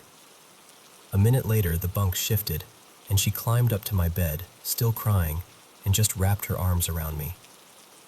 I remember asking, "What's wrong?" even though I think I already knew. She just clung to me, shaking, and as she held on to me, I started crying too, because in that moment, it felt like she had felt it too, whatever that thing was in the room. And then we heard it. This low, loud growl came from the direction of the doorway. It didn't sound like an animal. It didn't sound like anything I'd ever heard in our house. It sounded wrong, like something trying to imitate a growl. We both turned our heads at the same time and looked at the bedroom doorway. There, crawling over the threshold, was this humanoid, shadowy figure, darker than the dark around it. And it had red eyes, like two embers, low to the ground, moving towards us. Lena and I screamed at the exact same time. The second we screamed, we heard my dad's footsteps pounding down the hallway toward our room. The figure stopped, turned away from us, and slipped back out through the doorway like it had been caught. My dad burst in, flicked on the light, and demanded, "What's going on?" We were both talking over each other, trying to explain, pointing toward the door, telling him about the shadow thing on the floor, the red eyes, the growl. He insisted it was just a reflection, maybe from the hallway. He said that's all it was, some light, and that we were scaring ourselves. But there was no light on in the hallway. There was nothing that could have made that red glow. And he said he hadn't heard any growl. Fast forward to when I was about 14. Sleep paralysis and hallucinations came up in some random family conversation. I don't even remember how. I just remember saying, yeah, I used to get that a lot. There was this one time when Lena and I both saw something at the door. I started telling the story, and I mentioned the red eyes. And before I even finished, Lena cut in and said, wait, I thought that was a dream. So I asked her, what do you remember? And she described it almost exactly the way I remembered it. The growl, the shape crawling in, the red eyes, both of us screaming. Everything. We were just sitting there, staring at each other, realizing that whatever that was, it wasn't just in my head. At least that part was real to both of us. For more context, we grew up in a really abusive household. There was a lot of fear and tension, a lot of yelling, a lot of walking on eggshells.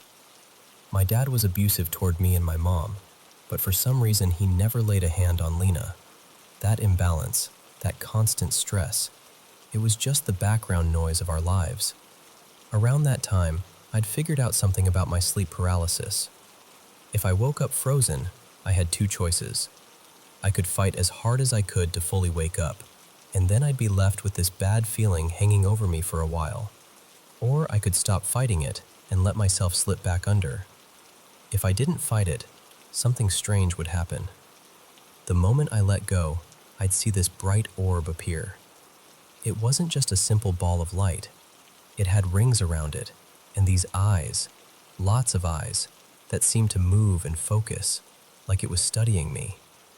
It would rush toward me, grab me somehow, and then carry me through this endless dark, straight into a very lucid dream. While it was happening, I'd hear a voice. It wasn't like someone whispering in my ear. It sounded huge, like it filled the space, but it was gentle. It would say, "Be not afraid." And every time it said that, the panic in my chest would ease a little. In those dreams, it would take me to places. Some of them were places I recognize now as an adult. Cities and landscapes I hadn't seen in real life back then. Even other countries with terrain I definitely didn't know about as a kid. I couldn't see the orb in those dreams, but I knew it was there, right beside me, talking to me. Sometimes I'd ask, "Am I dreaming?" And it would say, "Yes." I'd ask, "Can I wake up?" And it would say, "Not yet." And then, when the dream had run its course, the voice would finally say I could wake up. I'd snap back to my body, and here's the weird part. Instead of feeling terrified like I did after the shadow figures, I'd feel safe, calm, like I'd just been watched over. As a kid, I didn't have any framework for that, other than vague church stuff. I grew up going to church every Sunday, but all I ever saw were the typical angel images, human-looking figures with wings, maybe a halo. I didn't connect the orb and the voice with anything religious at the time. I just thought it was something my brain made up so I wouldn't freak out. It wasn't until I was an adult that I stumbled across these old descriptions of angels from biblical texts. These beings described as wheels within wheels, full of eyes, surrounded by light. And that hit me kind of hard, because that's exactly what I'd been seeing. I also realized how often the phrase, "be not afraid," shows up in those stories. So in my mind, that was an angel. That's how I've chosen to understand it. The other thing, the thing my sister and I saw crawling over the threshold with the red eyes, that's what I still don't have a neat label for. The easy word is demon, right? That's what most people jump to. But I honestly don't know. I've heard all kinds of ideas. Some people say it's just a shared hallucination. Some say it's an entity attracted to negative energy. Others say it's something that feeds off fear. All I really know is this. In a house full of screaming and fear and violence, my sister and I both saw something that shouldn't have been there. Something that growled. Something that watched us. And in that same season of my life, when everything felt unsafe and chaotic, something else, something bright and full of eyes, would show up, tell me, "Be not afraid," and carry me through the dark until it was safe to wake up again. I'm not asking anyone to believe what I believe. I'm just telling you what happened to me, as honestly as I can.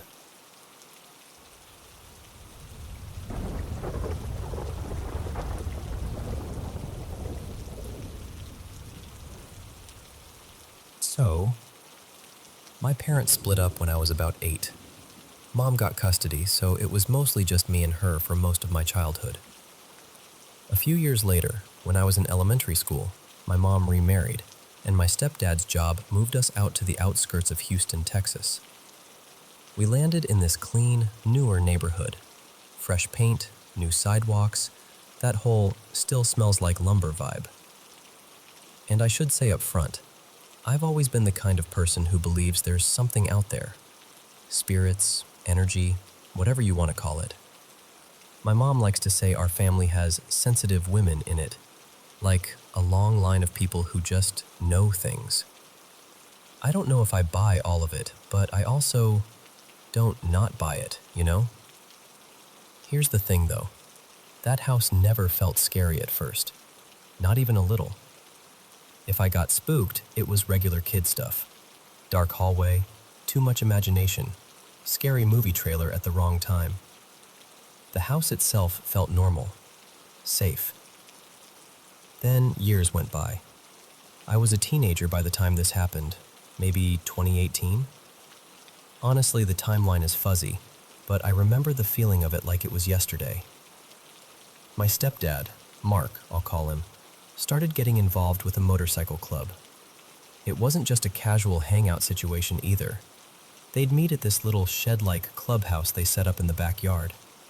Some weekends it was loud, there was drinking, a lot of guys coming and going, engines, laughter, all of it. One night, after one of those get-togethers, something went wrong. A member, his name was Jesse, I'll call him, left when he absolutely shouldn't have. He was drunk, and from what I was told later, he ended up in a high-speed chase and crashed. He died before help even got there. I woke up the next morning and I could tell immediately something was off. Mark was usually this tough, quiet, don't mess with me kind of guy, but that day he looked wrecked, like his whole personality had been turned down to a low, trembling volume.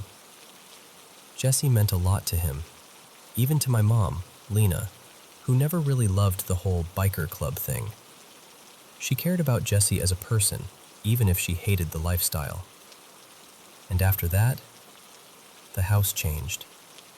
Not in a dramatic movie way, not like walls bleeding or anything, just the air, the ambiance. It felt like the house had absorbed something heavy, like grief got trapped in the drywall. It was disorienting, because I'd lived there for years, and suddenly, it didn't feel like my house anymore. Little things started happening first. Stuff not where it should be. Strange noises, soft thumps, a shuffle, like someone shifting their weight in a room that was empty. Things you can brush off, until you have enough of them that you stop brushing. The first thing that really got me, was one night when Mark told me to take the trash out. I hated going outside at night. Always have. I could do it, but every step felt like I was walking into the mouth of something. So I'm out there, speed walking down the driveway, trash bag in hand, trying to finish in record time. And as I'm passing my mom's pickup, this big silver Ford, I hear the unmistakable click of it unlocking. Then the headlights flash on. Cabin light too. The whole driveway lights up like a stage. And there's nobody inside the truck. Nobody near it. Just me, standing there frozen with a trash bag like an idiot. I threw the trash in the bin and sprinted back inside so fast I nearly slipped on the tile. My first thought was, Mark is messing with me. Because that's the kind of thing he would do. Act like he's too cool for pranks, but secretly loves scaring people. He looks genuinely confused, like, "What are you talking about?" And then he points, calm as anything, to this small table by the front door. and sitting right there is the key fob, like it had been there the whole time. Not tossed, not hidden, just placed neatly. And the layout of the house mattered, because I knew there wasn't enough time for him to slip over, grab it, peek through the blinds, unlock the truck, run back, set it down perfectly, and get back into his chair before I came in. It didn't make sense. At the time, nobody really believed me. Years later, I told my mom again, and she was like, "No, I remember that. Mark wasn't messing with you." Which somehow made it worse, honestly. Then, about a year after that, my mom had an experience that still gives her chills. I was working late that night, closing shift, so it was just Lena and Mark at home watching TV. There's this hallway that branches off from the living room toward the garage and the main bedroom.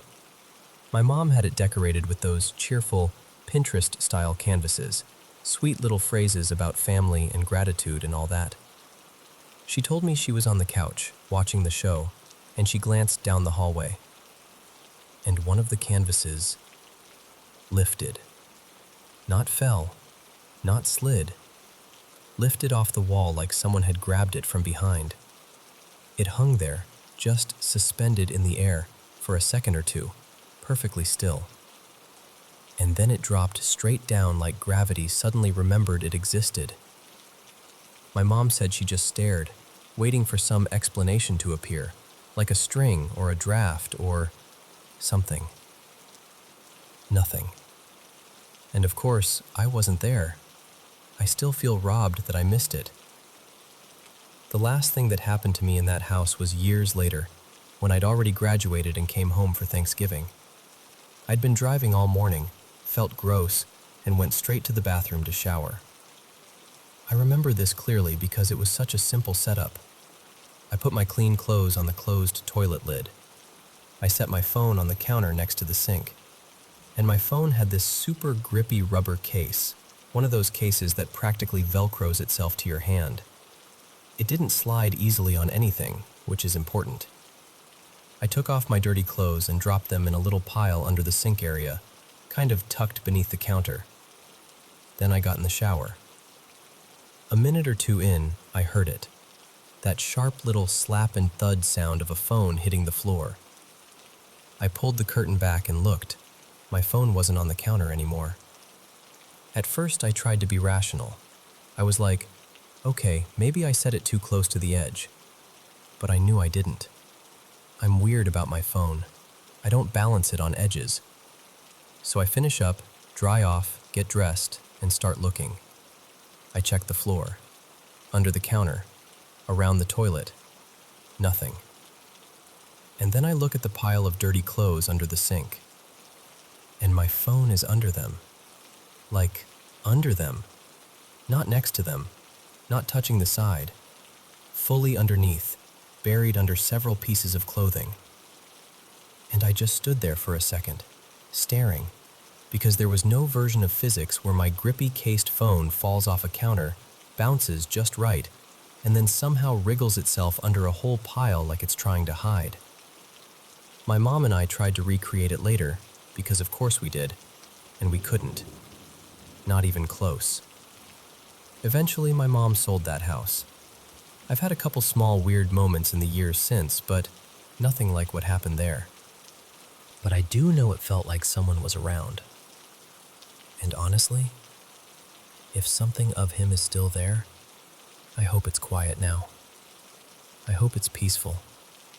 And I hope the people living there today, if they ever notice anything, feel more curious than afraid. Because whatever it was, it never felt evil.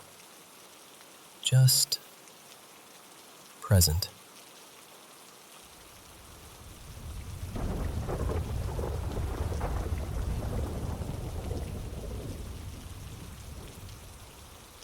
Okay, so I need to tell you about what happened, because it's one of those nights that still feels like it's clinging to me a little. Last night, well, technically early this morning, my boyfriend, I'll call him Milo, and I could not sleep. It was around 2:15 a.m., that ugly, quiet hour where your brain starts getting loud. Milo was having a really hard time emotionally. He's been grieving his granddad, Arthur, who, honestly, sounds like the one person in his family who truly showed up for him. Like, really showed up. He started crying, and I just held him. I didn't try to fix it. I just stayed there, rubbing his back, letting him shake it out. And later he told me that in that exact moment, he was thinking, I wish he was back. I wish Arthur was here. I didn't know that at the time, but it matters because of what happened next. Here's the strange part. Earlier that day, I'd made Milo toast. Just toast, nothing dramatic.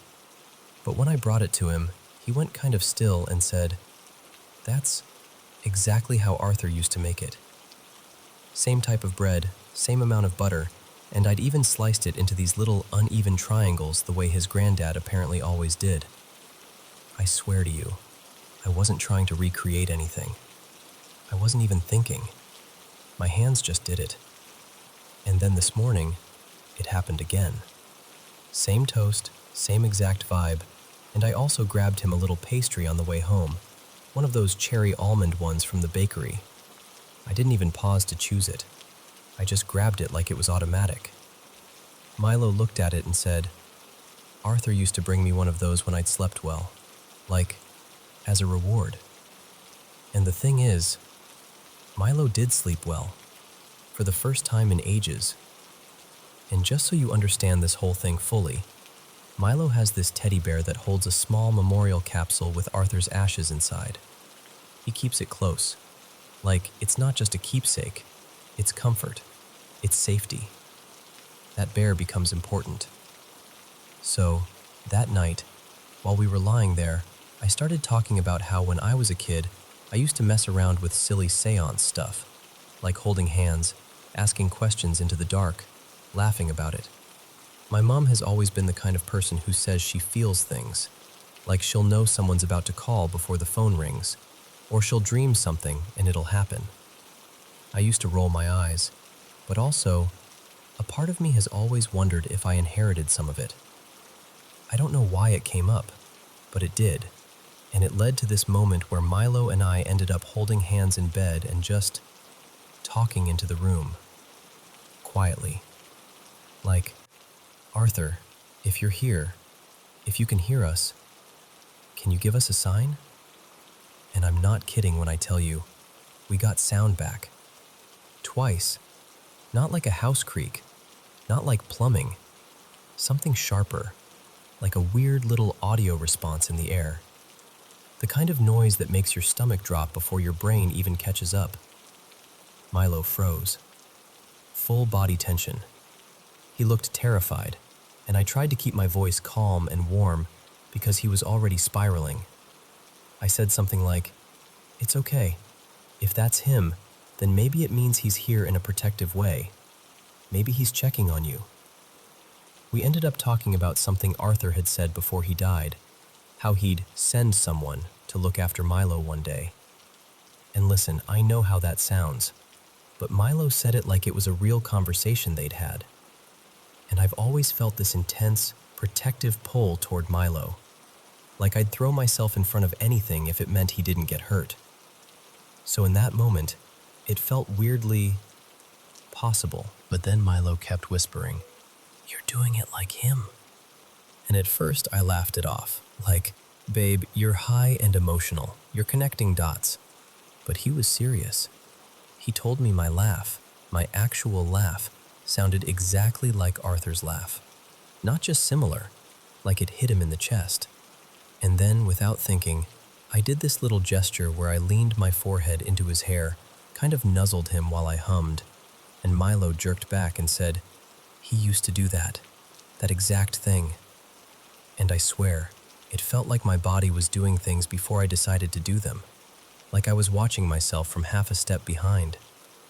Then I started getting this ache in my leg, sharp cramps, deep pain, and Milo went pale and said Arthur had struggled with really bad leg pain near the end. I kept flexing my calf and wincing, and Milo asked over and over, "Is it gone?" And I kept answering in this weird, clipped way that didn't sound like me. Even I noticed it. like the words weren't passing through my usual filter. At this point, I was still trying to talk myself down. Like, okay, we hit the vape, it's late, we're sleep deprived, we're emotional, it's just the perfect storm. But the coincidences just kept stacking, and Milo got more and more scared the more I tried to reassure him. So we left the room. Like fully got up, grabbed blankets and moved to the other room because the air in the bedroom felt heavy. I felt wrong. That's the only word. Like my skin didn't fit right. Like something had stepped into my space and I couldn't tell where I ended. Milo sat on the edge of the bed holding the teddy bear, trying to steady himself. And then he said, very quietly, "Arthur, if you're here, please stop scaring us." And this is where it gets hard to explain without sounding ridiculous. Milo started asking questions, simple ones, yes or no. Are you here? Are you trying to help? Can you calm down? That kind of thing. And the responses came out of my mouth. Not like I chose to answer, not like I was pretending. It was more like the answers rose up fully formed and just left me. I remember hearing my own voice and thinking, why did I say that? And I couldn't stop it. It felt like something was steering.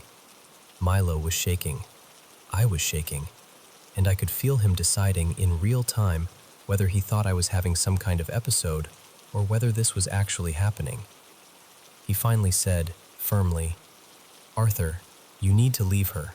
Go back. Go back into the bear."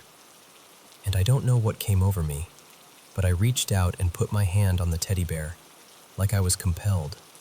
The second I touched it, I got this rush through my body, like a wave.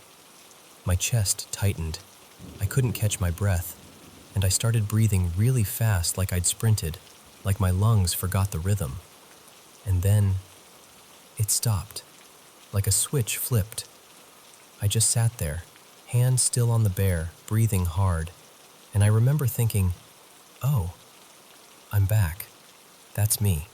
That's actually me again. It was around 5 a.m. when that happened. After that, we both crawled into bed and fell asleep. Real sleep. Deep sleep. The kind you don't force. And the weirdest part is, we've both been struggling to sleep next to each other because we both have trauma stuff that gets triggered at night. Usually one of us jolts awake, panics, leaves the room. But this time, we slept. Together. Peacefully. So now I'm sitting here the next day feeling off. Like there's a faint echo of last night still in my body. And I honestly don't know what to believe. Was it just the vape and exhaustion and grief and suggestion creating a shared hallucination? Maybe. That's the logical explanation. I don't know.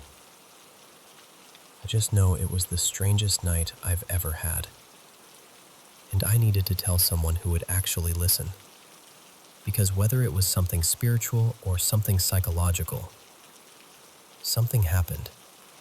And I can't shake the feeling that it meant something.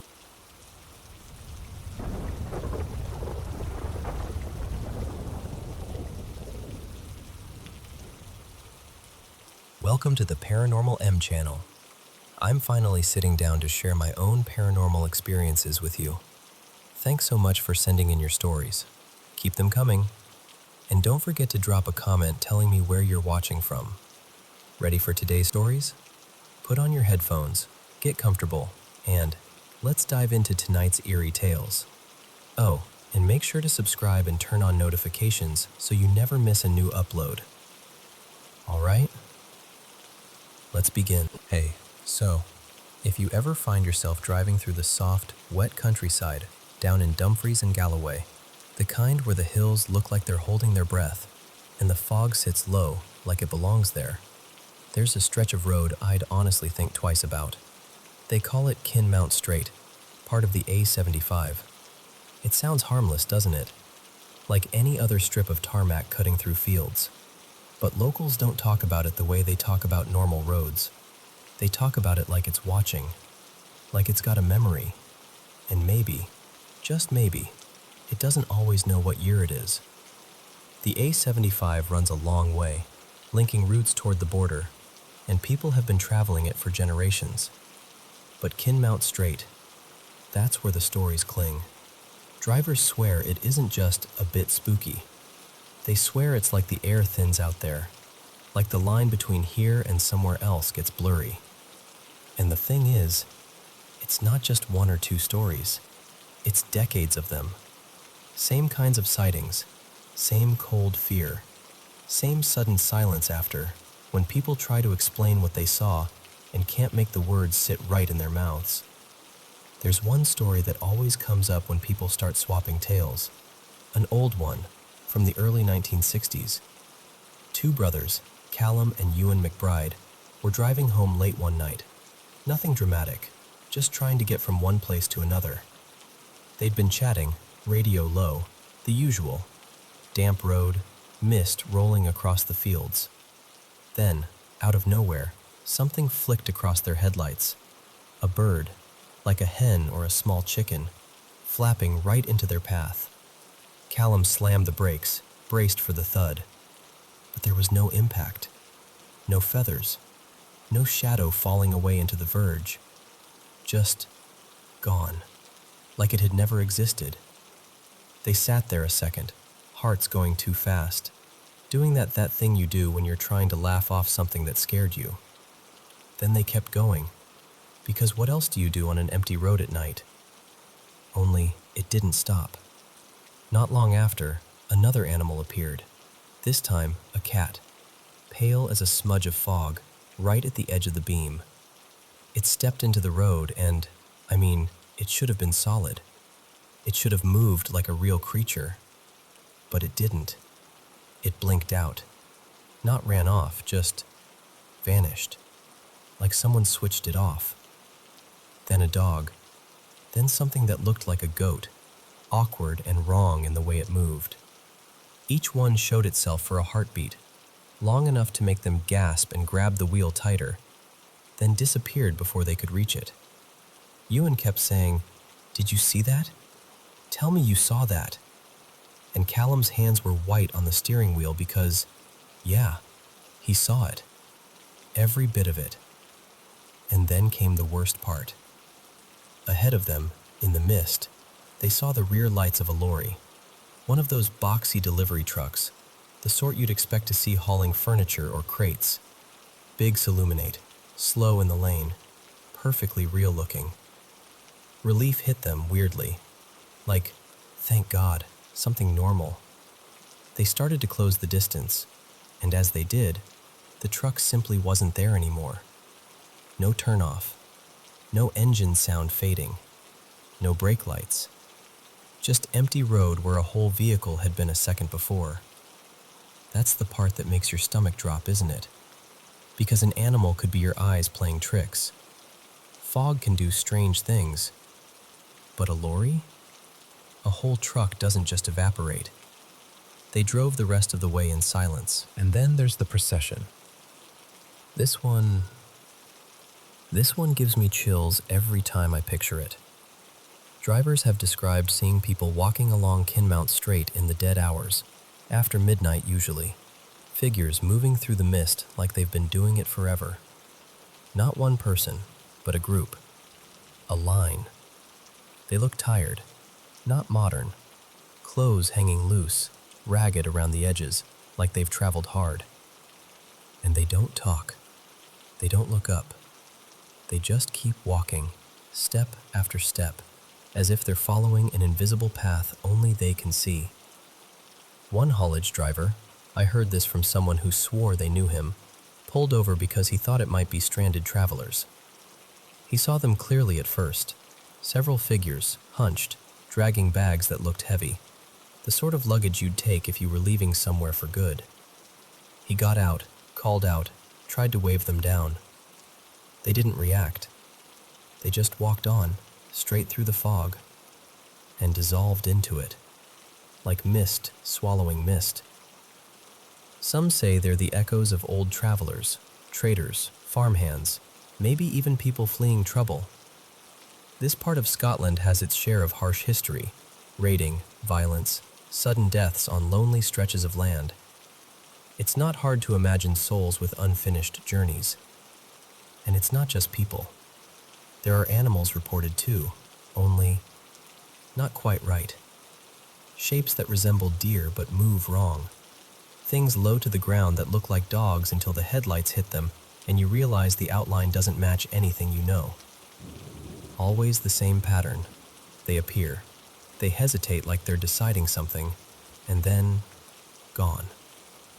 Then you get the individual apparitions, the ones that feel more personal, like you've stumbled into someone's private haunting. A woman in a pale dress is one that comes up again and again, walking along the edge of the road as if she's lost or waiting.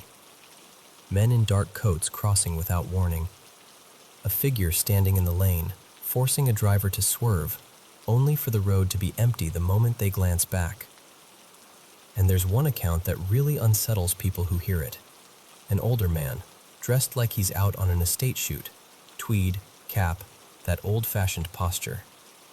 A driver swore he saw him on the verge holding a rifle. As the car approached, the man lifted the gun, not waving it, not resting it, aiming it. The driver ducked instinctively, expecting something. And then, as the car passed the spot, the man vanished like smoke. No footsteps, no rustle in the grass, just absence. Now, there are explanations people offer, fair ones, honestly. Long drives at night, fatigue, the fog playing tricks with light and distance, the mind filling in shapes when it's under stress. And if that was all it was, you'd think the stories would be random, wouldn't you? But the strange part is how consistent they are. Different people, different decades, same stretch of road, same kinds of sights. Animals that blink away, vehicles that disappear, figures walking like they're halfway between worlds. And the land itself doesn't help, because Dumfries and Galloway has had darker chapters than most people realize. In the 1800s, there were grave robbers, men who stole bodies to sell to medical schools. People called them resurrection men, like the name could soften what they were doing. Some of the graveyards near the route were targeted, and folks still whisper that disturbing the dead leaves a stain on a place, like the ground remembers. And here's what I'll tell you. If you ever do drive it, and the mist is heavy, and the world feels muffled, don't speed. Don't push through like you're daring it. Just take it steady. Keep your eyes where they should be. And if something steps into your headlights, something that shouldn't be there, try not to panic. Because the scariest part isn't the moment you see it. It's the moment you realize you're not entirely sure it ever left.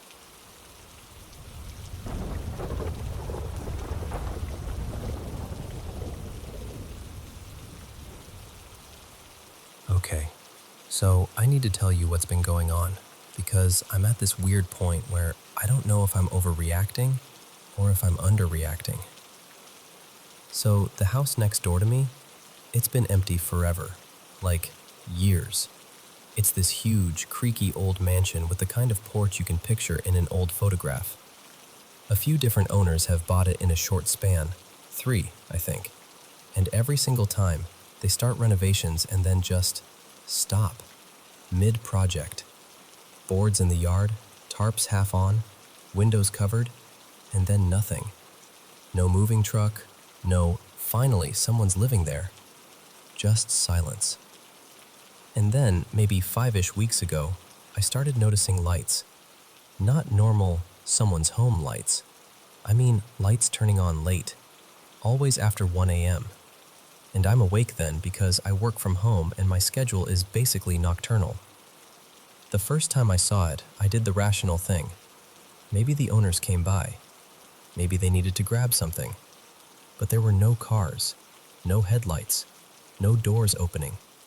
Just a glow in an upstairs room, like someone flipped a switch and walked away.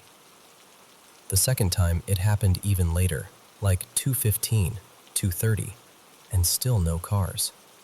So I called the cops because, okay, fine, maybe someone broke in. Squatters, bored teenagers, whatever. And honestly, I love old buildings. I have a soft spot for them. The idea of people trashing that place for fun made my stomach twist. The officers came out, walked the property, knocked, shined flashlights in windows. Nothing. No broken doors, no smashed windows, no obvious way in. And they told me they couldn't enter without permission unless there was clear evidence of a break-in. So they left. It happened again a couple nights later. Same deal. I called again. Same routine, same outcome. And I could tell, by the way they looked at me, that they were already filing me away in their minds as the neighbor who calls about nothing. So I decided the next time it happened, I would record it. Just proof. Something solid. 4 nights went by, and I started thinking maybe it stopped. And then one night, I was in my kitchen making the saddest meal imaginable. Heated up garlic bread and a frozen pizza, and I had my timer set. I remember the exact time because the timer went off at 3:07 a.m. I walked over to the oven, and through my kitchen window, I saw the basement lights on next door. So I grabbed my phone and started recording. And the second I hit record, the light in their kitchen snapped on, the window facing my direction. And at that exact moment, the basement light clicked off, like it was coordinated, like it noticed me. And then it got wrong. Lights started flashing on and off in different parts of the house. Kitchen, front room, upstairs hallway, attic window, basement again. Like someone was hopping around rooms at superhuman speed. Except it wasn't one light at a time. It was overlapping. Lights flipping in totally different levels of the house almost simultaneously. Like there would need to be a person in each room, all playing some stupid synchronized game. It didn't feel like someone's inside. It felt like the house itself was doing it. So I called 911 again. The cops showed up and, of course, by the time they arrived, everything was dark, quiet, like nothing had happened. They gave me that look. You know the one, the polite one that says, "Sure, okay," while their brain is already halfway back to their car. So I told them, I recorded it. I pulled out my phone, hit play, and the video wouldn't open. And the officers didn't even try to hide their doubt. They did their little walk around again and left. And I swear to you, swear, the minute they pulled away, the attic light flicked on once. Just a single blink, like a smirking little, "Nice try."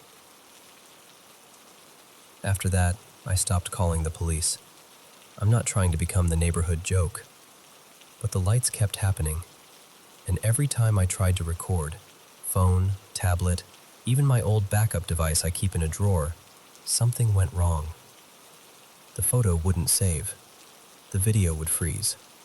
A black screen, a corrupted file, every single time. Then 3 nights ago, I said something I shouldn't have said. I'd been running on fumes and I wasn't working that night. I was exhausted, like bone-deep exhausted, so I decided I'd just watch TV on the couch until I drifted off.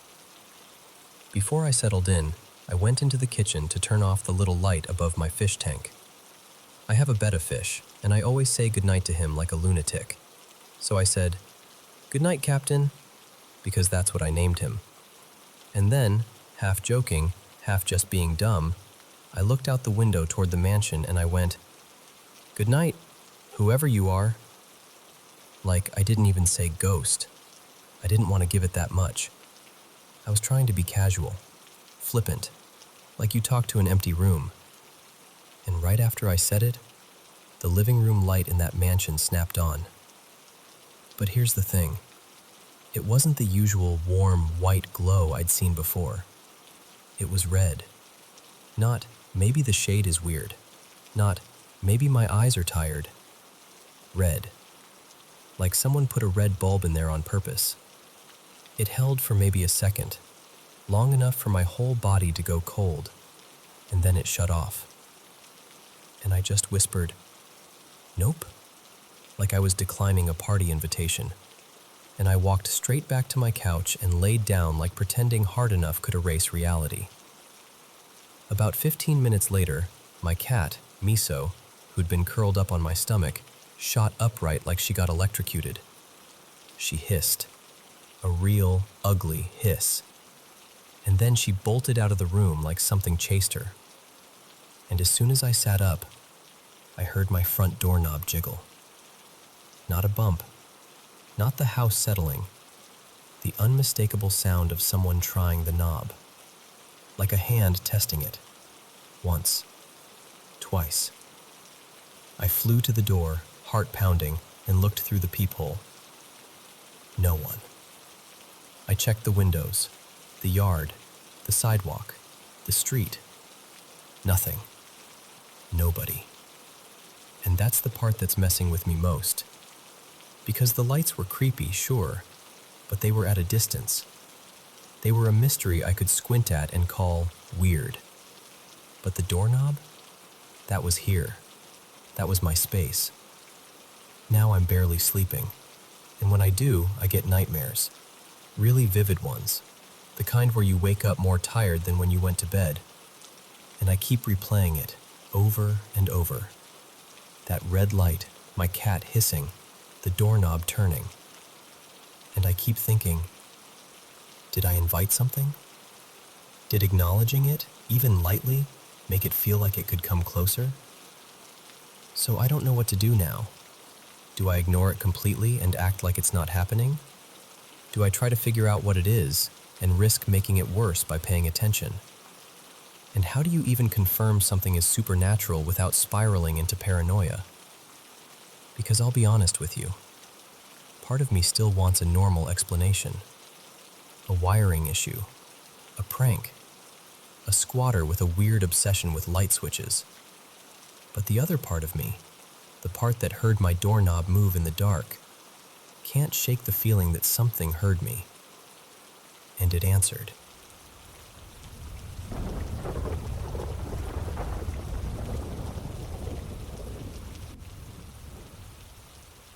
So, yesterday, well, technically it was this past Saturday, Ethan and I decided to be a little impulsive. We had the whole day open, no plans, no obligations, and that kind of freedom always makes us feel like teenagers again.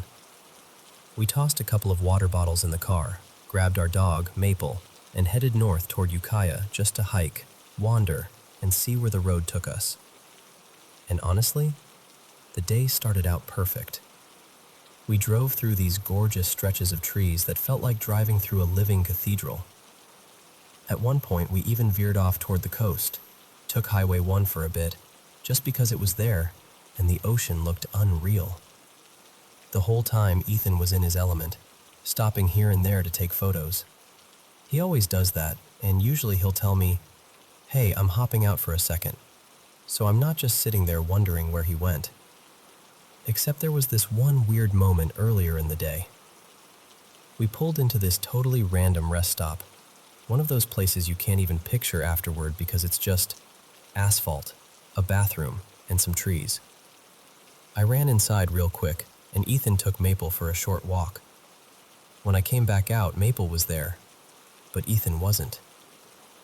I could see him off to the side, kind of absorbed in his camera like he'd drifted away without thinking about it. Which was unusual. Not alarming exactly, just off. I remember thinking, that's new. And then I shrugged it away, because what else do you do with something like that? Anyway, we kept going. We hiked, met a couple of friendly strangers on the trail, laughed at how Maple acted like every single stick was a treasure. Later, we grabbed food, nothing fancy, just one of those quick roadside meals. And of course, we got coffee. Because we're those people. We ended up with iced drinks in hand and the kind of tired happiness you only get after a full day outside. And then we started driving home. Now, here's where things get hard to explain without sounding like I'm telling a campfire story. But I swear to you, I'm telling it exactly the way it felt. There's this stretch of road between a redwood park area and a campground. Ethan had been talking about it all week like it was his favorite part of the whole drive. He kept saying, "Just wait till you see it. It's unbelievable." So I was expecting something beautiful. But as it got later, the light started to indicate dangerously shifting into that dusk dark, and I got this sudden, heavy feeling in my body.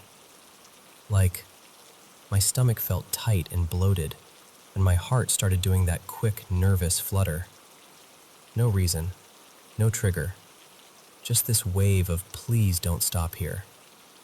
I actually said it out loud. I was like, "Hey, can we not pull over? I don't want to stop for pictures right here." And to my surprise, Ethan immediately agreed. He didn't tease me or brush it off. He just said, "Yeah, I feel weird too." So I thought, okay, we're on the same page. We'll just drive through. But then we hit this bend in the road, one of those curves that tucks you under a canopy of enormous trees, where the branches kind of knit together overhead, and the car slowed. And then it stopped.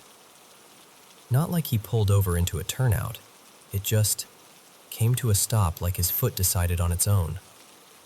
I looked over at him, expecting him to shake it off and keep going, but instead he unbuckled his seatbelt. I remember saying, "What are you doing?" And he turned toward me with this blank, confused expression and said, really softly, "I don't know." And then he opened the door. Maple, who usually loses her mind at the idea of new smells or a new place, climbed off Ethan's side and came over to me. Very slowly. She planted herself on my lap and just stared straight ahead. No whining, no sniffing, no pawing at the window. Just still, like she'd turned into a statue. And the air. This is the part that haunts me.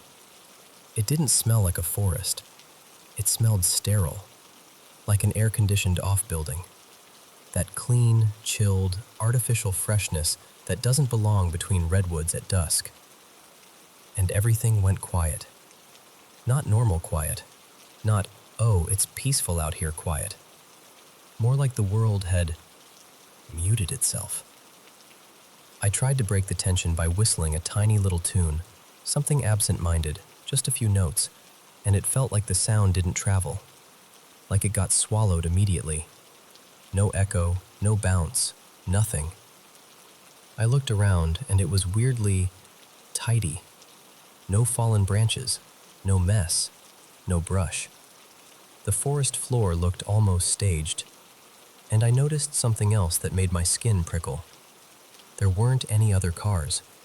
No headlights, no distant engine sounds. Nobody. Not even those emergency call boxes you sometimes see. It was just us, parked under this canopy, inside this pocket of wrongness. I glanced at the clock when we rolled under the trees. 7:41 p.m. I remember because I fixate on time when I'm anxious. Ethan, despite agreeing we wouldn't stop, started taking photos, still from inside the car, like he didn't even trust himself to step out. His movements were slow, almost dreamlike, and he didn't really answer me when I asked him to just drive. And then, like a needle scratching across a record, a black car passed us, then a lighter-colored one right behind it. And the second those cars went by, it was like the pressure popped. Ethan blinked, like he'd just woken up. He rolled the windows up fast, shut the door, started the car, and drove off without me even needing to say anything. And here's the part that makes my stomach drop every time I replay it. When we were fully out of that stretch, I looked at the clock again. It was 8:16 p.m., but it genuinely felt like we'd been stopped for maybe 5 minutes. A short, tense conversation, a few breaths, a few pictures. That's it. And as we pulled away, right as the trees started to thin, some bird, somewhere up in the dark, whistled back the exact little tune I'd done earlier. Same notes, same cadence, like a reply. Maple didn't move off my lap until we passed the campground area. Not even once. She stayed pressed into me, rigid and silent, like she was waiting for permission to relax again. Later, once we were somewhere normal, somewhere with streetlights and other cars and the feeling of reality, I tried to talk it through with Ethan. And he looked at me and said, "I don't remember any of it." He remembered entering that canopy, and he remembered driving out. But the middle, the stopping, the open door, the windows, the photos, the time jump, nothing. So now I'm sitting here trying to tell myself there's a reasonable explanation. That we misread the clock, that we were more tired than we realized, that the light played tricks, that anxiety makes time feel strange. But I'll be honest with you, it didn't feel like anxiety. It felt like something else reached in and grabbed the moment. And I keep going back to that sterile smell, and Maple's stillness, and that bird repeating my tune like it had been listening the whole time. So, yeah, that's what happened. And if you've ever driven through that area, between the redwoods and those campgrounds, have you felt anything like that? Even just a weird gap in time, or a sudden wave of dread, or like the world got too quiet.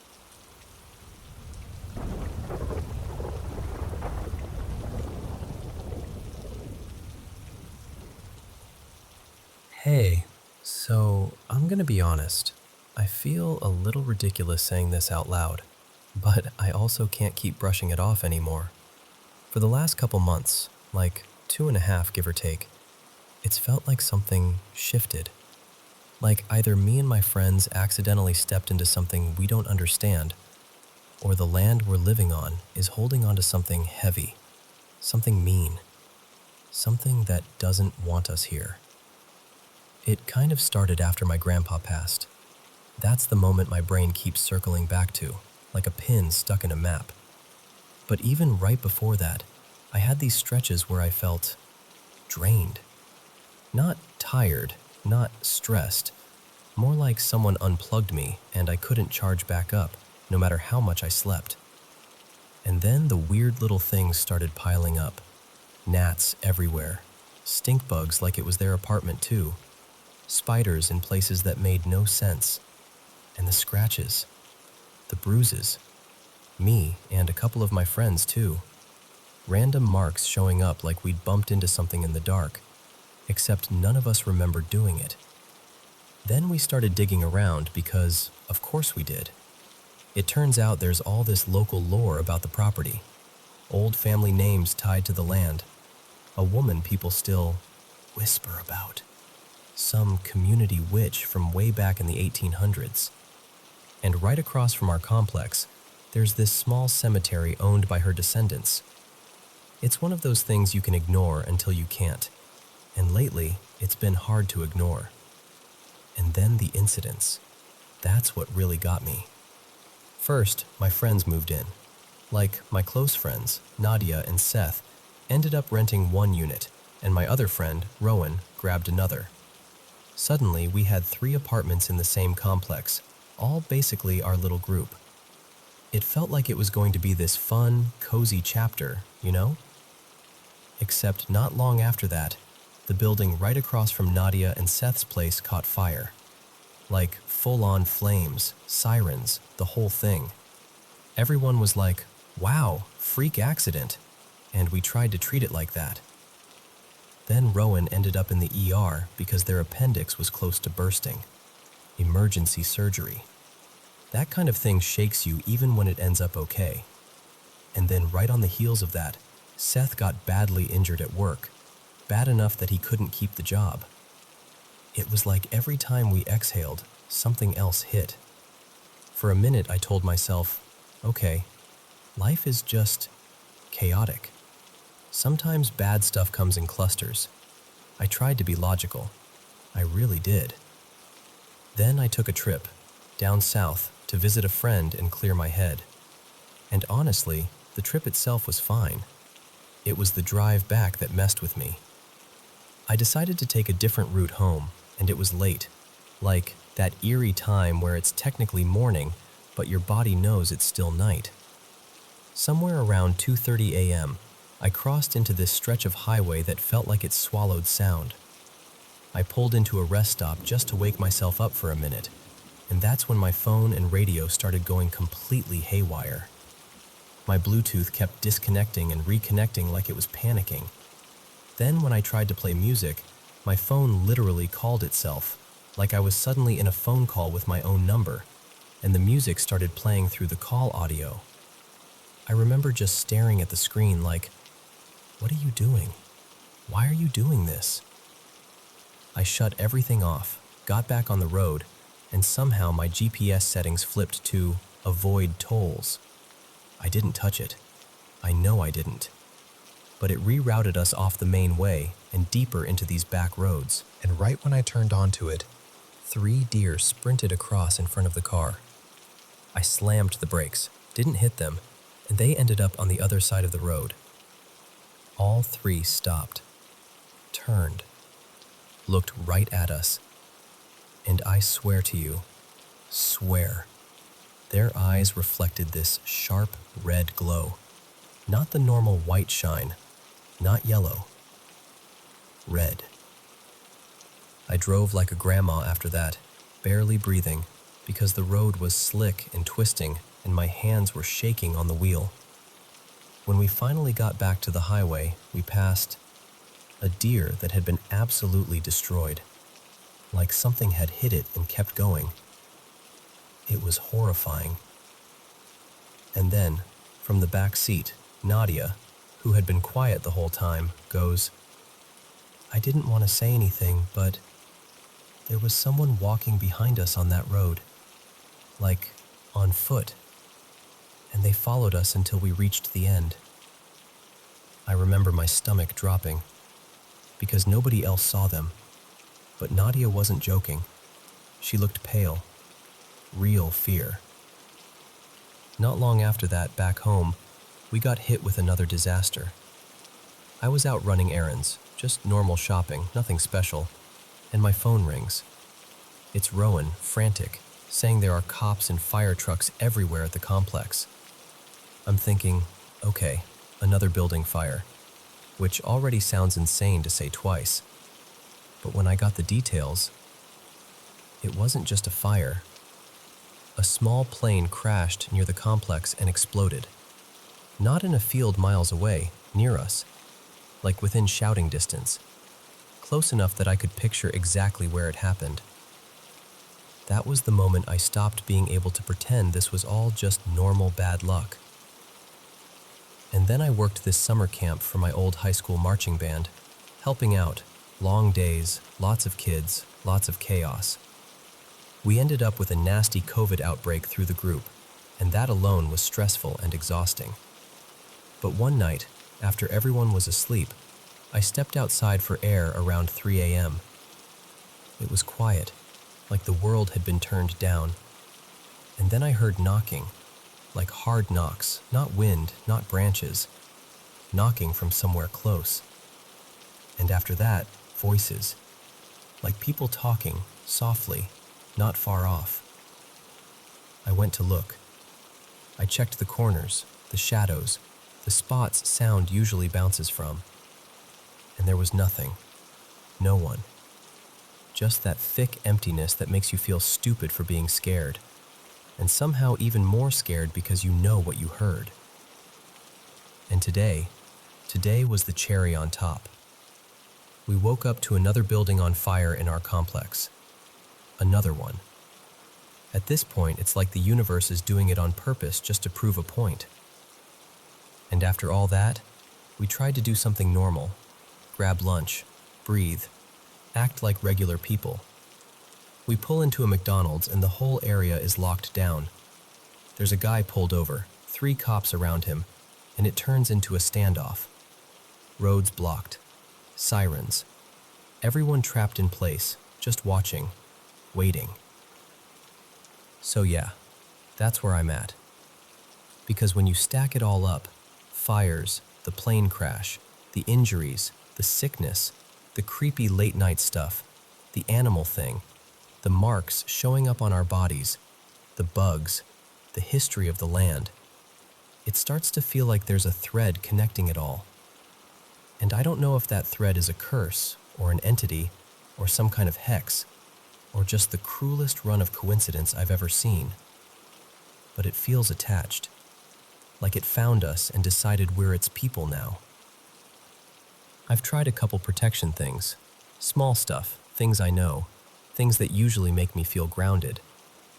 But lately, I just feel like I'm standing in the rain with an umbrella full of holes.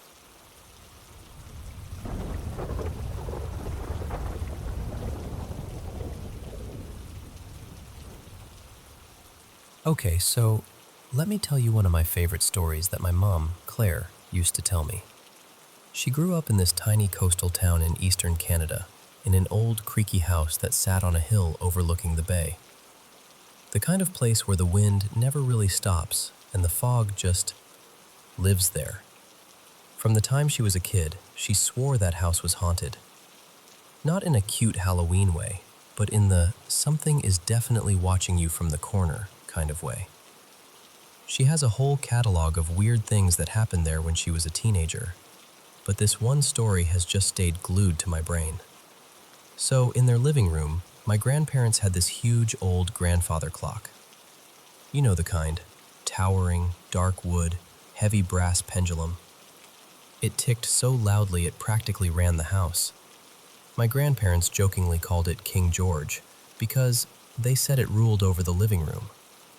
The clock stood just to the right of the big, sagging couch, and to the left of that couch was this massive front window that looked out over the yard and the gravel driveway. During the day, it was pretty. Sunlight, kids biking by, neighbors walking. At night, though, it just turned into a big, black mirror. You couldn't see out, but you'd swear something could see in. One night, when my mom was about 16, she was sprawled out on that couch, talking on the phone with her friend. Her name was Dana. This was back when the phone had a long cord, and you were basically tethered to the wall if you wanted to talk. They'd been chatting for ages. Homework, gossip, whatever teenage girls talked about back then. The house had that late-night quiet to it. Her younger brother was already in bed, the TV was off, and all you could really hear was the steady, heavy tick-tock, tick-tock of King George in the corner. After a while, though, my mom got this feeling. You know that creeping sense that something's off?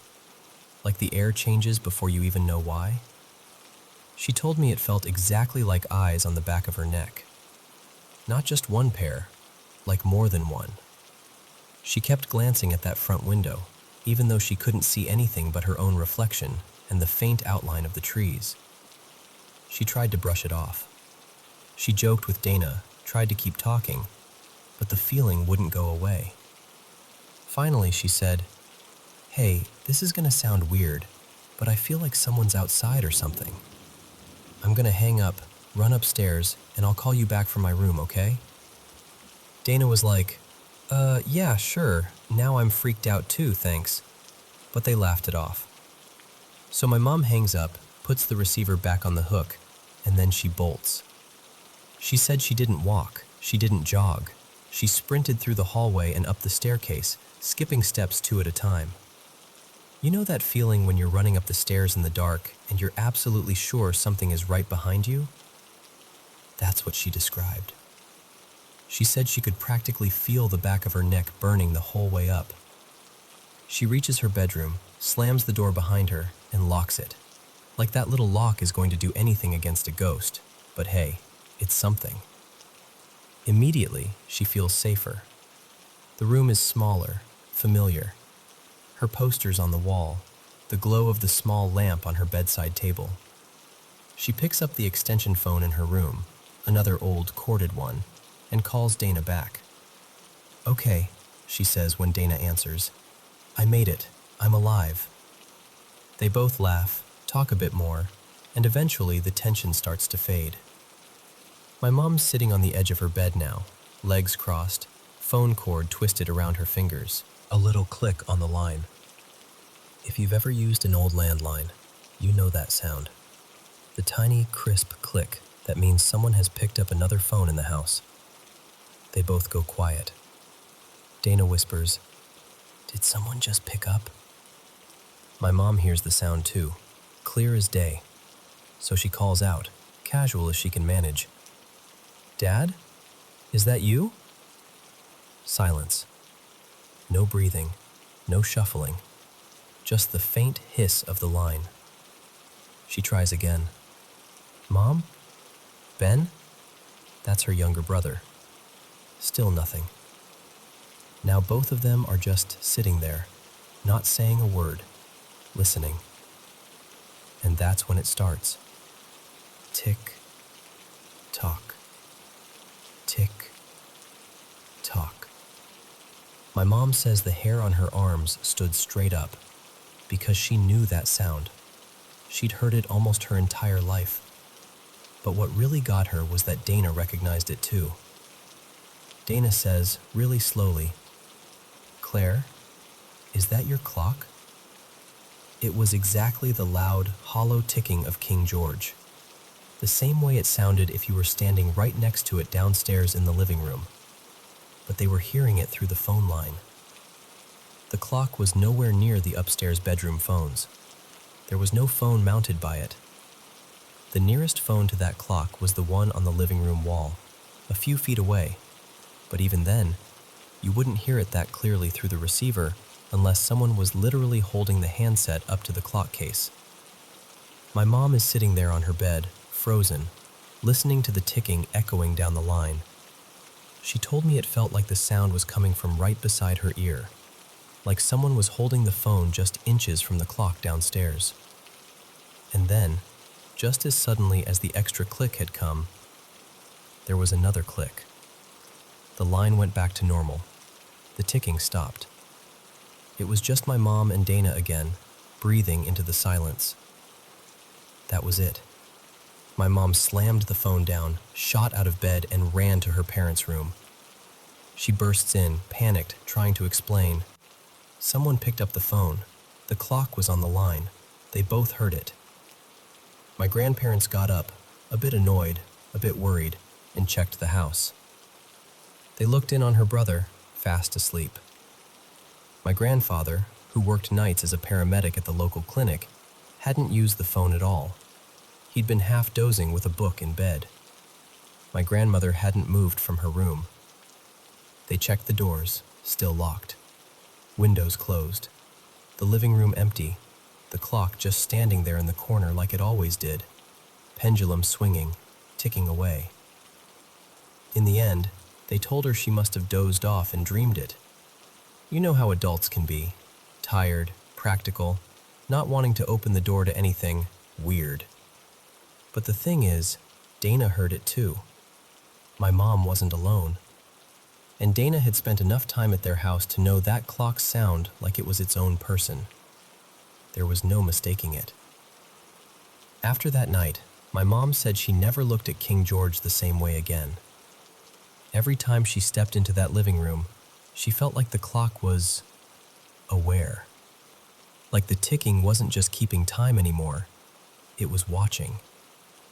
She said sometimes, if she sat on the couch by herself, she'd get that same prickling feeling she'd had before she ran upstairs. That sense of 1,000 invisible eyes pressed against the walls, peering at her from all directions. She never sat alone in there late at night after that if she could help it. They sold it to some antique dealer a couple towns over. No one in my family has seen it since. Sometimes I think about that, about some stranger browsing old furniture, seeing this beautiful, towering grandfather clock, thinking, wow, what a great find. They get it home, set it up in their hallway, wind it up, and late one night, when the house is finally quiet, the phone rings.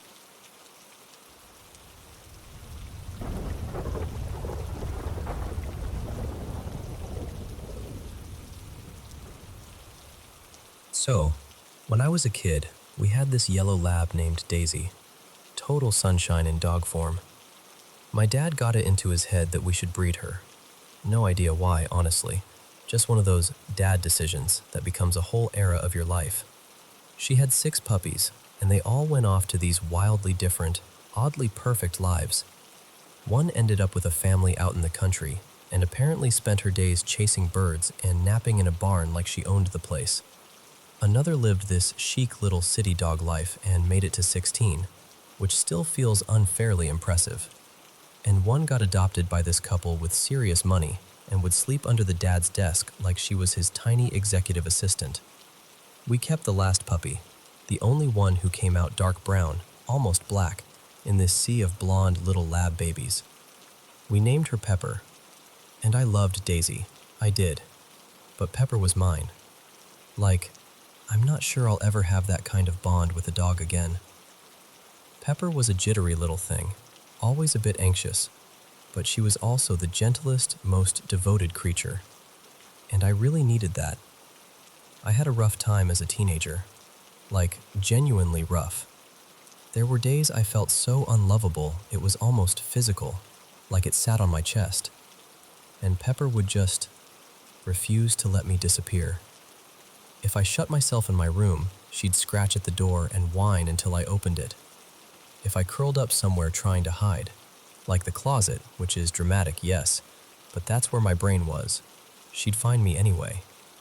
And if I cried, she'd push her head against me, right into my ribs like, "No, I'm here. You're staying." She didn't care what kind of day I was having. She just loved me, fully, like it was the easiest thing in the world. When Daisy was 8, she got diagnosed with bone cancer. The vet laid out the options: amputation, chemo, but also said it was aggressive and likely to come back anyway. My parents decided not to put her through all of it. They chose comfort. We had a few months where Daisy had some good days, still eating, still wagging, still being herself, and then more and more bad days. Eventually, a vet came to the house, and Daisy went peacefully, right there in her own home. Pepper took it hard. She'd always been skittish, but after Daisy was gone, it was like the floor dropped out from under her. Everyone could tell. My mom, who had always been pretty strict about dogs belong on the floor, started letting Pepper up on the couch like, "Okay, rules don't matter. You're heartbroken." We all babied her for a while. She improved over time, but she was never quite the same. And then, years later, Pepper hit 9 and she started limping. I remember that moment so clearly because I think part of me knew. The vet confirmed it. Another bone cancer, and even more aggressive. The timing was brutal. Right before the holidays, right when everything is already emotional and heavy. For a little while, medication helped. There were stretches where she seemed almost normal again, still following me around, still leaning into my legs when I stood in the kitchen, still doing that thing where she'd sigh dramatically like she had a full-time job and bills to pay. And then, one morning in January, she didn't get up. She stayed curled in her bed, breathing shallowly, eyes open but far away. My parents called the vet, and I got furious. Like seeing red furious, because it was her first truly bad day. Her birthday was coming up in a week or two. I kept thinking, we can't do this now. Not now. She just needs a little more time, and I can't even describe the anger and grief. I felt like the one being who loved me without conditions had been taken away, and I didn't get a vote. I was wrecked. I was lonely. I was so mad at my parents I could barely speak to them. Now here's where it gets strange. My mom always talked about being visited by family members who'd passed. Little signs, little moments, dreams that felt different than regular dreams. And I'd had my own weird experiences before too, like a stretch in college where I swear something was haunting me. I know how that sounds, but that's the closest word for it. Anyway, about 2 weeks after Pepper died, I had this dream that felt more real than real. In the dream, I wasn't me. I was something low to the ground, running at full speed, like pure muscle and instinct, racing away from my childhood home and across these endless roads toward my college campus. I flew through the world like nothing could stop me. I tore across campus and basically launched myself up to the second floor of my dorm, and then I passed through the wall like it was mist, straight to my bed. And then, this part still makes my stomach twist. I laid down on my own sleeping body, right on my chest. And the moment I did, I felt the worst pain I've ever felt in my life. Not like a cut or a bruise, like my body was decaying from the inside, like my bones were splintering, like my ribs were going to crack open. I woke up sobbing, just immediately, like I launched out of bed, heart racing, shaking, crying so hard I couldn't breathe. And in that instant I knew it was Pepper.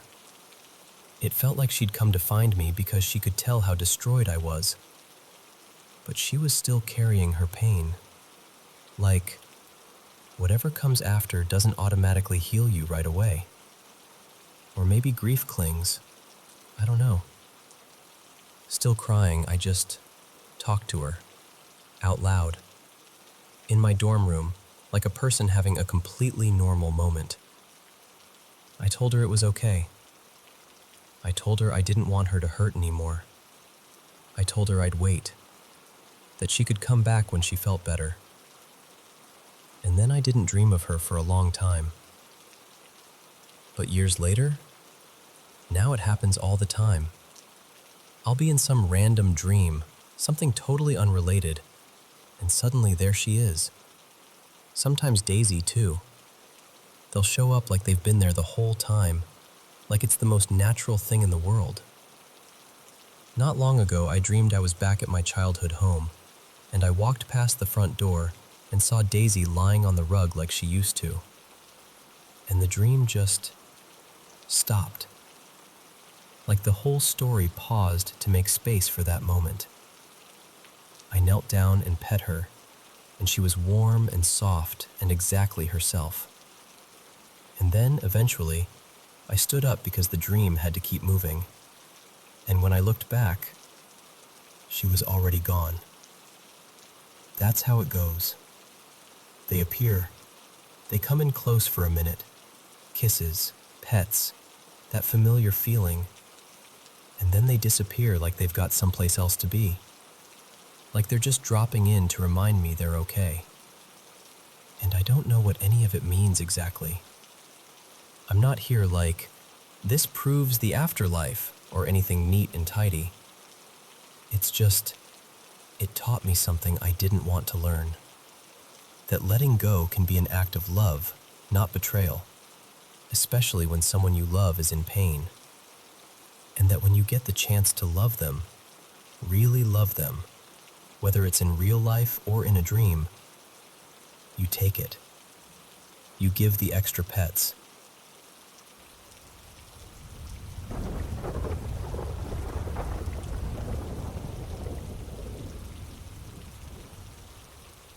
Okay.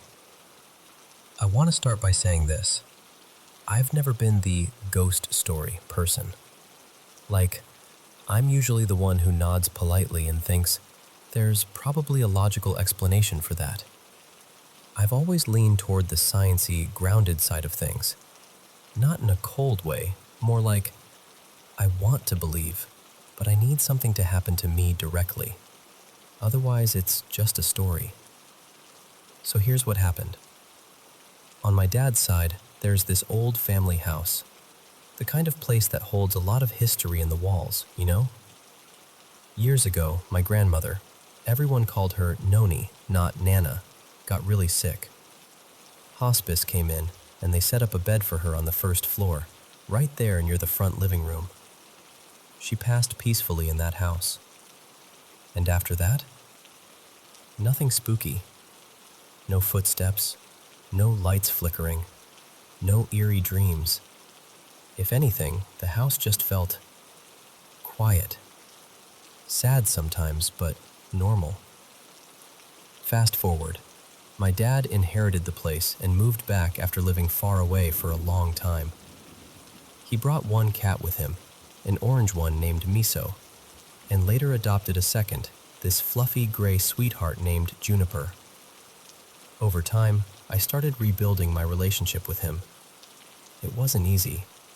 We had history, complicated stuff, but we were trying. And for the first time in a long time, it felt like there was something to mend. Then this summer, everything changed fast. His health took a sharp turn. Suddenly, he couldn't move around safely, and he was a fall risk, so we set up a bed downstairs for him. Same general area where Noni's hospice bed had been years ago. It wasn't planned as some symbolic thing. It was just the safest spot. And then, just a few days ago, he was gone. He didn't pass in the house. He passed in the hospital. The timeline still feels unreal. He was home the day before, and then within one day we were in the ER, and by early the next morning he was gone. Just like that. Like the world quietly slipped its hands out from under me. Since then, I've been going over to the house every day, sorted paperwork, trying to be responsible, feeding the cats, making sure they're okay. The first time I walked in after it happened, it was brutal. I still do this thing where I say, "Hey Dad," when I enter.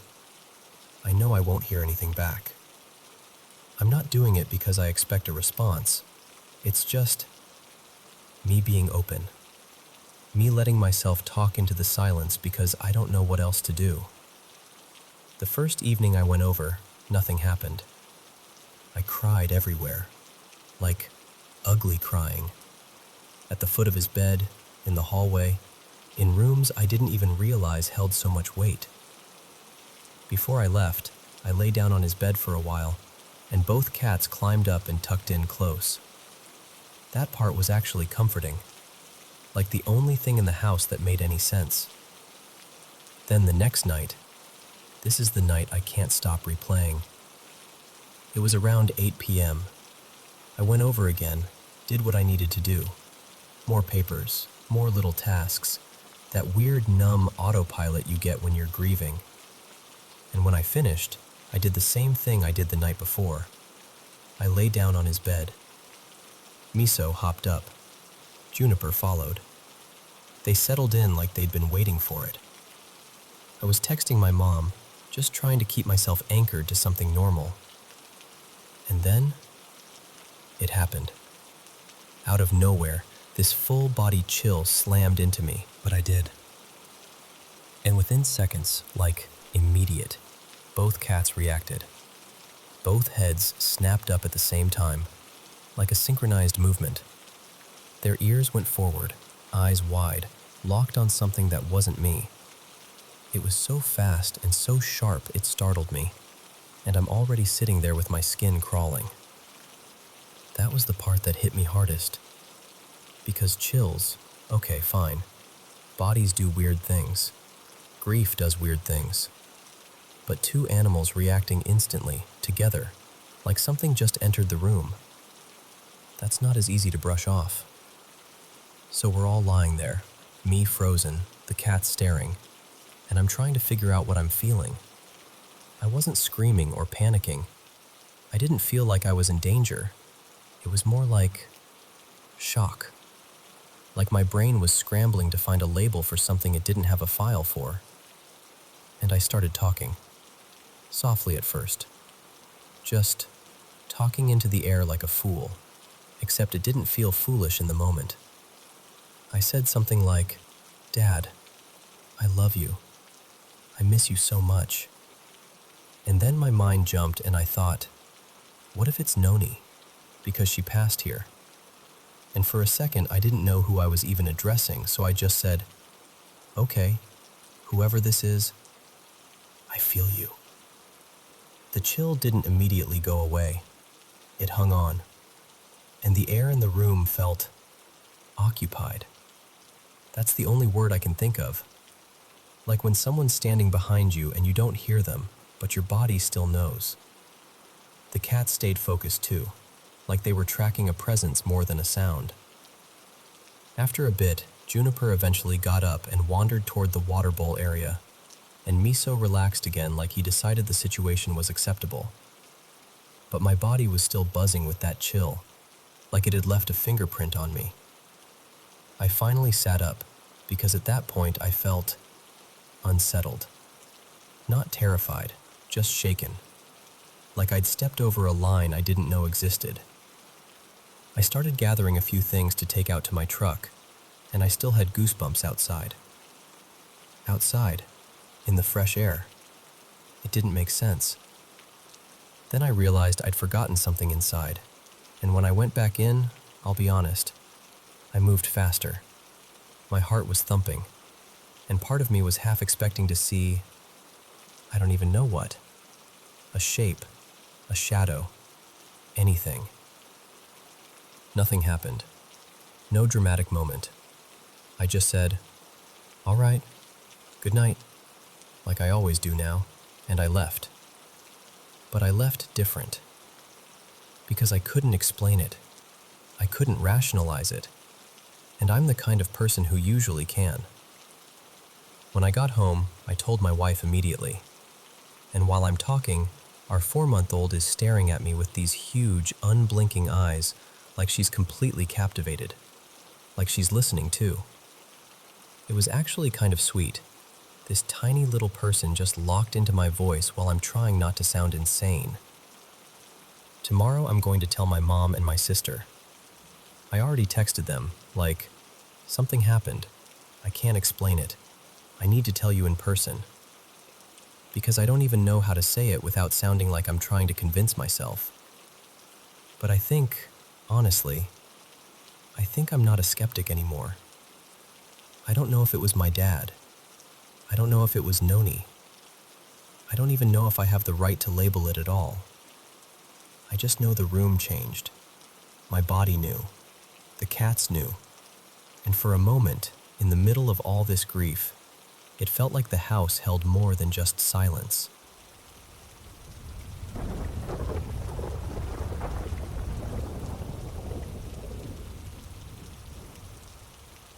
You know, this happened a good few years ago now, back when I still thought I was a lot braver than I actually am. So I grew up hearing my dad's stories about the moors in the southwest of England.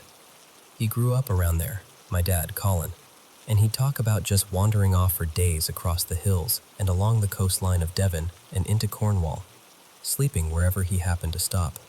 He loved telling this one story about bivvying so close to a cliff edge that he got worried he'd sleepwalk in the night, so he actually tied himself to a big rock with his climbing rope. I remember being a kid and thinking, that's the coolest thing I've ever heard, and also, you're a complete idiot. Anyway, fast forward to one summer when I was in my early 20s. I was bored, restless, and a bit romantic about the whole idea of following in Dad's footsteps. So I decided I'd go and wild camp on the moors by myself for a few nights. No big plan, just walk during the day, camp wherever felt right by evening. The first night was, honestly, pretty boring. I'd walked all day, pitched up not too far from a little stream, made some noodles on my stove, and crashed out as soon as it got dark. Pure exhaustion is great for anxiety, it turns out. The next day I headed further north onto the moor. The weather turned a bit grim, low cloud, that kind of damp cold that seeps in even when it's not quite raining. By late afternoon, I stumbled across this low, mossy stone wall, half fallen, making a sort of lopsided ring around a cluster of scruffy hawthorn trees. It felt sheltered, a bit tucked away from the wind, so I thought, yeah, this'll do. I pitched my little green tent just inside the broken ring of stones. I had a bit of time before dark, so I wandered around the area, just poking about. There were these odd little piles of stones, cairns, or cairns if you're posh about it, scattered here and there. You could see traces of more wall under the grass, like it had once been some kind of enclosure. And then there was this standing stone. It wasn't huge, maybe about 5 feet tall and a couple of feet wide, but it stood out from everything else, just off to one side of the trees. There were coins balanced in the little dimples of the rock, and a couple of rusted hair clips and an old key laid carefully on a flat bit near the top. You sometimes see that on the moors. People leave coins or trinkets on stones or in old trees. Offerings, I suppose. Or a wish. Or just, I was here. I had a look around, trying to see if there was any sign of a stone circle, because my dad had told me about those too. But there was nothing obvious. Just the one stone, standing there maybe 30 feet from my tent, looking like it had been waiting a very long time. Eventually, it got too cold to keep wandering, so I had my dinner, something tragically uninspired involving pasta and a packet sauce, and then crawled into my sleeping bag. I read by torchlight for a while, the way you do, until my eyes started to sting and I realized it was already past 11. I turned off the light, zipped the bag up to my chin, and lay there, listening to the wind moving through the scrubby trees and the occasional sheep calling somewhere far off.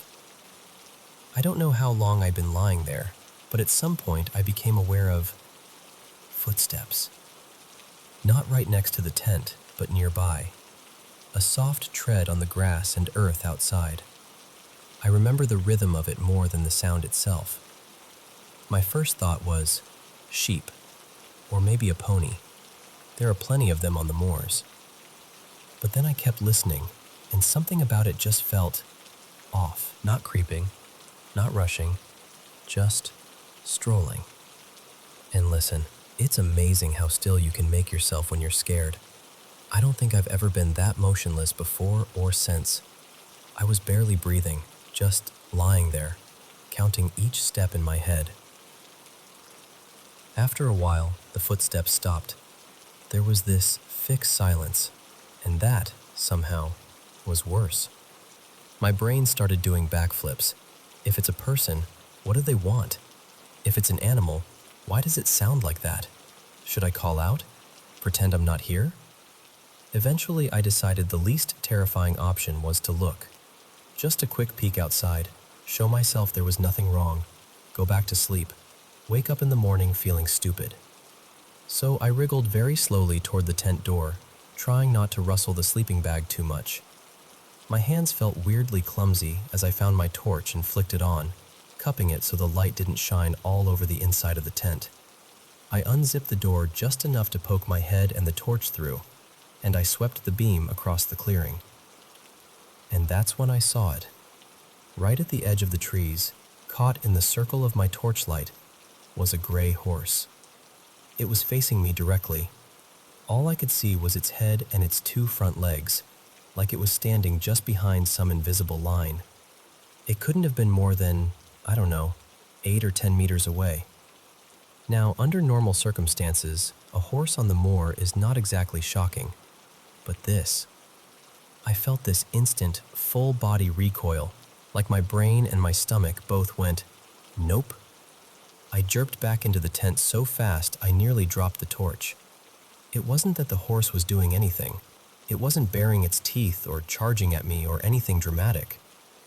It was just standing there. But there was something wrong about it that I still can't quite explain.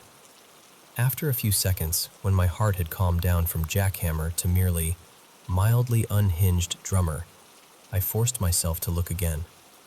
I pushed my head back out, shone the torch around the clearing, into the trees, back across the grass where it had been.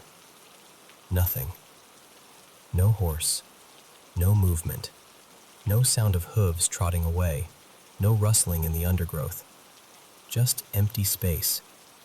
And here's the thing that really stuck with me. When I think back to that moment, the horse doesn't feel like it was solid.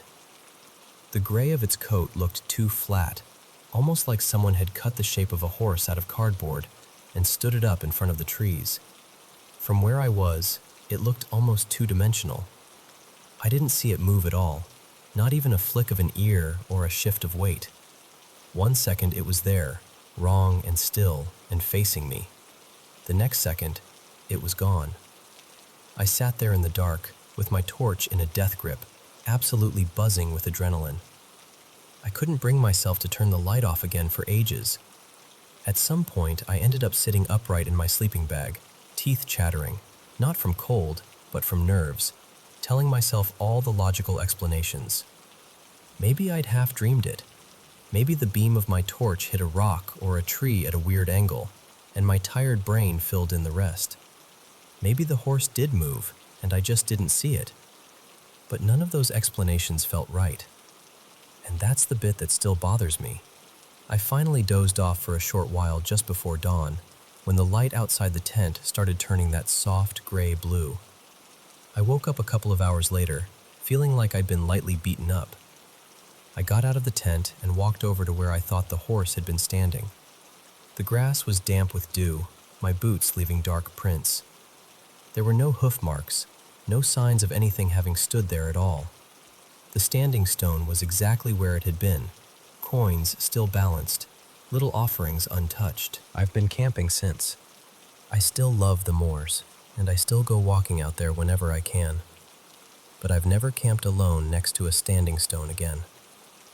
And every now and then, when I'm lying in a tent and the wind is moving outside, and I'm just on the edge of sleep, I find myself listening, really listening, for footsteps.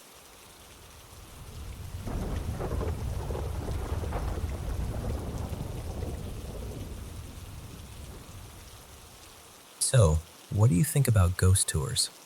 Personally, I love them. Not because I'm obsessed with ghosts or anything like that, but because they make history feel a little more alive.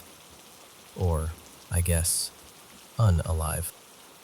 Whenever I travel, if the city offers a ghost tour, I'm absolutely that person who signs up. A couple of years ago, I took one in Raleigh, North Carolina. I've got to be honest with you, it wasn't the best one I've ever done. I'd done tours in places like Savannah and New Orleans that were way more dramatic and spooky. This one in Raleigh felt kind of mild. It might have just been our guide, though. His name was Marcus. Nice guy, but not exactly dripping with theatrical flair. Anyway, we're near the end of the night, maybe the last 2 or 3 stops. The group had just walked a few blocks from this old historic house, one of those beautiful white homes with the big columns, down toward the state capitol building. It was a warm autumn night, a little breezy, and everyone was kind of tired but in good spirits. Marcus starts into his usual spiel about the Capitol. Who designed it, the fires, the rumors about some lawmaker's ghost pacing the halls at night. When, suddenly, this woman in our group just breaks down crying. Like, full-on sobbing. It completely cuts him off. He stops mid-sentence and just looks at her, and the whole group kind of freezes. You know that awkward moment where everyone pretends they're not staring, but absolutely everyone is staring. That was us. But to their credit, people were really gentle about it. No eye-rolling, no, ugh, come on. Just concern. Marcus walks over to her and asks, softly, if she's okay. She can't even get a word out at first. She's shaking, covering her face. Her shoulders are just heaving. Her name, I later found out, was Linda. One of the people with her, her adult son, Daniel, starts rubbing her back, trying to comfort her. The rest of us are just standing there in this weird, heavy silence, in front of a government building at like 10:30 at night. After a few minutes, she calms down enough to breathe normally again. Marcus gently pulls her a little aside, and they have this quick, quiet conversation out of earshot. You can see him nodding, asking a couple of questions, really listening. Then they come back over to us, and Marcus says, So, Linda would like to share what just happened, if that's okay with everyone. Of course we all nod. At that point, the tour about haunted politicians suddenly feels like the least interesting thing on the menu. So Linda takes a breath, wipes her face with a tissue, and starts talking. She tells us that her dad passed away about a year before. He'd been sick for a long time, in and out of the hospital, and he spent his last days in a small hospice center just outside the city. On his last night, she sat by his bed and made him promise, really made him promise, that if there was anything after this life, he would find a way to let her know he was okay. Not in a vague, I'll send you a sign sort of way, but something that felt like him, something she would recognize. Fast forward to that night on the tour. She said that as we left the historic house and started walking toward the Capitol, she suddenly felt this presence. That's the word she used. Presence. Not like she saw anything. Not yet. Just that the air around her changed. She felt this wave of warmth and safety roll over her, like a heavy, comforting blanket. And along with it came this very familiar feeling, the sort of quiet peace she used to feel when she was a kid and her dad would sit with her during thunderstorms. But then, when we stopped in front of the Capitol and Marcus started his story, she looked up toward the building, and that's when she says she saw him. There, against the darker part of the building, she saw the silhouette of a man, her father's height, her father's build, standing just on the edge of the light. Not fully detailed, not like watching a movie, but enough for her to recognize him. She said he raised one hand and placed it over his heart, and then brought both hands together in front of his lips, in that little prayer gesture he always used to do when he wanted to show gratitude or say a quiet thank you. Apparently, it was a little habit of his, something small and specific that only their family really knew. And when she saw that, she said, her knees almost gave out. She told us, I just knew, right then, that he was keeping his promise, that he was okay, that he'd crossed over, whatever that means, and he took the time to tell me. And then, just like that, the figure was gone. While she was telling us this, her son Daniel and the friend who'd come with them both started tearing up too. None of them looked like they were putting on a show. It felt raw, real. Like we were intruding on this very personal moment that somehow we'd all been invited into. Marcus, our guide, stood there listening with his mouth slightly open, holding his little lantern like he'd forgotten he was on the clock. When she finished, he said he'd been doing ghost tours for over 10 years and had never had anything like that happen on one of his routes. You could tell he was trying to be respectful and sincere, but I also got the sense he was a bit thrown. This was way beyond the usual orbs showed up in my photo kind of thing he was used to.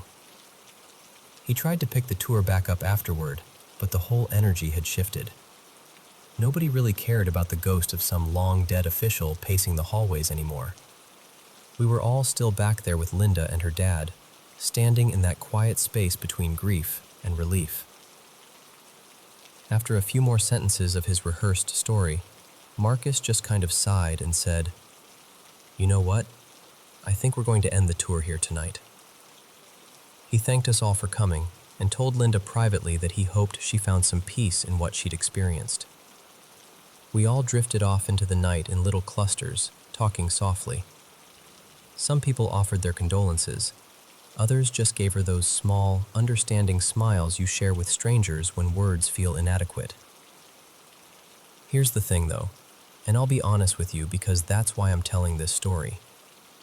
I don't want to downplay whatever closure Linda might have found. If that moment helped her soften the sharp edges of her grief, then it was important. Part of me absolutely wants to believe her dad reached out from wherever he is and kept his promise in the most him way possible.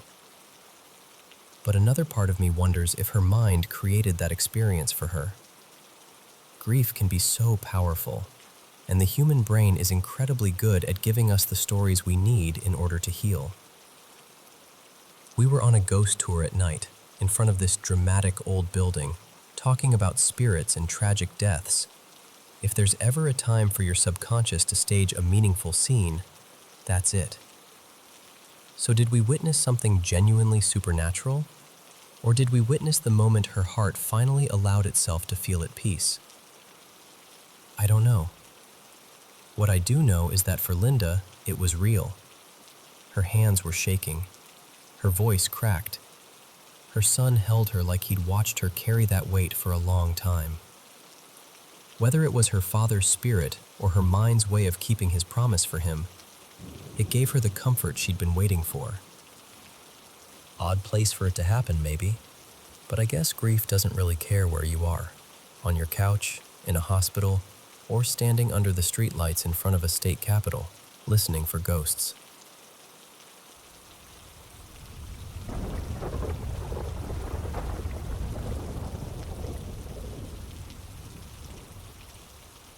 Hey, so I want to start by saying I'm telling you this fresh. Like, I got home not even 2 hours ago, and I'm still trying to shake the feeling off my skin. I'm not someone who goes looking for paranormal stuff. Honestly, I'm usually the "there's gotta be a normal explanation" person. So, my partner, Mara, and I have this thing we do. Late night hikes.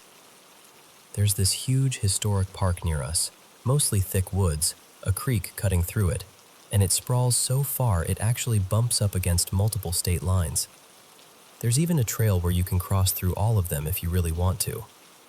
We've been out there so many times I could walk parts of it with my eyes closed, and it's never once felt weird. Not once. We usually park by this old little church, and right next to it, there's a Revolutionary War cemetery. It's kind of locally famous because of this one grave people call the ticking tomb. I've wandered the whole park, day, night, fog, snow, everything. It's familiar.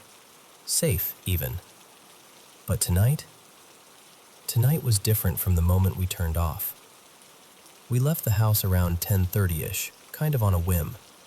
And instead of taking the normal paved access road like we usually do, I decided to go down this narrower, dirt and gravel road that cuts through the woods. I don't even know why. It just felt like, yeah, let's do that. About halfway down, we rounded a bend and something shot across the road in front of the headlights. When I say something, I mean it, because I still can't neatly call it anything. It was big. Bigger than any fox or deer-sized thing I've ever seen out there. Not quite human-sized, but somewhere in that unsettling in-between. Like, too tall to be a dog, too wrong to be a person. And it didn't run like an animal either. It moved so fast it almost looked like it slid or skipped across the beam of the headlights, like a black smear. But the part that keeps replaying in my head? The eyes. They were this bright, metallic silver, like a reflection, but stronger. Too strong. Mara saw it too.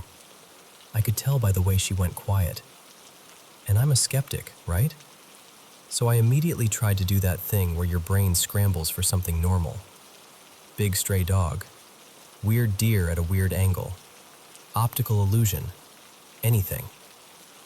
Neither of us wanted to sit with it, so we didn't. We just kept going. Pulled into the usual spot. Got out. Acted normal on purpose. And as soon as we stepped onto the trail, I noticed the noise. The frogs and cicadas were screaming.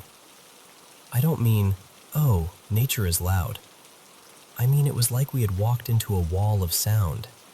The kind where you have to talk over it, even though you're just standing in the dark. It felt almost aggressive? Like the woods were buzzing on high alert.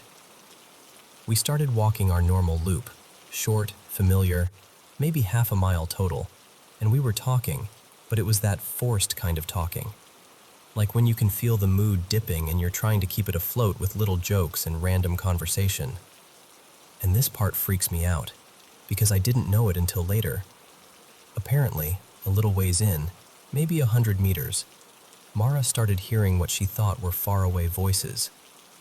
Not clear words, just that distant human murmur you'd expect from a group way off. Only, that didn't make sense. It was late, the park was empty, and we weren't near any buildings or roads close enough for that. Meanwhile, I noticed something else. The cicadas started getting quieter. Not all at once, just gradually, like someone was turning a dial down as we walked. It was like, imagine a megaphone glitching, or a microphone cutting in and out. Not right next to us, far away, but it sliced straight through my head like it didn't need distance to reach us. It made my stomach drop instantly.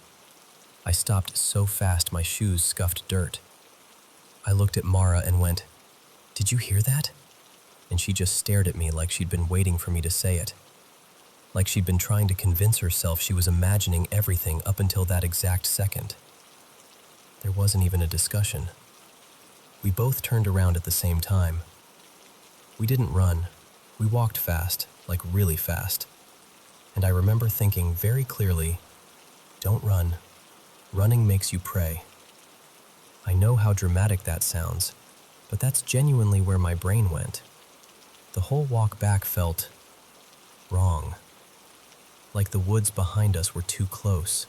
Like something was keeping pace just out of sight, not crashing through brush or snapping branches. Just there, matching us in this quiet way that made it worse. The trail felt longer than it ever has, like it stretched. When we finally got into the car and shut the doors, I expected my body to relax. It didn't. I started driving, but the urgency stayed, like it had seeped into the air inside the car with us. We got down the main road, approaching our first turn, and suddenly I felt completely disoriented, like I'd been dropped into a place that looked familiar but wasn't clicking in my head. And right then Mara goes, "Do you know where we are?" And I swear to you, my first thought was, no, I don't. We've driven that road more times than I can count, but for a few seconds it was like my brain had wiped the map clean.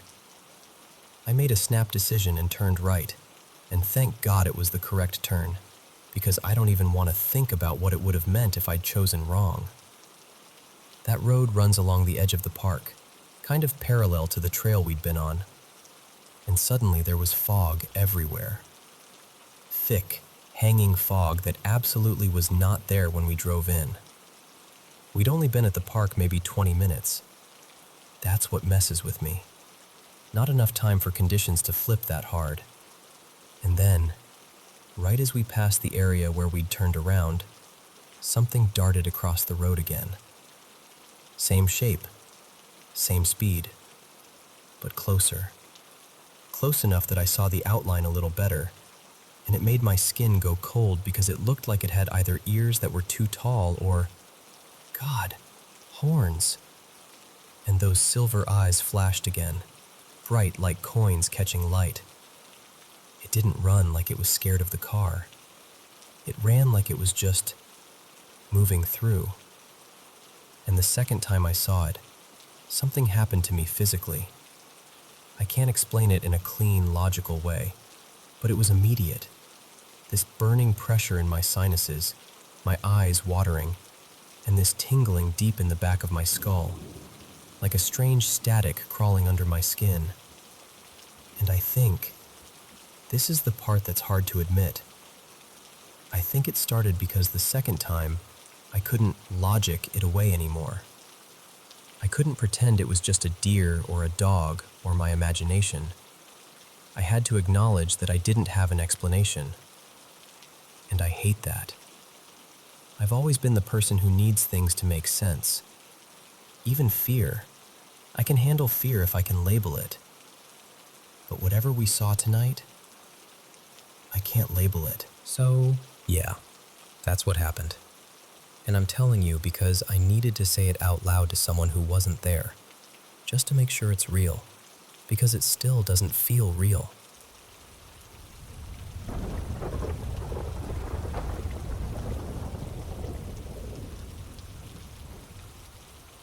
So, this happened to me a few years back, and I almost never bring it up. Not because I've forgotten it, trust me, I haven't, but because it sounds like something you'd make up for attention. And I'm not asking you to believe me, okay?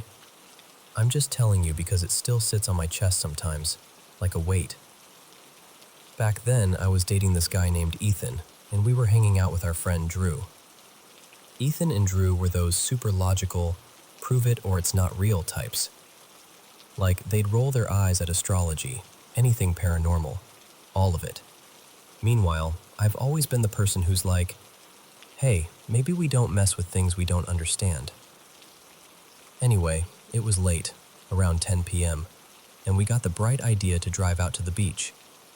And someone, Drew, I think, decides it would be fun to make a homemade spirit board. Real arts and crafts energy. Cardboard, marker, a little cup as the planchette. The whole thing. And before you assume it, no, we weren't drunk. No drugs, nothing. Just three bored people who thought the ocean at night would be a vibe. I remember sitting there and being the only one not laughing. I kept saying, if you're going to do this, you have to take it seriously. They were clowning, asking dumb questions, trying to spook each other. We get to the beach. It's dark and windy, and the waves sound louder than normal, like the whole shoreline is breathing. I did the whole little, okay, we're opening this thing, calling the corners, setting the intention, whatever you want to call it. We sat on a blanket, the cup in the middle, our fingers barely touching it. For the first 20 minutes, nothing. It was exactly what they expected, me being dramatic over cardboard. Then Ethan asks, half joking, is anyone here with us? And I swear to you, the cup slid so fast it didn't even feel like a slow push. It just shot across the letters and stopped right on yes. All three of us froze. Like the air went tight. Even the ocean sounded farther away for a second. Ethan's face changed immediately. No more smirking. Drew did that thing where people laugh when they're scared, but it wasn't a normal laugh. It was sharp, too loud, like it was coming out of him without permission. I was like, nope, we're done. I tried to end it right there. I started saying, goodbye, goodbye, and I moved the cup toward the edge like you're supposed to. I tried to close it. I wanted it shut. But the feeling didn't stop. And then things got wrong. Drew starts laughing harder, like it's building, and Ethan suddenly stands up and starts pulling off his hoodie and his shoes, like he's on autopilot. He looks at the water and goes, really calmly, I'm going in. And I'm like, Ethan, what are you doing? Because it was cold, like truly cold, and it was late enough that the beach had emptied out hours ago. The only lights were distant street lamps, and the moon was barely doing anything. He doesn't look at me like my boyfriend. He looks through me, blank. And he just repeats, I'm going in. I'm begging him, like, actually begging. I'm crying and grabbing his arm, trying to hold him back, and he's still walking toward the water like I'm not even there. Meanwhile, Drew is still laughing, but now he's shouting that his name is Pauline, over and over, like he's announcing it to the beach, like he wants someone to hear him. Ethan and I are terrified at this point. We're trying to get Drew to come back with us, and he's bouncing between laughing and yelling that name. We basically drag him up the wooden steps off the sand, back toward the parking lot. We get him to the car, and then, out of nowhere, he locks onto something across the road. A shadow moving by the dunes. A coyote. Not even close. And Drew bolts after it. When I tell you I've never seen someone move like that, listen, I know how it sounds. It wasn't, oh, he ran fast. It was like his body was doing something it shouldn't be able to do. Long, insane strides, like panic had turned into fuel. Ethan and I catch up just enough to yank him back and basically shove him into the back seat. We're shaking. I'm trying not to hyperventilate. On the drive back, we pass this small chapel, not a big church, just one of those little roadside ones, and Drew suddenly sits up straight and starts making sounds that aren't words. Not English, not anything I recognized. It sounded like a burst of language without meaning, but with a rhythm. Like chanting, almost. Ethan keeps glancing at me like, what do we do? And I'm just staring straight ahead thinking, we messed up, we messed up, we messed up. We get to Ethan's place, and I hate admitting this, but we panicked. We ran inside and slammed the door behind us. And Drew was outside pulling at the handle, clawing at the wood. The next day, when Ethan checked the door, there were literal scratch marks, like someone had dragged their nails down it hard enough to leave grooves. That night, I called my friend Maya, because Maya is the kind of person who actually knows things. Like, she's studied spiritual stuff, protection rituals, the whole deal. She didn't laugh when I told her. She got very quiet and told me to put the phone near Drew. And then Maya said a word. She said it was from the Cree language. Just one word. Short. Firm. The second Maya said it, Drew's whole body jolted like he'd been punched from the inside. He threw up, not normal sick, like sudden violent vomiting. And then he started sobbing. Real sobbing. The kind where you can't breathe between cries. And he just kept saying, "What happened? What happened to me?" Like he didn't remember. Like he'd woken up somewhere he didn't recognize. After that, things calmed down. Not immediately, but enough that we could function again. We didn't touch the board. We didn't talk about it much. We just tried to pretend we could outrun it by not naming it. But here's the part that still messes with me. The next day we stop for food, some drive-through place, nothing special, and the employee inside keeps calling out an order. "For Pauline!" Again and again. And nobody goes up to get it. We're sitting there in the car, staring at each other like someone just turned the world into a joke we didn't understand. After that, we drifted. The three of us, slowly, naturally, like friendships do sometimes. But I've always wondered if we drifted because none of us could figure out how to talk about it without sounding insane. But I knew them. They weren't theater kids. They weren't prank people. And some things, like Drew running after that coyote, like the scratches on the door, like the way Ethan's eyes looked when he said, "I'm going swimming," without blinking. Those things don't feel like acting when you're standing in front of them. So I don't know what it was. I just know that sometimes, when I hear waves at night, I think of that cardboard board and that single, fast slide to yes. And I get this cold feeling in my stomach, like the beach is still waiting for us to come back and finish the conversation.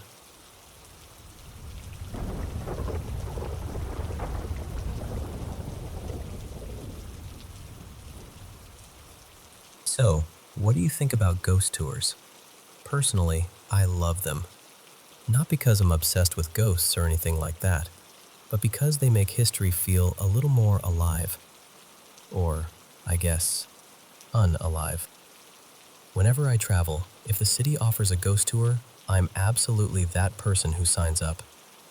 A couple of years ago, I took one in Raleigh, North Carolina. I've got to be honest with you, it wasn't the best one I've ever done. I'd done tours in places like Savannah and New Orleans that were way more dramatic and spooky. This one in Raleigh felt kind of mild. It might have just been our guide, though. His name was Marcus. Nice guy, but not exactly dripping with theatrical flair. Anyway, we're near the end of the night, maybe the last 2 or 3 stops.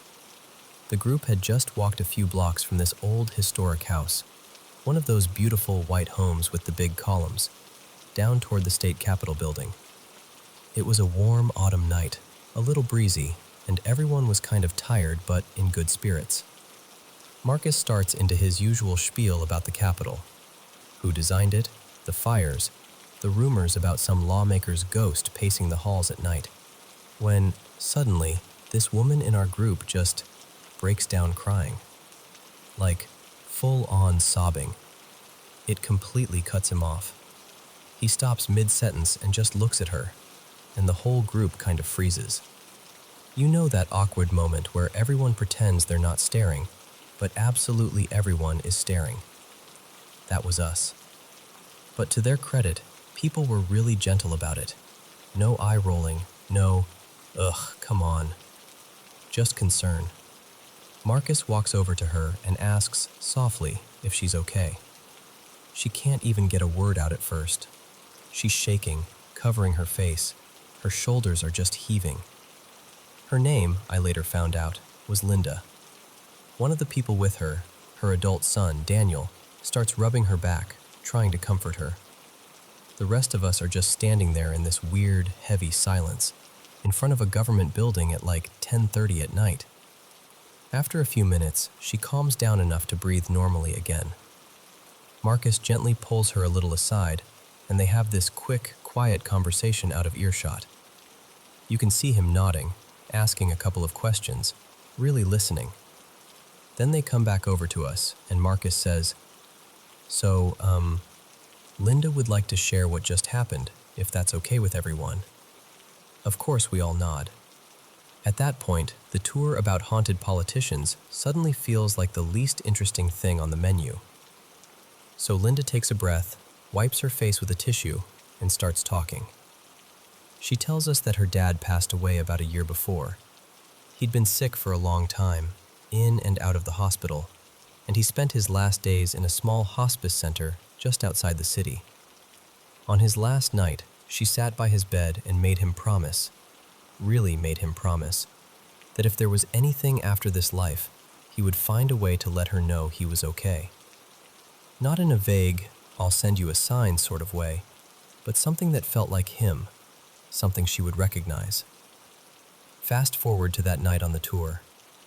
She said that as we left the historic house and started walking toward the Capitol, she suddenly felt this presence.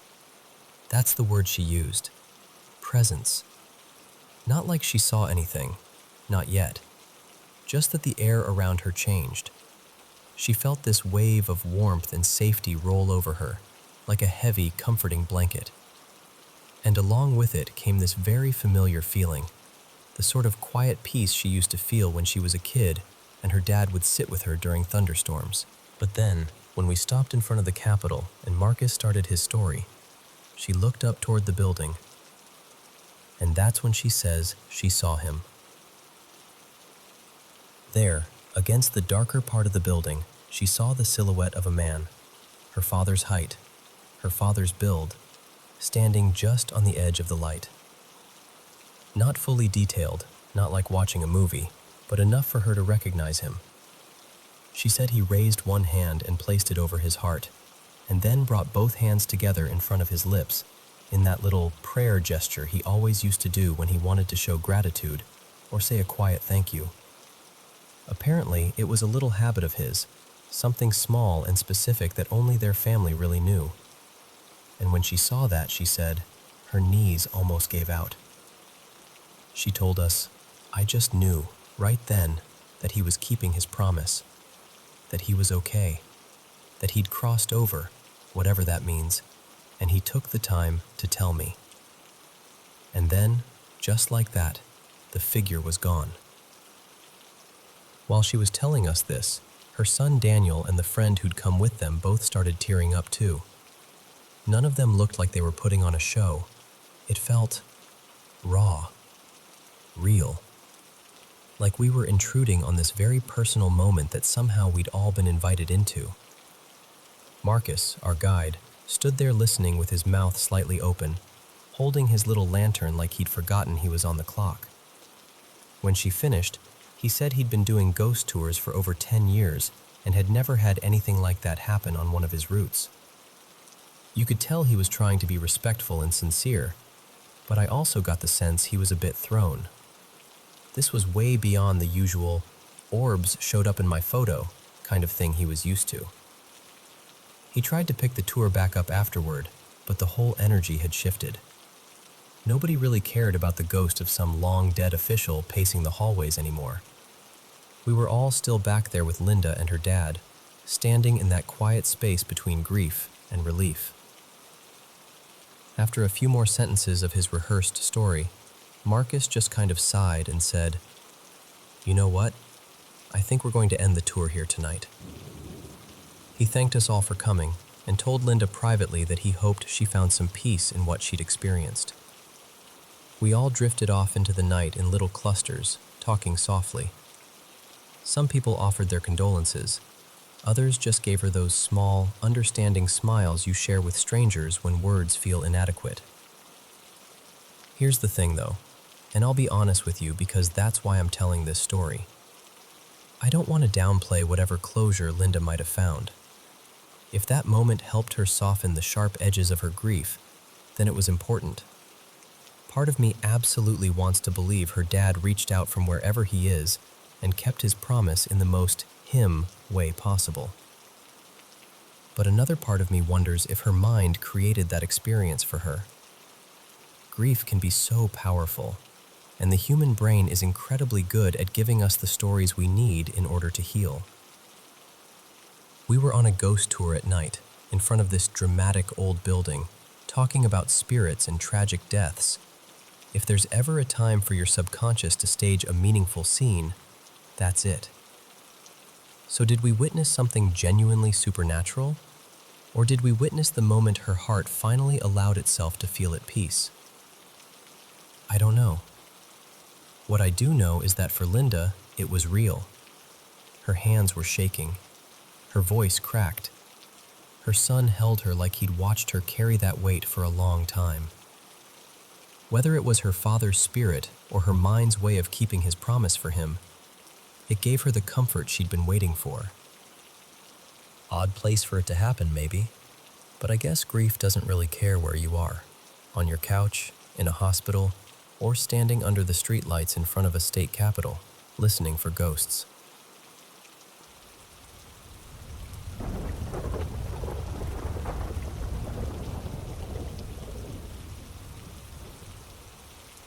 Hey, so I want to start by saying I'm telling you this fresh. Like, I got home not even 2 hours ago, and I'm still trying to shake the feeling off my skin. I'm not someone who goes looking for paranormal stuff. Honestly, I'm usually the there's gotta be a normal explanation person. So, my partner, Mara, and I have this thing we do. Late night hikes.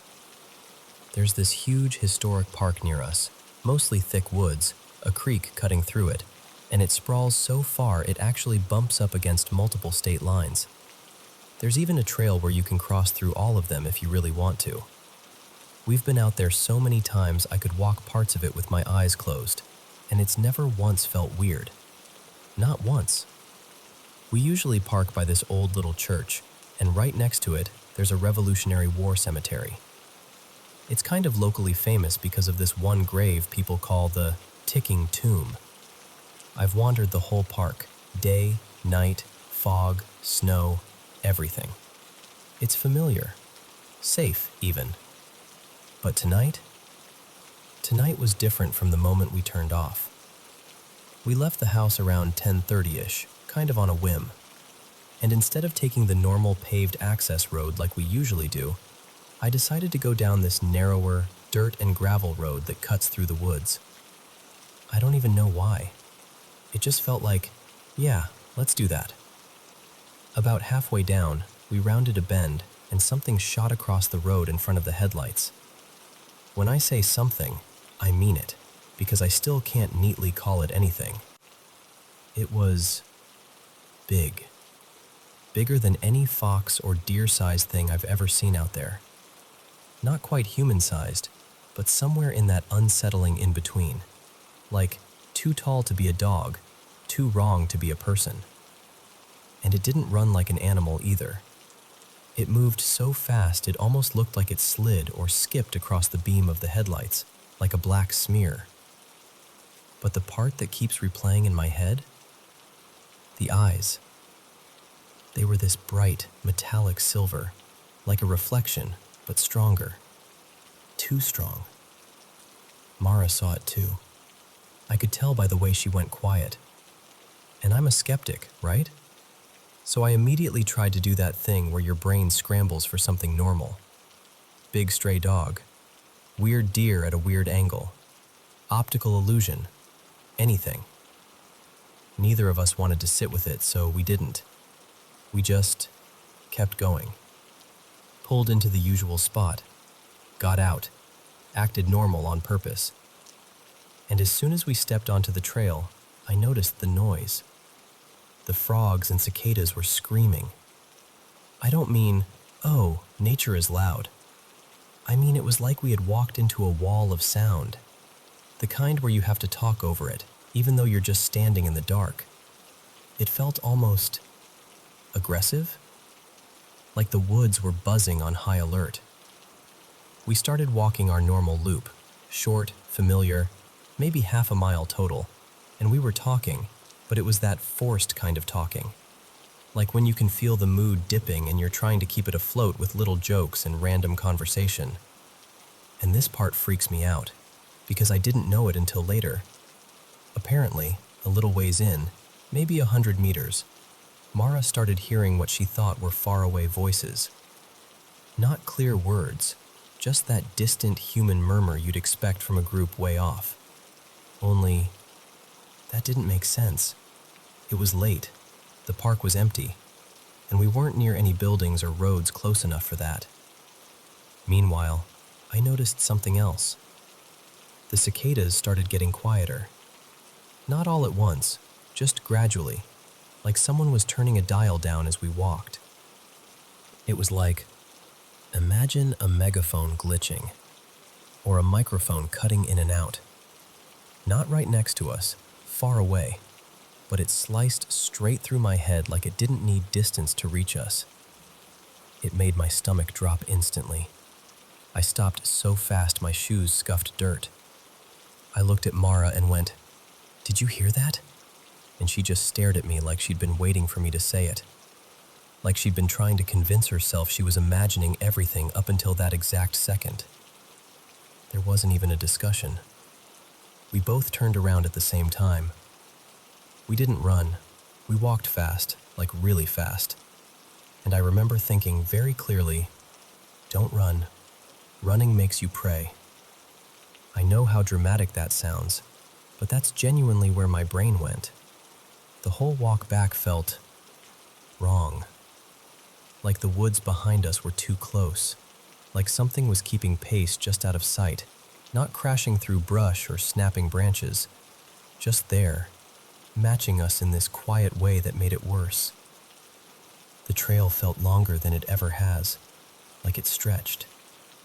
When we finally got into the car and shut the doors, I expected my body to relax. It didn't. I started driving, but the urgency stayed, like it had seeped into the air inside the car with us. We got down the main road, approaching our first turn, and suddenly I felt completely disoriented, like I'd been dropped into a place that looked familiar but wasn't clicking in my head. And right then Mara goes, "Do you know where we are?" And I swear to you, my first thought was, no, I don't. We've driven that road more times than I can count, but for a few seconds it was like my brain had wiped the map clean. I made a snap decision and turned right, and thank God it was the correct turn, because I don't even want to think about what it would have meant if I'd chosen wrong. That road runs along the edge of the park, kind of parallel to the trail we'd been on, and suddenly there was fog everywhere. Thick, hanging fog that absolutely was not there when we drove in. We'd only been at the park maybe 20 minutes. That's what messes with me. Not enough time for conditions to flip that hard. And then, right as we passed the area where we'd turned around, something darted across the road again. Same shape, same speed, but closer. Close enough that I saw the outline a little better, and it made my skin go cold because it looked like it had either ears that were too tall or, God, horns. And those silver eyes flashed again, bright like coins catching light. It didn't run like it was scared of the car. It ran like it was just moving through. And the second time I saw it, something happened to me physically. I can't explain it in a clean, logical way, but it was immediate. This burning pressure in my sinuses, my eyes watering, and this tingling deep in the back of my skull, like a strange static crawling under my skin. And I think, this is the part that's hard to admit, I think it started because the second time, I couldn't logic it away anymore. I couldn't pretend it was just a deer or a dog or my imagination. I had to acknowledge that I didn't have an explanation. And I hate that. I've always been the person who needs things to make sense. Even fear. I can handle fear if I can label it. But whatever we saw tonight, I can't label it. So, yeah, that's what happened. And I'm telling you because I needed to say it out loud to someone who wasn't there, just to make sure it's real, because it still doesn't feel real.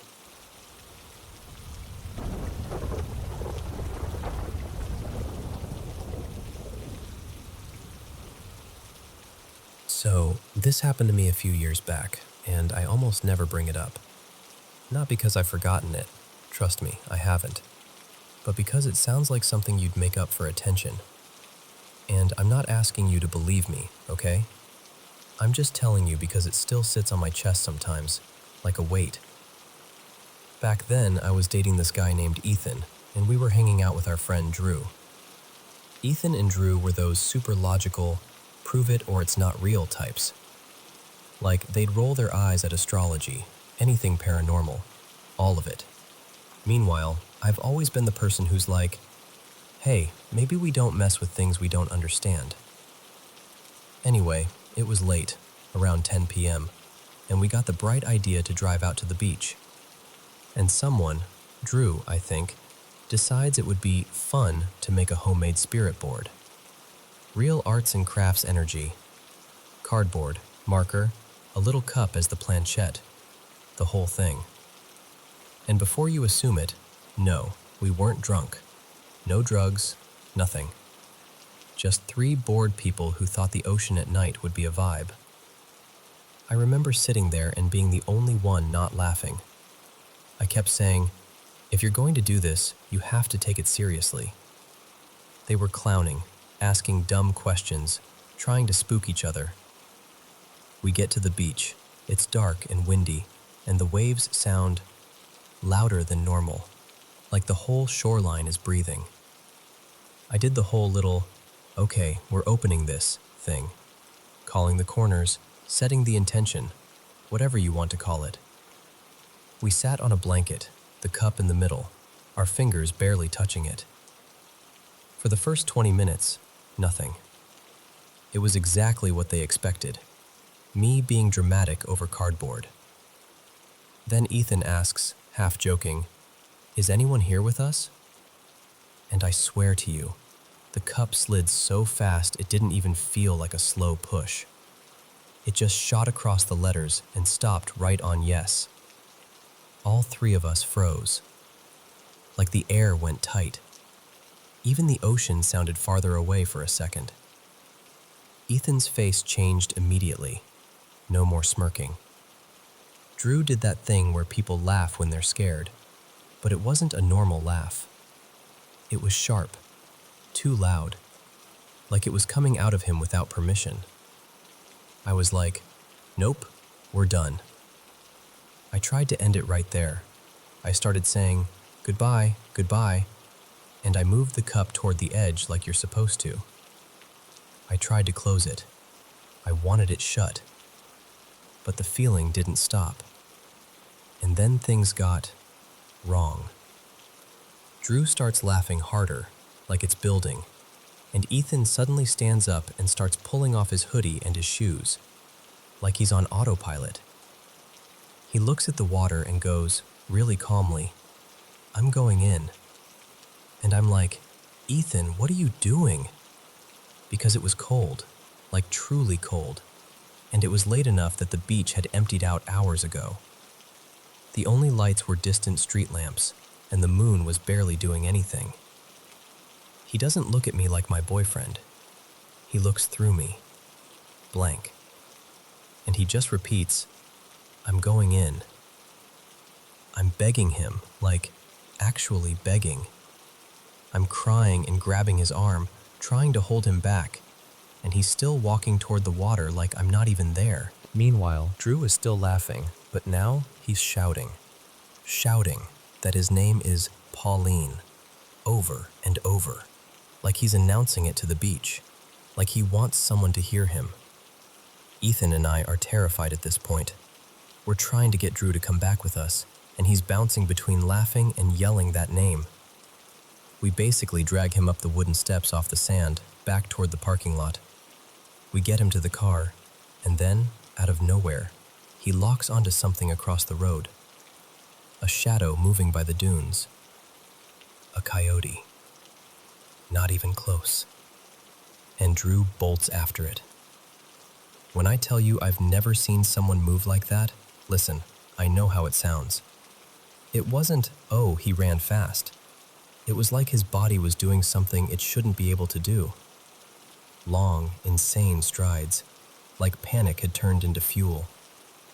Ethan and I catch up just enough to yank him back and basically shove him into the back seat. We're shaking. I'm trying not to hyperventilate. On the drive back, we pass this small chapel, not a big church, just one of those little roadside ones, and Drew suddenly sits up straight and starts making sounds that aren't words. Not English, not anything I recognized. It sounded like a burst of language without meaning, but with a rhythm. Like chanting, almost. Ethan keeps glancing at me like, what do we do? And I'm just staring straight ahead thinking, we messed up, we messed up, we messed up. We get to Ethan's place, and I hate admitting this, but we panicked. We ran inside and slammed the door behind us. And Drew was outside pulling at the handle, clawing at the wood. The next day, when Ethan checked the door, there were literal scratch marks, like someone had dragged their nails down it hard enough to leave grooves. That night, I called my friend Maya, because Maya is the kind of person who actually knows things. Like, she's studied spiritual stuff, protection rituals, the whole deal. She didn't laugh when I told her. She got very quiet and told me to put the phone near Drew. And then Maya said a word. She said it was from the Cree language. Just one word. Short. Firm. The second Maya said it, Drew's whole body jolted like he'd been punched from the inside. He threw up, not normal sick, like sudden violent vomiting. And then he started sobbing. Real sobbing. The kind where you can't breathe between cries. And he just kept saying, "What happened? What happened to me?" Like he didn't remember. Like he'd woken up somewhere he didn't recognize. After that, things calmed down. Not immediately, but enough that we could function again. We didn't touch the board. We didn't talk about it much. We just tried to pretend we could outrun it by not naming it.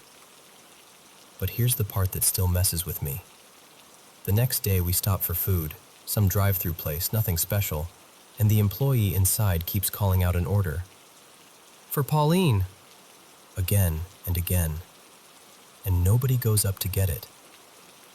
We're sitting there in the car, staring at each other like someone just turned the world into a joke we didn't understand. After that, we drifted. The three of us, slowly, naturally, like friendships do sometimes. But I've always wondered if we drifted because none of us could figure out how to talk about it without sounding insane. But I knew them. They weren't theater kids. They weren't prank people. And some things, like Drew running after that coyote, like the scratches on the door, like the way Ethan's eyes looked when he said, "I'm going swimming," without blinking, those things don't feel like acting when you're standing in front of them. So I don't know what it was. I just know that sometimes, when I hear waves at night, I think of that cardboard board and that single, fast slide to yes. And I get this cold feeling in my stomach, like the beach is still waiting for us to come back and finish the conversation.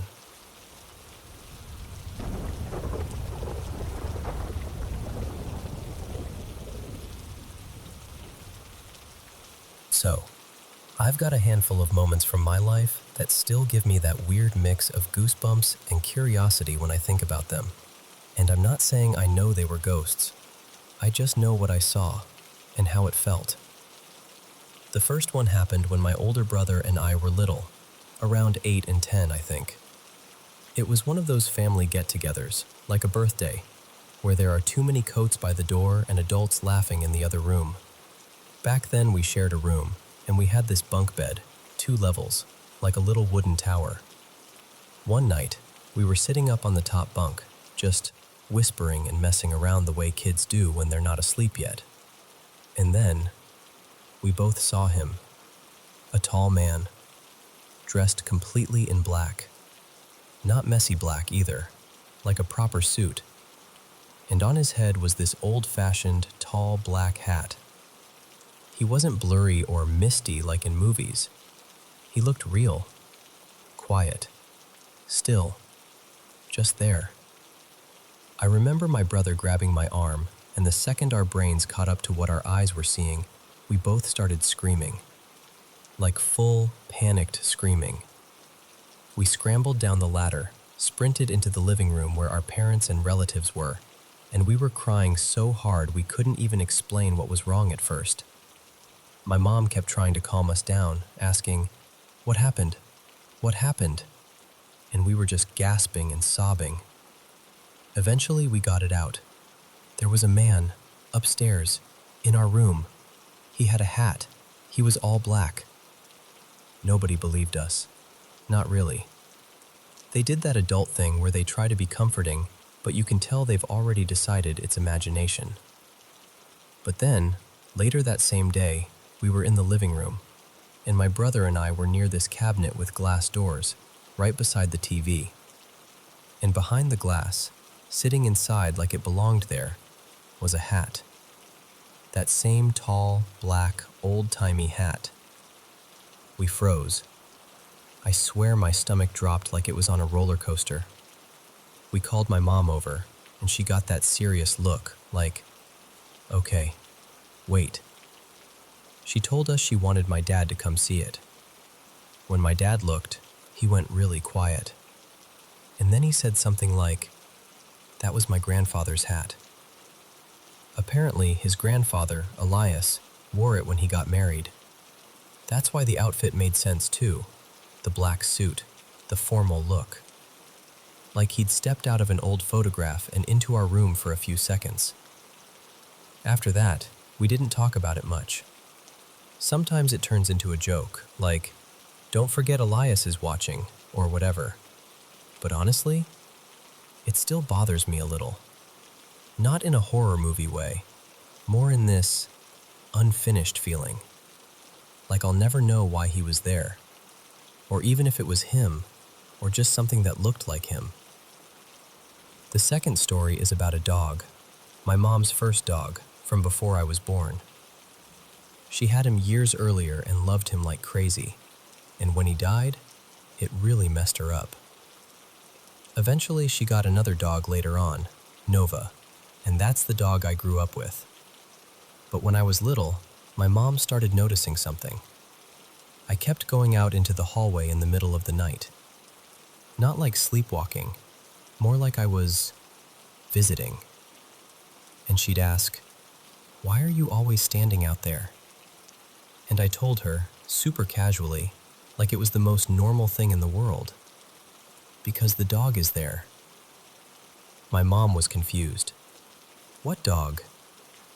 And I said, "Milo." After a minute, she said, kind of softly, "Okay, if he's there, maybe we should be kind." So she gave me a little treat, like a cookie, and told me, "Put it out for him." And I did. I went into the hallway like I always did, knelt down, and placed it near where I saw him, like you would for a real dog waiting patiently. And the next morning, it was gone. That part still messes with me. This went on for a couple weeks, me going into the hallway, my mom giving me little treats, me putting them down, and every time they disappeared by morning.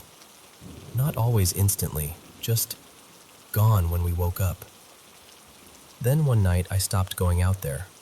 I don't even remember why. I just didn't. And after that, I never saw the dog again. Sometimes I think maybe it was because he died close to when I was born, like there was still some connection hanging around, and I was the only one who could notice it. Or maybe it was just kid brain making patterns out of feelings. I honestly don't know. I just know it felt peaceful, not scary, like he wasn't there to haunt anyone, just there.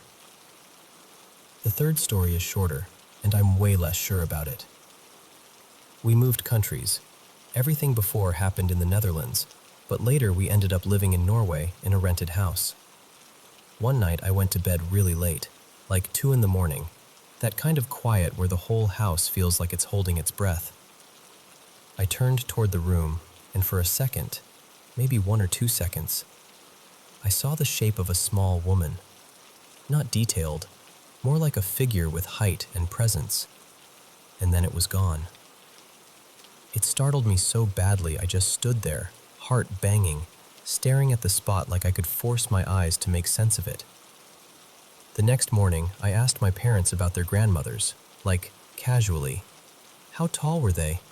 Trying not to sound dramatic. And my dad said his grandma, Ingrid, was very short, about the height of the figure I'd seen. So, was it her? I don't know. I can't prove anything, but something in me felt like it was. And then there's this last thing, which isn't exactly a ghost sighting, but it's one of those patterns that make you pause.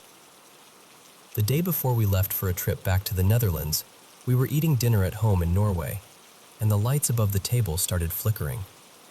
We shrugged it off. Old bulbs, weird wiring, whatever. The next day we were traveling, and we took a ferry through Denmark. We sat at a table on the boat, and the light above our table flickered again. Not anyone else's, just ours, for a few seconds. We actually laughed because it felt so random. Then we arrived in the Netherlands, and it was Christmas time, so we visited family. We all sat down at my aunt's place, big table, everyone talking at once, and the lights started flickering again. At that point, it didn't feel random anymore. It felt like something following us, gently, not threatening, more like a little nudge, like, hey, I'm here. And I know how that sounds. I do. But when the same strange thing happens across different places, different buildings, even different countries, you can't help wondering if it's someone in the family keeping an eye on us. I don't know what any of it means. I don't know if I'm just someone who notices weird stuff more than other people. But these moments have stayed with me for years, and I still think about that tall man in the black suit and the hat behind the glass, and how my brother and I both saw him at the exact same time. And honestly, the part that creeps me out isn't ghosts exist.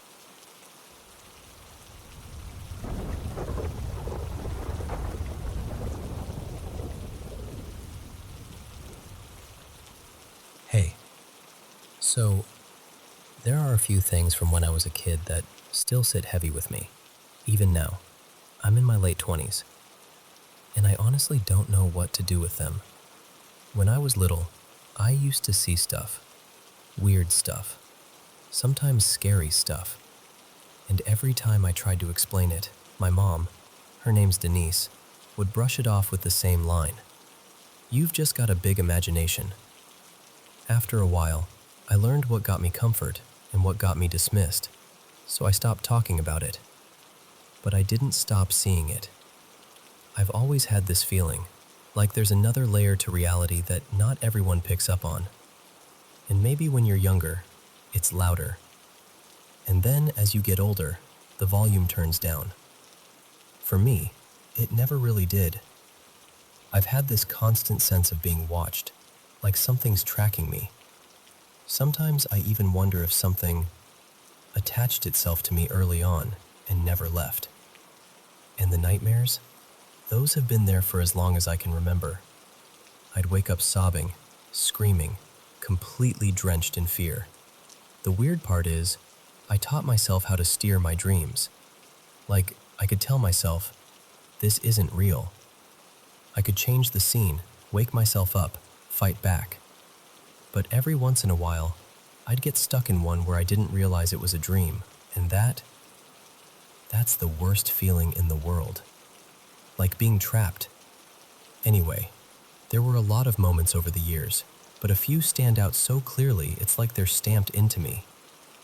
One of the earliest ones happened when I was watching TV in my mom's bedroom. I was sprawled out on the carpet, just being a kid, and behind me in the corner she had this old, round, standing mirror. One of those heavy ones that feels like it belongs in another era. I don't know why, but I got this sudden urge to look back at it. Like something pulled my attention. And in the mirror, I saw a woman. She looked like my mom, but wrong, like a drained, sick version of her. Her skin had this grayish tint. Her face was too sharp, cheekbones sticking out like they wanted to cut through her skin. Her eyes were sunken and dark, and her hair was short and messy, almost wet-looking, like she'd just been dragged out of someplace cold. She wore this thin white gown that hung off her like it didn't belong to her body, and she was staring straight at me. Not looking past me, not floating around the room, at me. Like she knew I'd turned around, like she'd been waiting for me to notice. My whole body went tight, like I couldn't breathe, and before I could even make a sound, my mom walked into the room. I snapped my head toward her. Relief, confusion, panic all at once, and then I looked back at the mirror, and the woman was gone. Years later, my mom got a new dog. Sweet little thing, except for one detail. The dog absolutely hated that mirror. Like hated it. Barking, growling, backing away like it was cornered. Eventually, Denise started keeping the mirror covered because it would set the dog off so badly. That didn't make me feel better. It made me feel validated in the worst way. Because I saw that same woman again. This time, it was outside. I was older, and I remember looking out into the yard and seeing her hanging from a noose in one of the tall trees. Just there. Pale gown, thin body, that same wrongness. Like the image had been saved somewhere in the world and replayed for me. I still get a sick chill thinking about it. Then there was the thing in my room, and I saw hands appear at the top of the ladder. Just two hands, slowly curling over the bed rail like someone was climbing up. My brain tried to make it logical for half a second, like, Dad? Mom? One of my siblings? But the way it moved didn't feel human. It was too smooth, too deliberate, like it wanted me to watch. Then a head rose up. But it wasn't a normal head. The whole figure was black, solid black, like a shadow that forgot it needed a person to cast it. No facial features, no eyes, no mouth, nothing. And I still felt it looking at me. That's what scares me the most. When something has no face, but you know, deep in your bones, you've been seen. I remember blurting into the phone, "Maya, it's looking right at me." My voice sounded strange to even me, like it didn't belong in my throat. And then it was just gone. Years later, my youngest sister Talia moved into that room after I left for college, and one day, out of nowhere, she told me she used to see something too. The same shadowy thing, she said, squatting on top of a dresser in the corner like it was perched there, waiting. What messed me up is that neither of us had talked about it for years. We only brought it up recently, and when we realized we'd seen the same thing, we both just went quiet. Because what do you even say to that? Another one that still messes with me. Honestly, it's why I still get tense in showers sometimes. I was showering and there were two curtains.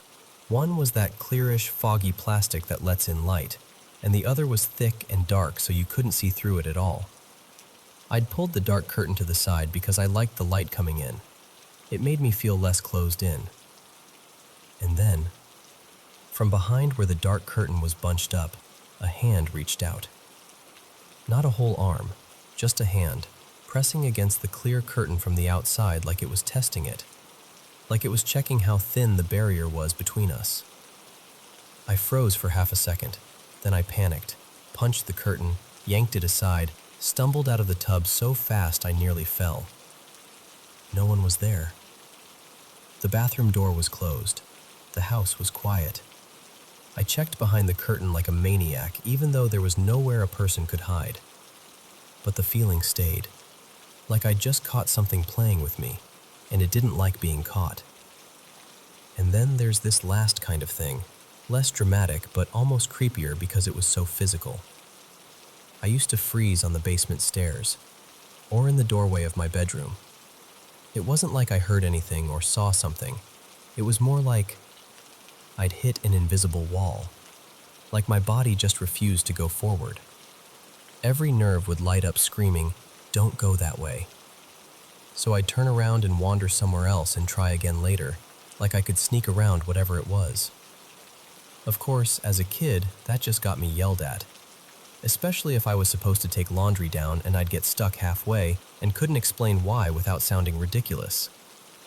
And honestly, there were plenty of other things too.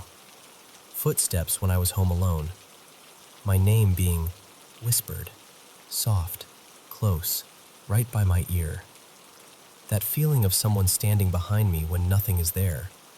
Feeling brushed or touched when no one could possibly be near me. And it didn't only happen at my parents' house. It happened at relatives' houses, in hotels, in places I'd never been before. Like it wasn't tied to a building, which is the part that keeps me thinking. Because, what am I supposed to make of all this? I don't know. I genuinely don't. I just know those moments still feel too sharp to be nothing, and I'm tired of pretending they were.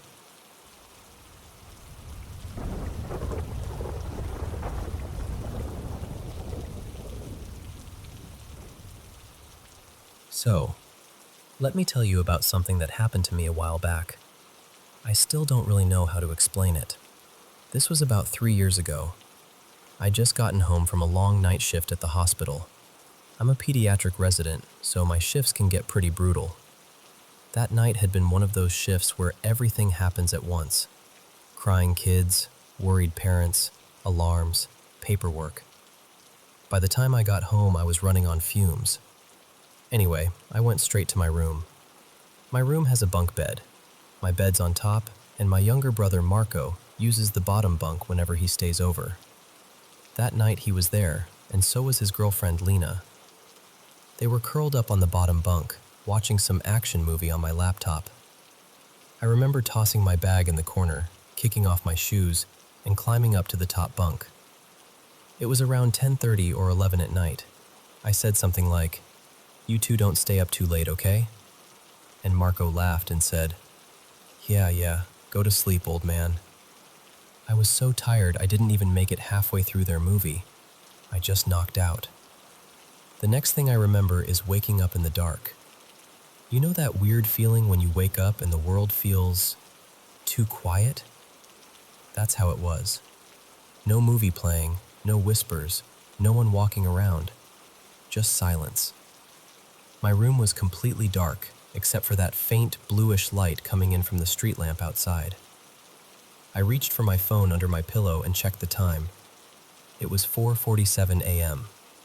At first I was like, wow, I actually slept. And then I thought, wait, did Marco and Lena stay the night? Because Lena's parents are really strict. They never let her stay past midnight. Ever. Curious, I leaned over the side of the top bunk and looked down. Marco was there on the bottom bunk, sleeping on his side facing the wall. I could see his messy hair and his arm hanging a little off the edge of the bed. And next to him, tucked in under the same blanket, was Lena. At least, I thought it was Lena. She was lying on her back, eyes wide open, staring straight up at me. At first it didn't bother me. I just assumed she couldn't sleep or she'd woken up when I moved. So I whispered, "Hey Lena, you okay?" Nothing. She just kept staring. No blink, no little smile, no hey, just still. I tried again, a little louder this time. "Lena, you good?" Silence. That's when this little knot formed in my stomach. Because Lena is usually really polite, kind of shy even. If she couldn't sleep, she'd at least whisper something back, or laugh, or ask why I was whispering like a weirdo from the top bunk. But she didn't move. Not even a twitch. Her eyes were just locked on mine. For a moment I thought, maybe she's annoyed I woke her up. Then my brain caught up with the rest of me. Wait, her parents. Her parents would never let her stay this late.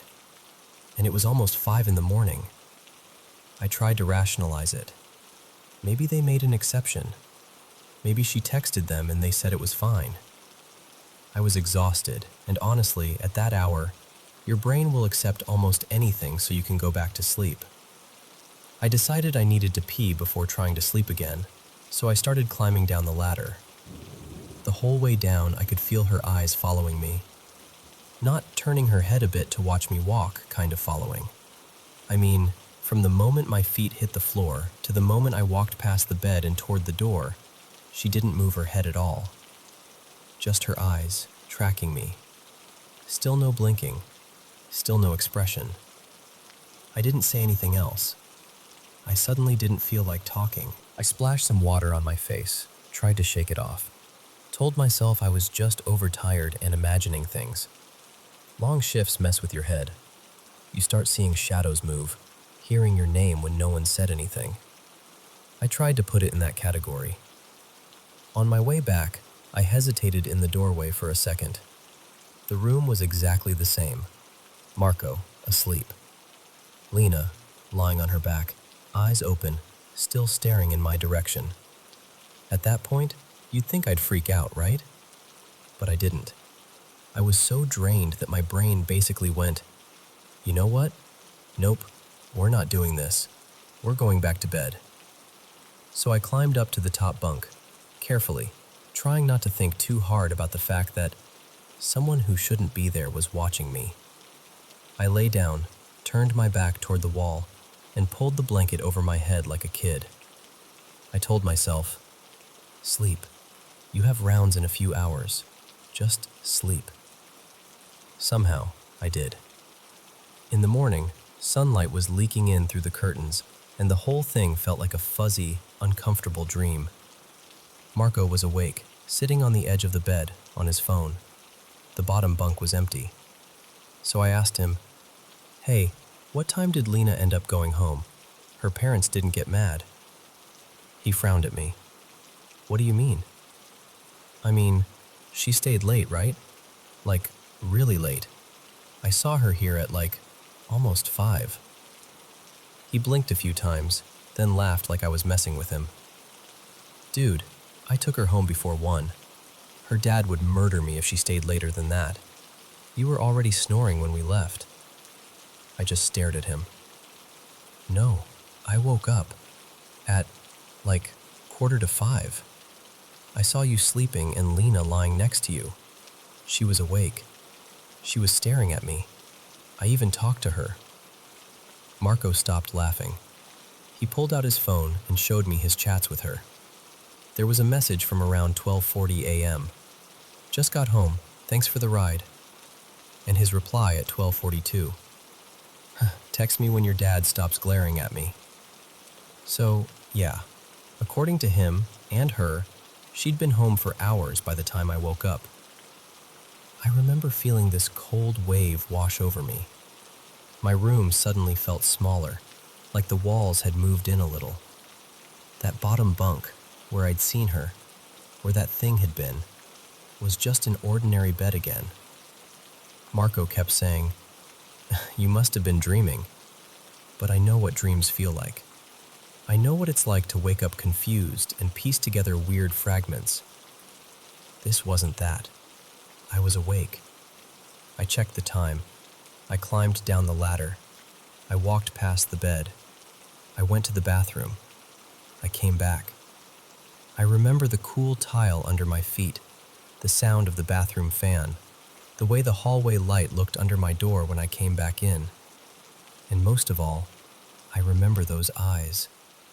Too still, too focused. like someone wearing a mask of a face I recognized, but not quite knowing how to use it. Even now, I don't know what I saw. I don't throw around words like ghost easily, and I'm not someone who jumps to supernatural conclusions. I work in a hospital. I believe in medicine, in facts, in test results. But that night, I can't explain it. I can't file it away neatly in the "just a dream" folder. All I know is this. At around 4:47 a.m., in my dark, quiet room, something was lying on the bottom bunk beside my brother. And whatever it was wearing Lena's face.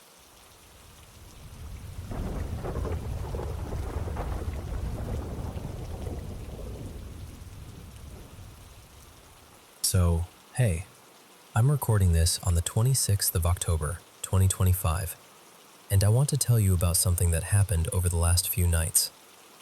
I'm from India. Right now I live in a small town in Maharashtra, and we just had Diwali. This year, the main celebrations were on the 19th and 20th of October.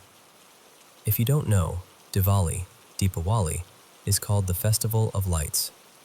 It's connected to the epic Ramayana, and it's usually such a happy, bright time.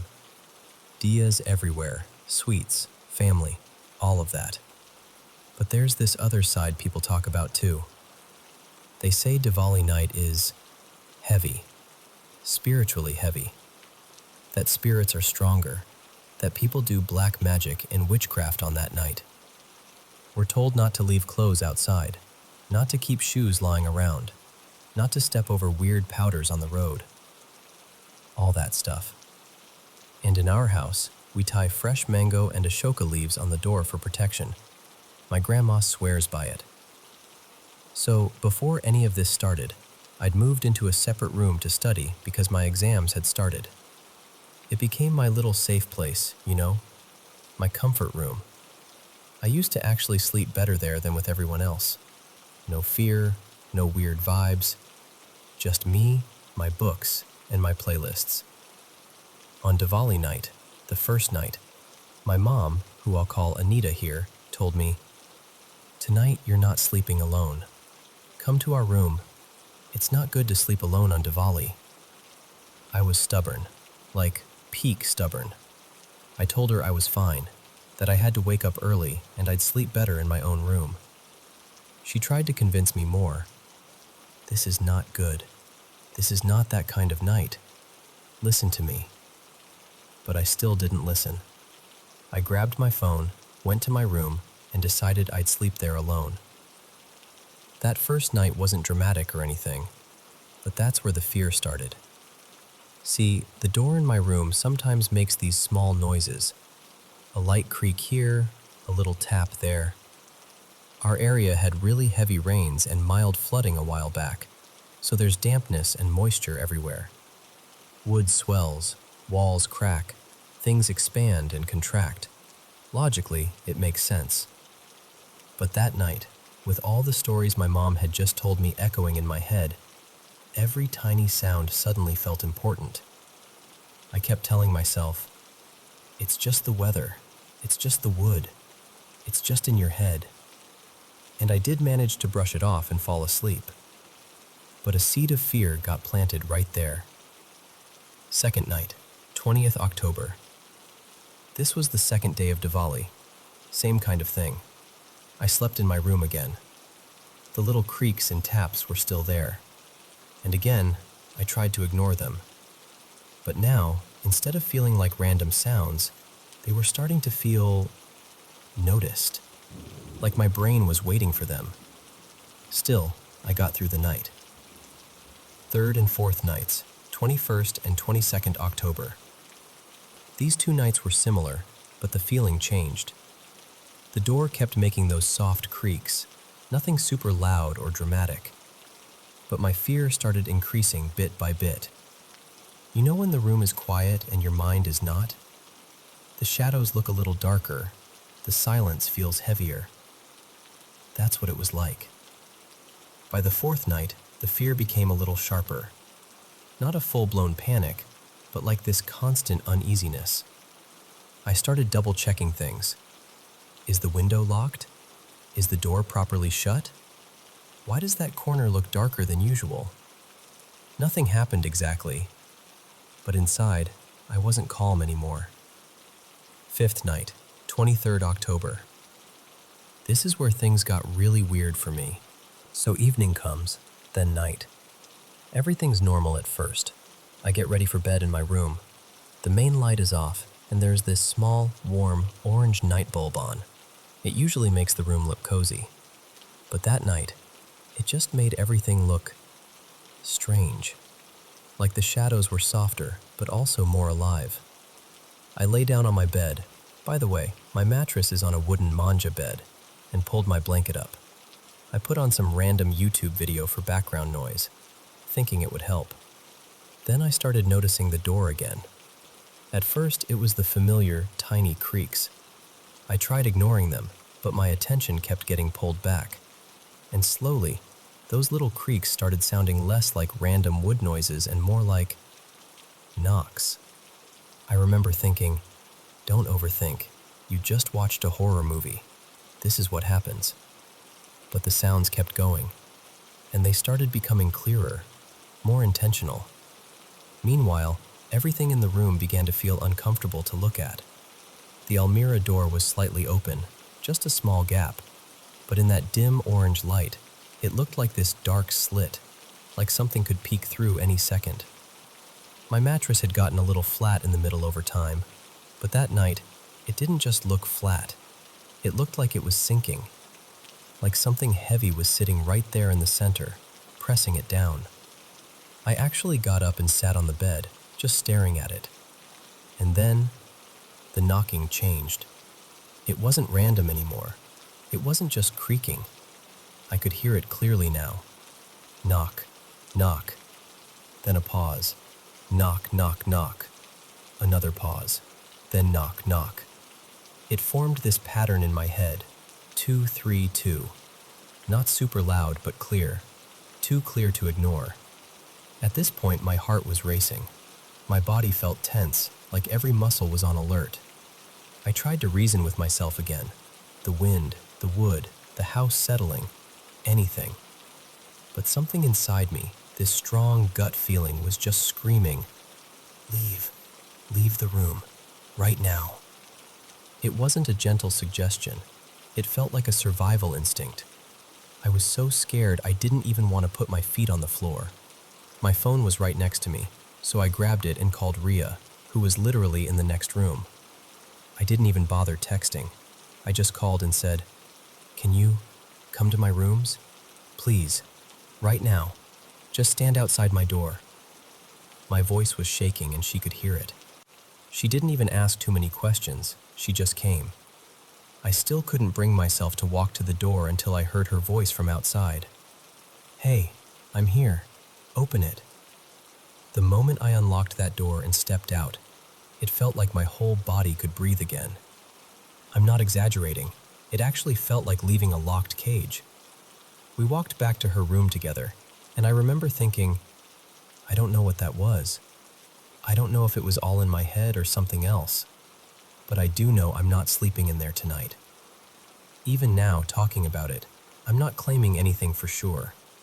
I don't know if it was just overthinking after a horror movie, the leftover energy of Diwali night, the house creaking from old damp wood, or something I can't explain. All I know is how it made me feel. Trapped, watched, and completely on edge in a room that used to be my safe place. So yeah, I've decided one thing for sure. My room definitely needs a deep cleaning, and maybe a proper cleansing too. Physically, energetically, everything. And next Diwali, if my mom tells me, "Don't sleep alone tonight," I think I'm actually going to listen.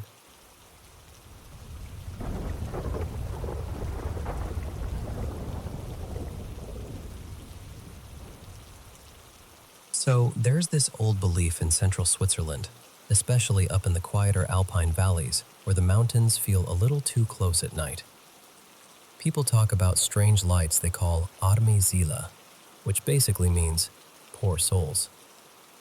And the way locals describe them, It isn't like a scary ghost story where something jumps out at you. It's more like this soft, heavy kind of dread, like you've wandered into someone else's sorrow. The poor souls, they say, are spirits of people who never found rest. Lost hikers, people who died alone, old folks who passed without proper prayers, sometimes even children or soldiers from wars so far back no one remembers the names. The idea is that they're still here because something was unfinished. No burial rite, no blessing, no goodbye. And they don't usually show up as shapes or faces. They show up as lights, glowing, floating points in the dark. Here's the part that always gets me. They're not aggressive. They don't rush at you or attack. They just follow. You'll see them in the distance, and you get that feeling, like you're being watched, like you're being sized up by something patient. And if you keep walking, the lights keep pace from far away.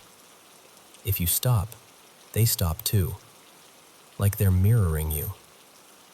Some people swear the safest thing is not to stare directly at them and to quietly pray, like the Vater Unser, because you're not trying to challenge them. You're not trying to invite anything in. You're just protecting yourself while showing respect. Now, this gets personal for me because my aunt, let's call her Mara, grew up in a tiny village near a remote valley where the locals had one story they'd repeat like a warning. They said that if you walk a certain path at night, you might see 3 lights across the river in the trees. Always 3.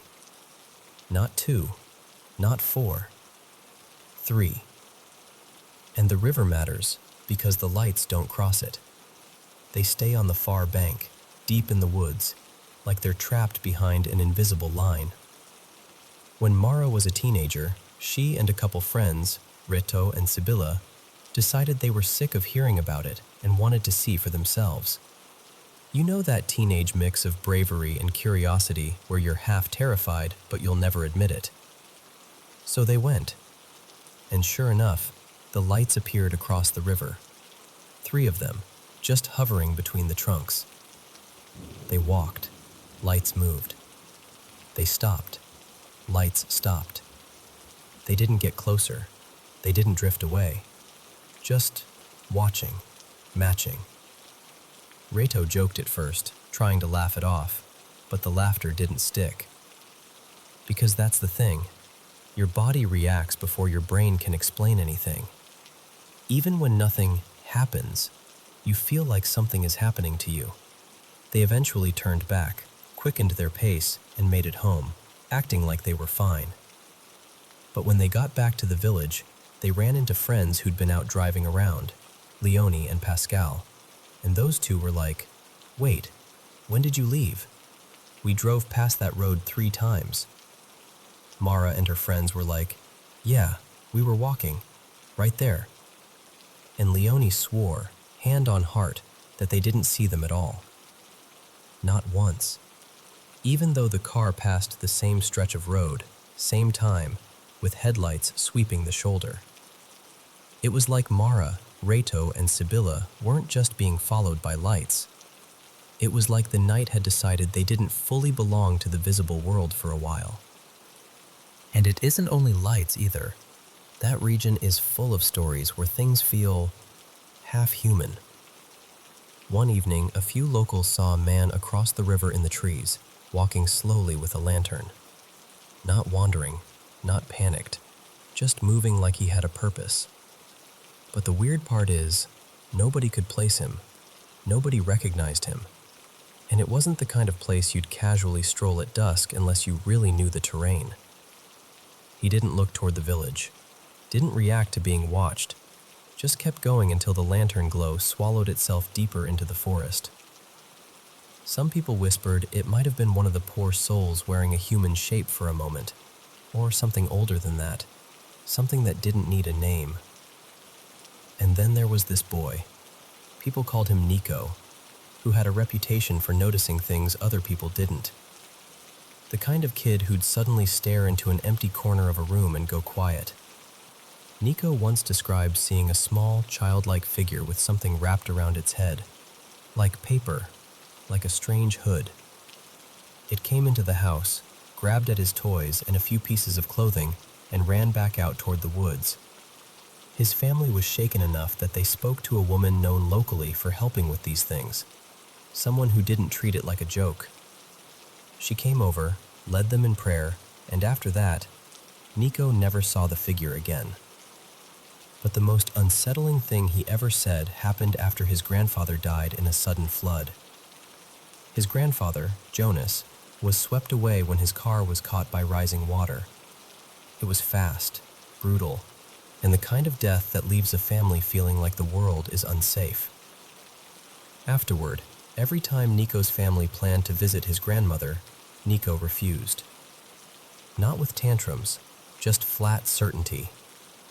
"I don't want to go," he kept saying. "There's a nasty man sitting on the couch." Everyone assumed he meant a visitor, or maybe he'd misunderstood something. But there was no visitor. And eventually the adults started looking at each other like, "Oh." Because Nico didn't describe a stranger, he described Jonas. Like Jonas was still there, still soaking wet in some invisible way, still sitting in the place he used to sit, except now he felt wrong, heavy, decayed in spirit. Not evil, just not at peace. No one else saw him. Only the kid. And woven through all of this is the story of a priest who lived in that region years ago. People said he took the poor souls seriously. He prayed for them by name, claimed he could quiet the lights through prayer, like he was helping them find their way. There's supposedly even a book about him, something locals mention the way you mention a storm you remember, with respect, not spectacle. And because of all the fear, and honestly, because of all the grief in these stories, a special day was established in the area to pray for the poor souls. And locals say that after that, things became calmer. Fewer sightings, less heaviness in the valleys at night. But even now, the old rule remains. If you ever see the lights, you don't call out. You don't chase them. You don't try to prove anything. You pray, for them, and for yourself. Because they aren't like the classic will-o'-the-wisp stories that feel mischievous or trickster-like. These lights feel older, quieter, almost sad.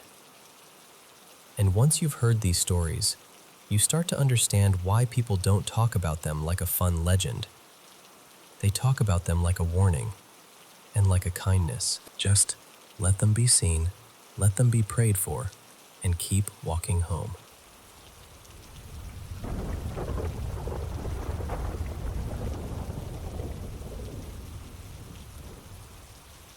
So, this happened to me and my granddad Leon back in the late 80s. He'd been fishing this one lake since, I don't know, the early 60s at least. It was his place, the kind of spot you only find if someone shows you on an old paper map. The road up there was more rocks than road. You needed a beat-up 4x4 and a strong stomach just to make it in. For me, as a kid, that drive felt like it took half my life. Everything at that lake had his fingerprints on it, literally. The benches, the rickety cutting table made from 2 different trees, the old tin-roofed shelter, even the outhouse with the crooked door, that was all him. It was like his own little kingdom out in the woods. At family gatherings, he'd hold court with these stories about the lake, tall tales, everyone called them. He'd talk about strange lights hovering over the water, weaving between the trees, and how he'd wave at them, trying to get their attention. He used to say his dream was to be picked up by a flying saucer one day. My uncles would sometimes nod along and say, "Yeah, we saw some weird stuff up there too." But there was always this feeling like maybe they were humoring him a bit. I'd been to that lake with him a handful of times.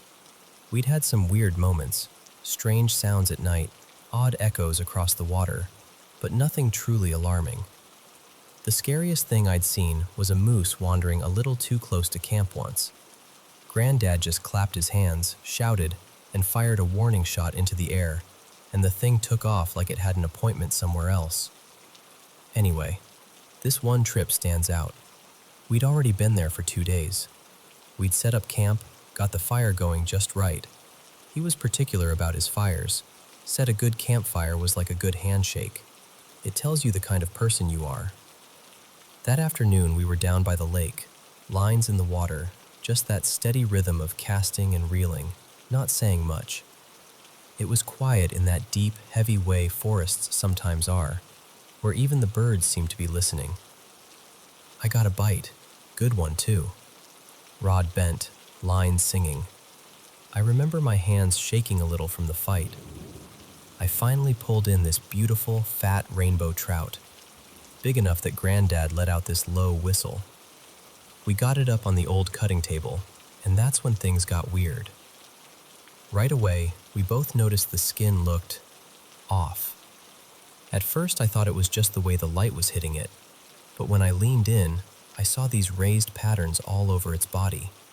Not just scars or bumps, patterns. The skin was bubbled out in these tight little lines, forming shapes that didn't look natural at all.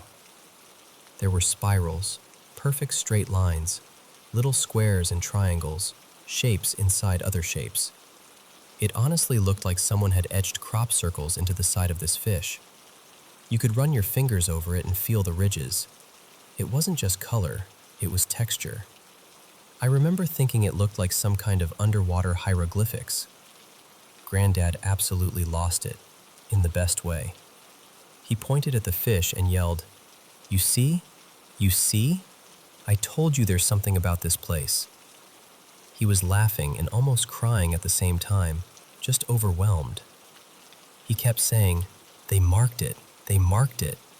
And I had no idea who they were, but I knew he meant those lights he always talked about.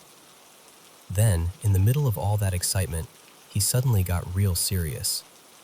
"We gotta go," he said. "We have to take this back to town. We'll show the paper. They'll put it on the front page. People are finally gonna believe me." This was way before everybody had a phone with a camera in their pocket. If you didn't have a picture, you needed the local newspaper to vouch for you. We finally got everything loaded into the truck. The fire was out. Camp was just a flat spot again, and we were about ready to climb in and head back to town. Then Granddad paused, hand on the truck door, and said, "I want to look at it one more time." So we walked back to the ice chest, popped the lid open, and there it was, the trout. Only now, it looked completely normal. No raised lines, no spirals, no crop circle designs. Just a regular, slightly dull-looking rainbow trout lying on a bed of melting ice. I remember my whole body going cold. Granddad just stared at it. Then he looked at me and said, "You saw it, right? Tell me you saw it." His voice had this little shake to it, and I did see it. I remembered how it felt under my fingers, those ridges and shapes. I told him, "Yeah, I saw it. I swear I did." But even as I said it, there was this little voice in my head whispering, "Did you though? Did you really?" We went back and forth like that for a while. "Maybe the cold made it shrink down," he muttered. "Maybe we were just tired," I offered. Then he'd snap back with, No, don't you start. I know what I saw." After a bit, we just kind of stood there in this weird silence, both of us doubting ourselves and each other, and also not wanting to. Eventually, he shut the lid and sighed. "Well," he said, "no one's believing that now." We ended up unpacking everything we had just packed and stayed another night. It felt ridiculous setting the tent back up in the same spot, like rewinding a tape. The mood was different though, quieter, more thoughtful. We still fished, we still cooked, we still talked, but there was this unspoken something hanging between us. The craziest part? Granddad cleaned that trout and fried it up in his old cast iron pan the next day. After all that. after the patterns and the panic and the almost trip back to town. He seasoned it like he always did, squeezed a little lemon he'd brought from home, and ate it with a grin. Said it tasted out of this world, then chuckled at his own joke. As I got older, that trip turned into one of our stories. We'd bring it up sometimes and just laugh. The way we packed up camp in a rush, the way we unpacked it all again, the way we questioned our own eyes. He'd still insist. They marked that fish. I know they did. And I'd nod because, deep down, I kind of believed him. Later in life, he started slipping away because of dementia. Little pieces of him got lost first. Names, places, dates. Eventually, he stopped remembering the trout altogether. If I brought it up, he'd just smile politely, like I was telling him about something that had happened to someone else. But he never stopped talking about the lights. Even when most stories were gone, he'd still tell me, in this soft, almost childlike voice, about the lights over that lake. How they hung there without a sound. How the water underneath them would start to swirl like it was being stirred by an invisible spoon.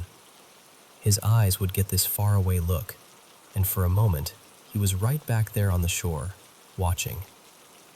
After that day with the trout, I stopped treating his stories like just tall tales. I don't know what we saw. I don't know why the markings vanished, or why we both remember them so clearly. I just know that, for a brief moment, it felt like we'd been let in on some kind of secret, and then it was taken back. One of these days, I'd like to go back to that lake. I don't even know if I could get there anymore. The road might be worse. The old benches probably rotted through. His handmade outhouse caved in. But I'd like to stand on that shoreline again, cast a line out, and just listen. Maybe I'd see nothing but a calm lake and some ordinary fish.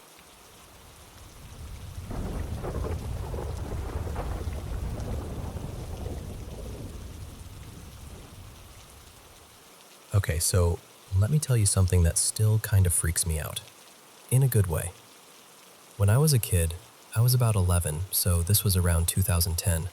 I had this really strange dream. Not scary, just different. It felt weirdly familiar, like remembering a place you're sure you've never been to.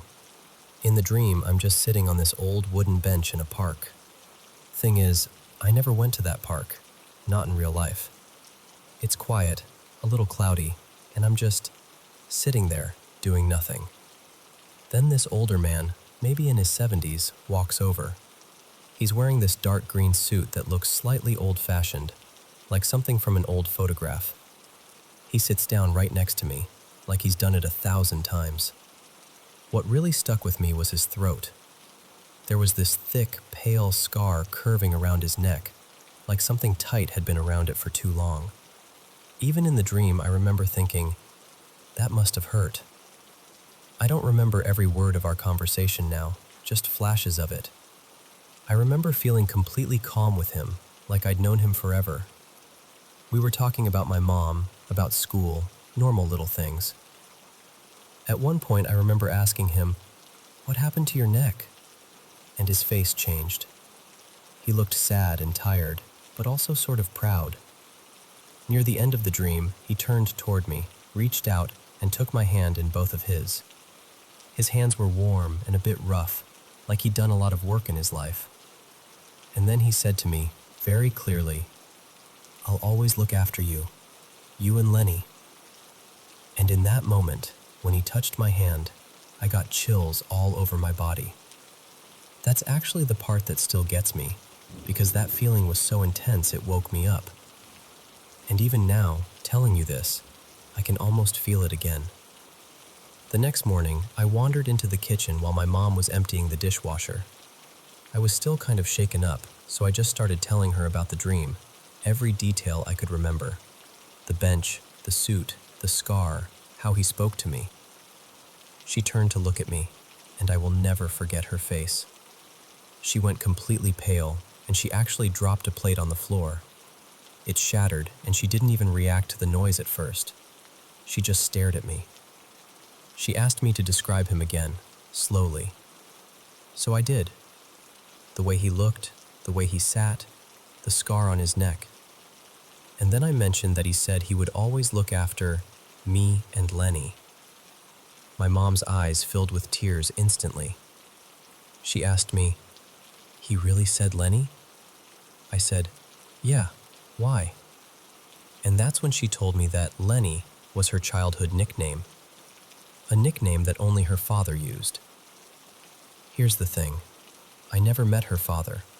He died years before I was born. I'd seen maybe 1 or 2 photos of him in passing, but we never really talked about him much. I didn't even remember his name then, just that in the dream I somehow knew who he was. I told her about the scar and how I'd asked him what happened. In the dream, he'd told me he'd been tortured while he was in captivity, but he hadn't gone into all the details, just enough to make me feel the weight of it. My mom just broke down crying. Through the tears, she said, "He never told me that. Not like that." She explained that her father had been part of the Dutch resistance during World War II and that he'd been captured. He'd been held in a building near a square in Groningen, she named the place, like it was burned into her memory, and that he'd been interrogated by collaborators. After that, my mom started talking more about the sensitivity in our family. She says she sometimes feels negative energies in the house, and every now and then she burns incense or does little cleansing rituals. I used to roll my eyes at that stuff, honestly. But she told me her mother, my grandmother, was the same way. That she would sometimes talk to people in her sleep, or wake up and know things she shouldn't know. She told me that I might have the same thing. That if I wanted to talk to him again, I'd have to open up or reach out. I didn't really know what that meant, but as a kid I tried. For years I went to sleep hoping I'd see him again on that bench, hear him call my mom Lenny one more time. But he never came back, not in that way. I kind of filed it away as a weird, powerful childhood experience. One of those family stories that only gets told late at night when people are already emotional. I didn't fully believe it, but I didn't fully disbelieve it either. It just lived somewhere in the back of my mind. Then today happened. Today we had a funeral for my dad's uncle. It was held at this cemetery I'd never been to before. Actually, it was my first time at any graveyard in my entire life. I'm almost 25 now, and somehow I'd managed to avoid them until today. From the moment we walked in, I felt off. Not terrified, just really uncomfortable. Heavy, like the air was thicker somehow. I tried to brush it off as just nerves and sadness. After the service, when everyone was kind of standing around in that quiet, awkward way people do after funerals, I suddenly thought of my grandfather, my mom's dad, the man from my dream. I knew he was buried in the same cemetery, so I asked my parents if we could go find his grave. We walked around for a bit until my mom recognized his name on a stone. It was simple, not flashy or anything. Just his name, his dates, and a small symbol. I stood there, and for the first time in my life, I was physically in front of him. I didn't know what to say, so I just kind of awkwardly introduced myself, out loud. I said something like, "Hi, I'm your granddaughter. We, met once, in a dream." I felt ridiculous, but also strangely emotional. And then, as I'm standing there, this gust of wind blows through the trees. It's chilly, like you'd expect in a graveyard. But on my right shoulder, I suddenly feel warmth. Not just, "Oh, the sun came out," warmth. It felt like the weight and heat of a hand being gently placed there. Firm, comforting. Like someone standing slightly behind me saying, without words, "I'm here." I froze. My whole body lit up with goosebumps, but my shoulder felt safe. I didn't see anything, and I didn't hear some booming voice from the sky or whatever. It was just that touch, that impossible, gentle pressure that lasted a few seconds and then faded away. I stood there, staring at his name, and I just whispered, "Thank you." I didn't even fully know what I was thanking him for. looking after my mom, watching over me, showing up once when I needed him. All of it, maybe. It's been about 6 hours since then, and I'm still sitting here with chills running up my arms every time I think about it.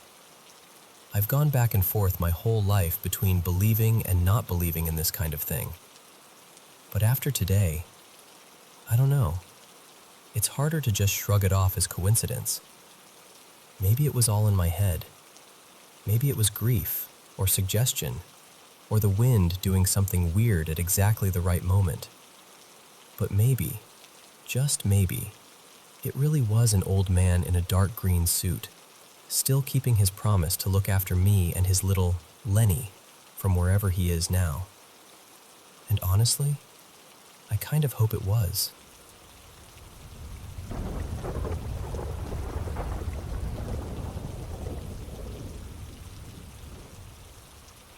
Okay, so let me take you back for a second.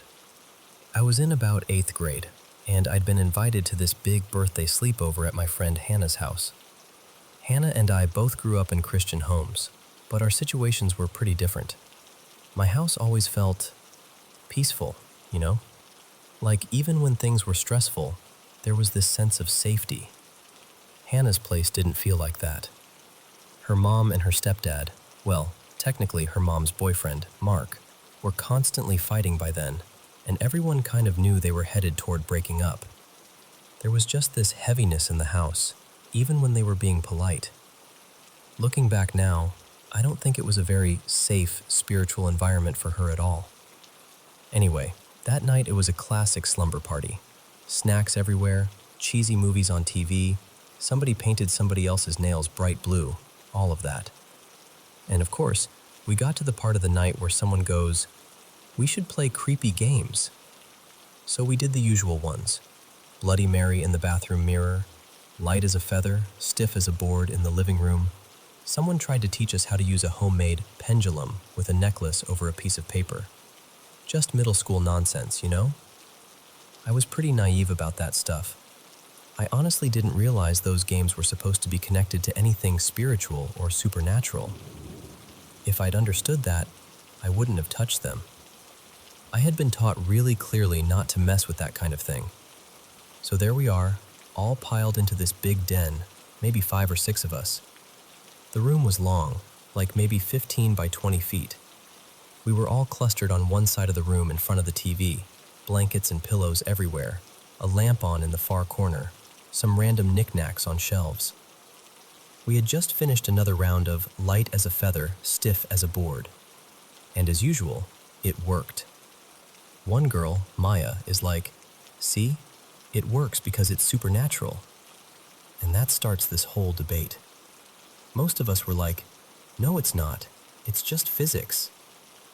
I remember literally saying something like, "Guys, if you shine a flashlight under your chin in the dark and stare into a mirror, of course you look creepy. That's the point. It doesn't mean there's a monster watching you." I was so matter-of-fact about it. And with the lifting game, I'm going, we have, 6 people lifting one girl? If she weighs like 90 pounds, that's 15 pounds each. That's not magic, that's math. I was fully team skeptic on the mechanics of it, even though I personally believed the supernatural was real. I just didn't think those things were it. I think the group broke down something like this. 4 or 5 of us thought it was totally natural and just fun party tricks. One girl was on the fence, and one girl, her name was Jenna, absolutely believed it was spiritual. So we're all talking over each other, kind of half laughing, half arguing, when Jenna suddenly goes, in this dramatic voice, "If there are any spirits here, show yourself." And my whole soul just went, oh no. You know that feeling when your stomach drops and you feel like you can't quite breathe right? That was me. I knew that was a terrible idea. But she said it so fast and so out of nowhere that I didn't have time to stop her. And we got an answer immediately. Remember, we're sitting on one side of the room. On the opposite wall, there's this small table with a heavy ceramic lamp on it, like the kind your grandma might have. The TV's in front of us, the lamp's way across from us, None of us are over there.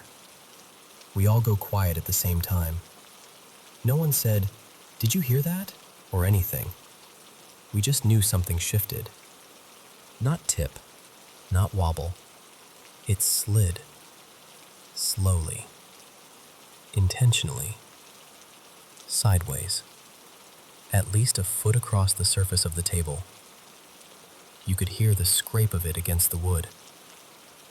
And then it went right over the edge and crashed onto the carpet. The lamp did not move toward us, so nobody could have been pulling a string from where we were. None of us had stood up. Nobody screamed until after it hit the ground. The only other people in the house were Hannah's mom and Mark, and we hadn't seen them for hours. It had to be around 1, maybe 2 in the morning at that point. The house was quiet except for us. The room just froze. I remember feeling this cold, heavy weight settle in my chest. Part of me wanted to jump up and run outside, and the other part of me couldn't make my legs move. Finally, one girl, braver than the rest of us, stood up and walked across the room to check the lamp.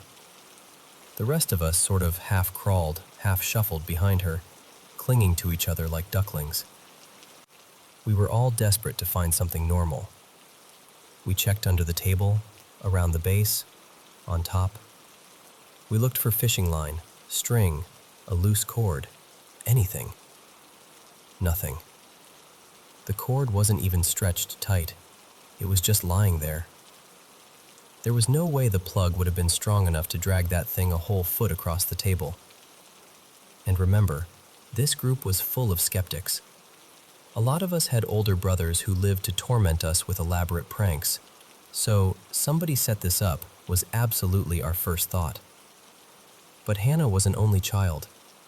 None of our brothers were there. Nobody had come in or out of that room. And the whole conversation that led up to Jenna calling out like that had just kind of spiraled there.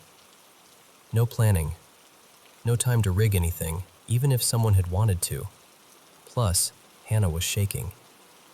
She kept saying, "I swear I didn't do anything. I didn't set this up. This isn't funny." And we believed her. You could see it in her face. She was done. We'd played those spooky games at other sleepovers before and never thought twice about them. The funny thing is, most of us never realized people actually took them as spiritual until that night. The one girl who did think they were supernatural just assumed everyone else knew that too. I wish I could tell you I figured out a clever, natural explanation later. I really do. I replayed that moment in my head so many times. Who was sitting where the cords were, whether maybe someone bumped the table and I just didn't notice. I still don't have an answer. What I do know is this: inviting something, anything, to show itself is not a game. That night burned that lesson into me. It's like that saying, you play stupid games, you win stupid prizes. Don't throw open your doors like that, spiritually speaking, and then act surprised when something walks through. After the lamp fell, we weren't arguing anymore. Nobody wanted to keep debating whether our little party tricks were natural or supernatural. We were done. Someone quietly flipped on another light. We picked up the lamp, set it carefully back on the table, and kind of just sat there. The mood was gone. All the silly, giggly slumber party energy had evaporated. We decided we weren't playing any more games. We rolled out our sleeping bags, left the lights on, all of them, and tried to go to sleep. And every little creak and house noise that night? Yeah, we heard all of it. To this day, I still think back to that moment as the night I learned not to go looking for things I didn't actually want to find.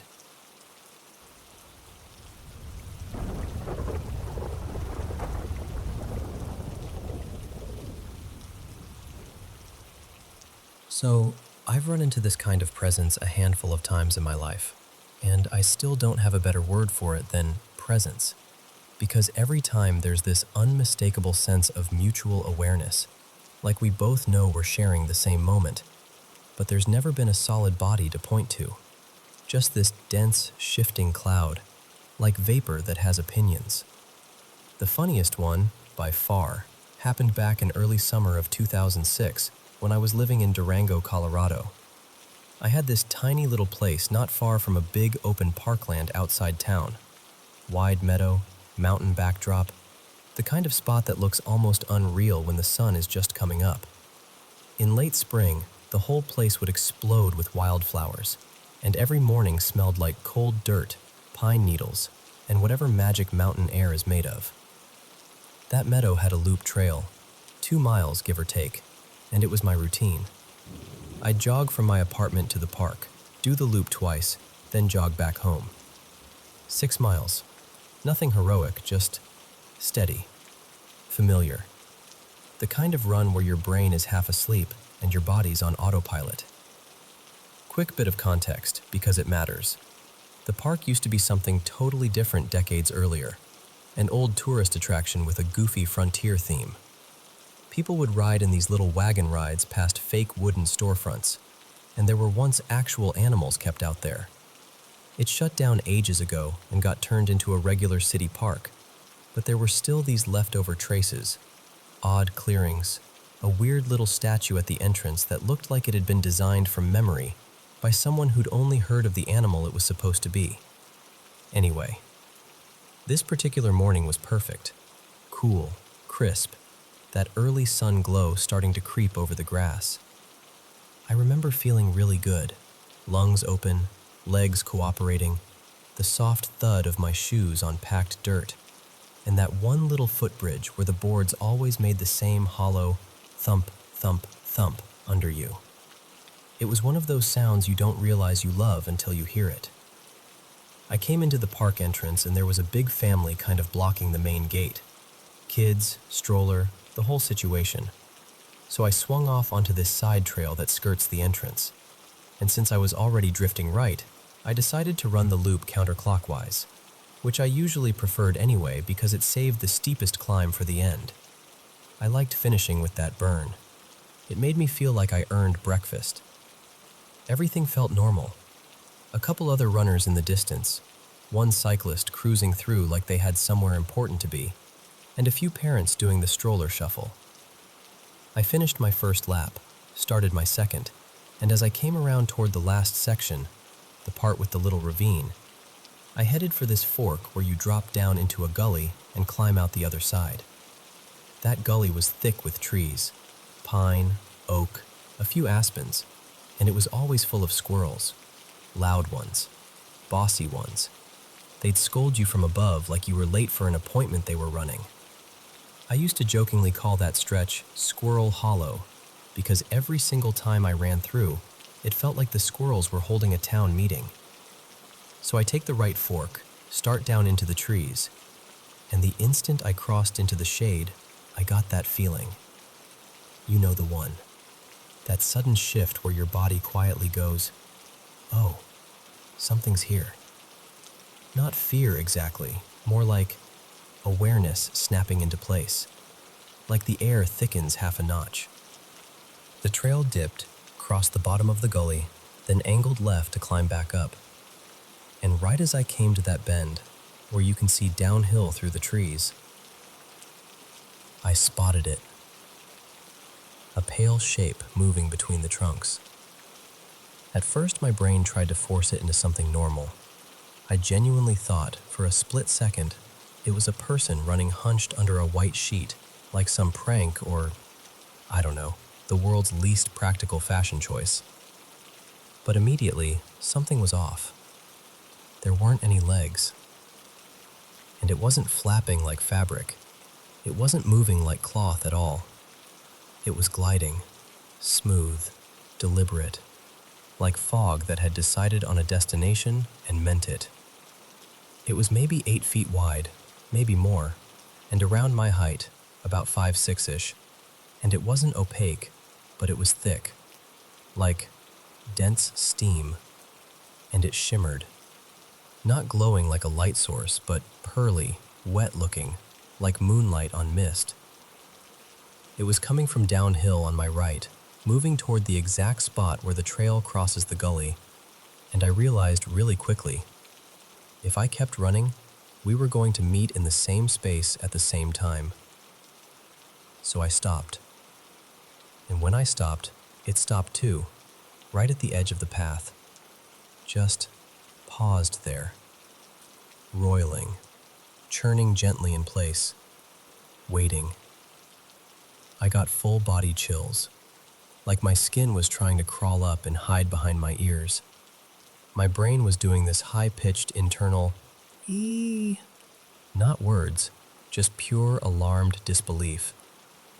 But here's the part that still makes me laugh. Along with the terror and the awe and the "what am I looking at?" I also got this oddly clear sense that this was polite.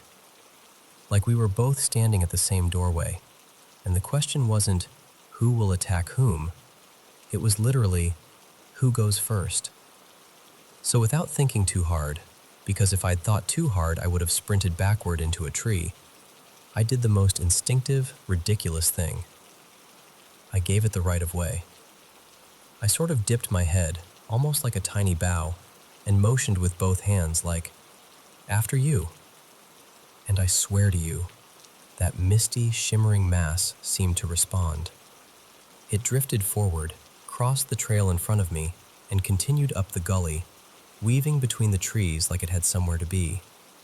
No rush, no drama, just determined fog on an errand.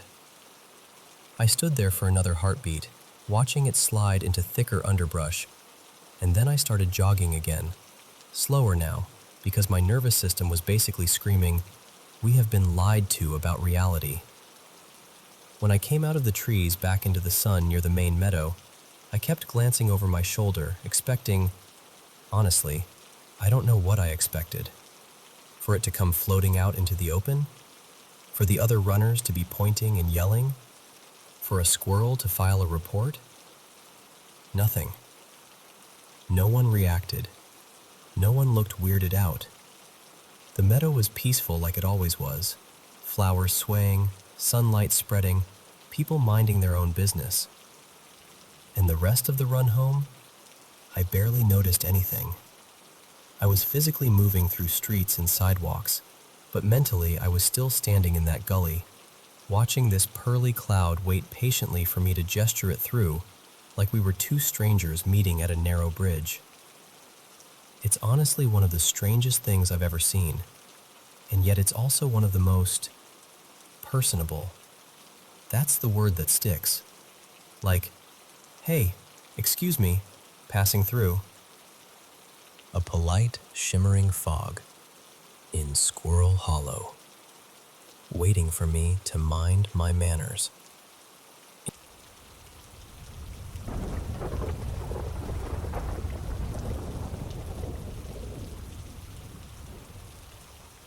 So, let me just start from the beginning. We've only been in our new build place here in the UK since January. It's me, my husband Dan, and our 21-year-old son, Leo, all rattling around this very normal, very unhaunted semi. Or so I thought. The first weird thing happened on a Friday night, or technically, early Saturday morning.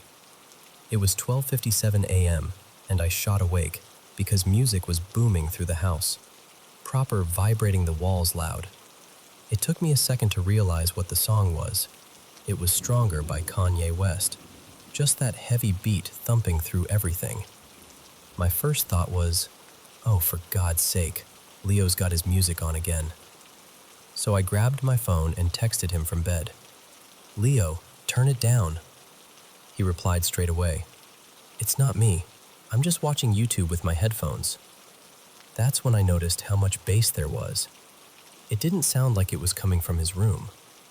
So I opened our bedroom door, stepped out onto the landing, and just listened. The sound was coming from downstairs, from the living room, from our Sonos speaker. I stood there, half asleep in my dressing gown, absolutely confused.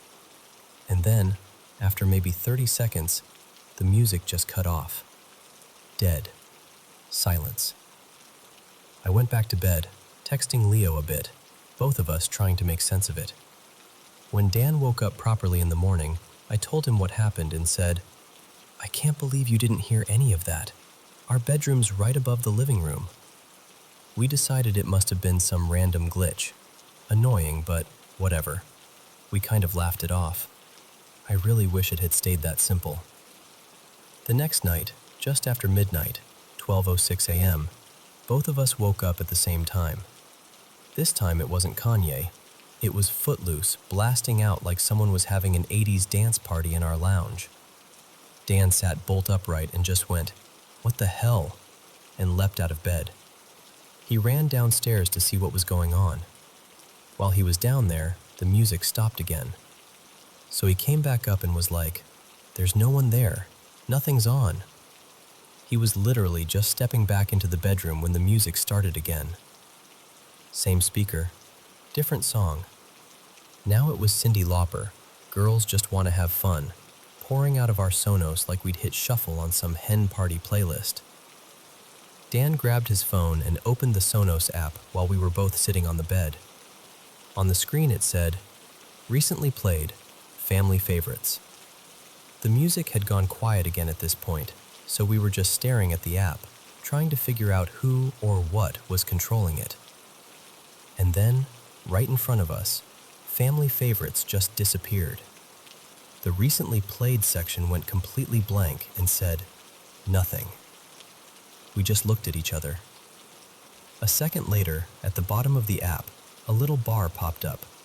Cyndi Lauper, song title, the volume slider, the play pause button, all the controls you see when someone is actively playing something. We hadn't touched anything. We were literally just watching.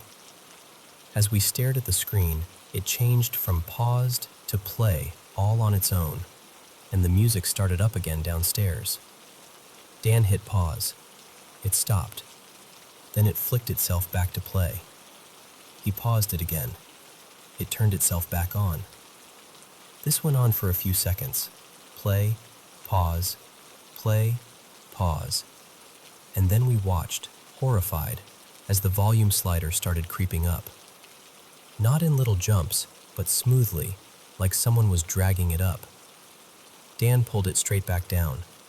A second later, it started climbing again, higher, higher, all the way to maximum. He kept fighting it, trying to drag the volume down, hitting pause, but it was like something else was fighting back. And then the song changed. That's when it stopped being funny. Suddenly, instead of Cyndi Lauper, this really eerie, old-fashioned voice came on. Tiny Tim, singing Tiptoe Through the Tulips. I don't know if you've ever heard it in the middle of the night, in a dark house, after your speaker has apparently developed a mind of its own, but it is horrible. The second that song started, something in me just snapped. I burst into tears. I wasn't even embarrassed about it. I just felt this cold, horrible dread in my chest. Dan went completely pale, and he is not a man who scares easily. He's 6'3", works with his hands, runs his own trade business, very practical, very there's always an explanation kind of person. And he just looked at me and said, "We're turning it off. Now."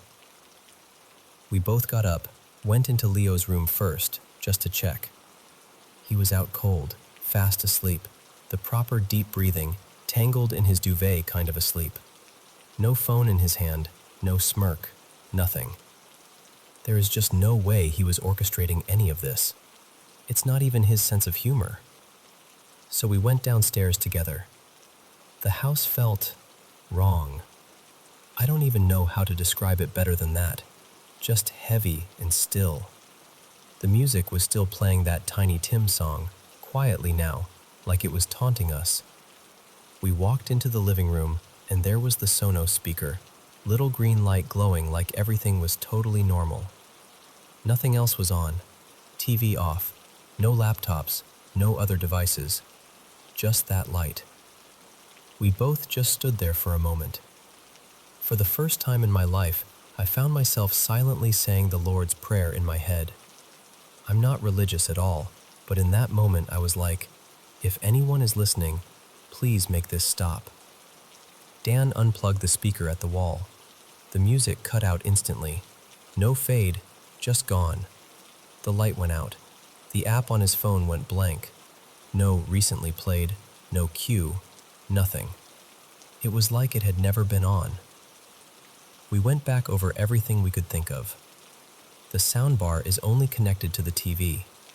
Only Dan even has the Sonos app on his phone. We don't have any other smart speakers set up in the house. We've got 2 old Alexas in a box somewhere from the move, but they're not even plugged in. There's no Spotify or anything else directly linked to the singer. Our Wi-Fi is locked down with a strong password, no neighbors piggybacking or anything like that. And it wasn't our son. He had work early the next morning. He was exhausted, and honestly, it's just not in his nature to pull a stunt like that, especially in the middle of the night. So here we are. Logically, I know there must be some explanation, some glitch or hack or something that a tech person could walk in and point out. But in the moment, watching that volume bar drag itself to max, hearing that weird old song kick in by itself, feeling the whole house vibrating, it felt like something else. Like something was in our home with us, playing with us. I keep telling myself it's just a speaker, just software, just a bug. But if I'm being completely honest, when I think about that tiny green light in the dark and that voice singing "Tiptoe Through the Tulips" at 1 a.m, yeah, it still makes my skin crawl.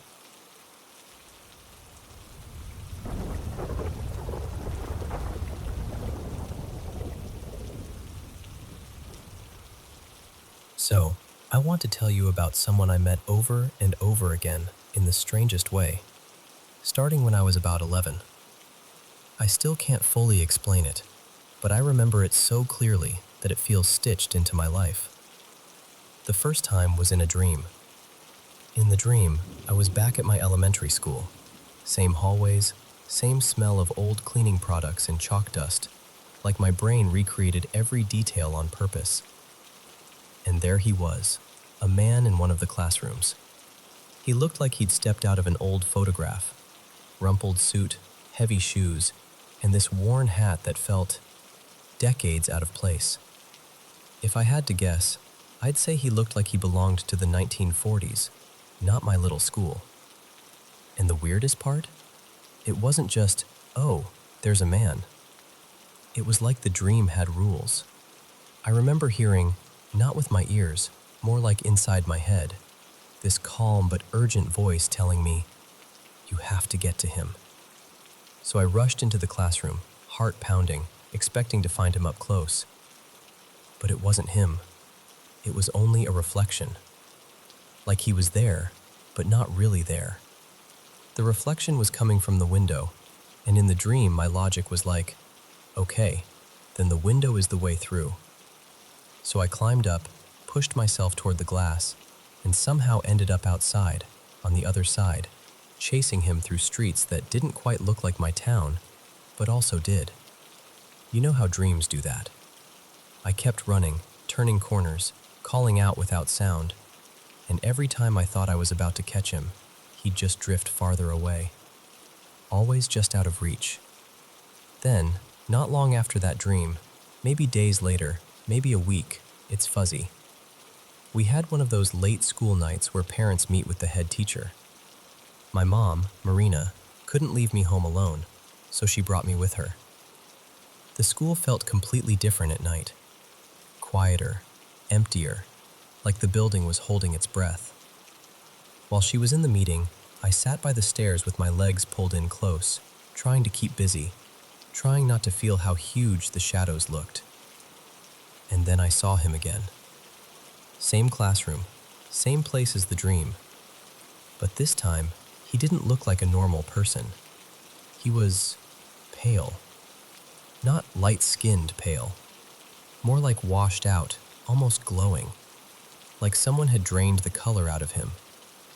The old hat was still there, the same kind of clothes. It was definitely him, even though he looked more like the kind of ghost people post online with bad filters. I froze. I didn't scream, didn't run. I just sat there on the stairs, staring, because my body didn't know what else to do. He moved, too. Small movements.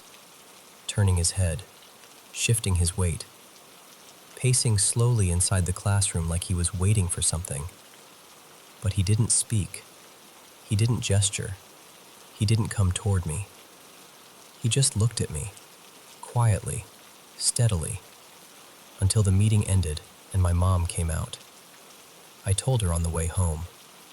I remember clutching her hand and talking too fast, trying to get it all out before my courage disappeared.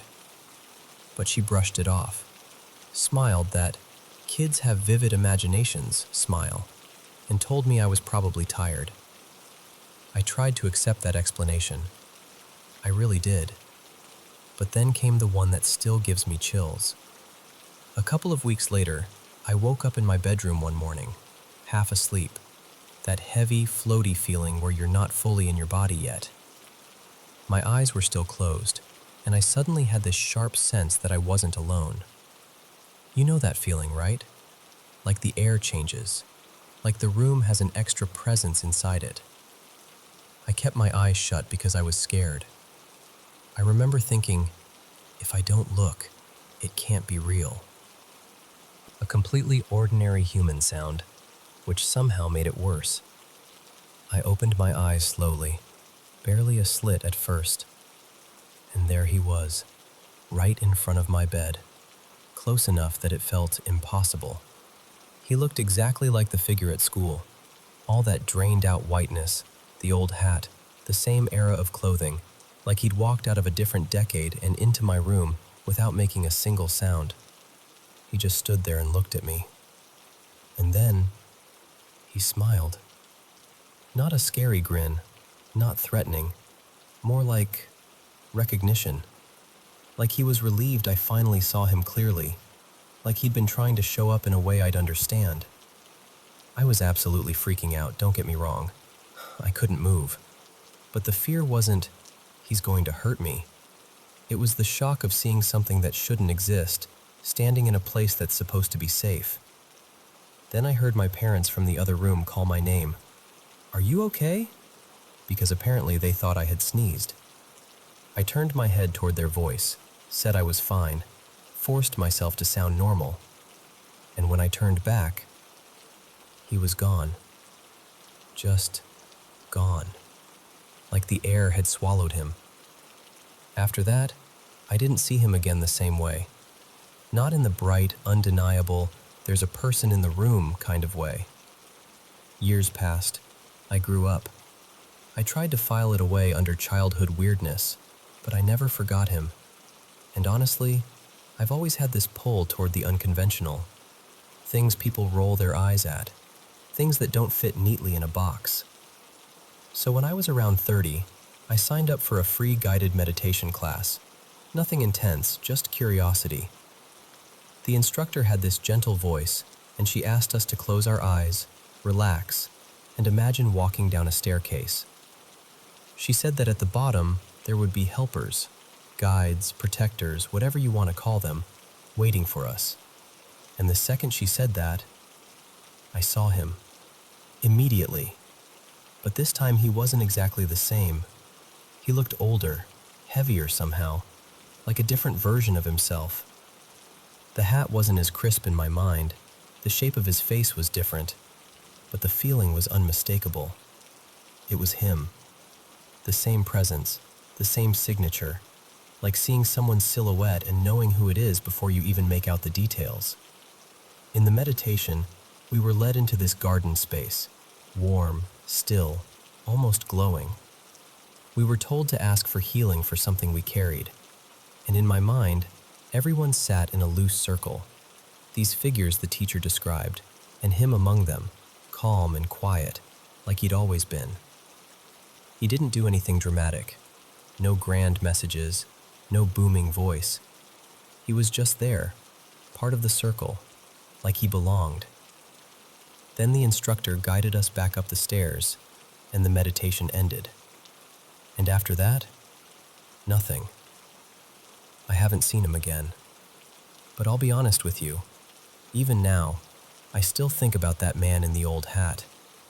Not like a horror story, more like an unanswered letter, like something brushed against my life again and again and left me with this soft, haunting question.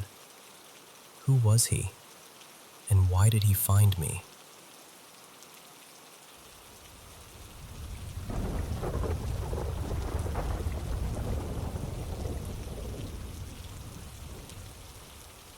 So, let me tell you about the night I swore I'd never work third shift alone again.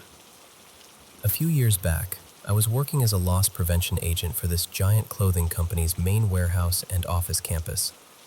Think endless racks of clothes, humming conveyor belts, and that weird mix of perfume, cardboard, and coffee that always hangs in the air. Normally, I worked first and second shift, daytime into late evening. Every once in a while, though, I'd cover the overnight. Third shift, the nothing ever happens shift, supposedly. Two of my first shift co-workers, Jess and Marco, were hardcore ghost hunters. Like, they had all the gear, did weekend investigations, the whole thing. One morning, as we were handing things off between shifts, they told me, very casually, "Oh yeah, this building? Totally haunted. Third shift gets all the fun." I kind of laughed it off, but I do believe in ghosts. I just had never had one give me that stalkery, being watched vibe. You know what I mean? So I shrugged it off with a, "Sure, okay," and went on with my day. Fast forward a few months. We're short-staffed and I volunteer to cover third shift alone. No big deal, I thought. Extra hours, extra pay. The building felt like a completely different place at night. Quiet, hollow. Just the faint hum of the HVAC and the buzz of the fluorescent lights. The only other people on site were 3 maintenance guys way across the campus, over by the loading docks. If I'd walked to them, it would have taken me maybe 10 minutes. So effectively, I was alone. It's around 3 a.m., that weird time when your body can't decide if it's tired or wired, when I hear footsteps. Not just random creaks, but actual footsteps. Heel-toe, heel-toe. Steady. Coming from the hallway that leads to the IT offices. I look up at the monitor wall, expecting to see someone. Nothing. Every camera feed is still. No motion, no figures, just an empty hallway. So I grab my radio and call maintenance. "Hey, you guys roaming around near IT?" They come back like, "Nope, we're on break. We're in the back room eating, nowhere near you." Okay, so that's weird. I'm trying to be logical, right? Maybe it's the building settling, maybe one of the cameras glitched. But those footsteps had that very human rhythm, and they had stopped the second I really paid attention. So I decide to check it out myself. I take my flashlight, because even though the lights are on, a flashlight just makes you feel braver, and walk down the hallway to IT. The whole place is dead quiet. The carpeted hallway muffles my own steps, which somehow makes it feel creepier. I peek into the IT offices, check doors, look under desks. Nothing. Everything is locked up and secure. I radio maintenance again and joke, "Okay, false alarm. Pretty sure it's just my nerves trying to entertain themselves." We laugh about it. I go back to the security office, and I try to shake it off. About an hour later, so now it's around 4 a.m., the IT office alarm goes off. It's not just a motion ping. It's a full access alarm, like someone used their key card to go in. On my panel, it shows the door opening and closing. But when I look at the computer screen where a name and photo should pop up for the key card holder, it's blank. No name, no badge number, no photo. Just access granted with a timestamp and then door open. I flip through all the camera feeds again, specifically the ones covering that hallway and the IT door.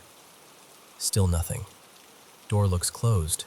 No one walking, no one standing, no weird shadows. Just nothing. Meanwhile, the alarm won't stop.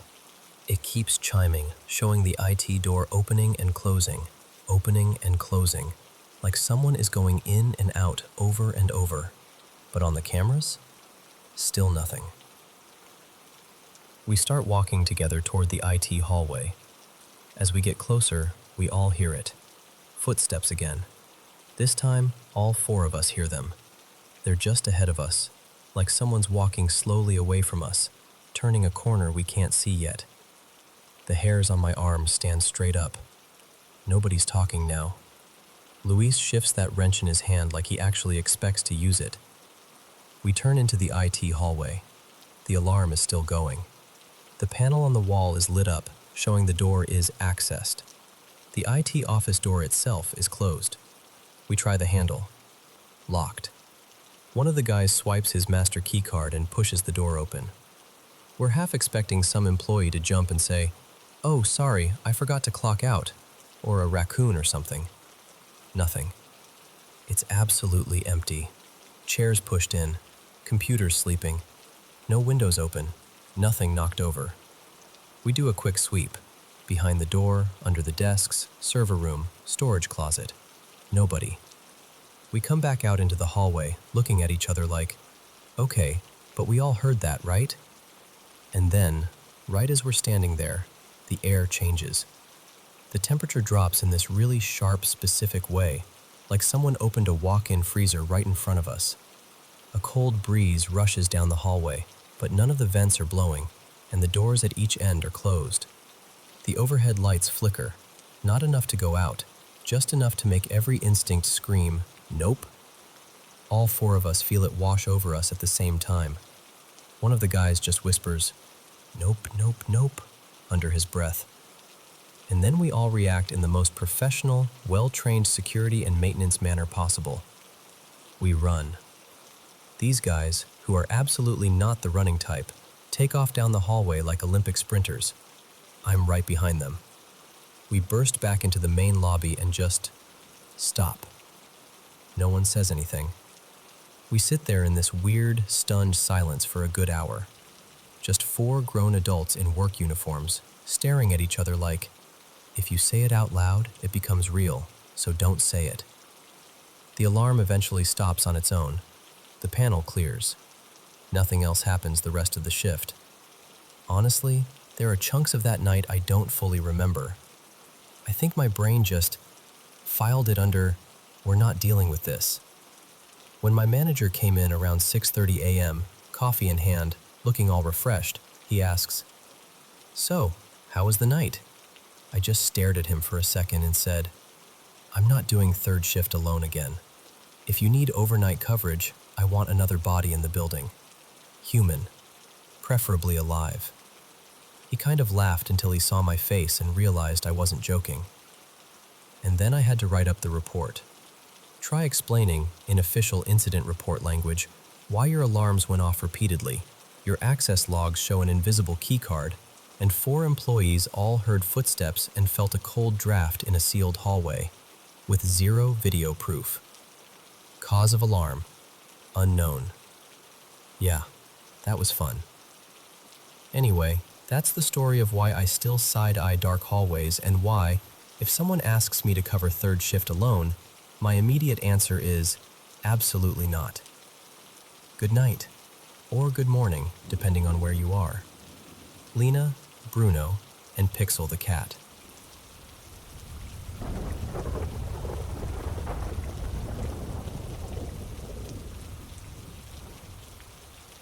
So, let me just start by saying, I've never been a full-on non-believer. If anything, I've always kind of wanted to see something. Like, if ghosts are real, cool, let me meet one, right? But now I think I'm actually dealing with something. A ghost, an entity, some leftover energy, I don't know. And it's starting to mess with my ability to work, and I honestly don't know what to do with that. I'm a sound engineer at a big live theater downtown. I started there in early April. The original building went up in the late 1950s, and then they slapped on this huge addition around, 1999. And when I say slapped on, I mean they did it cheap. The layout is ridiculous. There are half floors, like 2.5, 3.5, random staircases to nowhere. If you've worked in live theater, you know the catwalk is never conveniently near the sound or lighting booth, and this place is like a case study in that. The whole building is basically a maze held together by gaffer tape and wishful thinking. Part of my job has basically become figure out whatever nonsense the last people left behind. Untangle cables, trace weird signal paths, label things that should have been labeled 10 years ago. There's this one room we call B17. It's technically at the highest point of the building, but because of the weird floor system, it ended up with that random name. It's also the only room up there. That's where we keep all the really long sound cables, like anything over 50 feet.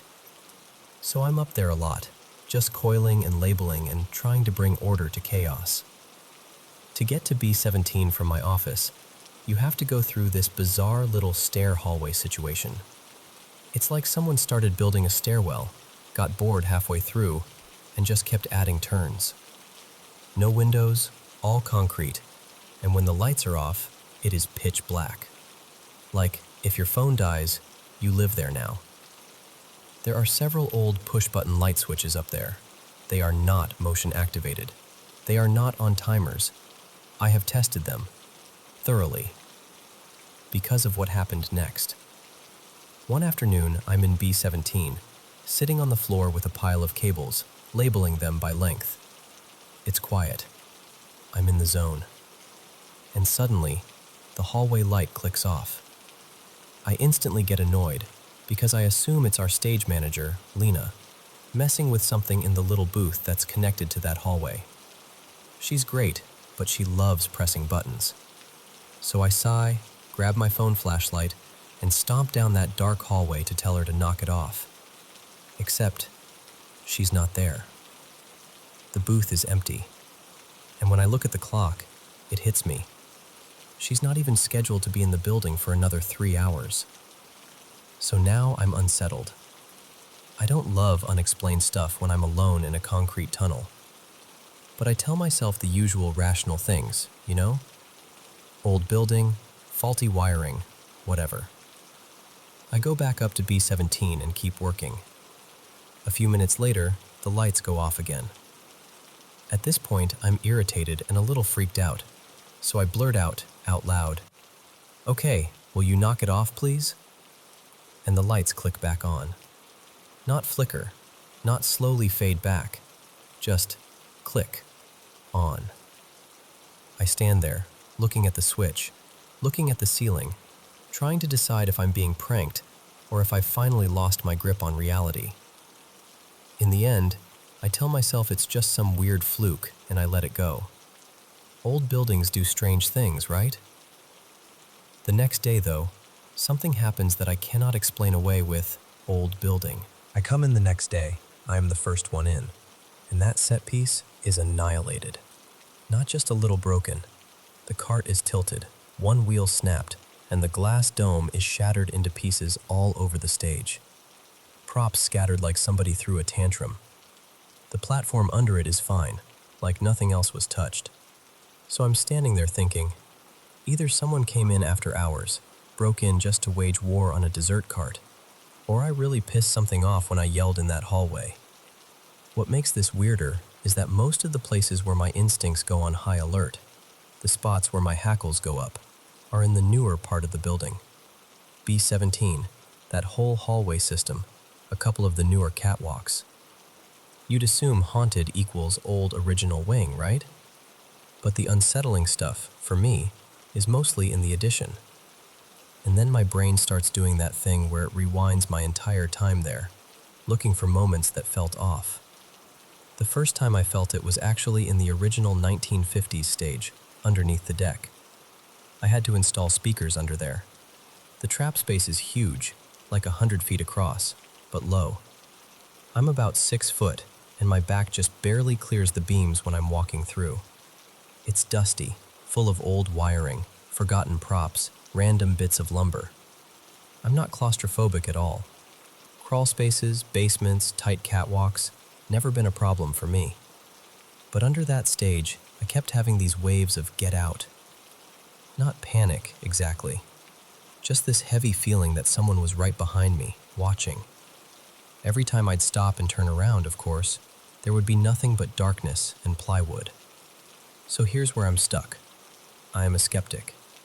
I am that person who is usually explaining away weird stuff, not encouraging it. But whatever is happening here, it feels different. It feels intentional.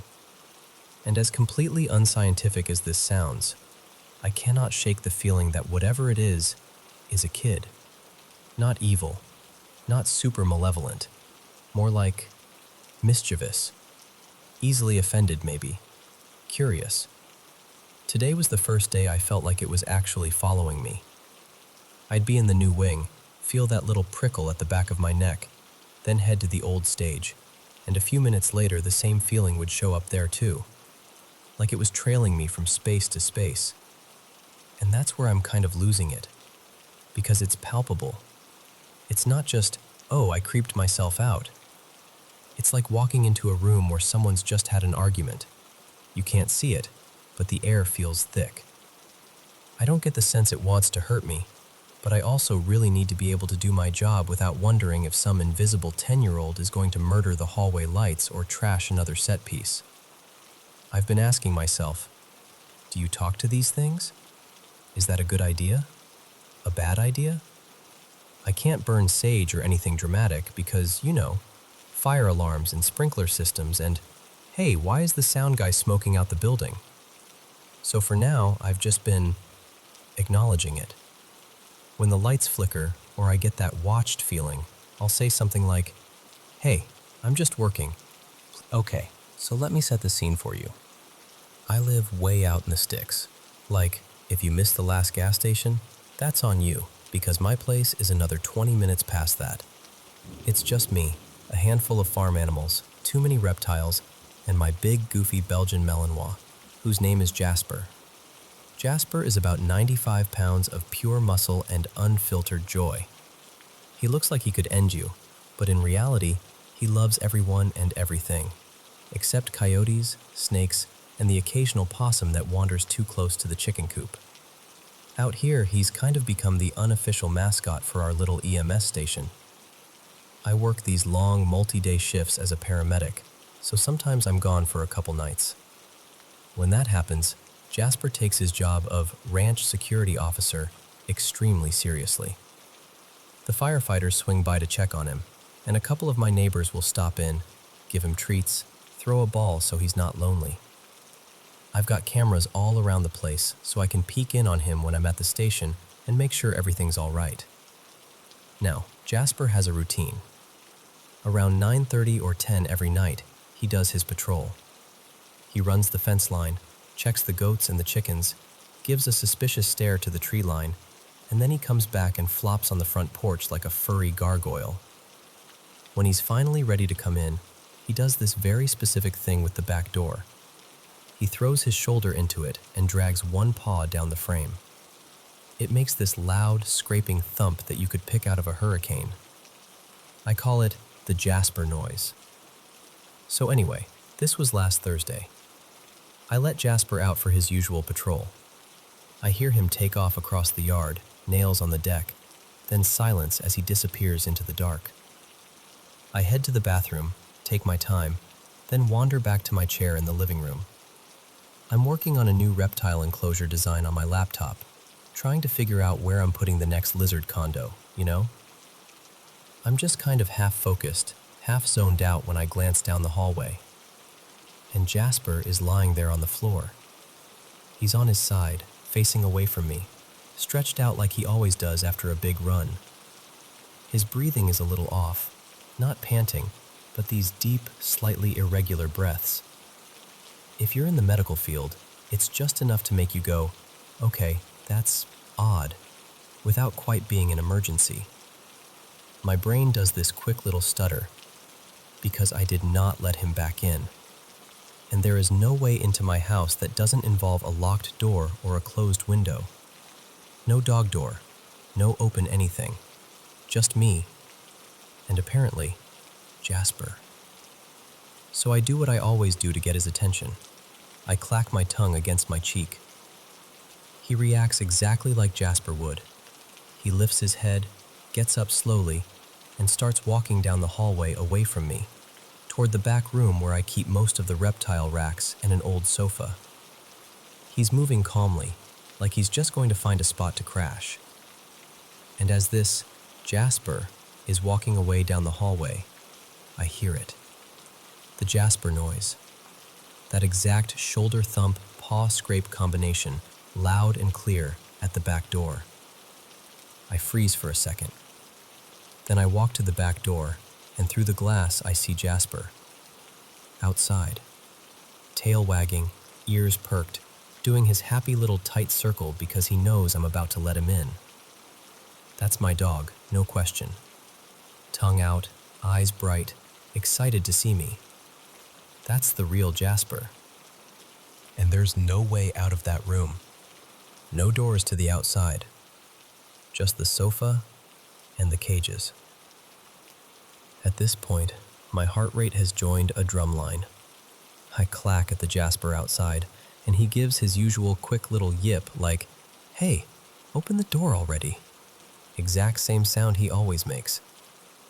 That's all the confirmation I need. I unlock the door and let him in.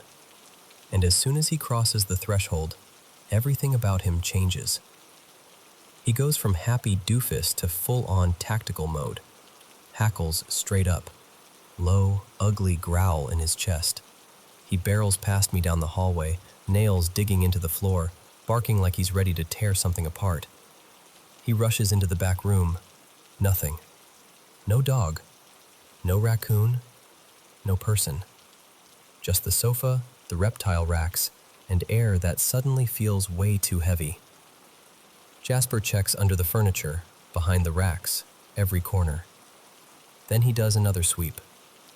And another.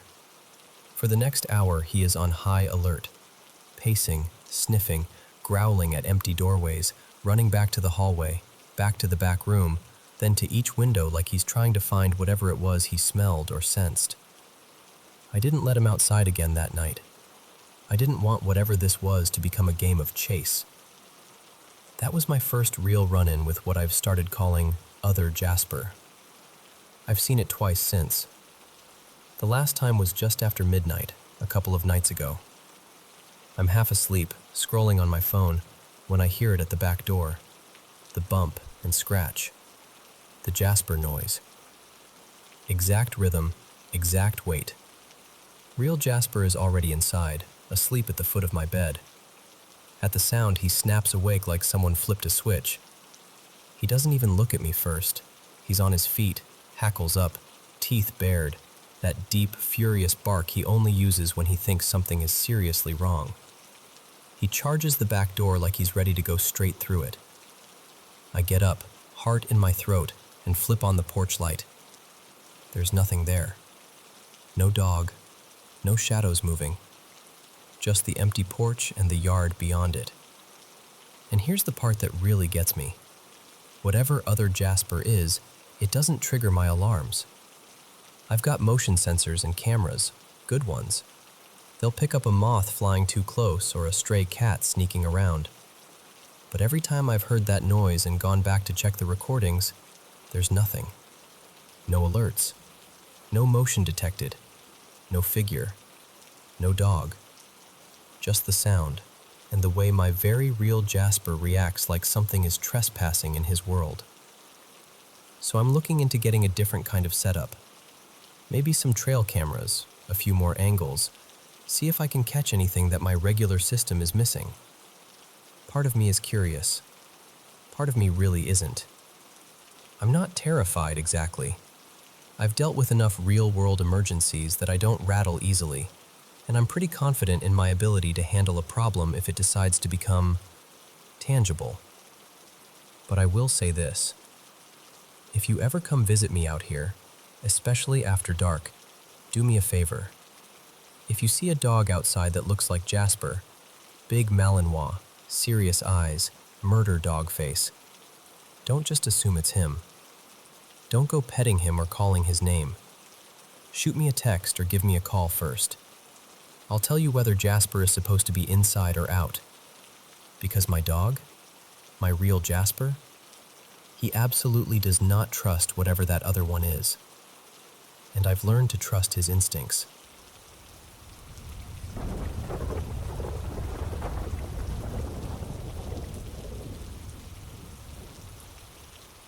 Okay, so before I tell you what happened, you should know where I'm coming from. At the time, I was studying civil engineering. I've always been the there's a logical explanation kind of person. I'm not religious, more agnostic than anything, and I genuinely love trying to understand the universe, but in a scientific way. Ghost stories? Paranormal stuff? I used to roll my eyes. I'd have told you there's a reasonable explanation for basically everything people claim they've seen. And then, something happened with my girlfriend back then. She's my wife now, Maya. Something we both saw, together, wide awake, totally sober. And it messed with my worldview in a way I still can't neatly pack back into a box. This was about 8 or 9 years ago, when we were home for the summer in Lincoln, Nebraska.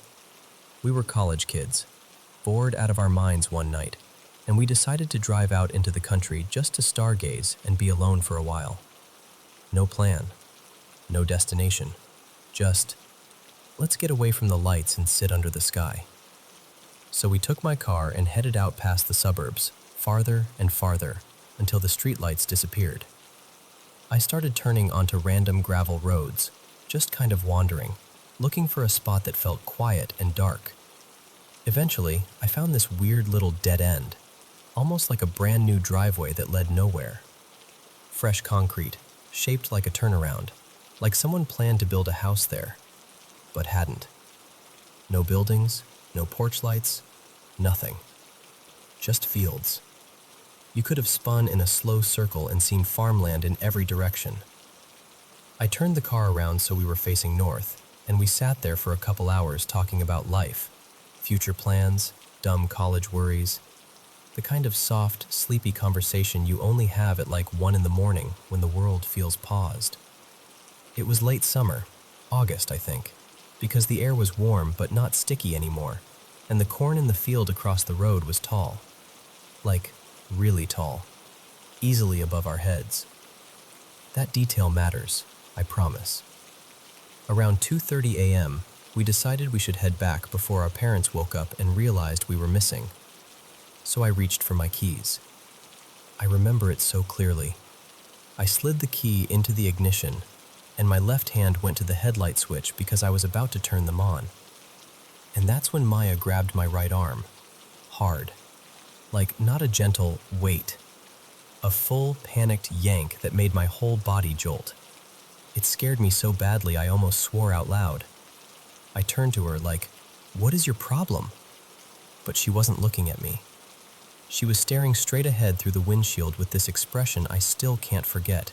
Eyes wide, face drained, like her brain couldn't decide whether to scream or freeze. And the instant I followed her gaze, I felt that cold electric feeling climb up the back of my neck. You know that sensation when your body reacts before your mind catches up? Like every instinct you have is suddenly on high alert? Something was out on the gravel road in front of us. At first, my brain tried to make it a person. It wanted it to be a person so badly. But it didn't move like one. It was tall. Too tall. From where we sat, it looked like this pale, human-shaped figure, maybe 7 or 8 feet high, and it was gliding from left to right across the road. The corn behind it was tall, and this thing looked taller than the corn. That's the part that still makes my stomach flip, even now, because corn in August is not short, and it wasn't walking. There was no rhythm, no bounce, no stepping, no arms swinging, no legs doing anything that made sense. It just drifted, smoothly, like it was sliding on rails. We couldn't see details because it was dark. No moon, no nearby lights, just stars and black fields. But the silhouette was bright enough to register as white against everything else. Maya told me later it reminded her of this long, stretched out, rubbery shape, like a lanky, Gumby outline almost. And the whole time, my fingers were still frozen on the headlight switch. I had this split-second debate raging in my head. Turn the headlights on and see what it is. Or don't, because if it's something that shouldn't be there, maybe it doesn't know you're here. It's embarrassing to admit, but fear does weird math in your brain. Logic was completely losing to instinct. We watched it for, 10 seconds? Maybe 15? But it felt longer, like time got thick. The figure kept gliding to the right until it passed beyond the edge of what we could see. The moment it disappeared, my body finally unlocked. I didn't even turn on the headlights. I just started the car and punched the gas like the road was on fire. Gravel popped under the tires, and we shot off in the opposite direction, bouncing over washboard ruts, not caring at all about noise or dust. Neither of us really talked on the drive back. Not in a normal way. It was more like little broken sentences. Did you? I saw it. What was that? And then, long stretches of silence where we were both replaying it, trying to force it into something explainable. When we got back to my parents' place, I told them what happened. Maya didn't even want to be in the room for it. She was so freaked out she basically fled to the hallway like saying it out loud might bring it closer. She ended up staying the night because she didn't want to drive home alone, and honestly, I didn't want her to either. Neither of us slept. We just laid there in the dark, listening for nothing, and feeling stupid and shaken and wide awake. And here's the part that still sticks with me. If I'd been alone, I would have convinced myself I hallucinated, that I was overtired, that my mind stitched together shadows and corn and starlight into a story. But I wasn't alone. Maya saw it too, at the exact same moment, with the exact same fear, with the exact same description. Two separate brains, same impossible thing. To this day, I can't tell you what it was. I've gone through all the usual explanations: an animal, a person, a trick of perspective, headlights from somewhere, a weird fog, anything. But nothing fits cleanly, especially the height and the movement, and the way it seemed to float without any normal human motion. The only rational idea I can offer that doesn't collapse immediately is, maybe it was some prank. Like a tall guy in a costume doing something ridiculous at 3 a.m. out in the middle of nowhere. Which, sure, possible. But then I picture it more clearly. A dude in a massive white suit, gliding silently along a gravel road, taller than a cornfield, with no visible gait. And somehow that explanation feels almost less believable. So I don't know. I just know that night took my certainty, the smug part of my skepticism, and cracked it. And even now, years later, I can still picture that pale shape sliding across that empty road like it belonged there. And we didn't.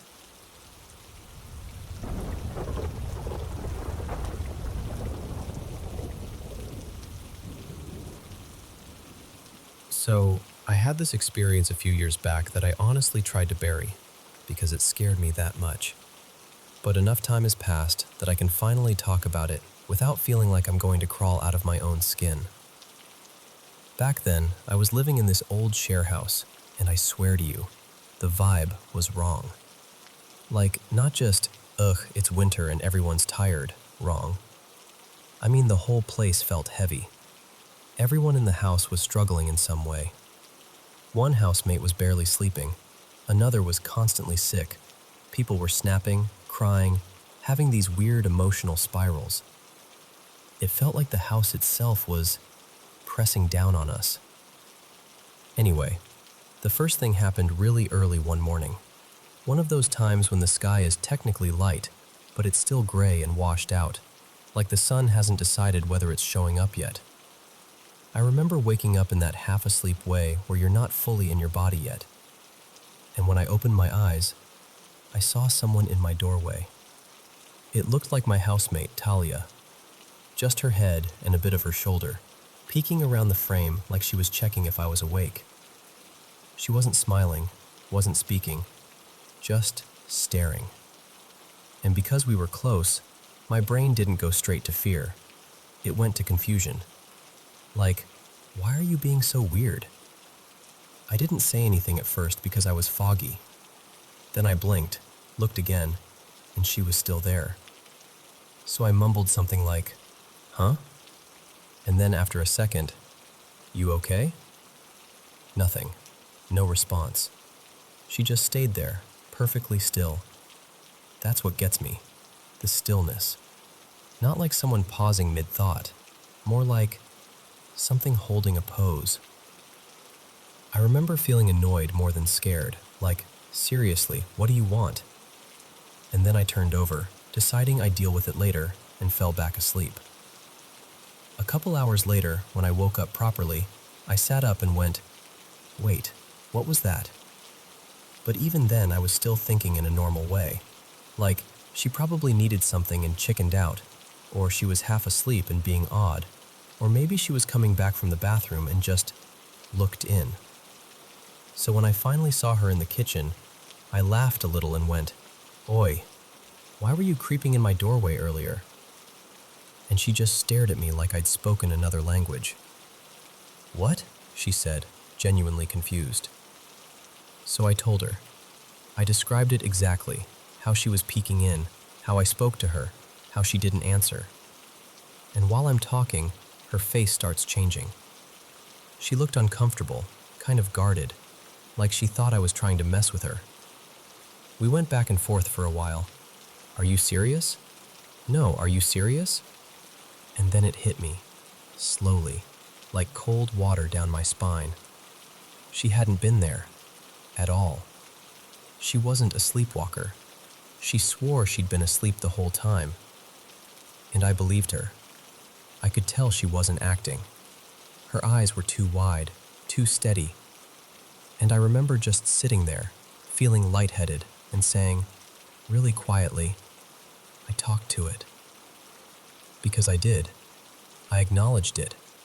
I asked it questions. I treated it like it was my friend standing there. That was the part that made me feel sick. Not just that I saw something, it was that I interacted with it like it belonged in my life. I told the others in the house, and one of them, Jay, pulled me aside later and said, kind of under his breath, I don't know how to explain this, but the energy in the house has been bad. And I got that full-body chill again because yes, exactly. That's what I'd been feeling too. After that, I started sleeping with my door locked, sometimes with a lamp on too. I didn't love admitting I was scared, but I was. I really, really was. And then, the second thing happened. I can't tell you exactly how long after the doorway incident it was. Weeks, maybe? A month? But it was late. Around 1 a.m. I know because I'd checked my phone. I was fully awake, sitting up in bed, watching videos, just trying to unwind. And I heard this sound outside my room. At first I thought someone was sick, like genuinely choking or trying to breathe through a panic attack. It was this harsh, strained, monotonous noise, labored, ugly. It sounded like something struggling for air, like grunting but also wetter? Not quite a cough, not quite a moan, just this awful, controlled rasping. And it wasn't faint, it was loud, like it was right there in the hallway, only a couple steps from my door. My stomach dropped. Immediately, I messaged the housemates in the rooms beside me. Are you okay? No reply. I listened for movement. Nothing. No doors. No footsteps. The house was still, except for that sound. So I called one of them. Twice. No answer. Just sleeping, apparently. And the longer it went on, the more my brain tried to make sense of it, and the less it fit into anything human. If it had sounded like a person, I would have opened the door. I would have checked. but it didn't. It had this wrongness to it, like it was mimicking the idea of someone in pain without actually being someone. I put my headphones in to drown it out, and I could still hear it through the headphones. That's how loud it was. I sat frozen, not even breathing properly, staring at my door like it might start bowing inward. And I remember thinking, please just stop. Please just go away. Eventually, at some point I can't even pin down, it faded, like it either moved away or simply ended. The next morning, I asked everyone, did you hear anything last night? Like weird breathing or choking or something? And they all looked at me like I was being dramatic. No one heard a thing. And that second event is the one that messes with me the most, because I wasn't half asleep. I wasn't groggy. I wasn't dreaming. I was alert. I was present. And I heard it. After that, though, nothing else happened. Not to me, anyway. Over time, the mood in the house actually started lifting. People started sleeping again. It felt lighter, like the weight had moved on. I don't live there anymore. I'm out. I'm safe. But every now and then, I'll remember that early morning, gray sky, half awake, and the shape of a head in the doorway that looked like someone I trusted. And I still get that chill. Because the weirdest part isn't even what I saw or what I heard. It's the fact that, in the moment, my body knew something was off. And I still treated it like it belonged there.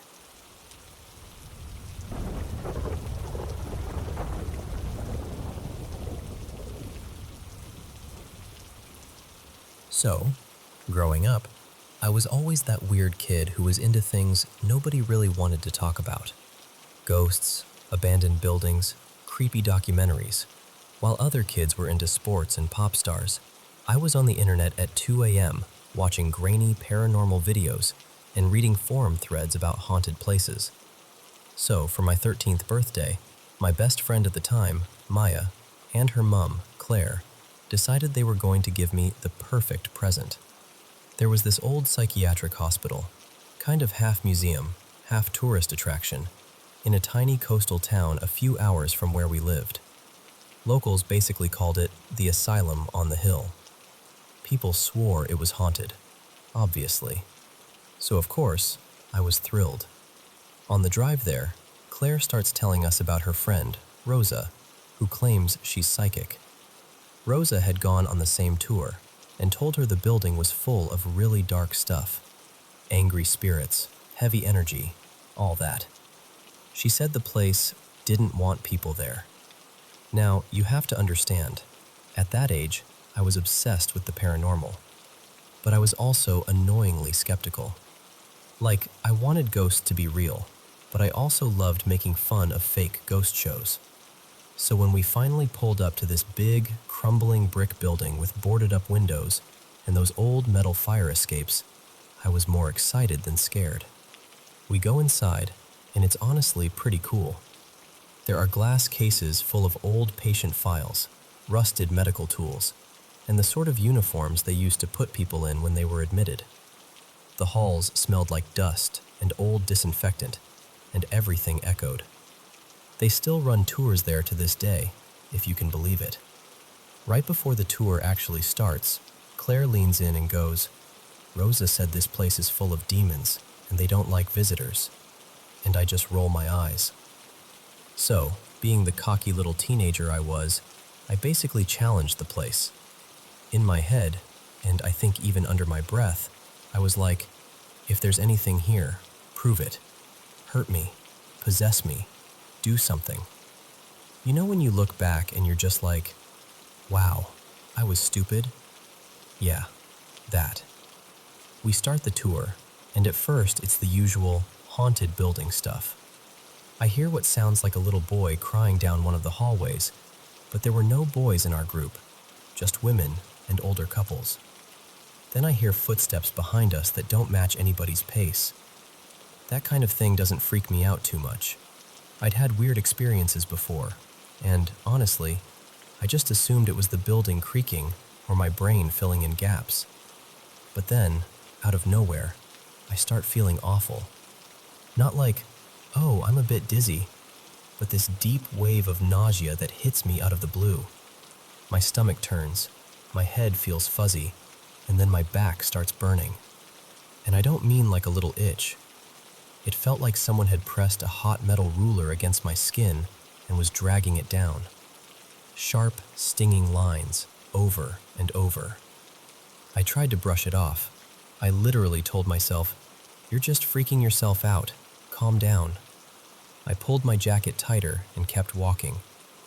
At one point, we stop in one of the main rooms, kind of like an old recreation hall. The tour guide tells us, "If you want, take some photos around here. People sometimes catch strange things in this room." So everyone pulls out their phones. So I go in, stand in front of the mirror, and take a quick selfie. Just one. I don't even look at it. The guide's already calling us to move on, so I tuck my phone away and rush back out. The rest of the tour is, honestly, kind of boring. Interesting history, sure, talking about old treatments, the patients, what the place used to be like. But in terms of paranormal stuff, nothing huge. Meanwhile, though, my body is going through it. My nausea keeps getting worse, the burning on my back intensifies, and I'm starting to feel like I might actually pass out. We were getting close to the end of the tour anyway, so Claire decides we'll just leave a bit early. The second we walk out, step off the property, and get back into the car, it's like flipping a switch. The nausea disappears. The pressure in my head eases. The burning in my back goes from a sharp pain to this dull throb. I remember sitting there thinking, okay, that's weird, because I'd been to a lot of so-called haunted spots before, and nothing felt like that. When we got back to Maya's place, I finally said, "Hey, can you check my back?" I did something stupid and told any demons in that place to hurt me. My back's killing me. I was half joking when I said it. Maya pulls up the back of my shirt, and she just screams. Not like a playful scream, a real one. She immediately grabs her phone and starts taking photos. I'm spinning in circles trying to see in the mirror, asking her what's going on, totally freaking out. When she shows me the picture, I honestly feel my heart drop. Across my back, there are 4 long, angry red scratches, like claw marks. 2 of them are actually bleeding. They're spaced in this way that I couldn't have done to myself even if I tried. I just physically can't reach that part of my back. And on one side, near my shoulder blade, there's this dark, round mark that looks almost like a bruise in the shape of a bite, about as big as the top of my thumb. At that point, I'm panicking. I'd always kind of laughed off the idea of demons. Ghosts? Maybe. Residual energy? Sure. But demons felt like horror movie stuff. I remember suddenly thinking about that mirror selfie I took in the creepy bathroom. My hands were shaking as I opened my camera roll. I scroll back, find the photo, and my whole body just went cold. In the picture, I'm standing there in the mirror, looking kind of annoyed because the lighting was bad. But behind me, right over my shoulder, is this tall, thin, shadowy figure. It doesn't have a clear face, just this long, dark shape, almost like a person made out of smoke. It looks like it's leaning in, like it's standing right there with me. I completely lost it. I burst into tears, full-on sobbing, because in that moment, it felt like everything clicked. The burning, the nausea, the scratches, the weird noises, and then this thing in the photo. I wish I could show you the picture, I really do, but I don't have access to it anymore. It was on an old phone that's long gone. Sometimes I think that's a blessing, honestly. Part of me wants proof. Another part of me never wants to see that image again. Ever since that day, I've never challenged anything like that again.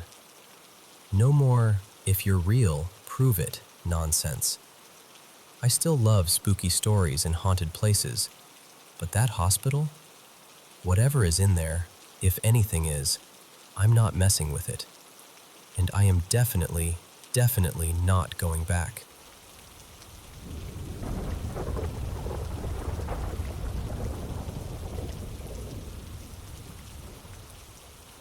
So, this isn't some epic ghost hunter saga or anything, but if anyone's going to appreciate it, it's probably you. I moved into my first little house about 6 months ago. It's one of those older places, maybe 80, 90 years old, in a small mid-Atlantic town that used to be a big stop for travelers.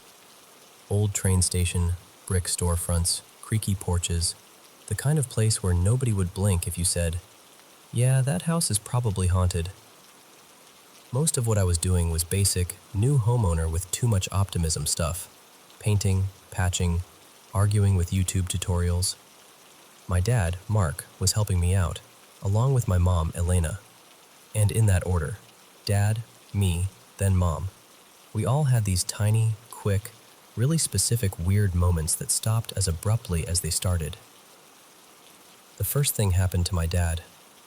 We were in the hallway by the old kitchen, and there's this antique doorbell still mounted on the wall. One of those metal chime setups with little plates and coils, the kind that looks like it belongs in a black and white movie. It's not hooked up to a button anymore, but the transformer is still live. I was in the next room rolling paint when I heard Dad go quiet. Then I hear it too.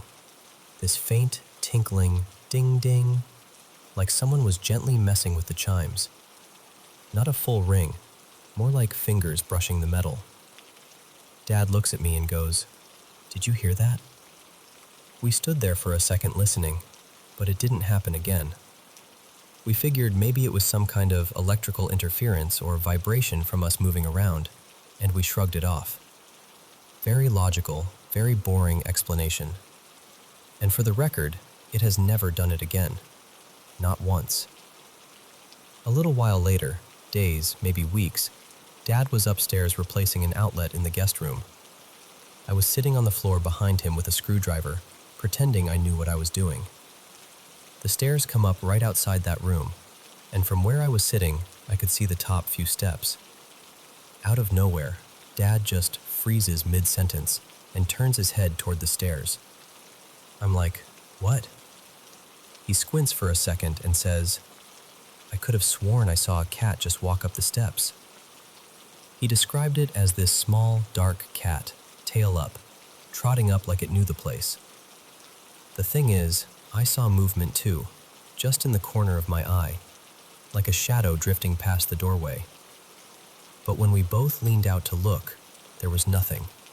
No cat, no sound, just empty stairs.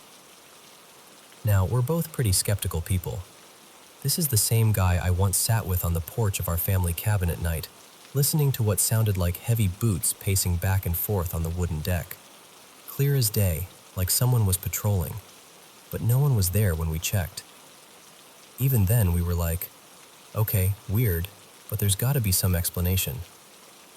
So with the cat, we were like, shadow, trick of the light, tired eyes, whatever. And then it was my turn. One night around some truly awful hour, like 3 a.m, I woke up thirsty. You know that half-asleep shuffle where you're basically a ghost yourself? That was me, dragging into the kitchen with the lights off except for the little glow over the stove. The staircase that leads up to the second floor is just off the kitchen, sort of behind me as I open the fridge. I'm standing there, door open, the light spilling into the room, staring blankly at a carton of orange juice like it's a life decision. And from right behind me, down low, near the base of those stairs, I hear this perfectly clear, loud little "meow?" Not a vague creak, not pipes, not a weird house noise. A cat. A very present, very normal-sounding cat meow. The kind you'd hear if you walked into someone's house and their cat wanted attention. Nothing. No cat on the stairs, no cat in the kitchen, no cat anywhere. And I don't own a cat. I don't even have so much as a bag of cat food in the house. I checked anyway, because of course I did. Opened doors, peeked into corners, even looked outside in case a neighborhood cat had somehow slipped in. It was just me and a very quiet, very old house. I tried to be rational about it. Maybe the house made a weird noise. Maybe my sleepy brain filled it in as a meow. Whatever. It bothered me, but not in a "I'm moving out" way. More like, that's going in the "weird things my house does" file. The last thing happened to my mom, and honestly, hers is the one that stuck with me the most. It was a bright afternoon, good light, windows open, absolutely not the setting for a spooky story. My mom was sitting on the couch in the living room, flipping through her phone while I was messing with some shelves. All of a sudden she looks up and asks, very casually, "Did you see that little gray and white cat just walk out of here?" I blink and go, "What cat?" She points toward the doorway that leads into the front hallway and says, "It walked right past the coffee table, tail up, and then just kept going that way." And then she kind of laughs nervously and adds, "Through the wall." She said it like she was trying not to freak herself out, but she was pale. She described this small, short-haired cat with a white chest and gray patches, just strolling out of the living room like it owned the place, and then disappearing straight into the wall where there definitely is no doorway. Now, my mom is a believer. She already knew about Dad thinking he'd seen a cat on the stairs, and she knew about me hearing the phantom meow. So there's this part of my brain going, okay, maybe her mind filled in the blanks. Maybe she wanted it to be a ghost cat. But there's another part of me that remembers how specific she was, the way she said it, the way she kept replaying its path with her finger, like, it walked right there. And here's the strangest part of the whole thing. After that moment, after my mom watched this little gray and white cat just ghost itself through the living room wall, nothing else weird has happened in the house. No more chimes, no more shadows on the stairs, no more mysterious meows in the middle of the night. Just silence. Regular old creaks and pops and HVAC noises. It's like whoever, or whatever, was there finished their little inspection and moved on. So now I'm stuck with this question that I can't quite shake. Were those all coincidences? A powered old doorbell humming at the wrong time, tired eyes catching shadows, a sleepy brain mishearing a sound, and a believer's imagination topping it off. Or, and this is the version I secretly kind of like, was there a local stray passing through?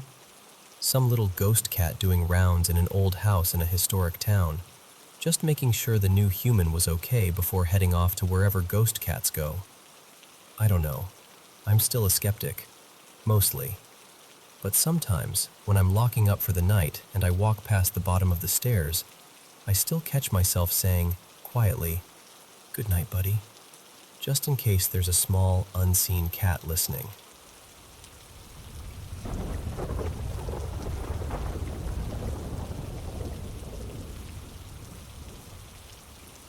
So, I've been meaning to tell someone this for a long time, because it still sits in my chest in this weird way. Half, that was real. Half, how do I even explain that? Back in July 2020, my family and I had to move. A bunch of reasons piled up, and we ended up renting this house in a Muslim-majority country. We're a Muslim family too, so nothing about faith or prayer was unusual in our home. But what happened in this place was something else. Before we even moved our boxes in, my parents went to check the house out properly, and in one of the built-in closets, they found a dead cat. I know, awful. But the part that made my parents go quiet was, it wasn't just dead. One of its legs looked like it had been cut cleanly, like neat. Not crushed, not mangled, not what you'd expect if a door slammed on it. My dad kept staring at it, like he was trying to convince himself there had to be a normal explanation. Then we actually moved in, and that's when we noticed something else. Almost every door had a small Quranic verse taped to it, like someone had gone room to room and made sure each doorway was covered. Naturally, we asked the landlord about it. He just smiled and said, "It's for blessings." But here's the thing.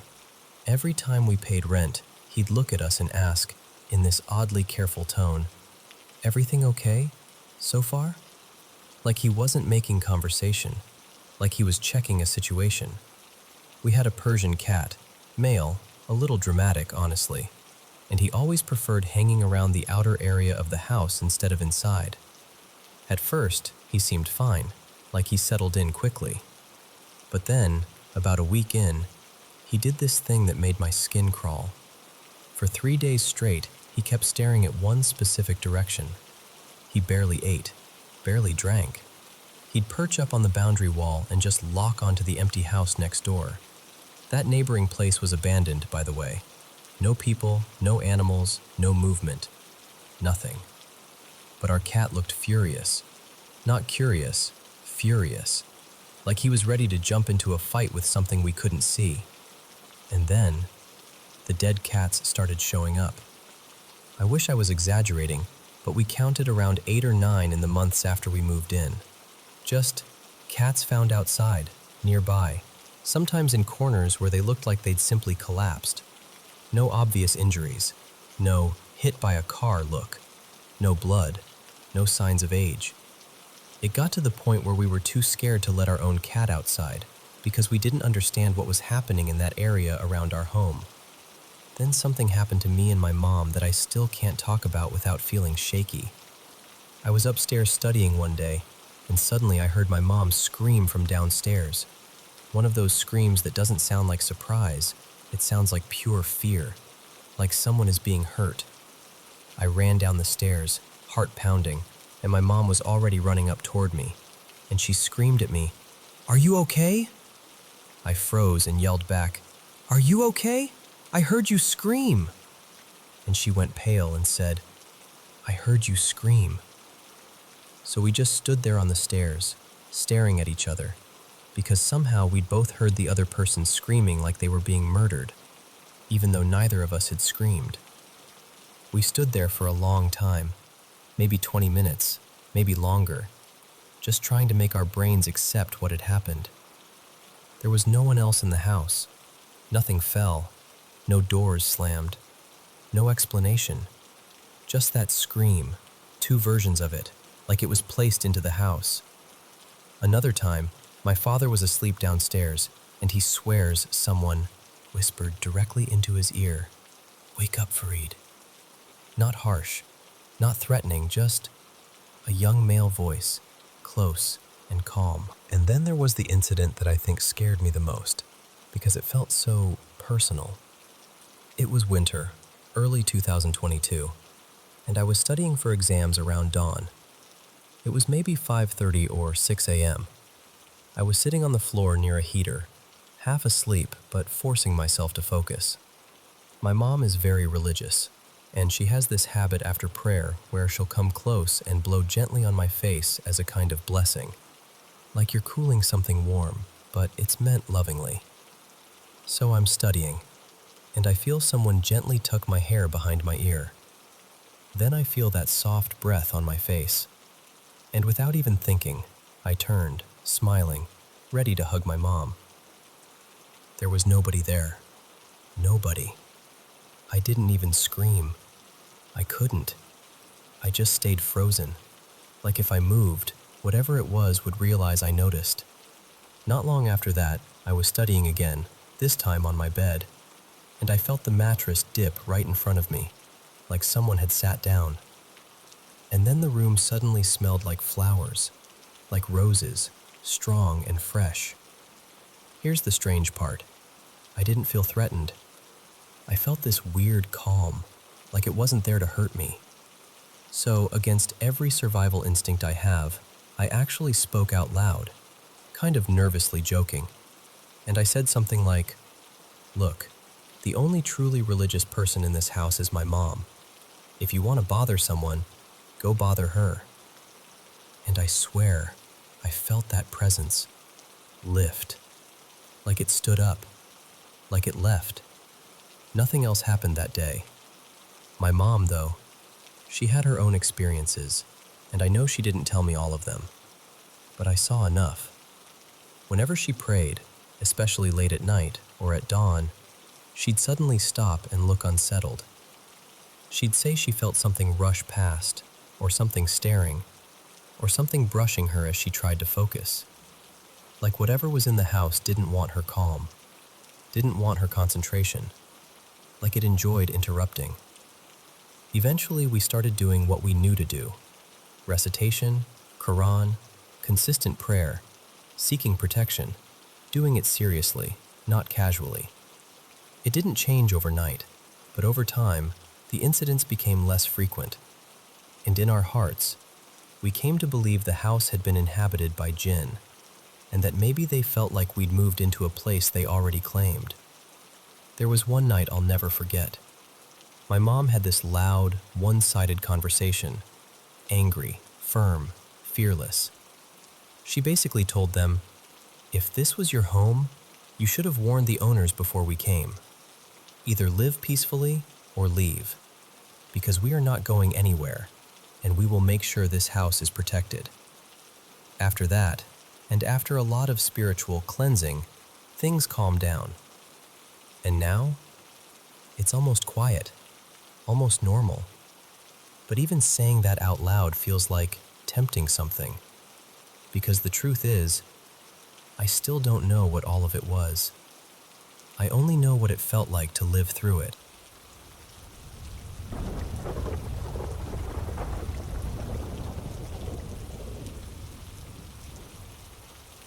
So, I was 19 when I started dating this guy.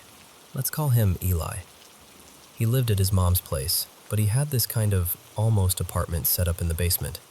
Not fully separate, but separate enough that it felt like our own little world down there.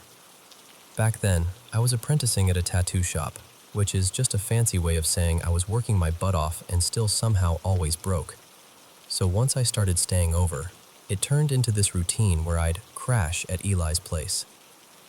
And by crash, I mean basically move in without officially being invited to. It was a real bed too, which felt luxurious compared to the random couches I'd been bouncing between. The only problem was, his mom, Mary Ann, was not exactly thrilled about me being there all the time. She wasn't mean, exactly, but she had that vibe where you can feel someone disapproving through walls. So I got really good at being invisible. Quiet footsteps, doors clicked shut gently, no leaving cups around, the whole thing. And honestly, I could have pulled off the ghost roommate act perfectly, if the house wasn't designed in the most inconvenient way imaginable. Because there was only one bathroom in the entire house. Eli's space was on the bottom floor, but the bathroom was all the way up on the second floor, right in the little hallway between Mary Ann's room and the room of Eli's younger sister, Nora. And we kept weird hours. I'd get home late from the shop, Eli would stay up with me, we'd watch something stupid, snack, talk, and suddenly it would be 2 or 3 in the morning like it happened in a blink. So this one night, we're finally about to go to sleep and I realize, oh no, I have to pee. And I'm thinking, it's fine. Everyone's asleep. I can ninja my way up there and back down and nobody will ever know I exist. I start up the basement stairs, those old wooden stairs that complain about every single step you take. Like, the house wasn't creaky, it was dramatic. Every step sounded like a whispered accusation. I make it through the dark kitchen, past the living room, and up the next staircase toward the bathroom. I'm half asleep, eyes down, just watching my feet so I don't trip. And then, I feel it. This sudden cold. Not like, oh, the AC kicked on. Not like a draft. Like I walked into a refrigerated aisle at the grocery store. Like the air changed around me. I stop mid-step, and I actually remember thinking, what is that? Because it was so sharp and immediate it didn't make sense. I lift my head, squinting into the dark, and a couple steps higher, right at the top of the staircase, I see someone. A little girl, sitting cross-legged in the corner, tucked back like she'd been placed there on purpose. Long black hair, hanging forward so I couldn't see her face.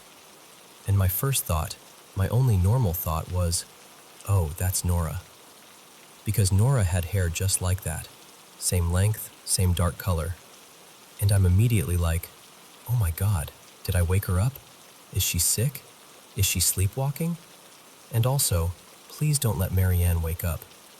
So I whisper, really softly, Nora? Nothing. She doesn't move, doesn't look up, just sits there. And I'm trying to be calm, because the rational explanation is, kid got up in the night. So I climb the last few steps and crouch down in front of her, still whispering her name like I'm trying not to spook a cat. And she still doesn't react. That's when my stomach starts doing that slow drop thing. Because even if a kid is half asleep, they usually do something. They shift, they mumble, they blink, anything. So I glance over my shoulder toward Marianne's room. Her door is cracked open, and I can see her in bed, asleep, completely out. Then, without even wanting to, I look down the hall at Nora's room. The door is open just enough that I can see the bed. And there she is, Nora. And I swear, in that moment my brain just stopped working.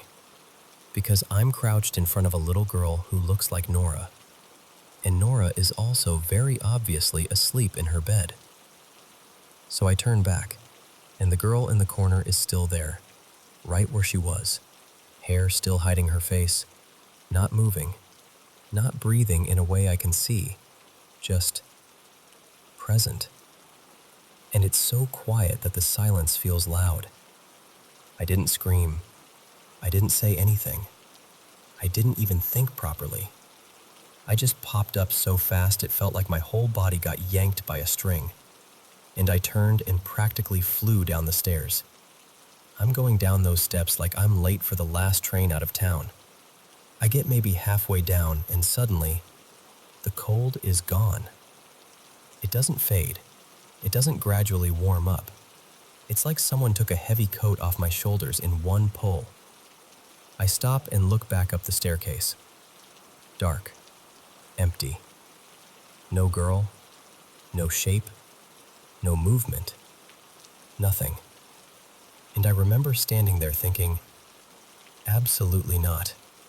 I'm not going back up there. So I go straight to Eli, shake him awake, and I'm whisper yelling like, I need you to come with me, right now. I saw something upstairs. He's groggy, confused, trying to blink himself into reality. And I'm just standing there with my heart doing gymnastics. And here's the part that's almost funny now, except it wasn't funny then. I didn't use the bathroom. Nope. I put on my shoes and walked to a 24-hour gas station a few blocks away to use their bathroom instead. Alone.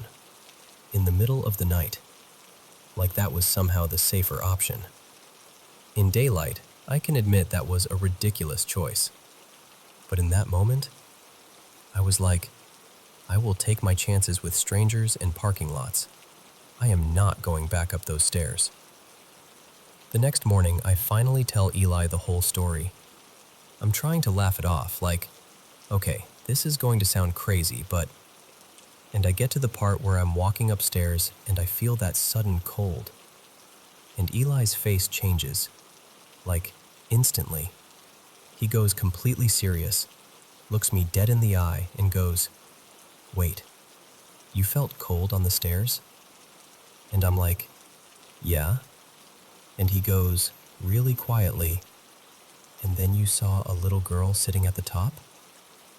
And I just stared at him, because that wasn't a guess. That wasn't me leading him. He said it like he already knew the next line. And I didn't even ask what he meant. I didn't want details. I didn't want a backstory. I didn't want confirmation. I just said something like, cool, great, love that, in the most unconvincing voice on earth. And after that, I made sure I used the bathroom before I ever came over. Every single time. Because some lessons don't need to be taught twice.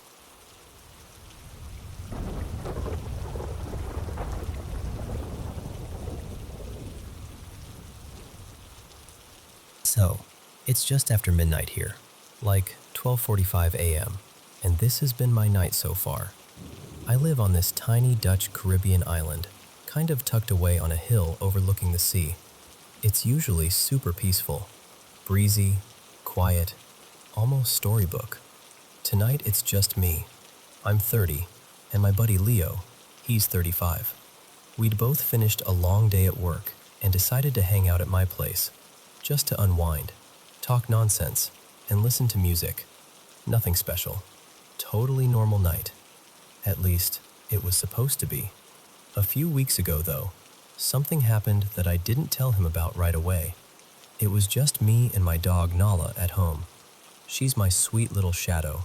Usually sleeps like a rock at the foot of the bed.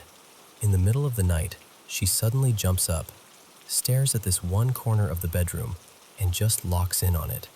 Then she starts growling. This low, serious growl I've never heard from her before.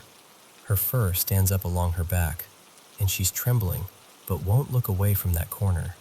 I swear to you, the air in the room felt different. Heavy. It gave me full body chills. I turned on the light, checked everything. Closet, under the bed, the hallway. Nothing.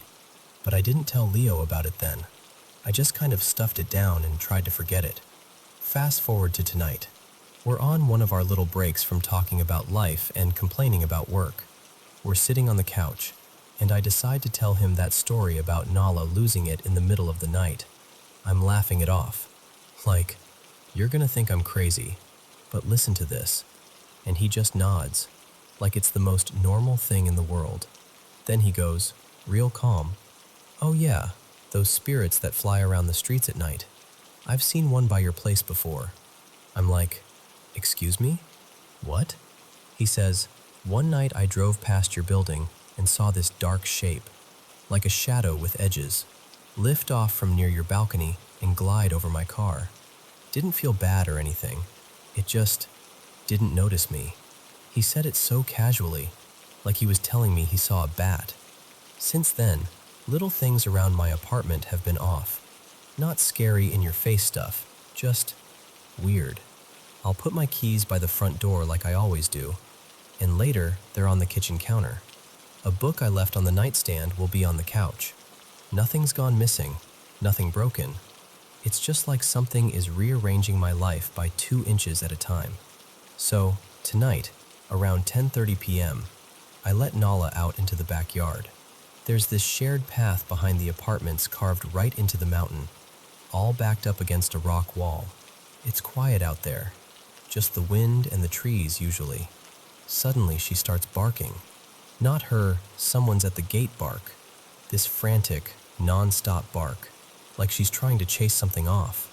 I don't want to annoy the neighbors, so I rush outside, grab her, and bring her in, telling her, hey, it's okay, even though I'm not sure I believe myself. By 11 p.m., Leo and I are in the bathroom, of all places, being idiots, brushing our teeth, making faces in the mirror, joking around. We're laughing, and then in the middle of that, I hear it, clear as day, right outside the bathroom window. A voice says, "Hello." I froze. I felt my heart jump into my throat. I slowly look at Leo and I'm mouthing, "Who is outside my window?" My brain is already trying to figure out which neighbor would be messing with us, but Leo is looking at me with this confused, almost spooked expression. And he goes, "You heard hello?" I nod. He shakes his head and says, "No, I heard a growl." That's when my stomach dropped. He dashes outside to check. I follow him to the back door and we both stand there listening. Nothing. No footsteps on the path, no gate closing, no rustling. Just the wind and the faint sound of the sea. Now, to explain the layout, my apartment is on a hill. All the back doors from this row of apartments open onto the same narrow path that hugs the mountain. On one side, rock wall. On the other, the drop down to the street. You can't just pop up there and disappear quietly. You'd have to walk past at least one of the doors, and the gravel always crunches. You hear people. We heard absolutely nothing. My first thought is, okay, maybe my next door neighbor is playing a prank. Like, hey, keep it down, I wake up early. I even call out softly, hello, anyone there? No response, no laughter, no scurrying away, just silence. We go back inside, and now that I'm paying attention, I start hearing the usual sounds that I always brush off. The raspy scrapes and little thuds on the roof above my bedroom. I tell myself it's the monkeys, or iguanas, or those tiny watch me lizards that like to hang around. I've been blaming them for everything since I moved here. But then I think, at this hour, the monkeys and iguanas are usually settled. And those little watch me lizards? They chirp, sure, but they're tiny. They don't make tapping sounds on concrete walls. Yet tonight, the taps on the back wall keep happening. Soft, irregular, like knuckles, not claws. Leo sits down and looks at me seriously. He says, whatever that is, it probably went up the mountain. Now, don't ever say hello back if you hear it again. If it's a spirit and you greet it, you're inviting it in. He says he doesn't feel anything malicious from it, more like a curious, wandering presence. Friendly, he calls it. Just passing through. I'm sitting there thinking, I don't care if it's friendly. It spoke right outside my bathroom window. Right now, as I'm talking to you, I'm still hearing the occasional scuff above me. Nala is curled up tight against my leg on the bed, but every now and then she suddenly jumps down, runs to the back door like she's charging at something, then comes back, unsettled. Her ears are up, and she's pacing in this restless way that makes it really hard for me to pretend everything is normal. I do believe in the paranormal, I always have. But that voice was so clear. It wasn't a whisper. It wasn't in my head. It sounded like someone standing right there, smiling, saying hello through the slats of the bathroom window. So now my brain is stuck between two equally creepy possibilities. One, there was an actual person outside my bathroom window at 11 p.m. on a narrow mountain path, leaving no footsteps and no trace. Or two, it was exactly what Leo thinks it was, a spirit. One I accidentally talked back to, and somewhere in the back of my mind, I keep hearing that voice again, light and cheerful. Hello?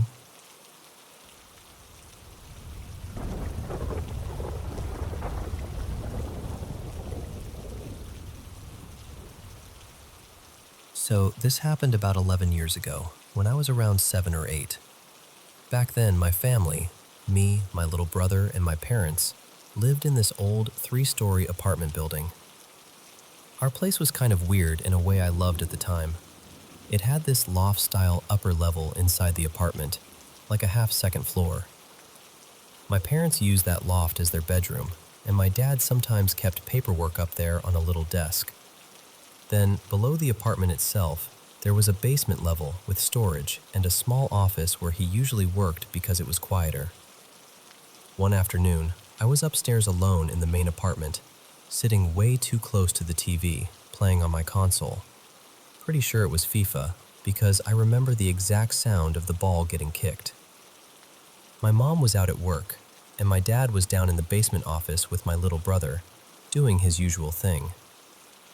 At some point, I paused the game and wandered into the kitchen to make myself a couple of sandwiches. I'm spreading stuff on bread, half paying attention, when I hear it. My game. Not the menu music, not the crowd noise, the actual thwack of the ball being kicked, like someone had unpaused it and was playing. And the thing is, I was in one of those modes where it's basically just you and the goalkeeper. So every kick is really distinct, you know? I froze for a second, staring at the counter like my brain couldn't decide if it was about to laugh or panic. Then I walked back into the living room and no one was there. No one on the couch, no one standing behind me, nothing. But the game was unpaused. I remember my stomach doing that little drop, like when you miss a step on stairs. And almost immediately after that, I heard something from upstairs, up in the loft. It sounded like papers being pushed around, like someone was rummaging through a stack in a hurry.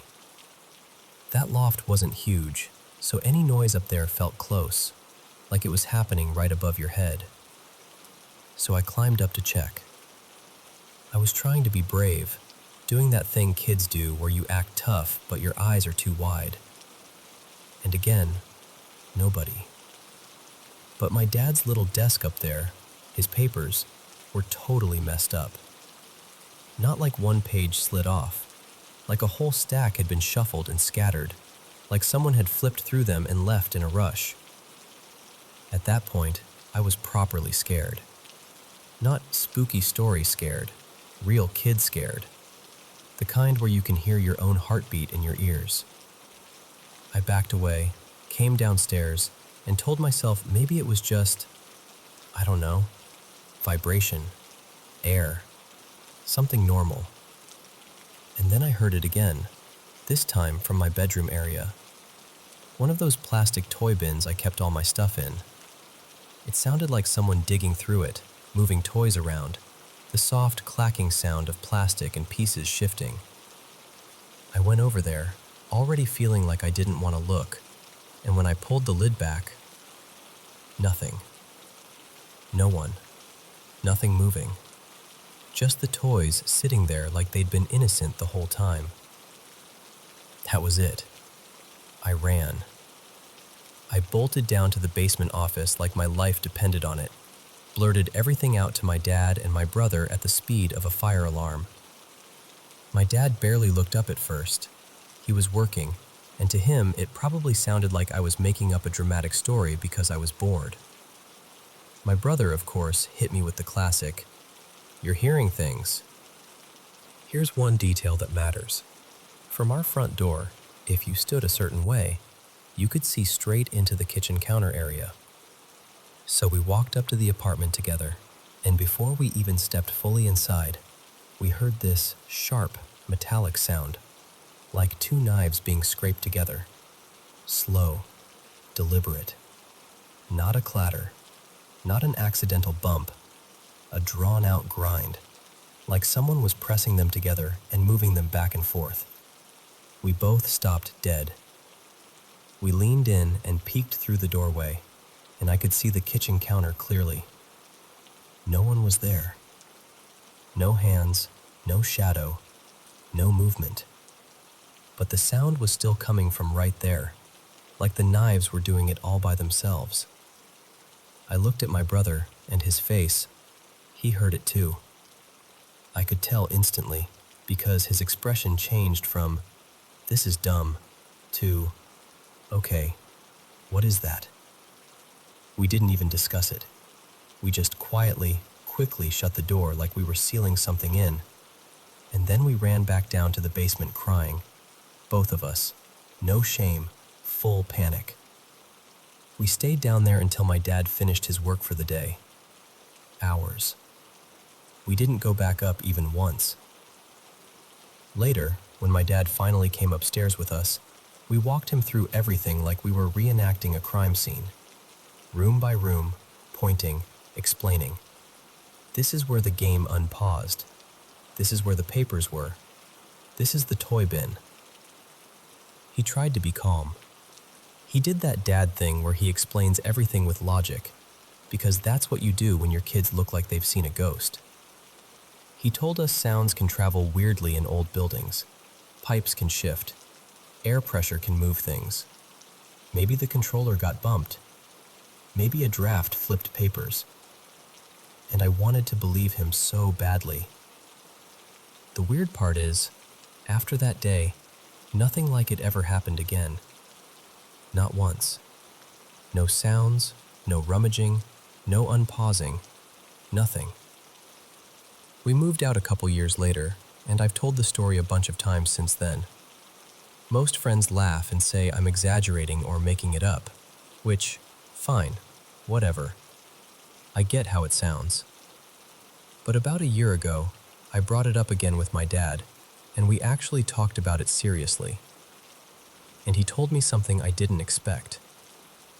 He said he remembered us being absolutely terrified, like genuinely shaken, and he admitted that he didn't want to show fear in front of us because he felt like if he acted scared, we'd completely fall apart. So he stayed calm on purpose and tried to give us explanations, even if he wasn't fully sure himself. And then he said something that stuck with me. He said the reason a tiny part of him believes it is because every single time I've told it, over the years, the details never changed. Same sequence, same sounds, same places, like it was burned into my memory. And honestly, it is. To this day, I still don't know what caused any of it.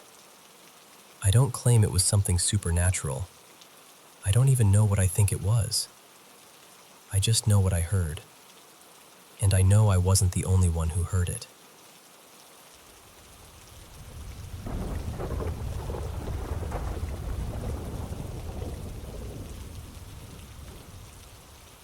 So, let me tell you about this thing that happened to me a few years back.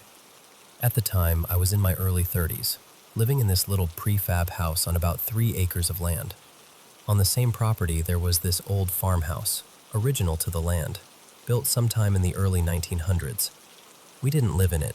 It was too run down, so we just used it for storage. But honestly, that place gave me the creeps. I would never go in there alone, and definitely not at night. It had that heavy, watching kind of feeling, you know? One night, I'm asleep, and I have this really vivid dream. In the dream, I wake up, and there, standing on my side of the bed, is a young couple. They looked like they'd stepped straight out of the late 1940s or early 1950s. The woman had on this simple, floral day dress, her hair curled and pinned in that vintage style. The man was wearing what looked like an old military flight jacket, like something a pilot would have worn. They weren't threatening or anything, but they were sad. Just this deep, aching sadness. They were talking to me, both of them, kind of urgently, like they really needed me to understand something. But in that weird, dreamlike way, I couldn't quite make out the words. The only clear sense I got was, "Find it." That was it. Find something. I woke up with that heavy, sad feeling stuck to me. For a minute, I just lay there, staring at the ceiling like, okay, that was intense. But eventually, I did what we usually do with weird dreams. I shrugged it off. The next day, my husband, Evan, asked me to help him with something out in the old house. He was fixing some wiring and moving boxes around up in the attic space. I didn't really want to go in there, but I went anyway. He climbed up first, poking around with a flashlight, while I stood at the bottom of the pull-down ladder, trying not to think about all the horror movies I've ever seen. After a minute or two, he called down, "Hey Maya, you should see this." So I climbed up into the attic with him. It was dusty and cramped, full of old trunks and boxes piled everywhere. He reached into one of them and handed me this worn, leather-bound photo album. It looked old. The leather was cracked, the pages kind of yellowed and delicate. I sat down on one of the beams and started flipping through it, and my heart just dropped. There they were, a young couple standing together, wearing the same kind of clothes as the people in my dream. She had on that sort of floral dress. He had the same style of bomber jacket. The way they were standing, the way they looked at the camera, it was them. I just froze for a second. My eyes started to sting, and my whole body did that cold, prickly thing. There were more pictures too, not just of them when they were young, but later. Wedding photos, photos with kids, family gatherings in front of that same old farmhouse. You could see them aging slowly, but always together. And I just kept thinking, this is their life. This is their whole life in my hands. Along with being really creeped out, I suddenly felt sad. Deeply sad. Like I was intruding on someone else's memories. I remember saying to Evan, "These are the people from my dream. I swear to you, this is them." He kind of gave me that look, like he believed me, but he didn't totally know what to do with that information. I couldn't stop thinking, I wish I could find their family. Someone should have this. This belongs to them. But it didn't feel evil in any way. Just sad. Lonely, almost. So I kept it there. The very next day, there's a knock at our front door. I open it, and there's this older man standing there. Late 70s, maybe. Kind eyes, work-worn hands.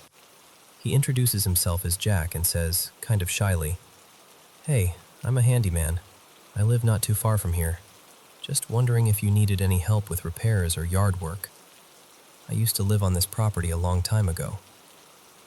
And in my head, I'm just going, you have got to be kidding me. I ask, "You used to live here? Like, in the old farmhouse?" He nods and smiles, but it's this bittersweet smile. "Yeah, that old place out back.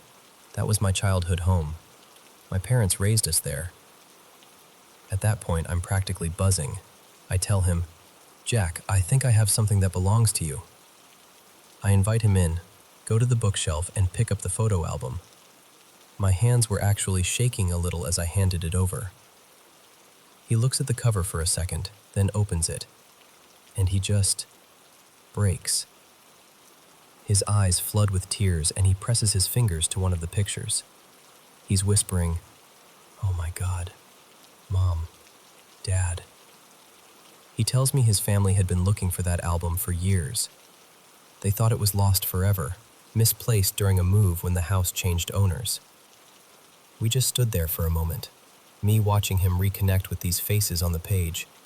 His parents as a young couple, him and his siblings as kids in front of the house. Christmas, birthdays, random, ordinary days. I told him quietly about the dream I'd had, about the couple waking me up, asking me to find something, about seeing them in those photos. He didn't laugh. He didn't look at me like I was crazy. He just nodded and said very softly, "That sounds like something they'd do. They were always trying to hold us all together."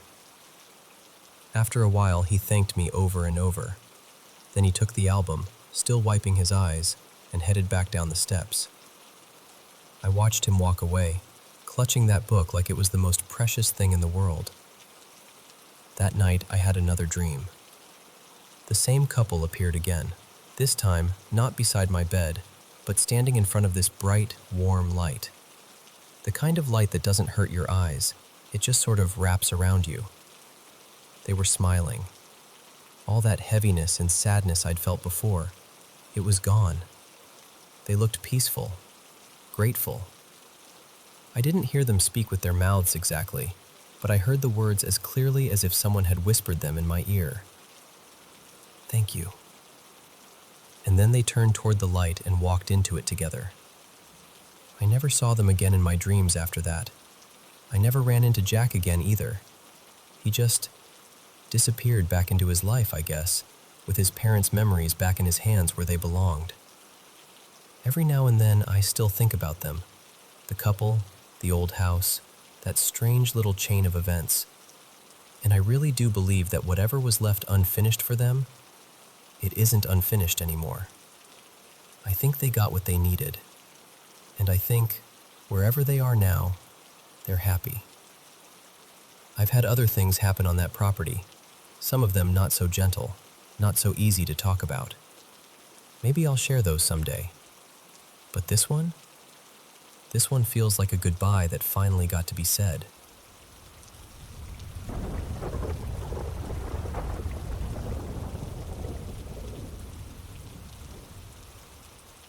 Hey, can I tell you something that still sits with me, even now? I was 13 when it happened. Because of some messy family stuff, a judge decided it would be best for me to live in a boarding school for a while. And not the cute, movie kind. This was a strict place run by nuns, and it was only girls. Some kids stayed there for years, some left when a relative finally stepped in, and some, honestly, just got stuck. When I first arrived, the front of the place looked almost comforting. There were two main buildings facing the courtyard, House A for the younger girls, and House B for the older ones. In between, there was this shared dining room and a little sitting room with worn couches that always smelled faintly like disinfectant and bread. Outside, there was a big patio with a few metal tables that burned your arms in the sun. But the back area felt like a different world. Behind a tall gate, one that got locked every night like a hard rule, were two more buildings. House C was mostly unused and kind of falling apart, like the place itself had given up on it. House D was nicer, where some of the oldest girls stayed. There was a small court back there, a couple of swings that creaked even when nobody was on them, and this heavy quiet that didn't match the front part at all. Each house had a nun assigned to it, like a watchful shadow that moved through the day. During daylight, the gate stayed open, and we all mixed in the common spaces. But at night, after evening prayers and lights out, the whole atmosphere changed. It wasn't just darker, it felt thicker, like the walls got closer. Pretty quickly, I started hearing warnings from the girls who'd been there the longest. Don't get up at night. If you hear something, don't listen too hard. And whatever you do, don't answer. I didn't really believe them. I mean, I was a kid. I was miserable and homesick, and all I wanted was my mom. I wasn't thinking about ghosts or whatever.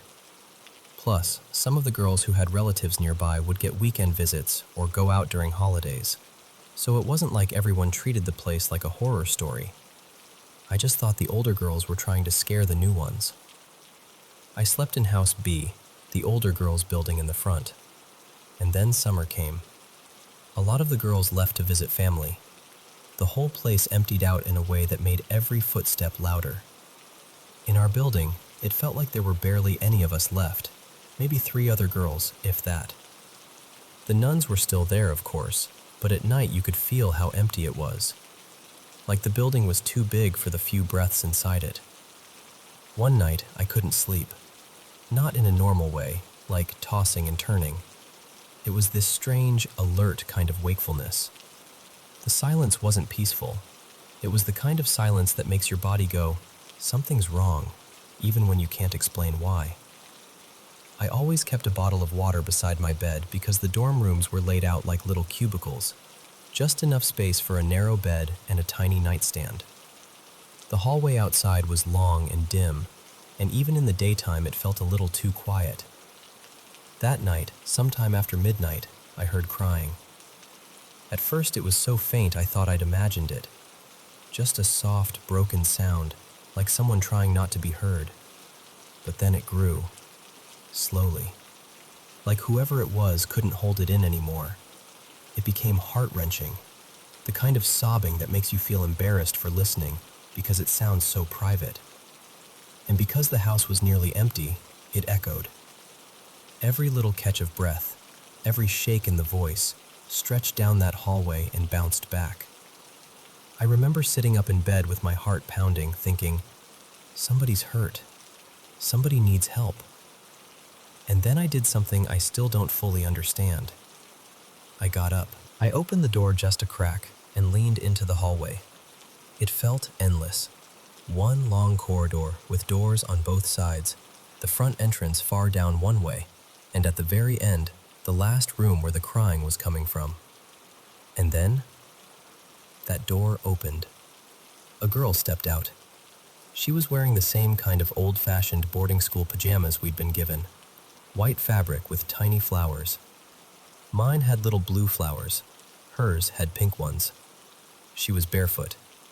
Her head was down, like she couldn't bear to lift it. She moved.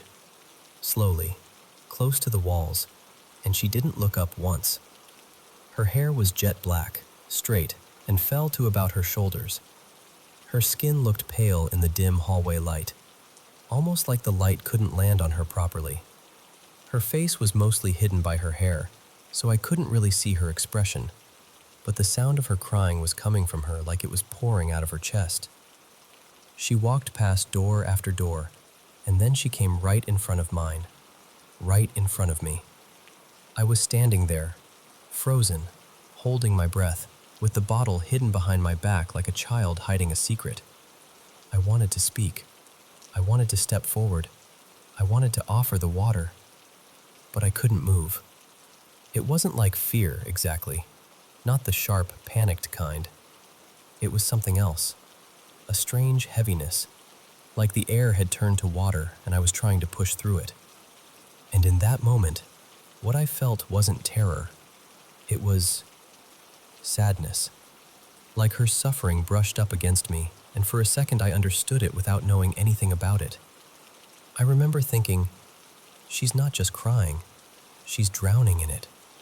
She kept walking, turned at the end of the hallway, and went back toward her room in the same slow path, as if she was trapped in a loop. And then she went back inside. The door shut. After a while, the crying stopped. I closed my door, quietly, and got back into bed, staring at the ceiling with my heart still pounding, trying to convince myself I'd just witnessed a girl having a breakdown, that it was real and explainable. But the next morning, I asked one of the girls, her name was Marisol, if she'd heard someone crying at night. She looked at me like I'd just stepped on a grave, and she said, very quietly, "That room at the end? Nobody sleeps there." I told her what I saw, the pajamas, the hair, the way she walked. Marisol didn't argue with me. She just swallowed hard and said, "They don't put anyone there anymore. A girl died in that room a long time ago." Then she leaned in closer and added, like she was passing on a rule that mattered more than anything else in that place, "If you hear something at night, you stay in bed. You don't go out. You don't offer anything. You don't answer." That was the last time I ever got up after lights out. And I'm 33 now, and I still think about it sometimes, more than I want to admit. I still wonder, what would have happened if I'd stepped forward? If I'd brought the water out from behind my back? If I'd offered it?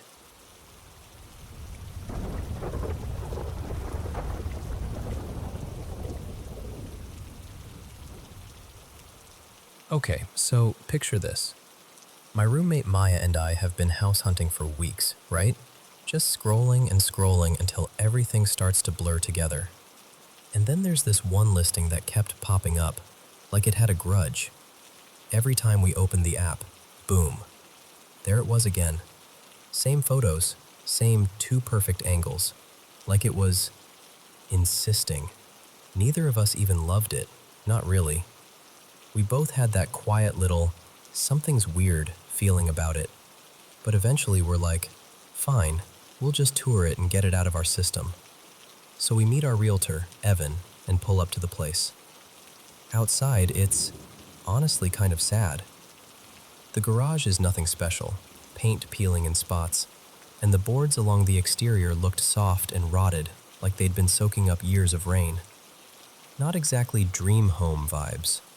And then, as we're walking around toward the front again, I notice the back door is just wide open. Like, open. Not cracked, not unlatched, just standing there, welcoming anyone off the street. And I remember thinking, that can't be right, because anyone could wander in. Someone could literally be living in there and we wouldn't know. But the second I saw that open door, I got this sudden prickly feeling, like the air behind me had eyes. You know when you're not seeing anything, but your body is acting like you are? That. Still, we're already there. Evan made time for the showing, so we go inside. Upstairs is fine. It's cute, I'll give it that. Clean enough. But it's also tiny. Like, the living room is basically a suggestion. You'd have to choose between having a couch or walking through the space like a normal person. But none of that was the part that stuck with me. We get to this little hallway behind the kitchen. On one side is the back door, still creeping me out. And on the other side, there's just an open doorway leading to basement stairs. No door. No way to close it off. Just stairs down into a darker space. And the second I looked toward it, my entire body went cold. I swear to you, the hair on the back of my neck lifted. I didn't even want to look down. Not because it was scary looking, because it felt like something down there noticed me noticing it. Maya looks at me and goes, really quietly, "You feel it too?" And I didn't even have to ask what she meant. Because yes, absolutely yes. We start down the stairs anyway, like we're stepping into someone else's house without permission, and I try to make a joke out loud because I'm trying not to panic. I said something like, "Okay, listen, please don't mess with me. I'm just here to look around." Evan did this tight little laugh, but I could tell he didn't love being down there either. At the bottom, the air felt heavy, oppressive, like it was pressing against my chest. But after a minute, that crushing feeling faded a bit, like whatever it was pulled back. And then there was a different feeling. Still watched, still not alone. But this time it felt scared. Not me scared, something else. Like the energy of a frightened kid hiding in a corner, hoping you won't see them. We looked around anyway. There was a small bathroom down there, and 2 bedrooms that felt more like storage rooms. Everything was dim and kind of stale, but nothing was obviously wrong. Until we got to the closet in the second room. And then, this is the part that makes me feel crazy even saying it. I just left the room, like I was pulled out. I walked straight across the basement living area toward this weird little cutout space. It was tiny, like a cramped nook, and there was this partial section of old concrete wall, like part of something original that had been left behind. The second I got close to it, I felt this wave of dread so intense I almost started crying on the spot. My eyes burned, my throat tightened. It was like grief hit me out of nowhere, the kind you feel before you even understand what you're grieving. And then the oppressive feeling came back, full force. Not just heavy, angry. It didn't have a voice, but it felt like being screamed at in your bones. Like, get out of here. I didn't think, I didn't breathe. I just turned and ran up the stairs so fast I almost tripped. The second I got back upstairs, it was like I'd broken the surface of water. Relief. Normal air. My heart was going so hard it hurt. Maya and Evan followed, both acting like they didn't want to admit what had just happened. We even went up to this little loft area near the attic, and weirdly, it felt comfortable up there. Almost cozy. Like, if the rest of the house felt off, that space didn't. It felt safe. But then we turned to go back down. Maya flipped the light switch to turn the loft lights off, and they flickered. Then everything went dark, except the single bulb right above her.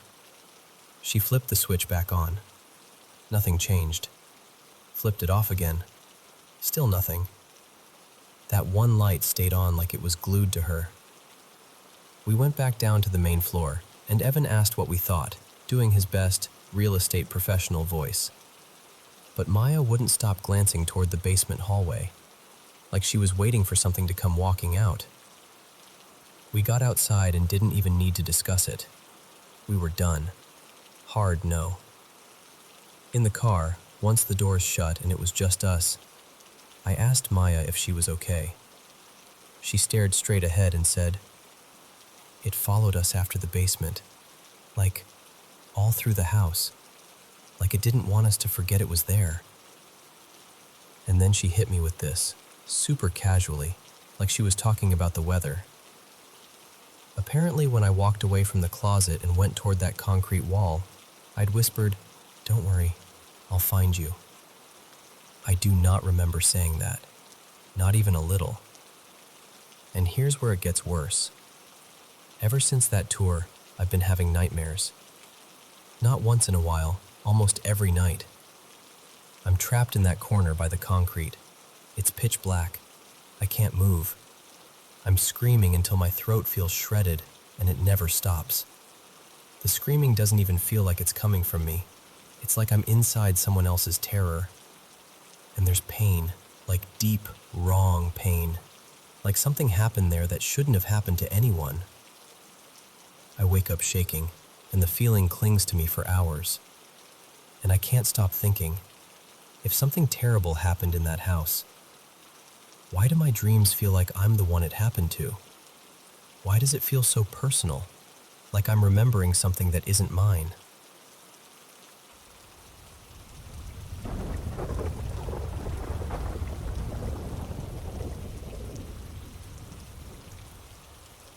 Hey everyone, welcome to that Paranormal channel. How's your day going? I've been looking forward to this, just sitting down with you and sharing paranormal experiences from all over. Thank you so much to everyone who sent in their stories, and please keep them coming. They're the best gifts you could give this channel. And don't forget to subscribe and turn on notifications so you don't miss any of our latest videos. I honestly love this job. Now, turn on a small nightlight, pull the blanket up around you, and dive into today's paranormal experiences. That don't make sense. But this isn't even about the house. This is about the doll. Because that thing feels separate, like it carries its own mood. When I was little, maybe 5 or 6, Marianne kept that doll in my bedroom. Apparently it was cute and special and sentimental. But I hated it. I hated it in the way kids hate things when they don't have the words for why yet. I used to turn its head away from my bed and line up my other stuffed animals facing it, like I was assigning them guard duty.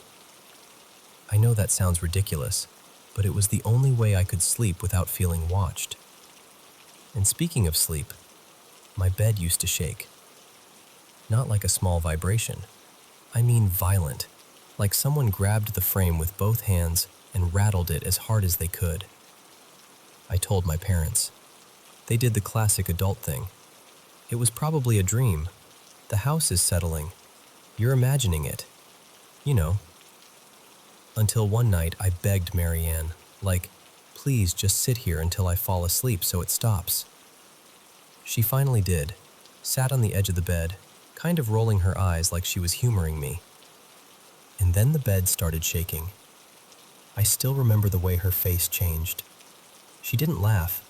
She didn't explain it away. She jumped up like she'd been shocked, and she just stared at the mattress like it had betrayed her. And I was this tiny kid sitting there thinking, thank you. Finally, I'm not crazy. But the doll, that's where it gets worse. One night around that same age, I'm trying to fall asleep while the bed is doing its usual horror movie routine. And I swear to you, the doll's head slowly turned. Just turned. Like it had been listening and decided it was time to join in. And then it moved. Not toppled over, not fell off the shelf. It crawled toward me. I started screaming so hard I couldn't breathe. And here's the part that still makes my stomach flip. It sounded like it was laughing. Not like a cute hee-hee toy sound, like a nasty little giggle that did not belong in a child's room at night. My dad, let's call him Ray, stormed in furious because he had to be up early for work and thought I was just having another kid moment. And the second he came in, the doll was still, silent, like it had flipped a switch the moment an adult walked into the room. That was the last night it stayed in my room. After that, Marianne moved it into her bedroom like the solution was just relocating it, like you do with a noisy clock. Years go by, middle school age. I come home one afternoon, backpack half off my shoulder, thinking about snacks and homework, and I walk into the living room and just freeze. The doll is sitting on the couch. And the TV is on. And what's playing? Some daytime talk show. Not even something spooky.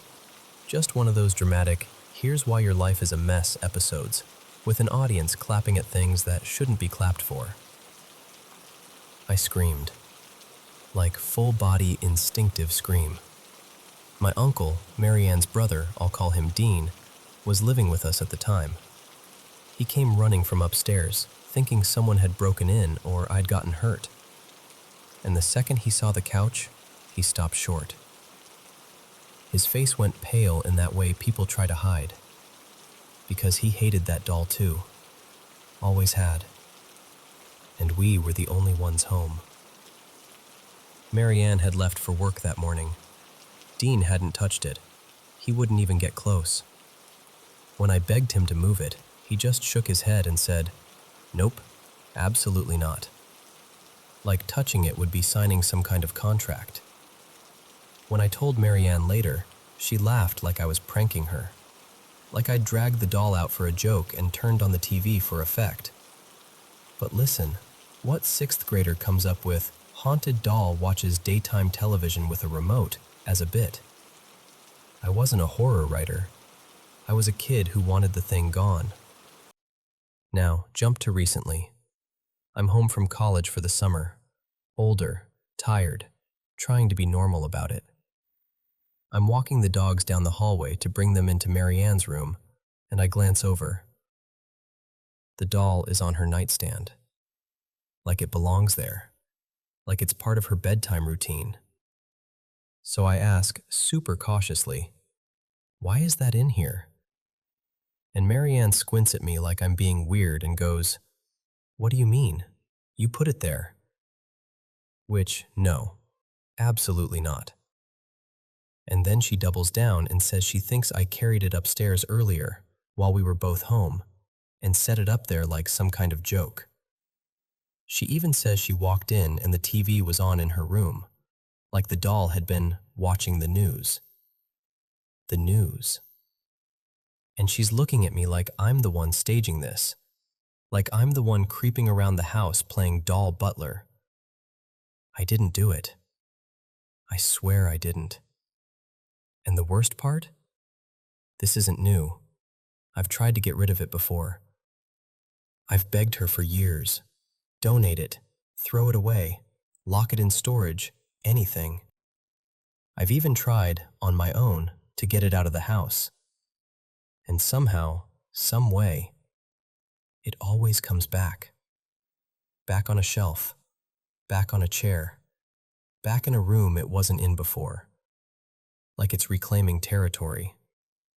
So now I'm stuck in this place where I'm too old to be afraid of a doll, but I am afraid. Because it doesn't feel like a toy. It feels like a presence wearing a toy's face.